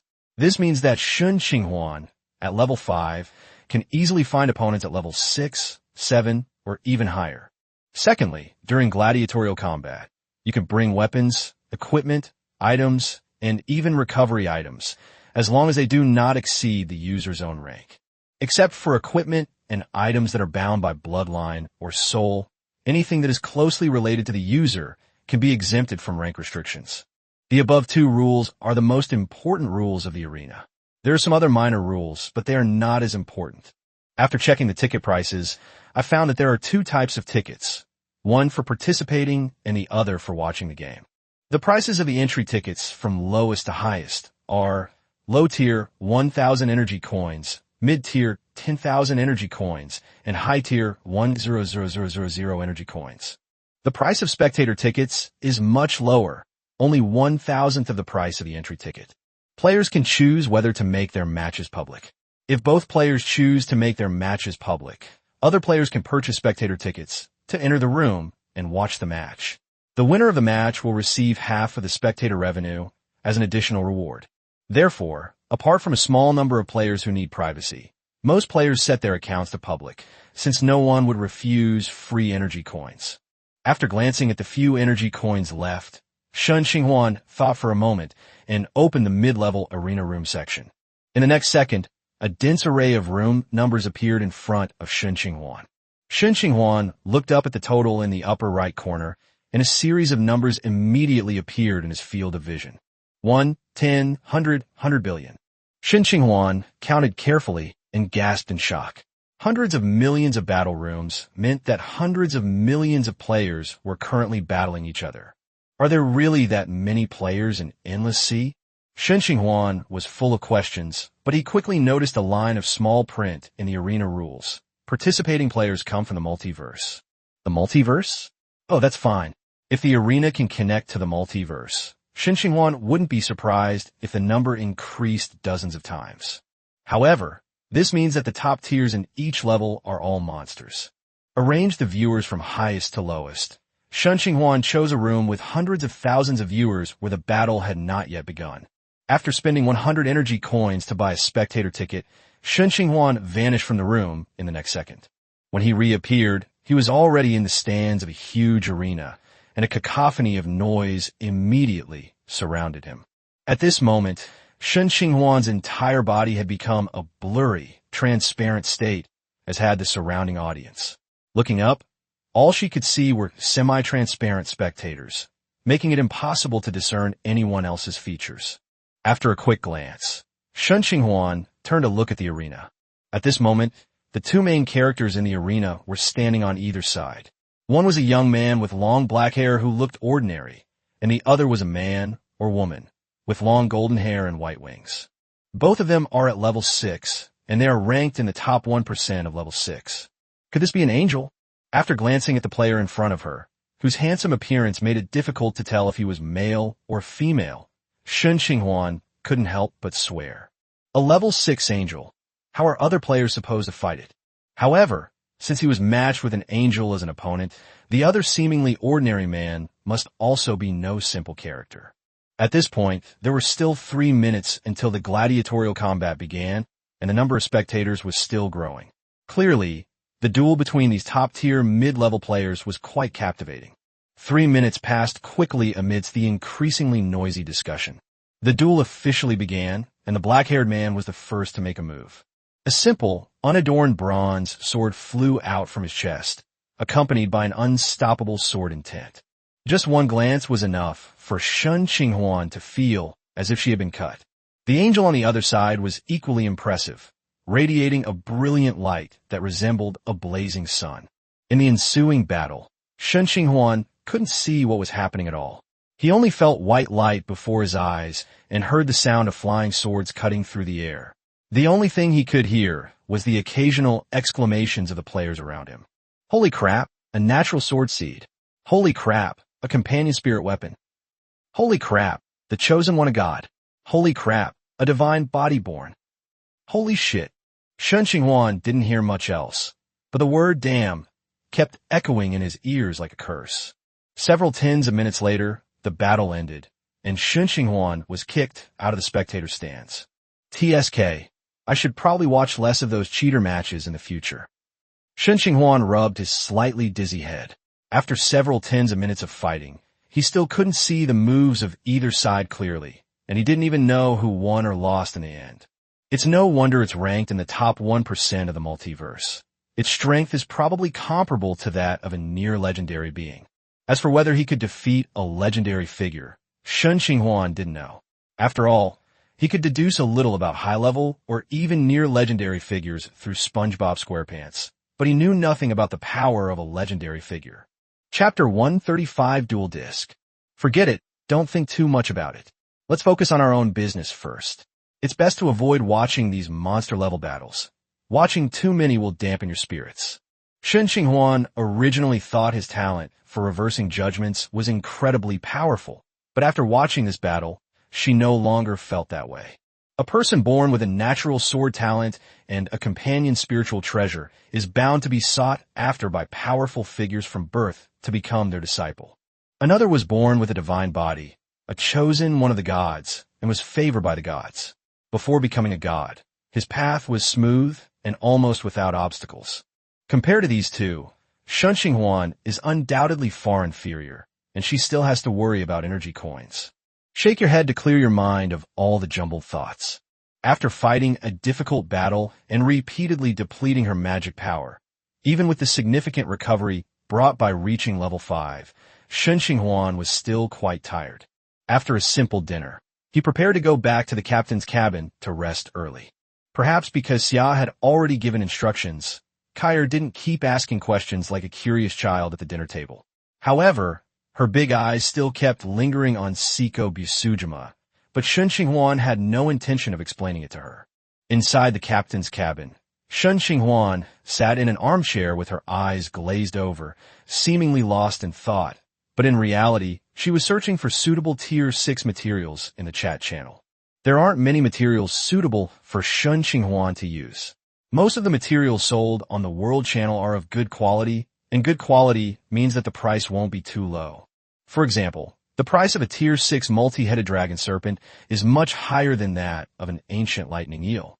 The former is not only powerful and relatively rare, but also contains some dragon blood, making it incomparable to the ancient lightning eel. After much deliberation, Shen Qinghuan finally settled on an undead creature called the death-eating centipede. These creatures are mostly born in ancient tombs polluted by negative energy, and they are over 10 meters long with a ferocious appearance. Shen Qinghuan spent a full 15,000 energy coins to buy this corpse, and that was only because undead creatures are generally of low value, and few players other than necromancers would buy them. If it were a multi-headed dragon snake, it would take at least 100,000 energy coins to get it down. After feeling the magic power within her body and confirming that it was enough to create a Tier 6 card, Shen Qinghuan first went to the trading house and spent 15,000 energy coins to buy the corpse of the deathly centipede. Then she dragged the more than 10-meter-long corpse to the warehouse. A faint light flashed in his hand, and the 3 corpses vanished, replaced by a golden card that shone brightly. Could it be? A hint of joy flashed across Shen Qinghuan's face, and she quickly looked at the golden card in her hand. Name, Dual Disc. Type, Equipment Card. Rank, Tier 1 Legendary. Effect, Yu-Gi-Oh! When using cards through the Dual Disc, greatly reduce card cost and greatly reduce card cooldown time. Note, my turn, and still my turn. It's always my turn. It's Yu-Gi-Oh! Shen Qinghuan scratched his head, not expecting to have actually crafted the Dual Disc from Yu-Gi-Oh! The effect looked good, but the rank was just too low. Etc. Shen Qinghuan suddenly realized that since the Dual Disc is worn on the hand, it can be considered a weapon. If it is a weapon, Does that mean it can be devoured by the crystal transformation devourer? Thinking of this, Shen Qinghuan directly materialized the dual disc. With a flash of golden light, a classic blue and white dual disc appeared in his hand. Without giving it much thought, Shen Qinghuan directly activated the crystal transformation devourer on his finger. Under his control, the crystal transformation devourer turned into a puddle of viscous liquid that enveloped the dual disc. There's a chance. Feeling the magic power slowly being depleted within her body, Shen Qinghuan was overjoyed. 10 seconds later, the dual disc was completely devoured by Crystal Devourer, successfully replicating the Yu-Gi-Oh! Effect. With this devouring, Crystal Devourer also successfully upgraded to level 4. So, Shen Qinghuan no longer needed to give up one of the original effects. Manipulating the Crystal Devourer to transform into a dual disc, Shen Qinghuan tried placing War Turtle's cards on the dual disc. In an instant, the already minimal consumption for Shen Qinghuan became even less. She roughly estimated that with the dual disc support, War Turtle's continuous consumption was reduced by 70%. What a wonderful treasure! The cost reduction effect of Yu-Gi-Oh! Greatly exceeded Shen Qinghuan's expectations. With this effect, he could summon more summoned beasts. The only pity is that, perhaps due to some limitation, Shen Qinghuan originally wanted to expand the dual disc so that the number of dual disc slots was not limited to 5, but no matter how she manipulated the Crystal Transformation Devourer, it could only manifest in 5 slots. Although somewhat disappointed, Shen Qinghuan was already quite satisfied. He just didn't know how effective the mana reduction would be for mid-tier cards. His mana was almost depleted, so he couldn't summon other creatures to try. After fiddling with it for a while, Shen Qinghuan transformed the Crystal Transformation Devourer back into a ring and put on her hand. Back in the captain's cabin, Shen Qinghuan began to organize the cards she had. There are 55 Tier 1 cards, including 4 Silver Hand Recruit, Patches, Yo-Yo, and the left arm of the Sealed One, and the other 51 cards were purchased from the Blue Star card shop and have not yet been synthesized. There's not much to say about Tier 2 cards. Currently, there's only War Turtle. Tier 3, none. Tier 4, Senjin Shieldbearer, Sorabeller. Tier 5, Abomination. Tier 6, Swamp Beast. These are the summoning cards that Shen Qinghuan currently possesses. As for spell cards, there are even fewer. Only 3. Tasha's Laughter, Jim's Magic Missiles, and Tasha's Extraordinary Form. Perhaps I can start buying some spell cards after I arrive in the Card Kingdom, but, well, Shen Qinghuan sighed as he looked at the remaining 30,000 energy coins. He had naively thought that 100,000 energy coins was a large number, but he did not expect that he would have used up more than half of them in just a few days. Squeak! Just as Shen Qinghuan was secretly worrying about money, the door to the captain's cabin was gently pushed open. Siko, what brings you here? I've come to see the captain. Siko Busujima spoke from behind Shen Qinghuan, gently massaging his head. It was already late, and the two, alone in a room, quickly ignited their desire. No one knows what Siko Busujima was thinking, but just as Shen Qinghuan was holding her and preparing to move the battlefield to the bed, Siko Busujima suddenly drew her Zanpakuto and uttered the release phrase. Devour. Blood Spirit. The tiny red lines reappeared, and this time, without the obstruction of clothing, Shen Qinghuan could clearly see all the details. The red lines cutting through her fair skin into patches didn't look bad at all. Instead, they gave her a bewitching beauty, making Shen Qinghuan's breathing even heavier. Chapter 136, Final Evolution.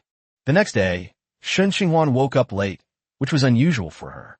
It's unclear whether there's a real problem with his Shurkai, but Siko Busujima's personality changed drastically after Shurkai. She went from being a gentle Yamato Nadeshiko to being extremely aggressive and offensive, and her physical abilities were also greatly enhanced. She almost completely drained him. Rubbing her slightly sore lower back, Shen Qinghuan went to the warehouse to deal with the remaining pile of demon corpses. After a night's rest, Shen Qinghuan, though not fully recovered her magic power, was more than capable of creating some Tier 1 cards.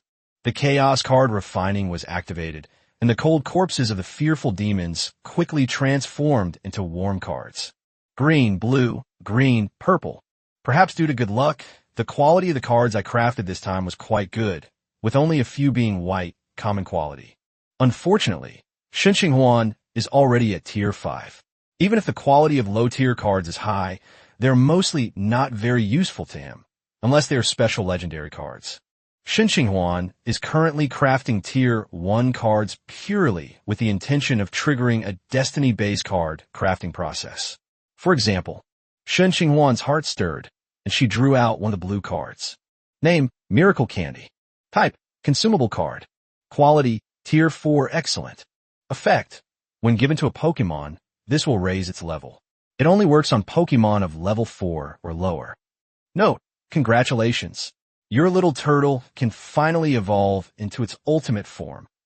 It's only 4th order? Seeing that it was a level 4 magical candy, Shen Qinghuan was slightly surprised. Wartortle was only level 2 at the moment, so it would be a bit of a waste for it to eat a level 4 magical candy. Shen Qinghuan thought about it, and finally decided to feed it to Wartortle now. After all, whether or not she could make the magic candy depended entirely on luck. Who knew when she would be able to make the magic candy? And it would have to be a level 3 one. It would be better to feed it to Wartortle now. At least it would enhance the overall strength of the starship. After temporarily putting away the magic candy, Shen Qinghuan checked all the remaining cards and found that none of them were useful to her. After selecting the cards with lower value for secondary refining, Shen Qinghuan did not use the remaining cards as raw materials as before, but planned to spend some time selling them in the chat channel. Although the price won't be too high, there will still be some profit, especially for certain special epic items. Even if the tier is low, you can still make a lot of money selling them to players with specific needs. Shen Qinghuan was forced into this situation because the shortage of energy coins was too great. After witnessing the strength of the top monsters, his desire for power became even stronger, and the fastest way to improve his strength was to spend money. He spends money to buy materials for card crafting and to buy all sorts of cards. With chaos card crafting and card fusion, Shen Qinghuan has no shortage of potential for growth. What he lacks is the time and money to grow. Shen Qinghuan once thought that his team was not invincible among its peers, but it was among the strongest. However, it turned out that he was short-sighted. The world is full of cheaters. When you think you're using a huge cheat, little do you know that there are many people in other dimensions using even bigger cheats than you. After leaving the warehouse, Shen Qinghuan began searching for Wartortle. Warrior, Cammy. Upon hearing Shen Qinghuan's call, Wartortle quickly trotted over to his side. Here, this is for you. After Shen Qinghuan materialized the magical candy, she handed it directly to Squirtle. Kamakami. Having eaten this candy once, Wartortle naturally wouldn't forget the little candy in front of it. It evolved after eating this candy last time. With the exception of a very few Pokemon, most Pokemon instinctively pursue evolution because evolution means greater strength and better survival, and Wartortle is no exception. Slightly excited, Wartortle accepted the magical candy and ate it without saying a word. A blinding white light emanated from Wartortle, and Wartortle, transformed into light, gradually lengthened and grew larger. A few seconds later, a huge tortoise appeared on the deck. It has a brown tortoise shell, a blue body, and 2 cannon barrels as thick as an arm on its back. Came. Blastoise roared loudly, its voice filled with excitement. Looking at the Blastoise in front of him, which was a head taller than him, Shen Qinghuan couldn't help but scratch his chin. Am I remembering wrong? I seem to remember Blastoise being the shortest in the Pokédex, while Venusaur is only 2 meters tall. Could it be that this tier 4 magic candy was so effective that Blastoise overdeveloped? Opening Blastoise's panel, I found that there were no special changes. Name, Blastoise. Rank, tier 3 excellent. Talent, Torrent. When HP is below 1/3, the power of water-type moves is increased. Skills, Tackle, Water Gun, Retract in a Shell, High-Speed Spin, Bite, Water Pulse Protect, Rain Dance, Aqua Tail, Hatching. My strength has increased to tier 3, and I've gained 3 more skills. Overall, the changes aren't too significant, but I can now ride Blastoise and surf the sea. The Star Sea was only so big, and Blastoise's evolution made quite a commotion, quickly attracting the attention of the other people on board. Taking advantage of Xiaxia's momentary lapse in attention, Kai'er stayed directly next to Blastoise. From her surprised expression, it was clear that she recognized Blastoise as a form of Wartortle. Or perhaps it was precisely because she recognized it as Wartortle that she seemed so surprised. Just a few minutes ago, it was a small turtle that was 1 meter tall, but suddenly it turned into a giant that was nearly 2 meters tall. Moreover, its life force was completely harmonious, as if it had grown into this shape naturally. This is... Before Kai'er could even ask, Shen Qinghuan turned and slipped away, leaving Blastoise behind to deal with the situation. He didn't have time to stay and deal with this curious little one. Anyway, Blastoise would need some time to adapt to its new body, so he might as well let Kai'er mess with Blastoise. Whispering sound. Slightly annoyed, Kai'er clicked her tongue and turned her attention back to the somewhat bewildered Blastoise. On the other side, after shaking off Kai'er, Shen Qinghuan quickly found Siko Busujima and Shauna. Shen Qinghuan doesn't have much time to go to the newly opened modular arena yet. He still has a lot of spell models and magical knowledge accumulated on hand, and he also wants to use his card-making ability to earn some energy coins, all of which will take time. Siko Busujima and Shauna are different from Shen Qinghuan. As combat-oriented characters, they need combat to stimulate their character level advancement. Normally, the two women could only spar with each other when they were training alone. But the appearance of the arena not only allows the two women to grow faster, but also allows them to accumulate more experience. Furthermore, since death is not an option in the arena, one can go all out without holding back like in a friendly spar. The only question now is whether the two women, not being players, can use the arena on their own. Chapter 137 Gladiator. Leading the two women to the arena room, Shen Qinghuan flipped her right hand, revealing an energy coin with a face value of 10,000. This is a little trick that Shen Qinghuan learned from the chat channel. Because of the special nature of energy coins, as long as you know energy manipulation techniques, you can fuse or decompose them into any desired denomination. The 10,000 value energy coin in Shen Qinghuan's hand was compressed from 10,001 value energy coins. Siko, see if you can use it. As Shen Qinghuan spoke, she handed over the special energy coin in her hand. After taking it, Siko Busujima stood there for a moment, then disappeared from the room. This tiger woman, she actually opened it directly? Seeing Siko Busujima disappear, Shen Qinghuan was stunned for a moment, then realized that she must have started matchmaking directly and was matched with an opponent. Upon opening the arena interface, Shen Qinghuan quickly spotted a top-of-the-line room. Clicking on it revealed Siko Busujima inside, with a beastman warrior clad in simple leather armor standing opposite her. Perhaps because they entered from the same arena, Shen Qinghuan discovered that entering Siko Busujima's battle room did not require paying extra energy coins. With a thought, Shen Qinghuan and Shauna disappeared from the room together. The next second, the two figures transformed into semi-transparent energy shapes appeared in the audience. Compared to the previous match, Siko Busujima's match was rather quiet, with no other spectators besides Shen Qinghuan and Shauna. But thinking about it, it's not surprising. This was Siko Busujima's first match, and with no big name or popularity, plus so many battle rooms in the arena at all times, it's normal that there were no spectators. Shen Qinghuan looked up at Siko Busujima's opponent, who was a big, burly man with yellowish-brown skin and two protruding fangs on his face, a classic Orcish figure. Judging from its tattered leather armor and the irregularly shaped axe in its hand, the orc in front of her was probably living in poverty. Shen Qinghuan even suspected that it had borrowed money for its entrance ticket. It looked more like a vagrant than a warrior. However, Siko Busujima on the other side didn't look much better. Dressed in casual clothes suitable for exercise, holding a long sword in her hand, and wearing a pair of earrings, coupled with her gentle temperament, she looked exactly like a young lady who had come to visit. The orc warrior on the other side clearly thought the same thing.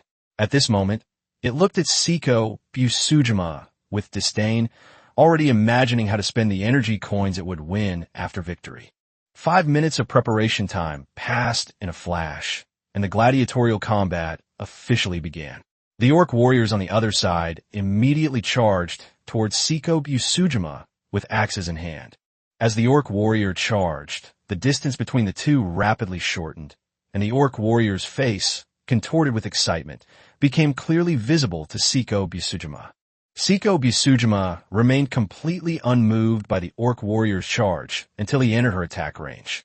The next second, a purplish-black blade flashed, and a hideous head shot into the sky. Before the head could even hit the ground, the orc warrior's body and head vanished from the dueling arena in the blink of an eye. That's it. Before Shen Qinghuan could ask any questions, his vision blurred, and he found himself back in a room with Seiko Bisujima and Shauna. In Seiko Bisujima's hand, in addition to the 10,000 value energy coin she had received before, there was now an 8,000 value energy coin. Wow, this money seems to be coming in a bit too fast. Shen Qinghuan gasped. In just a few minutes, he had earned 8,000 energy coins. At this rate, wasn't it much faster than robbery? Captain, here you go. No need, you can keep it. Seeing Seiko Bisujima hand over 18,000 energy coins, Shen Qinghuan refused without a second thought. He even took out two 2,000 coins from his pocket and handed them to the two women. Seiko Bisujima is a Tier 4 fighter, and her ticket costs 10,000 yen. Shauna, on the other hand, is only Tier 3, and her ticket is 10 times cheaper. However, this also means that the reward for winning against Shauna is only 1/10 of that for Seiko Bisujima.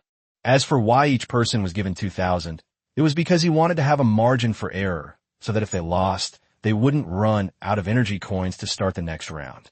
As for why not more was given, it was because even the landlord's family had no surplus grain. After giving out this batch of energy coins, Shen Qinghuan only had less than 20,000 energy coins left. This is the arena. As you've seen, it matches you with opponents from different dimensions. Winning earns you energy coins, and losing won't kill you, but it will leave you with a period of soul weakness.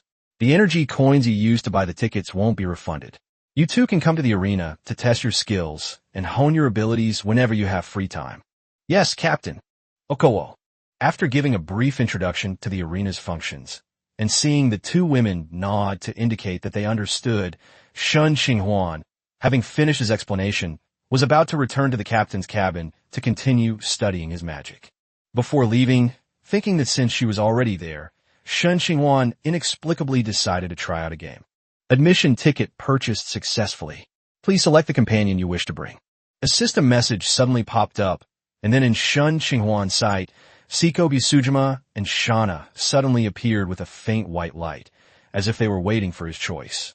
It seems that Seiko and Shauna can both be considered part of my power, but that makes sense since I summoned them after all.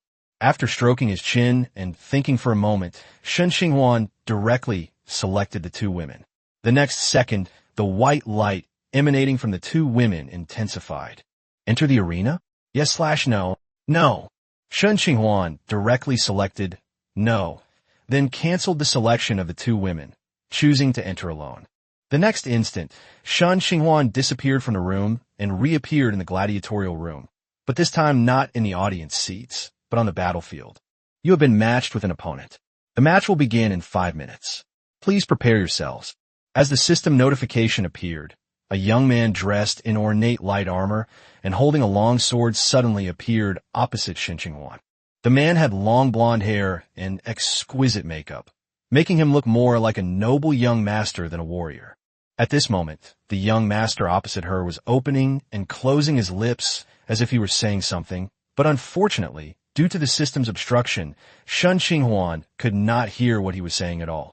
After speaking for a while, the other person seemed to realize that they could not hear her, so they lifted their leg and tried to walk towards Shen Qinghuan. But after taking a few steps, they found that they couldn't close the distance between them at all. It seems the arena doesn't want the two opponents to interact. Shen Qinghuan seemed thoughtful, but upon closer inspection, it made sense. After all, the arena was a place for fighting, not a place for building relationships. Chapter 138, Red Forest Port. 5 minutes passed in the blink of an eye. By this time, Shen Qinghuan's left hand was already adorned with the dual disc transformed from the Crystal Devourer. My turn, draw a card. I normally summon Sorabeller in attack form. What seemed like a bunch of rambling nonsense was actually the moment I uttered those words. Shen Qinghuan had already placed the card of Sorabeller onto the dual disc. Bah! With a clear bird song, Salabeller's golden-red figure appeared in front of Shen Qinghuan. With the dual disc support, the cost of summoning Sorabeller was reduced by half. In addition, since Shen Qinghuan had already reached level 5, summoning Sorabeller only consumed 1/10 of his magic power. Just as Shen Qinghuan was about to summon the second summoned beast, Sorabeller rushed forward, clearly still furious from the humiliation it suffered at the hands of the soul judge demon last time. A torrent of flames shot from the bird's beak, aimed directly at the ornately dressed noble warrior opposite it. Wait, I think we can have a different way of dueling. The noble warrior scrambled to avoid Sorabeller's attacks, shouting loudly in an attempt to get Shen Qinghuan to stop. Despite being a Tier 5 warrior, he couldn't even fight back against Sorabeller's attacks, and could only flee in panic. Shen Qinghuan naturally ignored the noble warrior's suggestion and was just about to summon a second summon when a system notification suddenly popped up. Your opponent has surrendered, and you have won your first match. Current ranking, top 99%. The battle has only just begun, and you're already surrendering? Shen Qinghuan stared at the opponent's actions with a head full of question marks, and couldn't help but sigh once again at the vicissitudes of the world. Some people are born as the pride of heaven, while others don't even have the courage to fight. In a flash, Shen Qinghuan was back on the Star Sea. After canceling the summoning of Cerebalal, Shen Qinghuan glanced at her ranking. It seems that to climb to a higher ranking, one must start from the bottom and work one step at a time. And I expect to encounter quite a few more like that noble warrior from before. Thinking of this, Shen Qinghuan suddenly felt a little disheartened. You may do as you please. I'm going back to the captain's cabin now. After waving to the two women, Shen Qinghuan returned to the captain's cabin alone to continue his study of magic. The next few days were mostly calm, except for occasional storms, and the distance to our destination, Honglin Port, continued to shorten. A week later, a bright red island appeared in Yili's sight. Calling it an island isn't entirely accurate. The city of Honglin Port is actually built on a giant red maple tree.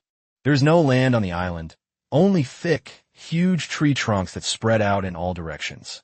The residents of Honglin Port are like a group of tiny ants living on a big tree, relying on this huge red maple tree for survival. As the Star Sea slowly approached, Honglin Port gradually came into clearer view of Shen Qinghuan. It was a huge red maple tree, not very tall, only about 100 meters high, but it covered a vast area with no end in sight. When the first red maple leaf fell on the ship, it signaled to everyone aboard the Star Sea that they had arrived at Redwood Harbor. Navigating the Star Sea to a spot near a tree branch, Shen Qinghuan turned to look at Xia and Kair, who had appeared on the deck. It was time to say goodbye. Thank you for your care along the way, Captain Shen. Now that we have arrived at Honglin Port, we shall take our leave. Not at all. It was just a matter of mutual benefit. Oh, and here's your Marauder's map back. As she spoke, Shen Qinghuan took out a map of the Marauder's point from her spatial ring and handed it over. No need for the map. Consider it a thank you gift for Captain Shen's care along the way. Xia shook her head and pushed the Marauder's map back. Then I won't stand on ceremony. Seeing this, Shen Qinghuan stopped refusing and directly put the Marauder's map back into her spatial ring. This Marauder's map is a real treasure. It covers a wide area and allows you to determine your location in real time. You can't buy this kind of magical map in most places. Watching Xia and Kair leave, Shen Qinghuan breathed a slight sigh of relief. This commission was now completely completed. To be honest, taking in 2 high-level mages had put a lot of pressure on him. If those 2 high-level mages had malicious intentions, Shen Qinghuan and the others would not have a good ending. However, in that situation, it was not easy to refuse them. If refusing them caused them to turn against them, the situation would only get worse. Fortunately, the 2 people on the other end were reasonable and upright individuals. Although they were somewhat curious about what Shen Qinghuan and the others were doing along the way, they refrained from probing too much. After paying a parking fee, Shen Qinghuan and the 2 women officially set foot in the city. Beneath your feet are branches more than 10 meters wide, and above you can see wildly growing branches and dense red maple leaves. Unlike typical cities, Honglin Port has 2 additional directions, up and down. The branches were connected by wooden steps, stacked together like layers of mountains, giving Shen Qinghuan, who was visiting the city for the first time, the illusion that she had entered a maze. "Sir, and two beautiful ladies, perhaps you need a guide." Just as Shen Qinghuan was wondering where to go, a young man wearing a top hat and sporting a small mustache suddenly appeared from the side. "Who are you?" "My name is Marcus Lynch. You can call me Marcus. I'm a local businessman from Redwood Harbor." "Oh, then why did this Mr. Marcus find us?" "Our ship isn't a cargo ship, and I see there are quite a few people around who need a guide." Shen Qinghuan crossed her arms and looked at the man who called himself a businessman with a hint of suspicion in her eyes. "To be honest, I have a commission that requires several powerful adventurers to complete. How can you be so sure we are powerful adventurers?" Shen Qinghuan's suspicion deepened, because in his perception, the businessman named Marcus in front of him was just an ordinary person who had not yet mastered any extraordinary abilities. "That's because of these glasses. These glasses can see the energy emanating from each person's body, thus roughly judging their strength." Marcus pointed to the monocle he was wearing and said it without any attempt to hide it, seemingly unconcerned about his glasses being stolen. "I think the two of you are already mid-level professionals. This white-haired lady is still a low-level professional, but judging from her glasses, she shouldn't be far from the mid-level." Hearing Marcus accurately state Shauna's rank, Shen Qinghuan began to believe him. Chapter 139, Accepting the Mission. Are there few mid-level professionals in Redwood Port? That's natural. Don't be fooled by the fact that Honglin Port is built on a red maple tree. It's precisely this peculiarity that has constrained its development. Honglin Port is too small. In order to maintain balance, Honglin Port is destined not to be able to accommodate too many people. Many residents have already had to move to other cities in order to maintain this balance. In addition, Honglin Port itself has no other special products besides red maple leaves, so there are very few caravans coming and going, and very few foreign caravans come here specifically. There are few people, and the economy is not very good, so naturally there are few adventurers coming here. Upon hearing Shen Qinghuan's question, Marcus immediately laid out all the drawbacks of Redwood Port. Then why not post a quest at the Adventurers Guild? It was announced a long time ago, but there are too few adventurers in Redwood Harbor. Once, a group of low-level adventurers took on the mission, but they lost 3 people on the first day alone. Aren't there any mid-level adventurers? Upon hearing this answer, Shen Qinghuan couldn't help but frown. "No, you are the only mid-level adventurers to have come to Redwood Harbor in the past month. Doesn't Redwood Harbor have a magic guild? Why not ask the magic guild for help?" Upon hearing Shen Qinghuan's question, Marcus couldn't help but give a wry smile. There is indeed a magic guild in Redwood Harbor, and even a high-level mage stationed there. However, that high-level mage is only interested in studying the red maple tree, and the price for inviting a high-level mage to help is... Shen Qinghuan understood immediately. Inviting a high-level mage to help would require a considerable amount of money, and Marcus probably couldn't afford one with his assets. "So, what kind of mission is it?" "Didn't I say so?" Marcus looked slightly taken aback, but quickly realized what was happening. Sorry, I forgot to explain. Here's what happened. I cleared a patch of seawater at the base of the red maple tree and planted some tear star grass, but just over a month ago, a swarm of star-devouring slugs suddenly appeared. These star-eating beetles not only feed on marine plants, but they also have a particular fondness for tear star grass. I sought out adventurers to deal with these star-eating beetles. Star-eating slug? Shen Qinghuan pondered for a moment, then quickly recalled information about the star-eating slug from her memory. The star-eating slug is a small magical beast that looks like a slug and has its back covered with blue star-like spots. Adult insects can reach the 3rd tier of strength, and their numbers are relatively small. They are generally distributed in humid and hot swampy areas and usually do not appear on the seabed. It's rather strange that it's now found on the seabed. As for tear stargrass, it is a plant that can only be grown in shallow seas. It can be used as a material to make many kinds of potions and is a popular material that is easy to sell. I'll think about the mission again. After thinking for a while, Shen Qinghuan ultimately decided not to accept the mission. Having just finished a voyage, he didn't want to immediately throw himself into the next mission. All right, how about I show you around Honglin Port first? Seeing that Shen Qinghuan did not immediately agree, Marcus was not disappointed, but instead brought up the matter of being a guide again. Shen Qinghuan naturally had no objection to this, and the three of them strolled around the city under Marcus's guidance. As Marcus had said before, Redwood Harbor is a very small city. The red maple trees may seem huge, but to maintain balance, the city is not very populated. There aren't many buildings to explore in the city either. Apart from the Adventurers Guild and the Magic Guild, there are only some basic potion shops, weapon shops, restaurants, and so on. There isn't even a single card shop. It's worth mentioning that these shops are different from those in other cities. They're all located inside tree trunks. Each shop is a space carved out of a giant red maple tree. And even the residents' houses are like this, almost as if they're living inside tree holes. After taking a quick look around and figuring out the locations of all the shops in Redwood Harbor, Marcus prepared to take his leave. Before leaving, Marcus still mentioned the mission with a hint of anticipation. If Mr. Shen decides to accept the quest, he can simply go to the Adventurers Guild to accept it. After saying this, Marcus bid farewell and hurried to the dock to wait for the next group of adventurers. Shen Qinghuan and her two companions naturally found a restaurant to sample the local delicacies of Honglin Port. As the saying goes, those who live near mountains live off the mountains, and those who live near water live off the water, so the residents living in the red maple trees naturally live off the red maple trees. Apart from a few seafood dishes, the rest of the restaurant's menu is all about red maple trees.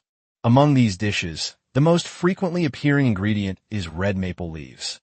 Perhaps due to the mutation, the red maple leaves are not only numerous and grow quickly, but also extremely thick and rich in nutrients, making them delicious even in simple cooking. It is precisely because of the existence of these red maple leaves that the large population of Honglin Port can be sustained. After finishing their feast of tree leaves, Shen Qinghuan took the two women for a stroll before finding a hotel and booking a room. After resting for 2 days in Redwood Harbor, just as Marcus had said, Redwood Harbor is indeed a small city. It may be novel at first, but it will quickly become boring after 2 days. Everywhere you look, they're the same old branches and leaves. There's not much to see or do in the city, and entertainment is scarce. The only options are to listen to bards sing or tell stories in a few taverns. So, after resting for 2 days, Shen Qinghuan prepared to leave the city. But before leaving, he decided to take on Marcus's mission. After making inquiries over the past 2 days, Shen Qinghuan has confirmed that Marcus did not lie to him. The task of clearing out the star-eating slugs has been posted at the Adventurers Guild for over a month, and most people in the city know about Marcus's ordeal. The third-tier, star-devouring slug was naturally not a problem for him. Although Shen Qinghuan and the others were not good at fighting underwater, they could still handle a third-tier monster. They brought Siko Busujima and Shana to the Adventurers Guild. Compared to the Adventurers Guild in Moonlit Bay, the Adventurers Guild in Redwood Harbor was significantly smaller, with far fewer adventurers. Upon entering the Adventurers Guild's quest hall, Shen Qinghuan immediately noticed the quest to clear out the star-eating slugs hanging at the top. After accepting the task at the front desk, Marcus, who had received the news, soon ran into the Adventurers Guild with a happy expression. "Thank you very much, Mr. Shen, for your help. I will never forget your kindness."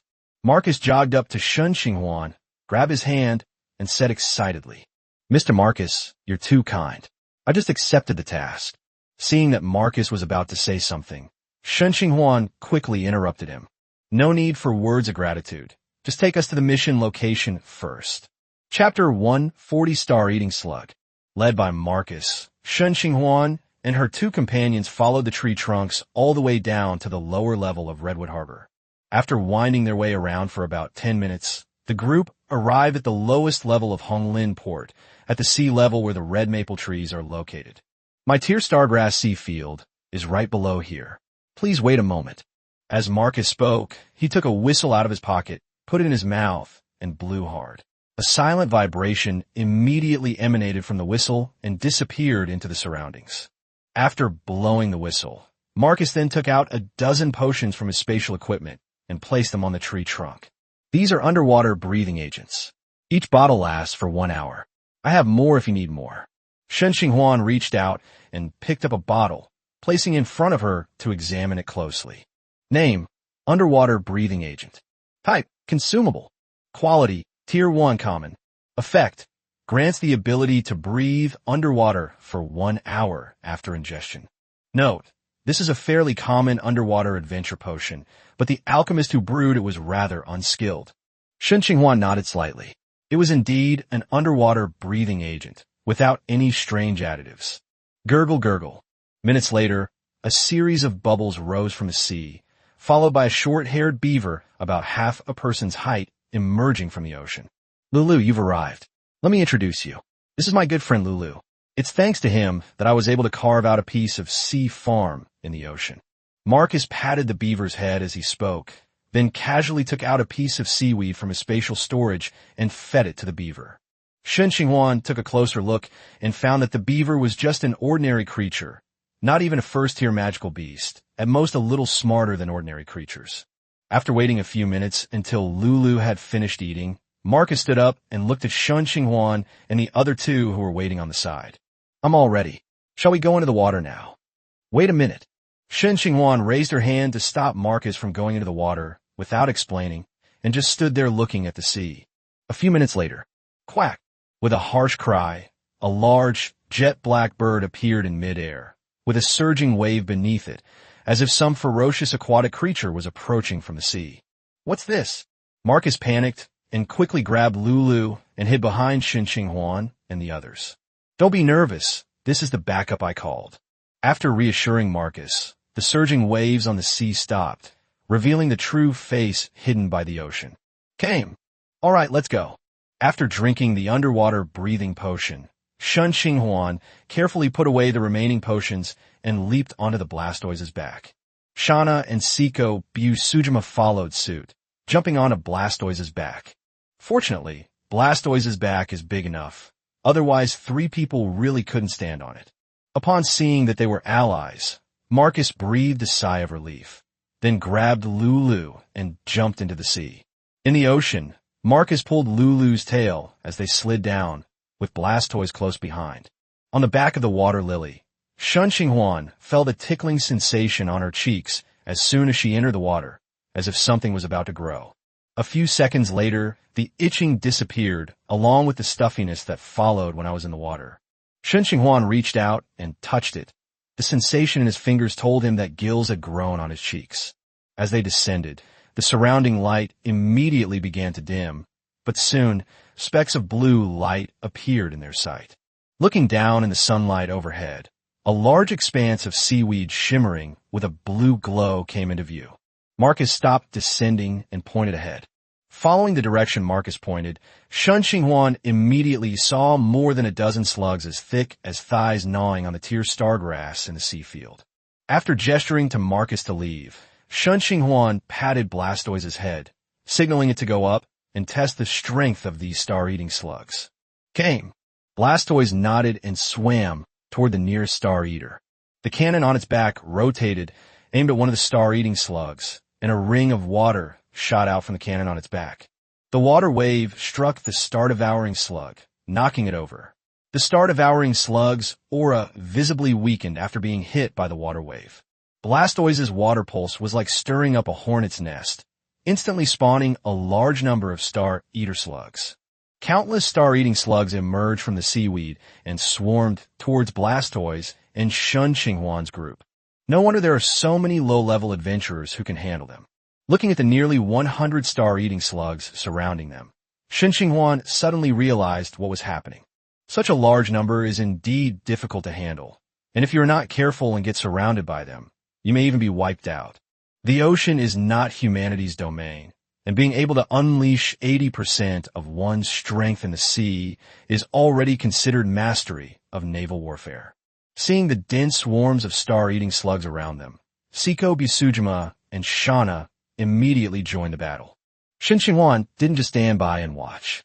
After transforming the crystal transformation devourer into a dual disc, she immediately summoned the abomination and the swamp beast. Abominations are undead creatures. While they are not very agile in the sea, this does not affect their survival. Swamp beasts are similar, but swamp beasts don't need to breathe. As for Sinjin, the shield bearer, and Sorabeller, Shen Qinghuan did not summon them. One is a troll, which cannot survive in the sea, and the other is fire-based, making it completely unsuitable for the ocean.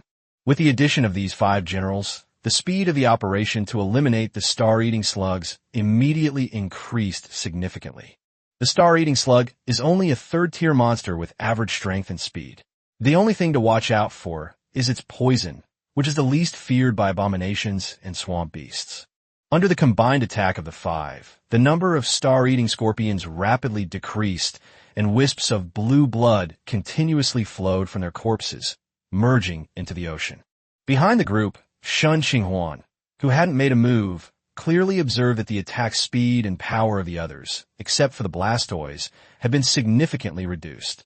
Fortunately, their opponents were only some 3rd-tier monsters. Using her telekinetic power, Shen Qinghuan continuously grabbed the corpses of the star-devouring slugs and stuffed them into her spatial ring. These were all excellent materials for refining cards, so Shen Qinghuan naturally wouldn't let them go. More than 10 minutes later, the huge number of star-eating crawlers were wiped out, and there was not a single star-eating crawler left in sight.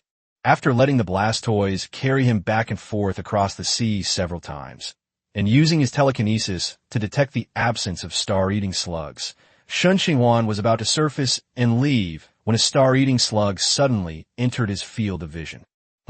There's more? Chapter 141, The Magic Circle in the Small Secret Realm. Seeing the star-eating slug suddenly appear, Shen Qinghuan couldn't help but frown. I just used my telekinesis to scout several times, and there wasn't a single star-eating slug left. So how come they suddenly reappeared? Perhaps it's just a fish that slipped through the net? Having found a reason for herself, Shen Qinghuan directed hatred to handle the matter. With a flick and a pull, the star-eating slug in the distance was dragged directly in front of the abomination.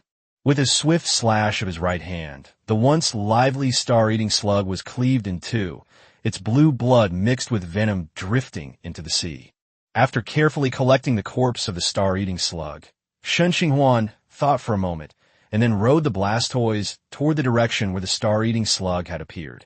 After advancing some distance, another star-eating slug appeared in Shen Qinghuan's field of vision.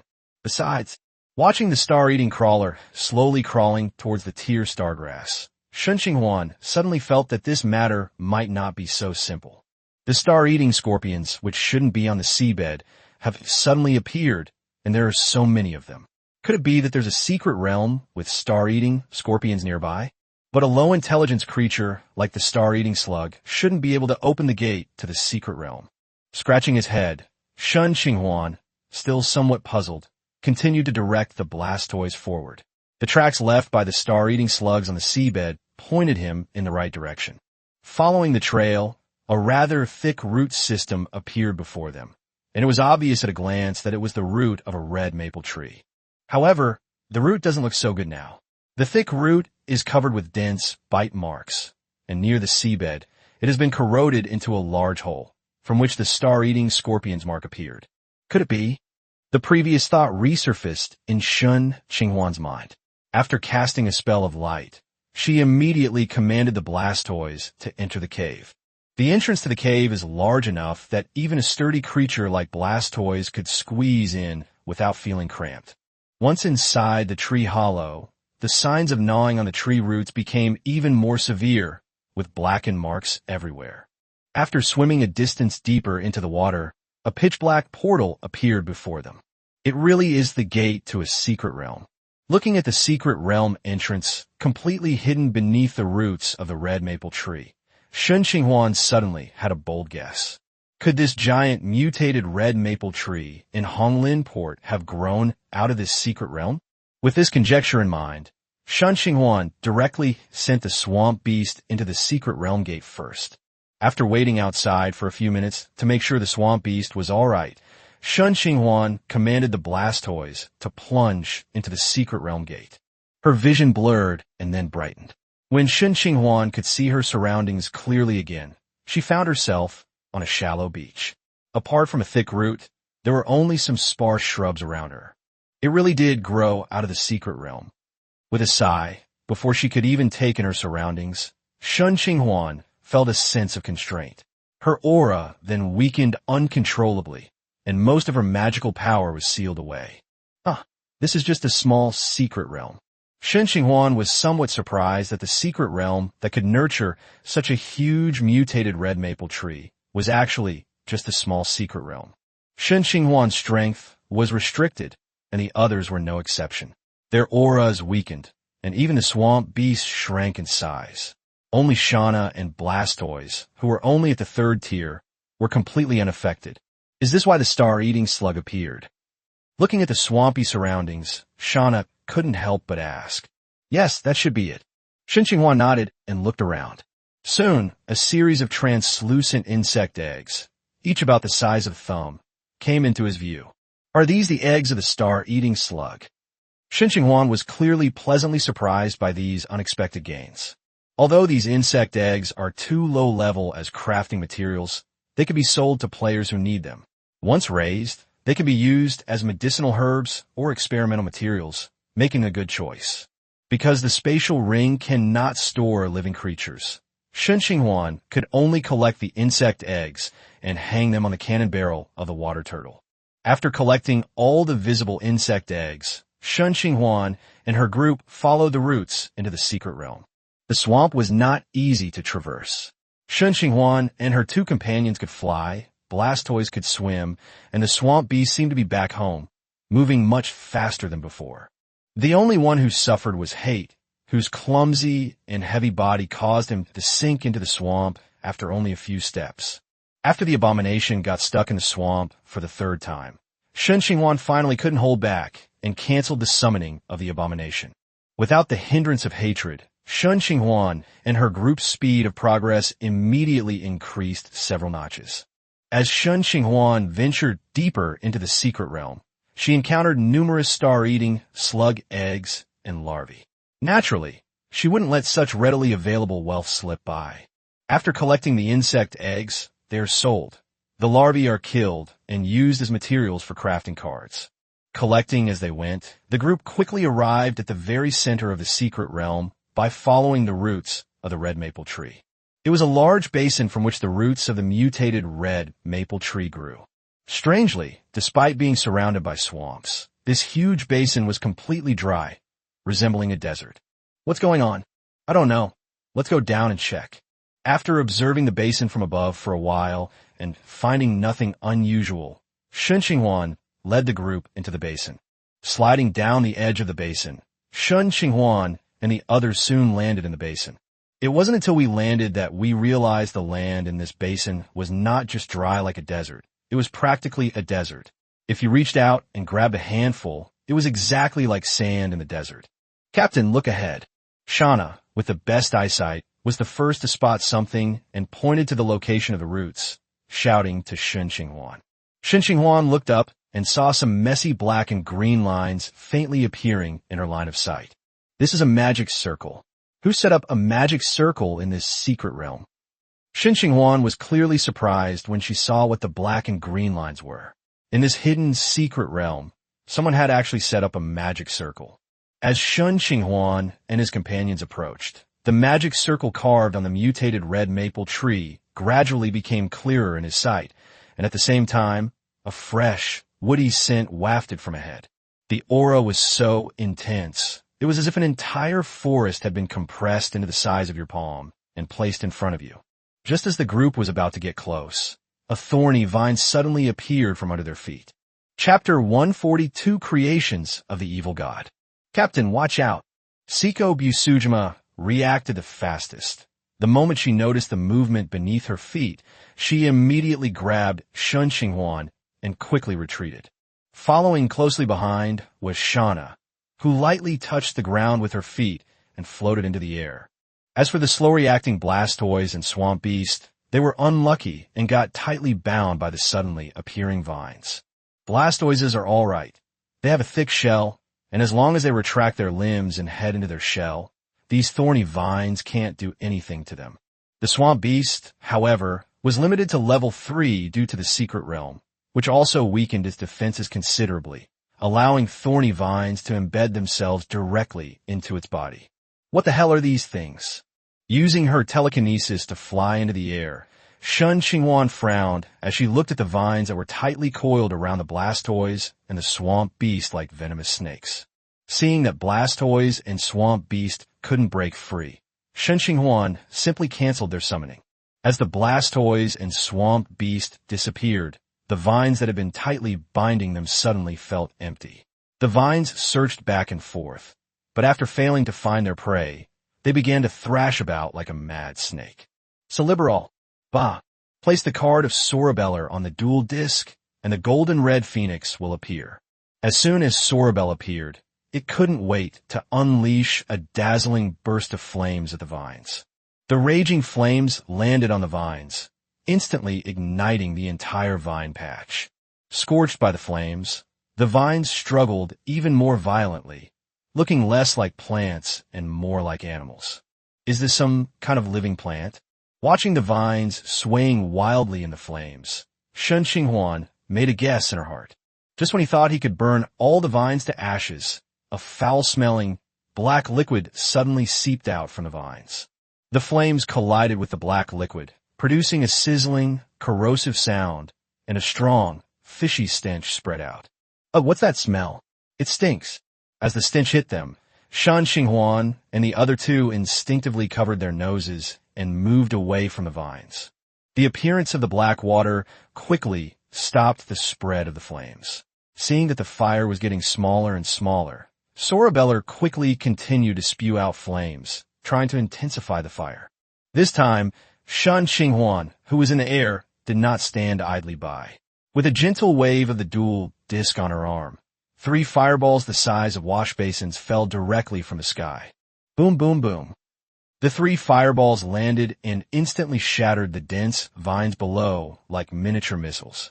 Limbs flew everywhere, and the flames roared back to life.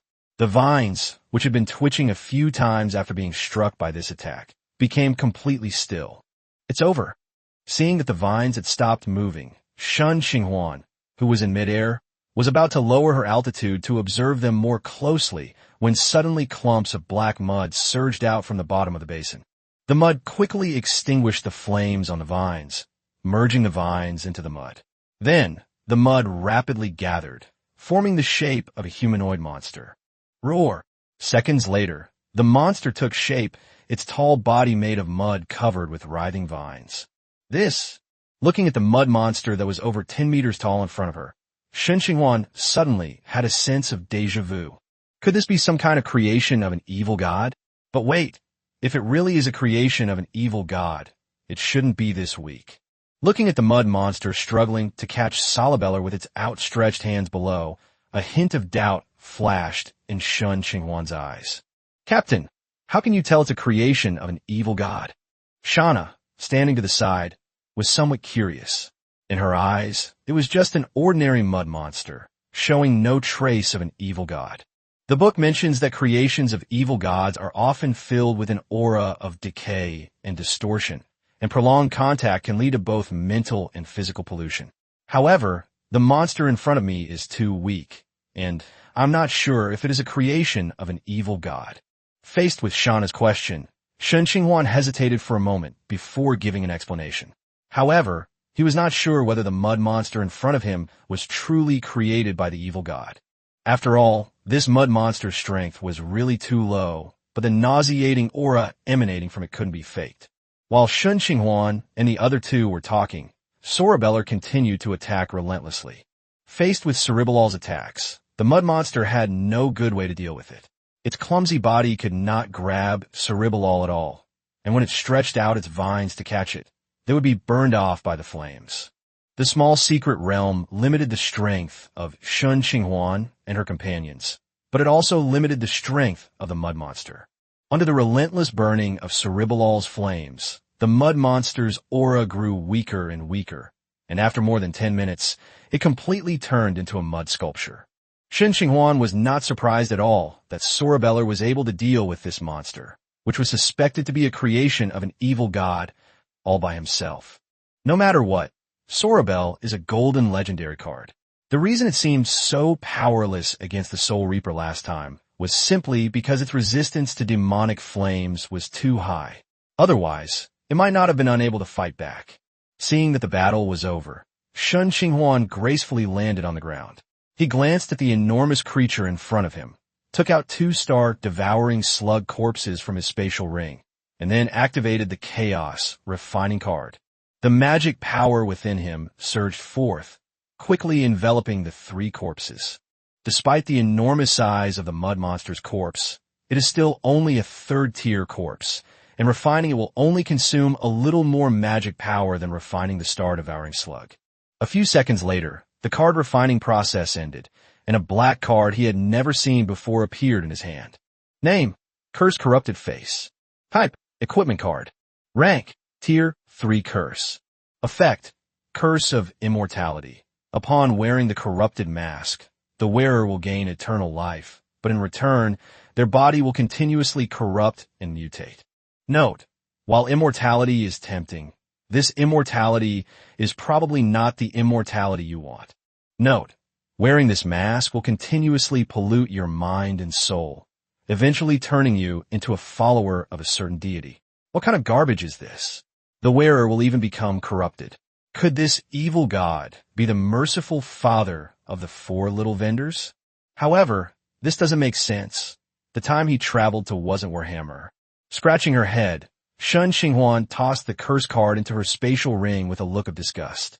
Although this card is not very useful, its appearance confirmed one thing for Shen Qinghuan. High-quality materials are not entirely useless to him.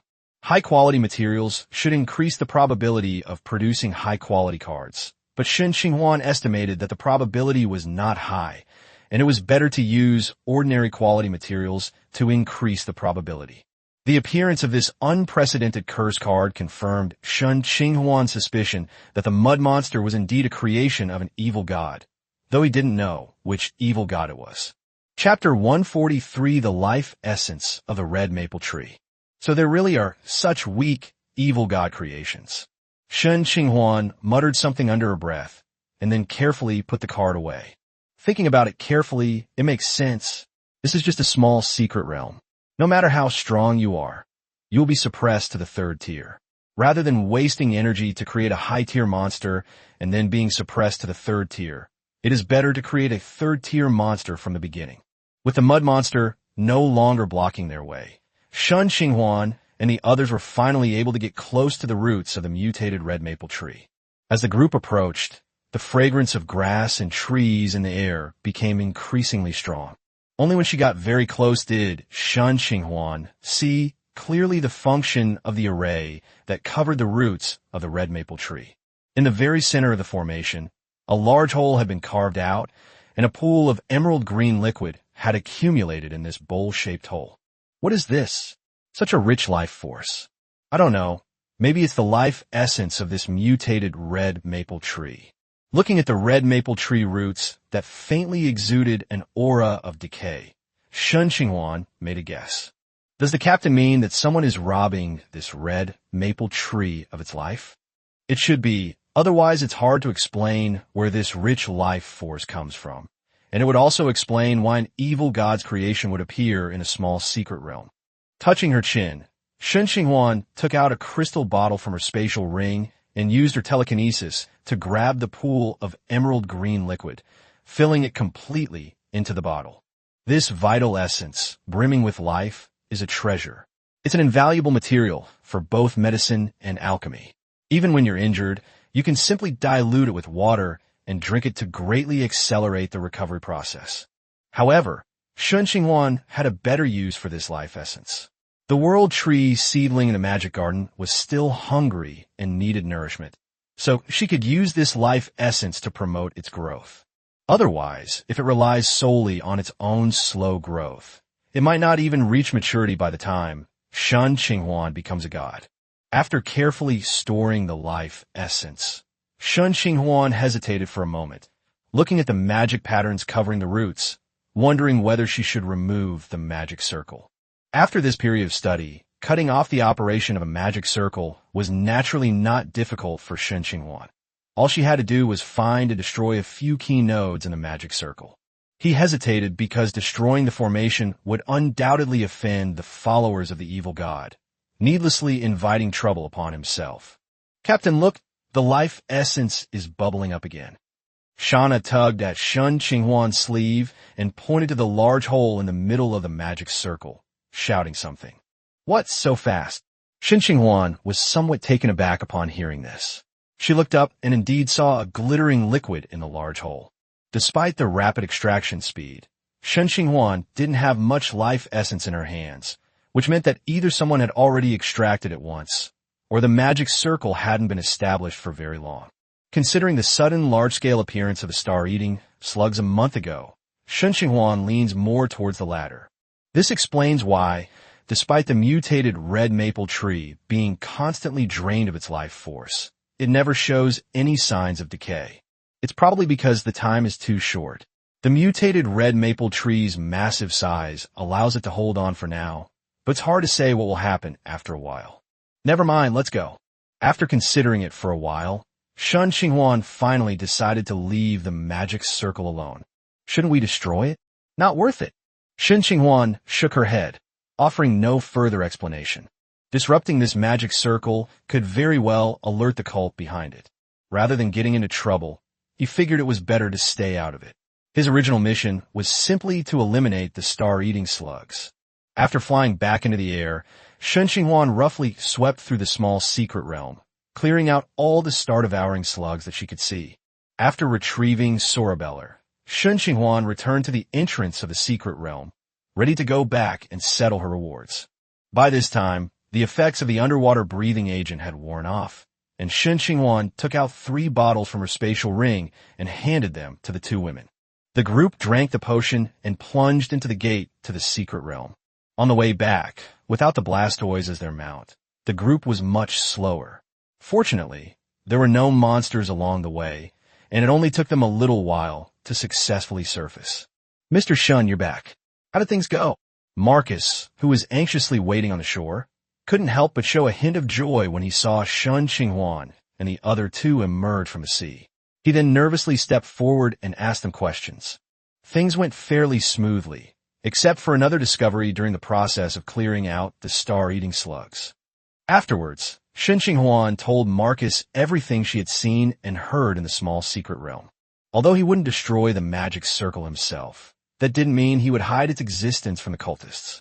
After Shen Qinghuan finished recounting the whole situation, Marcus's back was already soaked with cold sweat. Thank you for informing me, Mr. Shun. This matter is of great importance, and I need to report to the city lord as soon as possible. As for the reward for the mission, please wait a little while. Marcus wiped the cold sweat from his forehead, and without bothering to exchange pleasantries with Shen Qinghuan and the others, hurriedly ran towards the upper level of Honglin Port. Shen Qinghuan understood this quite well. This incident was no longer just about a small sea field. It concerned the life and death of the entire Red Forest port. Marcus was just a small businessman and naturally couldn't handle such a major event. Watching Marcus leave in a hurry, Shen Qinghuan was not in a rush. She led the 2 women to the Adventurers Guild, ordered a few hot drinks, and sat down in the Adventurers Guild's lounge. Marcus sat there for several hours until it gradually got dark. Then he and a middle-aged man hurriedly headed to the Adventurers Guild. You must be the adventurers from the opposing team. I am Sweet, the Lord of Redwood Harbor. I am very grateful for the important information you all provided, which saved Redwood Harbor from a disaster. This is a small token of my gratitude. Please don't find it offensive. Lord Sweet City handed over an energy card with a smile.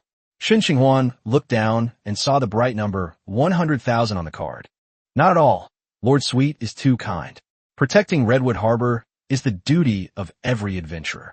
With a smile on her face, Shen Qinghuan grasped Lord Sweet City's hands and quietly pocketed the energy card. Seeing that Shen Qinghuan accepted the energy card without hesitation, the smile on the face of Lord Sweat became more sincere. It's good to take the money, so that the adventurer won't make any other unreasonable demands. After exchanging a few more pleasantries with Shen Qinghuan and the others, Sweet City used the excuse of being busy with official business to leave in a hurry. Only then did Marcus, who had been standing by like a lackey, subconsciously breathe a sigh of relief. Chapter 144, God of Decay. Mr. Marcus, how is the situation? He poured Marcus a cup of tea and gestured for him to sit down so they could drink and chat. Fortunately, Mr. Shun discovered it early, and it has been temporarily treated. Marcus wiped the sweat from his forehead and said with a relieved expression, "Oh, could you elaborate?" It wasn't that Shen Qinghuan didn't believe it, but in this city where even mid-level professionals had difficulty finding it, destroying the magic circle would be quite challenging, especially since the city lord of sweat just now didn't seem like a mage. It was that high-ranking mage from the Magic Guild who took action. Lord Sweat paid him a sum of money to resolve the issue. Shen Qinghuan nodded upon hearing this. Since it was a high-level mage who took action, then it must have been truly resolved. After all, even he, a half-baked mage, could see through the clues, so there was no reason why a high-level mage couldn't solve it. As it had been found out which religious sect was responsible. It's said to be the work of the cult of that corrupt god. When the topic turned to the god of decay, Marcus subconsciously lowered his voice, as if afraid of being overheard. Only because Shen Qinghuan was close enough could she barely hear what he was saying. The god of decay. Shen Qinghuan stroked her chin and quickly retrieved the information about this deity from her mind. Morand, the god of decay, also known as the Dark Guide, is an ancient deity who represents the uncontrolled corruption and decay of the dark side of nature. He possesses terrifying abilities such as corrupting the land and its creatures, turning living things into withered corpses, and bestowing rotten tentacles upon believers. His existence distorts nature, turning forests into nests of decay, making him a thoroughly chaotic and evil deity. His followers are mostly fallen druids, cultists, and corrupted beings who are keen to erode and corrupt nature. If the magic circle was set up by this deity's followers, Shen Qinghuan could completely understand it.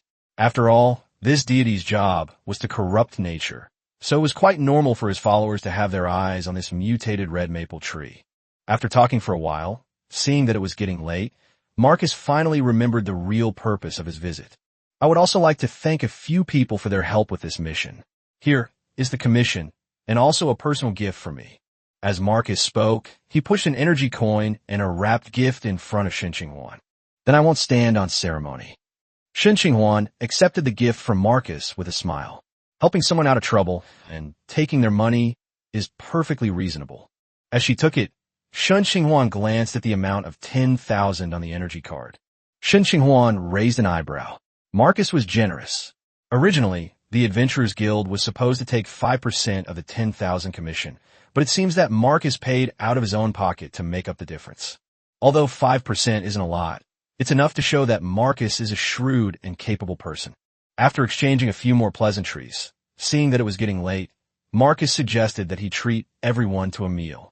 Shen Qinghuan had a good impression of Marcus, so she didn't refuse. The dinner was a pleasant affair for both host and guests. By the time Shen Qinghuan returned to the Star Sea with the two women, it was nearly midnight. Back in the captain's cabin, Shen Qinghuan took out the small gift Marcus had given him and opened it. A beautifully packaged bottle of wine appeared before him. I almost forgot. Upon seeing the bottle of wine, Shen Qinghuan remembered that Vidal's wine jug had never been taken out since he filled it with water. I wonder what this wine tastes like. Shen Qinghuan muttered to herself and took Vidal's wine jug out of her spatial ring. Shen Qinghuan doesn't usually like drinking alcohol. He prefers beverages with more diverse flavors to alcohol. However, since it's a wine transformed from a Tier 6 item, he's also curious about what it tastes like. Taking out a cup, Shen Qinghuan slowly tilted the wine pot, and the amber-colored wine poured out from the spout, filling the entire room with a rich aroma. It smells so good. What is this? The two women, drawn by the aroma, also came over. Would you like to try some too? As she spoke, Shen Qinghuan took out 2 more cups and poured one for each of the 2 women. Cheers! She raised her glass and gently clinked it against the 2 men's, then took a small sip. The moment it entered her mouth, a strong stimulating and burning sensation burst forth, causing Shen Qinghuan, who was not used to drinking alcohol, to frown immediately. After the burning sensation, a caramel and dried fruit flavor began to spread in her mouth. TSK, this liquor is quite strong. After smacking her lips a couple of times and putting down her glass, Shen Qinghuan still didn't like drinking, let alone such strong liquor. Shana and Siko Bisujima showed a significantly higher tolerance for strong liquor. Apart from frowning slightly at first sip, They eventually got used to it and even began to enjoy it. Shen Qinghuan ignored them, found a large container, poured out all the wine from the Vidal wine jug, and then used the water-making spell to fill the entire jug again. He wanted to conduct an experiment to see if the alcohol content would not be so high if the wine was stored for a shorter period of time. After refilling the wine jug and putting it away, Shen Qinghuan saw that the two women were still sipping the wine, so she went to the deck of the Star Sea. With abundant magic power and plentiful materials, it's the perfect time to refine cards.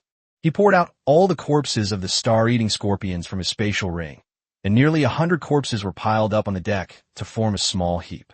The chaos refining card was activated, and magic enveloped the corpse, beginning its refining process. Shen Qinghuan is now at level 5, so crafting level 3 cards doesn't consume much magic power. The pile of corpses dwindled at a visible rate, being refined into cards that appeared in his hand.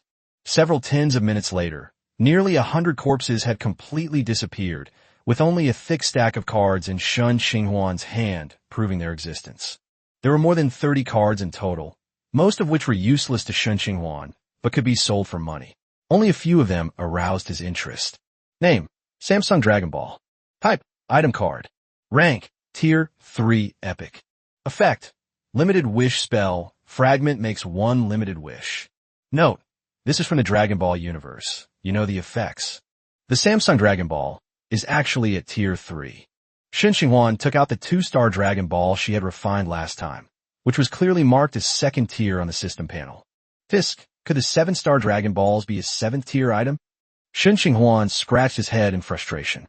Collecting all 7 Dragon Balls was already a very low probability event, and if the 7-star Dragon Balls were really ranked 7, the chances of collecting them would be even lower.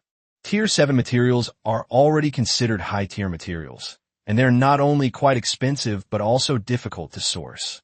After all, the corpses of high-level monsters can be used in medicine-making, forging, alchemy, and so on. Chapter 145, Sharingan Evolution. Shaking his head to shake off the worries in his mind, he realized that thinking about the Dragon Balls was too far off. Not to mention the 7-star Dragon Balls. He didn't even know when the other ones would be able to be forged. After carefully putting away the 2 Dragon Balls, Shen Qinghuan continued to look at the remaining cards in her hand. Name: Equipment Evolution Potion. Type: Consumable. Quality: Tier 3 Rare. Effect: Spiritual Evolution. After use, it can upgrade the level of a piece of equipment below Tier 3 once. Note: a piece of useless equipment that is too complicated to manufacture is far less desirable than a completely new piece of equipment. Perhaps only a few nostalgic people would use it. Upgrade my equipment? Do I have any equipment that needs upgrading? Shen Qinghuan scratched his head, thinking about whether he needed any equipment to upgrade. A spatial ring? There's no need. Upgrading just makes the space a bit bigger, and he doesn't lack space equipment right now. Tears of the Ocean? Even after upgrading, he's only at level 3, and the amount of magic he can store doesn't significantly improve his level 5 magic. As for the other pieces of equipment, they're not worth upgrading, and it's unclear whether they can be upgraded into items. After rummaging through her spatial ring, Shen Qinghuan found that only 4 items, the sacrificial statue, the master ball, the rat talisman, and the summoning horn, had any upgrade value. The rest were either not very useful or their levels were already too high. After thinking for a moment, Shen Qinghuan quickly ruled out master ball and calling horn, as these 2 items wouldn't undergo any significant qualitative change even if upgraded to Tier 3. As for the remaining 2 items, oh no, how could I forget about that? Alcohol is ruining me. Patting her forehead, Shen Qinghuan suddenly remembered that there was another piece of equipment that was even more suitable for this potion, the Sharingan on Shana. Without bothering to check the remaining cards, Shen Qinghuan excitedly returned to the captain's cabin. As soon as she opened the door, a strong smell of alcohol hit her. How much do they drink? As soon as Shen Qinghuan entered the room, she saw Shana lying on the bed, sleeping like a log, completely unconscious. Shen Qinghuan was puzzled by Shana's behavior, having never noticed that she was into this kind of thing before. Siko Busujima, on the other hand, was in much better condition. She sat at the table with one hand supporting her face. Although her eyes were a little dazed, she remained somewhat clear-headed. Possessing himself before Shauna, Shen Qinghuan reached out and pried 2 Sharingan eyes from Shauna's eye sockets, which had merged into her eyes. He then threw these 2 Sharingan eyes directly into the materialized equipment evolution potion. I can't even find 2 Sharingan eyes. Does that count as a piece of equipment? I guess it does. Seeing the 2 Sharingan eyes floating in the potion and beginning to emit a faint white light, Shen Qinghuan couldn't help but mutter something to herself. Seeing that the Sharingan evolution wouldn't be finished anytime soon, Shen Qinghuan casually placed the medicine bottle on the desk, then turned to look at Siko Busujima, who was staring at him with hazy eyes. All right, it's getting late. Let's go back and get some rest. Shen Qinghuan patted Siko Busujima's head and, seeing her confused expression, spoke up. I want a hug. The slightly coquettish words that came out of Siko Busujima's mouth immediately broke Shen Qinghuan's composure, who had never seen her so cute before. Siko Busujima always appeared gentle and calm, only revealing her bloodthirsty and murderous side when she was killing. But to Shen Qinghuan's surprise, Siko Busujima, after drinking, had such a childlike side. I was originally going to let you go, but now I have to deal with you, you fiend. I need you to help me cultivate. Shen Qinghuan scooped up Siko Busujima, who was reaching out her hands to him, and knew that he was about to face another sleepless night. As dawn broke the next day, the Shanghai had already slowly sailed out of the dock. The ship's supplies were replenished yesterday. In addition, Shen Qinghuan bought a large amount of red maple leaves. These leaves are thick and juicy, making them a good ingredient and enriching the ship's food options. After getting dressed and walking onto the deck, Shen Qinghuan took a breath of the cool morning air. Siko Busujima and Shauna were still fast asleep in their room. They were exhausted from yesterday, so Shen Qinghuan planned to wake them up early. He took out the equipment evolution potion. At this moment, the potion in the bottle had completely dried up, leaving only 2 eyeballs flashing with a bewitching red light. Name, 2 Tomo Sharingan. Type, gear eyeglasses. Rank, Tier 3 rare. Effect, observation. Improves the wearer's vision and dynamic observation ability. Copying, by deciphering the energy circuit, one can copy some simple moves. Hypnosis, can hypnotize enemies with low mental strength, causing them to fall into hallucinations. Note, one of the eyes in the Legend of the Eyes, 5 Villages Melee. Although it hasn't fully evolved, it's not very useful either. Tisif, it's only a 2-Tomo gem? I thought it would evolve into a 3-Tomo gem. Upon seeing that it was a 2-Tomo Sharingan, Shen Qinghuan was clearly disappointed. 2-Tomo Sharingan was obviously not very useful to him, but 3-Tomo Sharingan would be much more useful. Shen Qinghuan shook her head, carefully put away the Sharingan with 2-Tomo, and planned to return it to Shauna after she woke up. Shen Qinghuan took out the remaining cards from yesterday and examined them carefully. Name, Blastoise Evolution Stone.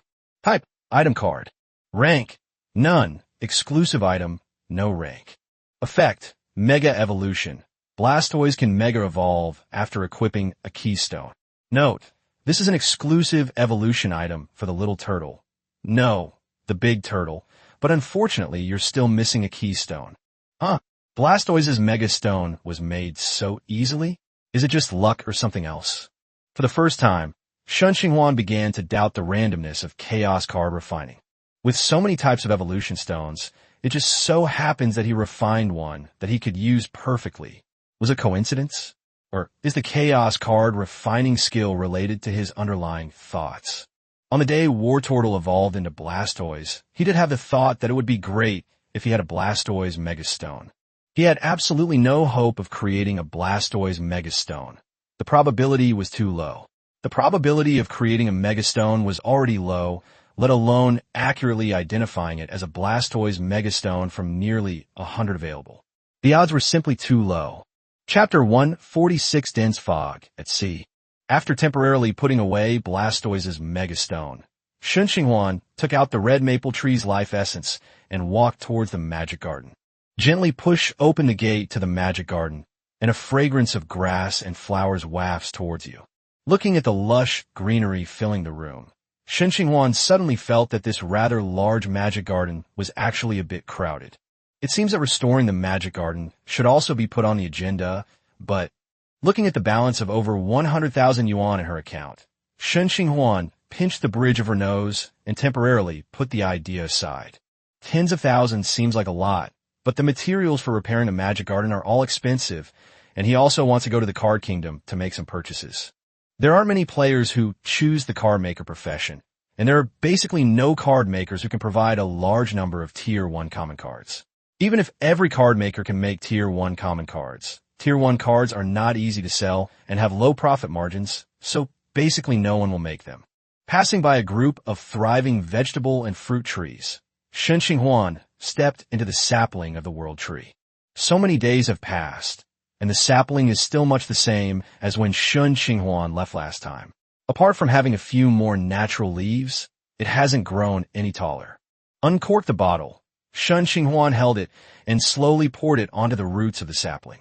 The slightly viscous life essence slid from the bottle and poured onto the roots of the sapling. A rich sense of life permeated the entire magic garden. The leaves of the saplings rustled as if blown by the wind, and a faint green light shimmered on the leaves. The entire trunk began to grow taller at a visible speed. A few minutes later, the sapling, which was originally 2 meters tall, successfully grew to 2.5 meters. The vitality in the entire magic garden became even more abundant, and the surrounding plants also grew much taller. This life essence isn't very effective. It's not as good as the liquid in Han Li's little green bottle. Shen Qinghuan was not satisfied with the result. Last time, after watering with the small green liquid, the sapling grew to nearly 2 meters. This time, although the amount of life essence was more abundant, the sapling grew to a less height than before. Name, World Tree. Type, Plant. Rank, First Tier, Mythical. Status, Growth Period. It's still only Tier 1? Oh well, whatever. Seeing that the sapling was still stuck at level 1 with no sign of upgrading after a whole bottle of life essence was used up, Shen Qinghuan had no choice but to shake her head and leave the magic garden. Before leaving, she didn't forget to pick a few fruits from the nearby fruit tree to satisfy her craving. When Shen Qinghuan returned to the deck, Shauna, who had been drinking all night, was leaning against the railing, enjoying the sea breeze. Oh, you're awake. Would you like some fruit? It's freshly picked and definitely not treated with any chemicals. As Shen Qinghuan spoke, she tossed a piece of fruit in her hand to Shauna. Smack! Shauna didn't turn her head, but her outstretched right hand caught the fruit precisely. The sea breeze ruffled her long blue and white hair. Shauna didn't eat the fruit in her hand. She just stared at it blankly. What's wrong? Is something on your mind? Noticing that Shauna was not in a good mood, Shen Qinghuan walked behind her, reached out and gently wrapped her arms around Shauna's slender waist, and buried her face in Shauna's hair. Captain, do you think I'm useless? Shauna stared blankly at the fruit in her hand, her eyes glazed over, and uttered these words as if in a daze. Why do you say that? Shen Qinghuan was puzzled, wondering what had triggered Shauna's reaction. I was supposed to reach level 3 first, but Siko has already reached level 4. I can't match her strength. I can't keep up with her progress. And she's even more suitable as a partner. She's good at housework, she can cook, and she's even better at catering to the captain in bed. Shauna recounted her story bit by bit, seemingly wanting to pour out all the grievances and resentments she had accumulated over the years. I feel so useless. I can't compare to Siko in anything. By the end, Shauna's voice was choked with emotion. No, you are you. You don't need to be compared with others. In my heart, you are unique. Having never comforted a girl before, Shen Qinghuan could only utter this weak sentence. Really? Shauna turned her head and looked at Shen Qinghuan with teary eyes. Real. Shen Qinghuan nodded vigorously, her eyes more determined than ever before. Thank you, Captain, thank you. Shauna turned her head, and a bright smile suddenly bloomed on her tear-streaked face. She raised her hand to embrace Shen Qinghuan's neck, and her cool lips lightly touched his lips like a dragonfly skimming the water.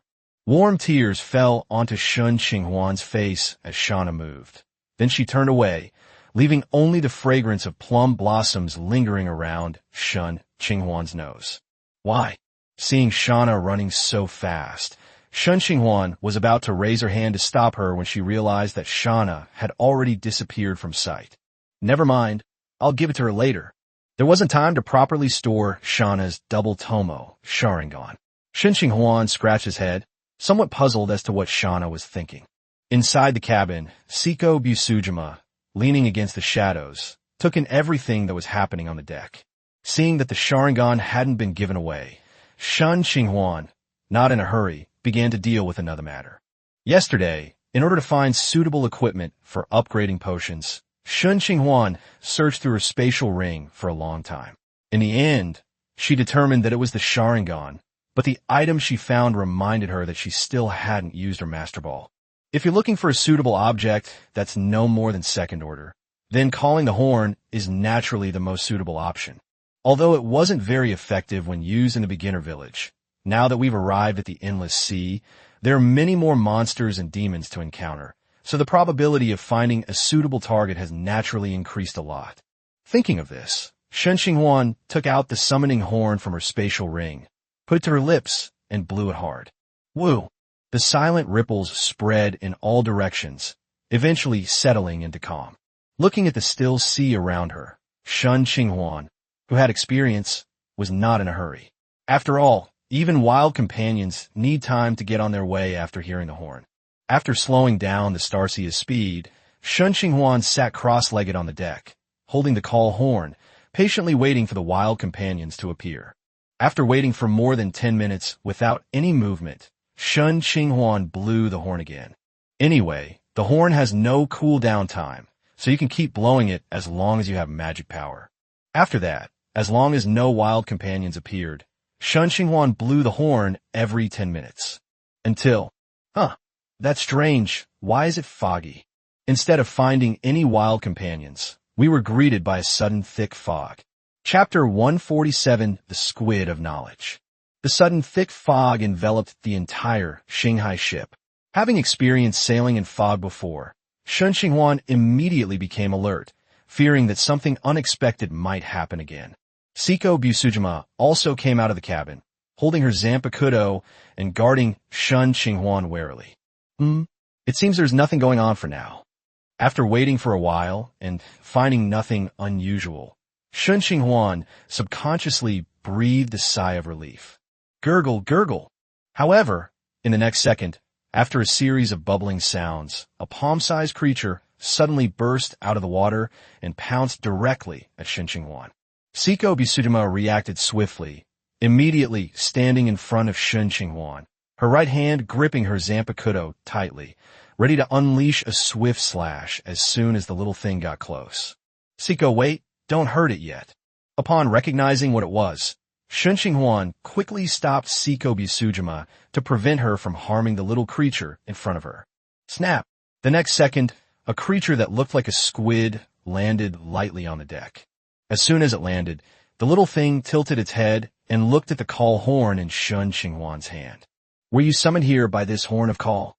Shen Qinghuan looked at the little squid and asked with a kind expression. Plop plop. The little squid wiggled twice and made 2 unintelligible squirming sounds. I don't understand.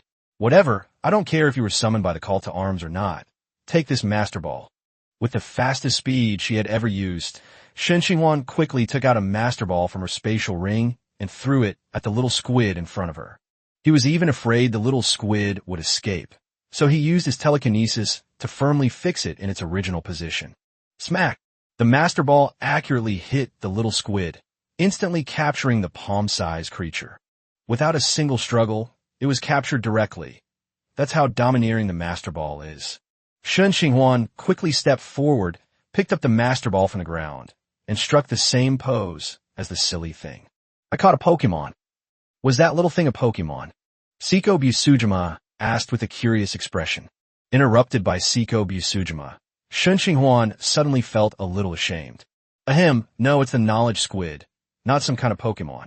After coughing twice, Shen Qinghuan explained to Seiko Busujima. The squid of knowledge.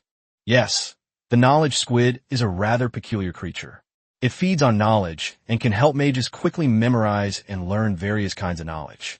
It is considered one of the most suitable creatures to be a mage's magical pet. They feed on knowledge? Are there really such amazing creatures in the world? Seiko Busujima looked surprised, clearly not expecting such a unique creature to exist. If I can summon an anime character like you, then it seems rather strange that there are creatures that feed on knowledge. Shen Qinghuan didn't say these words aloud, but they lingered in her mind. Come forth, squid of knowledge. Shen Qinghuan gently pressed the dot in the center of the master ball, and the tiny squid, about the size of a palm, reappeared on the deck. Plop plop. The little squid tilted its head, looking at Shen Qinghuan with curiosity, and a clear connection was formed between the two. For now on, I'll call you Pudgy. Nice to meet you, Pudgy. Plop plop. Shen Qinghuan squatted down, picked up Pudgy with both hands, and placed it on her shoulder. Title: The Squid of Knowledge. Property: Health, 98%. Strength, G. Agility, G. Physical condition, G. Spirit, F. Perception, G+. Charm, G. Magic, G+.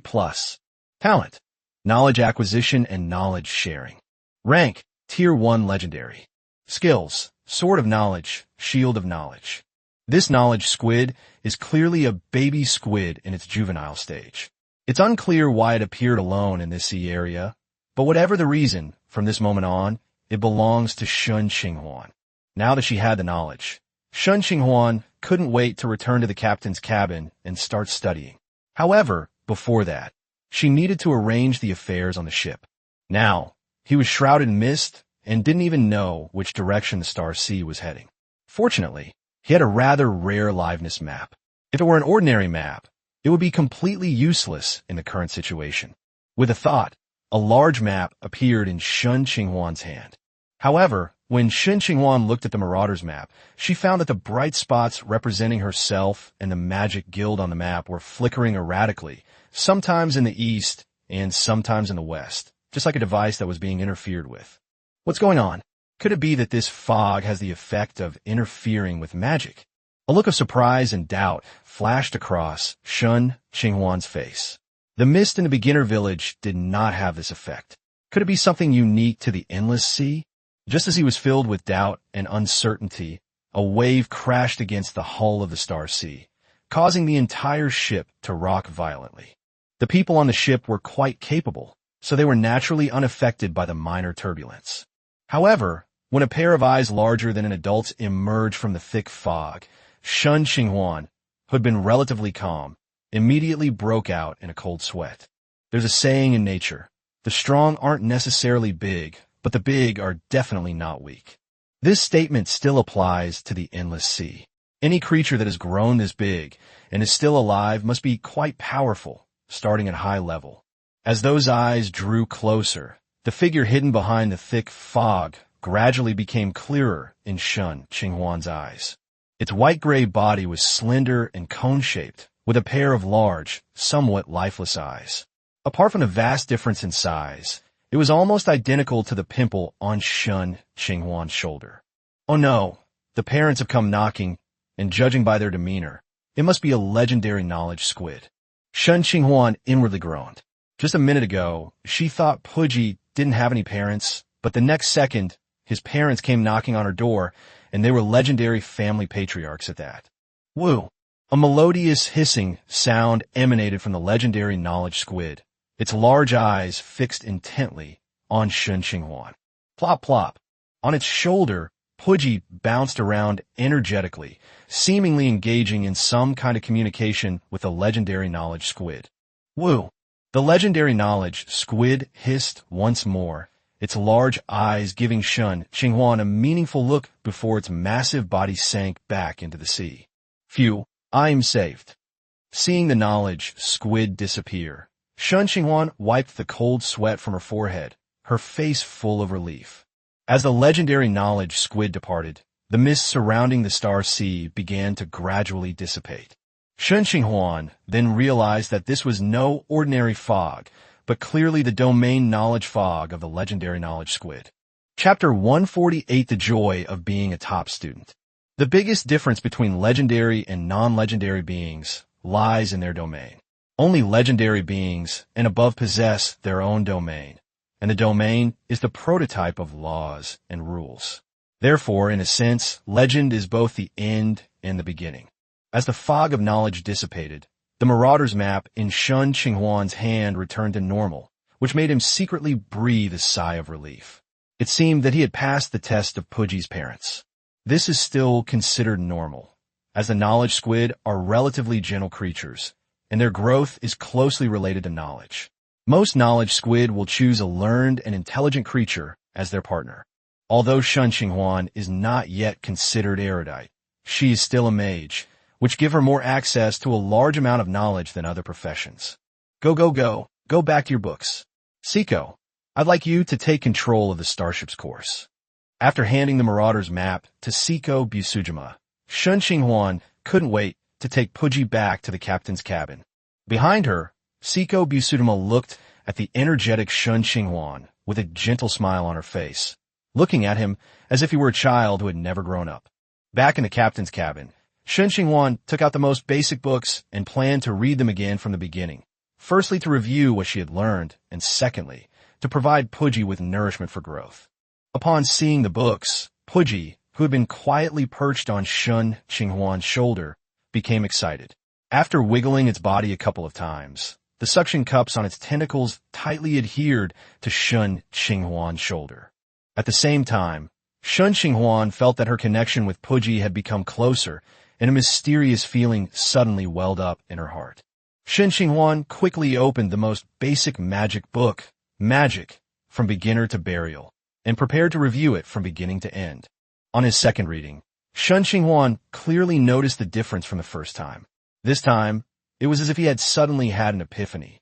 Points that he had previously understood vaguely were now clear to him with just a glance. Shen Qinghuan, whose academic performance had always been mediocre, experienced the joy of being a top student for the first time. He learned what it meant to learn something quickly, to grasp concepts instantly, and to apply knowledge to new situations. This was exactly what he was experiencing. It wasn't until Shauna came to tell him that he could finish eating that Shen Qinghuan snapped out of his intense study. With a lingering sense of enjoyment, Shen Qinghuan smacked her lips, never before having felt that studying could be such an obsessive thing. After rubbing her empty stomach and quickly eating in the kitchen, Shen Qinghuan returned to the captain's cabin to continue studying.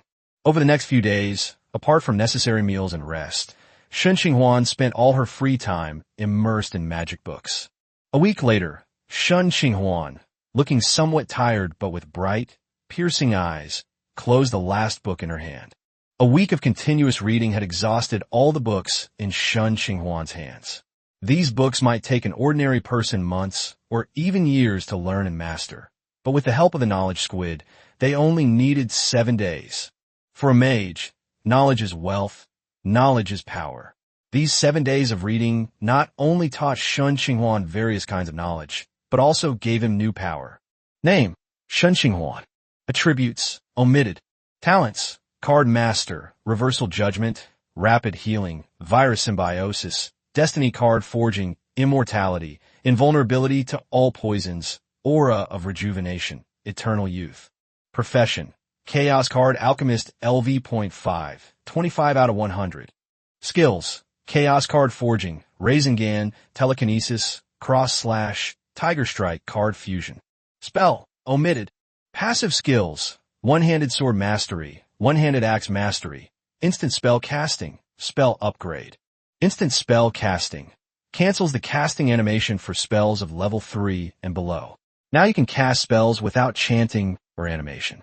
Spell Upgrade consumes 5 times the mana to forcibly upgrade the next spell you are about to cast by 1 level. The effects of the upgraded spell vary depending on the spell. After 7 days of study, Shen Qinghuan successfully mastered 2 skills related to the mage profession and finally looked somewhat like a mage. Besides, Pudgy's growth also caught Shen Qinghuan's attention. Title: The Squid of Knowledge. Property: Health points 100%. Strength G. Agility G. Physical condition G. Spirit. Perception F. Charm G. Magic F.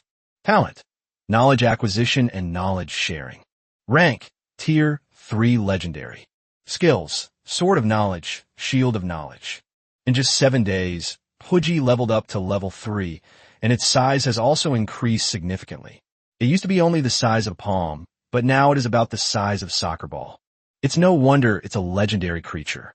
If it had enough knowledge, it could even be upgraded to a high level or even near legendary level in a short period of time. Sigh.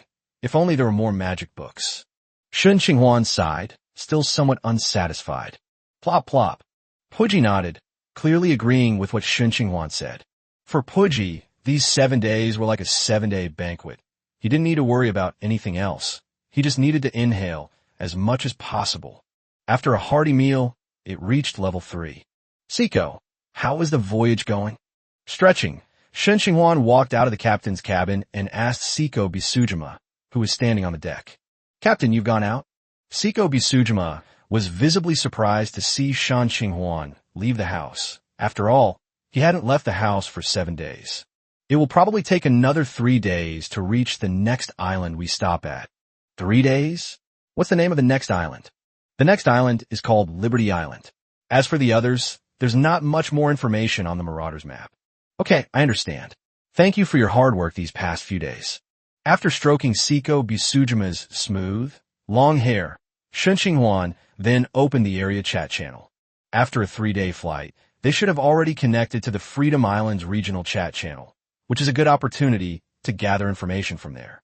Upon opening the regional channel, Shen Qinghuan subconsciously glanced at the top and found that, as he had expected, he had already connected to the area surrounding Freedom Island. You little bastard Chen Yuza, if you've got the guts to cheat on someone, why didn't you have a child? Lu Yuran, you big idiot, you should just wear the green hat I gave you properly. You still want to cause trouble for me? You're dreaming. Let's fight. Let's fight. Boring. I want to see rivers of blood. You son who was born without an anus. As soon as she opened the chat channel, a barrage of vulgar language immediately entered Shen Qinghuan's field of vision. Chapter 149, an encounter with an ordinary ship. Wow.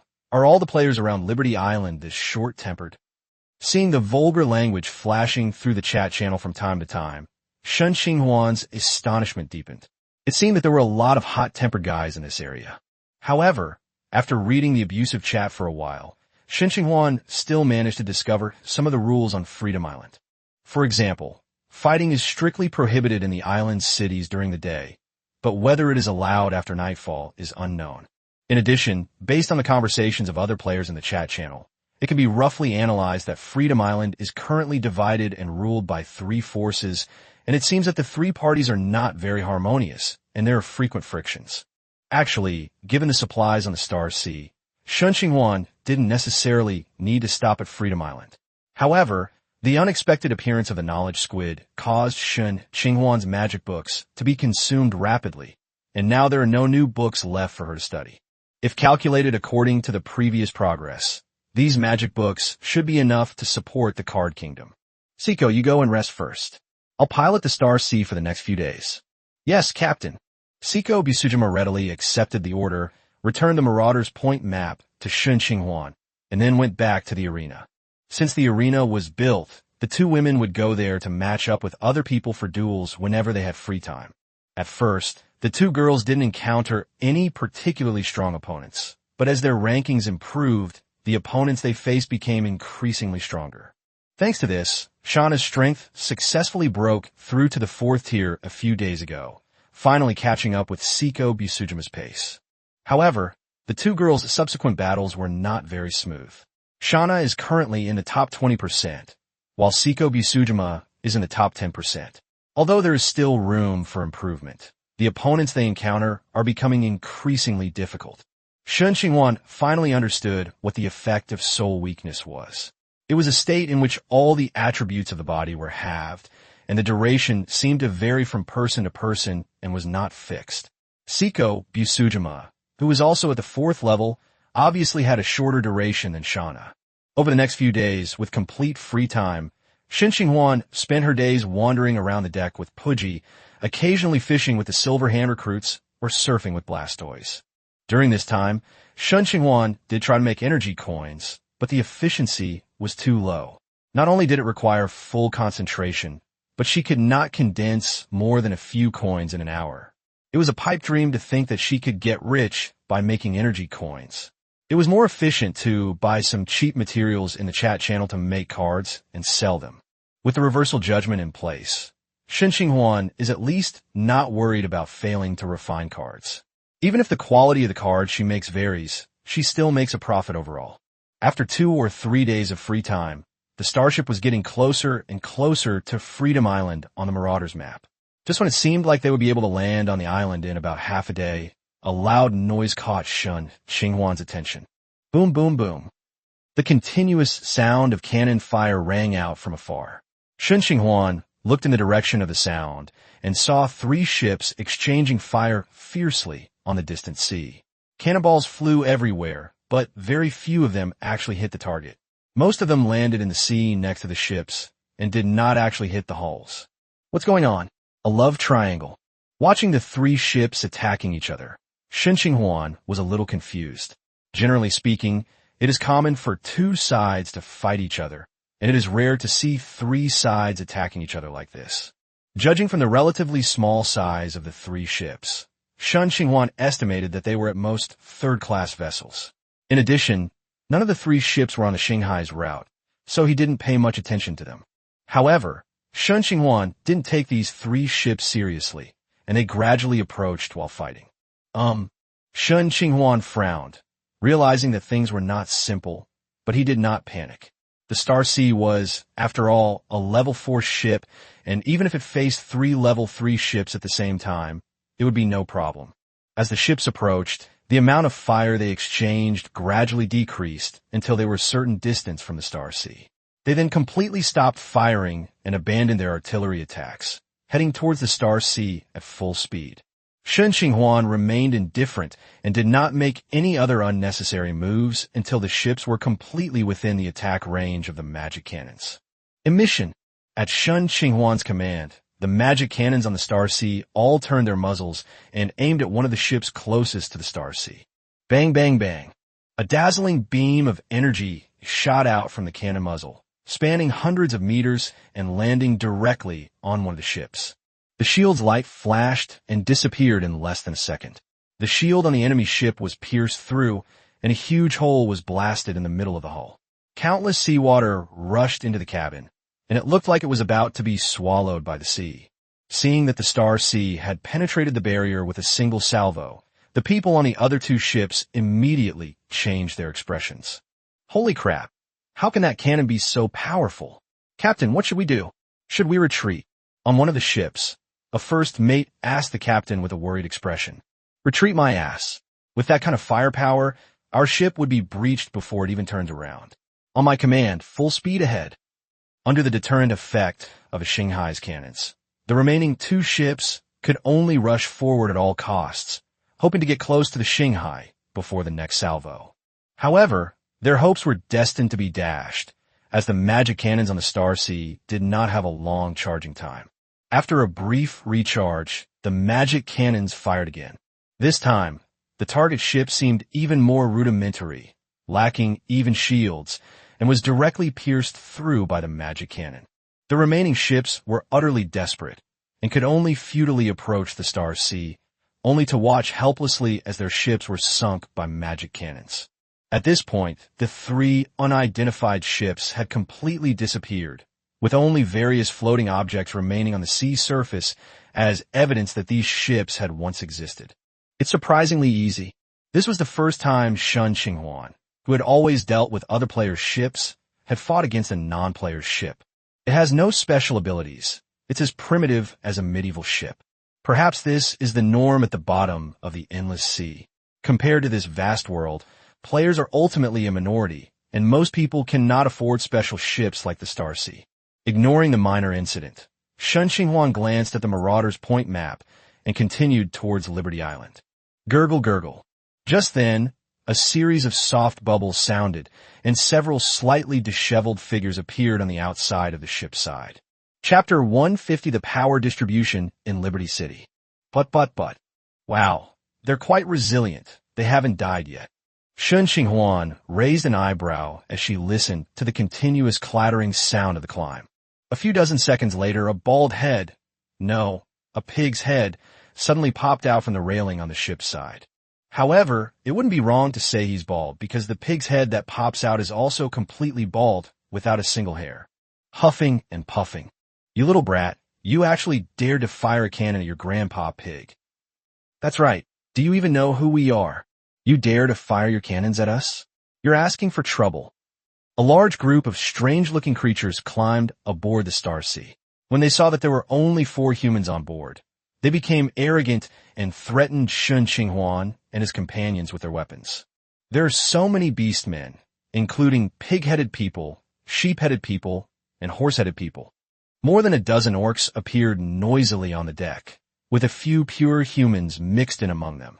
The beastmen are a race that resembles upright walking wild beasts.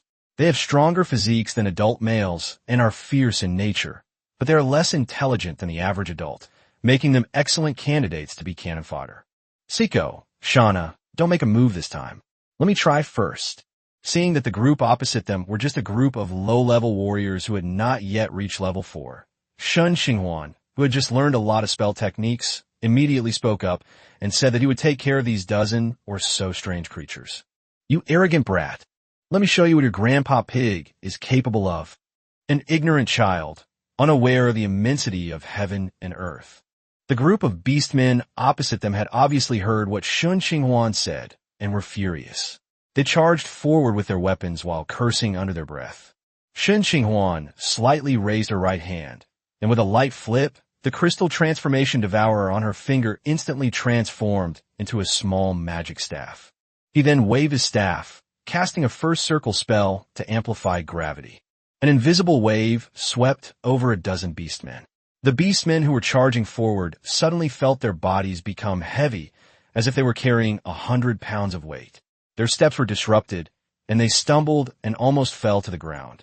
However, before they could adjust their posture, a pool of smooth grease suddenly appeared under their feet. This time, the orc warriors could no longer hold on and collapsed on the deck. Thump, thump, thump. Ouch, I'm going to fall and die. Holy crap, where did this grease come from? But that wasn't all. A fireball the size of a wash basin appeared in midair, flying rapidly toward the beastmen with a dangerous arc. A fireball. A terrified, shrill voice rang out from the mouth of a chicken-headed man, immediately drawing the attention of all the orc warriors. Run, Mum, I'm scared. Don't come any closer. The orc warriors cried out in despair, tried to escape the range of the fireball spell, but the grease under their feet was too slippery, and they crawled a few centimeters on the deck after a long time. Boom! A deafening explosion rang out, and severed limbs and fragments spread in all directions along with the heat wave. Shen Qinghuan raised her hand and waved, and a wall of water rose up, blocking the aftershocks of the fireball spell and the severed limbs. After the fireball spell, the deck became much quieter, with the noisy commotion gone and only a few soft groans remaining. A single fireball spell nearly wiped out the dozen or so orc warriors, leaving only 2 or 3 barely clinging to life. Perhaps because of his thick skin, the pig-headed man, who was the first aboard the Star Sea, was not only still alive, but also the one with the least injuries among the survivors. The pig-headed man, whose legs had been blown off by the fireball, was lying on the deck groaning in pain. His weapon had vanished, and he looked half dead. Click, click!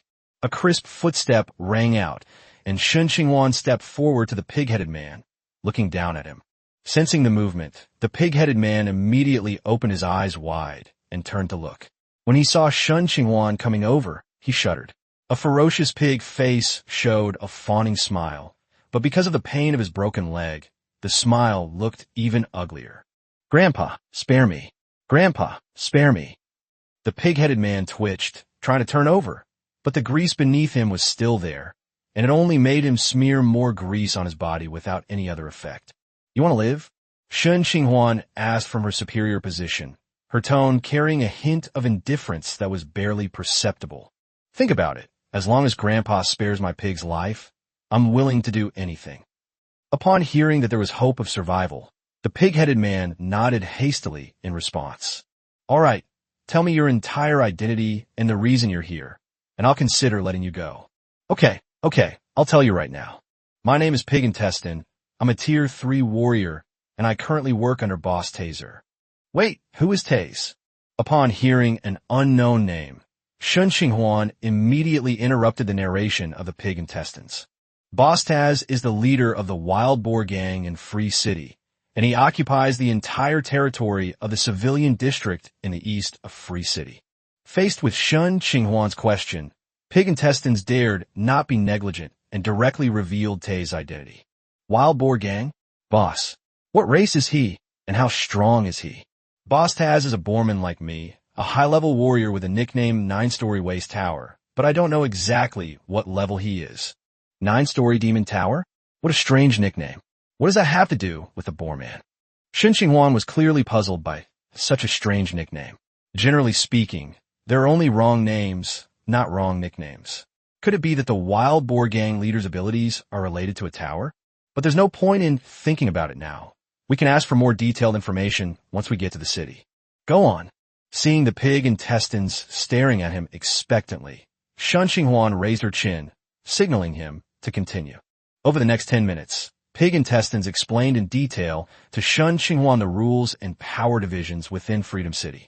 There are 3 major factions in Free City: the Boar Gang led by Taser, the Dragon Society led by Greytooth, and the Stone Helmet Clan, which includes Bakeen Stone Helmet. The strongest among the 3 factions is a high-level warrior. In addition to high-level warriors, there are also a considerable number of mid-level professionals within the 3 factions. Besides these 3 major forces, there are also various small gangs scattered throughout Free City. However, most of these small gangs only have some low-level professionals, and even mid-level professionals are extremely rare, so they can't amount to much. Chapter 151, The Red Cloak. Of the 3 faction leaders, Taz is a Boarman, Greytooth is a Lizardman, and it is said that he has a trace of dragon blood, but it is unknown whether this is true or not. As for the last one, Bakeen Stonehelm, he is a dwarf. None of the 3 factions are dominated by humans, and the human population on this Freedom Island is not large, accounting for less than 10% of the total population. However, it is said that Freedom Island was not like this before. Back then, Freedom Island was not called Freedom Island, and the main race was humans. Later, because the island was too remote and had few rare resources, merchants and adventurers gradually stopped going there. Instead, pirates, ruffians, and thieves fled to Freedom Island to escape capture. In addition, various ethnic groups, including those who fled to exile or went to sea, gradually formed the current situation on Freedom Island. Of course, this information came from Pig Intestine, so the accuracy of the information isn't very high, because Pig Intestine himself heard it from others. Besides the various factions on Freedom Island, there's also a neutral faction, the Magic Guild. No one knew why the Magic Guild would set up a guild on this desolate island, not even the leaders of the 3 strongest forces on Freedom Island. Out of respect for the Magic Guild, no one dared to ask. Moreover, since the Magic Guild neither seizes territory nor affects other forces, the people on Freedom Island gradually began to regard the Magic Guild as non-existent. As for the Adventurers Guild, there is no such guild at all. Freedom Island is a mixed bag, with hardly any ordinary people, so there is no fertile ground for the existence of an Adventurers Guild. After emptying the pig's large intestine of what little information he had learned, Shen Qinghuan completely lost interest in these heavily injured beastmen. Apart from obtaining some general information, they were of little value, and their strength was not even worth mentioning, making it impossible for Shen Qinghuan to have any fun. However, this brief battle made Shen Qinghuan realize some of her current shortcomings, namely, a lack of support spells in combat. The Greasy spell is cast via a magic scroll, which Shen Qinghuan herself does not possess. Most of the spells he currently knows are offensive or defensive spells. He hasn't learned many combat aid spells like Oily Spell, Blind Spell, or Weakening Ray. He only has Gravity Amplification as a barely acceptable spell. Grandpa, I've told you everything I know. Can you just ignore me? The pig intestines lay on the deck, looking at Shen Qinghuan with hopeful eyes, their hearts filled with a strong will to survive. It's not impossible. Shen Qinghuan straightened up, a playful smile suddenly appearing on her calm face. He turned his head, his eyes lingering briefly on Seiko Busujima's face, before turning and walking towards the captain's cabin. Seiko Busujima understood, and her zanpakuto was instantly drawn. In the blink of an eye, the dark red blade sliced through the neck of the pig intestine, and a huge head fell onto the deck. Seiko Bisujima's knife was swift. The hopeful look on pig intestine's face hadn't even faded when he died. Only the trace of fear in his eyes confirmed that he had indeed seen the flash of the blade. After killing the last few orc warriors with a few slashes, Seiko Bisujima immediately summoned Silverhand recruits to clean up the mess. These corpses weren't spared either. They were all used as material for Shen Qinghuan to make cards. Shen Qinghuan has no moral fastidiousness. He treats all beings, whether intelligent or not, equally. Perhaps it was because Shen Qinghuan was lucky today.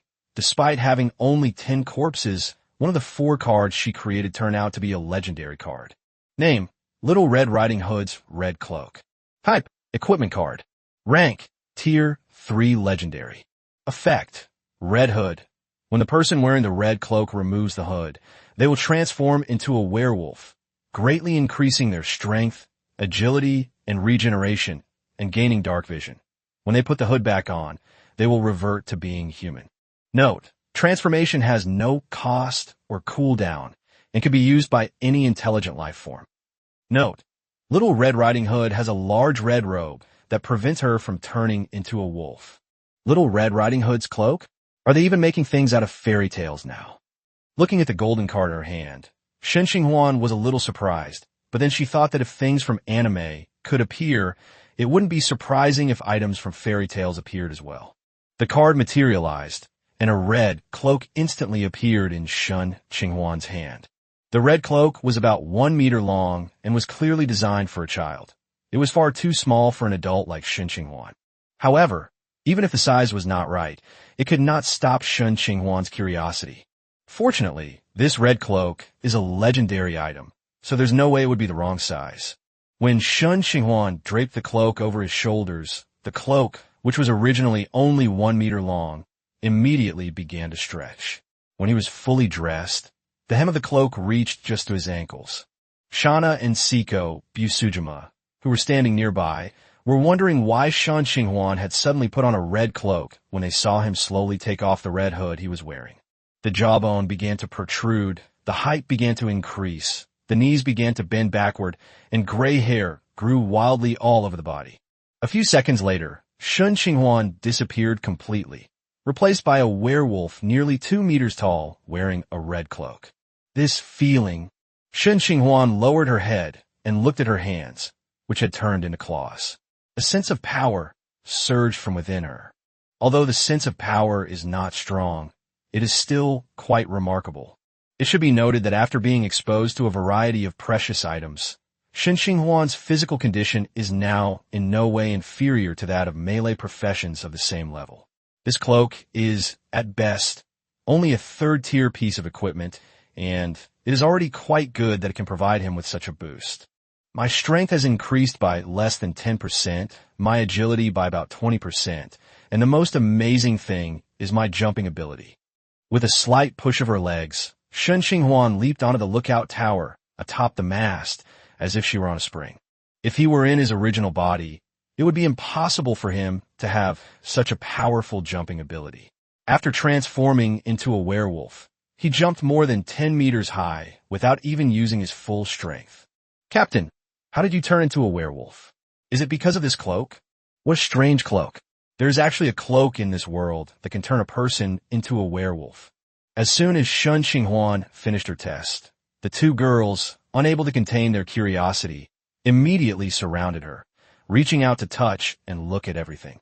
Sana doesn't know, but Seiko, you should feel a sense of familiarity with this. Familiarity? Seiko Bisujima was taken aback, and then began to think in her mind.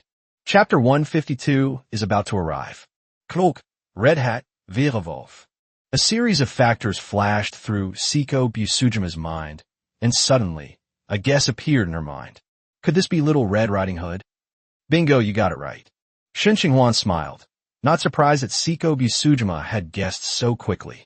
Although Seiko Busujima is an anime character, the background is, after all, a modern country, so she is naturally familiar with famous fairy tales like Little Red Riding Hood. Little Red Riding Hood? What Little Red Riding Hood? Completely bewildered by what the two were talking about, Shauna quickly leaned closer to ask them. Little Red Riding Hood is a fairy tale from my hometown. It tells the story of... In response to Shauna's question, Seiko Busujima patiently recounted the entire fairy tale in detail. Oh, so the captain is wearing Little Red Riding Hood's cloak right now? But Little Red Riding Hood doesn't turn into a werewolf in the story. I don't know about that. Seiko Busujima shook her head, indicating that she didn't know either, and then turned her gaze to Shen Qinghuan, seemingly wanting an explanation. Don't look at me. I don't know either. Shen Qinghuan shrugged and took off the red cloak she was wearing. To be honest, this item is not bad, but unfortunately its level is too low. Moreover, Shen Qinghuan keenly discovered that after transforming into a werewolf, his emotions became easily excited and aggressive, which means he was prone to getting carried away, which did not quite match his self-defined role as a spellcaster. Seeing Shen Qinghuan take off her cloak, Shauna curiously took it and put it on. In the blink of an eye, a werewolf that looked exactly like Shen Qinghuan before appeared on the deck. After experiencing it for a while, Shauna quickly took off the red cloak. Although he gained a lot of physical advantages, he lost his ability to fly after transforming into a werewolf, and his wolf claws became unsuitable for holding weapons. The same applies to Seiko Busujima. The fact that Wolf Claw can't hold a weapon is practically a reverse blessing for her. After the three of them took turns trying it, this rare legendary equipment became unwanted. However, during the experiment, Shen Qinghuan discovered clue. Blastoise you try. Came. Shen Qinghuan summoned Blastoise and, without a word, draped the red cloak over Blastoise's body. Then, Blastoise's bulky body began to shrink, transforming into a werewolf-like appearance. Ooh! Blastoise scratched its head, opened its mouth as if to say something, but instead let out a wolf howl. Blastoise, come and test your current strength and speed. Blastoise nodded and began to conduct the test according to Shen Qinghuan's instructions. After a series of tests, Shen Qinghuan thoughtfully stroked her chin. Captain, what's wrong? Is there something wrong with this cloak? Shauna asked with a puzzled look. The cloak is fine, but I've noticed that my physical attributes seem to be fixed after transforming into a werewolf. A fixed value? You mean? Shen Qinghuan nodded and took off the cloak from the Blastoise's body. The fixed value means that no matter who transforms into a werewolf, the strength and speed are the same, so the lower the strength of the person using this cloak, the better. This cloak is equivalent to turning an ordinary person with no physical strength into a warrior with physical abilities close to level 5 or even level 6. Unfortunately, the rank was too low. Looking at the red cloak, which was only at the 3rd rank, Shen Qinghuan couldn't help but feel regretful again. However, based on the characteristics of this cloak, Shen Qinghuan quickly thought of the most suitable candidate for it present, which was Patches. As a Tier 1 legendary card, Patch's current strength is no longer keeping up with the team's pace. With this equipment, he can return to the top tier of the team. However, when Shen Qinghuan took out Patch's card, preparing to summon Patches, who had disappeared somewhere, she hesitated. Is Patches really suitable? With its restless and unruly nature, what if it dies somewhere in the sea just a few days after being given to it, causing the cloak to be lost forever? After all, Shen Qinghuan had resurrected it more than once or twice in normal times. With Patch's strength of only level 1, it was quite normal for it to die in the sea area. Thinking about this, Shen Qinghuan immediately felt that giving the cloak to Patches was not a good choice. However, apart from Patches, there aren't many other people who could wear this cloak. Blastoise is positioned as a turret and vehicle, so this cape is not suitable for it. Other summon creatures either have too little autonomy or their attributes are not bad. Just as Shen Qinghuan was pondering, a round skull came into his field of vision. Alright, how could I have forgotten about Little Skeleton FIA? It's not that Shen Qinghuan is forgetful, but rather that Fia's presence is simply too inconspicuous. Its 3rd tier strength was nowhere near the top among Shen Qinghuan's various summons. Besides being able to quickly absorb and digest death energy, it didn't have any special abilities.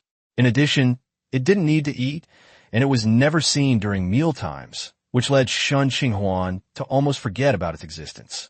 FIA, come here. Shen Qinghuan beckoned to the little skeleton, signaling it to come over. Fia scratched her head, her jaw twitching as if to say, "Are you calling me?" "That's right, I'm calling you. Come here quickly, I have a gift for you." With a flickering soul flame, Fia walked up to Shen Qinghuan with a puzzled look in her eyes, and then watched as Shen Qinghuan draped a red cloak over her shoulders. "Not bad, not bad. It looks quite suitable." Looking at the thin skeleton under the red cloak, Shen Qinghuan nodded in satisfaction. In this way, his team gained another fighting force.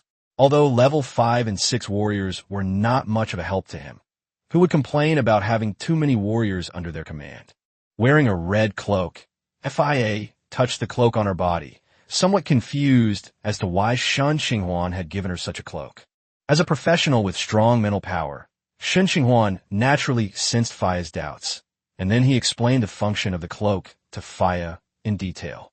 A few minutes later, seeing that Fia had fully understood, Shen Qinghuan breathed a sigh of relief and let it experiment.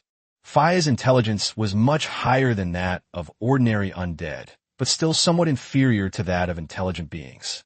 Fortunately, she didn't have too much difficulty understanding Shen Qinghuan's words. "Open the Marauders map.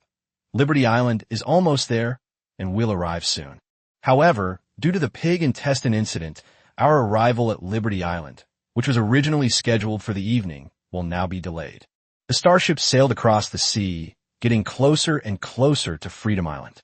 Before the sun had completely set, a small island appeared on the horizon. Chapter 153 Battle in the Square. By the time the starship approached the Freedom Island dock, it was completely dark. Shen Qinghuan turned her head and looked around at the small dock. Surprisingly, there were quite a few boats left on the not-so-large dock. These boats varied in size and were moored in a rather haphazard manner, but they had one thing in common. Most of them were unmanned and empty. It seems that the various factions on Freedom Island have reached some kind of tacit understanding, but upon closer inspection, it makes sense. There are already few ships coming and going on Freedom Island. If the various factions were to attack each other's ships, it would probably take a long time for all the ships to be destroyed. At that point, Freedom Island would truly become an isolated island. Even so, Shen Qinghuan was still worried about leaving the Xinghai in the port. After taking everyone off the ship, she took out a small bottle and put the Xinghai inside. By this time, darkness had completely enveloped the entire island. There were no lights, yet it was far from silent. Fortunately, there were stars in the night sky, so it wasn't completely impossible to see, but the sounds coming from all around were really strange, as if something was fighting. With a wave of her staff, Shen Qinghuan unleashed several second-level dark vision spells upon the group. As the spells took effect, their vision was instantly illuminated, and the surrounding scenery became clear. Let's go see what this so-called free city is really like. Shen Qinghuan twirled the staff in her hand and gave the order. Awu, Fia, who had transformed into a werewolf, was the first to head into Free City. Since she gained the ability to transform into a werewolf, Fia has never reverted to her skeleton form. This is not only because the werewolf form is stronger, but more importantly, because she can finally make sound.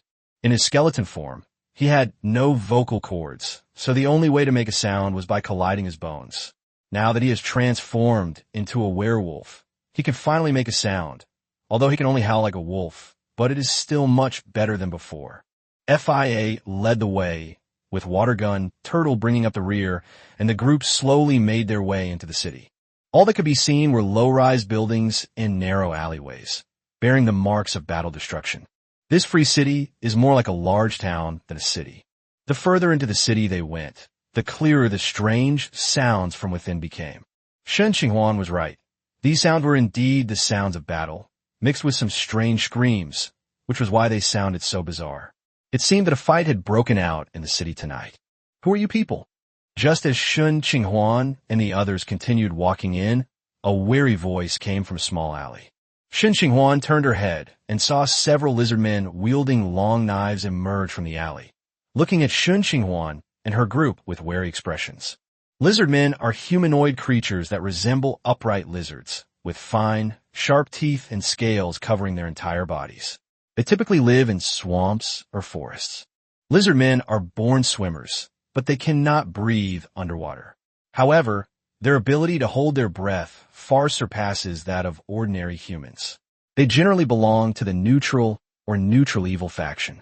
The lizard men before them were clearly warriors under Grey Fang's command, but Shen Qinghuan glanced at them up and down, and finding that they were just level 1 or 2 warriors, she turned her head away, too lazy to pay them any attention, and continued to walk towards the location of the Magic Guild. Halt! I suspect you're spies sent by the Wild Boar Gang. Now, while I'm in a good mood, lay down your weapons, raise your hands, and I might spare your lives. Otherwise, seeing that Shen Qinghuan turned and left without giving them any face, the lizard men were immediately enraged. It's important to know that this is the territory of the Evil Dragon Society.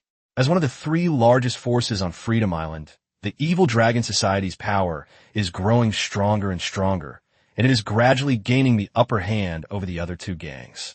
Now on Freedom Island, besides the other 2 gangs, who else dares to disrespect the Evil Dragon Society? To these lizard men, Shen Qinghuan's behavior was nothing short of blatant provocation, and they had to teach him a lesson. Disrespectful language deserves to die. A flash of red light appeared in Siko Busujima's eyes, and she vanished from spot. The next instant, a purplish-black blade flashed and disappeared in the darkness. Shen Qinghuan no longer heard the lizardmen's incessant chatter. Only the heavy stench of blood began to spread through the street. The chaos refining card was activated, and Shen Qinghuan's magic power surged out, quickly enveloping and refining the corpses on the ground, turning them into cards. A few seconds later, 2 cards appeared in his hand. Shen Qinghuan glanced at them. They weren't very valuable, but they could be sold for some money. Let's go. Without stopping, the group continued walking forward. The minor incident with a few lizard men did not slow them down at all. As they got closer to the Magic Guild, the sounds of the battle became increasingly clear. Shen Qinghuan took out the Marauder's map and glanced at it. She found that the location of the Magic Guild was behind the direction from which the sound came. If she didn't take a detour and continued to move forward, she would inevitably be affected by the battle ahead. However, why should I avoid their sharp edge? They are just 3 high-level warriors, and 3 high-level warriors who are hostile to each other. With the current strength of his team, he can fight them head-on. Even if you can't win, you can always summon the 3 admirals of the deep sea to ensure your safety. Therefore, Shen Qinghuan did not hesitate at all and continued to move towards the Magic Guild. Siko Busujima and the others naturally did not question Shen Qinghuan's decision. To them, the captain's orders were absolute, regardless of whether they were right or wrong. The group continued forward and gradually arrived at a square. At this moment, Shen Qinghuan finally saw the 2 sides engaged in battle. Dwarves, boarmen, lizardmen, and some strangely shaped beastmen fought each other in this not-so-large square. Judging from the situation, the lizardmen are undoubtedly the strongest side. Not only do they have more warriors than either of the other 2 factions, but their overall strength is also much greater, directly overwhelming the other 2 sides. As for the strongest individuals, they naturally did not join the battle. The destructive power of high-level warriors is already considerable. If these 3 were to actually fight, it's uncertain whether this free city could still be saved. The sudden appearance of Shen Qinghuan and her group immediately attracted the attention of the 3 leaders. After observing Shen Qinghuan and her group, the 3 immediately turned their gaze to the other 2, their faces filled with surprise and uncertainty. 4 mid-level professionals are a considerable force. Their joining any faction could disrupt the current fragile balance.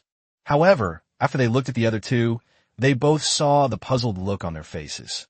The next second, the eyes of the 3 men lit up with fervor. If they could gain control of this force. Chapter 154, Staying Overnight at the Magic Guild.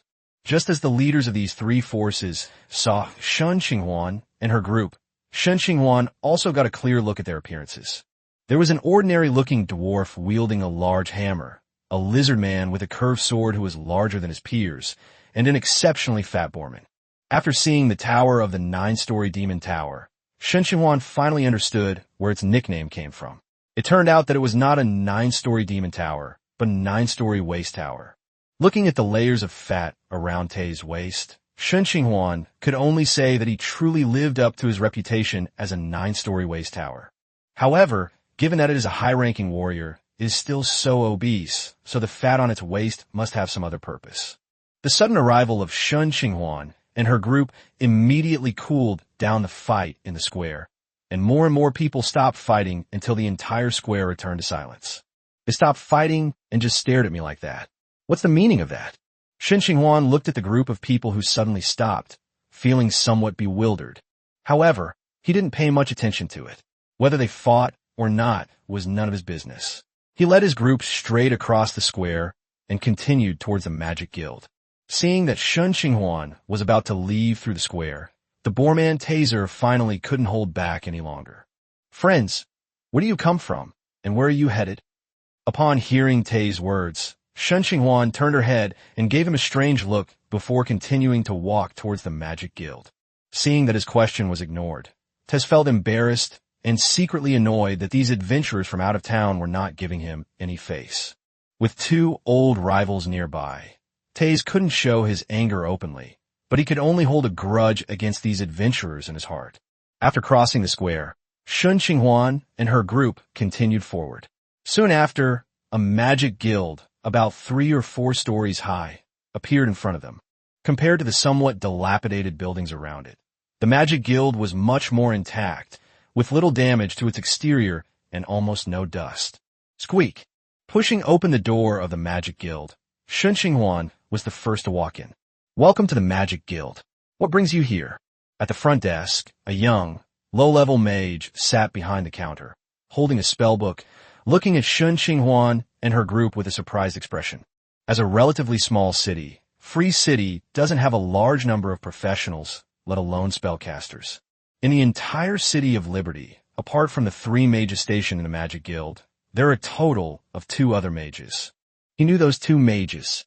Given their circumstances, putting aside whether they had money or not, they certainly wouldn't be at the Magic Guild at this time. Outsiders?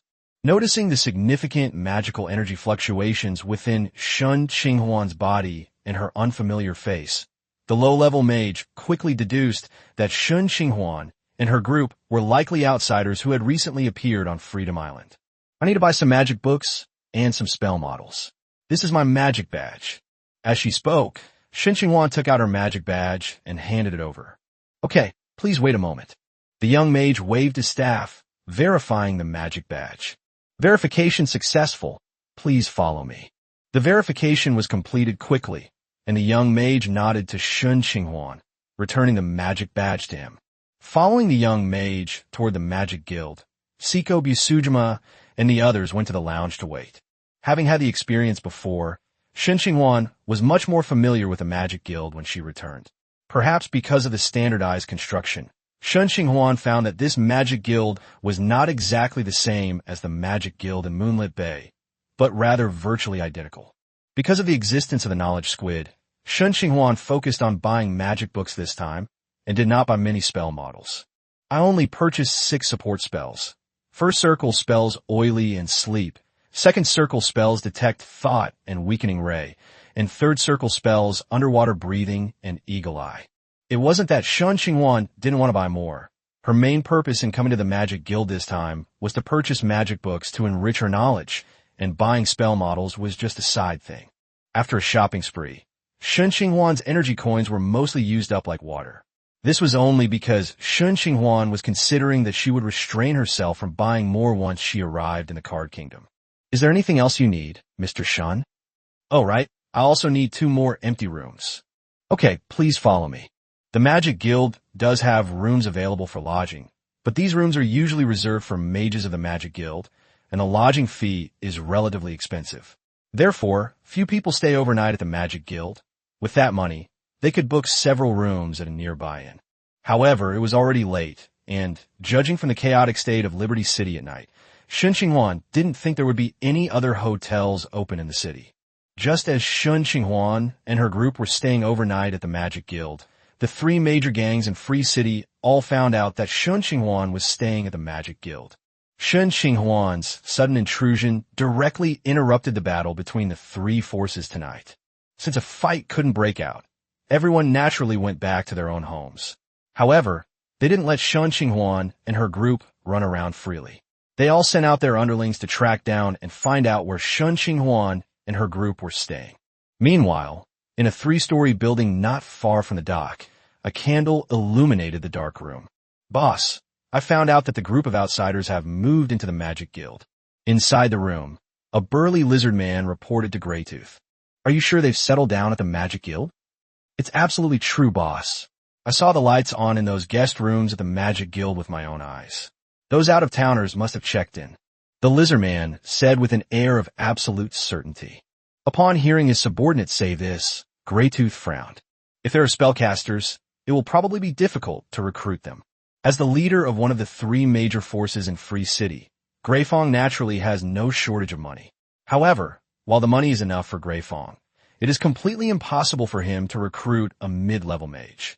Although he was not a spellcaster, there was a magic guild in Free City, so he naturally knew that both knowledge and spells were quite expensive there. Free City is too small and lacks bustling trade, but that's precisely why a high-ranking warrior like him can act so arrogantly here. "Oh, right, boss, there's one more thing." "What's up?"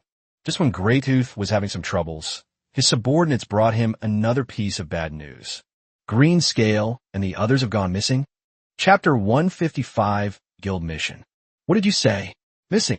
Upon hearing this, Greytooth abruptly turned his head, his narrow eyes fixed on the subordinate who was reporting the news to him. Yes, sir." Influenced by Greytooth's imposing presence, the burly lizard man began to stutter. "Tell me more." "Yes, boss. Lately, Green Scale and the others have been going to see that woman Rainbow Scale a lot. After the party ended today, I didn't see Green Scale and the others, so I went to Rainbow Scale's place to look for them. Then I found a pool of blood in the alley they usually go to, and Green Scale and the others were nowhere to be seen." "Can you determine whose blood it is?" "Yes, boss. I have a very good nose. I can confirm that it's Green Scale's blood." Greyfong naturally had no doubts about what his subordinates said. The lizardman's sense of smell was far superior to that of humans, and they could easily detect the blood of their own kind. There's blood on the clothes, and the person is missing. They're probably dead. Who could have done it? Beep, beep, beep. Greytooth's fingers tapped unconsciously on the table as his brain began to race. Bajin? Unlikely. While the dwarves certainly have the strength, they're stubborn and irritable, making it unlikely that they would secretly kill Greenscale and the others. Moreover, Bajin's clan was dragged into this chaotic war by him and Taze. Taze? Greyfong shook his head. It was unlikely. It wasn't that Greyfong looked down on him, but Taze and his beastmen subordinates simply didn't have the brains to think of sneaking up on his men under the cover of night. Besides, Taze's men didn't have the ability to kill Greenscale and the others silently. Killing Greenscale and his companions wasn't difficult. Any mid-level professional could do it. The real challenge was preventing them from even making a cry for help. It should be noted that although last night was a 3-way battle, it was actually just a formality, as none of the 3 parties sent out any mid-level professionals. The 3 sides have been fighting for so many years that they know each other inside and out. The number of mid-level professionals is about the same, and none of the 3 can take on 2 opponents at once. However, some changes have occurred recently. 2 of Greyfang's lizardmen have broken through to the intermediate-level professional level, which has directly made the Dragon Society stronger than the other 2. This is why Greyfong is so concerned about the deaths of his underlings. He fears that his 2 old rivals have joined forces against him. Otherwise, the deaths of a few low-level professionals wouldn't be worth his concern. If it wasn't Bajin and Taze, could it be one of the scattered forces within Free City? That would be even more impossible. They have neither the ability nor the guts. If you eliminate all the impossible, then what remains, however improbable, is the truth. Therefore, Greytooth quickly set his sights on Shen Qinghuan and his group. But why? Boss, what do you mean why? Ignoring his bewildered subordinate, Greytooth continued to ponder. The only thing he could be sure of now was that Shen Qinghuan and her group were visiting Freedom Island for the first time. So why would they attack Greenscale? They had no grudge against each other, so what could possibly motivate them to kill? Could it be that these adventurers weren't just passing by chance, but rather reinforcements hired by his 2 rivals? Rotten Fong, send someone to keep a close eye on those adventurers. Don't let any of their actions slip by. I need to know their every move. Yes, boss. Rotten Tooth nodded and turned to leave the people who had arranged the surveillance. A similar scene unfolded in the other two factions. The leaders of several factions were trying to find out the purpose of Shen Qinghuan and her group's visit to Freedom Island. No one expected that Shen Qinghuan had come to the island simply to buy things. The next morning, Shen Qinghuan had a long-awaited good night's sleep. It's not that sleeping on the Star Sea is uncomfortable, but although the Star Sea is now large, it is still a bit shaky on this vast sea, making it far less comfortable than sleeping on land. Good morning, everyone. I wonder how you slept last night. As Shen Qinghuan and his group walked down the stairs, a strange female voice suddenly entered his ears. Who are you? Shen Qinghuan turned her head and saw a woman wearing a blue robe, with long black hair and an oriental face. Greetings, Master Shen. I am Wen Shuyao, the resident mage of this magic guild. Master Wen, is there anything I can help you with? Shen Qinghuan looked at them curiously for a few moments, wondering about their intentions. I have a guild quest here. I wonder if Master Shen would be interested. Wen Shuyao didn't beat around the bush and directly stated her purpose. A mission? Why me? Aren't there 3 high-ranking warriors in Liberty City? Shen Qinghuan couldn't understand it. Not because he was underestimating himself, but because, generally speaking, the strength of a high-level warrior is undoubtedly greater than that of a 4-person team, even if all 4 of them are mid-level professionals. They're not members of the Magic Guild, and they're not mages either. When the topic turned to the 3 high-ranking warriors of Free City, a flash of disdain crossed Wen Shuyao's eyes, clearly showing her contempt for non-mage professions. Then why not transfer people from other magic guilds? The Magic Guild has a teleportation array. By simply activating the teleportation array, people who are tens of millions of miles apart can be instantly teleported over. The reward for this task isn't much, and it consumes too many resources to mobilize people, so it's not worth it. However, although the reward isn't much, the points are still quite a lot. Wen Shuyao had obviously investigated Shen Qinghuan's information and knew that although he was a mid-level mage, he was new to the guild and therefore did not have enough authority and was in dire need of points. Sure enough, after hearing Wen Shuyao say that, Shen Qinghuan immediately became somewhat tempted. Points are something you have to accumulate sooner or later, otherwise you won't be able to obtain some advanced magical knowledge and mid-level and high-level spells. Now that there is a high-point quest, Shen Qinghuan will naturally not miss it. Can I hear what the mission is first? Although tempted, Shen Qinghuan remained quite cautious. After all, he only had one life, and he wouldn't accept the mission if it was too difficult. That's natural. Wen Shuyao's eyes revealed approval. Calmness and caution are among the most important qualities of a mage, and Wen Shuyao clearly appreciated Shen Qinghuan's caution. There's a problem with the mine north of Freedom Island.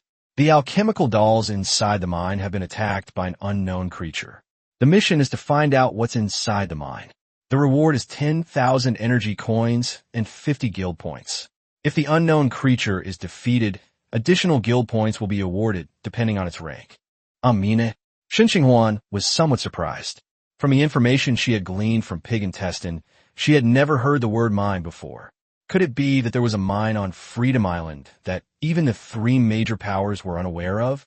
Chapter 156, The Mine. The information revealed by Wen Shuyao piqued Shen Qinghuan's interest. A little-known mine, or perhaps that's why there's still a magic guild on such a small island. Okay, I'll take the task, but I need some time to prepare. After a moment's hesitation, Shen Qinghuan decisively accepted the task. Of course, you can come to me anytime you're ready. Upon hearing this, Wen Shuyao smiled slightly, nodded her farewell, and returned to her meditation room. Shen Qinghuan did not immediately begin the mission, but instead rented a meditation room at the Magic Guild. The purpose of renting this meditation room was naturally to learn the spells I had just bought yesterday. Now, with the aid of a knowledge squid, the learning efficiency is completely different from before. Upon arriving at the meditation room, Puji emerged curiously from under Shen Qinghuan's clothes. Knowledge was too precious, so Shen Qinghuan always hid Puji under her clothes just in case. Under normal circumstances, mages who possess the knowledge squid will immediately sign a contract with it, binding it as a magical pet to prevent others from stealing it. However, because of the Master Ball, Shen Qinghuan has not been able to sign a pet contract with Puji yet, which is a minor but significant hidden danger. However, it's not a big problem. After all, no one would be crazy enough to steal a mage's pet. As long as Shen Qinghuan doesn't say anything, no one will know. After popping out of Shen Qinghuan's collar, it quickly looked around and was soon attracted by the magic model that Shen Qinghuan had taken out. Even if the knowledge squid learns the spell model, it cannot cast spells. However, the spell model itself is the crystallization of magical knowledge, which will naturally attract the attention of the knowledge squid. With her knowledge-sharing talent activated, Shen Qinghuan was able to quickly disassemble and analyze complex spell models, greatly reducing what would have taken several days. Just as Shen Qinghuan was engrossed in her studies, several strange-looking creatures were idly hiding in the shadows in an alley not far from the Magic Guild. Hey, why do you think the boss wants us to monitor those out-of-towners? How would I know? Don't try to guess what the boss is thinking. You keep watch for a while, I'm going to get some sleep. Haha, I'm exhausted from not sleeping all night yesterday. A boar man yawned as he spoke, then leaned against the wall and fell fast asleep. Whoosh! Hey, you idiot! Seeing his teammate fall asleep so easily, the goat-headed man shoved him twice in annoyance. When the boar man remained unmoved, the goat-headed man gave up and found a comfortable spot to lie down. Compared to the unreliable members of the wild boar gang, the members of the other two factions are much more dependable. However, they waited and waited, but Shen Qinghuan and the others did not come out. Just as they were wondering if Shen Qinghuan and the others were not in the Magic Guild, noon had quietly arrived. Stretching, Shen Qinghuan walked out of the meditation room with a refreshed look on his face. After a morning of learning, he had successfully mastered the spells he had bought yesterday. In the past, it would have been impossible to learn such spells in just a few days or even weeks. This is only because Shen Qinghuan is already at the 5th level, making it easier for her to learn lower-level spells. If a third-tier mage were to learn third-circle spells, it might take more than a month or even longer. The knowledge squid truly lives up to its reputation as one of the most suitable magical pets for mages. After learning the spells, Shen Qinghuan returned to the front desk of the Magic Guild. Hello, could you please contact Venerable Wen Shuyao for me? Okay, please wait a moment. The young monk at the front desk didn't ask why, nodded, and then began to contact Wen Shuyao. 2 minutes later, Wen Shuyao rushed to the hall and saw Shen Qinghuan and the others dressed in their best. A look of surprise flashed in her eyes. Ready? Yes, it's ready. Okay, then follow me. Although she was somewhat surprised that Shen Qinghuan had prepared so quickly, it was, after all, someone else's privacy, so she didn't ask any further questions. The group entered the Magic Guild and, after passing through a large door, arrived at a room filled with magic circles. This is a teleportation array. You have to take the teleportation array to get to the mine. When Shuyao explained something, and after everyone had settled down, she took out her staff and began chanting a spell. As magic was injected, the entire teleportation array began to emit a blue light. Then, Shen Qinghuan felt a dizzying sensation, and when he could see his surroundings again, he was in a pitch-black mine. Before Shen Qinghuan could make a move, several beams of magical light fell on the group, instantly brightening their previously pitch-black vision. This is the mine. Please come in. When Shuyao spoke first, and after releasing dark vision to Shen Qinghuan and the others, she led the way forward. After glancing around at her surroundings, Shen Qinghuan quickly followed. After passing through a short tunnel, a spacious hall appeared before them. A clean floor, bright lighting, a large alloy door, and alchemical dolls constantly going in and out of the alloy door. Is this mithril, or... Seeing the small pile of silvery white or in the corner of the hall, Shen Qinghuan's pupils shrank, and she couldn't help but exclaim in surprise. That's right, it's mithril. There's a small mithril mine here, which is why there's a magic guild in Free City. When Shuyao nodded and admitted it without hesitation. After all, mithril was too famous for spellcasters.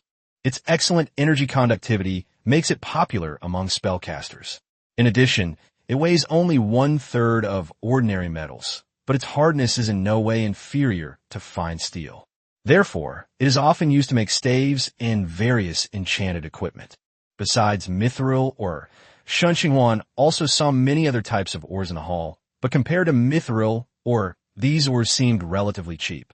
9527, 9528, come here. At when Shu Yao's call, two humanoid alchemical dolls limped over. Just as I expected, when Shu Yao muttered something to herself, then approached and began to check the condition of the two alchemical puppets. Shen Qinghuan looked up and saw that the two alchemical dolls were covered with pits and marks, as if they had been torn apart by something. Are these the alchemical dolls that were attacked by unknown creatures? Upon closer inspection, the wounds on the alchemical doll became even clearer, its entire body covered in horse marks, and some wounds had severed part of its energy circuits. That's right. I don't know what's been going on lately, but every few days monsters have started to appear and tear these alchemical puppets apart. When Shu Yao nodded and began taking out materials from her spatial ring to repair the alchemical doll. Chapter 150, 7 Teleportation Array. Does Master Wen know how to maintain and cultivate golden puppets? Shen Qinghuan was slightly surprised by Wen Shuyao's actions. After all, not just anyone can repair an alchemical doll. Without some knowledge, you can't even understand the energy circuits on the doll, let alone repair it. That's natural. My minor is in alchemy, specifically the branch of alchemy called puppet making. However, because of this, my direct combat skills aren't very high, so I need to find someone to deal with these unknown beasts. Oh right, I forgot to tell you, although my alchemical puppets are only low-level mining puppets, their defensive capabilities are no less than those of a mid-level warrior, so those unknown beasts are likely to have mid-level strength. While repairing the alchemical doll, when Shu Yao warned Shen Qinghuan. After all, it was a dark and deep mine, and as a fragile mage, she was easily ambushed, which was the main reason why when Shu Yao did not take action herself. Shen Qinghuan nodded, not too concerned about the unknown creatures in the mine. After all, he wasn't a fragile mage, and he wasn't the one in charge of combat in the team. On the contrary, when Shu Yao's actions of repairing the alchemical puppet reminded him of something. Since taking the dragon essence, which sparked his interest in melee combat, he has been using the paladin's alchemical puppet as a sparring partner. Although she learned the Tiger Strike move from the alchemical puppet, she couldn't control her power after consuming the dragon essence and almost destroyed the alchemical puppet. The team was short of a healer, and she didn't know if when Shu Yao could fix it. Thinking of this, Shen Qinghuan immediately took out the paladin's alchemy doll from another piece of spatial equipment. Master Wen, do you think this alchemical puppet can still be repaired? Upon hearing this, when Shu Yao turned her head and immediately showed an interested expression when she saw the paladin alchemical doll that Shen Qinghuan had taken out. She stopped repairing the doll and walked over to examine it carefully. The addition of holy light to the melee-type puppets makes them too mediocre. They seem all around, but are not outstanding in any aspect. However, the runes in this build are quite interesting. Master Wen, how is it? Can it be repaired? Shen Qinghuan looked at Wen Shu Yao with anticipation, hoping that this would be the chance to add a healer to the team. No, the core runes are too damaged. Even if I can repair them, the skills that came with this puppet will be gone. After examining her for a moment, Wen Shu Yao gave her diagnosis directly. Shen Qinghuan was somewhat disappointed upon hearing this. Without the paladin skills, it was just a tier 3 combat puppet, not worth spending energy coins to repair. Unless what? Shen Qinghuan's spirits lifted. Could there be a twist? Unless you ask my mentor, he might be able to repair this alchemical doll. Upon hearing this, Shen Qinghuan pursed her lips. This answer was practically the same as no answer. Anyone who could be a mentor was at least a high-level mage. The energy coins required to get him to help would probably be enough to buy several similar alchemical puppets. Seeing Shen Qinghuan's speechless expression, when Shu Yao immediately realized her slip of the tongue. For her, it was not difficult to ask her mentor to help, but it might not be so for others. How about this? You sell me this alchemical doll, and I'll definitely give you a good price. How about it? Can. Hearing Wen Shu Yao say that, Shen Qinghuan nodded indifferently. Since it was already beyond repair, keeping it in his hands would only serve as a material for refining cards at best. He might as well sell it to recoup some of his losses. Seeing that Shen Qinghuan agreed, Wen Shu Yao took out her spellbook, carefully tore off a page, and handed it to Shen Qinghuan. How about using the spell? Shen Qinghuan reached out and took it, glancing at it casually before her previously nonchalant expression immediately turned serious. Name: Teleportation Array. Rank: 5 rings. Effect: when you cast this spell, you draw a circle 10 feet in diameter on the ground and inscribe runes around it. This circular magic circle connects your location to a permanent teleportation circle of your choice that is on the same plane as you. You must know the rune sequence of that circle. A glowing portal will open in the circle and remain there until the magic power is depleted. Are you serious? Shen Qinghuan looked at Wen Shuyao with a surprised expression. Of course I'm serious. But the value of this spell far exceeds that of my alchemical puppet, not to mention that it is damaged. Shen Qinghuan asked, puzzled. In terms of value alone, this alchemical doll is naturally inferior, but the runes inside this doll are quite rare and have been very inspiring to me. When Shuyao didn't hide anything and frankly explained why she offered such a high price. Then I shall accept it without hesitation. Since the other party had said so, Shen Qinghuan naturally had no reason to refuse and agreed immediately. After the deal was struck and they learned about the mine, Shen Qinghuan and her group began to investigate the situation inside. Before leaving, when Shuyao handed Shen Qinghuan a simple map, which showed the general route inside the mine and the approximate location where the leveling doll was attacked. As can be seen from a map, the attacked alchemical dolls are all on a mine tunnel on the right side, with dense red circles indicating that they have been attacked several times. After leaving the hall and passing through the alloy gate, Shen Qinghuan and her group followed the map and headed towards the mine tunnel on their right. FIA led the way again, with Blastoise bringing up the rear. The 4 of them and the tortoise walked through the mine tunnel in an exceptionally quiet environment. Apart from the sounds of their breathing and heartbeats, there was almost no other noise. Sniff! After walking for a short while, FIA, who was walking at the front, suddenly stopped and stood still, twitching her nose as if she had smelled something special. FIA, have you found anything? Whoa! FIA nodded, pointed to the tunnel ahead, and then walked quickly forward. Keep up. Shen Qinghuan gave the order, and the group quickly followed in FIA's footsteps. FIA walked faster and faster, gradually transitioning from traveling on 2 legs to traveling on 4. Before long, a fork in the road appeared ahead. Shen Qinghuan glanced at the map, only to find that the fork in the road was no longer within the map's recorded area. Moreover, looking at the surrounding rock walls, there were no traces of human carving. After passing the fork in the road, FIA continued walking to the right without hesitation. After walking for more than 10 minutes, as the group went deeper into the area, a somewhat foul odor gradually began to permeate the air. Shen Qinghuan knew that they were about to approach the lair of this unknown monster. Chapter 158, Giant Lizard. Awoo!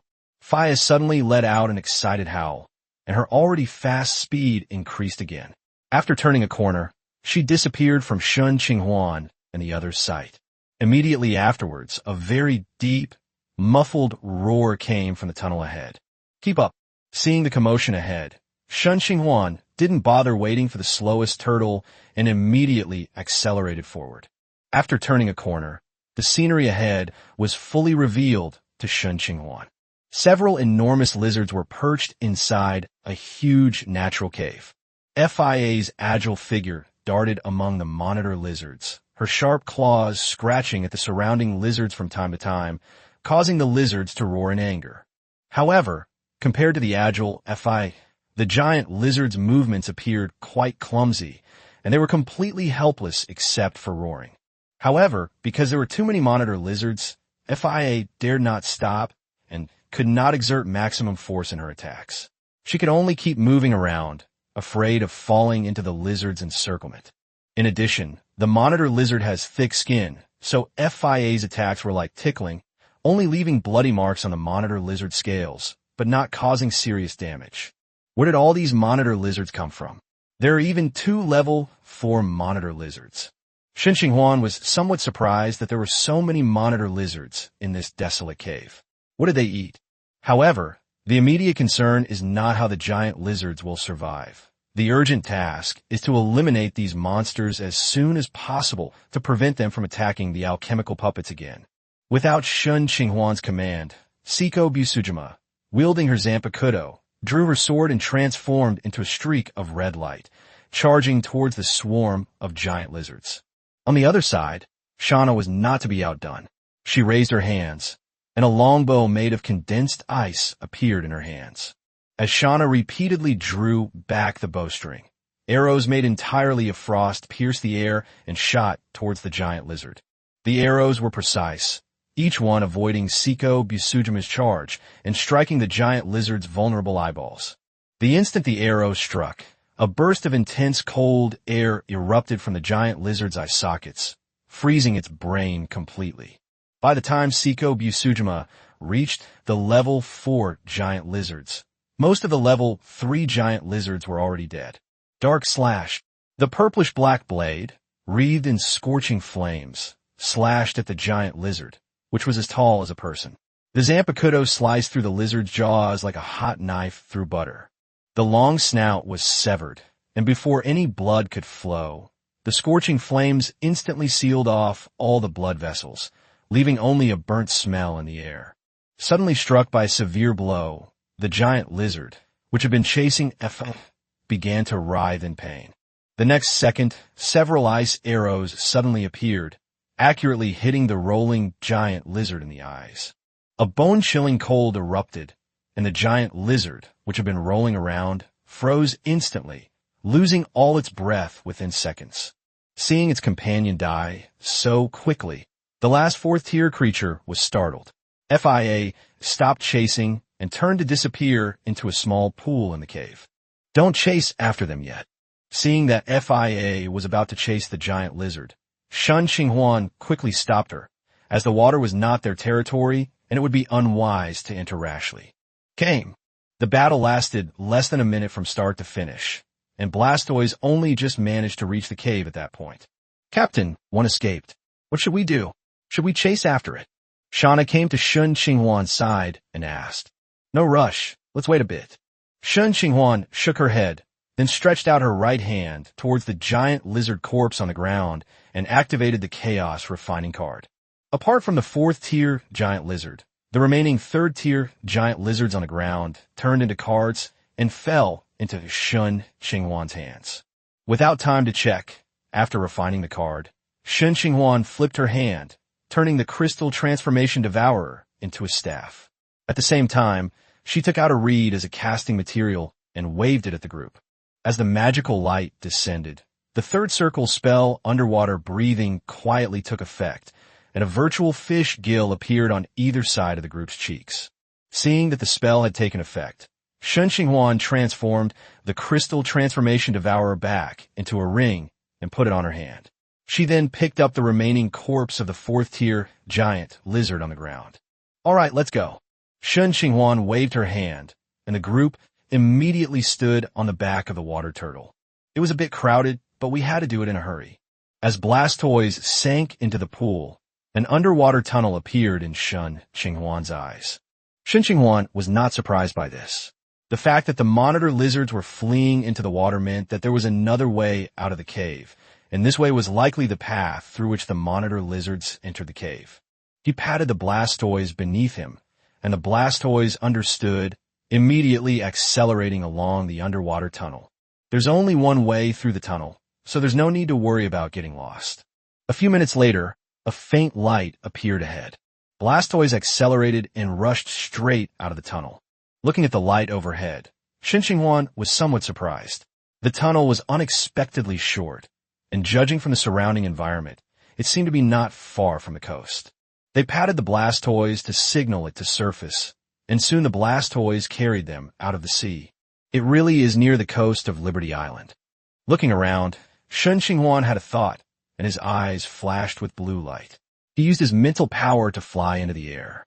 Seiko Busujima and Shauna, who were nearby, also spread their wings and followed closely behind, while only FIA, who couldn't fly, was jumping up and down anxiously on Blastoise's shell. Over there, Seiko, you go and take care of it. As soon as she took to the sky, Shen Qinghuan spotted the monitor lizard struggling to swim to the shore. With a flick of her finger, she sealed the lizard's fate. Yes, Captain. Seiko Busujima's eyes flashed red, her bat wings flapped, and she quickly flew towards the giant lizard that was about to land. When the monitor lizard landed, Seiko Busujima happened to be blocking its way. Roar!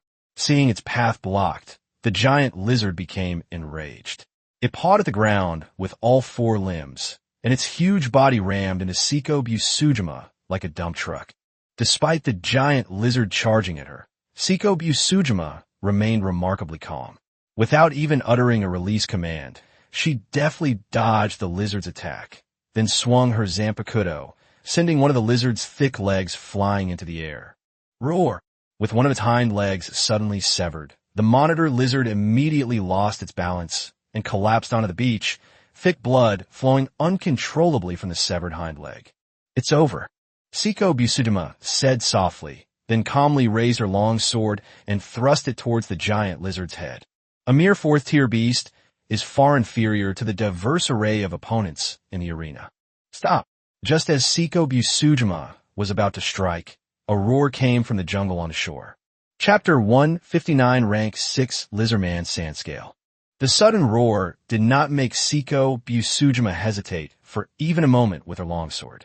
The next second, the longsword pierced through the giant lizard's head, leaving a trail of blood and grayish-white residue. Didn't I tell you to stop? A strong, burly lizard man burst out of the forest, his face contorted with rage as he questioned him. However, Seiko Busujima merely glanced at him coldly, wiped the blood off her Zanpakuto, and sheathed it, completely ignoring the lizard man. Didn't I tell you to stop? Are you deaf? Faced with Seiko Busujima's disregard, the lizard man's sand scale was enraged. His face became slightly distorted as he drew the spear from his back and launched a fierce attack. The reason why the lizard man's sand scale was so angry was simple. The giant lizard that died on the beach was his twin brother. As an oviparous race, not all lizard men hatch from each egg. There is a small chance of atavism, resulting in the birth of a pure monitor lizard. These monitor lizards are naturally close to the lizard people, serving as their closest companions and mounts. Of course, none of these were the reasons why the lizard man in front of him was so angry. The real reason for his anger was that the giant lizard that Seiko Busujima killed was a fourth-tier one. Without this fourth-tier partner, his status in the dragon society will inevitably decline. Moreover, while monitor lizards are rare, they do exist. It's truly rare to raise a monitor lizard to level 4. The evil dragon society has been developing for so many years, and they've only secretly raised 2 level 4 monitor lizards. Gray Fong is hoping to use them as a surprise weapon to find an opportunity to completely crush the other 2 forces. The thought of Gray Fong's cold gaze caused a hint of fear to creep into Sandscale's angry face. As lizardmen, they were not a race that valued warmth. Therefore, he must win over the woman in front of him to atone for his sins. Otherwise, as the owner of the monitor lizard, he will definitely not have an easy time. Go to hell. With a surge of fighting spirit, Sandscale thrust his spear towards Seiko Busujima's abdomen, unleashing his full power from the very first strike. Although he witnessed Seiko Busujima easily kill the giant lizard, he was confident that he could easily defeat her. After all, he was a level 6 warrior, and dealing with a mere level 4 human woman would be a piece of cake for him. In his view, Seiko Busujima was simply faster and had a sharper longsword. She had killed the giant lizard by taking a shortcut. The spear whistled through the air as it pierced Seiko Busujima. Sandscale grinned maliciously, anticipating the scene of her guts being torn apart. Despite the Sandscale attack, Seiko Busujima remained indifferent. Just as the spear was about to strike, she suddenly vanished from her spot. You're too slow. A faint female voice drifted into Shaylin's ears. What? Sandscale's pupils suddenly contracted, and before his face could even show any horror, a scarlet blade of light filled his entire field of vision in the next instant. Sizzle. Like a sharp knife slicing through leather, a long, narrow wound appeared on the Sandscale's neck. This is impossible. Sandscale wanted to raise his spear to fight back, but the strength in his hand vanished like a torrent, leaving him completely powerless. The next second, Sandscale's vision began to spin, and a headless body appeared in his sight. This body looks so familiar, it's just like mine. With this lingering doubt, Sandscale's vision was completely plunged into darkness. The head fell to the ground, and foul-smelling blood gushed from the neck, staining the surrounding beach red. With just one move, the Tier 6 Lizardman warrior was killed. It's not hard to understand why a Level 6 warrior could be so easily defeated by a Level 4 warrior. Putting aside the fact that Seiko Bisujima is an exceptionally powerful being, the difference between Rank 6 and Rank 4 is not as significant as most people imagine. Both Tier 4 and Tier 6 are mid-level professionals. The difference between them is only in physical fitness and total energy. The actual difference is not as great as the difference between Tier 4 and Tier 3, because the latter is the difference between mid-level and low-level, which is a small qualitative change. A Level 6 Lizardman is only slightly stronger than a human warrior of the same level in terms of physical attributes. Otherwise, they're about the same as human warriors. Seiko Bisujima not only ate a mythical Zoan-type devil fruit and wielded a Zanpakuto, but she also possessed the talent of Kenshin. In terms of physical attributes, weaponry, and skills, she was far superior to Sand Scale. Aside from the total amount of energy in his body, he is inferior to Seiko Bisujima in every aspect, and even his use of internal energy is not as good as Seiko Bisujima's. Faced with Seiko Bisujima's attack, Sand Scale's fighting spirit circulated too slowly and was too scattered, failing to concentrate on protecting his vital points. Otherwise, he wouldn't have been so easily beheaded by Seiko Bisujima with a single strike. Seiko Bisujima's final conclusion was, after exhausting all her resources, she could only rank around 80% in the arena at most, and that was only because she already had a rank 6 level. Only after the Sand Scales died did Shen Qinghuan slowly manipulate her psychic power to land on the ground. Hey, there's an extra corpse. Perfect for using as material. Even though it's 2 levels higher, it's okay to waste it a little. Muttering something to himself, Shen Qinghuan took out another giant lizard corpse from his spatial equipment without hesitation. Then the chaos refining card unfolded again, quickly enveloping the 3 corpses on the ground. Just as Shen Qinghuan was focused on refining the cards, in the woods not far from the beach, several lizard men who arrived a little late happened to witness the scene of their captain, Sand Scale, being refined. Witnessing the refinement of Sand Scale and the other 2 4th-tier giant lizard corpses, these low-tier lizard men were terrified. Oh no! Quickly go back and report to the chief. Without the slightest hesitation, the lizard men turned around and scrambled towards Freedom City, fearing that if they were even a little slow, they would attract the attention of those ruthless men on the beach. Shen Qinghuan could not possibly have missed the commotion in the woods. As a level 5 card refiner, her mental strength was in no way inferior to that of an ordinary mage, and the intensity of her mental power increased with her mental strength. She could naturally detect the commotion from a mere 100 meters away. Even Seiko Bisujima and Shana, who were by Shen Qinghuan's side, noticed it, but they did not pursue it because they did not have Shen Qinghuan's orders. Run as fast as you can. Under the blue magical light, a fleeting look of greed crossed Shen Qinghuan's face. When Xu Yao said that there would be extra rewards for dealing with the monsters that attacked the alchemical puppets, and the stronger the monsters, the greater the rewards. These lizard men are clearly the masterminds behind these giant lizards. As long as we get rid of them, the reward will be substantial. Moreover, the corpse of a high-level warrior is very valuable. In the trading channel, most high-level materials are traded by barter. Unless there is an urgent shortage of energy coins are rarely used for trading. Chapter 1, 60 Ebony and Ivory. Dozens of seconds later, the 3 bodies completely disappeared, with only bloodstains on the beach proving their existence. Name, Ebony and White Ivory. Type, Equipment Card. Tier 6 Epic. Effect, Ebony. Ebony is known for its penetrating power, having a stronger penetrating power than ordinary armor-piercing projectiles. White Ivory. White Ivory is a special injection speed injector with the ability to explode inside the target's body after hitting it. Infinity and Magic. Both guns have an unlimited supply of bullets, and the user can use their own magic to enhance the shooting power. Demon Hunter doubles the damage dealt to demons. Note, the Spear of Light and Shadow, while having a sturdy shaft, is not recommended for parrying attacks. Phew, not bad luck. I actually managed to forge Dante's twin pistols. Shen Qinghuan couldn't help but whistle, looking at the epic card in her hand with a face full of surprise. Magic was infused into the card, and two pistols, one black and one white, resembling M1911S, appeared in Shen Qinghuan's hand. Shen Qinghuan held two guns, aimed them at the grove of trees not far away, and pulled the trigger. Da-da-da.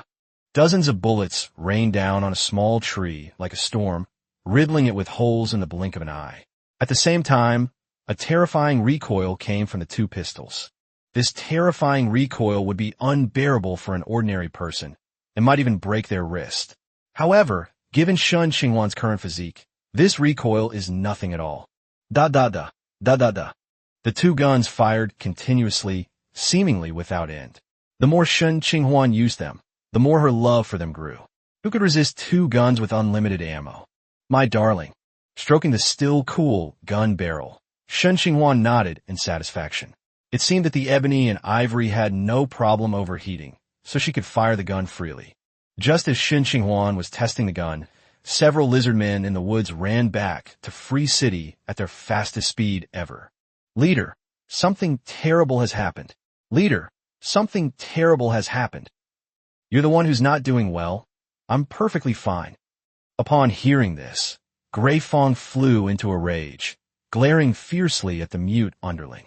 Immediately, the pressure emanating from a high-ranking warrior pressed down on the underlings. The low-ranking lizard-man warriors trembled, a hint of fear appearing in their eyes, and they dared not shout any longer. Graytooth nodded in satisfaction, then asked somewhat impatiently, "What happened again? Could it be that idiot Taze has led his men to attack again?" Graytooth was quite dismissive of the big event his underlings were talking about. What big event could possibly happen on this Freedom Island? Could a legend possibly be coming? However, it's highly unlikely that such a thing would happen. What legendary figure would be so foolish as to deliberately go to a desolate island like Freedom Island, which has no resources and no people? Yes, it's Captain Sandscale. What's wrong with the Sandscales? Captain Sandscale was killed by those outsiders, and the giant lizard also died at their hands. What did you say? Graytooth, who had been somewhat nonchalant, suddenly stood up, his face full of disbelief. Weren't those outsiders still at the Magic Guild? Why did they appear on the east side of Freedom Island and kill Sandscale? I don't know. Stared at intently by Gray Fong, the lizard man underling felt wronged. He was just an ordinary lizard man warrior. How could he know so much? Tell me everything you know in detail. Graytooth forcibly suppressed his inner rage and said with narrowed eyes, "Yes, Chief. At noon today, as usual, we followed Captain Sandscale to the woods to the east to prepare food for the monitor lizards. Not long after we started preparing, Captain Sandscale seemed to have discovered something and abandoned us, running straight towards the beach. Captain Sandscale was too fast for us to keep up with. When we got to the beach, we saw the group of outsiders from last night. The bodies of Captain Sandscale and the giant lizards were lying at their feet. We were afraid of being discovered, so we didn't dare to get close and quickly ran back to report the news to you, our leader. Are you sure those people are outsiders who just arrived yesterday?" Graytooth narrowed his eyes, still somewhat disbelieving that the people appearing on the beach were Shen Qinghuan and her group. The underlings keeping watch at the entrance of the Magic Guild had reported to him not long ago, claiming that those outsiders had been inside the Magic Guild and hadn't come out. Could those outsiders possibly teleport?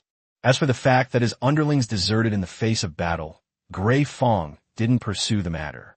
Sandscale was already dead, so even if these underlings went into battle, they would only be throwing their lives away. It's absolutely true, Chief. I saw it clearly. It was those few outsiders. Were those people really outsiders? Then why did they kill the monitor lizard? Even Taze and Bajin were unaware that Graytooth had secretly bred a group of giant lizards. He even planned to rely on the giant lizards to severely injure or even kill several of the opposing faction's leaders, so that the evil Dragon Society could become the dominant force. Could it be that someone discovered my secret collection of monitor lizards and deliberately hired someone to sabotage them? Graytooth's mind raced, and for a moment he hesitated, fearing he might fall into the traps set by his two rivals. It should be noted that very few people know about these monitor lizards. Apart from a few team leaders, only a few lizard men who are dedicated to raising them know about them. Could there be a traitor within the Dragon Society? But now is not the time to consider traitors. Greatith's eyes darted around, and he immediately gave the order. You go and inform all the team leaders to assemble at the headquarters immediately. Yes, Chief. The lizard men readily accepted the order and departed. Regardless of whether there is an inside traitor, the most urgent task now is to find those outsiders and demand an explanation. In order to prevent it from being a trap set by the two rivals, Gray Fong summoned all the captains. This way, even if it is a trap, Gray Fong is confident that he can escape unscathed. Gray Fong was highly respected within the Dragon Society, and the captains, upon receiving the message from their subordinates, dared not delay and rushed to the Dragon Society's headquarters as quickly as possible. 1 rank 6, 2 rank 5, 2 rank 4, plus 2 newly promoted rank 4s. These are all the mid-level professionals in the Evil Dragon Society, except for Sandscale. A total of 7 mid-level professionals gathered at the headquarters of the Evil Dragon Society. The Dragon Society's sudden mobilization naturally did not escape the notice of the other two forces in Free City. Although they did not know what Greytooth was up to, they notified their subordinates to be on alert just in case. For a moment, the entire city of Liberty was filled with a tense atmosphere, as if a storm was brewing. Meanwhile, our instigator was squatting on the beach, looking utterly bored, swinging 2 pistols in his hands. Chapter 161, On the Verge of Eruption. At the headquarters of the Evil Dragon Society, Gray Fong looked at the 7 captains standing in front of him with a gloomy expression. Sandscale is dead. The deep voice came from Gray Fong's mouth, but it was like a thunderclap to the ears of the other Lizardman captains. What? Captain Sandscale is dead. Who did this? Everything was fine this morning, wasn't it? The team leaders discussed amongst themselves, each with a look of astonishment and disbelief on their faces. Greytooth narrowed his long, narrow eyes, trying to find someone with an unusual expression in the crowd. However, after scanning around, no one appeared to be acting strangely. The expressions of surprise and anger on everyone's faces were quite genuine. Perhaps there is no traitor within the Evil Dragon Society. The thought flashed through Gray Fong's mind, but now was not the time to dwell on the traitor. Sandscale's matter hadn't been dealt with yet. Chief, where is the murderer? Chief, who killed Brother Sandscale? This grudge cannot go unavenged. Yes, Chief. The team captains were filled with righteous indignation, their faces full of anger. All right, quiet. Greatith's voice wasn't loud, but the surrounding Lizardman captains all shut their mouths upon hearing it, not daring to make sound. Revenge must be avenged. Now, take your respective teams and come with me to avenge Sandscale. At Gray Fong's command, the entire Dragon Society immediately mobilized, and a large crowd followed behind Gray Fong, heading towards the beach on the east side of Liberty Island. The Dragon Society's large-scale operation could not be kept secret from the other two forces. However, Gray Fong did not intend to hide it either. Losing a mid-level professional was something he had to retaliate for. Otherwise, what would his brothers and sisters in the society think of him? On the other side, after receiving the message from the Dragon Society, Taze and Bakeen also took action. Although they didn't know what had gotten into Gray Fong, they had to get involved no matter what the Dragon Society was up to. Especially now that the Evil Dragon Society's power is growing stronger, and it is vaguely becoming the #1 power in Free City. They must get involved to prevent the Evil Dragon Society from gaining some benefits that they are unaware of. So after the Dragon Society's large-scale operation, the Boar Gang and the Stone Helmet Clan also mobilized, and a large group of people moved eastward towards Freedom Island. The sudden actions of the 3 factions left the other smaller factions in Free City puzzled. Someone said that a legendary treasure had appeared on the east side of Free Island, and many people believed it to be true. They called on their friends and acquaintances, trying to take advantage of the chaos and hoping that good fortune would come their way. In an instant, everyone in Liberty City with even a little bit of power gathered towards the east side of Liberty Island. Shen Qinghuan, who was squatting on the beach, was naturally unaware of what was happening in Freedom City. He was already getting impatient waiting on the beach. If he wasn't worried that starting a war in the city would affect the innocent residents, he probably would have stormed into the Dragon Society's lair. Why aren't they here yet? Could it be that Gray Fong isn't going to avenge his men and has backed down? Just as Shen Qinghuan was hesitating about whether to go to Freedom City to find Greytooth, a large and imposing group appeared in Shen Qinghuan's perception. The leader was tall and imposing. He was none other than Grey Fong, the leader of the Evil Dragon Society. Following him were 7 captains whose strength reached the intermediate level, and nearly 100 ordinary members of the Evil Dragon Society. It's finally here. Shen Qinghuan stretched and jumped off the back of the water turtle, standing on the beach. Before long, Greytooth led a large group of evil dragons to the opposite side of Shen Qinghuan. "You're the one who killed Sand Scale?" After standing still, Grey Fong looked at Shen Qinghuan with a gloomy expression and questioned her, while a trace of doubt flashed through his mind. It really is these strangers. How did they get here? Why are they still here after killing someone? Is it a trap? What's Sand Scales? Oh, you mean that lizard man? Yes, I killed him. So what? Shen Qinghuan pretended to be puzzled and touched her chin, then seemed to have thought of something and said with a look of sudden realization, "Don't you know that Sand Scale is a member of the Evil Dragon Society?" Greytooth stared intently at Shen Qinghuan, trying to discern something from his face. So what if he knows? So what if he doesn't? He's just a lizard man. Killing him is no big deal. What did you say? You arrogant brat. You're so arrogant and ignorant. You're courting death. Upon hearing Shen Qinghuan's words, the members of the Evil Dragon Society were enraged, and all 7 captains glared angrily at Shen Qinghuan. What's wrong? Did I say something wrong? It's just the death of a trashy lizard man. Is it necessary to get so worked up? Shen Qinghuan casually rubbed her fingertips together and continued to tease the nerves of the Evil Dragon Society members. You fucking want to die. Chief, give the order. Let me go and kill this ignorant human. Yes, Chief, give the order. The 7 lizard man captains volunteered, their eyes fixed fiercely on Shen Qinghuan and the others. If looks could kill, there would be no ifs. Quiet. Greytooth's voice wasn't loud, but although the Dragon Society members still looked indignant, they quickly quieted down. Tell me who's behind you. If you tell me, I might spare your lives. Mastermind? What mastermind? This time, Shen Qinghuan was genuinely puzzled, feeling as if the other person was imagining some random, nonsensical things. Stop pretending. With just a few mid-level professionals like you, how dare you provoke the Evil Dragon Society? The Evil Dragon Society? Is it strong? It's just a stray dog on the roadside. Only you, the king of stray dogs, are worth my attention. Fine, fine, fine. Grey Fong laughed in fury, finally losing his temper. Go, kill these despicable outsiders. Without personally taking action, the various inconsistencies surrounding Shen Qinghuan were like a tiny thorn pricking his heart, making him hesitant to act rashly, fearing it might be a trap aimed at him. Moreover, in Greytooth's view, the other side only had 4 mid-level professionals, the highest being only level 5, while his side had a total of 7, the highest being level 6. Dealing with these humans would be a piece of cake. Yes, Chief. Die, you arrogant brat. Today is your death day. After I kill you, I will use your head to pay tribute to Brother Sandscale's spirit in heaven. At Grey Fong's command, numerous lizard men picked up their weapons and lunged at Shen Qinghuan and his group with sinister grins. Finally, the fight is about to begin. I thought these cowards wouldn't dare to make a move. It wasn't for nothing that I mocked them for so long.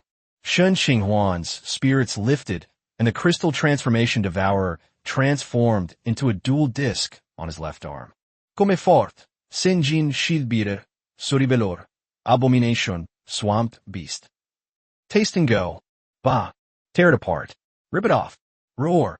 Chapter 162 War begins, and the demon pieces. 4 summoned beasts of different shapes appeared in response to the summons and stood before Shen Qinghuan.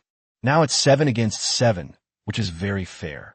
With 4 summoned beasts plus Siko Busujima and 2 others, it's exactly 7 people fighting against 7 lizard men. When Greytooth saw that Shen Qinghuan had summoned 4 mid-level combatants so easily, his already unpleasant expression turned even more gloomy. Now he can stay calm. After all, excluding Shen Qinghuan, the summoner, it's still 7 against 7 on the surface.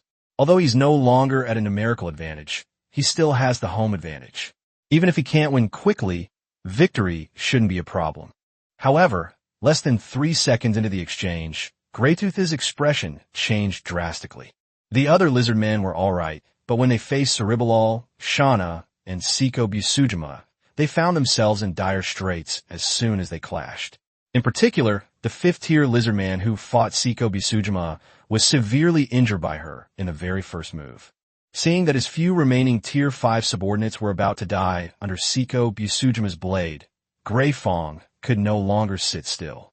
Ignoring whether it was a trap or not, he pushed off with both legs and charged into the battlefield. "Stop!" Grey Fong roared, drew his long sword, and charged swiftly towards Seiko Busujima.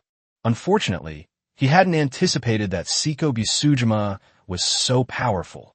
By the time he made a move, the level 5 Lizardman captain had already died under Seiko Busujima's blade. "They're here!" Seiko Busujima's eyes gleamed with excitement as she unleashed her Zanpakuto. "Devour! Blood Spirit!" Crimson lines began to spread from the blade, quickly covering the entire body. Bat wings appeared from behind, and the eyes and long hair turned blood red in the blink of an eye. Clang! The crisp sound of weapons clashing rang out, and a surge of power flowed from Grey Fong's longsword into Seiko Busujima's body. Faced with Grey Fong's furious attack, even with multiple buffs, Seiko Busujima was still knocked back more than 10 meters, her legs leaving a clear mark on the sand. "I told you to stop." Seeing his subordinate's head severed from his body on the beach, Grey Fong was furious. In just a few seconds, his subordinate had been beheaded by the other party. The death was too fast and too sudden, giving him no time to react, so he was unable to save him at all. Now that Sandscale is dead, Giant Lizard is gone, and another Tier 5 subordinate has died, years of development have been wiped out in an instant, and years of hard work have gone down the drain. Grey Fong is now completely enraged. "I want you dead." His narrow eyes widened. The veins on his arms bulged, and the next second, Grey Fong vanished from his spot and reappeared in front of Seiko Busujima, slashing down at her with his long sword. "Vao, so fast." Although Seiko Busujima couldn't keep up with Grey Fong's movements, she was still able to anticipate Grey Fong's attacks and parry them with her sword thanks to her Kenshin talent. Clang! The sound of clashing swords rang out again in the air.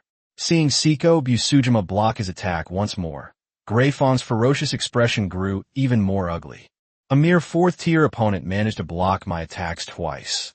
Although he knew that Seiko Busujima was strong enough to kill his subordinates in an instant, he did not expect her to be this strong, fighting against a 7th-tier opponent with the strength of a 4th-tier opponent. Although he knew that the endless sea was full of geniuses and monsters, he never expected that he would still run into one, even though he was staying on the remote Freedom Island. "We need to speed things up." Out of the corner of his eye, he noticed that his remaining men were falling behind, with only 1 or 2 holding the upper hand. Grey Fong realized that he had to speed up, or if he waited any longer, there wouldn't be many of his men left. Grey Fong and Seiko Busujima were locked in a fierce battle, the aftershocks of which forced everyone else around them to give way. Seeing that their leader had taken to the front lines, the rest of the Evil Dragon Society members followed their leader and began to charge. With a wave of her hand, Shen Qinghuan cast a mage armor and shield spell on herself and the Blastoise in front of her. She frowned as she looked at the chaotic battlefield. The high-ranking warrior was indeed formidable. His strength, speed, and reaction time were all far superior to Seiko Busujima's. While dominating the fight, he was also able to spare a hand to help his subordinate who was about to be defeated. Apart from Seiko Busujima, Cerebalol and Shauna had a clear advantage, and the battle would have been over by now if Grey Fong hadn't intervened. Abomination and FIA are fairly strong and have a slight advantage over their opponents, but it will still be difficult for them to end the battle in a short time. The weakest are Sun Gene Shieldbearer and Swamp Beast.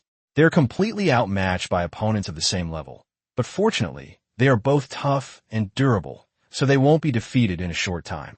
It seems I need to step in. The scene briefly reached a stalemate. Looking at the large group of Evil Dragon Society warriors who were bypassing the battlefield and charging towards him, Shen Qinghuan thought for a moment and took out half of a chessboard from his spatial ring. A black and white chessboard appeared in his hands, with 16 chess pieces standing on it. As soon as the chessboard appeared, The chess piece representing the king merged directly into Shen Qinghuan's body. So, the first piece is the one that represents the soldier. Shen Qinghuan reached out and grabbed the 8 chess pieces representing soldiers on the chessboard. After selecting Siko Busujima, she gently tossed the pieces, and the 8 pieces instantly transformed into 8 streaks of light that flew swiftly towards Siko Busujima. As the light approached, Gray Fong instinctively moved aside, and then the 8 soldier pieces merged into Siko Busujima's body without any hindrance. With each new piece she incorporates, Siko Busujima's momentum grows stronger. Once all 8 pieces were integrated, Siko Busujima's aura was no less than that of a 6th-tier professional, and even showed signs of being a high-tier professional. The choice to give his soldier pieces to Siko Busujima was obviously based on her own considerations. In terms of enhancement, 8 soldier pieces are no less powerful than queen pieces, not to mention that soldier pieces also have a special ability to transform. As long as a piece is in the enemy's territory, it can be freely transformed into any piece except the king. At this moment, in Shen Qinghuan's subconscious mind, the beach on the eastern side of Freedom Island was naturally the enemy's territory. Next up is the bishop. There was nothing for the bishop to think about. Shen Qinghuan simply threw the 2 bishop pieces to Cerebellar and Blastoise. Night! The 2 chariot pieces transformed into 2 streams of light and merged into the bodies of Abomination and Fi, respectively. Castle. 2 castle pieces, one on the left and one on the right, are integrated into the Senjin Shield Guardian and the Swamp Beast, respectively. In the end, only the Empress was left.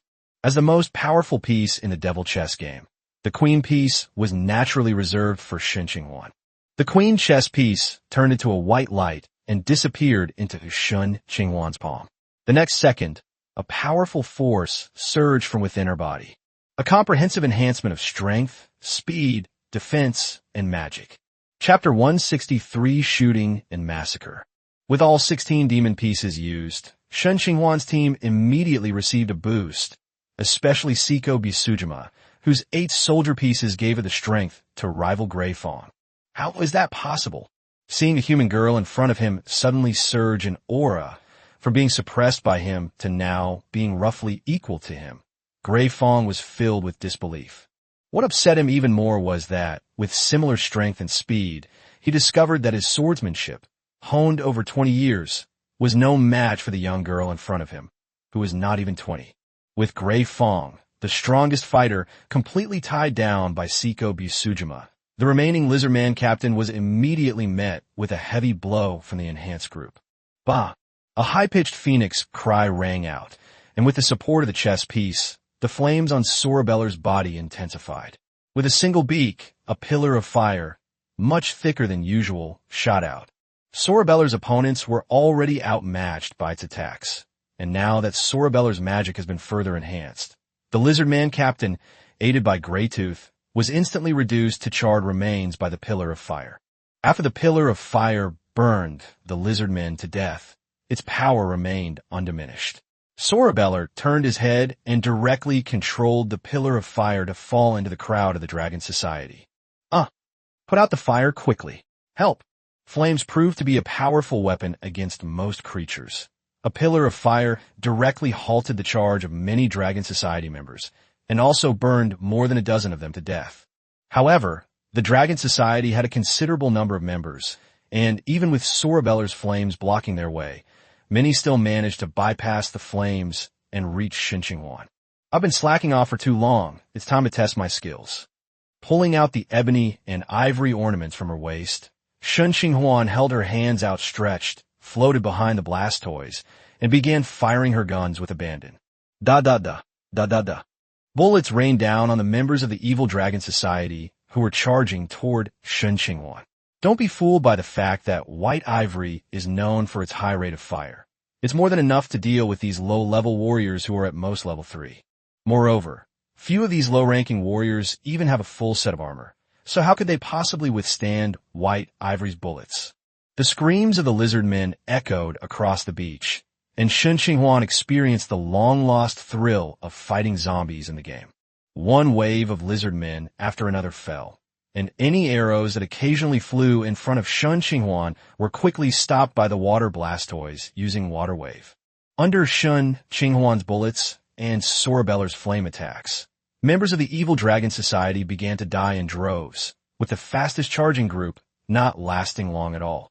The deaths of a large number of members caused the remaining members of the evil dragon society to halt their advance and even show signs of disintegration. If Gray Fong had not yet been defeated, the remaining members might have already started to run away. The mass deaths of members of the Dragon Society made Gray Fong somewhat anxious, because these people were his core group, and without them, he would be completely alone. However, his anxiety did not help him gain power in battle. On the contrary, it exposed his weakness in front of Seiko Busujima, who possessed the swordsmanship. Sizzle. The Zanpakuto, covered in red net-like patterns, sliced through Gray Fong's body, leaving a small but noticeable gash. The pain instantly pulled him out of his anxiety. "I'm injured?" Gray Fong seemed somewhat incredulous. He had never been injured since he advanced to a high-level warrior more than 10 years ago, let alone injured by a 4th-level human. The pain brought Gray Fong back to his senses, and it also made him take his opponent seriously. He no longer regarded Seiko Busujima as a slightly stronger mid-level professional, but as an opponent who could fight him. Just as Seiko Busujima's battle with Gray Fong intensified, Shauna, having freed herself up after shooting her opponent, began to support the other summons that were still fighting. Each summoned creature gained the upper hand with the help of the demon pieces. Shauna's attack was like the last straw that broke the camel's back, plunging them into a desperate situation and leading them to their deaths. His captains died one after another, but Gray Fong seemed oblivious, completely unaffected. Now he understood that he had bitten off more than he could chew. He couldn't protect his remaining men unless he dealt with a human woman in front of him. His subordinate's death was a foregone conclusion, but as long as he lived, there was still a chance for him to make a comeback. Greytooth took a deep breath, his narrow eyes growing even calmer. Just as Shen Qinghuan and her group were locked in a fierce battle with the evil dragon society, Taze and Bajin arrived with their men. "Hey, aren't these the outsiders who appeared last night?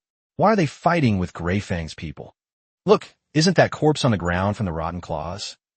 It really is true. The corpse next to it looks like Zombie Fong. These outsiders are surprisingly powerful, but aren't they only at the mid-level? How is this possible? Where's Sandscale?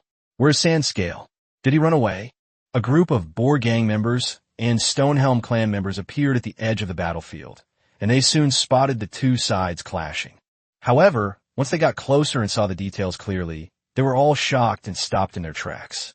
The Dragon Society, one of the 3 major powers in Liberty City and arguably the strongest, has been reduced to this state by a few outsiders.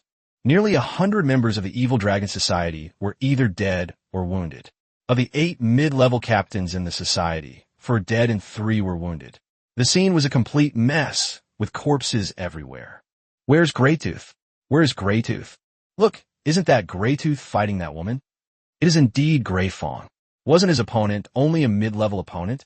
Why didn't he kill her as soon as possible? It's not that Greytooth doesn't want to, it's that he can't. Some people with good eyesight quickly realized that it wasn't that Greytooth didn't want to end the fight, but that he couldn't. No matter what kind of attack he made, the woman in front of him seemed to see right through him and could always react one step ahead.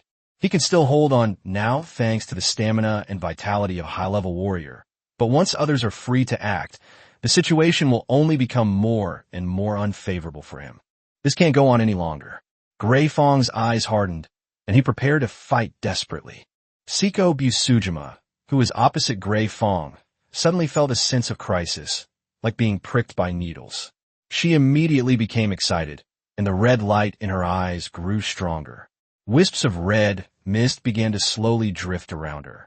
Not far away, Shen Qinghuan, who was firing her pistol continuously, also noticed and subconsciously turned her head to look at Greytooth.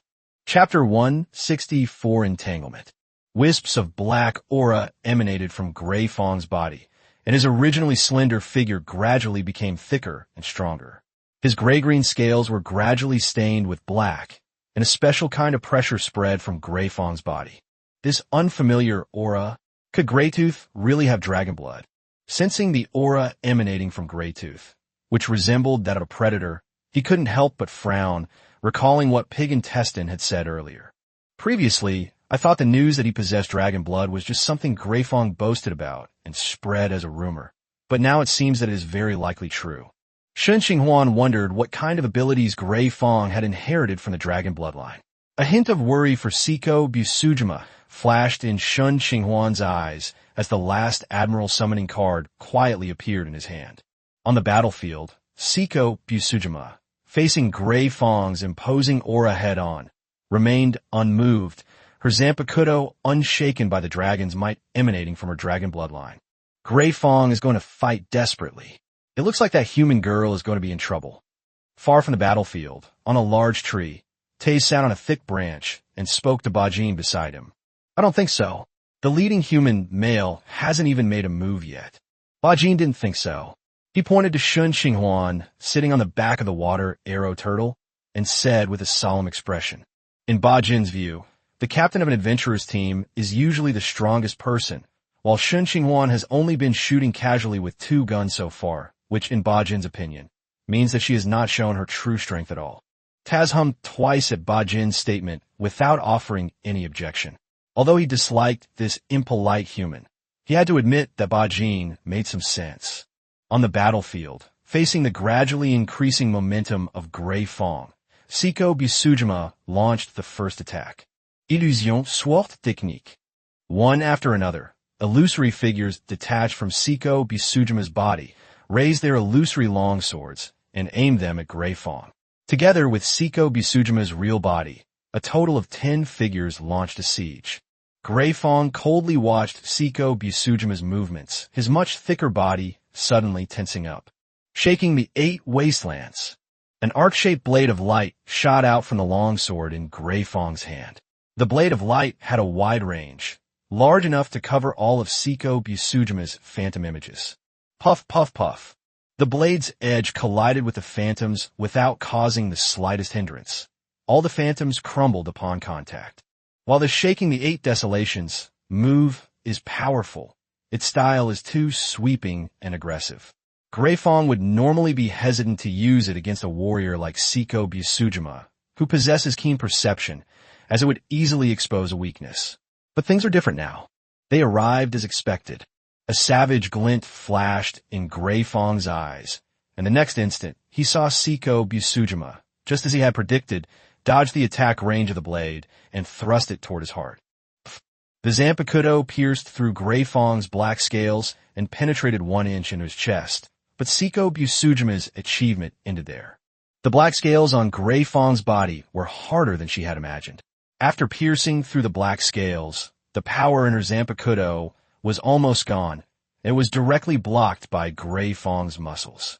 Siko Busujima was about to draw her sword and retreat when Gray Fong's chest muscles clamped down on the Zanpakuto, making it difficult to pull it out for a moment.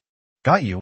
Gray Fong grinned maliciously, raised his long sword, and a thick aura of battle flowed around it as he cleaved down at Siko Busujima's head. At the critical moment, Siko Busujima finally drew her Zanpakuto from Gray Fong's chest and held it in front of her. Clang! A violent collision rang out, and a force far stronger than before emanated from the Zanpakuto. Siko Busujima's arms, which were holding the sword, were broken. The immense force of the Zanpakuto struck her chest, causing her to cough up blood. It's only because his Zanpakuto was hard enough. Otherwise, facing Gray Fong's thunderous attack, he would have been cut in 2 on the spot, sword and all. Using this momentum to retreat, Siko Busujima flapped her bat wings and flew into the air to prevent Gray Fong from pursuing her. At the same time, the blood mist surrounding Siko Busujima began to flow into her body like swallows returning to their nests. Crackling sounds. The crisp sound of bone repair came from Siko Busujima's arms and chest. Her previously sunken chest and twisted arms were beginning to heal at a visible speed.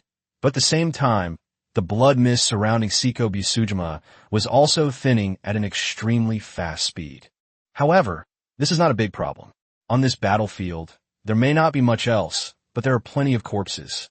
The moment the blood mist thinned, more blood began to steam from the corpses on the ground, surrounding Siko Busujima. Seeing Siko Busujima recover from her injuries in just a few breaths, Gray Fong couldn't help but frown. He originally thought that this attack would at least severely injure her, if not kill her on the spot, but he didn't expect her recovery ability to be so abnormal, even stronger than him, a high-level warrior. This woman is definitely not human. How dare she pretend to be human to deceive me? Gray Fong reached out and touched the wound on his chest. The wound, inflicted by Siko Busujima, had stopped bleeding and had even closed up. If it weren't for the fact that the damage scales wouldn't grow back quickly, the injury would be completely undetectable. Wiping away the streak of blood from his chest, Gray Fong exerted force with both legs, launching himself like a rocket towards Siko Busujima in midair. As a high-ranking warrior, Gray Fong may not be able to fly, but he can achieve brief periods of airtime thanks to his powerful physical strength. Woo! The long sword sliced through the air with a whistling sound as it slashed towards Siko Busujima. Having experienced the power of Gray Fong's transformation, Siko Busujima naturally wouldn't fight head-on. She constantly searched for openings in Gray Fong's attacks, fighting and retreating at the same time, only raising her sword to block when she really couldn't dodge anymore. As expected, this woman, seeing that Siko Busujima seemed to always find openings in his attacks, as if she could foresee the future, Gray Fong couldn't help but start to get anxious. It's important to know that his transformation time is limited and cannot continue indefinitely. Thinking of this, Gray Fong's eyes changed, and he stopped caring about the consumption of his battle aura. He unleashed swathes of sword energy, attempting to compress Siko Busujima's hiding space.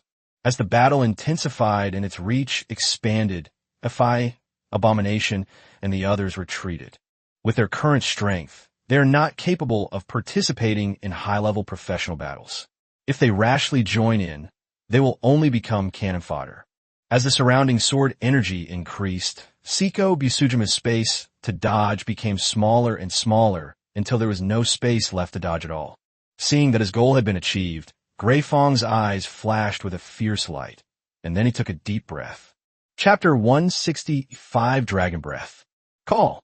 A blackish-green breath, with a putrid odor, came out of Gray Tooth's mouth. Black Dragon Breath. Shen Qinghuan's pupils shrank suddenly, and she could no longer hold back. With a thought, she activated the Enter the Fortress skill. Enter the Castle, a unique skill of the castle piece that allows it to swap the positions of the castle and the king. The next instant, Shen Qinghuan on the back of the water arrow turtle suddenly disappeared, replaced by Siko Busujima, who was originally in midair. After switching places with Siko Busujima, Shen Qinghuan didn't hesitate at all when faced with the approaching Black Dragon's breath. He activated the Enter the Fortress skill again and disappeared into the air before the Black Dragon's breath hit him. In his place was a bewildered Sinjin shield-wielding guard. As the Black Dragon breathed down on him, the Sanjin shield-bearer only had time to scream before his body, along with his weapon and shield, was completely corroded away in the blink of an eye, leaving not a single hair behind. It's actually the Black Dragon's breath. Gray Fong, that guy, has been hiding so well. Taze, who was squatting on the tree trunk, gasped. Luckily, these outsiders had revealed Gray Fong's trump card. Otherwise, if he were to clash with Gray Fong in the future and suddenly be subjected to the Black Dragon's breath, even with his 9-layered waist tower, he would not be in a good situation. Bat Jean, standing to the side, also looked solemn, never expecting that Gray Tooth had such a powerful move hidden. That was close. Looking at the Sinjin shield-bearer, now a corpse in midair, Shen Qinghuan couldn't help but wipe the cold sweat from her forehead. Even Siko Busujima's regenerative abilities couldn't withstand such a powerful attack. After removing the card that had fallen into cooldown from the dual disc, Shen Qinghuan casually canceled the summoning of the other 3 cards and stored them in her spatial ring. The mid-level professionals in the Dragon Society have all been killed, and there's not much point in keeping Sorabel and the others outside.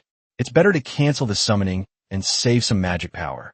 Under Shen Qinghuan's control, the Crystal Transformation Devourer rapidly changed, transforming from a dual disc into a staff over 20 centimeters long. Shen Qinghuan was also preparing to participate in the upcoming battles. It was time to put her spells to use after learning them for so long. With a wave of her staff, Shen Qinghuan cast 3-ring protective spells on the group, the protective properties of which were naturally strong acid. After unleashing her protective energy, Shen Qinghuan then cast a shield spell and a fire shield in quick succession, providing triple protection and significantly increasing her safety. Alright, let's begin this second round. Just as Shen Qinghuan was busy shielding her teammates, Gray Fong stared furiously at the shield-wielding Sun Jin Guardian who had disappeared into midair. After finally cornering that woman, and even using his trump card that he had kept hidden for many years, this was the result he got. How could Greytooth accept this? The amount of dragon blood in his body is not high, and he can only use dragon breath once in a short period of time. Without his trump card, can he still achieve final victory? Greytooth's resolve began to waver, and the thought of running away involuntarily arose in his mind. If we retreat now, we will most likely be able to escape successfully, but we will have to completely abandon the foundation we have built up over the years. For a moment, Greytooth was caught in a dilemma. He was reluctant to give up the business he had built up over the years, but he also wanted to leave the battlefield now. If your transformation lasts for a certain period, then that woman's transformation likely does too. As long as your transformation lasts longer than hers, victory will still be yours. Clinging to this sliver of hope, and after much hesitation, Greytooth decided to stay, still clinging to a sliver of hope. However, when Greytooth saw the various magical lights emanating from Shen Qinghuan and the others not far away, he remembered that besides this powerful woman, there was also a mid-level mage of unknown strength. Siko Busujima had posed such a great threat to him that he had completely forgotten that there was a spellcaster in her team. Gray Fong wanted to run, but it was too late. Siko Busujima, wielding her Zanpakuto amidst various magical auras, charged straight at his doorstep. Even faster than Siko Busujima was Shen Qinghuan's spell. A weakening ray of gray light struck Gray Fong with lightning speed. However, this weakening ray was like a drop of rain falling into the ocean. It had no effect on Greytooth after it hit him. It didn't work? Shen Qinghuan's heart sank. She waved her staff, and a weakened ray after the ring upgrade shot out again. Judgment failed. Weakening ray did not take effect. Reverse. Reverse. Reversal successful. Weakening ray in effect. Seeing the system notification pop up, Shen Qinghuan breathed a sigh of relief. It seems that the talent of reversing judgment is not omnipotent. For example, the first weakening ray was directly exempted by Gray Fong, and the judgment was not even triggered.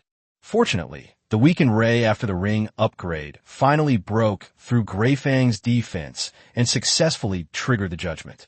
Although Shen Qinghuan estimated that the probability of success even after upgrading the ring was not high for him, as long as the judgment was triggered, it was a success. When the second weakening ray struck him, Greytooth felt a wave of weakness wash over him, and even the weapon in his hand seemed to have become much heavier. If the first weakening ray was because she was caught off guard and hit unexpectedly, then the second weakening ray was because she was completely restrained by Siko Busujima and didn't have time to dodge. In addition, since the first one had no effect, she didn't risk getting injured to dodge it. As a result, the weakening ray suddenly took effect, directly disrupting Gray Fang's attack rhythm.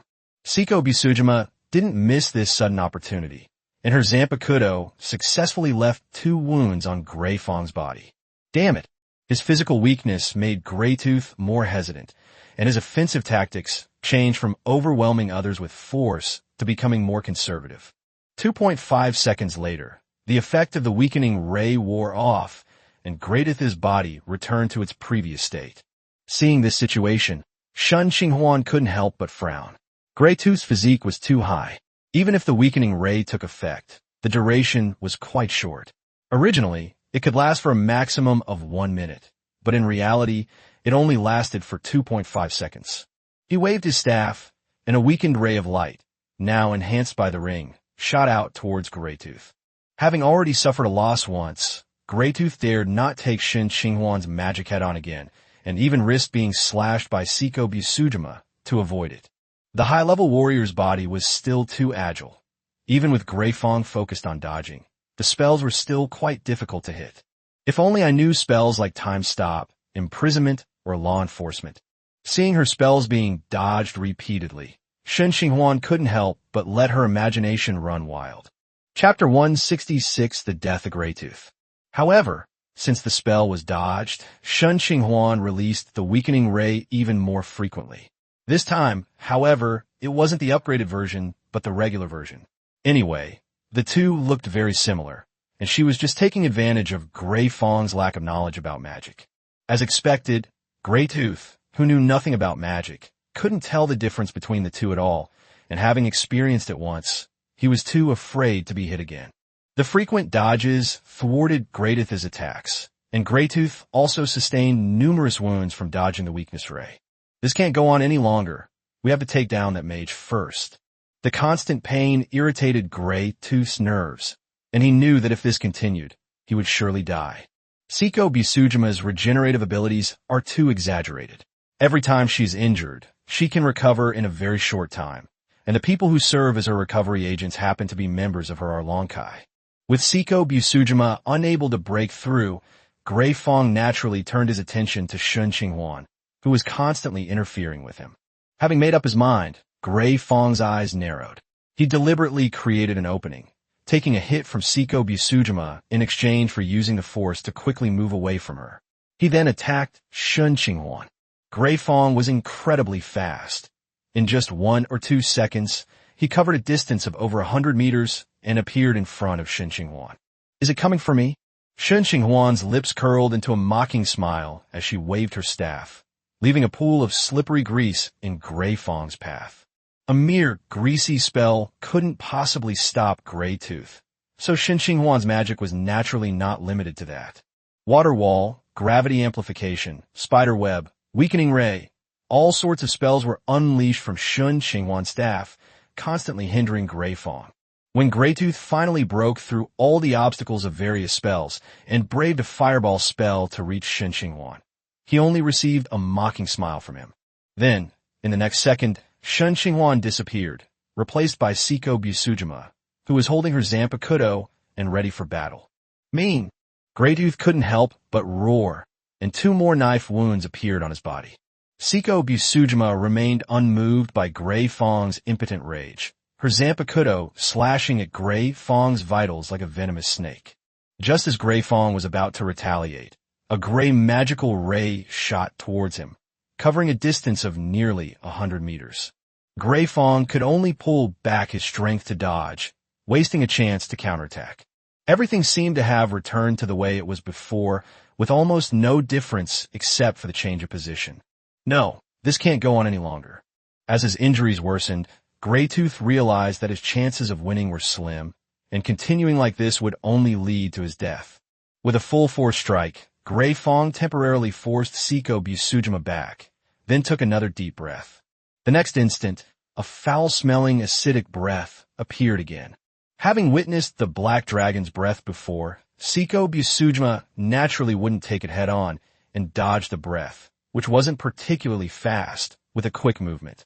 The black dragon's breath attack isn't particularly fast, which is why Grey Fong only used it when he had Seiko Bisujima cornered. The forced use of black dragon breath this time was not for the purpose of hitting the target, but simply to force the opponent to retreat. Seeing that Seiko Bisujima had to retreat to avoid the dragon's breath, Grey Fong, having achieved his goal, turned and ran without hesitation. During his escape, the black scales on his body uncontrollably turned grayish-green again, and his thick body became slender again, with a feeling of weakness constantly surging from within him. This was the price for forcibly using Black Dragon's breath, causing his transformation to end prematurely, but none of this mattered to Grey Fong. I can't die here. I still have so much to do. Yes, that's right. As long as I live, I can rebuild the evil dragon society. As long as I live. With a ferocious look in his eyes, Grey Fong charged towards the sea without looking back, completely abandoning the remaining members of the evil dragon society. They escaped.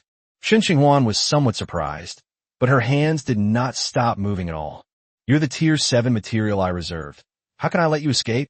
Mobilizing the last of his magic power, he aimed his staff at the fleeing Greytooth and unleashed the upgraded 4th circle spell, Ice Storm.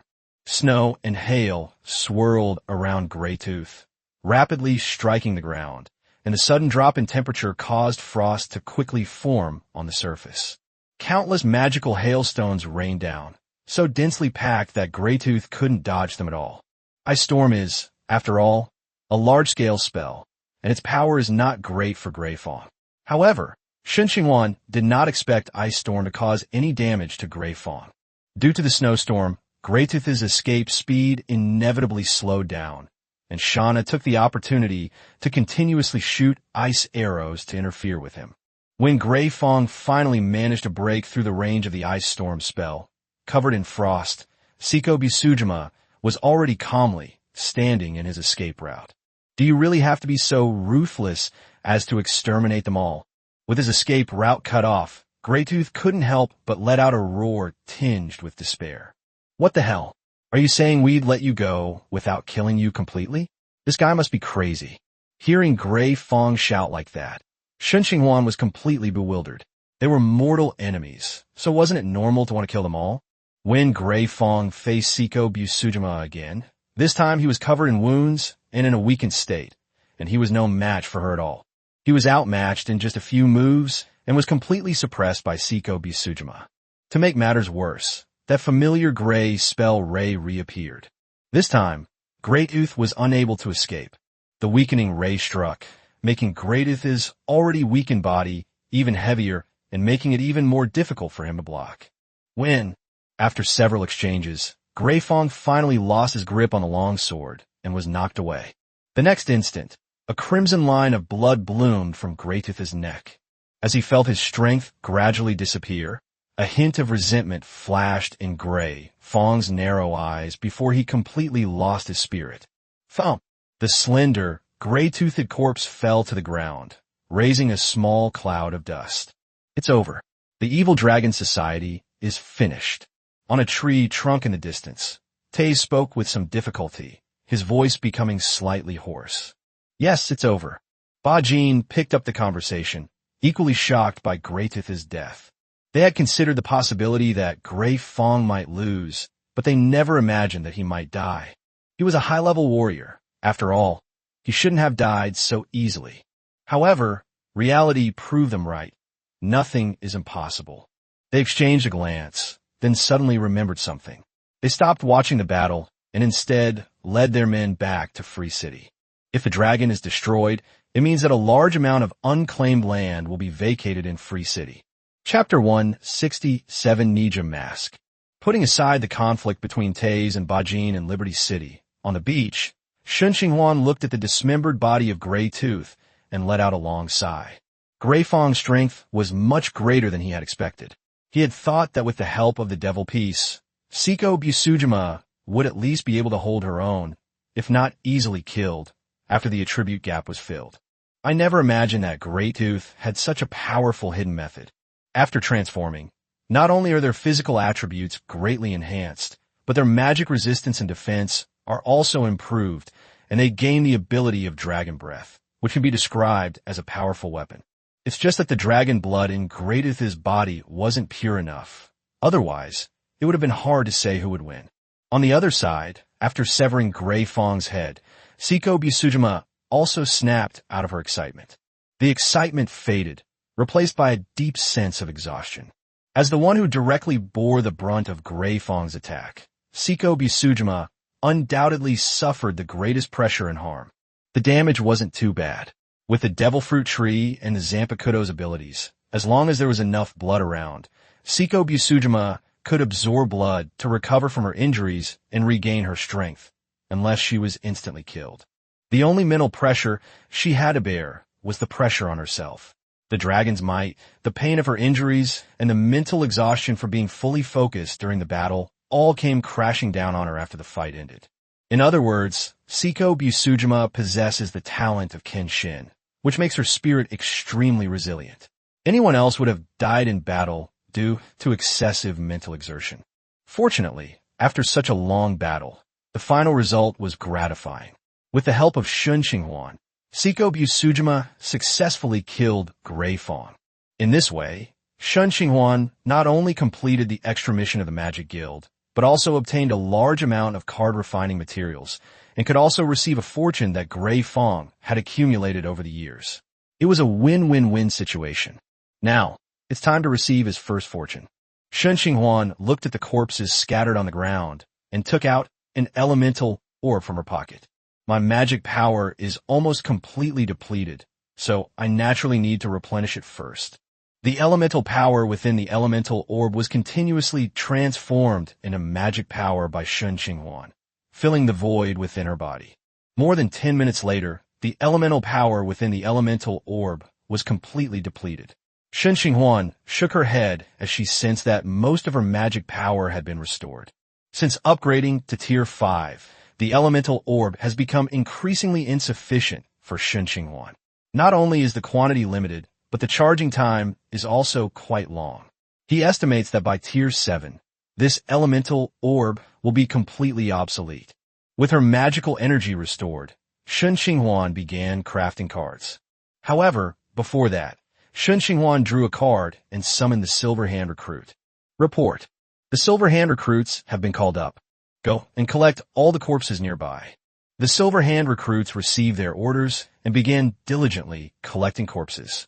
Shen Qinghuan approached Gray Fong's corpse, and after thinking for a while, he used his telekinesis to grab 2 4th-tier lizard man corpses. His inner demonic power surged forth, enveloping the 3 corpses and refining them in an instant. His magic power was greatly depleted, and soon a brand new card appeared in his hand. Name, Nejamez. Type, Equipment Card. Rank, 7th Tier Legendary. Effect, summons a group of ninjas from the Shadow Legion to serve you. The Shadow Legion is immortal and can freely travel between the shadows and reality. Note, the Shadow Legion is about to welcome its true master. It's a ghost mask. Looking at the dark red mask on the card, Shen Qinghuan was greatly surprised. She never expected that the ghost mask from Jackie Chan Adventures could be crafted. The Nigga Mask, one of the 10 great masks, summons the most versatile yet relatively mediocre ninja army. After imbuing the mask with magic, Shen Qinghuan thought for a moment and then put it on the upper left side of her head. As soon as she put it on, Shen Qinghuan sensed a dark and immense magical power within the ninja mask. So it seems that summoning the Shadow Legion isn't entirely costless, but that makes sense when you think about it. If it were truly unlimited, this mask would be more than just Tier 7. With a thought, Shen Qinghuan rapidly depleted the magic power within the ninja mask, and suddenly, from the shadows that were everywhere, emerged a series of ninjas, their bodies entirely black, but with scarlet eyes. The sudden turn of events put Siko Busujima and her 2 companions on high alert, with Shauna even knocking her bow and arrow, ready to launch an attack at any moment. Don't be nervous. These ninja legions are summoned by me. Shen Qinghuan waved her hand, signaling them not to be nervous, and then continued to activate the ninja mask. The number of Shadow Legion members quickly reached 99, after which Shen Qinghuan discovered that the magic power inside the mask was completely exhausted. Has it reached its limit? Looking at the densely packed black shadow army in front of him, Shen Qinghuan thought for a moment, then fired an ice blade at one of them. With almost no resistance, the motionless shadowy ninja was pierced by the ice blade and turned into a wisp of black mist that dissipated on the spot. The instant the shadowy ninja disappeared, Shen Qinghuan felt that the magic power within Ninja's mask suddenly increased by a fraction. With a thought, Shen Qinghuan unleashed a fireball technique at the shadowy ninja. Boom! The fireball exploded, and dozens of shadowy ninjas vanished in a black mist. At the same time, the magic power within Nigga's mask suddenly recovered significantly. I see. Although the quantity is limited, it can be considered infinite in some respects. Shen Qinghuan touched it thoughtfully, and with a thought, the dead shadow ninjas were summoned again, filling the 99 slots once more. Next, Shen Qinghuan focused on testing the strength of the shadow ninja. Its speed is very fast, almost on par with a 3rd-tier professional skilled in speed. Its attack is average, although it has a variety of weapons. None of them are very powerful, basically equivalent to a 1st-tier warrior. As for defense, needless to say, if you take a strong attack head-on, you basically won't survive. The advantages and disadvantages are obvious. The advantages are large number, fast speed, no cooldown for summoning, and the ability to freely move through shadows. The disadvantages are fragile, low attack power, and poor autonomy. The shadow ninjas summoned by Shen Qinghuan were not as sentient as those summoned by Xiaoyu, but he also discovered a way to break through the 99 limit, to use his own magic power to replace the magic power of Nigga's mask. However, doing so would be completely counterproductive. The shadow ninja is too fragile, and using his own magic to summon him would be a complete waste. Unless he has infinite magic, he cannot afford to squander it like that. Go, collect all the corpses around here. At Shen Qinghuan's command, a large number of shadow ninjas sprang into action. With the arrival of the shadow ninja, the Silver Hand recruits are no longer even worth doing chores.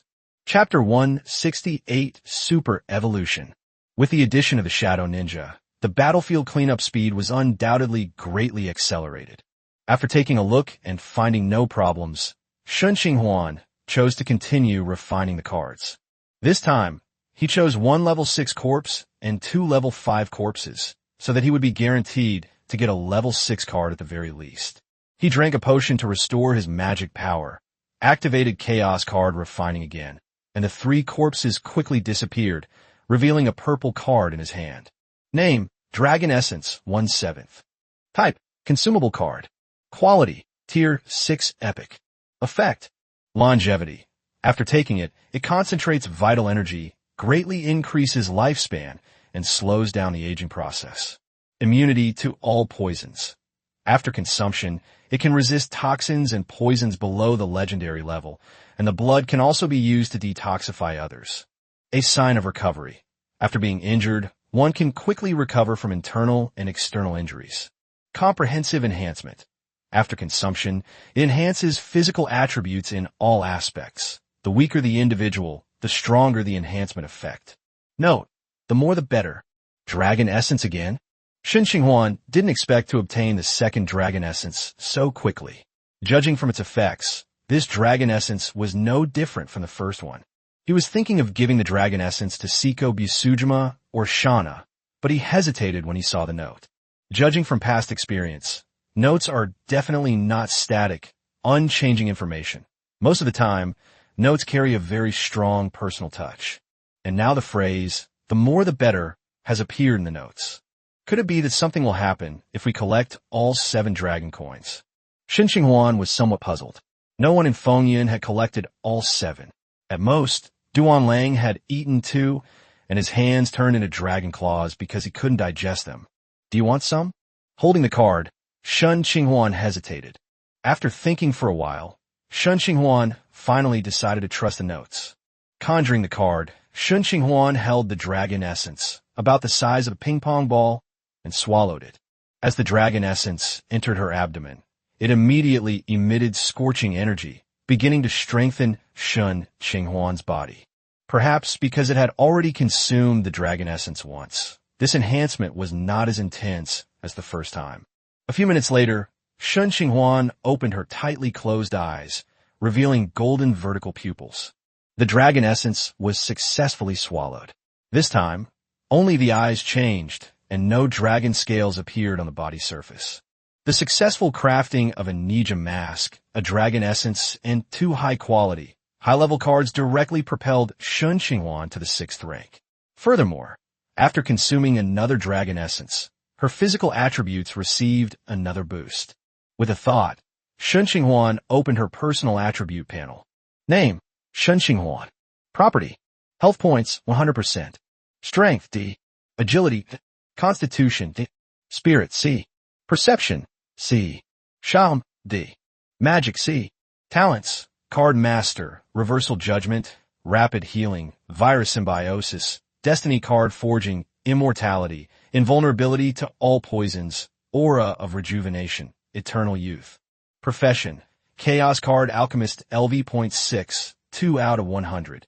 Skills, Chaos Card Forging, Rasengan, Telekinesis, Cross / Tiger Strike Card Fusion. Spell, Omitted. Passive skills, One-Handed Sword Mastery, One-Handed Axe Mastery, Instant Spell Casting, Spell Upgrade. The attributes have been comprehensively improved once again, and the highest attribute perception has reached sea level. I wonder what other players' attribute ratings were at tier 6. Shen Qinghuan scratched her chin, somewhat curious. However, personal attribute panels are a very important privacy for players, and no one would share their panel data with others for no reason, unless they are close comrades in arms. Shen Qinghuan turned off the panel and looked around. The onlookers had already left when Gray Fong died, and the remaining members of the Evil Dragon Society had also fled long ago. The corpses on the battlefield had been cleared away by the Shadow Ninjas, leaving behind piles of bodies and weapons. Most of the corpses were lizard men, primarily tier 1, with only a few tier 3. The weapons were similar.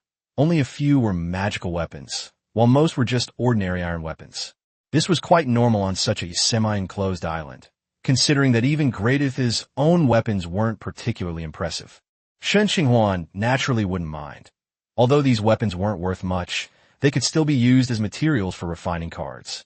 Under Shen Qinghuan's orders, the Shadow Ninjas worked in groups of 3, delivering wave after wave of material to him. After working for most of the day, I finally managed to turn all the piles of corpses and equipment into cards. A thick stack of cards lay in his hand, even thicker than the decks of Yu-Gi-Oh! Player. This stack of cards looks like a lot, but in reality, many of them are worthless and need to be recycled. Only a portion can be sold for some energy coins. Shen Qinghuan carefully examined the cards and found 2 that she wanted to keep. Name: Keystone. Type: item card. Rank: none. Special items have no rank. Effect: resonates with a Mega Stone, allowing the corresponding Pokemon to Mega Evolve.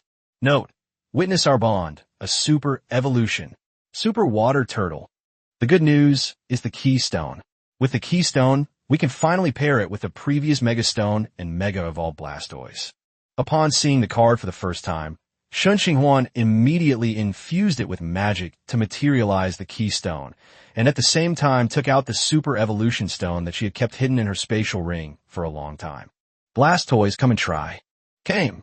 Although Blastoise didn't know what Shen Qinghuan was holding, it felt an inexplicable sense of familiarity from the first glance, as if the thing in Shen Qinghuan's hand was tailor-made for it. Using a ribbon to tie the Mega Stone to Blastoise's cannon barrel, Shen Qinghuan gripped the Keystone in her hand and shouted at Blastoise. Respond to my wishes, Mega Evolve. A special wave connected Shen Qinghuan and Blastoise through the Keystone and Mega Stone. The next instant, Blastoise's massive body began to emit a soft white light. It evolved again. Shauna wasn't too surprised to see Blastoise emitting white light again. After all, this wasn't the first time she'd seen this. From Squirtle to the current Blastoise, Shauna had practically watched Squirtle grow up. As the white light faded, Blastoise, which hadn't changed much, reappeared in front of them. The 2 cannon barrels on the back were combined into one large one, and 2 small cannon barrels were added to the arms, but other than that, there were not many changes. His aura had also increased considerably, but he was still at the 3rd rank, and had not yet broken through to the 4th rank. Not bad, not bad. Shen Qinghuan looked at the Mega Blastoise and praised it twice, not because the Blastoise had been significantly enhanced, but because it had fulfilled a dream he once had. Chapter 169, Confiscating Property. Besides the overall increase in strength, the biggest change after Blastoise's Mega Evolution is its ability, or you could say its passive ability changes. The original characteristic was that the power of water-type skills would increase when stamina was low, but now it has become that the power of wave-type skills is increased. However, Blastoise currently only knows one wave-type move, Water Pulse, and it's unknown whether it will learn other wave-type moves in the future. While Mega Evolution can enhance Blastoise's strength, it is not without its costs. Shen Qinghuan noticed that the magic power required to maintain Blastoise's existence had increased. However, this cost was negligible for someone who is already at level 6. Besides the Keystone, Shen Qinghuan also found another interesting card in the pile of cards. Name: Pilot Patches. Type: Summoning Card. Rank: Tier 1 Legendary. Effect: after summoning Pilot Patches, he will place 6 parachutes into your hand. Each time you use a parachute, he will summon a Tier 1 pirate to fight for you. Note: no more fear of drawing patches in the first round. Including the previous one, Shen Qinghuan now has 2 patches, and both are Tier 1 Legendary. Although the two cards have similar names, their actual functions are worlds apart. One card grants inexhaustible magic, which is practically immortality, while the other is a blatant example of swarm tactics. Knowing that he was about to plunder Greatith's wealth, Patches figured that with his keen sense of wealth, he should be able to extract as much as possible. Thinking of this, Shen Qinghuan directly channeled her magic power and summoned both Patches. Ya! Woo! Accompanied by the classic opening lines and the roar of airplanes, two Patches appeared in front of Shen Qinghuan. As soon as the two Patches appeared, they spotted each other. The two bewitching eyes locked, both quite curious about the guy who looked exactly like them. The two Patches immediately began communicating in the language unique to beholders. It's unclear what they said, but after exchanging words for a while, the pirate Patches began climbing onto the aircraft that the pilot Patches was sitting in. Wait, Patches, don't go out and have fun yet. Come with me to raid their house first. Seeing Patches' actions, Shen Qinghuan could guess without even asking that the two were probably going out to have fun together, so she quickly spoke up to stop Patches. The words confiscate the property immediately drew Patches' attention. As a pirate, Patches' greatest passion was plundering, and now that he had the opportunity to raid someone's property, he naturally wouldn't let it pass. Seeing that the two Patches had calmed down, Shen Qinghuan nodded in satisfaction, then looked at the 6 parachutes that had appeared in her hand. Since the pirates were only at the first-tier level, Shen Qinghuan simply used all 6 parachutes at once. The card disappeared, and 6 humanoid creatures with purple skin appeared in front of Shen Qinghuan. With no mana cost and no mental pressure, summoning 6 pirates is essentially free.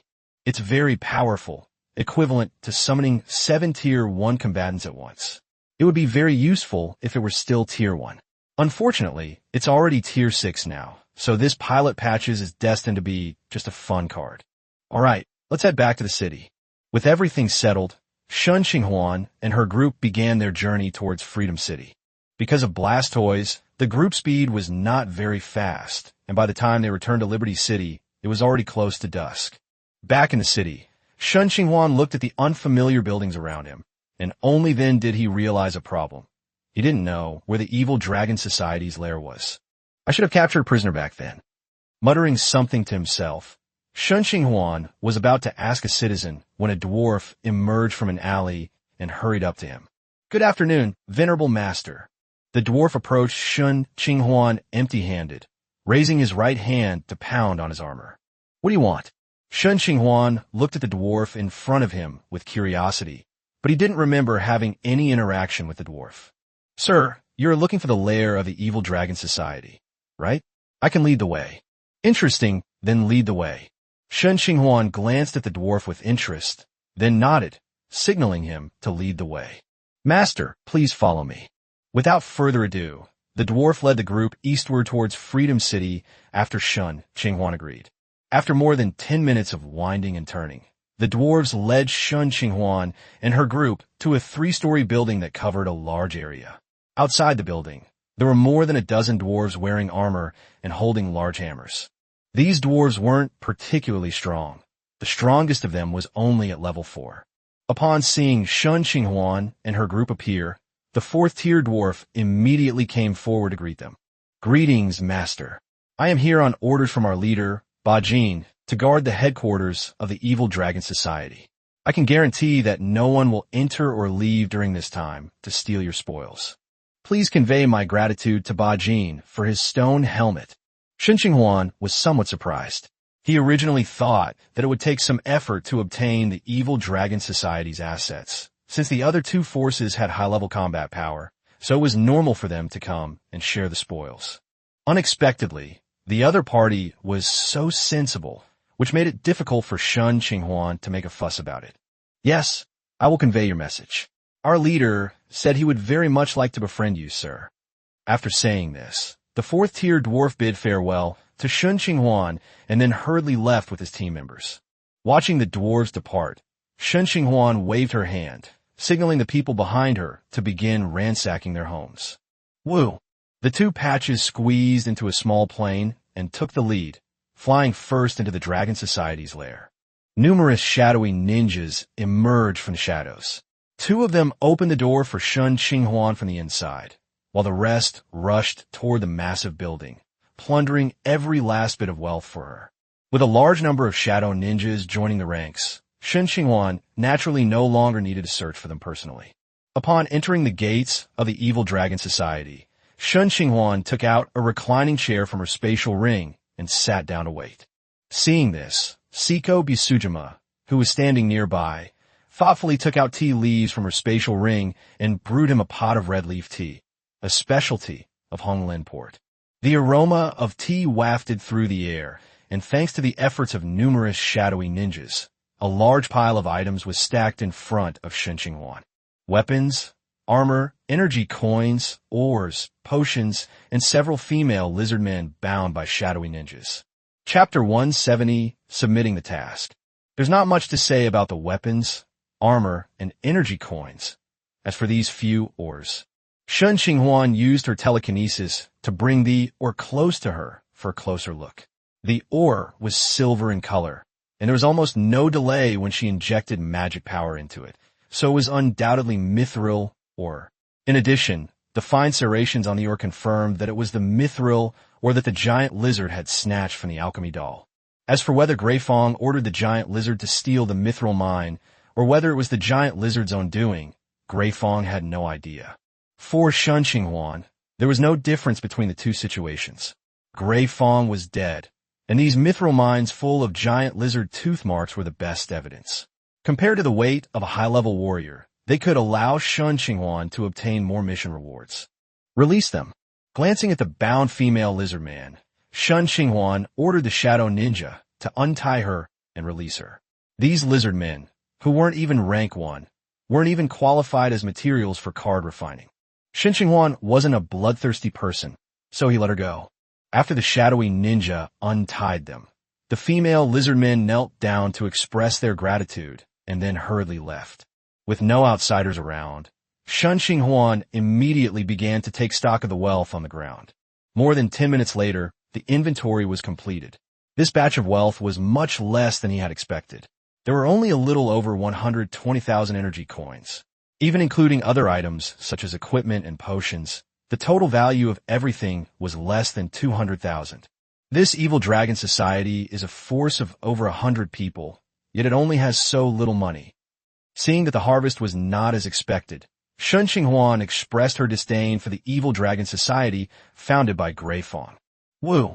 A plane roared past, and a small black treasure chest with a parachute attached fell from midair. Treasure chest! Shen Qinghuan's eyes lit up. She hadn't expected there to be a hidden gain. The treasure chest was not locked, and Shen Qinghuan opened it directly with her telekinesis. Squeak! A slight scraping sound was heard as the treasure chest was opened, revealing a considerable number of red gems inside. I didn't expect it to be a gemstone, and judging by its color, it should be quite valuable. High-quality gems have a wide range of applications. Whether used as spell-casting materials, jewelry, enchanting materials, or experimental materials, they have good applications and are always in high demand. If Shen Qinghuan is in a hurry to cash out, she can sell it to the Magic Guild or sell it in the chat channel. Besides the small pile of rubies, Shen Qinghuan also found a dagger inside the treasure chest. Name, Dragon Fong Dagger. Type, Weapon Dagger. Tier, Tier 6 Rare. Effect, Tier. After hitting an enemy with the Dragon Fong Dagger, the damage will be amplified, causing the enemy to bleed. Deadly Poison. When it hits an enemy, it will poison them. The poison is potent and low-level antidotes are ineffective, while mid-level antidotes can only alleviate the symptoms. Armor Penetration. Causes armor penetration against light armor, leather armor, and cloth armor, ignoring their defensive effects.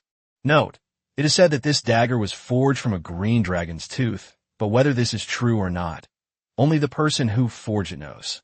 A level 6 rare dagger, entirely green, even higher in rank than the weapon used by Grey Fong.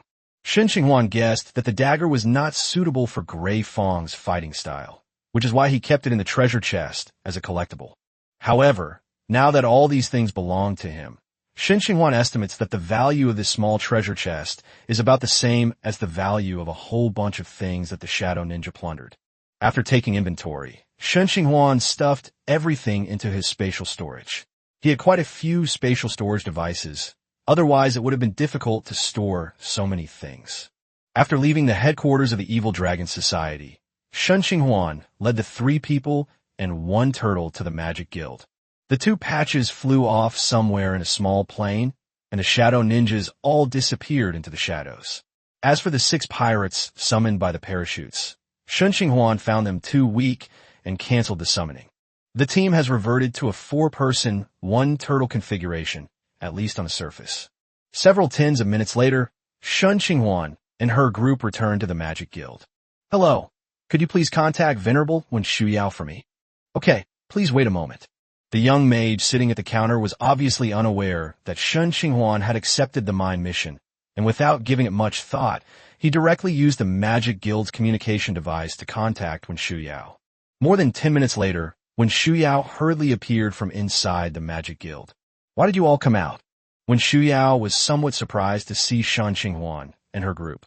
After all, she had personally escorted them in, but now they had suddenly appeared at the Magic Guild. A minor mishap occurred. Shen Qinghuan's words were somewhat vague, but Wen Shuyao immediately understood. Come with me, let's talk in detail. Leading Shen Qinghuan and the others to a reception room, Shen Qinghuan then gave Wen Shuyao a general account of her discoveries in the mine and the Evil Dragon Society. So, the alchemical dolls in the mine were all created by the giant lizard at Greytooth's behest. That's right. Shen Qinghuan's answer was incredibly firm and resounding. Wen Shuyao gave Shen Qinghuan a meaningful look, but did not point out the doubts in Shen Qinghuan's description.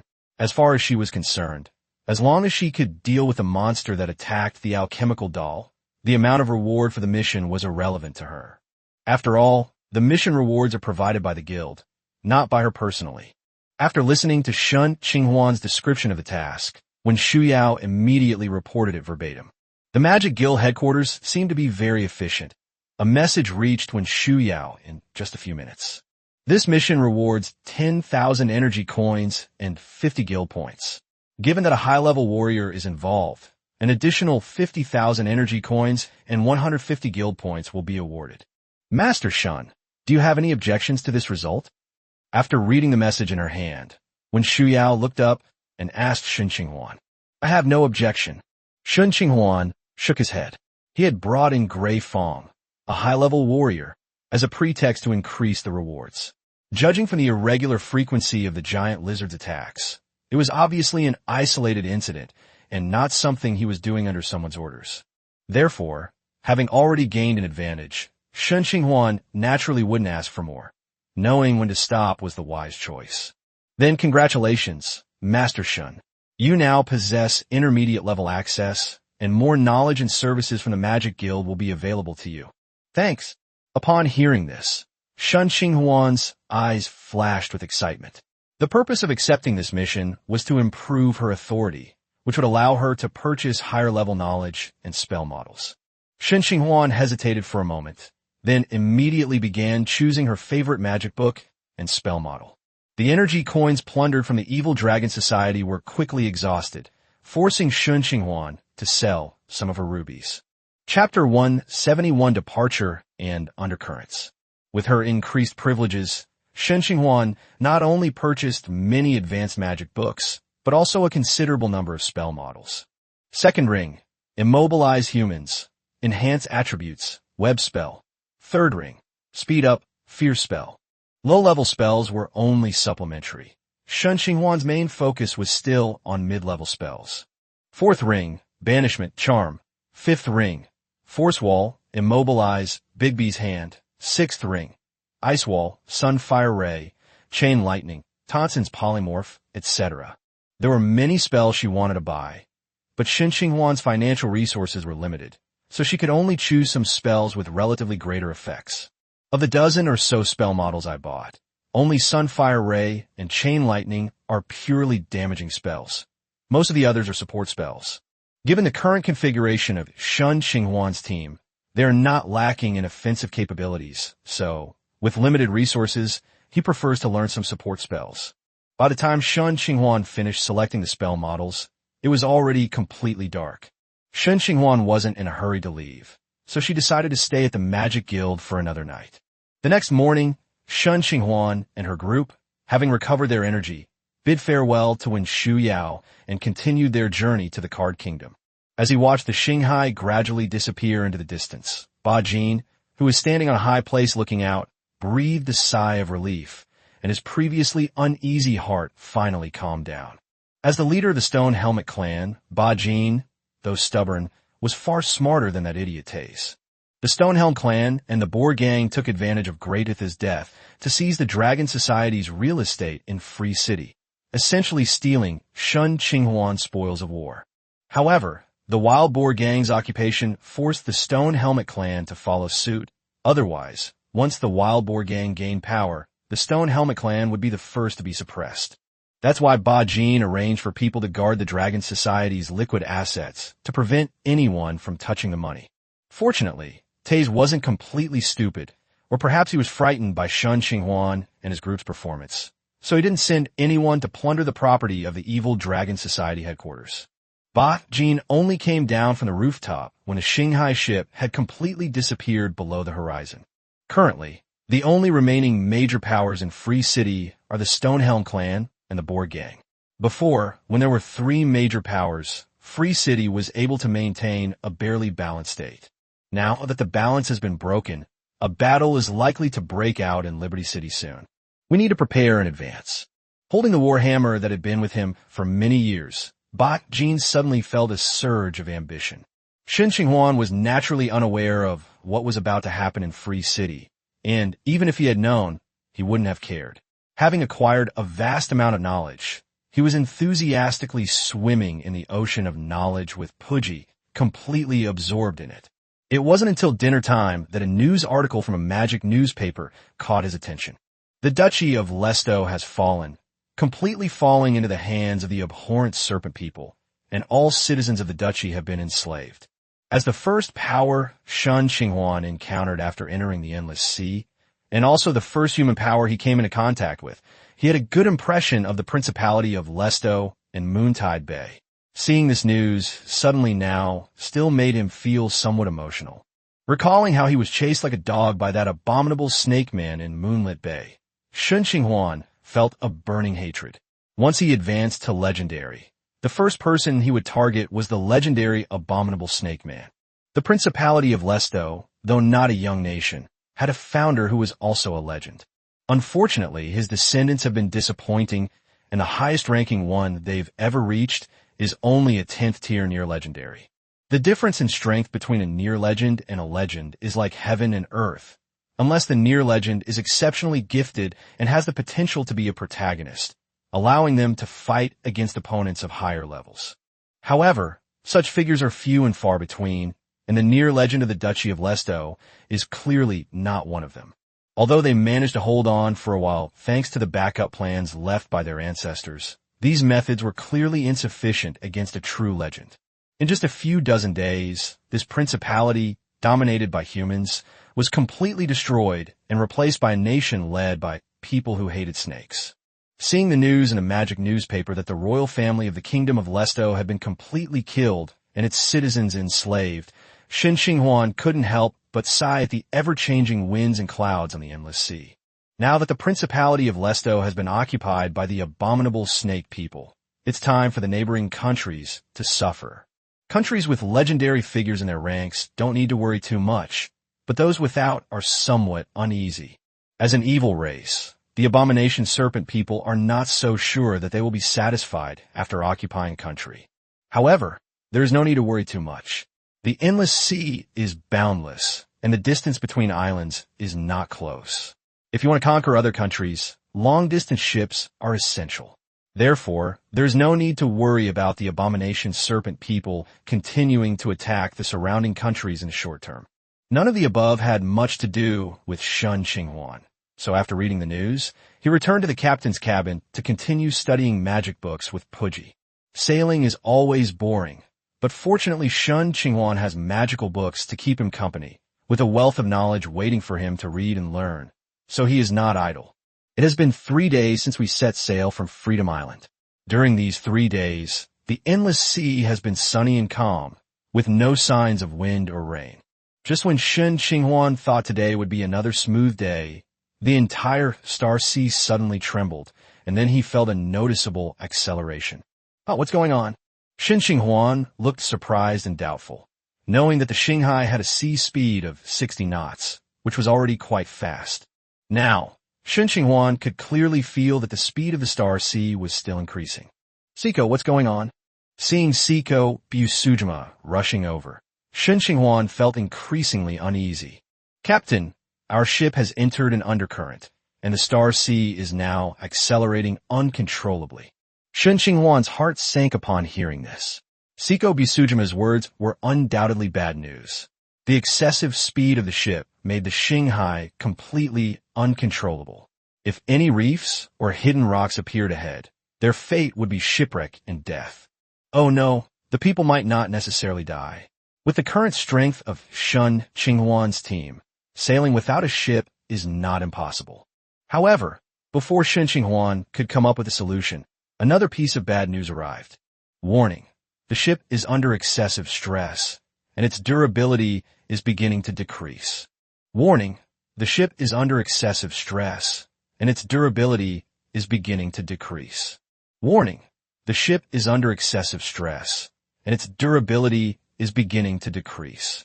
3 warning messages popped up in a row, and then Shen Qinghuan saw the durability on the Starsea's panel begin to slowly decline, and the entire Starsea began to groan under the strain. Chapter 172, The Great Whirlpool. The durability was slowly decreasing, but Shen Qinghuan wasn't in a hurry. The Starsea is, after all, a magical ship with plenty of wood on board, and its durability can be restored at any time. Moreover, even if the timber on the ship runs out, Shen Qinghuan can trade for a new batch of timber through the chat channel. The basic materials for the endless sea are not expensive, and with Shen Qinghuan's current wealth, it can last for a long time. Stepping out of the captain's cabin, Shen Qinghuan went to the deck and looked around. At this moment, the Xinghai was already far exceeding its usual maximum speed, speeding forward like a wild horse. Night cry. Gah! The night cry understood, and it spread its wings and took flight. Shen Qinghuan focused half of her attention on Yili, sharing its perspective. From high above, the sea appeared calm, with nothing unusual except for the overcast weather. Continues to rise. Shen Qinghuan's voice rang in Yili's mind.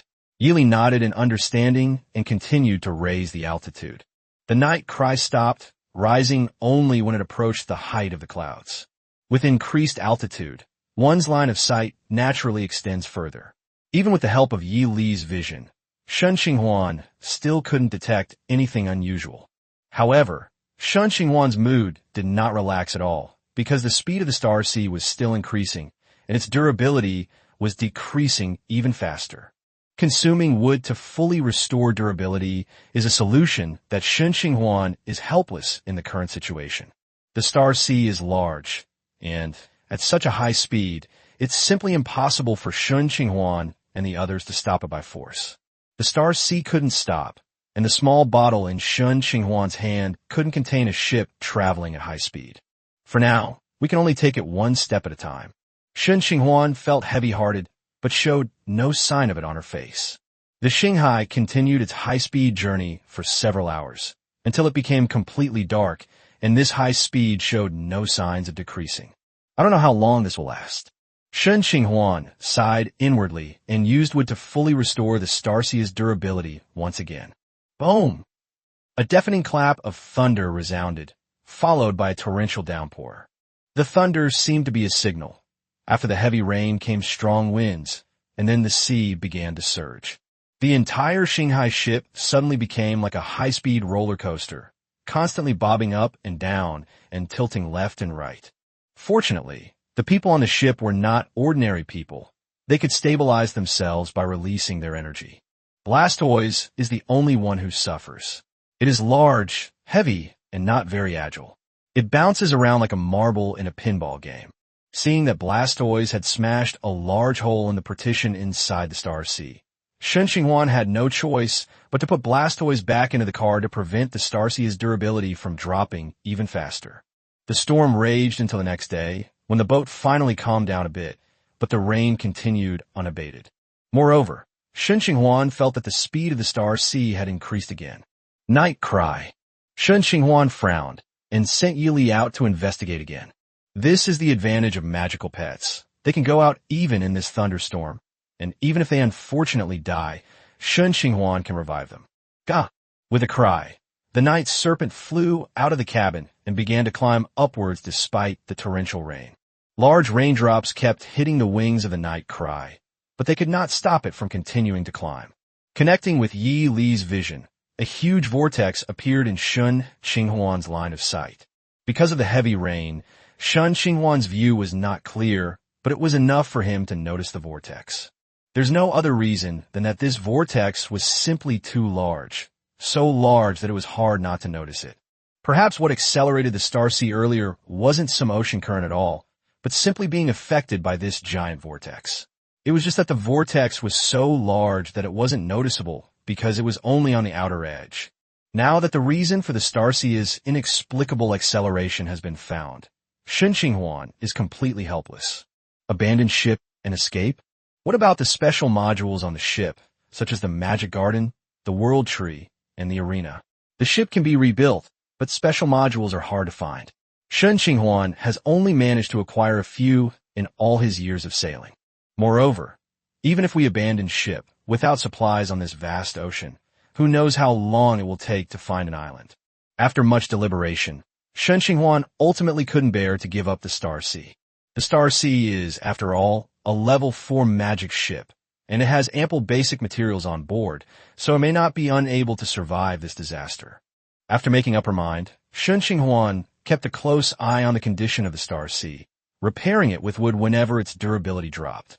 The Starsea was getting faster and faster until the ship began to tilt. Shen Qinghuan knew that this was close to the core of the vortex. Seeing that the durability was decreasing faster and faster, Shen Qinghuan decisively activated the arcane shield on the Starsea. A deep blue arcane shield enveloped the entire ship, instantly halting its rapidly decreasing durability. Thanks to the fact that ship skills are not used normally, the Starsea's energy is always at full capacity, so there is no need to worry in the short term. As time went on, the Starsea's speed increased, and the arcane shield's energy consumption also began to intensify. Shen Qinghuan stared intently at the gradually decreasing energy reserves, preparing to use energy coins to replenish the Starsea's energy when it was about to run out. The ship tilted, the centrifugal force began to increase, and the ship was completely drawn into the center of the whirlpool. The energy began to drop like a flood, and the hull groaned under the strain. Everything seemed to indicate that the Starsea was about to collapse. Fortunately, the situation was not that bad. Just as its energy was about to run out, after a spinning motion like it was being put into a washing machine, the Starsea finally calmed down. This final spin caused the Starsea's energy to drop to less than 200, and its durability also decreased by more than half. However, as long as it didn't completely fall apart, there wouldn't be any problems. Shen Qinghuan let out a long breath, and with a thought, a large amount of wood in the cabin was used to repair the damage on the Shanghai. At the same time, 99 shadowy ninjas emerged from the shadows and began to investigate the surrounding situation. After confirming that there were no dangers around, Shen Qinghuan led Shana and the others out of the cabin. The scene was completely dark. Shen Qinghuan waved her right hand repeatedly, and several beams of magical light fell on the group, instantly brightening their dark vision. Damp, dimly lit, with rocky walls and moss, at first glance, a standard underwater cave appeared before them, perfectly matching Shen Qinghuan's imagination of underwater caves. The Starsea was resting in a puddle inside the cave, and because it had been repaired, its exterior appeared undamaged. Chapter 173, Pathfinding. Is this an underwater cave? Shana, who came out behind Shen Qinghuan, kept looking around. The cave is not a closed environment, but has several passages extending outwards, and quite a few shadowy ninjas have already entered the passages to investigate the situation. The other group infiltrated the pool where the Starsea was located to investigate the route they had taken in. Since the shadow ninja doesn't need to breathe, diving into the sea only slows down its movements a bit. Otherwise, there are no other effects. After waiting on the deck for a while, two groups of shadowy ninjas returned to the Starsea one after the other. The situation reported is not optimistic. There are numerous branching paths both inside the cave and underwater, making it impossible to determine which path is correct. The only good news is that there is no immediate danger. At least within the range of the Shadow Ninja's investigation, no dangerous creatures have been found. After a moment's thought, Shen Qinghuan took out a marauder's map from her spatial ring, wanting to check where she was now. However, when Shen Qinghuan opened the map, she found that all the points on the live map had disappeared, making it look like an ordinary map. Not only that, Shen Qinghuan discovered that even the magic newspaper was affected, no longer displaying any words. Fortunately, the chat channel was not affected. Otherwise, Shen Qinghuan would have thought she had time traveled again. Switch to the regional channel, and the three large characters Big Vortex appear at the beginning of the regional channel. To Shen Qinghuan's dismay, there was no player chat in the regional channel. This was the first time Shen Qinghuan had seen this situation since arriving in the Endless Sea. Perhaps there were too few players in the Great Whirlpool area, or perhaps there were no players at all. Captain, Shauna's voice woke Shen Qinghuan from his reverie. He looked up and saw that all three of them were staring at him expectantly, clearly waiting for his command. Staying here isn't a solution. You guys go to the warehouse to replenish your supplies, and we'll get ready and set off.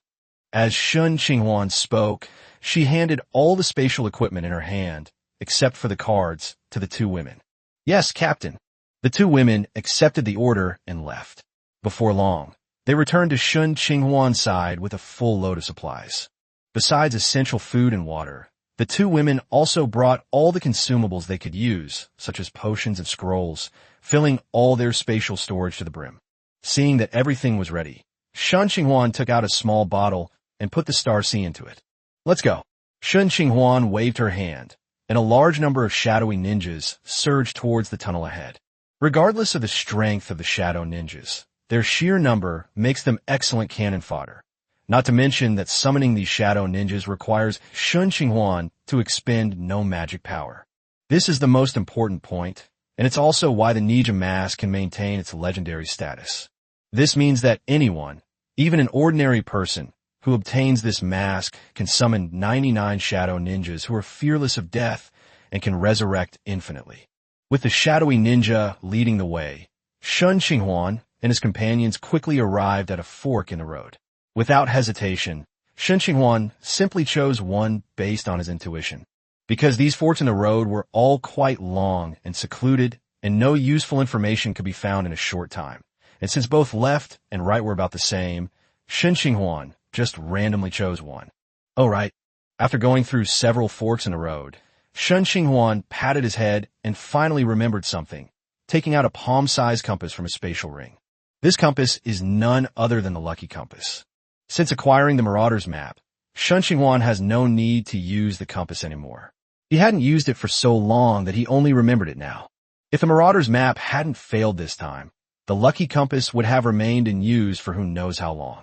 Using the already cooled down gift skill, the compass needle trembled for a moment before pointing straight to one of the tunnels. Walk! As soon as Shen Qinghuan gave the order, dozens of shadowy ninjas were the first to enter the tunnel he indicated. This underground world was even more desolate than Shen Qinghuan had expected. Apart from the occasional fluorescent moss, Shen Qinghuan and her group walked for several hours without seeing any other creatures. Just as Shen Qinghuan was considering whether to set up camp and rest for a while, the shadowy ninja who was scouting ahead suddenly came to report. You mean there are enemies ahead?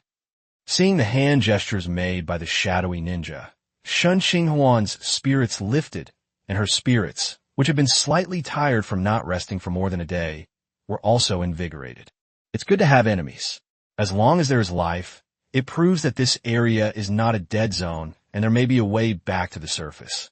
He strode towards the tunnel the shadowy ninja pointed to, and soon he heard some sounds of fighting that weren't too intense.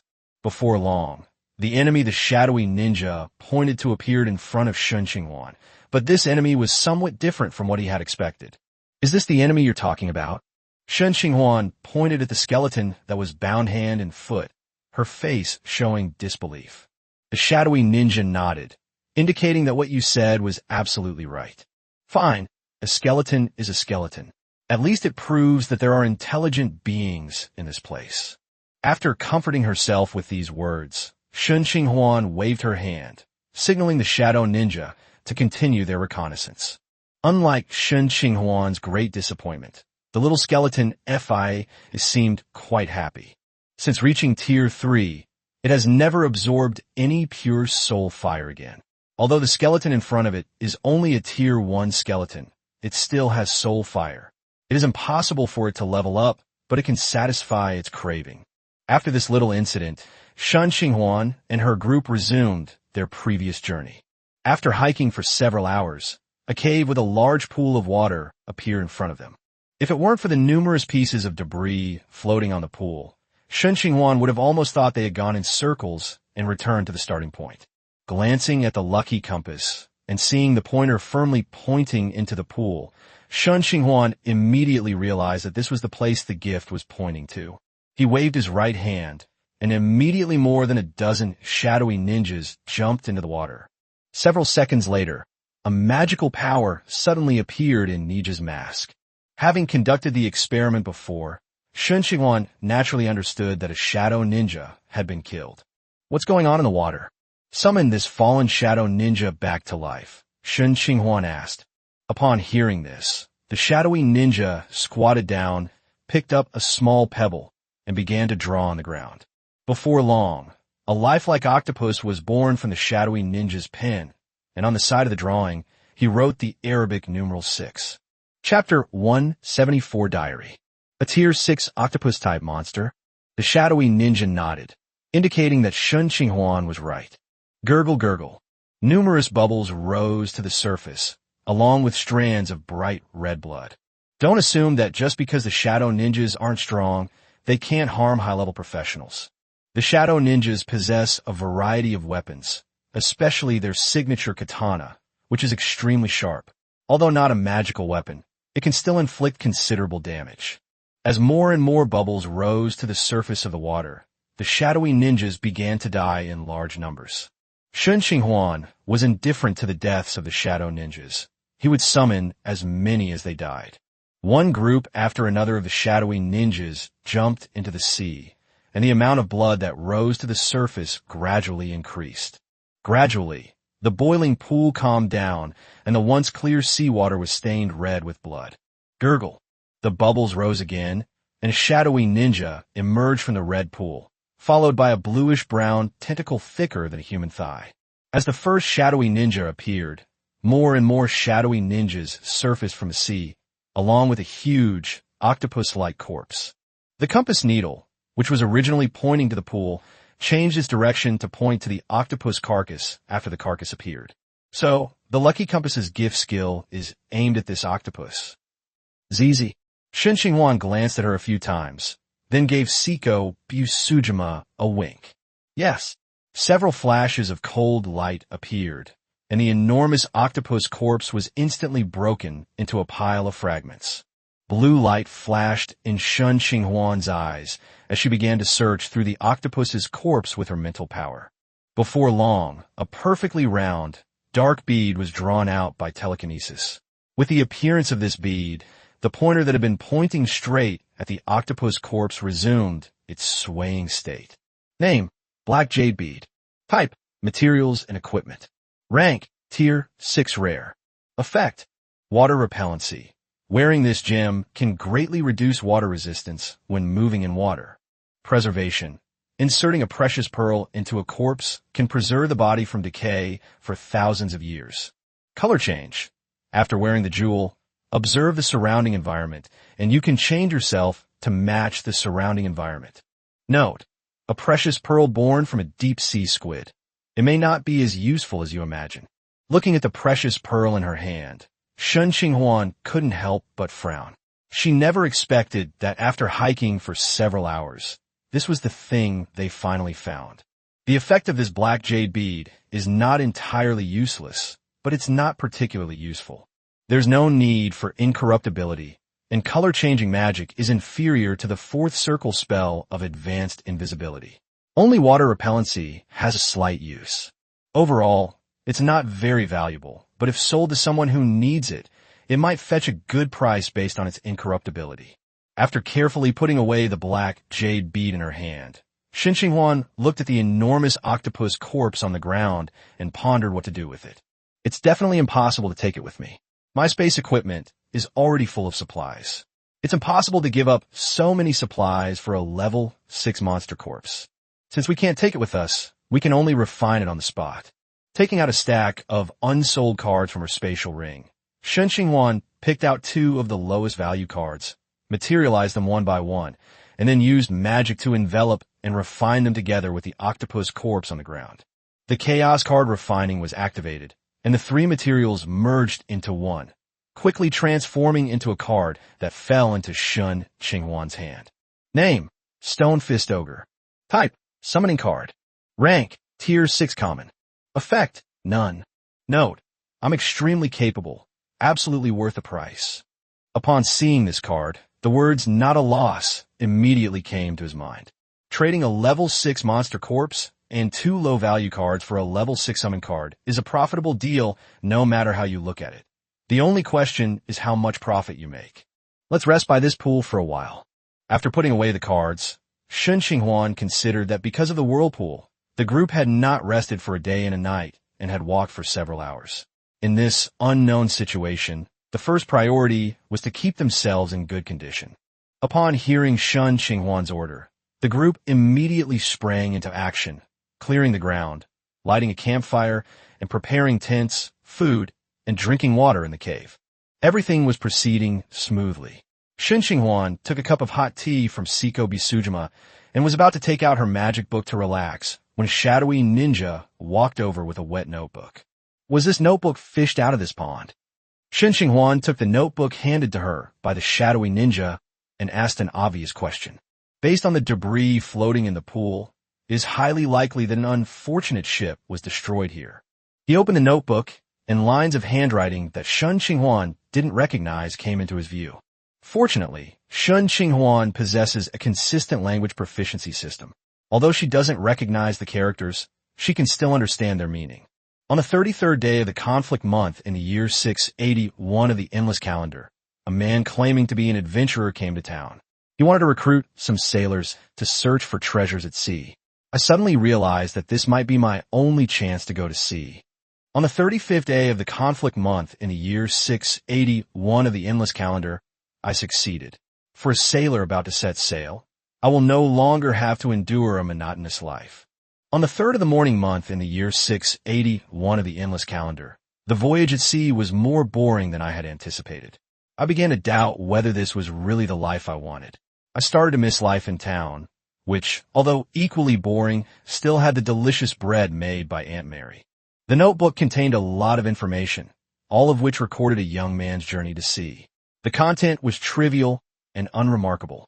Shen Qinghuan quickly flipped through a few pages but didn't find anything noteworthy. However, since there was nothing important to do at the moment, she patiently prepared to finish reading it. On the 42nd day of the cultivation month in the 682nd year of the endless calendar, the captain bought another treasure map. This was the 3rd treasure map he had bought this month. Every time, the treasure map he bought turned out to be fake, but the captain still seemed to enjoy it immensely. On the 13th of the harvest month in the year 682 of the endless calendar, the captain went mad again today, saying he'd take us to find a dragon's treasure. Although I don't believe he can find it, what can I do? He's the captain. On the 6th of the 11th month of the 682nd year of the endless calendar, a dragon. It really is a dragon. That foolish captain really stole the dragon's treasure. Damn it, I have to run. But where can I run to in this vast ocean?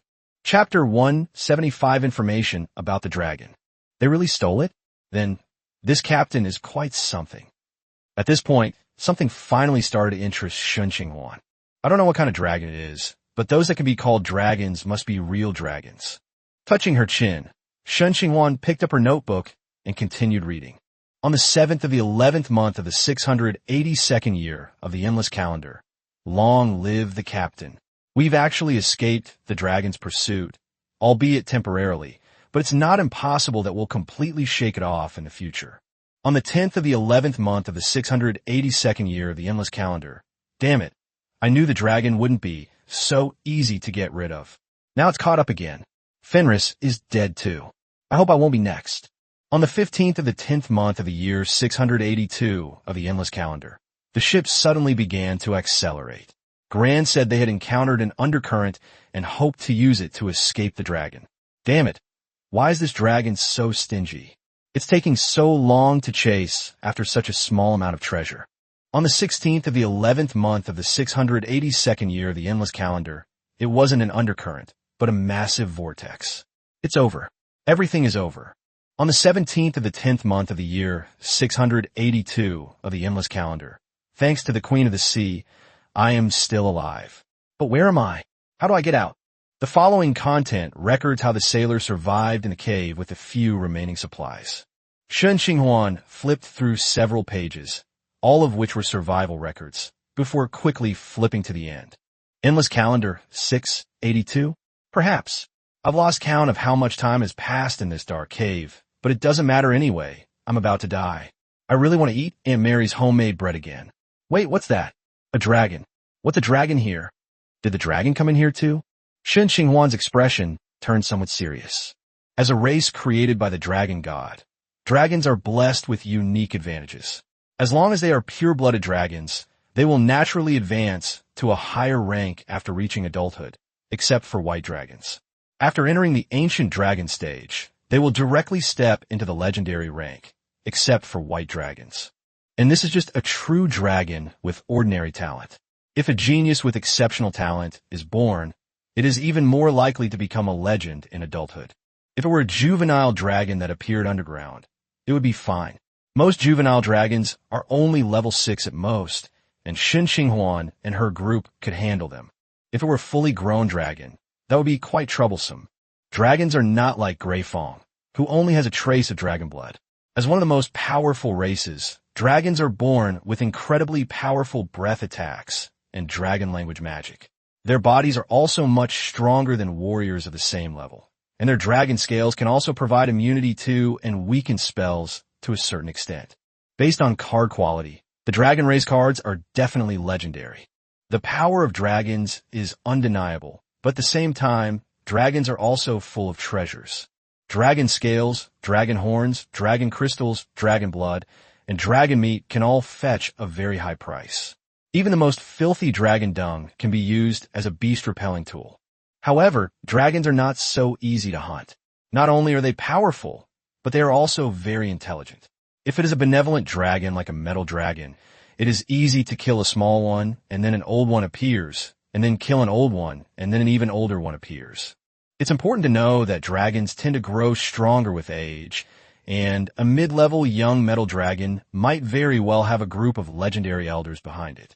In this respect, the 5-color dragons, which belong to the evil faction, are much easier to deal with. All 5 dragons are self-centered and extremely selfish, viewing other dragons as potential threats or resource competitors, and they don't even trust Tiamat, the goddess of dragons. Unless faced with some insurmountable circumstances, such as a powerful enemy like the Metal Dragon Alliance, the 5 dragons could only be temporarily forced to join forces.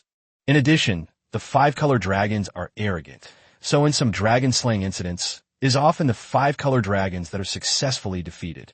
They are arrogant and conceited, easy targets, and no dragons to avenge them. Plus, they are full of treasures and have a habit of collecting them. Who else would they attack if not them? Therefore, very few of the 5-color dragons die of old age. The vast majority die in various battles, and many do not even reach adulthood. After recalling the information about the dragon, Shen Qinghuan turned her attention back to the notebook in her hand. Unfortunately, that line was the last entry in the diary. The following pages were blank, with no further entries. Closing the notebook, Shen Qinghuan began to organize the information mentioned in it. The last date in the diary is either 682 or 683 in the endless calendar. Since the month of Shurxian is close to the end of the year, Shen Qinghuan cannot be sure whether the owner of the diary survived until 683. It is also the year 683 of the endless calendar, but it is currently the balance month, and it will be at most half a year before the thread-picking month. Therefore, there is a good chance that a dragon exists in this area, if it cannot find a way to the surface. As for the dragon's strength, Shen Qinghuan judged that it was unlikely to be a legendary level dragon. If it were truly a legendary dragon, it wouldn't be able to chase a ship for so long.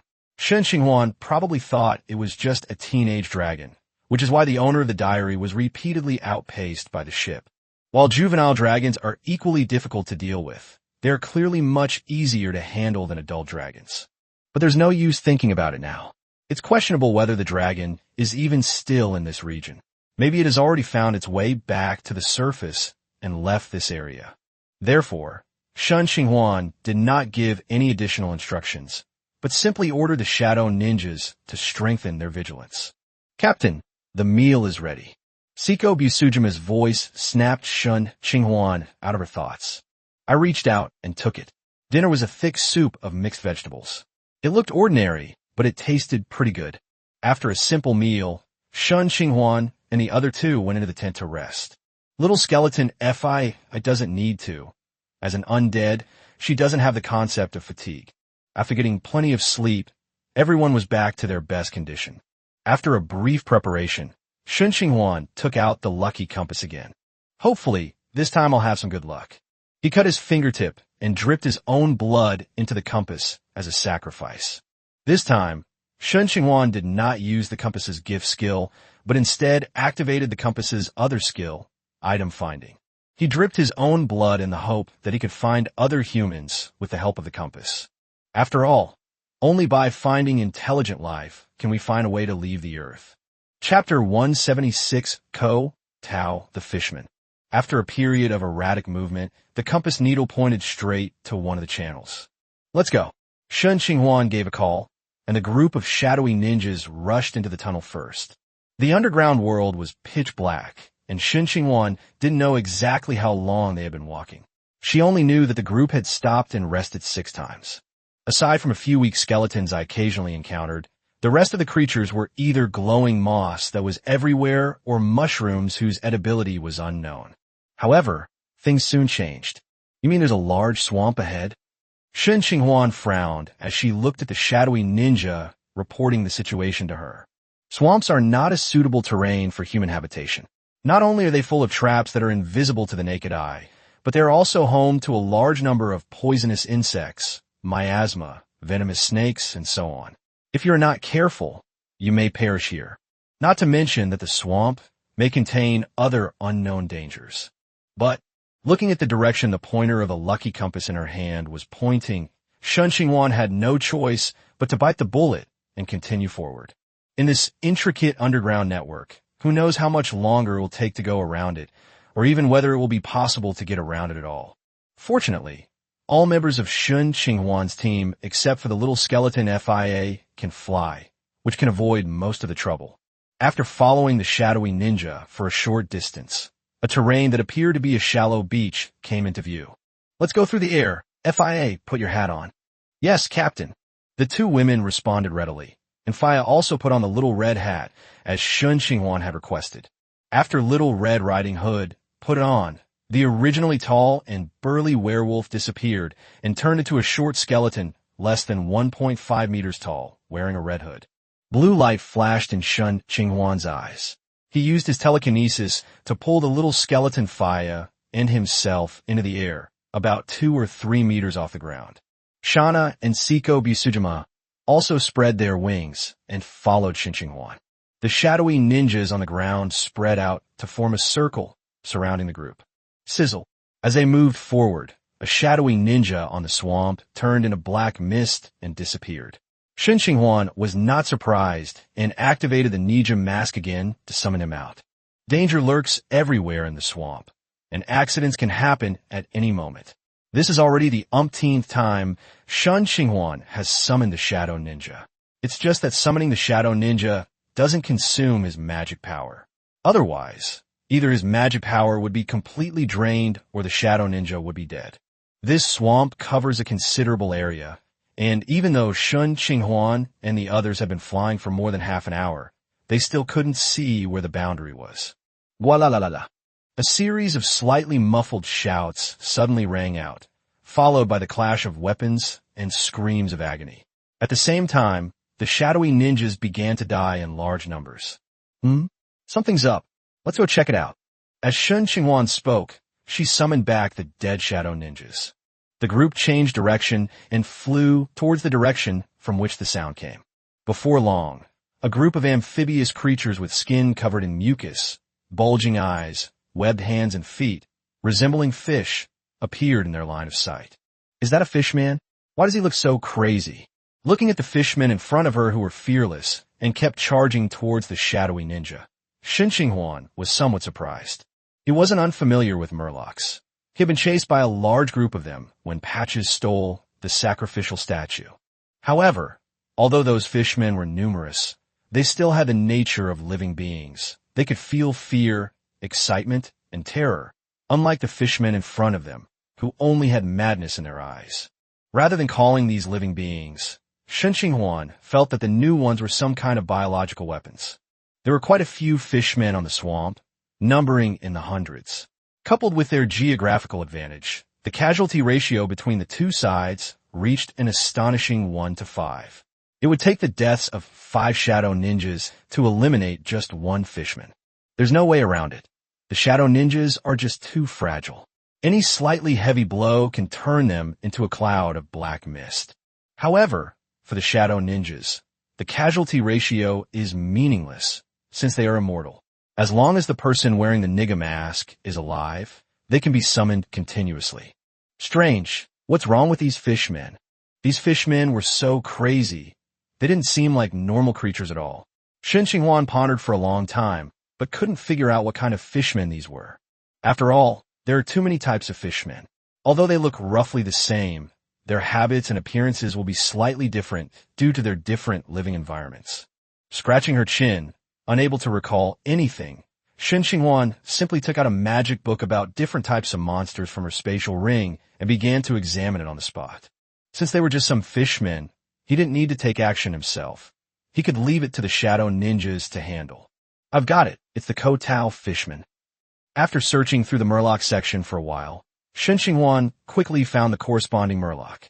Kotao fishman, a branch of the fishmen, likes to stay in underground lakes, rivers, or coastal caves, and prefers dark and damp environments.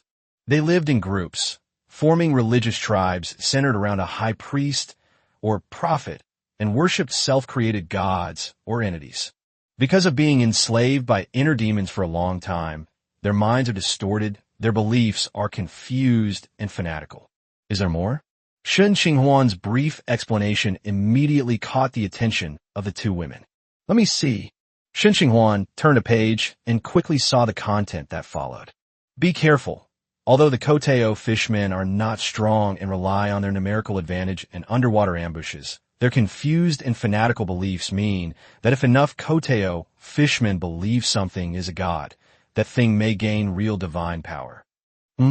Divine power? Just as Shen Qinghuan was surprised by these two words, a violent and loud roar suddenly rang out. Roar! Shen Qinghuan looked up and saw a huge creature, more than 10 meters tall and almost touching the dome, made of mud, rising from the ground. At the feet of the mud monster were several murloc prophets wielding bone staffs. Without a doubt, this mud monster of unknown strength was summoned by these murloc prophets. Is this the god that the Kotao fishmen worship, as described in the book? As the enormous creature approached step by step, crushing several Kotao fishmen in its path, Shen Qinghuan couldn't help but frown. He had fought high-level professionals and encountered legendary powerhouses, but this was the first time he had seen such a powerful monster, and he had no idea what its specific strength was like. However, regardless of their strength, the Shadow Ninja had no way to deal with this monster. Chapter 177 Divine Power. The attacks from the shadowy ninjas landed on the mud monster, but were like mud oxen sinking into the sea without causing the slightest ripple. Whether it's a katana, darts, throwing knives, or a club, at most when they land on the mud monster, they'll just splash some mud. They won't even be able to stop the mud monster from moving forward, let alone harm it. Seeing this situation, Siko Bisujima couldn't help but frown slightly, clearly finding this immunity to attacks somewhat troublesome. Shana, on the other hand, didn't think much of it. Seeing that the Shadow Ninja's attacks were ineffective, she simply pulled with both hands, and a longbow made of condensed ice appeared in her hands. Whoosh whoosh. The icy arrows shot through the air and landed precisely on the mud monster. However, on the other hand, it is difficult to miss such a large target. The ice arrow struck the mud monster, its sharp tip piercing its body. The next second, the ice arrow exploded, releasing a chilling aura that quickly froze the mud monster's body. The mud monster's forward speed began to slow down at a visible rate. It was a success. However, before Shauna could rejoice, a pale, golden light flashed across the mud monster's body, and wherever the light passed, all the frost vanished. In the blink of an eye, the mud monster returned to its original state, as if Shauna had never attacked it. Even elemental attacks aren't working. Is the attack power not strong enough? Seeing that Shauna's attack was ineffective, Shen Qinghuan waved her hand, turning the crystal transformation devourer into a staff, and then a rising version of the ice storm shot out from the top of the staff. As the ice storm was unleashed, fist-sized hailstones mixed with snowflakes rained down on the mud monster. Every hailstone and every snowflake contained a strong amount of icy energy, and every touch brought up a large patch of frost on the mud monster. Roar! The relentless hailstorms made the mud monster extremely irritable, and the frost covering its entire body slowed it down once again. It was at this moment that the golden light that had flashed by earlier reappeared. Wherever the golden light passed, all the frost vanished as if evaporated in an instant. Because the ice storm is a continuous spell, the golden light appeared several times in succession. Is this what they call divine power? Seeing that the ice storm was ineffective, Shen Qinghuan waved her staff again, and various spells such as Spiderweb, Weakening Ray, Char Monster, and Fireball landed on the mud monster one after another. No matter what kind of spell it was, as soon as this golden light appeared, all the spell's effects and injuries disappeared, as if a giant hand had directly erased these spells. Siko, Shauna, you two hold it off for now. Yes, Captain. Okowo. The two women readily agreed, flapped their wings, and headed straight for the mud monster. This mud monster is enormous and appears to have considerable strength and defense, but its large size means it is not agile enough. While Shauna and Siko Bisujima may not be able to inflict much damage on it, they should be able to hold it off for a short time. While the two women stepped forward to slow down the mud monster, Shen Qinghuan quickly searched for books about divine power in her spatial ring. The number of books purchased on Freedom Island this time was considerable, and given that the time spent away from the island was not long, Shen Qinghuan still had quite a few books to read. However, since he personally selected and purchased the books, he still had a general idea of what types they were. So, before long, Shen Qinghuan found the information he was looking for in a book called How Divine Beings Are Born. Divine power usually refers to the supernatural power possessed by gods or godlike beings. It is a core concept that directly influences the rules of the world, creates miracles, or grants abilities to believers. Simply put, it's a higher-level form of energy capable of influencing the rules. The book details several possibilities for the birth of divine beings. However, these are not the things Shen Qinghuan wants to know right now. What he wants to know now is how to deal with divine power. Unfortunately, he searched the entire book but couldn't find the answer. However, he did find out how divine power was generated in the book. Gods acquire divine power by governing specific areas, such as war, death, and nature, while some beings are born with divine power. However, both of these are generally God-level beings, and their numbers are relatively small. More often, it relies on the prayers and worship of believers to transform the power of faith into divine power. Besides deities, this existence also includes a large number of demigods and false gods. The mud monster before them was clearly a false god created by the fanatical and insane faith of a large number of Kotao fishmen. Faith. Looking at the instructions in the book, Shen Qinghuan seemed to be deep in thought. Looking up at the two women and seeing that they could hold out for a short time, Shen Qinghuan gave the order to the shadow ninjas to ignore their defenses and launch a full-scale attack. Since it is a false god born from faith, what would happen if all sources of faith were cut off? With this in mind, Shen Qinghuan's crystal transformation devourer instantly transformed into a dual disc, and then she placed two cards directly onto the dual disc. Bah! Roar! As Shen Qinghuan placed the two cards, Cerebrol and the swamp beast appeared in response. As for the other summoned beasts, Shen Qinghuan did not plan to summon them. The surrounding area is all swamp. If we summon the others, they'll probably sink into the swamp after only a few steps. Attack! Go all out on those ugly murlocs! At Shen Qinghuan's command, a torrent of flames erupted, instantly turning more than a dozen fishmen into charred remains. In comparison, the swamp beast is much clumsy, only able to move forward slowly, and often only able to kill a single fishman with a single punch. Boom! As the flames subsided, an explosion suddenly occurred not far in front of Shen Qinghuan. Wait a minute, something doesn't seem right. As the flames of Salvage subsided, more and more explosions rang out, and at the same time, the raging fire began to spread rapidly. It was only at this moment that Shen Qinghuan remembered that she was in a swamp, and what swamps have in abundance is marsh gas. The previous fireball spell was extinguished by the mud monster's divine power, so much so that Shen Qinghuan completely forgot about it. By the time Salabella's flames subsided and ignited the marsh gas, it was too late for Shen Qinghuan to stop it. The raging flames spread rapidly, soon igniting the entire surrounding area. Thick smoke billowed out continuously, and countless merfolk let out heart-wrenching screams. Shen Qinghuan looked up and saw a hellish scene all around her. Oh no, what should we do? The fire spread too quickly, and Shen Qinghuan had no time to stop it. She could only watch helplessly as the fire intensified. Chapter 178, Divine Power Statue. Wait a minute. Isn't the bigger the fire, the better? We're in another world now. Why should I care about protecting the environment? Seeing the fire growing larger and larger, Shen Qinghuan quickly realized that they were no longer on Earth, and no one would care who started the fire. The fire raged, and hundreds of Kotao fishmen struggled in the sea of flames, but soon lost their lives. Uncomfortable from the heat wave, Shen Qinghuan waved her hand to release a water wall spell to insulate herself from the heat. Then, she turned her head and saw that the mud monster had also been affected by the fire. A massive fire claimed the lives of most of the Kotao fishmen, and with the mass deaths of the Kotao fishmen, the frequency with which divine power appeared on the mud monsters decreased significantly. Some of his injuries had not been healed in time, and his movements became increasingly sluggish. That's true. In the end, it's just a monster created by hundreds of Kodo fishmen with twisted faith.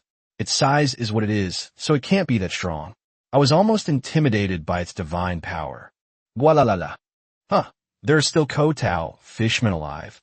After glancing at the mud monster for a few moments, a sudden shout from a fishman caught Shen Qinghuan's attention. Turning my head, I saw several Kotao merman priests holding bone staffs, surrounded by water, struggling to resist the attacks of the shadow ninjas. The recent fire also took away many of the shadow ninjas, so the number of people attacking these Kotao fisherman priests is not large now. Seeing this, Shen Qinghuan had a thought, and countless shadowy ninjas reappeared from the shadows. At the same time, Cerebrol and the swamp beast also received his command and surrounded the few remaining Kodo fisherman priests. Faced with the combined attack, these Kotao Murloc priests quickly died with screams of agony. The deaths of these last few Kodo fishmen signified the complete annihilation of this small to medium-sized fishman tribe. At the same time, the mud monster, formed by divine power, became increasingly sluggish, like a machine that had lost its power, until it finally stopped moving altogether. Chain slash. Several flashes of light swept across the scene, and the monster, frozen into a lump of mud, was instantly sliced into dozens of pieces of varying sizes. But. The mud clods fell into the water, splashing up tiny water droplets. Oh, what's this? Natasha, with her sharp eyes, seemed to have noticed something. Her eyes flickered slightly, and an ice spike shot up from the ground, directly pushing a yellowish-brown stone statue out of the body parts. While Shana and Siko Bisujima were dealing with the mud monster, Shen Qinghuan was busy directing the shadow ninjas to collect the corpses. While the fire killed hundreds of Kodo fishmen, it also burned many corpses beyond recognition. In addition, the surrounding area was swampy, and many corpses sank into the swamp and disappeared without a trace. These are all card-making materials. Although they're only low-level materials, they can still be sold for some energy coins when made into cards. Captain, look what this is. Just as Shen Qinghuan was busy directing the shadow ninjas to dispose of the corpses, Shauna brought a stone statue to him with a look of delight, as if she were showing off a treasure. Huh? What is that? Shen Qinghuan reached out and took it, and the system panel immediately came into play. Name: Kotao Fishman's sacrificial statue. Type: sacrificial statue. Quality: effect: none.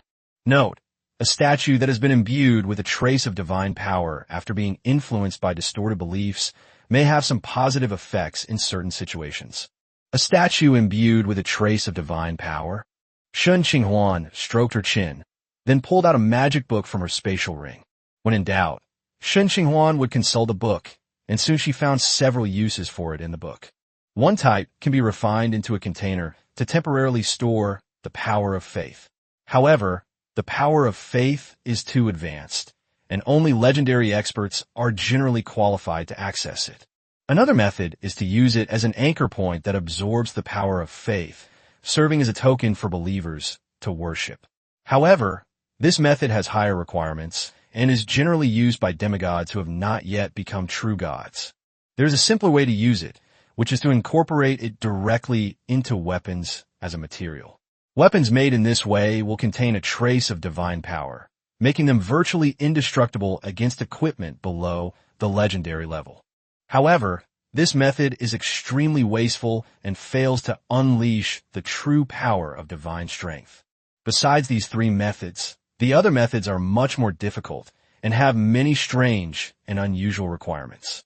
None of the methods mentioned above are suitable for Shen Qinghuan, but he has an even more wasteful method, directly using the statue containing a trace of divine power as a material for refining cards. Since the left and right sides were of little use in the short term, Shen Qinghuan simply pulled out the two corpses of Kotao, the merman priest, and used them as materials. The chaos refining card was activated, and magical power surged from within him, enveloping the two corpses and the stone statue. Under the system's immense power, the stone statue, imbued with divine power, instantly melted like cream. After a reversal of judgment, a card with a bright silver luster appeared in Shen Qinghuan's hand. Name: the Chains of Heaven. Type: equipment card. Rank: effect: divine discipline. The higher the divinity of the bound object, the more steadfast it becomes. Note: remember to use this on a creature possessing divinity. Otherwise, it's just a slightly sturdier chain. The Chains of Heaven?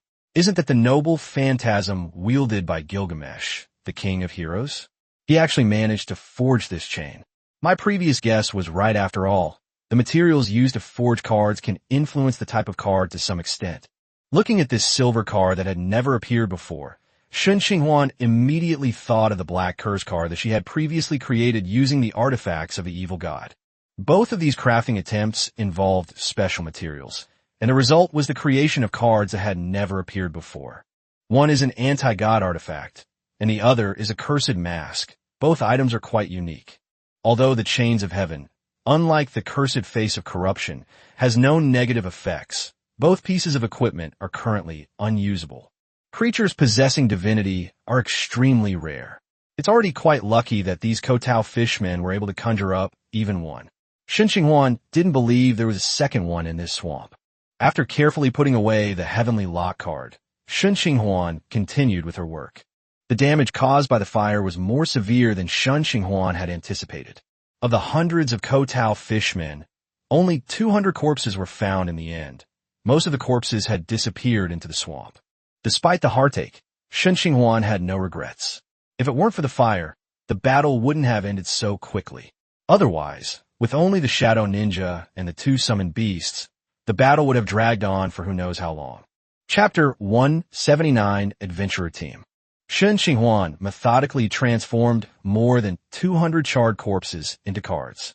Perhaps due to the poor quality of the materials, the cards crafted are mostly of common or excellent quality, with very few of them being of epic quality.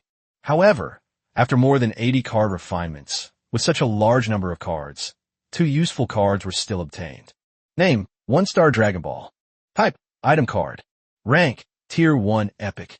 Effect: Limited wish spell. Fragment makes one limited wish. Note, this is the third one already, so I won't say anything more.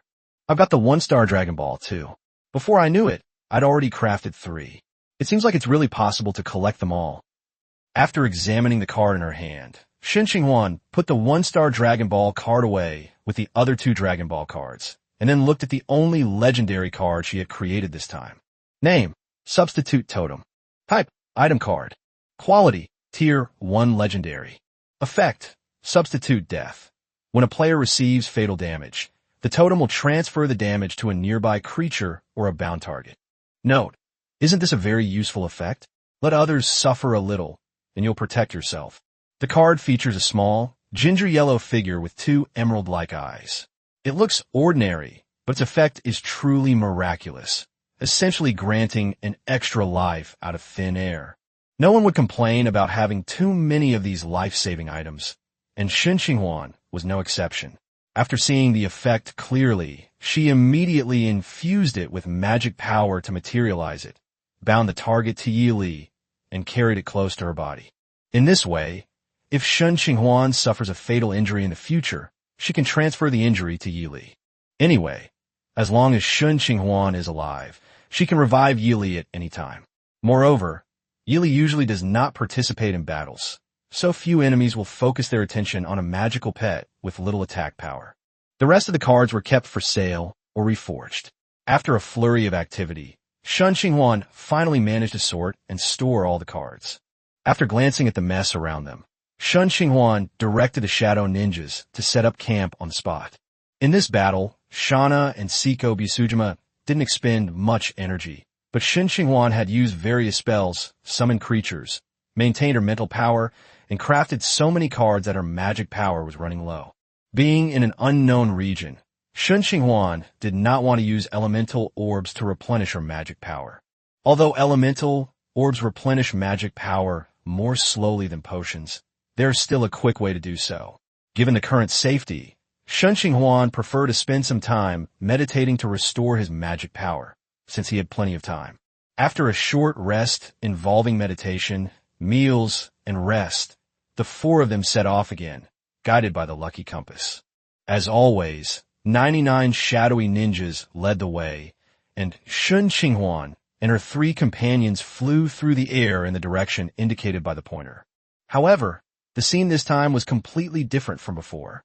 The swamp was covered with traces of the fire, and the fire affected a wider area than Shen Qinghuan had expected. He originally thought that in this world filled with all sorts of mysterious powers, a fire would be extinguished quickly, but in reality, it seemed to be no different from the ordinary world. The fire continued to spread, significantly damaging the swamp's ecosystem. However, there were also some advantages for Shen Qinghuan. After the fire, many poisonous insects and miasma were burned away, and the death rate of the Shadow Ninjas decreased significantly.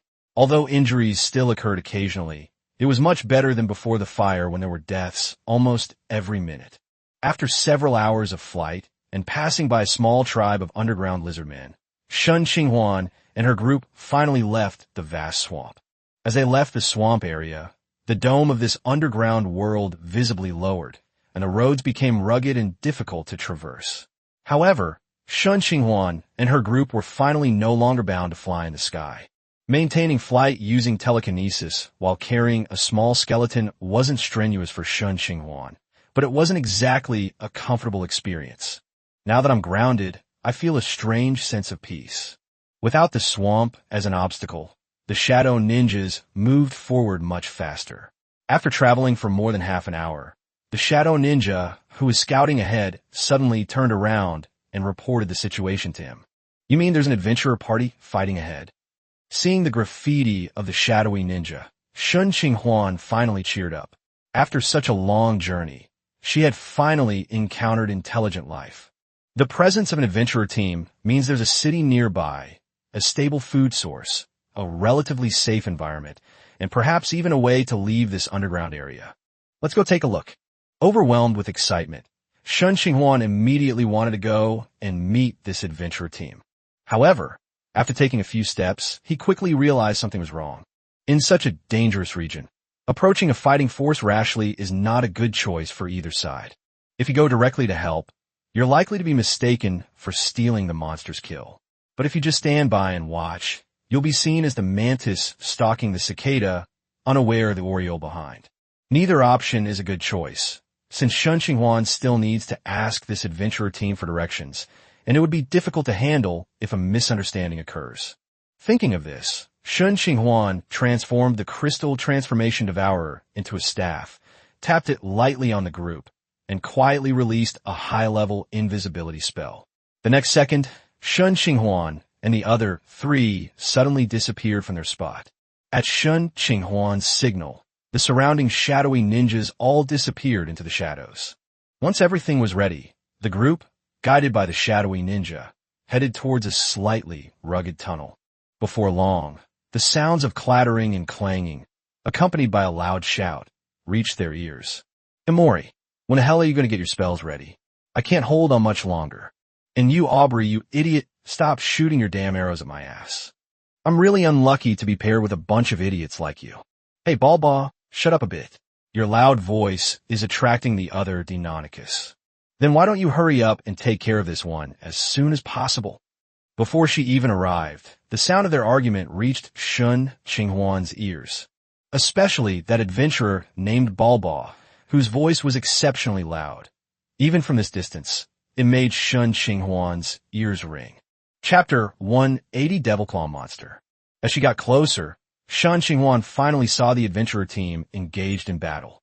The adventurer party in front of them consisted of 4 people: a dwarf warrior, a subterranean gnome rogue, a drow archer, and a human mage. The adventurer team in front of them was clearly newly formed, and their teamwork seemed rather clumsy. Their opponent was a terrorclaw monster. The Deinonychus is a monster with a head like a vulture and a body like a giant beetle, decorated with spikes and a bony exoskeleton. It is known as the terrorclaw monster because its long, powerful limbs end in terrifying, curled claws. Most Deinonychus are around tier 2 in strength, but their power and physique are quite outstanding, and they have a habit of hunting in groups. This Deinonychus in front of us is obviously alone. However, in this underground world, other dinosaurs could appear at any time, which is why this dwarf warrior named Balba seemed so anxious. Lower body strike. Balba rolled to avoid the Direclaw's claw attack and swung his battle axe fiercely at the Direclaw's hind leg. Sizzle. The axe in Balba's hand was clearly quite sharp. With just a slight delay, a bird claw-like hind leg was chopped off. Alas! With a cry of pain, the Deinonychus lost its footing and fell to the ground. A great opportunity. The underground gnome wanderer named Toby's eyes lit up. He quickly darted up behind the Direclaw monster and plunged 2 sharp daggers down towards the monster's eyes. Aubrey clearly saw an opportunity and immediately raised his bow and arrow, firing a double shot at the Devilclaw's eyes. However, his second arrow was slightly off target and failed to hit the Devilclaw's eye. You've defamed your mother, Aubrey. Can't you shoot more accurately? Toby broke out in a cold sweat as he watched the arrow was past his crotch. I'm sorry, Toby, my mother is gone. If you want to see her, you'll probably have to go to hell to find her. Aubrey shrugged apologetically, seemingly unconcerned about Toby's offensive remarks. For a drow elf, familial ties are very weak, especially for a male drow. In the drow elf family, the status of male drow is only slightly higher than that of slaves. Although the second arrow missed, the first arrow still hit the dinosaur's yellow-green eyeball accurately. Alas, when its vital points were suddenly attacked, the Devilclaw monster struggled wildly in pain. With a nimble flip, Toby jumped off the Deinonychus's back and then, with a light touch of his toes, escaped the Deinonychus's attack range. Toby is agile, displaying the nimble movements of a wanderer. In comparison, the dwarf warrior Balba was in a much worse state. His heavy armor, shield, and battle axe left him no time to escape the Direclaw's attack range. He could only hastily raise his shield to try and block the Direclaw's attacks. When the dinosaur's claws struck Balba's shield with a metallic clang, and Balba felt a powerful force strike the shield. Because the incident happened so suddenly, Balba had no time to adjust his center of gravity. In his hasty attempt to block, Balba was swept away like a golf ball. Pa, pa, pa. You bunch of bastards, when we get back, I'm going to smash your asses with my beloved axe. Struggling to his feet, Balba spat out the pebbles and dust from his mouth and roared angrily at his teammates. It can only be said that dwarves are indeed dwarves, showing remarkable resilience and toughness. They withstood a full-force attack from the Devilclaw monster without suffering any damage. Sorry, Balba. I'll be more careful next time. Aubrey offered a rather insincere apology. Hey guys, get out of the way, I'm ready. At the same time, Imori, the human mage who had been standing silently next to Aubrey, suddenly spoke up. Damn it, you're finally ready. Balba muttered a curse under his breath, then quickly ran a few steps to the side, and Toby, who was not far from the Terrorclaw monster, did the same. The moment the two moved away from the Terrorclaw, a blue energy spear wreathed in shattered magic shot out from the tip of Imori's staff. The energy spear was incredibly fast, piercing the Devilclaw's body in the blink of an eye. Then, an arc of lightning followed the trajectory of the energy spear and disappeared into the Devilclaw's body. Alas, struck by such a heavy blow, the Deinonychus immediately collapsed to the ground, a large amount of blood flowing from its abdomen, and the lightning arc that followed made its whole body tremble uncontrollably. How could it be its abdomen? I was clearly aiming at its head. Seeing this result, Imori scratched his head in frustration. Hey bro, that's pretty good. At least it didn't go into Balba's ass this time, right? Not far away, Toby offered Imori a few insincere words of comfort, while also making a sarcastic remark about Balba. Toby, if you dare mention that again, I'll let you taste my big axe. Upon hearing this, Balba jumped up like a cat whose tail had been stepped on, brandishing his battle axe at Toby and saying fiercely, Okay, I won't mention it again. Toby shrugged, completely unfazed by Balba's threat. Seeing that the Devilclaw had fallen to the ground and was no longer struggling, Aubrey drew his bow again and shot an arrow at the Devilclaw's other intact eye. Perhaps because a double shot wasn't used this time, the arrow struck the Devilclaw monster's other eye precisely. Having suffered another devastating blow to its eyes, the Devilclaw, now completely blind, merely twitched twice on the ground, utterly powerless to struggle. Clearly, Imori's wizard arrow had brought it to the brink of death. It looks like it's been resolved. Toby tensed his muscles, carefully approached the Devilclaw monster, poked it with his dagger, and made his judgment. Then let's hurry up and not waste time. Balba strode over, carrying a battle axe, and then raised it to chop down hard on the Devilclaw's head. Thump! With a soft thud, the vulture-like head fell to the ground. Toby, standing nearby, pulled out a knife and quickly skinned and deboned the corpse in front of him. The carcass of the Deinonychus was large, but there weren't many usable parts. Apart from its huge claws, the only valuable thing was its flesh. Chapter 181 Dark Cocoon City. Just as Toby was working hard to dissect the Terrorclaw monster, Shen Qinghuan, who had been watching from the sidelines for a long time, finally decided to show up and talk to the adventurer team. However, let's give them a little reminder before we show ourselves. Thinking this, Shen Qinghuan lightly kicked a stone at her feet and, at the same time, dispelled the advanced invisibility spell on the group. Click! The stone rolled down, making a slight sound. Who is there? Aubrey, who was on guard with his bow, had a very keen sense of smell.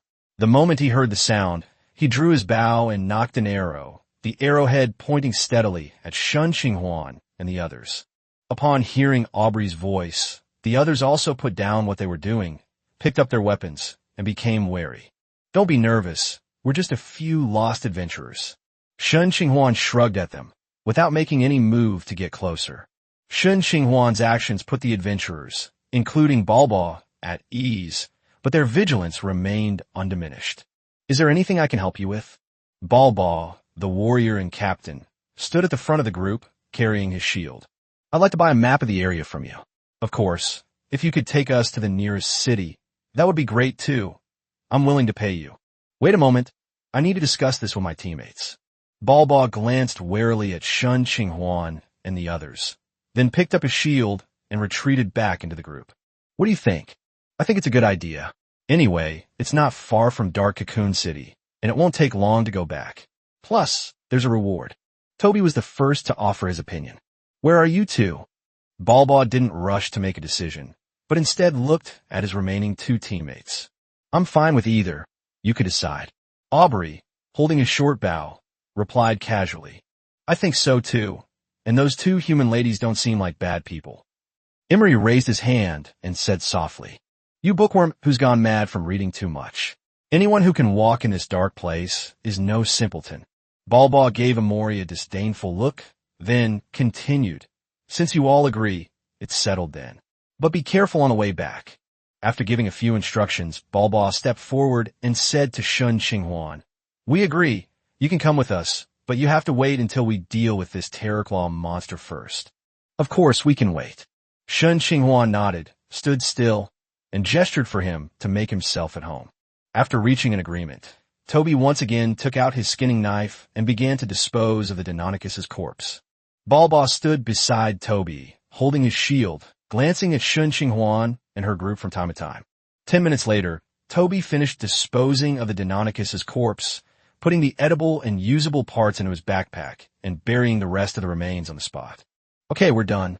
Balba gave a shout and led the way into a tunnel. Toby brandished his dagger and flanked the group. Aubrey followed Balba expressionlessly. Only Amori gave Shen Qinghuan and the others a friendly smile before closely following Balba. Shen Qinghuan observed the behavior of the group. She wasn't surprised by Balba and his companion's wary attitude. It's normal to be cautious when traveling. On the contrary, Amori looks like a college student who has just entered the ivory tower, innocent yet naive. It is probably because his elders have protected him too well. I don't know why he came out to become an adventurer. Adventurers sound nice, but in reality, they are just a group of mercenaries who do things for money. Although the income is good, they have to face danger all the time, and it would not be surprising if they died out there one day. However, all of this was irrelevant to Shen Qinghuan. Right now, all he wanted to do was find the nearest city and inquire about how to return to the surface. The two teams walked one after the other in the dark tunnel. Shen Qinghuan was quite restrained and did not get too close to the other side. Anyway, there were shadowy ninjas all around, so he was not afraid of losing them. In this land full of shadows and darkness, the abilities of the shadow ninjas are brought to their maximum. There was no idle chatter, only the soft sound of footsteps. Several hours later, after turning a corner, the group finally emerged from the deep tunnel. Shen Qinghuan looked up and saw a fairly vast underground cavern before him. This cavity is tens of meters high and Shen Qinghuan estimates to be several hundred square kilometers in size. A rather magnificent city sits in the center of this cavity. Dark Cocoon City is just ahead. If you want to enter the city, just go there. Balba pointed to the city ahead and spoke to Shen Qinghuan, who was not far away. Thank you. This is the payment I promised you. Upon seeing the city, Shen Qinghuan's face lit up with a faint smile, and she tossed a small bag full of energy coins directly to Balba. After catching the money bag that Shen Qinghuan tossed to him, Balba weighed it in his hand, and a smile immediately appeared on his face. I like honest people. Go to the Fireplace Tavern, mention my name Balba, and you'll get a 20% discount. Balba was clearly satisfied with the compensation. Okay, Balba, we'll meet again someday. Shen Qinghuan waved to the adventurer team and led them toward the Dark Cocoon City. Dark Cocoon City covers a considerable area, and from a distance, the most eye-catching features, besides the tall city walls, are the 3 towering towers. The spire of each tower was imbued with a constant light spell. However, this light spell is completely different from the regular version. It has an amazingly large illumination range, but the brightness is quite low. If a race without dark vision came here, everything around them would appear quite blurry. After walking for more than 10 minutes, Shen Qinghuan and her companions finally arrived at the gate of Dark Cocoon City. Outside the gate stood dozens of strange-looking intelligent creatures, queuing to pay to enter Dark Cocoon City. Drow elves, subterranean gnomes, mushroom people, dwarves, swamp bear people, rat people. There are all kinds of races common in the dark regions, but Shen Qinghuan, who is human, is a minority. The group of 3 humans, 1 man and 2 women, obviously attracted a lot of attention, while FIA's werewolf appearance didn't garner much attention. Although the appearance of Shen Qinghuan and her group caused quite a stir in the group, no one dared to cause them any trouble. This was clearly not because the people in line were of high quality, but because they were wary of the rules of Dark Cocoon City. It seems that the city's methods of punishment are much harsher than I imagined. Shen Qinghuan stroked her chin thoughtfully. Chapter 182, Fireplace Tavern. Having just arrived, Shen Qinghuan had no intention of causing trouble and led Siko Busujima and the others to the back of the line in an orderly fashion. The group moved forward quickly, and it wasn't long before it was Shen Qinghuan's turn. The entrance fee is 5 energy coins per person, and he's a handsome human guy. The city gate was guarded by several female drow elves with dark skin and long silver-white hair. One of the drow elves' eyes lit up the moment he saw Shen Qinghuan, and he immediately teased her. "Ariel, you slut, you're still working now." "So what? I didn't abandon my post."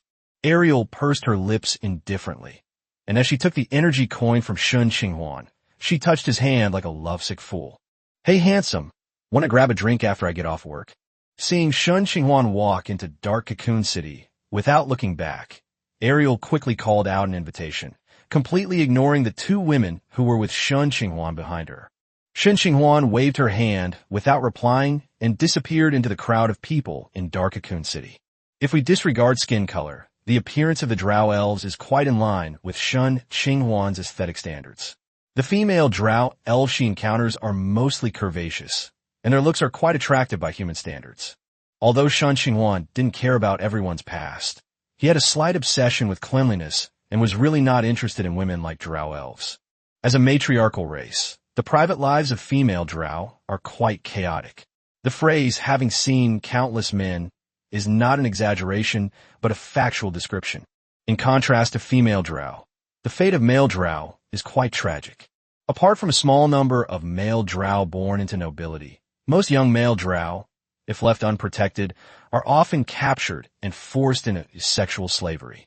These male drowsers typically lose their male function before reaching adulthood, becoming nothing more than a pile of dregs, and are then thrown onto the street to fend for themselves. Therefore, most male drow elves are quite hostile towards female drow, but because they are not as strong as female drow, they can only bury their hatred in their hearts and show only obedience and numbness.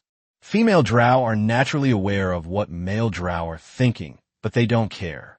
Lolth, the Spider Queen, will only choose female drow as her priestesses. Female drow, who wield high-level power, view male drow like humans view insects, completely disbelieving that male drow will cause any trouble. And this is indeed the case. Thousands of years have passed, and the cities of the drow elves are still ruled by women.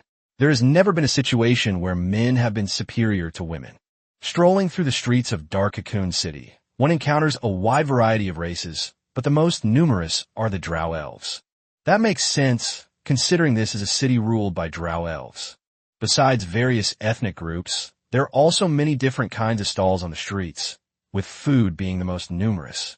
Thanks to the stark contrast between the dark region and the surface, the food here is also quite diverse. However, the appearance of these foods was indescribable, and Shen Qinghuan didn't find them appetizing at all. In the end, she only bought a few skewers of grilled mushrooms from a mushroom stall run by a mushroom vendor. As they walked and ate, Shauna, with her keen eyesight, quickly noticed something. "Captain, look, that dwarf was talking about the Fireplace Tavern."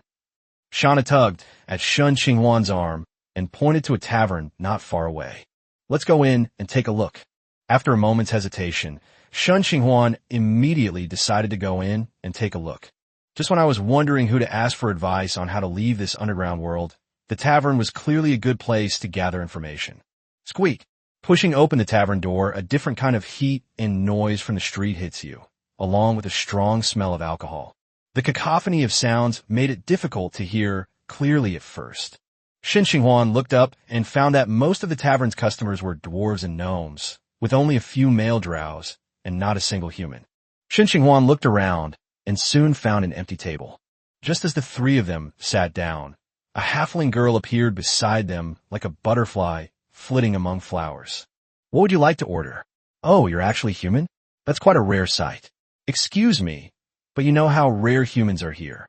The halfling girl looked surprised and chattered around Shen Qinghuan, clearly a lively person. Can I hear what I'd like to order first? Shen Qinghuan gave an awkward yet polite smile. Since arriving in this dark cocoon city, everyone he has met seems surprised by his human identity, which shows that humans are indeed a rare species in this city. Oh, sorry, let me introduce you.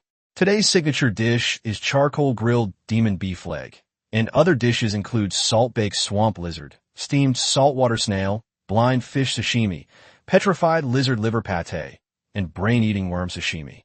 The halfling girl rattled off a long list of dishes like a stand-up comedian, but apart from the signature dish, charcoal-grilled demon beef leg, Shen Qinghuan lost her appetite the more she listened to the rest of the dishes. Wait, let's have the signature dish, charcoal-grilled beef leg. Shen Qinghuan quickly interrupted the half-human girl before she could finish listing the dishes. In addition to ordering the charcoal-grilled demon beef leg, she also ordered a few other seemingly normal ingredients. Okay, do you need any drinks? We just had a fresh batch of poisonous mushroom tears made today. Then let's each have a cup of this mushroom tears. Since she was already there, Shen Qinghuan decided to give it a try and ordered a drink for everyone. It'll cost 208 energy coins in total. Please pay first before serving, sir. Okowo. Just as Shen Qinghuan was about to take out her money, she suddenly remembered what Balba had said earlier. So, hoping to build a connection, he mentioned Balba's name. By the way, I was introduced by Balba. He said there are discounts for dining here. Balba, where is that bastard? Just as Shen Qinghuan finished speaking, a dwarf wearing a chef's hat and holding an iron shovel stormed out of the kitchen in a rage. Boss, there's no Balba. These guests were just introduced by Balba. The halfling girl was clearly quite used to this and explained it calmly. Was he introduced by Balba? The dwarf shopkeeper looked at Shen Qinghuan and her companion suspiciously and continued. Since they were introduced by Balba, let's give them a 20% discount. The dwarf boss muttered a few words of dwarf slang before turning and returning to the kitchen. Chapter 183, The Path Out of the Underground. They really offer a 20% discount. Shen Qinghuan was somewhat surprised. She had thought Balba was just bragging based on the dwarf boss's expression, but she hadn't expected that what he said was actually true. Okay, boss. The original price was 208, but with a 20% discount, it's 166.4 in total. I'll charge you 166 energy coins. The halfling girl quickly calculated the energy coins Shen Qinghuan needed to pay. Shen Qinghuan nodded, pretending to reach into her pocket, but actually manifesting it directly from the panel. After paying, the dishes Shen Qinghuan ordered were quickly served. The first dish to be served was a steaming hot grilled beef leg, followed by several other vegetables, which all looked quite normal. Finally, there's the tier of the poisonous mushroom, recommended by the halfling girl. However, looking at the purplish-black liquid emitting blue smoke in the glass, Shen Qinghuan found it hard to imagine that this thing was wine, rather than some highly toxic synthetic chemical. Since she was already there, Shen Qinghuan picked up her wine glass and took a sip. It has a slight numbing sensation upon entry, followed by a mild, stimulating feeling, and finally the aroma of alcohol. The taste was surprisingly good. Even Shen Qinghuan, who doesn't like drinking, finished the whole glass. As for the grilled beef leg on the table, it was prepared to perfection in color, aroma, and taste. After a hearty meal, Shen Qinghuan waved and summoned the half-human girl. This lady, just call me Dora. Is there anything else you need? Miss Dora, I would like to ask you for some information, and of course I can pay you. If you're trying to gather information, then wait a moment. Dora turned her head and looked around, then immediately darted to another table after saying that. More than 10 minutes later, Dora finally sat down next to Shen Qinghuan with a stool. Okay, we're not busy now. You can ask me anything you want. I'd like to ask, do you know how to leave this underground world and return to the surface? Back to the surface? Dora, sitting on the stool, shook her little head, thought for a while, and then continued. I remember there used to be a road there, but it disappeared for some reason. Wait a minute, I'll go ask the boss. After saying that, Dora jumped off the chair and rushed into the kitchen. Before long, Dora dragged the tavern owner, who had taken off his chef's hat, out of the kitchen. Is this the way to leave the underground world that you asked about? The tavern owner plopped down on the stool that Dora had brought over, looking at Shen Qinghuan and the others with a suspicious expression. That's right, we accidentally ended up underground and are now looking for a way back to the surface. An accident? You guys didn't come down from the giant whirlpool, did you? Although it was a question, the tavern owner's expression was quite certain. Yes, that's right. Shen Qinghuan nodded. There was no point in hiding such a thing. You guys are really lucky. Not many people can come out of the whirlpool alive. The tavern owner stroked his chin, pondered for a moment, and then continued. There were once two paths leading from Dark Cocoon City to the surface. Two? I remember there was only one. Dora was clearly a girl who couldn't keep a secret. She couldn't help but ask as soon as she heard the tavern owner say those words. Don't interrupt. The tavern owner glared at Dora, and seeing her cover her mouth with both hands, he continued. There were indeed two roads, one to the east and one to the north. The eastern road disappeared completely more than 20 years ago due to changes in the underground structure. The northern road changed even earlier. Due to the expansion of the swamp, the original road was cut off decades ago. Recently, I heard that a black dragon came to the swamp, but I don't know if it's true or not. A black dragon? Shen Qinghuan frowned slightly, lost in thought. Is there no other way? Before Shen Qinghuan could ask, Dora, who was impatient, asked first. As far as I know, there aren't any more, unless there are other newly opened routes. After thinking for a moment, the tavern owner shook his head, indicating that he didn't know either. Shen Qinghuan's heart sank upon hearing this. It didn't make sense. Did they expect her to crawl through a tunnel all the way up? Who knew how deep they were from the surface? Could the boss sell me the maps of the two roads? Shen Qinghuan was unwilling to give up and still wanted to check the situation on the original two paths. You wait. After saying that, the tavern owner turned and went into the kitchen. More than 10 minutes later, the tavern owner tossed a worn piece of parchment to Shen Qinghuan. This is a map of the eastern route. As for the northern route, it's too ancient and has long since turned into a swamp. I don't have it either. Thank you, boss. Shen Qinghuan nodded and pretended to take money out of her pocket to buy a map. No need for money. Just tell me how that brat Balba is doing lately. The tavern owner reached out to stop Shen Qinghuan, his eyes filled with concern. Balba recently formed an adventure party, and when I met him, he was hunting a dinosaur with his teammates. Hunting a Deinonychus? Is he all right?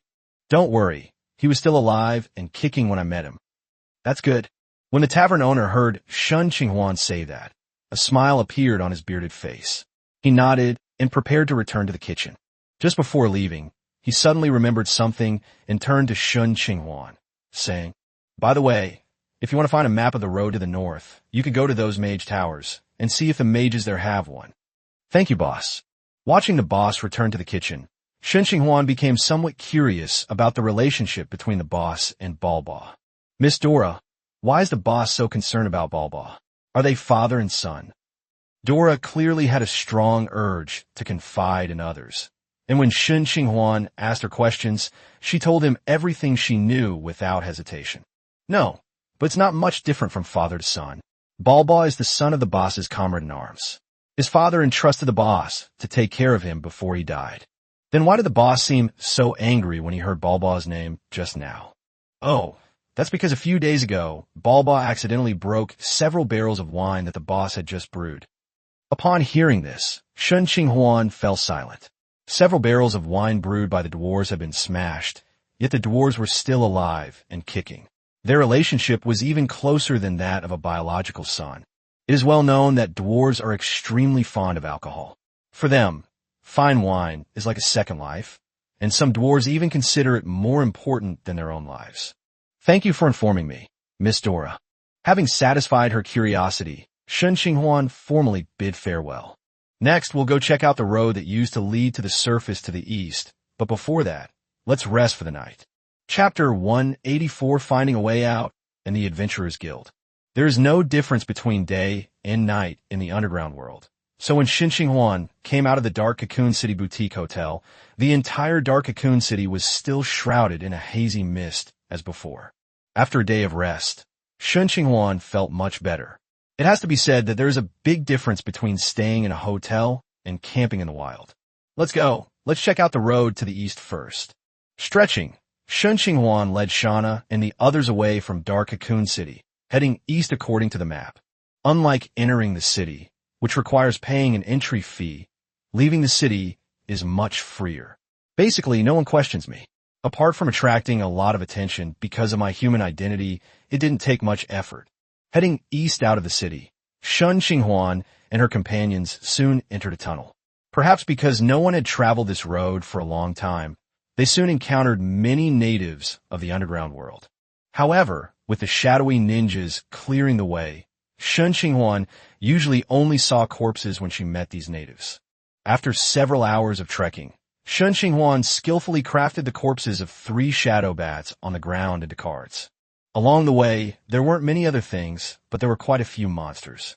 Shadow bats, cave lizards, dark beetles, and all sorts of underground creatures appeared one after another in Shen Qinghuan's path, which added a lot of cards to his deck.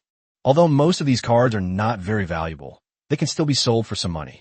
Soon after, Shen Qinghuan came to a complete stop. The path that should have continued on the map has now been replaced by a thick stone wall. Shen Qinghuan stepped forward and touched the stone wall, her magical power emanating from her body. Entering the stone wall with magic was like wading through swamp. Movement was extremely difficult. Even with the aid of telekinesis, Shen Qinghuan could only probe a distance of about 10 meters. The results of the investigation were not optimistic. The area of about 10 meters was all rock, and not a single sign of cavity was detected.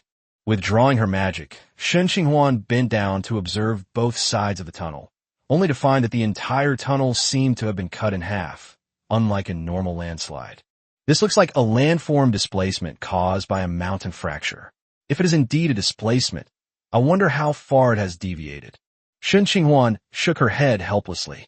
It seemed that the road to the east was completely cut off. Since the road to the east is blocked, Shen Qinghuan can only look for the road to the north. It's a pity that he doesn't know the magic of turning fossils into mud. Otherwise, he could try to dig a hole from underground to return to surface. Let's go back first. At Shen Qinghuan's command, they began to return along the same route, and before long, they were back in Dark Cocoon City. After paying the city entrance fee again, the group returned to the Fireplace Tavern. The handsome human guy is here again so soon. Dora, who was busy at the tavern, was immediately greeted when she saw Shen Qinghuan and his group enter. Miss Dora, you can just call me Shen Qinghuan. Their names are Shana, Siko Bu Sujima, and FIA. Okay, Brother Shen, what would you like to order today? Today's signature dish is lava bursting beetle. Are you still having the grilled beef leg from yesterday? Upon hearing that today's signature dish was beetle, Shen Qinghuan immediately declined, as he preferred traditional ingredients. Demon bull leg? I'll go ask the boss. After leading Shen Qinghuan and the others to an empty table, Dora quickly darted into the kitchen. Before long, Dora returned to Shen Qinghuan's side, bringing 2 pieces of news, one good and one bad. Bad news, the bull's leg is gone. Good news, there's still a piece of meat left from the neck area. Although the neck of a cow isn't exactly a desirable part, Shen Qinghuan didn't care. It was still much better than a beetle. Okay, 1 serving of braised beef neck. Anything else you'd like? Besides the beef neck, Shen Qinghuan ordered several other vegetarian dishes, and finally a cup of poisonous mushroom tears. After a simple meal, Shen Qinghuan asked Dora for more information. Miss Dora, do you know any way to get close to the mages in the mage tower? A mage? Brother Shen, you want that map of the northern route to the surface, right? Dora was present when Shen Qinghuan was chatting with the tavern yesterday, so she could naturally guess the real reason why he wanted to contact the mage. Right. Shen Qinghuan nodded. There was no need to hide such a thing. Let me think about it. Dora bit her nails, then her eyes lit up. Hey bro, you could check out the Adventurers Guild. They have lots of quests posted by mages there. You might even get to meet one. The Adventurers Guild? Thank you, Miss Dora. Shen Qinghuan pondered for a moment, somewhat surprised that there is actually an Adventurers Guild in Dark Cocoon City. The Marauders map in Shen Qinghuan's possession, which came from the Magic Guild, has become useless, indicating that there is no Magic Guild in this underground world. Otherwise, the Marauders map would not have become useless. There are no Magic Guilds, but there are Adventurer Guilds, which seem to be more widespread than he imagined. After bidding farewell to Dora, Shen Qinghuan and her group headed towards the Adventurers Guild. Dark Cocoon City was much more prosperous than any city Shen Qinghuan had ever been to before. All sorts of people walked the streets, creating a lively scene. The only downside was that the drow elves he encountered along the way were not very friendly. Every drow elf looked at him with such blatant glare, as if they were about to devour him on the spot. What's with this feeling of being a lamb in a tiger's den? It feels like my innocence is going to be in jeopardy at any moment. Feeling the unbridled gazes around her, Shen Qinghuan unconsciously tightened her clothes and quickened her pace. Behind Shen Qinghuan, Shauna glared at the surrounding drow elves with a possessive look. If she weren't afraid of causing trouble for Shen Qinghuan, she would have loved to shoot ice arrows into the faces of these shameless bitches right now. They hurried along and soon arrived at the entrance of the Adventurers Guild. The Adventurer Guild in Dark Cocoon City was larger than the other adventurer guilds Shen Qinghuan had visited before, and it had more adventurers. However, most of these adventurers were other races, such as minotaurs, lizardmen, and dwarves. Apart from a mage named Emori in Balba's party, he had not seen a second human like Shen Qinghuan in this underground world. Despite the astonished gazes of various races around her, Shen Qinghuan walked step by step to the Adventurers Guild counter. Wow, what a handsome young man. Is there anything I can help you with?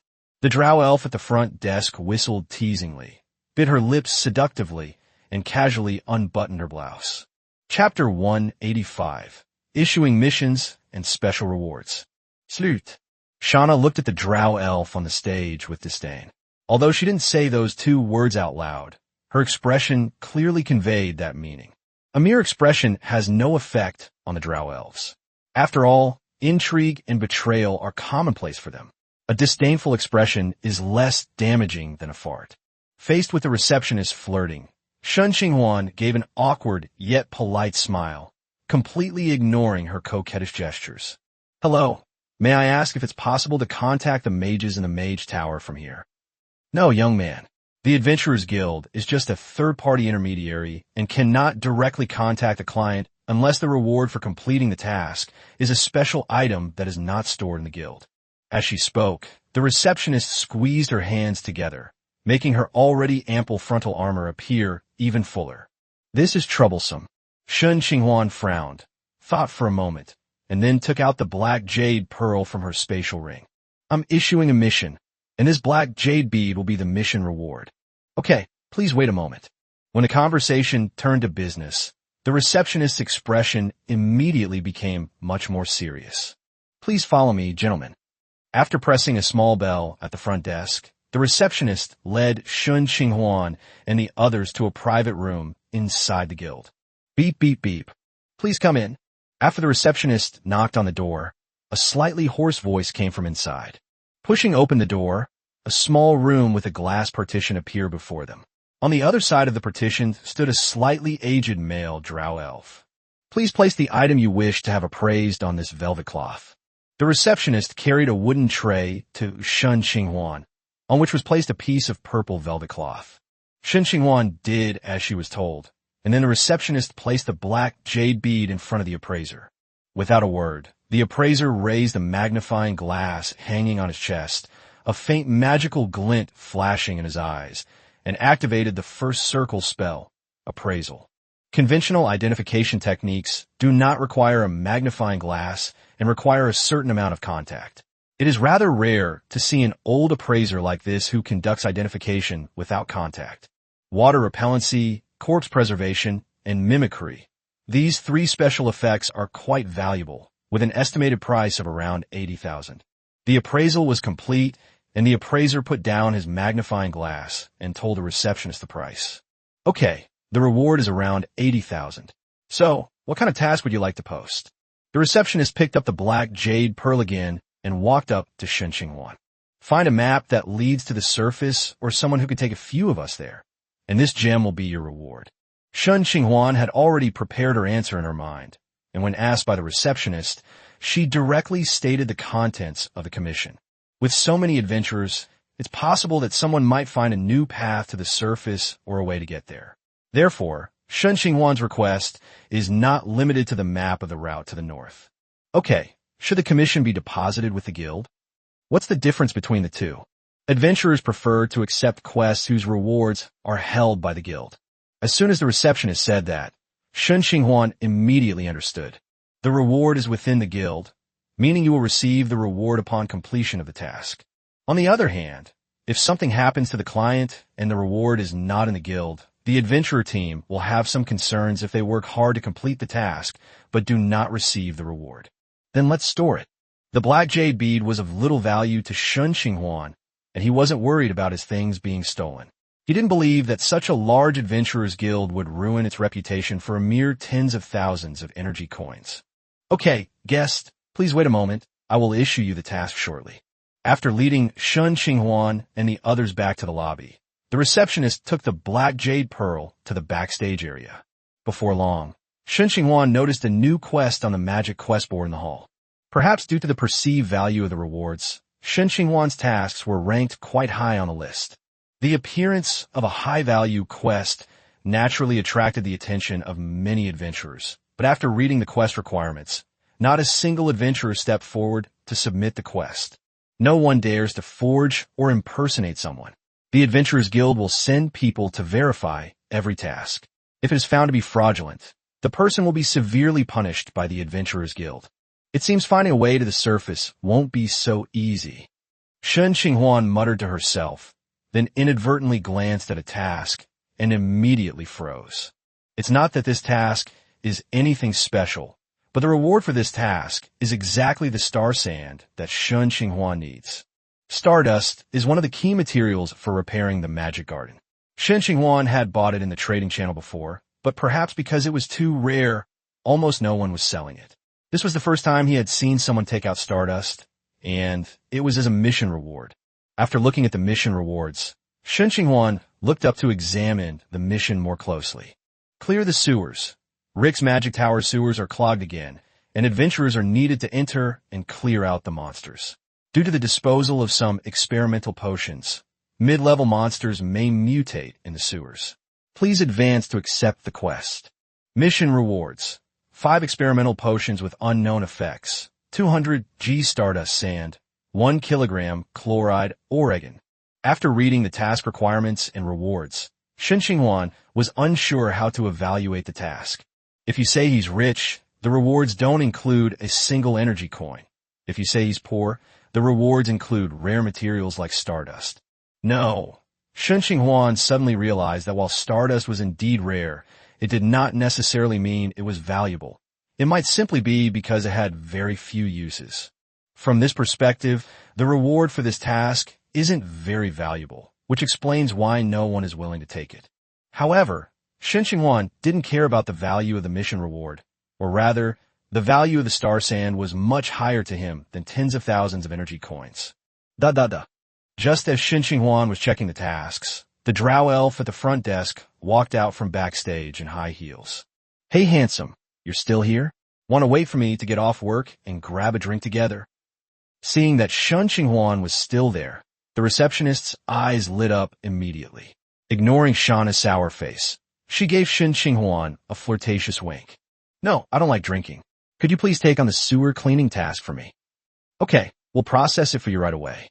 The receptionist promptly and efficiently processed the adventurer's badge handed to her by Shen Qinghuan.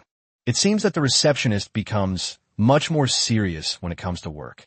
Chapter 186 Monsters in the Sewers. After accepting the quest, Shen Qinghuan immediately led her people out of the Adventurers Guild to avoid being harassed by the receptionist.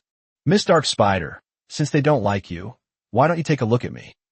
Seeing Shen Qinghuan and the others leave, a green-skinned orc immediately darted in front of the nether spider, his face full of covetous smiles.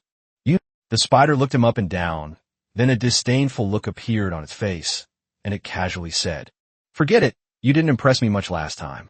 I was just getting into it when you gave up. You're all show and no substance.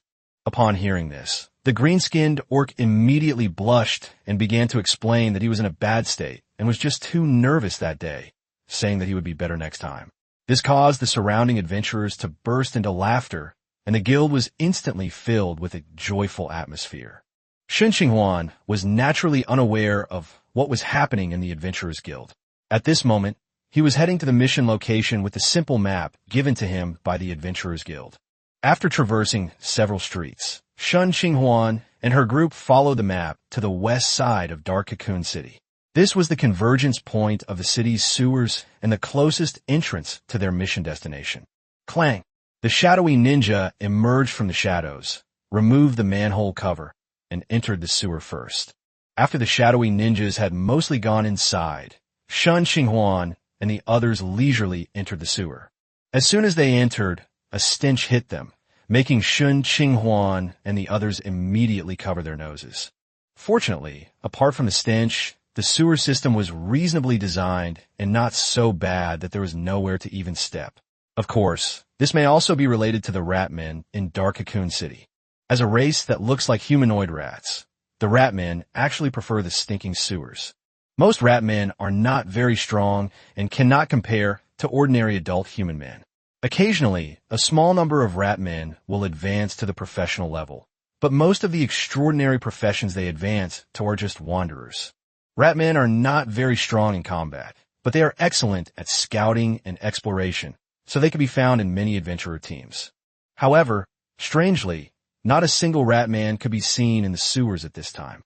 Shen Qinghuan frowned upon seeing this, but he did not turn back. He had already accepted the mission, and encountering even the slightest anomaly would not make him back down. Under Shen Qinghuan's command, a large number of shadowy ninjas quickly spread throughout the sewers, soon filling all the surrounding pipes and bringing back a lot of information about the sewers. No, still nothing. It's as if all life in the sewers has vanished. Not to mention the ratmen.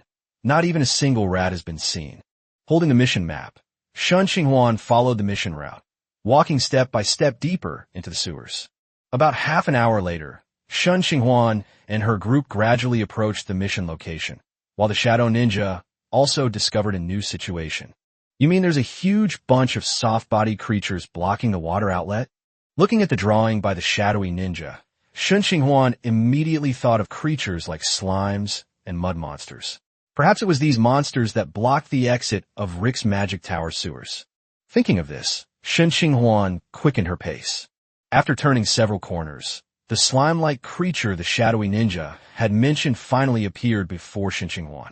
A huge pile of mushy-like creatures was stacked together, completely blocking the pipe in front of them. These mud-covered creatures are black and red, with pale skeletons occasionally emerging from their bodies.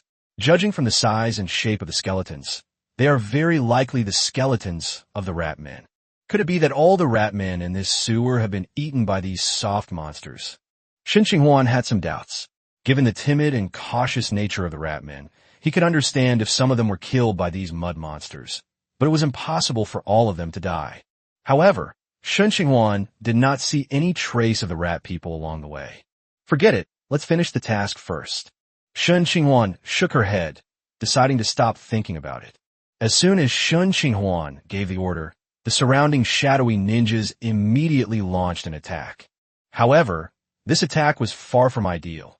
Neither the katana nor the throwing stars of the shadow ninjas could inflict any significant damage on the mud. Even if they are chopped into pieces, these mud monsters can quickly gather together and recombine. Shen Qinghuan wasn't too surprised by this result. The shadowy ninjas inside the ninja mask are Legion type, making them more suitable for multiplayer battles than for dealing with powerful experts. In addition, these mud monsters themselves have a certain degree of physical immunity, so it's not surprising that the shadow ninjas were defeated. Sana, you and I will attack together. Considering that neither Seiko Busujima nor FIA were suitable to deal with this type of monster, Shen Qinghuan only called Shauna. Yes, Captain. Shauna nodded, raised her hands, and a longbow made of condensed ice instantly appeared in her hands. Shen Qinghuan didn't hesitate. He transformed the crystal transformation devourer into a staff, and with his wave of the staff, an extremely strong chill shot out from the tip. Ice storm, extreme cold shooting. Snow and hail filled the sky, mixed with several ice crystal arrows, heading towards the mud monster that had clumped together. Puff, puff, puff. After a series of striking sounds, there was a crackling sound of ice freezing. When the ice storm finally ended, the huge pile of mud monsters in front of them had been completely frozen into a lump. All right, let's get started. Shen Qinghuan clapped her hands and gave an order to the shadowy ninjas around her. Upon receiving Shen Qinghuan's order, the shadow ninjas sprang into action, wielding katanas, clubs, shuriken, and even small bombs that appeared out of nowhere. Fortunately, these bombs weren't very powerful, so they weren't enough to collapse the sewer. After a while, the mud monsters, which had frozen into a large lump, were completely broken into frozen fragments. As the mud monsters died, wisps of black mist floated out from their corpses. This aura. Shen Qinghuan felt both familiar and unfamiliar with this fog. It was familiar because it wasn't the first time she had seen it, but unfamiliar because this was only the second time, including this one. The aura of an evil god. Shen Qinghuan's expression was somewhat solemn. She hadn't expected to encounter another incident involving an evil god so soon.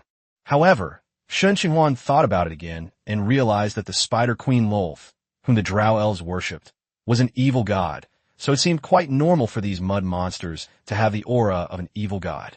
Normal for her priests to wield the power of an evil god. This sewage pipe connects to the Mage Tower, and it's perfectly normal for the Mage Tower to be researching all sorts of things. Chapter 187 Farewell to the Curse Cards. Only after the wisps of evil god's aura dissipated did Shen Qinghuan come back to her senses. He reached out his right hand, activated the Chaos Refining card, and a surge of dense magic power erupted, enveloping all the frozen corpses scattered on the ground in front of him. Minutes later, all the mud monsters turned into cards, and without the mud monsters blocking the way, a murky and foul-smelling liquid flowed out of the pipe. The amount of sewage wasn't large. It seems that while these mud monsters were blocking the outlet, they were also constantly absorbing the sewage, using it as nutrients for growth. Perhaps that's why the sewers of Rick's Magic Tower weren't too clogged, so the quest wasn't taken seriously by any adventurers who didn't accept it. However, none of this mattered much to Shen Qinghuan. All he needed to do was ensure that he could obtain the star sand. Looking down at the newly created cards in his hand, he discovered that these cards were indeed cursed cards again. Name: Cursed Reshaping Potion. Type: Consumable card. Rank: Tier 4 Curse. Effect: Curse Shaping. By ingesting the potion, you'll gain the ability to freely alter your appearance and inherent abilities once. Simultaneously, your physical attributes will be completely transformed into the race you have become. As a price, your mind will gradually corrupt, eventually leading you to become a fanatical follower of a certain deity. Note: although it looks tempting, it doesn't seem that tempting. Curse shaping is a very powerful function. Drinking the potion allows one to permanently change their appearance and race at will. This means that as long as Shen Qinghuan drinks it, she could transform herself into a top-tier race, such as a dragon, a demon, or an angel. After the transformation, one becomes exactly the same as the race they transformed into, with the same strength and potential, truly a meteoric rise. Unfortunately, the side effects were too great, and Shen Qinghuan dared not drink it at all. Those who could be called fanatics were basically in the shape of that deity, and in a sense, they had completely lost their own selves. However, the fact that he doesn't drink it himself doesn't seem to leave him no room for maneuver. Shen Qinghuan's heart skipped a beat, and she immediately thought of other uses, but this matter was not urgent and needed to be planned carefully. After putting away the cursed card, Shen Qinghuan looked at the other cards and found that the other 6 cards in her hand were all cursed shaping medicines. Coincidence? Shen Qinghuan didn't believe it. It seemed that the materials used for card crafting did indeed affect the finished card. Although Shen Qinghuan now knows this pattern, he has no materials to test it out, and rare materials are much more expensive than ordinary materials, so it's hard to say whether using rare materials to refine cards will be a loss or a gain. Let's go back first.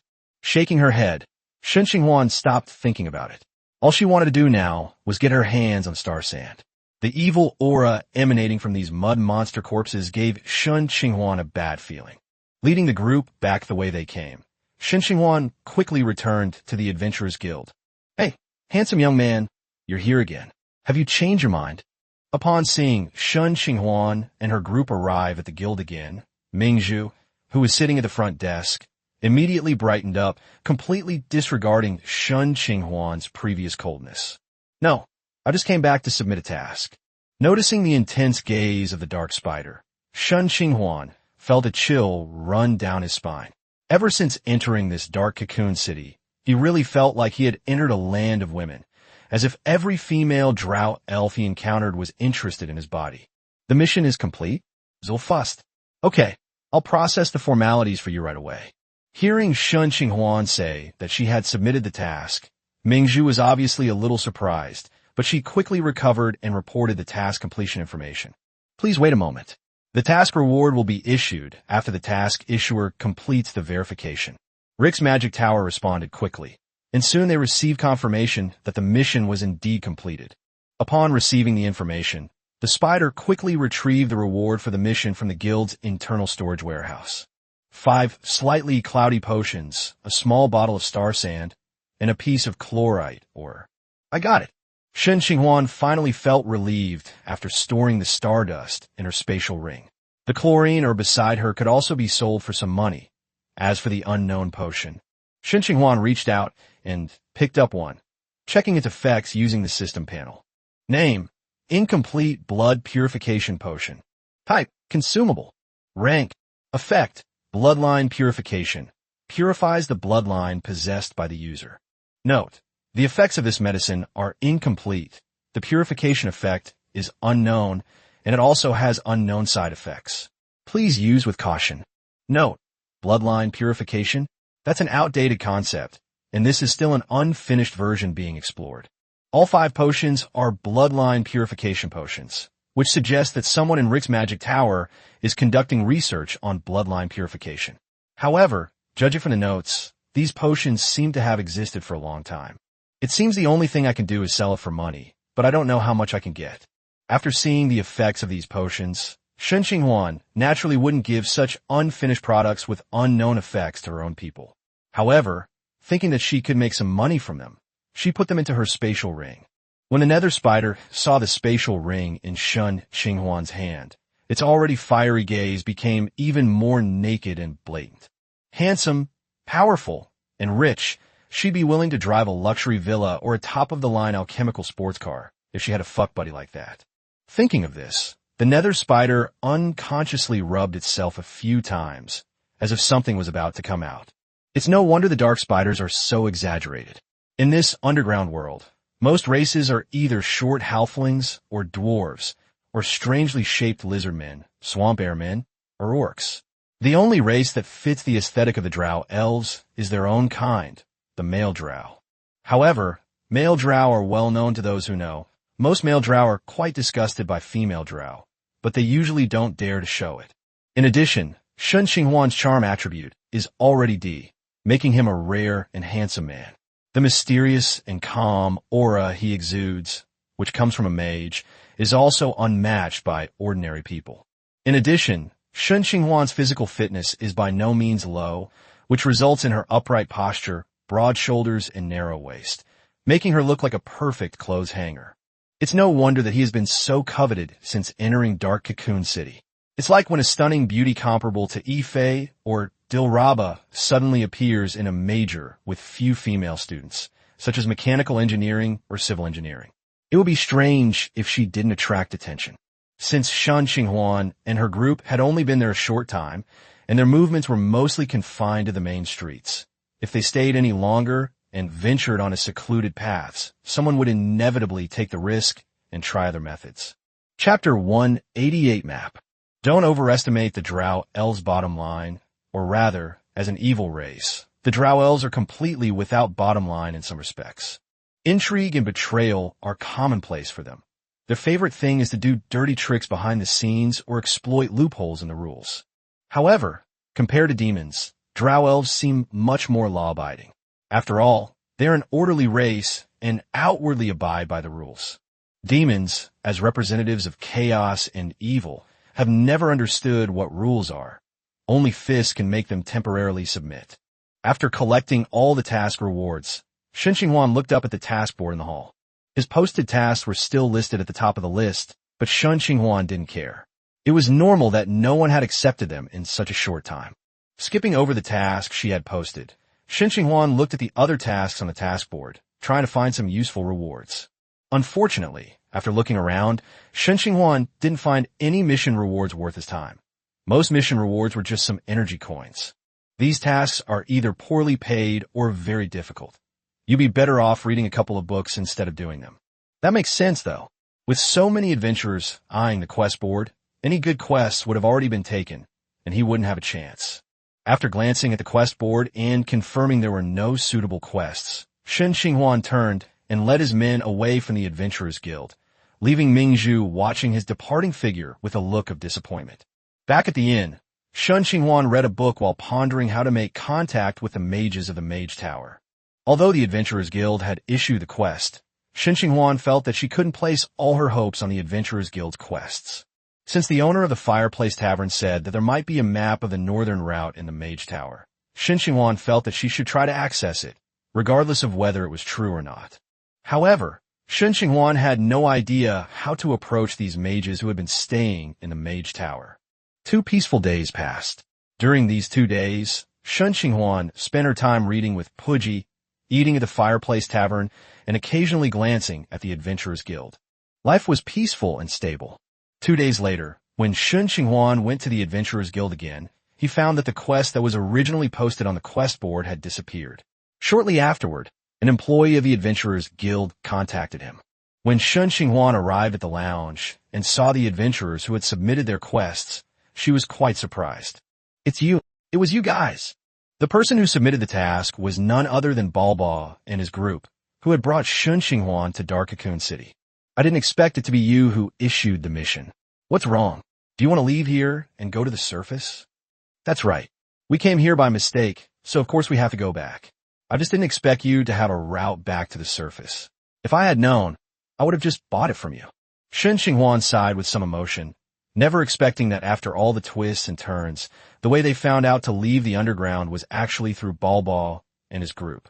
"I don't have a map to the surface. He's the one who does." Balba shook his head and pointed to Amori, who was huddled in the back. Emery, considering his profession, Shen Qinghuan understood somewhat. Given that he is a mage, a rare human in this region, and possesses a somewhat naive personality, Shen Qinghuan estimated that Amori most likely came from one of the 3 mage towers, and that his elders must have been high-ranking mages, otherwise they wouldn't have been able to protect him so well. "Ah, the map? Here it is." Pointed at by Balba, Emori hurriedly took a piece of parchment from his spatial ring and spread it on the table. Shen Qinghuan looked down and saw that the parchment was somewhat old, indicating that it was not made recently. The parchment has clear route lines and annotations for each point, making it a very detailed route map. This map was drawn by people my father sent to explore. 10 years ago, due to the expansion of the swamp, the only remaining road connecting to the surface was cut off, so my father sent people to draw this map. However, the swamp expanded too quickly and completely swallowed the road. In addition, it is said that a black dragon came to the swamp, so we did not look for new routes after that. Now that so many years have passed, this map may have some errors, but the general direction should be accurate. Emery was very honest and explained the origin of the map in detail. Shen Qinghuan's face lit up with joy upon hearing this. As long as the general direction was accurate, that was enough for him. Swamps might be places that ordinary adventurers wouldn't dare to set foot in, but he could fly, so the problem of swamps was completely irrelevant to him. "Mr. Shen, do you need verification, or would you like to pay the guild to verify it?" Seeing Amori take out the map required for the quest, a guild staff member who had been standing to the side and had little presence stepped forward and asked Shen Qinghuan. "No need for verification. I trust they won't lie to me."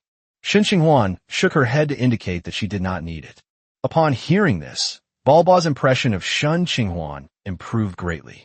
Having lived in Dark Cocoon City for so many years, he had encountered many liars, but someone as honest as Shen Qinghuan was quite rare. As a dwarf, Balba may be stubborn at times, but he is not stupid. Otherwise, he could not have grown up peacefully in the city of Dark Cocoon, which is full of lies and deception. Since the poster did not need to be verified, the guild staff naturally did not say anything. After collecting a handling fee from Shen Qinghuan, they took out the black jade pearl from the warehouse and handed it to Amori. Seeing that the mission was accomplished and both sides had obtained what they wanted, Balba immediately perked up. Come on, it's my treat. Let's go grab a drink together." Having completed the mission and having finally encountered someone he clicked with, Balba immediately pulled Shen Qinghuan towards the outside of the guild. Despite his short stature, Balba was surprisingly strong. Even with Shen Qinghuan's strength, it was difficult for her to break free from his grip for a short time. However, Shen Qinghuan did not intend to break free. Seeing that the other party was in high spirits, he did not want to be a spoilsport, so he let Barbara pull him away from the Adventurers Guild. "Old man Firebeard, I'm back." As soon as he entered the Fireplace Tavern, Balba immediately started shouting excitedly. "You brat, you finally know how to come back." Upon hearing the commotion inside the tavern owner, Firebeard, immediately rushed out from the kitchen. However, upon seeing the person Barbara was holding, his previously glaring and feigned anger softened considerably. For the past 2 days, Shen Qinghuan and her companions have been dining at the Fireplace Tavern every day, ordering signature dishes and drinks almost every time, which has significantly increased the tavern's revenue. There's a reason why Shen Qinghuan likes to come to this tavern. Although it's much more expensive than the surrounding shops, the taste suits his palate and the quality of the ingredients is high, which makes him quite fond of it. Chapter 189, The Drinking Party and Unexpected Gains. "Dad, bring out your best wine. I'm going to have a good drink with my friends today." Balba acted nonchalantly, showing none of the fear and anxiety he had felt a few days earlier when he broke the barrel. "Wait." Firebeard glared at Balba, but ultimately didn't refuse Balba's request and took a barrel of wine from the kitchen as instructed. With wine in hand, snacks were naturally indispensable, and before long, the table was laden with food. "Come on, let me raise a glass first." With fine wine and food served, Balba, as the host, immediately began to greet everyone. Shen Qinghuan and the others didn't stand on ceremony and immediately sat down to enjoy their meal. I'm not bragging. After a few drinks, Balba immediately started bragging, grabbing Shen Qinghuan and launching into a long tale. Of the others, Emori was shy, Aubrey was quiet, and only Toby occasionally undermined them. The 8 people ate and drank, and the barrel of wine was quickly emptied. "Huh, what happened to it?" Balba shook the barrel, looking puzzled. "Dad, we're out of wine." "Quickly bring out another barrel." "Hey kid, we're out of alcohol." "Don't lie to me, Dad. How could you not have?" Halfway through his speech, Balba suddenly remembered the several barrels of wine that he had smashed a few days earlier. As a tavern, Fireplace Tavern naturally has no shortage of wine, but because Balba recently broke several barrels of freshly brewed wine, the supply in the tavern has suddenly become a bit tight. In addition, apart from a few regular dwarf customers, there weren't many other drinkers in the tavern, so Firebeard didn't have much stock. The 8 professionals ate and drank their fill, emptying a whole barrel of wine, leaving the Fireplace Tavern temporarily out of wine. The next barrel of wine would have to wait until tomorrow. "What should we do?" Balba looked miserable. "Disperse now? We haven't even had our fill of drinks yet. Wouldn't it be a poor hospitality to leave now? So, if there's no wine, we can just eat? For dwarves who are addicted to alcohol, what's the point of eating if they don't drink?" Seeing Balba in a dilemma, Shen Qinghuan suddenly remembered a prop that he had forgotten again. "I do have some wine here. You can drink mine if you don't mind." As Shen Qinghuan spoke, she took out Vital's wine flask, which had not been seen for a long time, from her spatial ring. He reached out and filled the wine glass on the table, and a strong aroma of wine immediately filled the air. Smell, what kind of wine is this? It smells so good. It's a pity that the wine pot is a little too small." Upon smelling the aroma of the wine, Balba's eyes lit up, but when he saw the small wine pot in Shen Qinghuan's hand, he couldn't help but feel a little regretful.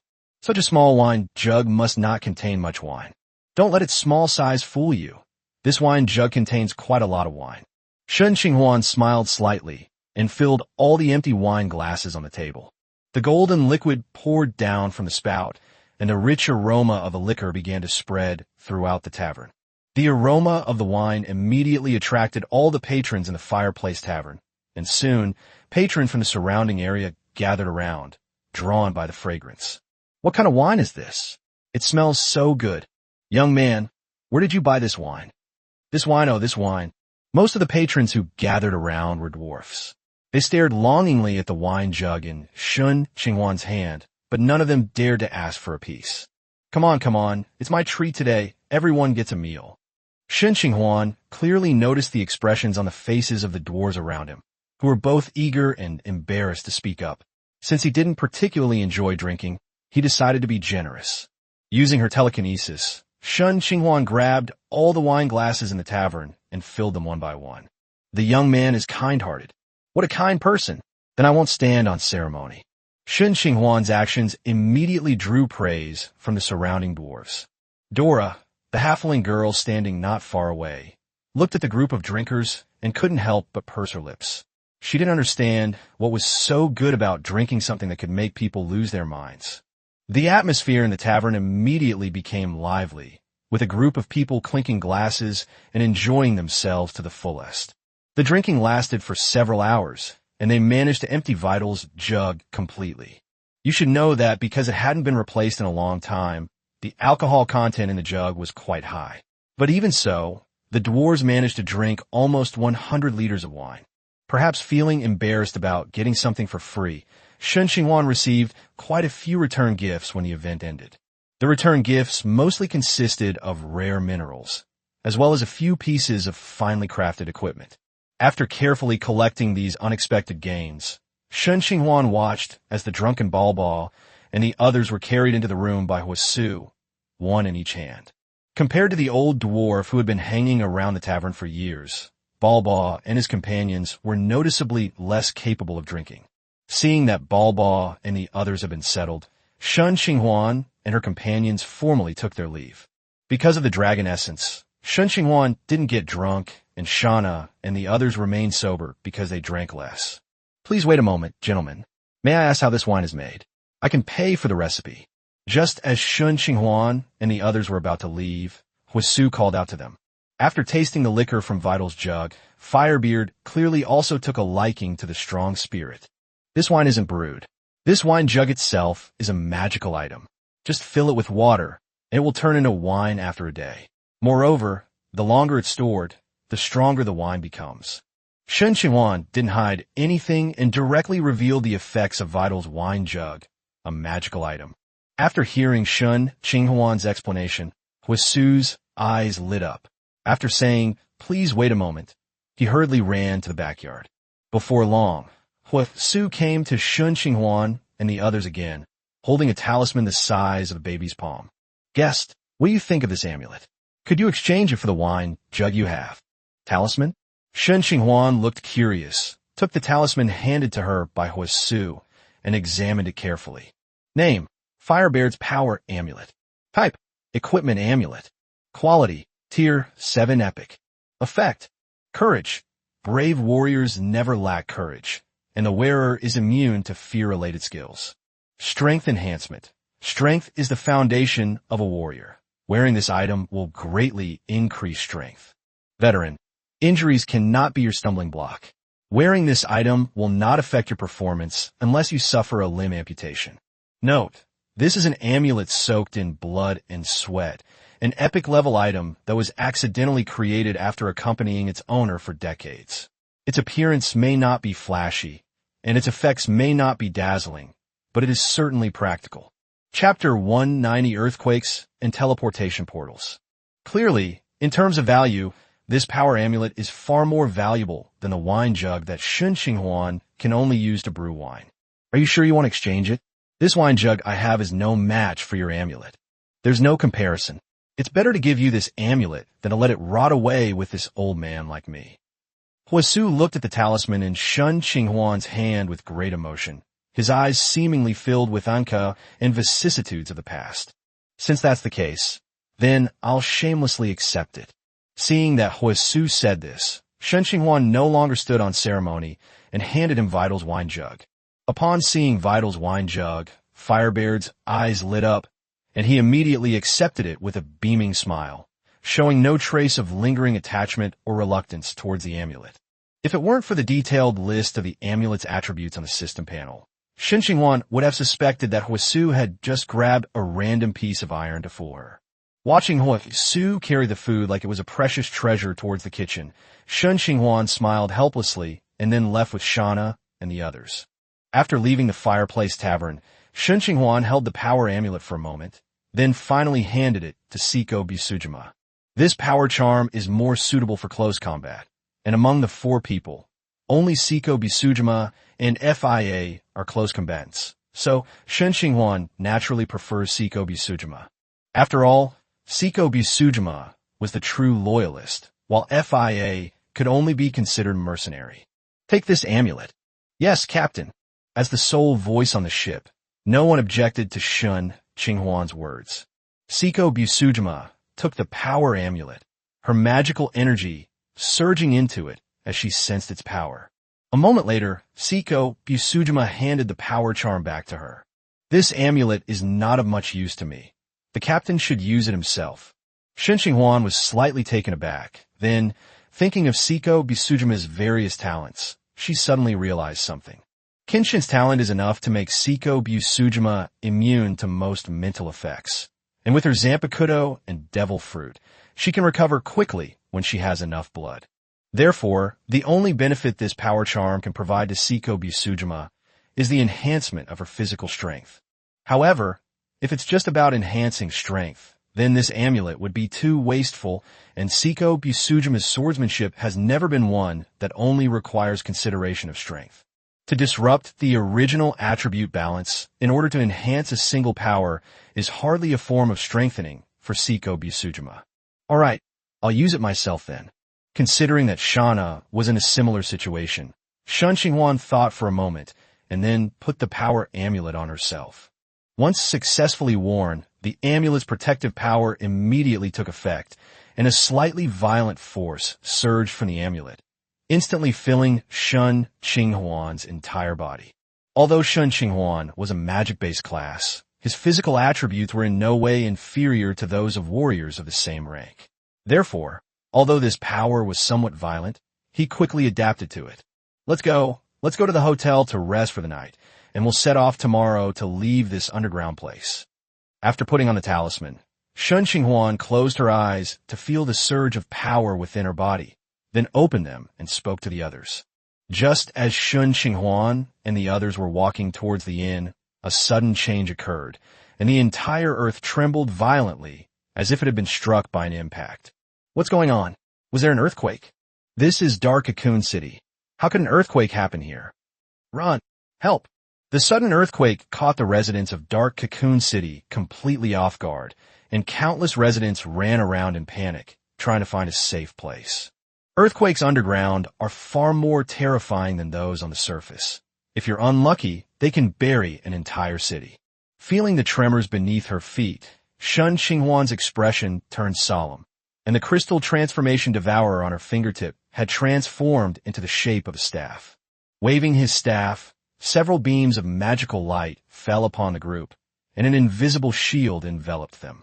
The earthquake lasted for less than a minute, after which the sudden tremor quickly disappeared. The tremor was short-lived and weak. It didn't even knock down any of the houses in Dark Cocoon City. It's over. Shen Qinghuan looked around with suspicion and found that the residents of Dark Cocoon City around him were also looking around with the same suspicion and uncertainty. Boom!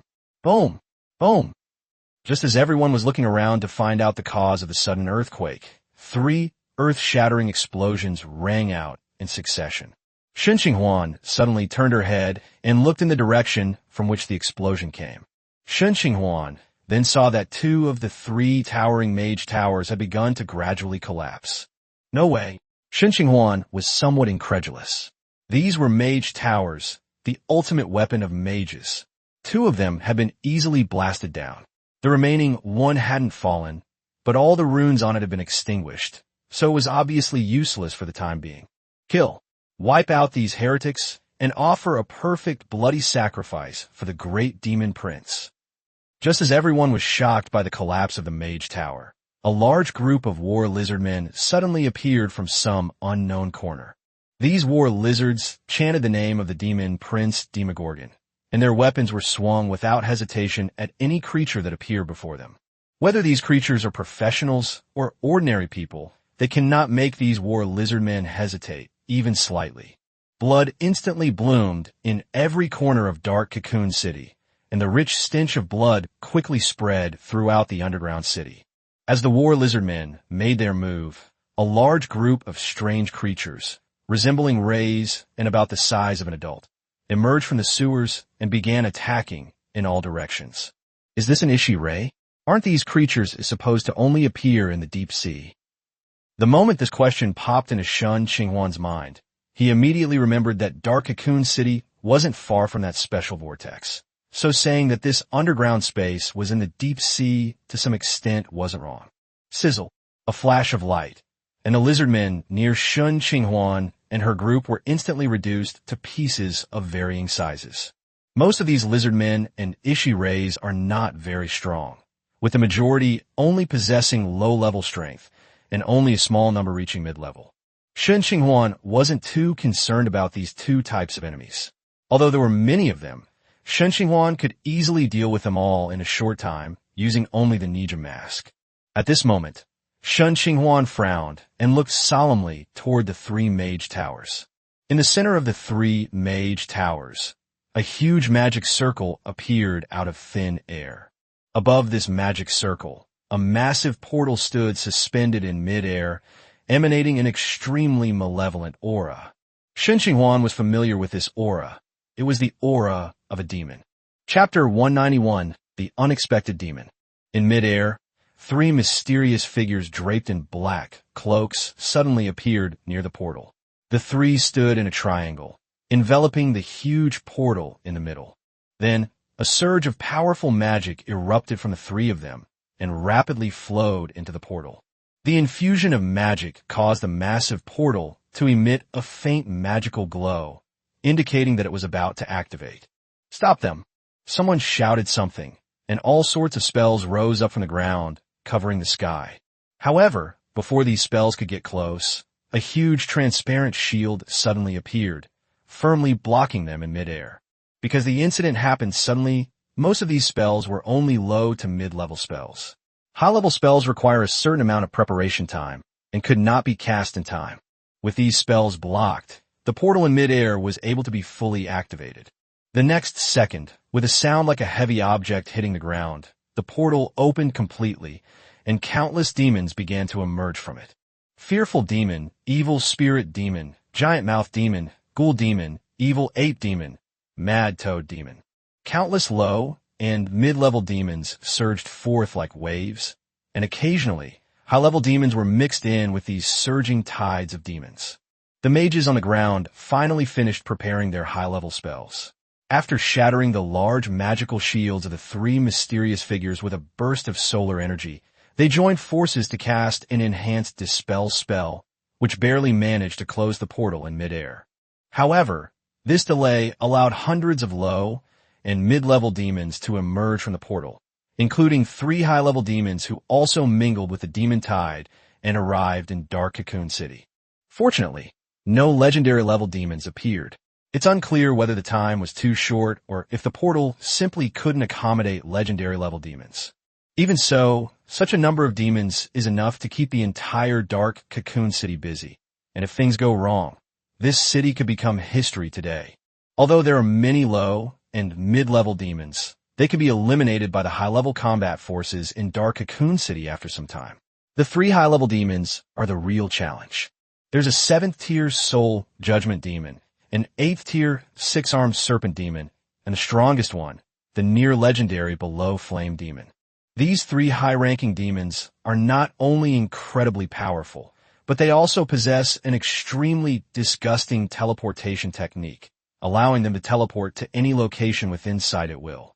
While other races might not even be able to access spatial abilities when they reach the legendary level, high-ranking demons have already made teleportation an instinct. This is the race of demons standing at the pinnacle of the multiverse. These are abilities that others may not be able to obtain even when they advance to the legendary level. They're simply abilities that they are born with. Besides this teleportation technique, each high-ranking demon possesses combat power far exceeding that of other races of the same rank. Therefore, when Shen Qinghuan saw these three high-ranking demons, she had already begun preparing to run away. However, they can make one last profit before leaving. Taking advantage of someone's misfortune is something Shen Qinghuan, with his current moral standards, would never do. The common people in the city have no grudge against him, so they would never do such a thing. Shen Qinghuan valued the corpses of these demons more than the money she could earn from visiting ordinary people's homes. In terms of value, the corpses of these demons are worth far more than some money. Roar! As soon as the Balrog, engulfed in flames, landed, it roared to the sky, and everything flammable around it suddenly burst into flames. This is the Balrog's innate flame aura. Anyone who gets close to it will be constantly damaged by flames. Lower-level players can't even get close to it, let alone attack it. The massive Balrog was immediately attacked by a barrage of spells and arrows as soon as it landed. However, most of these attacks didn't even get close to it before being annihilated by the fiery aura in midair. Fantastic! Devil's words. Looking excitedly at the drow elves attacking him from all sides, Balor Firelord revealed a ferocious smile. Then, with a wave of his left hand, a long whip formed from flames naturally appeared in his hand. Smack! With a whoosh, the flaming whip lashed out and shattered the divine shield of a drow priest, turning the priest inside into a torch. Ah! The searing pain caused her to scream in agony, and soon the drow priestess was reduced to a pile of charred remains. Hiss!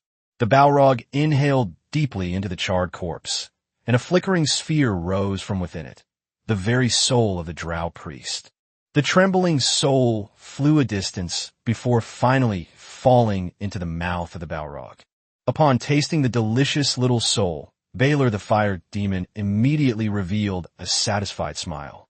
Obtaining souls here is much easier than in the abyss. Coming to this dark cocoon city is like entering a buffet, which is why demons are so keen to invade other planes. The Balrog was devouring souls, and the other two high-ranking demons naturally wouldn't just stand by and watch. The moment they landed, the six-armed serpent demon's blade flashes and the soul-splitting demon's tearing attacks began to unfold throughout the city, with countless souls falling into the mouths of these demons. Other low to mid-level demons also spread rapidly throughout Dark Cocoon City like ripples on water, causing the deaths of countless residents and the devouring of massive amounts of souls. Although the incident happened suddenly, the Drow elves in Dark Cocoon City reacted quickly. The three largest Drow elf families in the city, led by their respective high priests, quickly gathered a force to deal with the demons and war lizard men that were rampaging through the city. Subsequently, they gathered a group of high-level combatants to besiege the three most powerful high-level demons: High Priest, High Warrior, High Mage. More than a dozen high-level combatants were divided into three groups to deal with these three powerful high-level demons, which felt a lot like fighting a boss in an old online game. However, even when surrounded by several high-level professionals, these three high-level demons still held their own. The Balrog, in particular, wielded a flaming whip in his left hand and a decapitation sword in his right, putting the high-ranking warriors in the team in grave danger. If it weren't for the support of the High Priest and high-ranking mages, he probably would have been beheaded in just a few rounds. The situation was similar on the six-armed serpent demon's side, whose superb six-sword style caused the Drow elves to retreat steadily. Of the three demons, only the soul-severing demon is the easiest to deal with. Although it has thick skin and outstanding strength, this strength is not beyond its limits, making it the easiest to deal with. However, due to the existence of teleportation magic, taking it down will not be something that can be done in a short time. Chapter 192: The War Within Dark Cocoon City. While these high-level professionals were locked in fierce combat with the high-level demons, mid- and low-level demons had already spread throughout the city, and chaos and slaughter were taking place in every corner of Dark Cocoon City. These demons were utterly ruthless in their killing spree, slaughtering not only the original inhabitants of Dark Cocoon City, but also the war lizard men and Ishi Rays who invaded the city. When they went berserk, they even killed their own demon allies. No, it should be said that they are of the same kind. For demons, there are never any teammates, only fellow demons who plunder resources. Withdrawing her gaze from the high-level battlefield, Shen Qinghuan frowned as she looked at the gradually dissipating corpses of the inferior demons before her. This is another disgusting ability of demons, demon resurrection. As long as they die in another dimension outside the abyss, their bodies will turn to ashes and then be resurrected somewhere in the abyss. They're incredibly powerful, but get no reward after defeating the enemy. In the game, they're definitely a total jerk. The information about the demon flashed through Shen Qinghuan's mind, and she immediately reached out and activated the chaos refining card on the soon-to-disappear corpse of the inferior demon. The magic enveloped the lesser demon and the corpses of the other two war lizard men, and immediately began to refine them. Before long, a Tier 1 card fell into Shen Qinghuan's hands. Seeing this result, Shen Qinghuan's expression softened slightly. Fortunately, the demon's corpse could still be used as material for card refining before it completely disappeared. However, this dashed Shen Qinghuan's plan to sell the demon corpses. Moreover, in order to have enough magic power to craft cards, Shen Qinghuan decided to avoid consuming magic power as much as possible.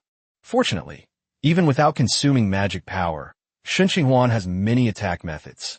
Whether it's the immortal shadow ninja or the ebony and ivory with unlimited bullets, they're more than enough to deal with some ordinary enemies. Besides, there's Seiko Busujima and Shana. Shen Qinghuan's investment in them wasn't for nothing. As for FIA, Shen Qinghuan didn't have high hopes for her. Even with Little Red Riding Hood's cloak, she figured she'd struggle to deal with a mid-level demon. The two pistols, one made of ebony and the other of white ivory, spewed fire from their muzzles, and the bullets that hit the demons caused far more damage than those that hit other enemies. Shen Qinghuan knew that this was because the demon-hunting effects on the two pistols had come into play. These two pistols were specifically designed for hunting demons, and today they had finally met their match. Nearly 100 shadowy ninjas emerged from the shadows, relentlessly reaping enemies while also collecting the dissipating corpses of demons from the surrounding area. Although the demons were not weak, they couldn't withstand the relentless, suicidal attacks of the shadowy ninjas for long. Although the shadow ninjas are not strong, their weapons are not dull. Although the shadow ninjas die almost every second due to their suicidal attacks, Shen Qinghuan doesn't care. Using the ninja mask consumes no resources and has no cooldown, so although there seem to be only 99 shadow ninjas, they are actually endless. Various kinds of corpses quickly piled up in front of Shen Qinghuan. In addition to the corpses of demons, war lizardmen, and ishi-rays, there were also many corpses of local professionals. Because of the fact that demon corpses dissipate, Shen Qinghuan was forced to stop her firepower and instead start using these demon corpses to craft cards. However, Shen Qinghuan underestimated the efficiency of the shadow ninjas.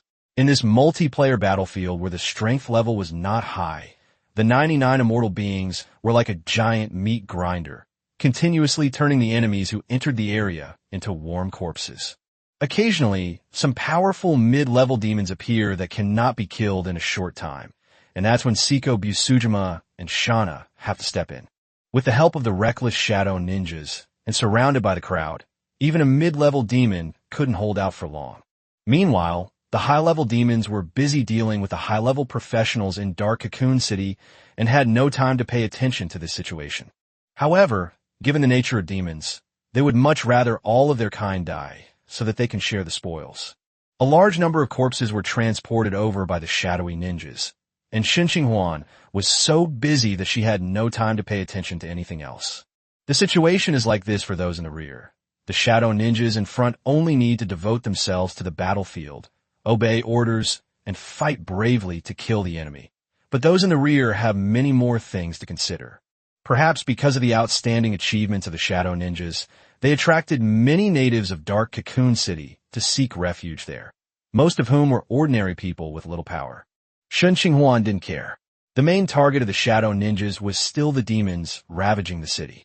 Although these ordinary people who gathered here didn't have much ability, their large numbers could help attract more demons.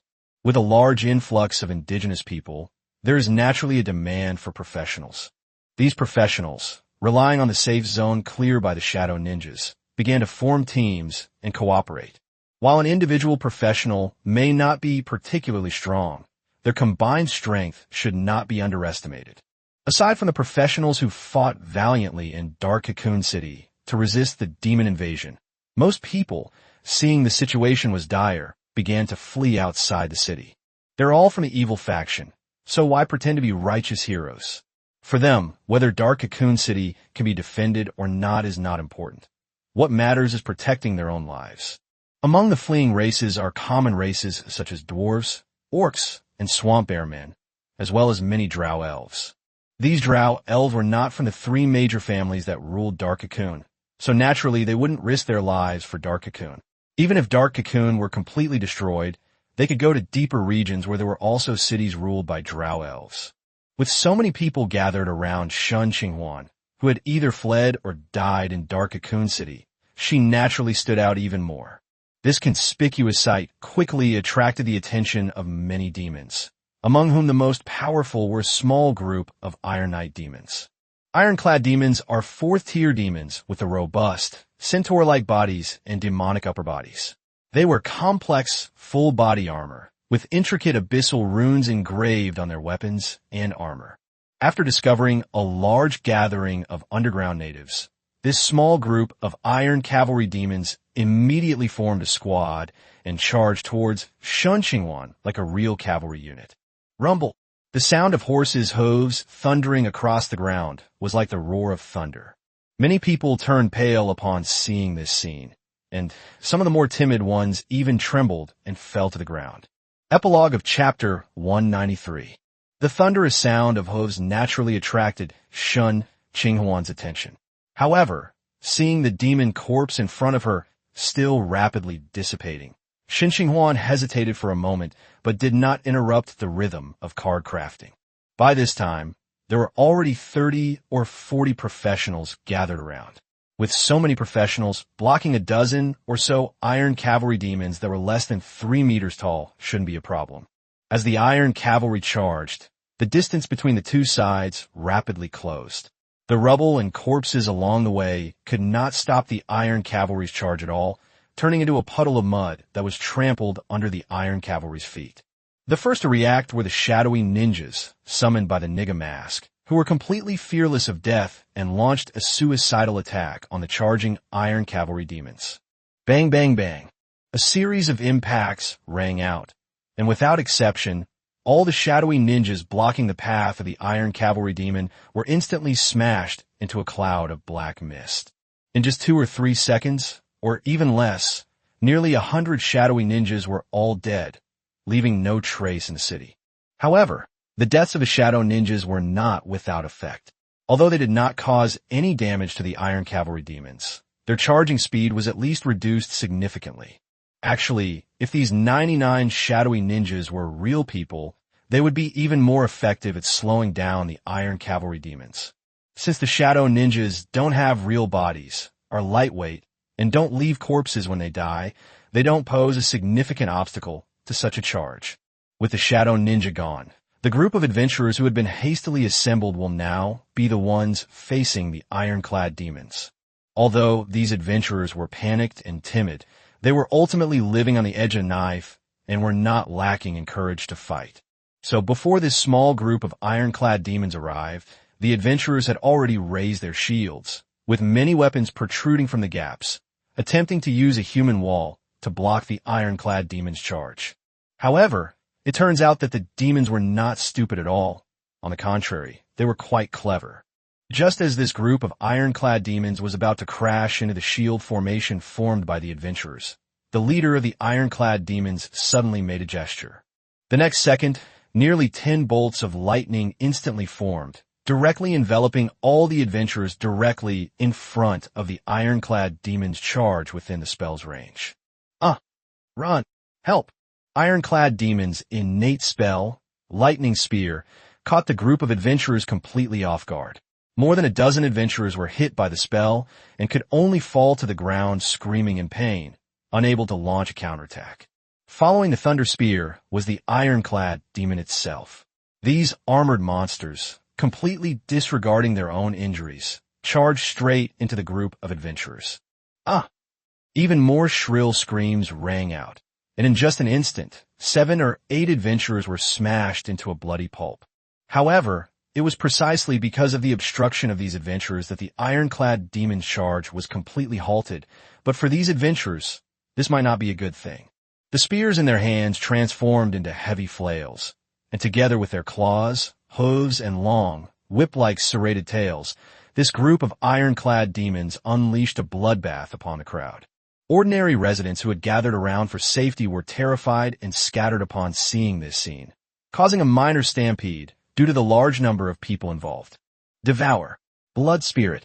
As the release command for her Zanpakuto rang out, Seiko Busujima, wielding her twin swords, immediately entered her strongest form. With a slight flap of her wings, Seiko Busujima charged directly into the Iron Knight demon squad. It would be foolish for the ironclad demons to charge head-on, but once they stopped charging, the threat they posed to Seiko Busujima became negligible. Whoosh whoosh.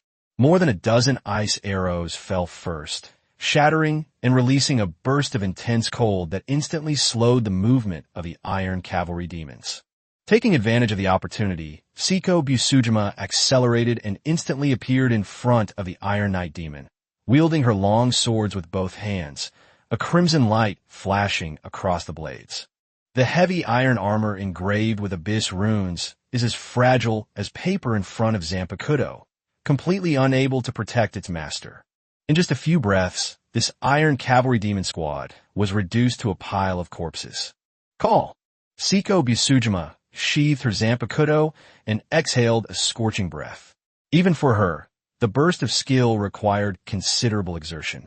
However, at this time, the blood energy in Dark Cocoon City was abundant, so there was no need to worry about consumption.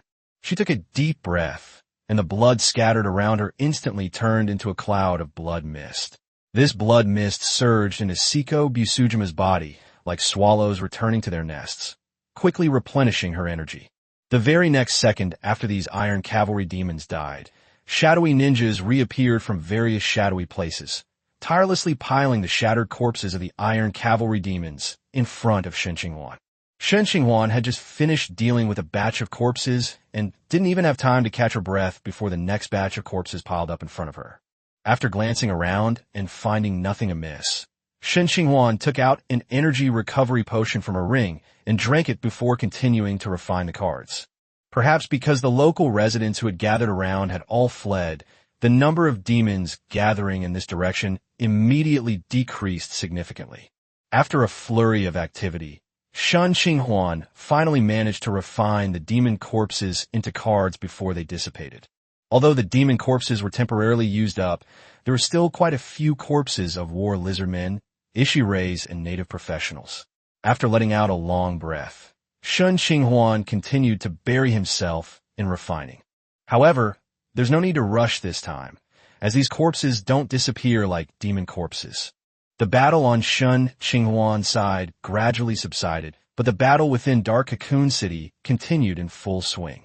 Although there are quite a few low-level demons, their density throughout Dark Cocoon City is actually not high. In addition, Shen Qinghuan dealt with a large number of them, so there are not many low-level demons left after the battle. On the contrary, the mid-level demons are powerful and resilient, and many of them are still wreaking havoc in the city. High-level combatants are unable to spare any resources, and ordinary mid-level professionals are no match for them in one-on-one combat. They can only rely on their numerical advantage to fight one-on-one and gradually whittle down the enemy's strength. The first group of war lizardmen who appeared disappeared without a trace after leaving behind a batch of corpses, and the three mysterious figures who opened the portal had also vanished long before the demons descended. Several tens of minutes later, Shen Qinghuan refined the last few corpses in the vicinity into cards. Looking around, Shen Qinghuan saw that apart from the high-level battles, things were gradually calming down elsewhere in the city. She knew it was time to leave. Shen Qinghuan had no intention of participating in high-level battles. Whether he won or lost, he wouldn't gain much benefit. Even if they win, these high-level professionals would never hand over the corpse of a high-level demon. Therefore, it's better to retreat quickly before the high-level battle and to avoid being affected by anything else. Chapter 194, the second component and combination. Let's go. Before leaving, Shen Qinghuan took one last look at the high-level professionals who were still fighting, and then turned and left without hesitation. They ran along the road towards the outskirts of the city, passing by the Fireplace Tavern before leaving. The walls of the Fireplace Tavern were somewhat damaged, but were generally in good condition. However, considering the amulet that Firebeard gave him, he must have high-level strength. With high-level strength, as long as you don't directly confront those high-level demons, you should have no problem protecting yourself.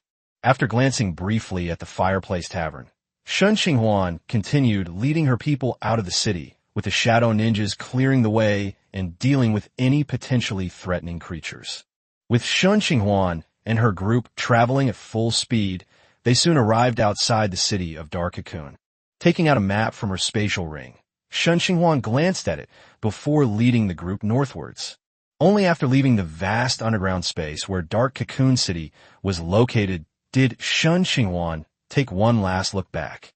Inside Dark Cocoon City, the battle between 3 high-level demons and a group of high-level professionals continued unabated, and many of the fires started by the Baylor flame demon in the city had been extinguished. However, Shen Qinghuan estimated that even if Dark Cocoon City won this battle, Dark Cocoon City would still need to undergo major repairs, since below Flame Demon has a hidden ultimate move called Burning Body Explosion. Burning Explosion is an ultimate move that a Balrog uses only when it dies. It is powerful and has a wide range. Apart from costing its life, it has no drawbacks. So a major overhaul of Dark Cocoon City is a certainty. The only question is whether any other high-level professionals will die in the explosion. However, all of this is irrelevant to Shen Qinghuan now, and the demons are not necessarily going to lose either. Everything is still uncertain. Turning around, she walked into a tunnel until she could no longer see Dark Cocoon City, at which point Shen Qinghuan finally relaxed. With shadowy ninjas scouting the road ahead, there was no need to worry about safety. Only then did Shen Qinghuan have time to check her spoils. There are many cards, hundreds in total. Although most of them are low-tier cards, perhaps because the crafting materials are demons, most of the cards are of good quality, including a few legendary cards. Name: the Sealed One's Right Foot. Type: Summoning Card. Quality: Tier 1 Legendary. Effect: None. Note: this is a part of a high-ranking mage's body. It's currently doing nothing, but what if it does? The Dark Archmage has already collected 2 parts. He only needs 3 more to complete the set. However, when he will be able to collect them is anyone's guess. Name: Mukla. Type: Summoning Card. Quality: Tier 3 Legendary. Effect: Banana. After summoning Mukla, you will receive 2 edible bananas.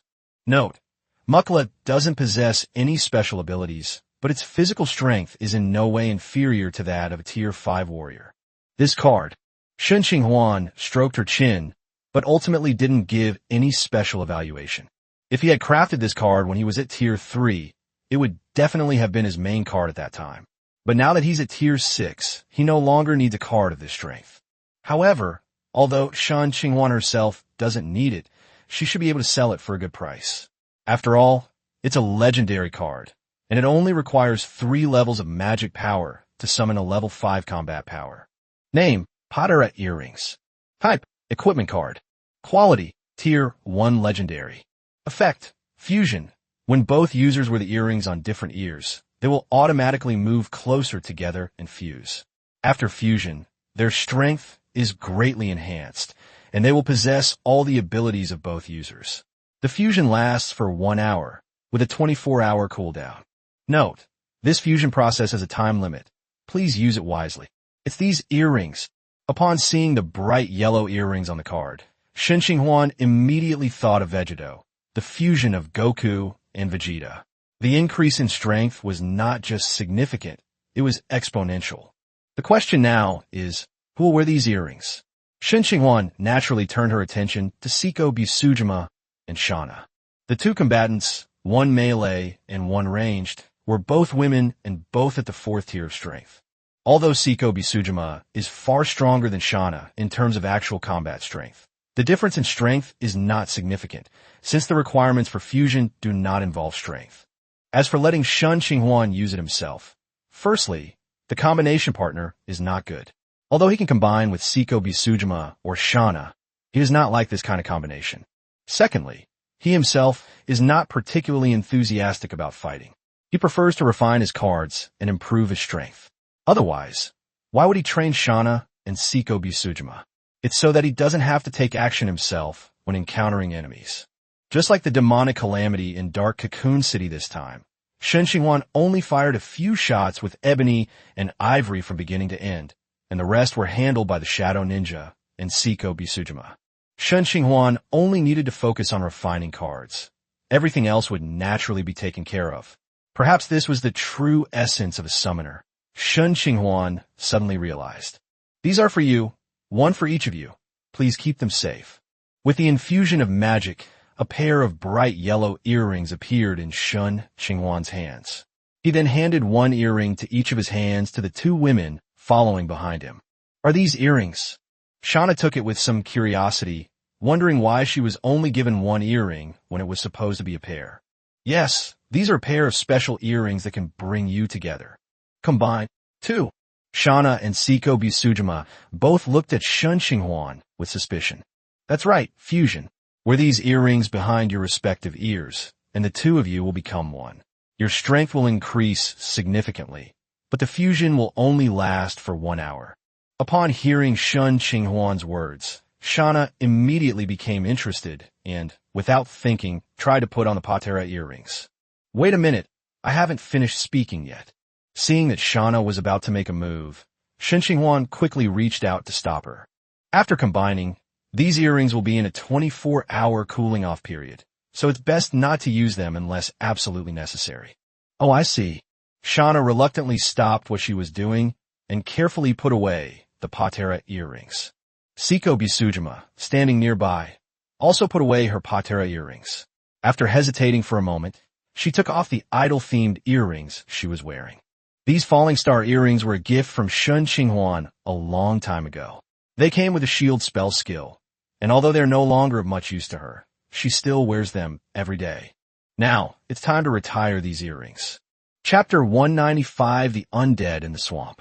Seeing that both women had put away the patera earrings, Shen Qinghuan then looked at the remaining cards in her hand.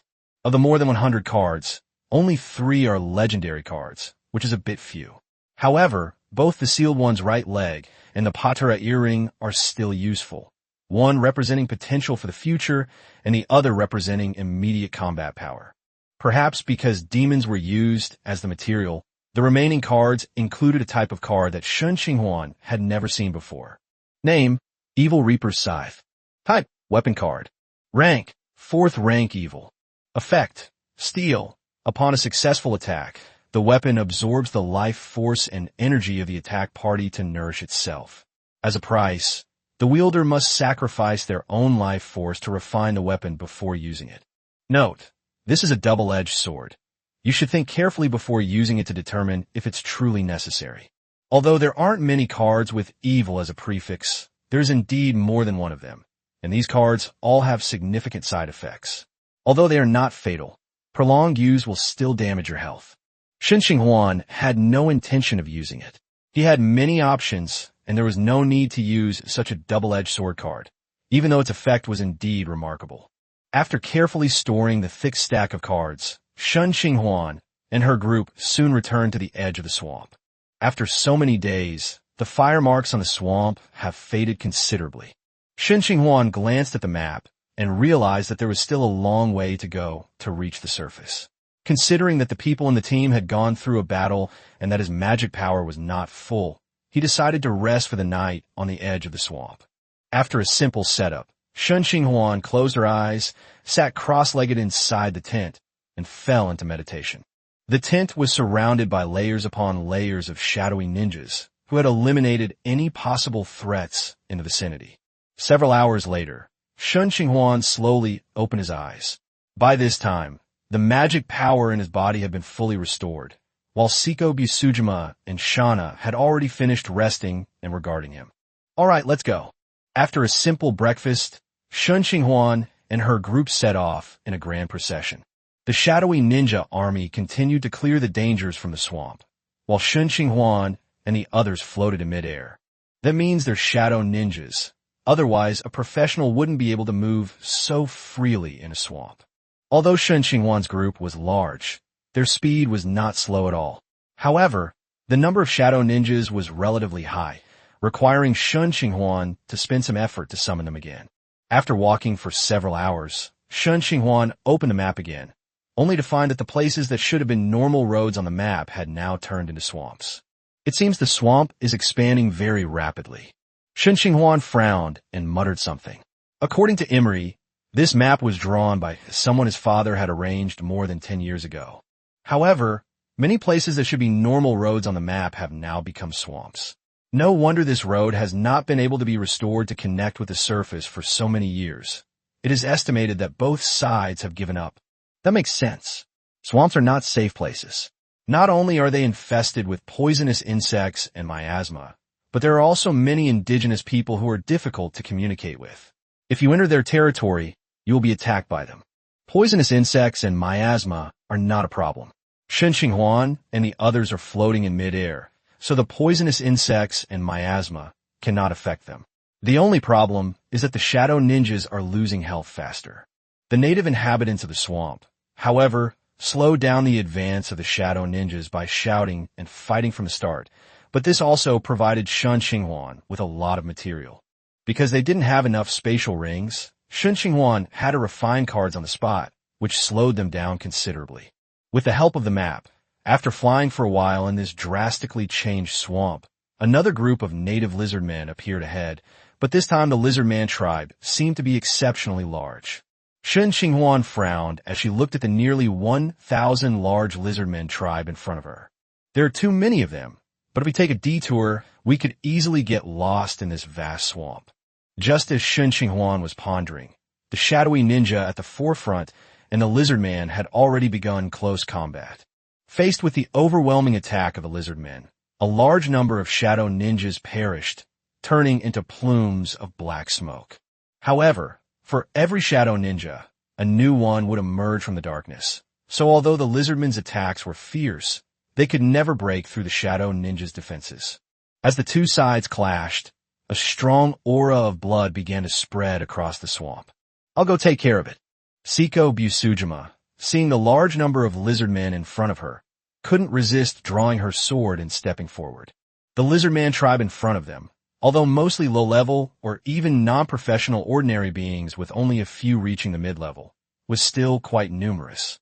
It would take the shadow ninja a considerable amount of time to break through this tribe.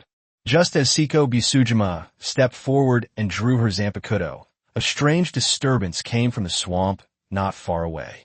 Gulp gulp, a series of bubbles rose, and a large pile of pale skeletons struggled to crawl out of the swamp. Accompanying the skeletons were a large group of translucent, spirit-like monsters. Skeletons, shadows. Are there really so many undead in this swamp? Could they have been attracted by the blood of the lizard men? Looking at so many undead, Shen Qinghuan felt a little strange. Although both skeletons and shadows were quite weak, it was still very strange that so many undead existed around a tribe. However, the next action of these undead caused Shen Qinghuan's expression to change slightly. Instead of heading toward the front line littered with lizardman corpses, the group of undead walked towards Shen Qinghuan and her companions. Low-level undead are mindless creatures, and the fact that these undead are acting so contrary to their instincts clearly indicates that there is something controlling them behind the scenes. Is it this group of lizard men? Shen Qinghuan turned to look at the lizardman tribe, examined them for a moment, and found nothing resembling a shaman. Siko, don't go yet. Something's happened.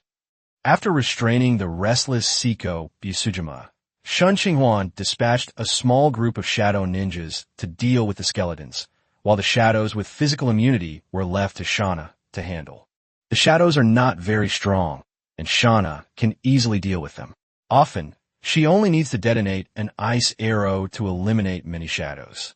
Shen Qinghuan wasn't worried about these undead.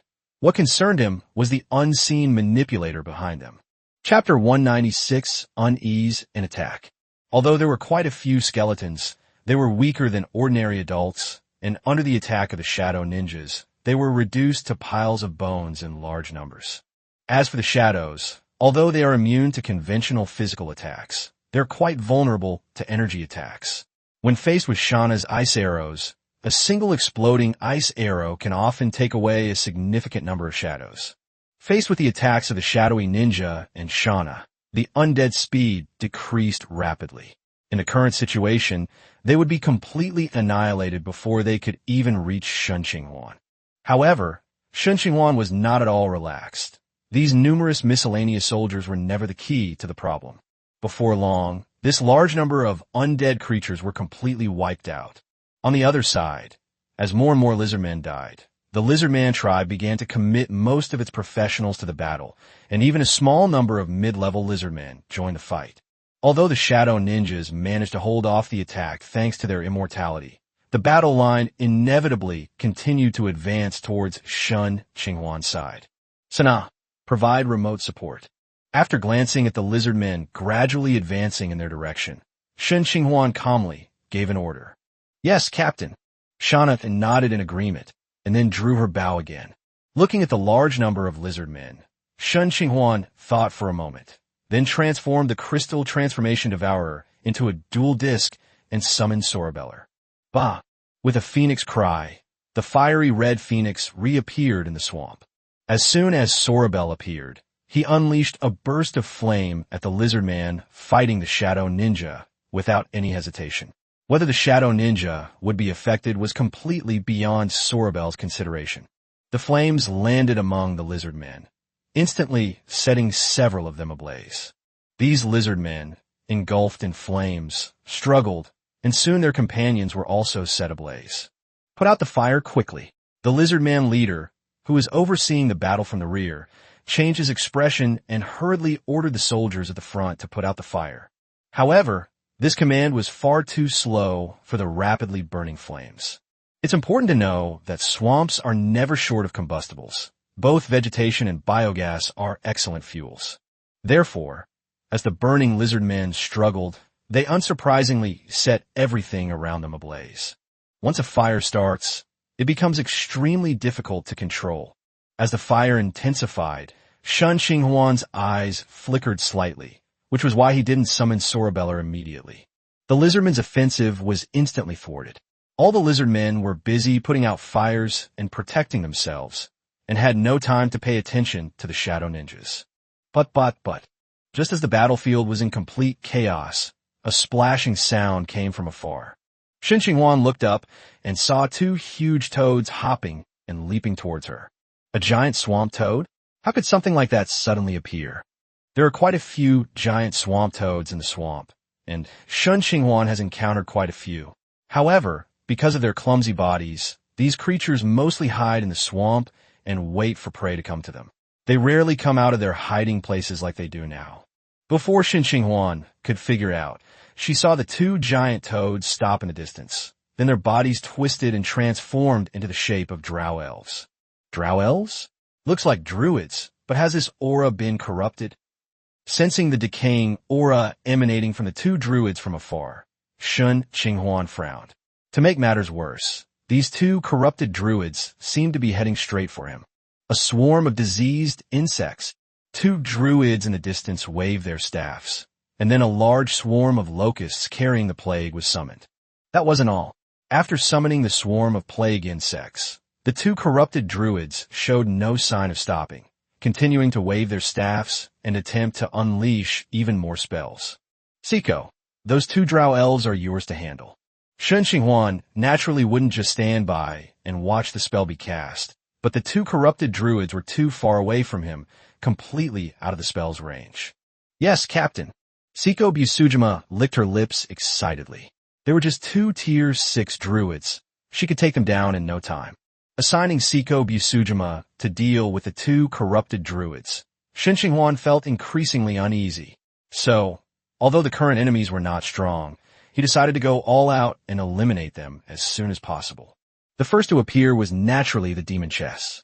As usual, the queen piece was integrated into his body. The 8 pawn pieces were assigned to Siko Busudima.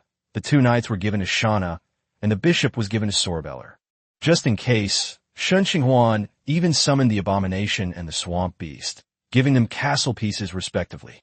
After the chess pieces were distributed, everyone's aura was boosted, but that wasn't all. Shen Qinghuan continued casting spells, wielding the dual disc. The tenacity of a bear, the strength of a bull, the elegance of a cat, the majesty of an eagle, the cunning of a fox, and the wisdom of an owl. Various enhancement spells rained down on the group, their colorful lights flashing like human light bulbs. However, the effects of the spell were real. Everyone who received Shen Qinghuan's spell received a slight improvement in all aspects.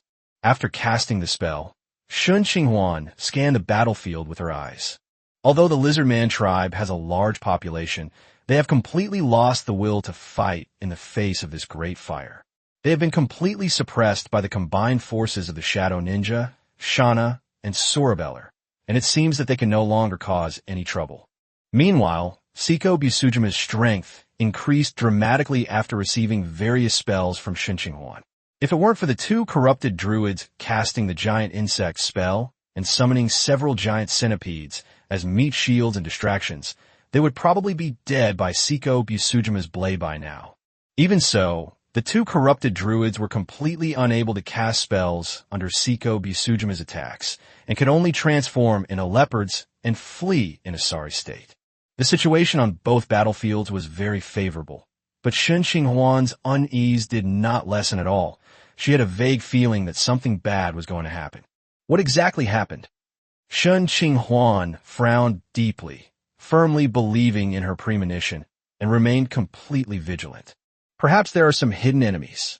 After a moment's thought, just as Shen Qinghuan was about to use his telekinesis to perform a thorough scan, a roar suddenly came from below him. Roar! A roar carrying the aura of a superior predator rang out, followed by a gigantic, blood-red maw. Chapter 197 Black Dragon Nexus.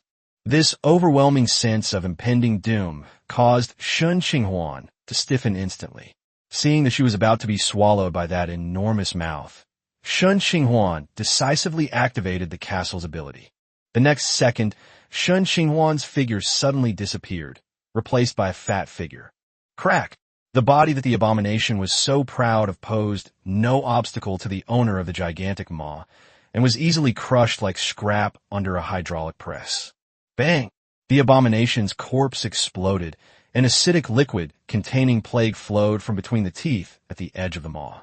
The acid, which should have been extremely corrosive, did not cause the slightest harm to the owner of this maw. Captain!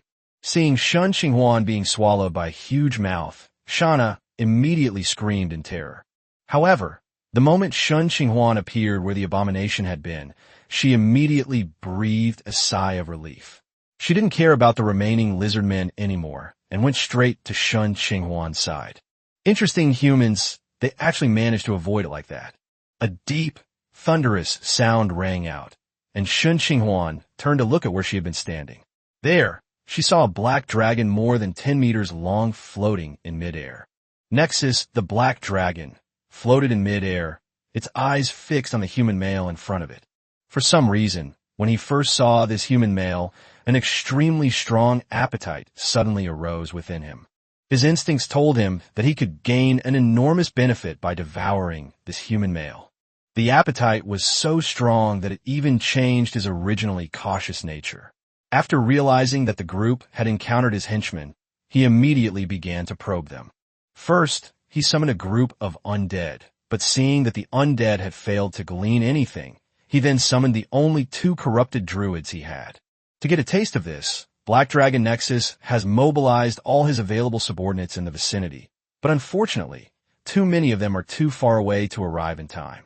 Thinking that he had almost eaten the human man in front of him, a trace of regret flashed in Nexus's eyes. Although he didn't know why he had to eat the man in front of him, his instinctive reaction was definitely not wrong. Meanwhile, Shen Qinghuan stood before a black dragon with wingspans 10 meters long, his face grave.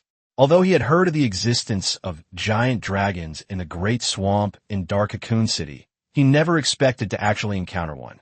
The black dragon in front of us is about 9 meters long, with deep-set eyes, wide nostrils, and a facial structure that looks very much like a human skull.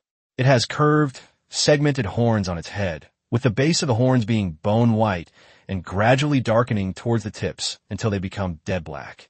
Its entire body was covered in thick, dull black scales, and it reeked of rotting vegetation and sewage. Judging from its appearance, this is clearly an adult black dragon. Fortunately, it's probably only recently reached adulthood. This black dragon's strength is still at the 7th tier.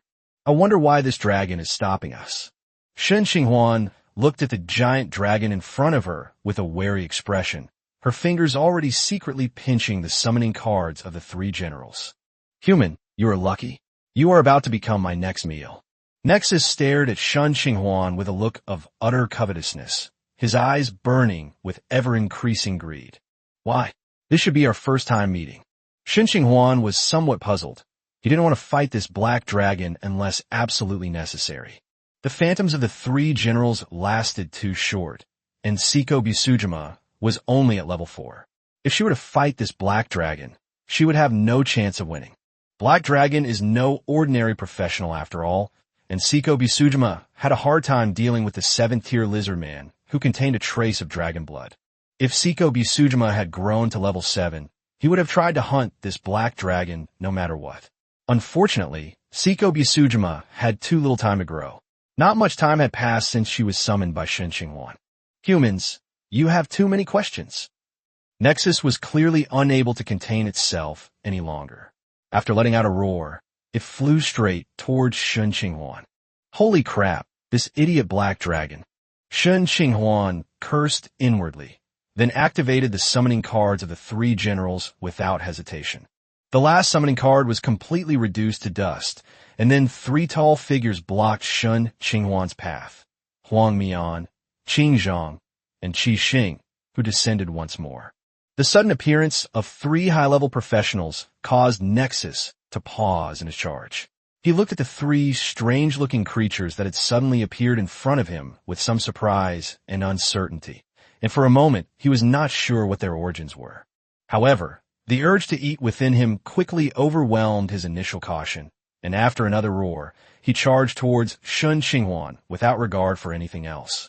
A massive fireball. Patrick Star made the first move, transforming his right hand into lava before unleashing a powerful strike. The fist, now transformed into lava, suddenly shot out as if equipped with a jet engine, slamming fiercely towards the black dragon Nexus. Faced with such a massive lava fist, Nexus was naturally not foolish enough to take it head-on. Just as he was about to dodge, a slightly lewd voice suddenly appeared in his ear. Have you ever been kicked at the speed of light? Then he saw the strange creature, entirely yellow, suddenly appear beside him, its slender right leg transformed into a golden light. Bang! With a heavy blow, Nexus's dodging movement froze. The dragon's physique is quite formidable, and SpongeBob's lightspeed kick alone cannot cause much damage. However, what follows a lightspeed kick is Patrick's massive fire breath. Boom! The lava fist slammed into Nexus's face, making him feel pain for the first time in a long time. The burning sensation reminded him of the night he was bullied by a red dragon. Roar! Nexus cried out in pain as the dragon was slammed into the swamp, creating a huge splash. The 8-foot jade curved jewel, Bullish Beak, Squidward, and SpongeBob, of course, wouldn't miss the chance to hurt the drowning dog, and countless golden specks of light and bird-shaped ice crystals rained down on the spot where Nexus had fallen. Boom! Various energy attacks immediately triggered a massive explosion. Roar! You have angered the great Nexus. A huge black shadow rushed out of the blast radius, staring angrily at the three children on the sea surface. Shen Qinghuan looked closely and saw that many of Nexus's scales were damaged, and blood was flowing from his forehead. Clearly, Patrick Star's powerful fire breath attack had directly broken through Nexus's defenses. In their first encounter, SpongeBob and his two companions were clearly superior. However, the Black Dragon's physique was truly formidable, and the injuries inflicted on him by the several attacks were barely even minor. Chapter 198 Fusion. Roar! Nexus roared, flapped its wings, and charged towards SpongeBob and his two friends, unleashing a breath of dragon fire as it flew. Dragon's Breath, as the most commonly used attack method of dragons, not only is almost no wind-up, but is also quite powerful. Few people of the same level dare to take a direct hit from Dragon's Breath. Nexus's Dragon Breath is much stronger and has a much wider range than Greyfang's. Moreover, unlike Greyfang, which requires a long time to charge up before each use, Nexus's dragon breath can be used whenever it wants, and there is basically no need to worry too much about the consumption. When the dragon's breath struck, SpongeBob and his friends naturally wouldn't be foolish enough to take it head on. They all transformed into their own elements and rose into the air to dodge. Sizzle. The dragon's breath fell into the swamp, and its strong corrosiveness immediately created a huge pit where it hit, from which pungent white smoke continuously emanated. The 5-color dragons each have a different breath, while the black dragon's breath is a strong acid breath. The strong acid dragon breath is extremely corrosive. Ordinary magical equipment cannot withstand it for more than a few seconds, let alone flesh and blood creatures. Only the black dragon itself is immune to this strong acid, which is why the acid produced by the abomination's self-destruction has no effect on the black dragon. Netherhound. The Kusanagi sword. 2 spears. After dodging the dragon's breath, SpongeBob and his friends immediately launched their fiercest attack on Nexus. Roar. Nexus was large and relatively clumsy, making it impossible for it to avoid the group's attacks. However, he didn't need to dodge. The dragon's powerful physique gave him the ability to withstand the attack. Nexus dodged and weaved through the attacks of the group, spewing out dragon breath as if it were free, forcing the group to slow down their attacks and focus some of their energy on dodging. Sana, go help Seiko deal with those 2 druids as soon as possible. Seeing Nexus being entangled by SpongeBob and his 2 companions, Shen Qinghuan quickly gave an order to Shauna beside her. Shauna nodded, took off, bypassed the increasingly intense battlefield, and joined Seiko Busujima's battle. Shen Qinghuan wasn't idle either. Holding the dual disc, all sorts of spells were constantly being fired from it. Scorching Ray, Weakening Ray, Fireball, Sunfire Ray, Chain Lightning. Shen Qinghuan tried all the offensive and disruptive spells she knew and found that the low-level spells were completely ineffective, as the Black Dragon was immune to them with its body. Only some mid-level spells could still cause some damage. It seems I need to acquire the Spell Penetration Super Magic feat as soon as possible. Otherwise, low to mid-level spells are really useless against enemies with high magic resistance. Shen Qinghuan put down the dual disc with some helplessness. Although he had the help of Pudgy, the knowledge squid, and his speed of acquiring knowledge was already very fast, he still didn't have enough time or money.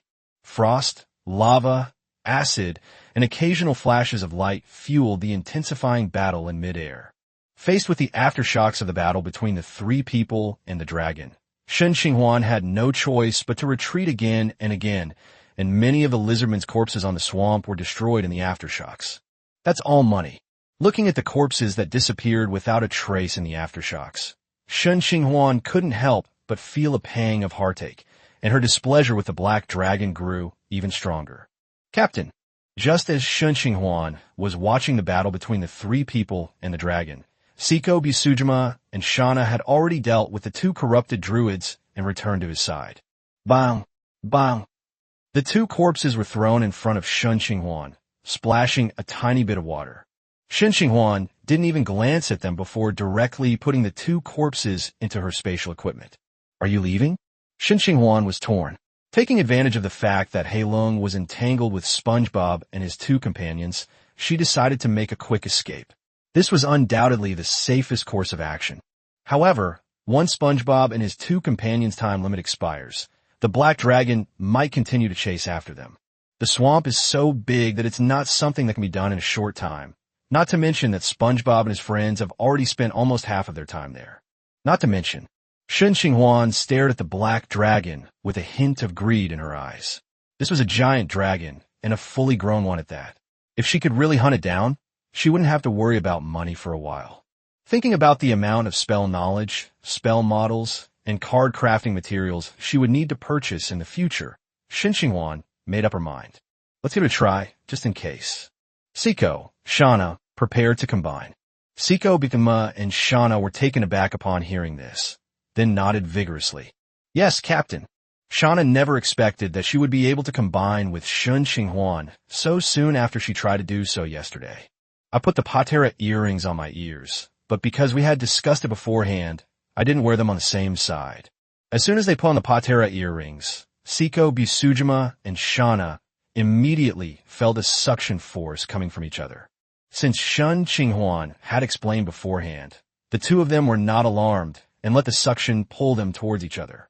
The two drew close to each other, and a blinding white light burst forth immediately upon contact. When the white light dissipated, the two women had completely disappeared, replaced by a tall, unfamiliar woman with waist-length hair. Her skin was as white as porcelain, her figure was tall and curvaceous, and her thick black hair stretched from her forehead to her waist. She was so beautiful that it was almost unreal, and she looked more like a work of art. Even Shen Qinghuan, who has seen many beauties online with filters and makeup, was momentarily stunned when she first saw her. The two women were already exceptionally beautiful, and after merging, they perfectly inherited each other's physical advantages. Not only her appearance, but also her strength has improved significantly. Originally only at the 4th rank, Shen Qinghuan's aura alone is now comparable to that of a high-ranking professional. How are you feeling? Better than ever before. She opened her eyes, her amber pupils looking at Shen Qinghuan, her captivating voice revealing a hint of barely perceptible joy. What should I call you now? Siko or Shauna? Okay, just call me Nanako. She didn't care about being called Nanako, so she just casually gave herself a name. Nanako? That'll do too. Shen Qinghuan muttered something under her breath. Then her expression turned serious as she looked at Nana and said, "Are we confident we can defeat this black dragon? As long as the captain gives the order, I will eliminate all enemies for you." Nanako did not answer directly, but the hand gripping the hilt of the knife expressed her determination. "Then you'd better do your best from now on." Shen Qinghuan reached out and ruffled Nana's soft, long hair, then took out a card from her spatial ring. In the next battle, he naturally wouldn't let Nanako fight alone. It had been too long since he'd had a real fight, so he'd use this black dragon to test his limits. Chapter 199 Passionate Brawl.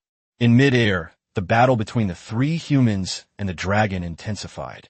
On the surface, SpongeBob SquarePants and his two companions had the upper hand, almost completely dominating Nexus.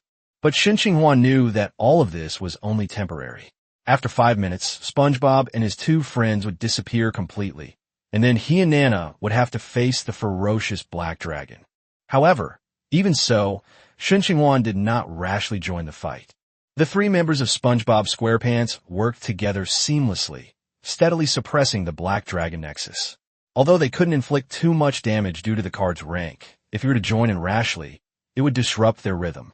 It would be better to let the three of them do their own thing and exhaust the black dragon's stamina and energy as much as possible. After all, even the most common dragon breath for a dragon cannot be spewed indefinitely. Time ticked by, and SpongeBob and his two friends seemed to realize that their time was running out.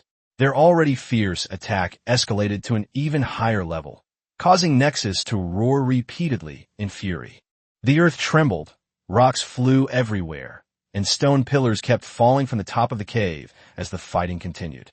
Shen Qinghuan even wondered if continuing to fight like this would cause a collapse. The battle between the three men and the dragon lasted for 5 minutes before finally coming to an end. After a tremendous explosion, the scene fell into an eerie silence, with only the heavy breathing of the black dragon Nexus remaining. "Looks like it's our turn." Shen Qinghuan smiled brightly at Nana, and then began his performance. He cast 6 elemental spells on himself: the tenacity of a bear, the strength of a bull, the elegance of a cat, the majesty of an eagle, the cunning of a fox, and the wisdom of an owl. Then he cast a level-up version of the giant transformation spell on himself. The next second, Shen Qinghuan began to swell, and her height, which was originally less than 2 meters, began to grow rapidly. After the ring was raised, the 3-meter and 4-meter giantification technique quickly broke the limit of only being able to grow to twice their original size. When Shen Qinghuan stopped growing, her height had reached nearly 8 meters. Although she still couldn't match Heilong's nearly 10-meter length, she was not much different in size.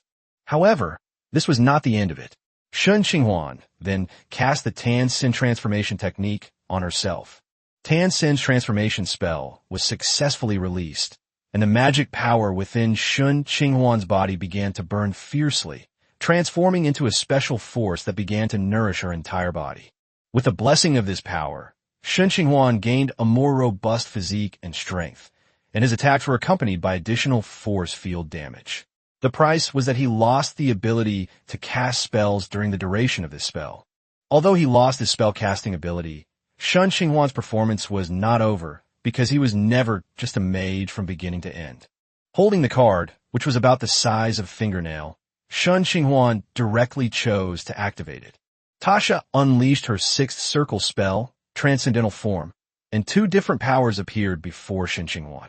He decisively chose the magic of the lower plane, and the next second a pair of spirit wings, made of energy, appeared behind him. A reddish-purple magical light flashed across his body before sinking into it. This is an effect of the magic from the lower plane, which makes him immune to poison and fire for the duration of the spell, while also adding extra magical damage to his attacks. All of this seemed to take a long time, but from the moment Shen Qinghuan cast the spell to the moment she used the card, it only took a few seconds. After catching his breath, Nexus finally emerged from the smoke and dust of the explosion. "You wretched human brat, now it's your turn." As soon as he flew out of the dust, Nexus saw a giant about his size, covered in magical light, standing not far away. Rubbing his eyes in disbelief, and realizing that what he was seeing was not a hallucination, Nexus couldn't help but ask, "How did you become so huge?" Shen Qinghuan grinned at the black dragon covered in wounds before her, not answering his question, but simply pointing at him and saying, "Come on, let's begin the second round." Having said that, he raised his foot and charged toward the black dragon Nexus. Arrogant. A mere sixth-tier human dares to provoke a true dragon. I will show you what true power is. Nexus, its face contorted with rage, spewed out two streams of acidic mist. With a flap of its wings, it charged toward Shen Qinghuan without flinching. Good timing. As Shen Qinghuan strode forward, he saw Nexus charging towards him. He shouted, raised his right arm, and threw a punch with all his might. Snort. Nexus snorted and raised its right paw to strike as well. Bang! How was that possible? As soon as they clashed, Nexus's expression changed drastically. He felt a force even stronger than his own coming from his right claw. However, before he could figure out why, Shen Qinghuan's second punch came right after. This time, Nexus didn't want to take the hit head-on, so it flapped its wings to try and create some distance first. But Shen Qinghuan wouldn't let the other party do as he pleased. After casting Tonson's transformation spell, he became a complete melee brute. Once Nexus created distance for him, he could only passively endure the opponent's dragon breath. Shen Qinghuan used both hands and feet, turning her entire body into weapons with elbow strikes and knee strikes, frantically attacking Nexus. After taking 3 punches, 2 kicks, and an elbow strike, Nexus was completely enraged and began to engage in close-quarters combat with Shen Qinghuan without any regard for the consequences. Bang, bang, bang. The passionate brawl between the man and the dragon immediately triggered an earthquake-like tremor, with countless rocks falling from the top of the cave and splashing into the swamp. Shen Qinghuan's fist struck Nexus, each punch shattering the scales on Nexus's body. Nexus was equally relentless, its sharp dragon claws leaving deep, bone-revealing wounds on Shen Qinghuan's body. Clearly, despite having so many advantages, and although the power gap was leveled out, the dragon's physique was still superior. Nexus had clearly noticed this as well, and a ferocious smile appeared on his skeletal dragon face. "You can't beat me, human. Just become my food. Is that so? With your weak, feeble claws?" Shen Qinghuan also revealed a mocking smile. Although he was temporarily at a disadvantage, he was not in a hurry at all, because in a corner unnoticed by Nexus, Nanako was holding 2 swords, holding her breath, with a pair of scarlet wings unfolding behind her. His heart began to pound violently. The power of blood and frost surged and roared within him, and the 2 tomo in his eyes spun rapidly, trying to find Nexus's fatal weakness.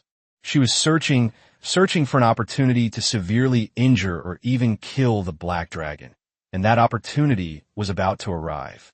Completely oblivious to the impending danger, Nexus was consumed by rage and pain, and all he wanted to do was smash Shen Qinghuan's arrogant face. Chapter 200. A Pyrrhic Victory. I saw it. The rapidly spinning Magatama paused slightly, and Nana noticed an inconspicuous wound on Nexus's neck. It was a slightly charred wound, which looked unremarkable on the surface and seemed to be just one of many burns. But if you were to cut open the outer layer, you would find that beneath the charred skin, there's an ice spike that is deep enough to see the bone. This ice spike significantly weakened Nexus's neck defenses, giving Nanako a chance to kill him instantly. Her powerful heart pounded faster again. The blood in her veins roared and surged, and Nana transformed into a crimson meteor, aiming straight for the charred wound on Nexus's neck. As Nexus was engaged in a bloody hand-to-hand combat with Shen Qinghuan, his pupils suddenly contracted. A needle-like sensation came from his neck, and at the same time, the shadow of death began to spread in his heart. Impossible. How could this be?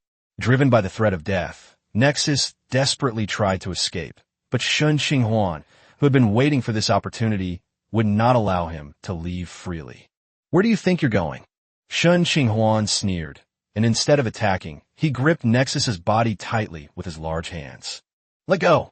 Fucking let go right now. Nexus was both anxious and furious. Its sharp claws dug deep wounds on Shen Qinghuan's body, revealing the bone, but could not break free from its restraints. The crimson meteor was incredibly fast, covering dozens of meters in the blink of an eye before arriving in front of the two. Creak! A sharp, grating sound like cutting through tough leather rang out. Nexus's neck was severed in an instant, and corrosive dragon blood gushed out from the cut, spraying all over Shen Qinghuan. What was originally a fatal blow was abruptly deflected by Nexus's survival instinct, causing Nanako's attack, which contained all her strength, to miss and only sever most of Nexus's neck. Roar! A dragon roar filled with pain rang out. Even for a dragon, this near-decapitation blow was by no means a minor injury that could be ignored. The sudden and severe injury completely jolted Nexus out of his greed. The feeling of being on the verge of death made him want to back down. However, he was entangled with Shen Qinghuan, and it was not so easy for him to get away. Seeing that Nexus had been severely injured by Nana, Shen Qinghuan's eyes lit up. Ignoring Nexus's counterattack despite his serious injuries, she grabbed his neck with one hand and pressed down on his shoulder with the other, and began to tear at him with all her might. No, you can't do that. A tearing sensation came from the broken neck, and the bones and muscles groaned in unbearable pain. The force Shen Qinghuan exerted on Nexus quickly made him realize what Shen Qinghuan wanted to do. He wanted to tear his neck off. The dragon was incredibly strong, but not strong enough to survive without a neck. The feeling of impending death drove Nexus completely mad. It clawed, bit, and even began to recklessly spew dragon breath. The corrosive acid breath didn't come out of Nexus's mouth. Instead, it gushed out from the cut on his neck. The foul-smelling acid splattered over Shen Qinghuan and Nexus, creating a white, corrosive fumes. The moment Shen Qinghuan's skin touched the acid contained in the dragon's breath, it was completely corroded. Next came her blood vessels, muscles, and even the hardest bones, which began to soften and turn black. Feeling the force on his neck begin to decrease, Nexus was overjoyed and began to recklessly spew out more acidic dragon breath. However, this was not without its side effect for Nexus. Although he had extremely strong acid resistance, without the protection of his scales and inner walls, his ruptured muscles were inevitably corroded by the acid. But his situation was much better than Shen Qinghuan's. Besides, he would die if he didn't do it, so he didn't care whether it would hurt him or not. The black dragon's acid was truly terrifying, almost instantly reversing the situation. Now, Shen Qinghuan was in danger of dying at any moment. But Shen Qinghuan wasn't fighting alone. The next second, the Grim Reaper, flapping its blood-red wings, descended once more, its two incredibly sharp Zanpakuto slashing down on Nexus's neck wound with a chillingly cold gleam. Creak! Acid, ice crystals, and blood flew everywhere, accompanied by the sound of bones breaking. In the midst of his desperate struggle, Nexus felt a sharp pain in his neck, followed by a rapid drain of strength from his body and a blurring of vision. He knew this was a sign of impending death, but that's impossible. They're just mere humans, Mir. Regret, fear, and anger flickered across his face, but none of these could change the fact that he was about to die. This black dragon, who had lived for over 100 years and finally reached adulthood, paid the price for his greed and arrogance. But the price was too high, enough to cost him his entire life. It's over. Panting heavily, Shen Qinghuan dropped the corpse she was holding and plopped down in the muddy swamp. Nanako also emerged from the severed opening of the dragon's corpse, and she looked quite unwell. In order to sever Nexus's neck, she had to rush into the blood-soaked, acid-filled wound. Although she could use magic to protect herself, she did not do so in pursuit of maximum damage, instead pouring all her magic into her Zanpakuto. So when she reappeared in front of Shen Qinghuan, there was hardly a single unscathed spot on her body. She looked as if she had just been pulled out of a pool of sulfuric acid. No, not just seems. Although the black dragon's breath is not sulfuric acid, it is just as corrosive as sulfuric acid. Fortunately, it didn't take long, and the corrosion mainly affected the skin and flesh, not reaching the bone. And a cloud of blood mist surged and converged. Then, like swallows returning to their nests, it entered Nana's body. Nourished by this fresh blood, the granulation tissue began to grow rapidly, quickly filling in the missing muscles, blood vessels, and skin on Nana's body. In less than a minute, a completely unharmed Nana reappeared in front of Shen Qinghuan, only missing her clothes compared to when she had just merged with Nana. Her near-perfect body was laid bare before Shen Qinghuan without any attempt to conceal it. Despite the beautiful scenery, Shen Qinghuan had little energy to appreciate it.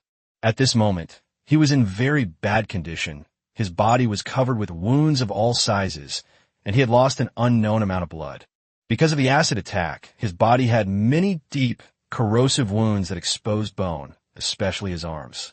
His right arm was almost reduced to bone, and his left arm was in even worse condition, with the bones completely corroded away, starting from the forearm.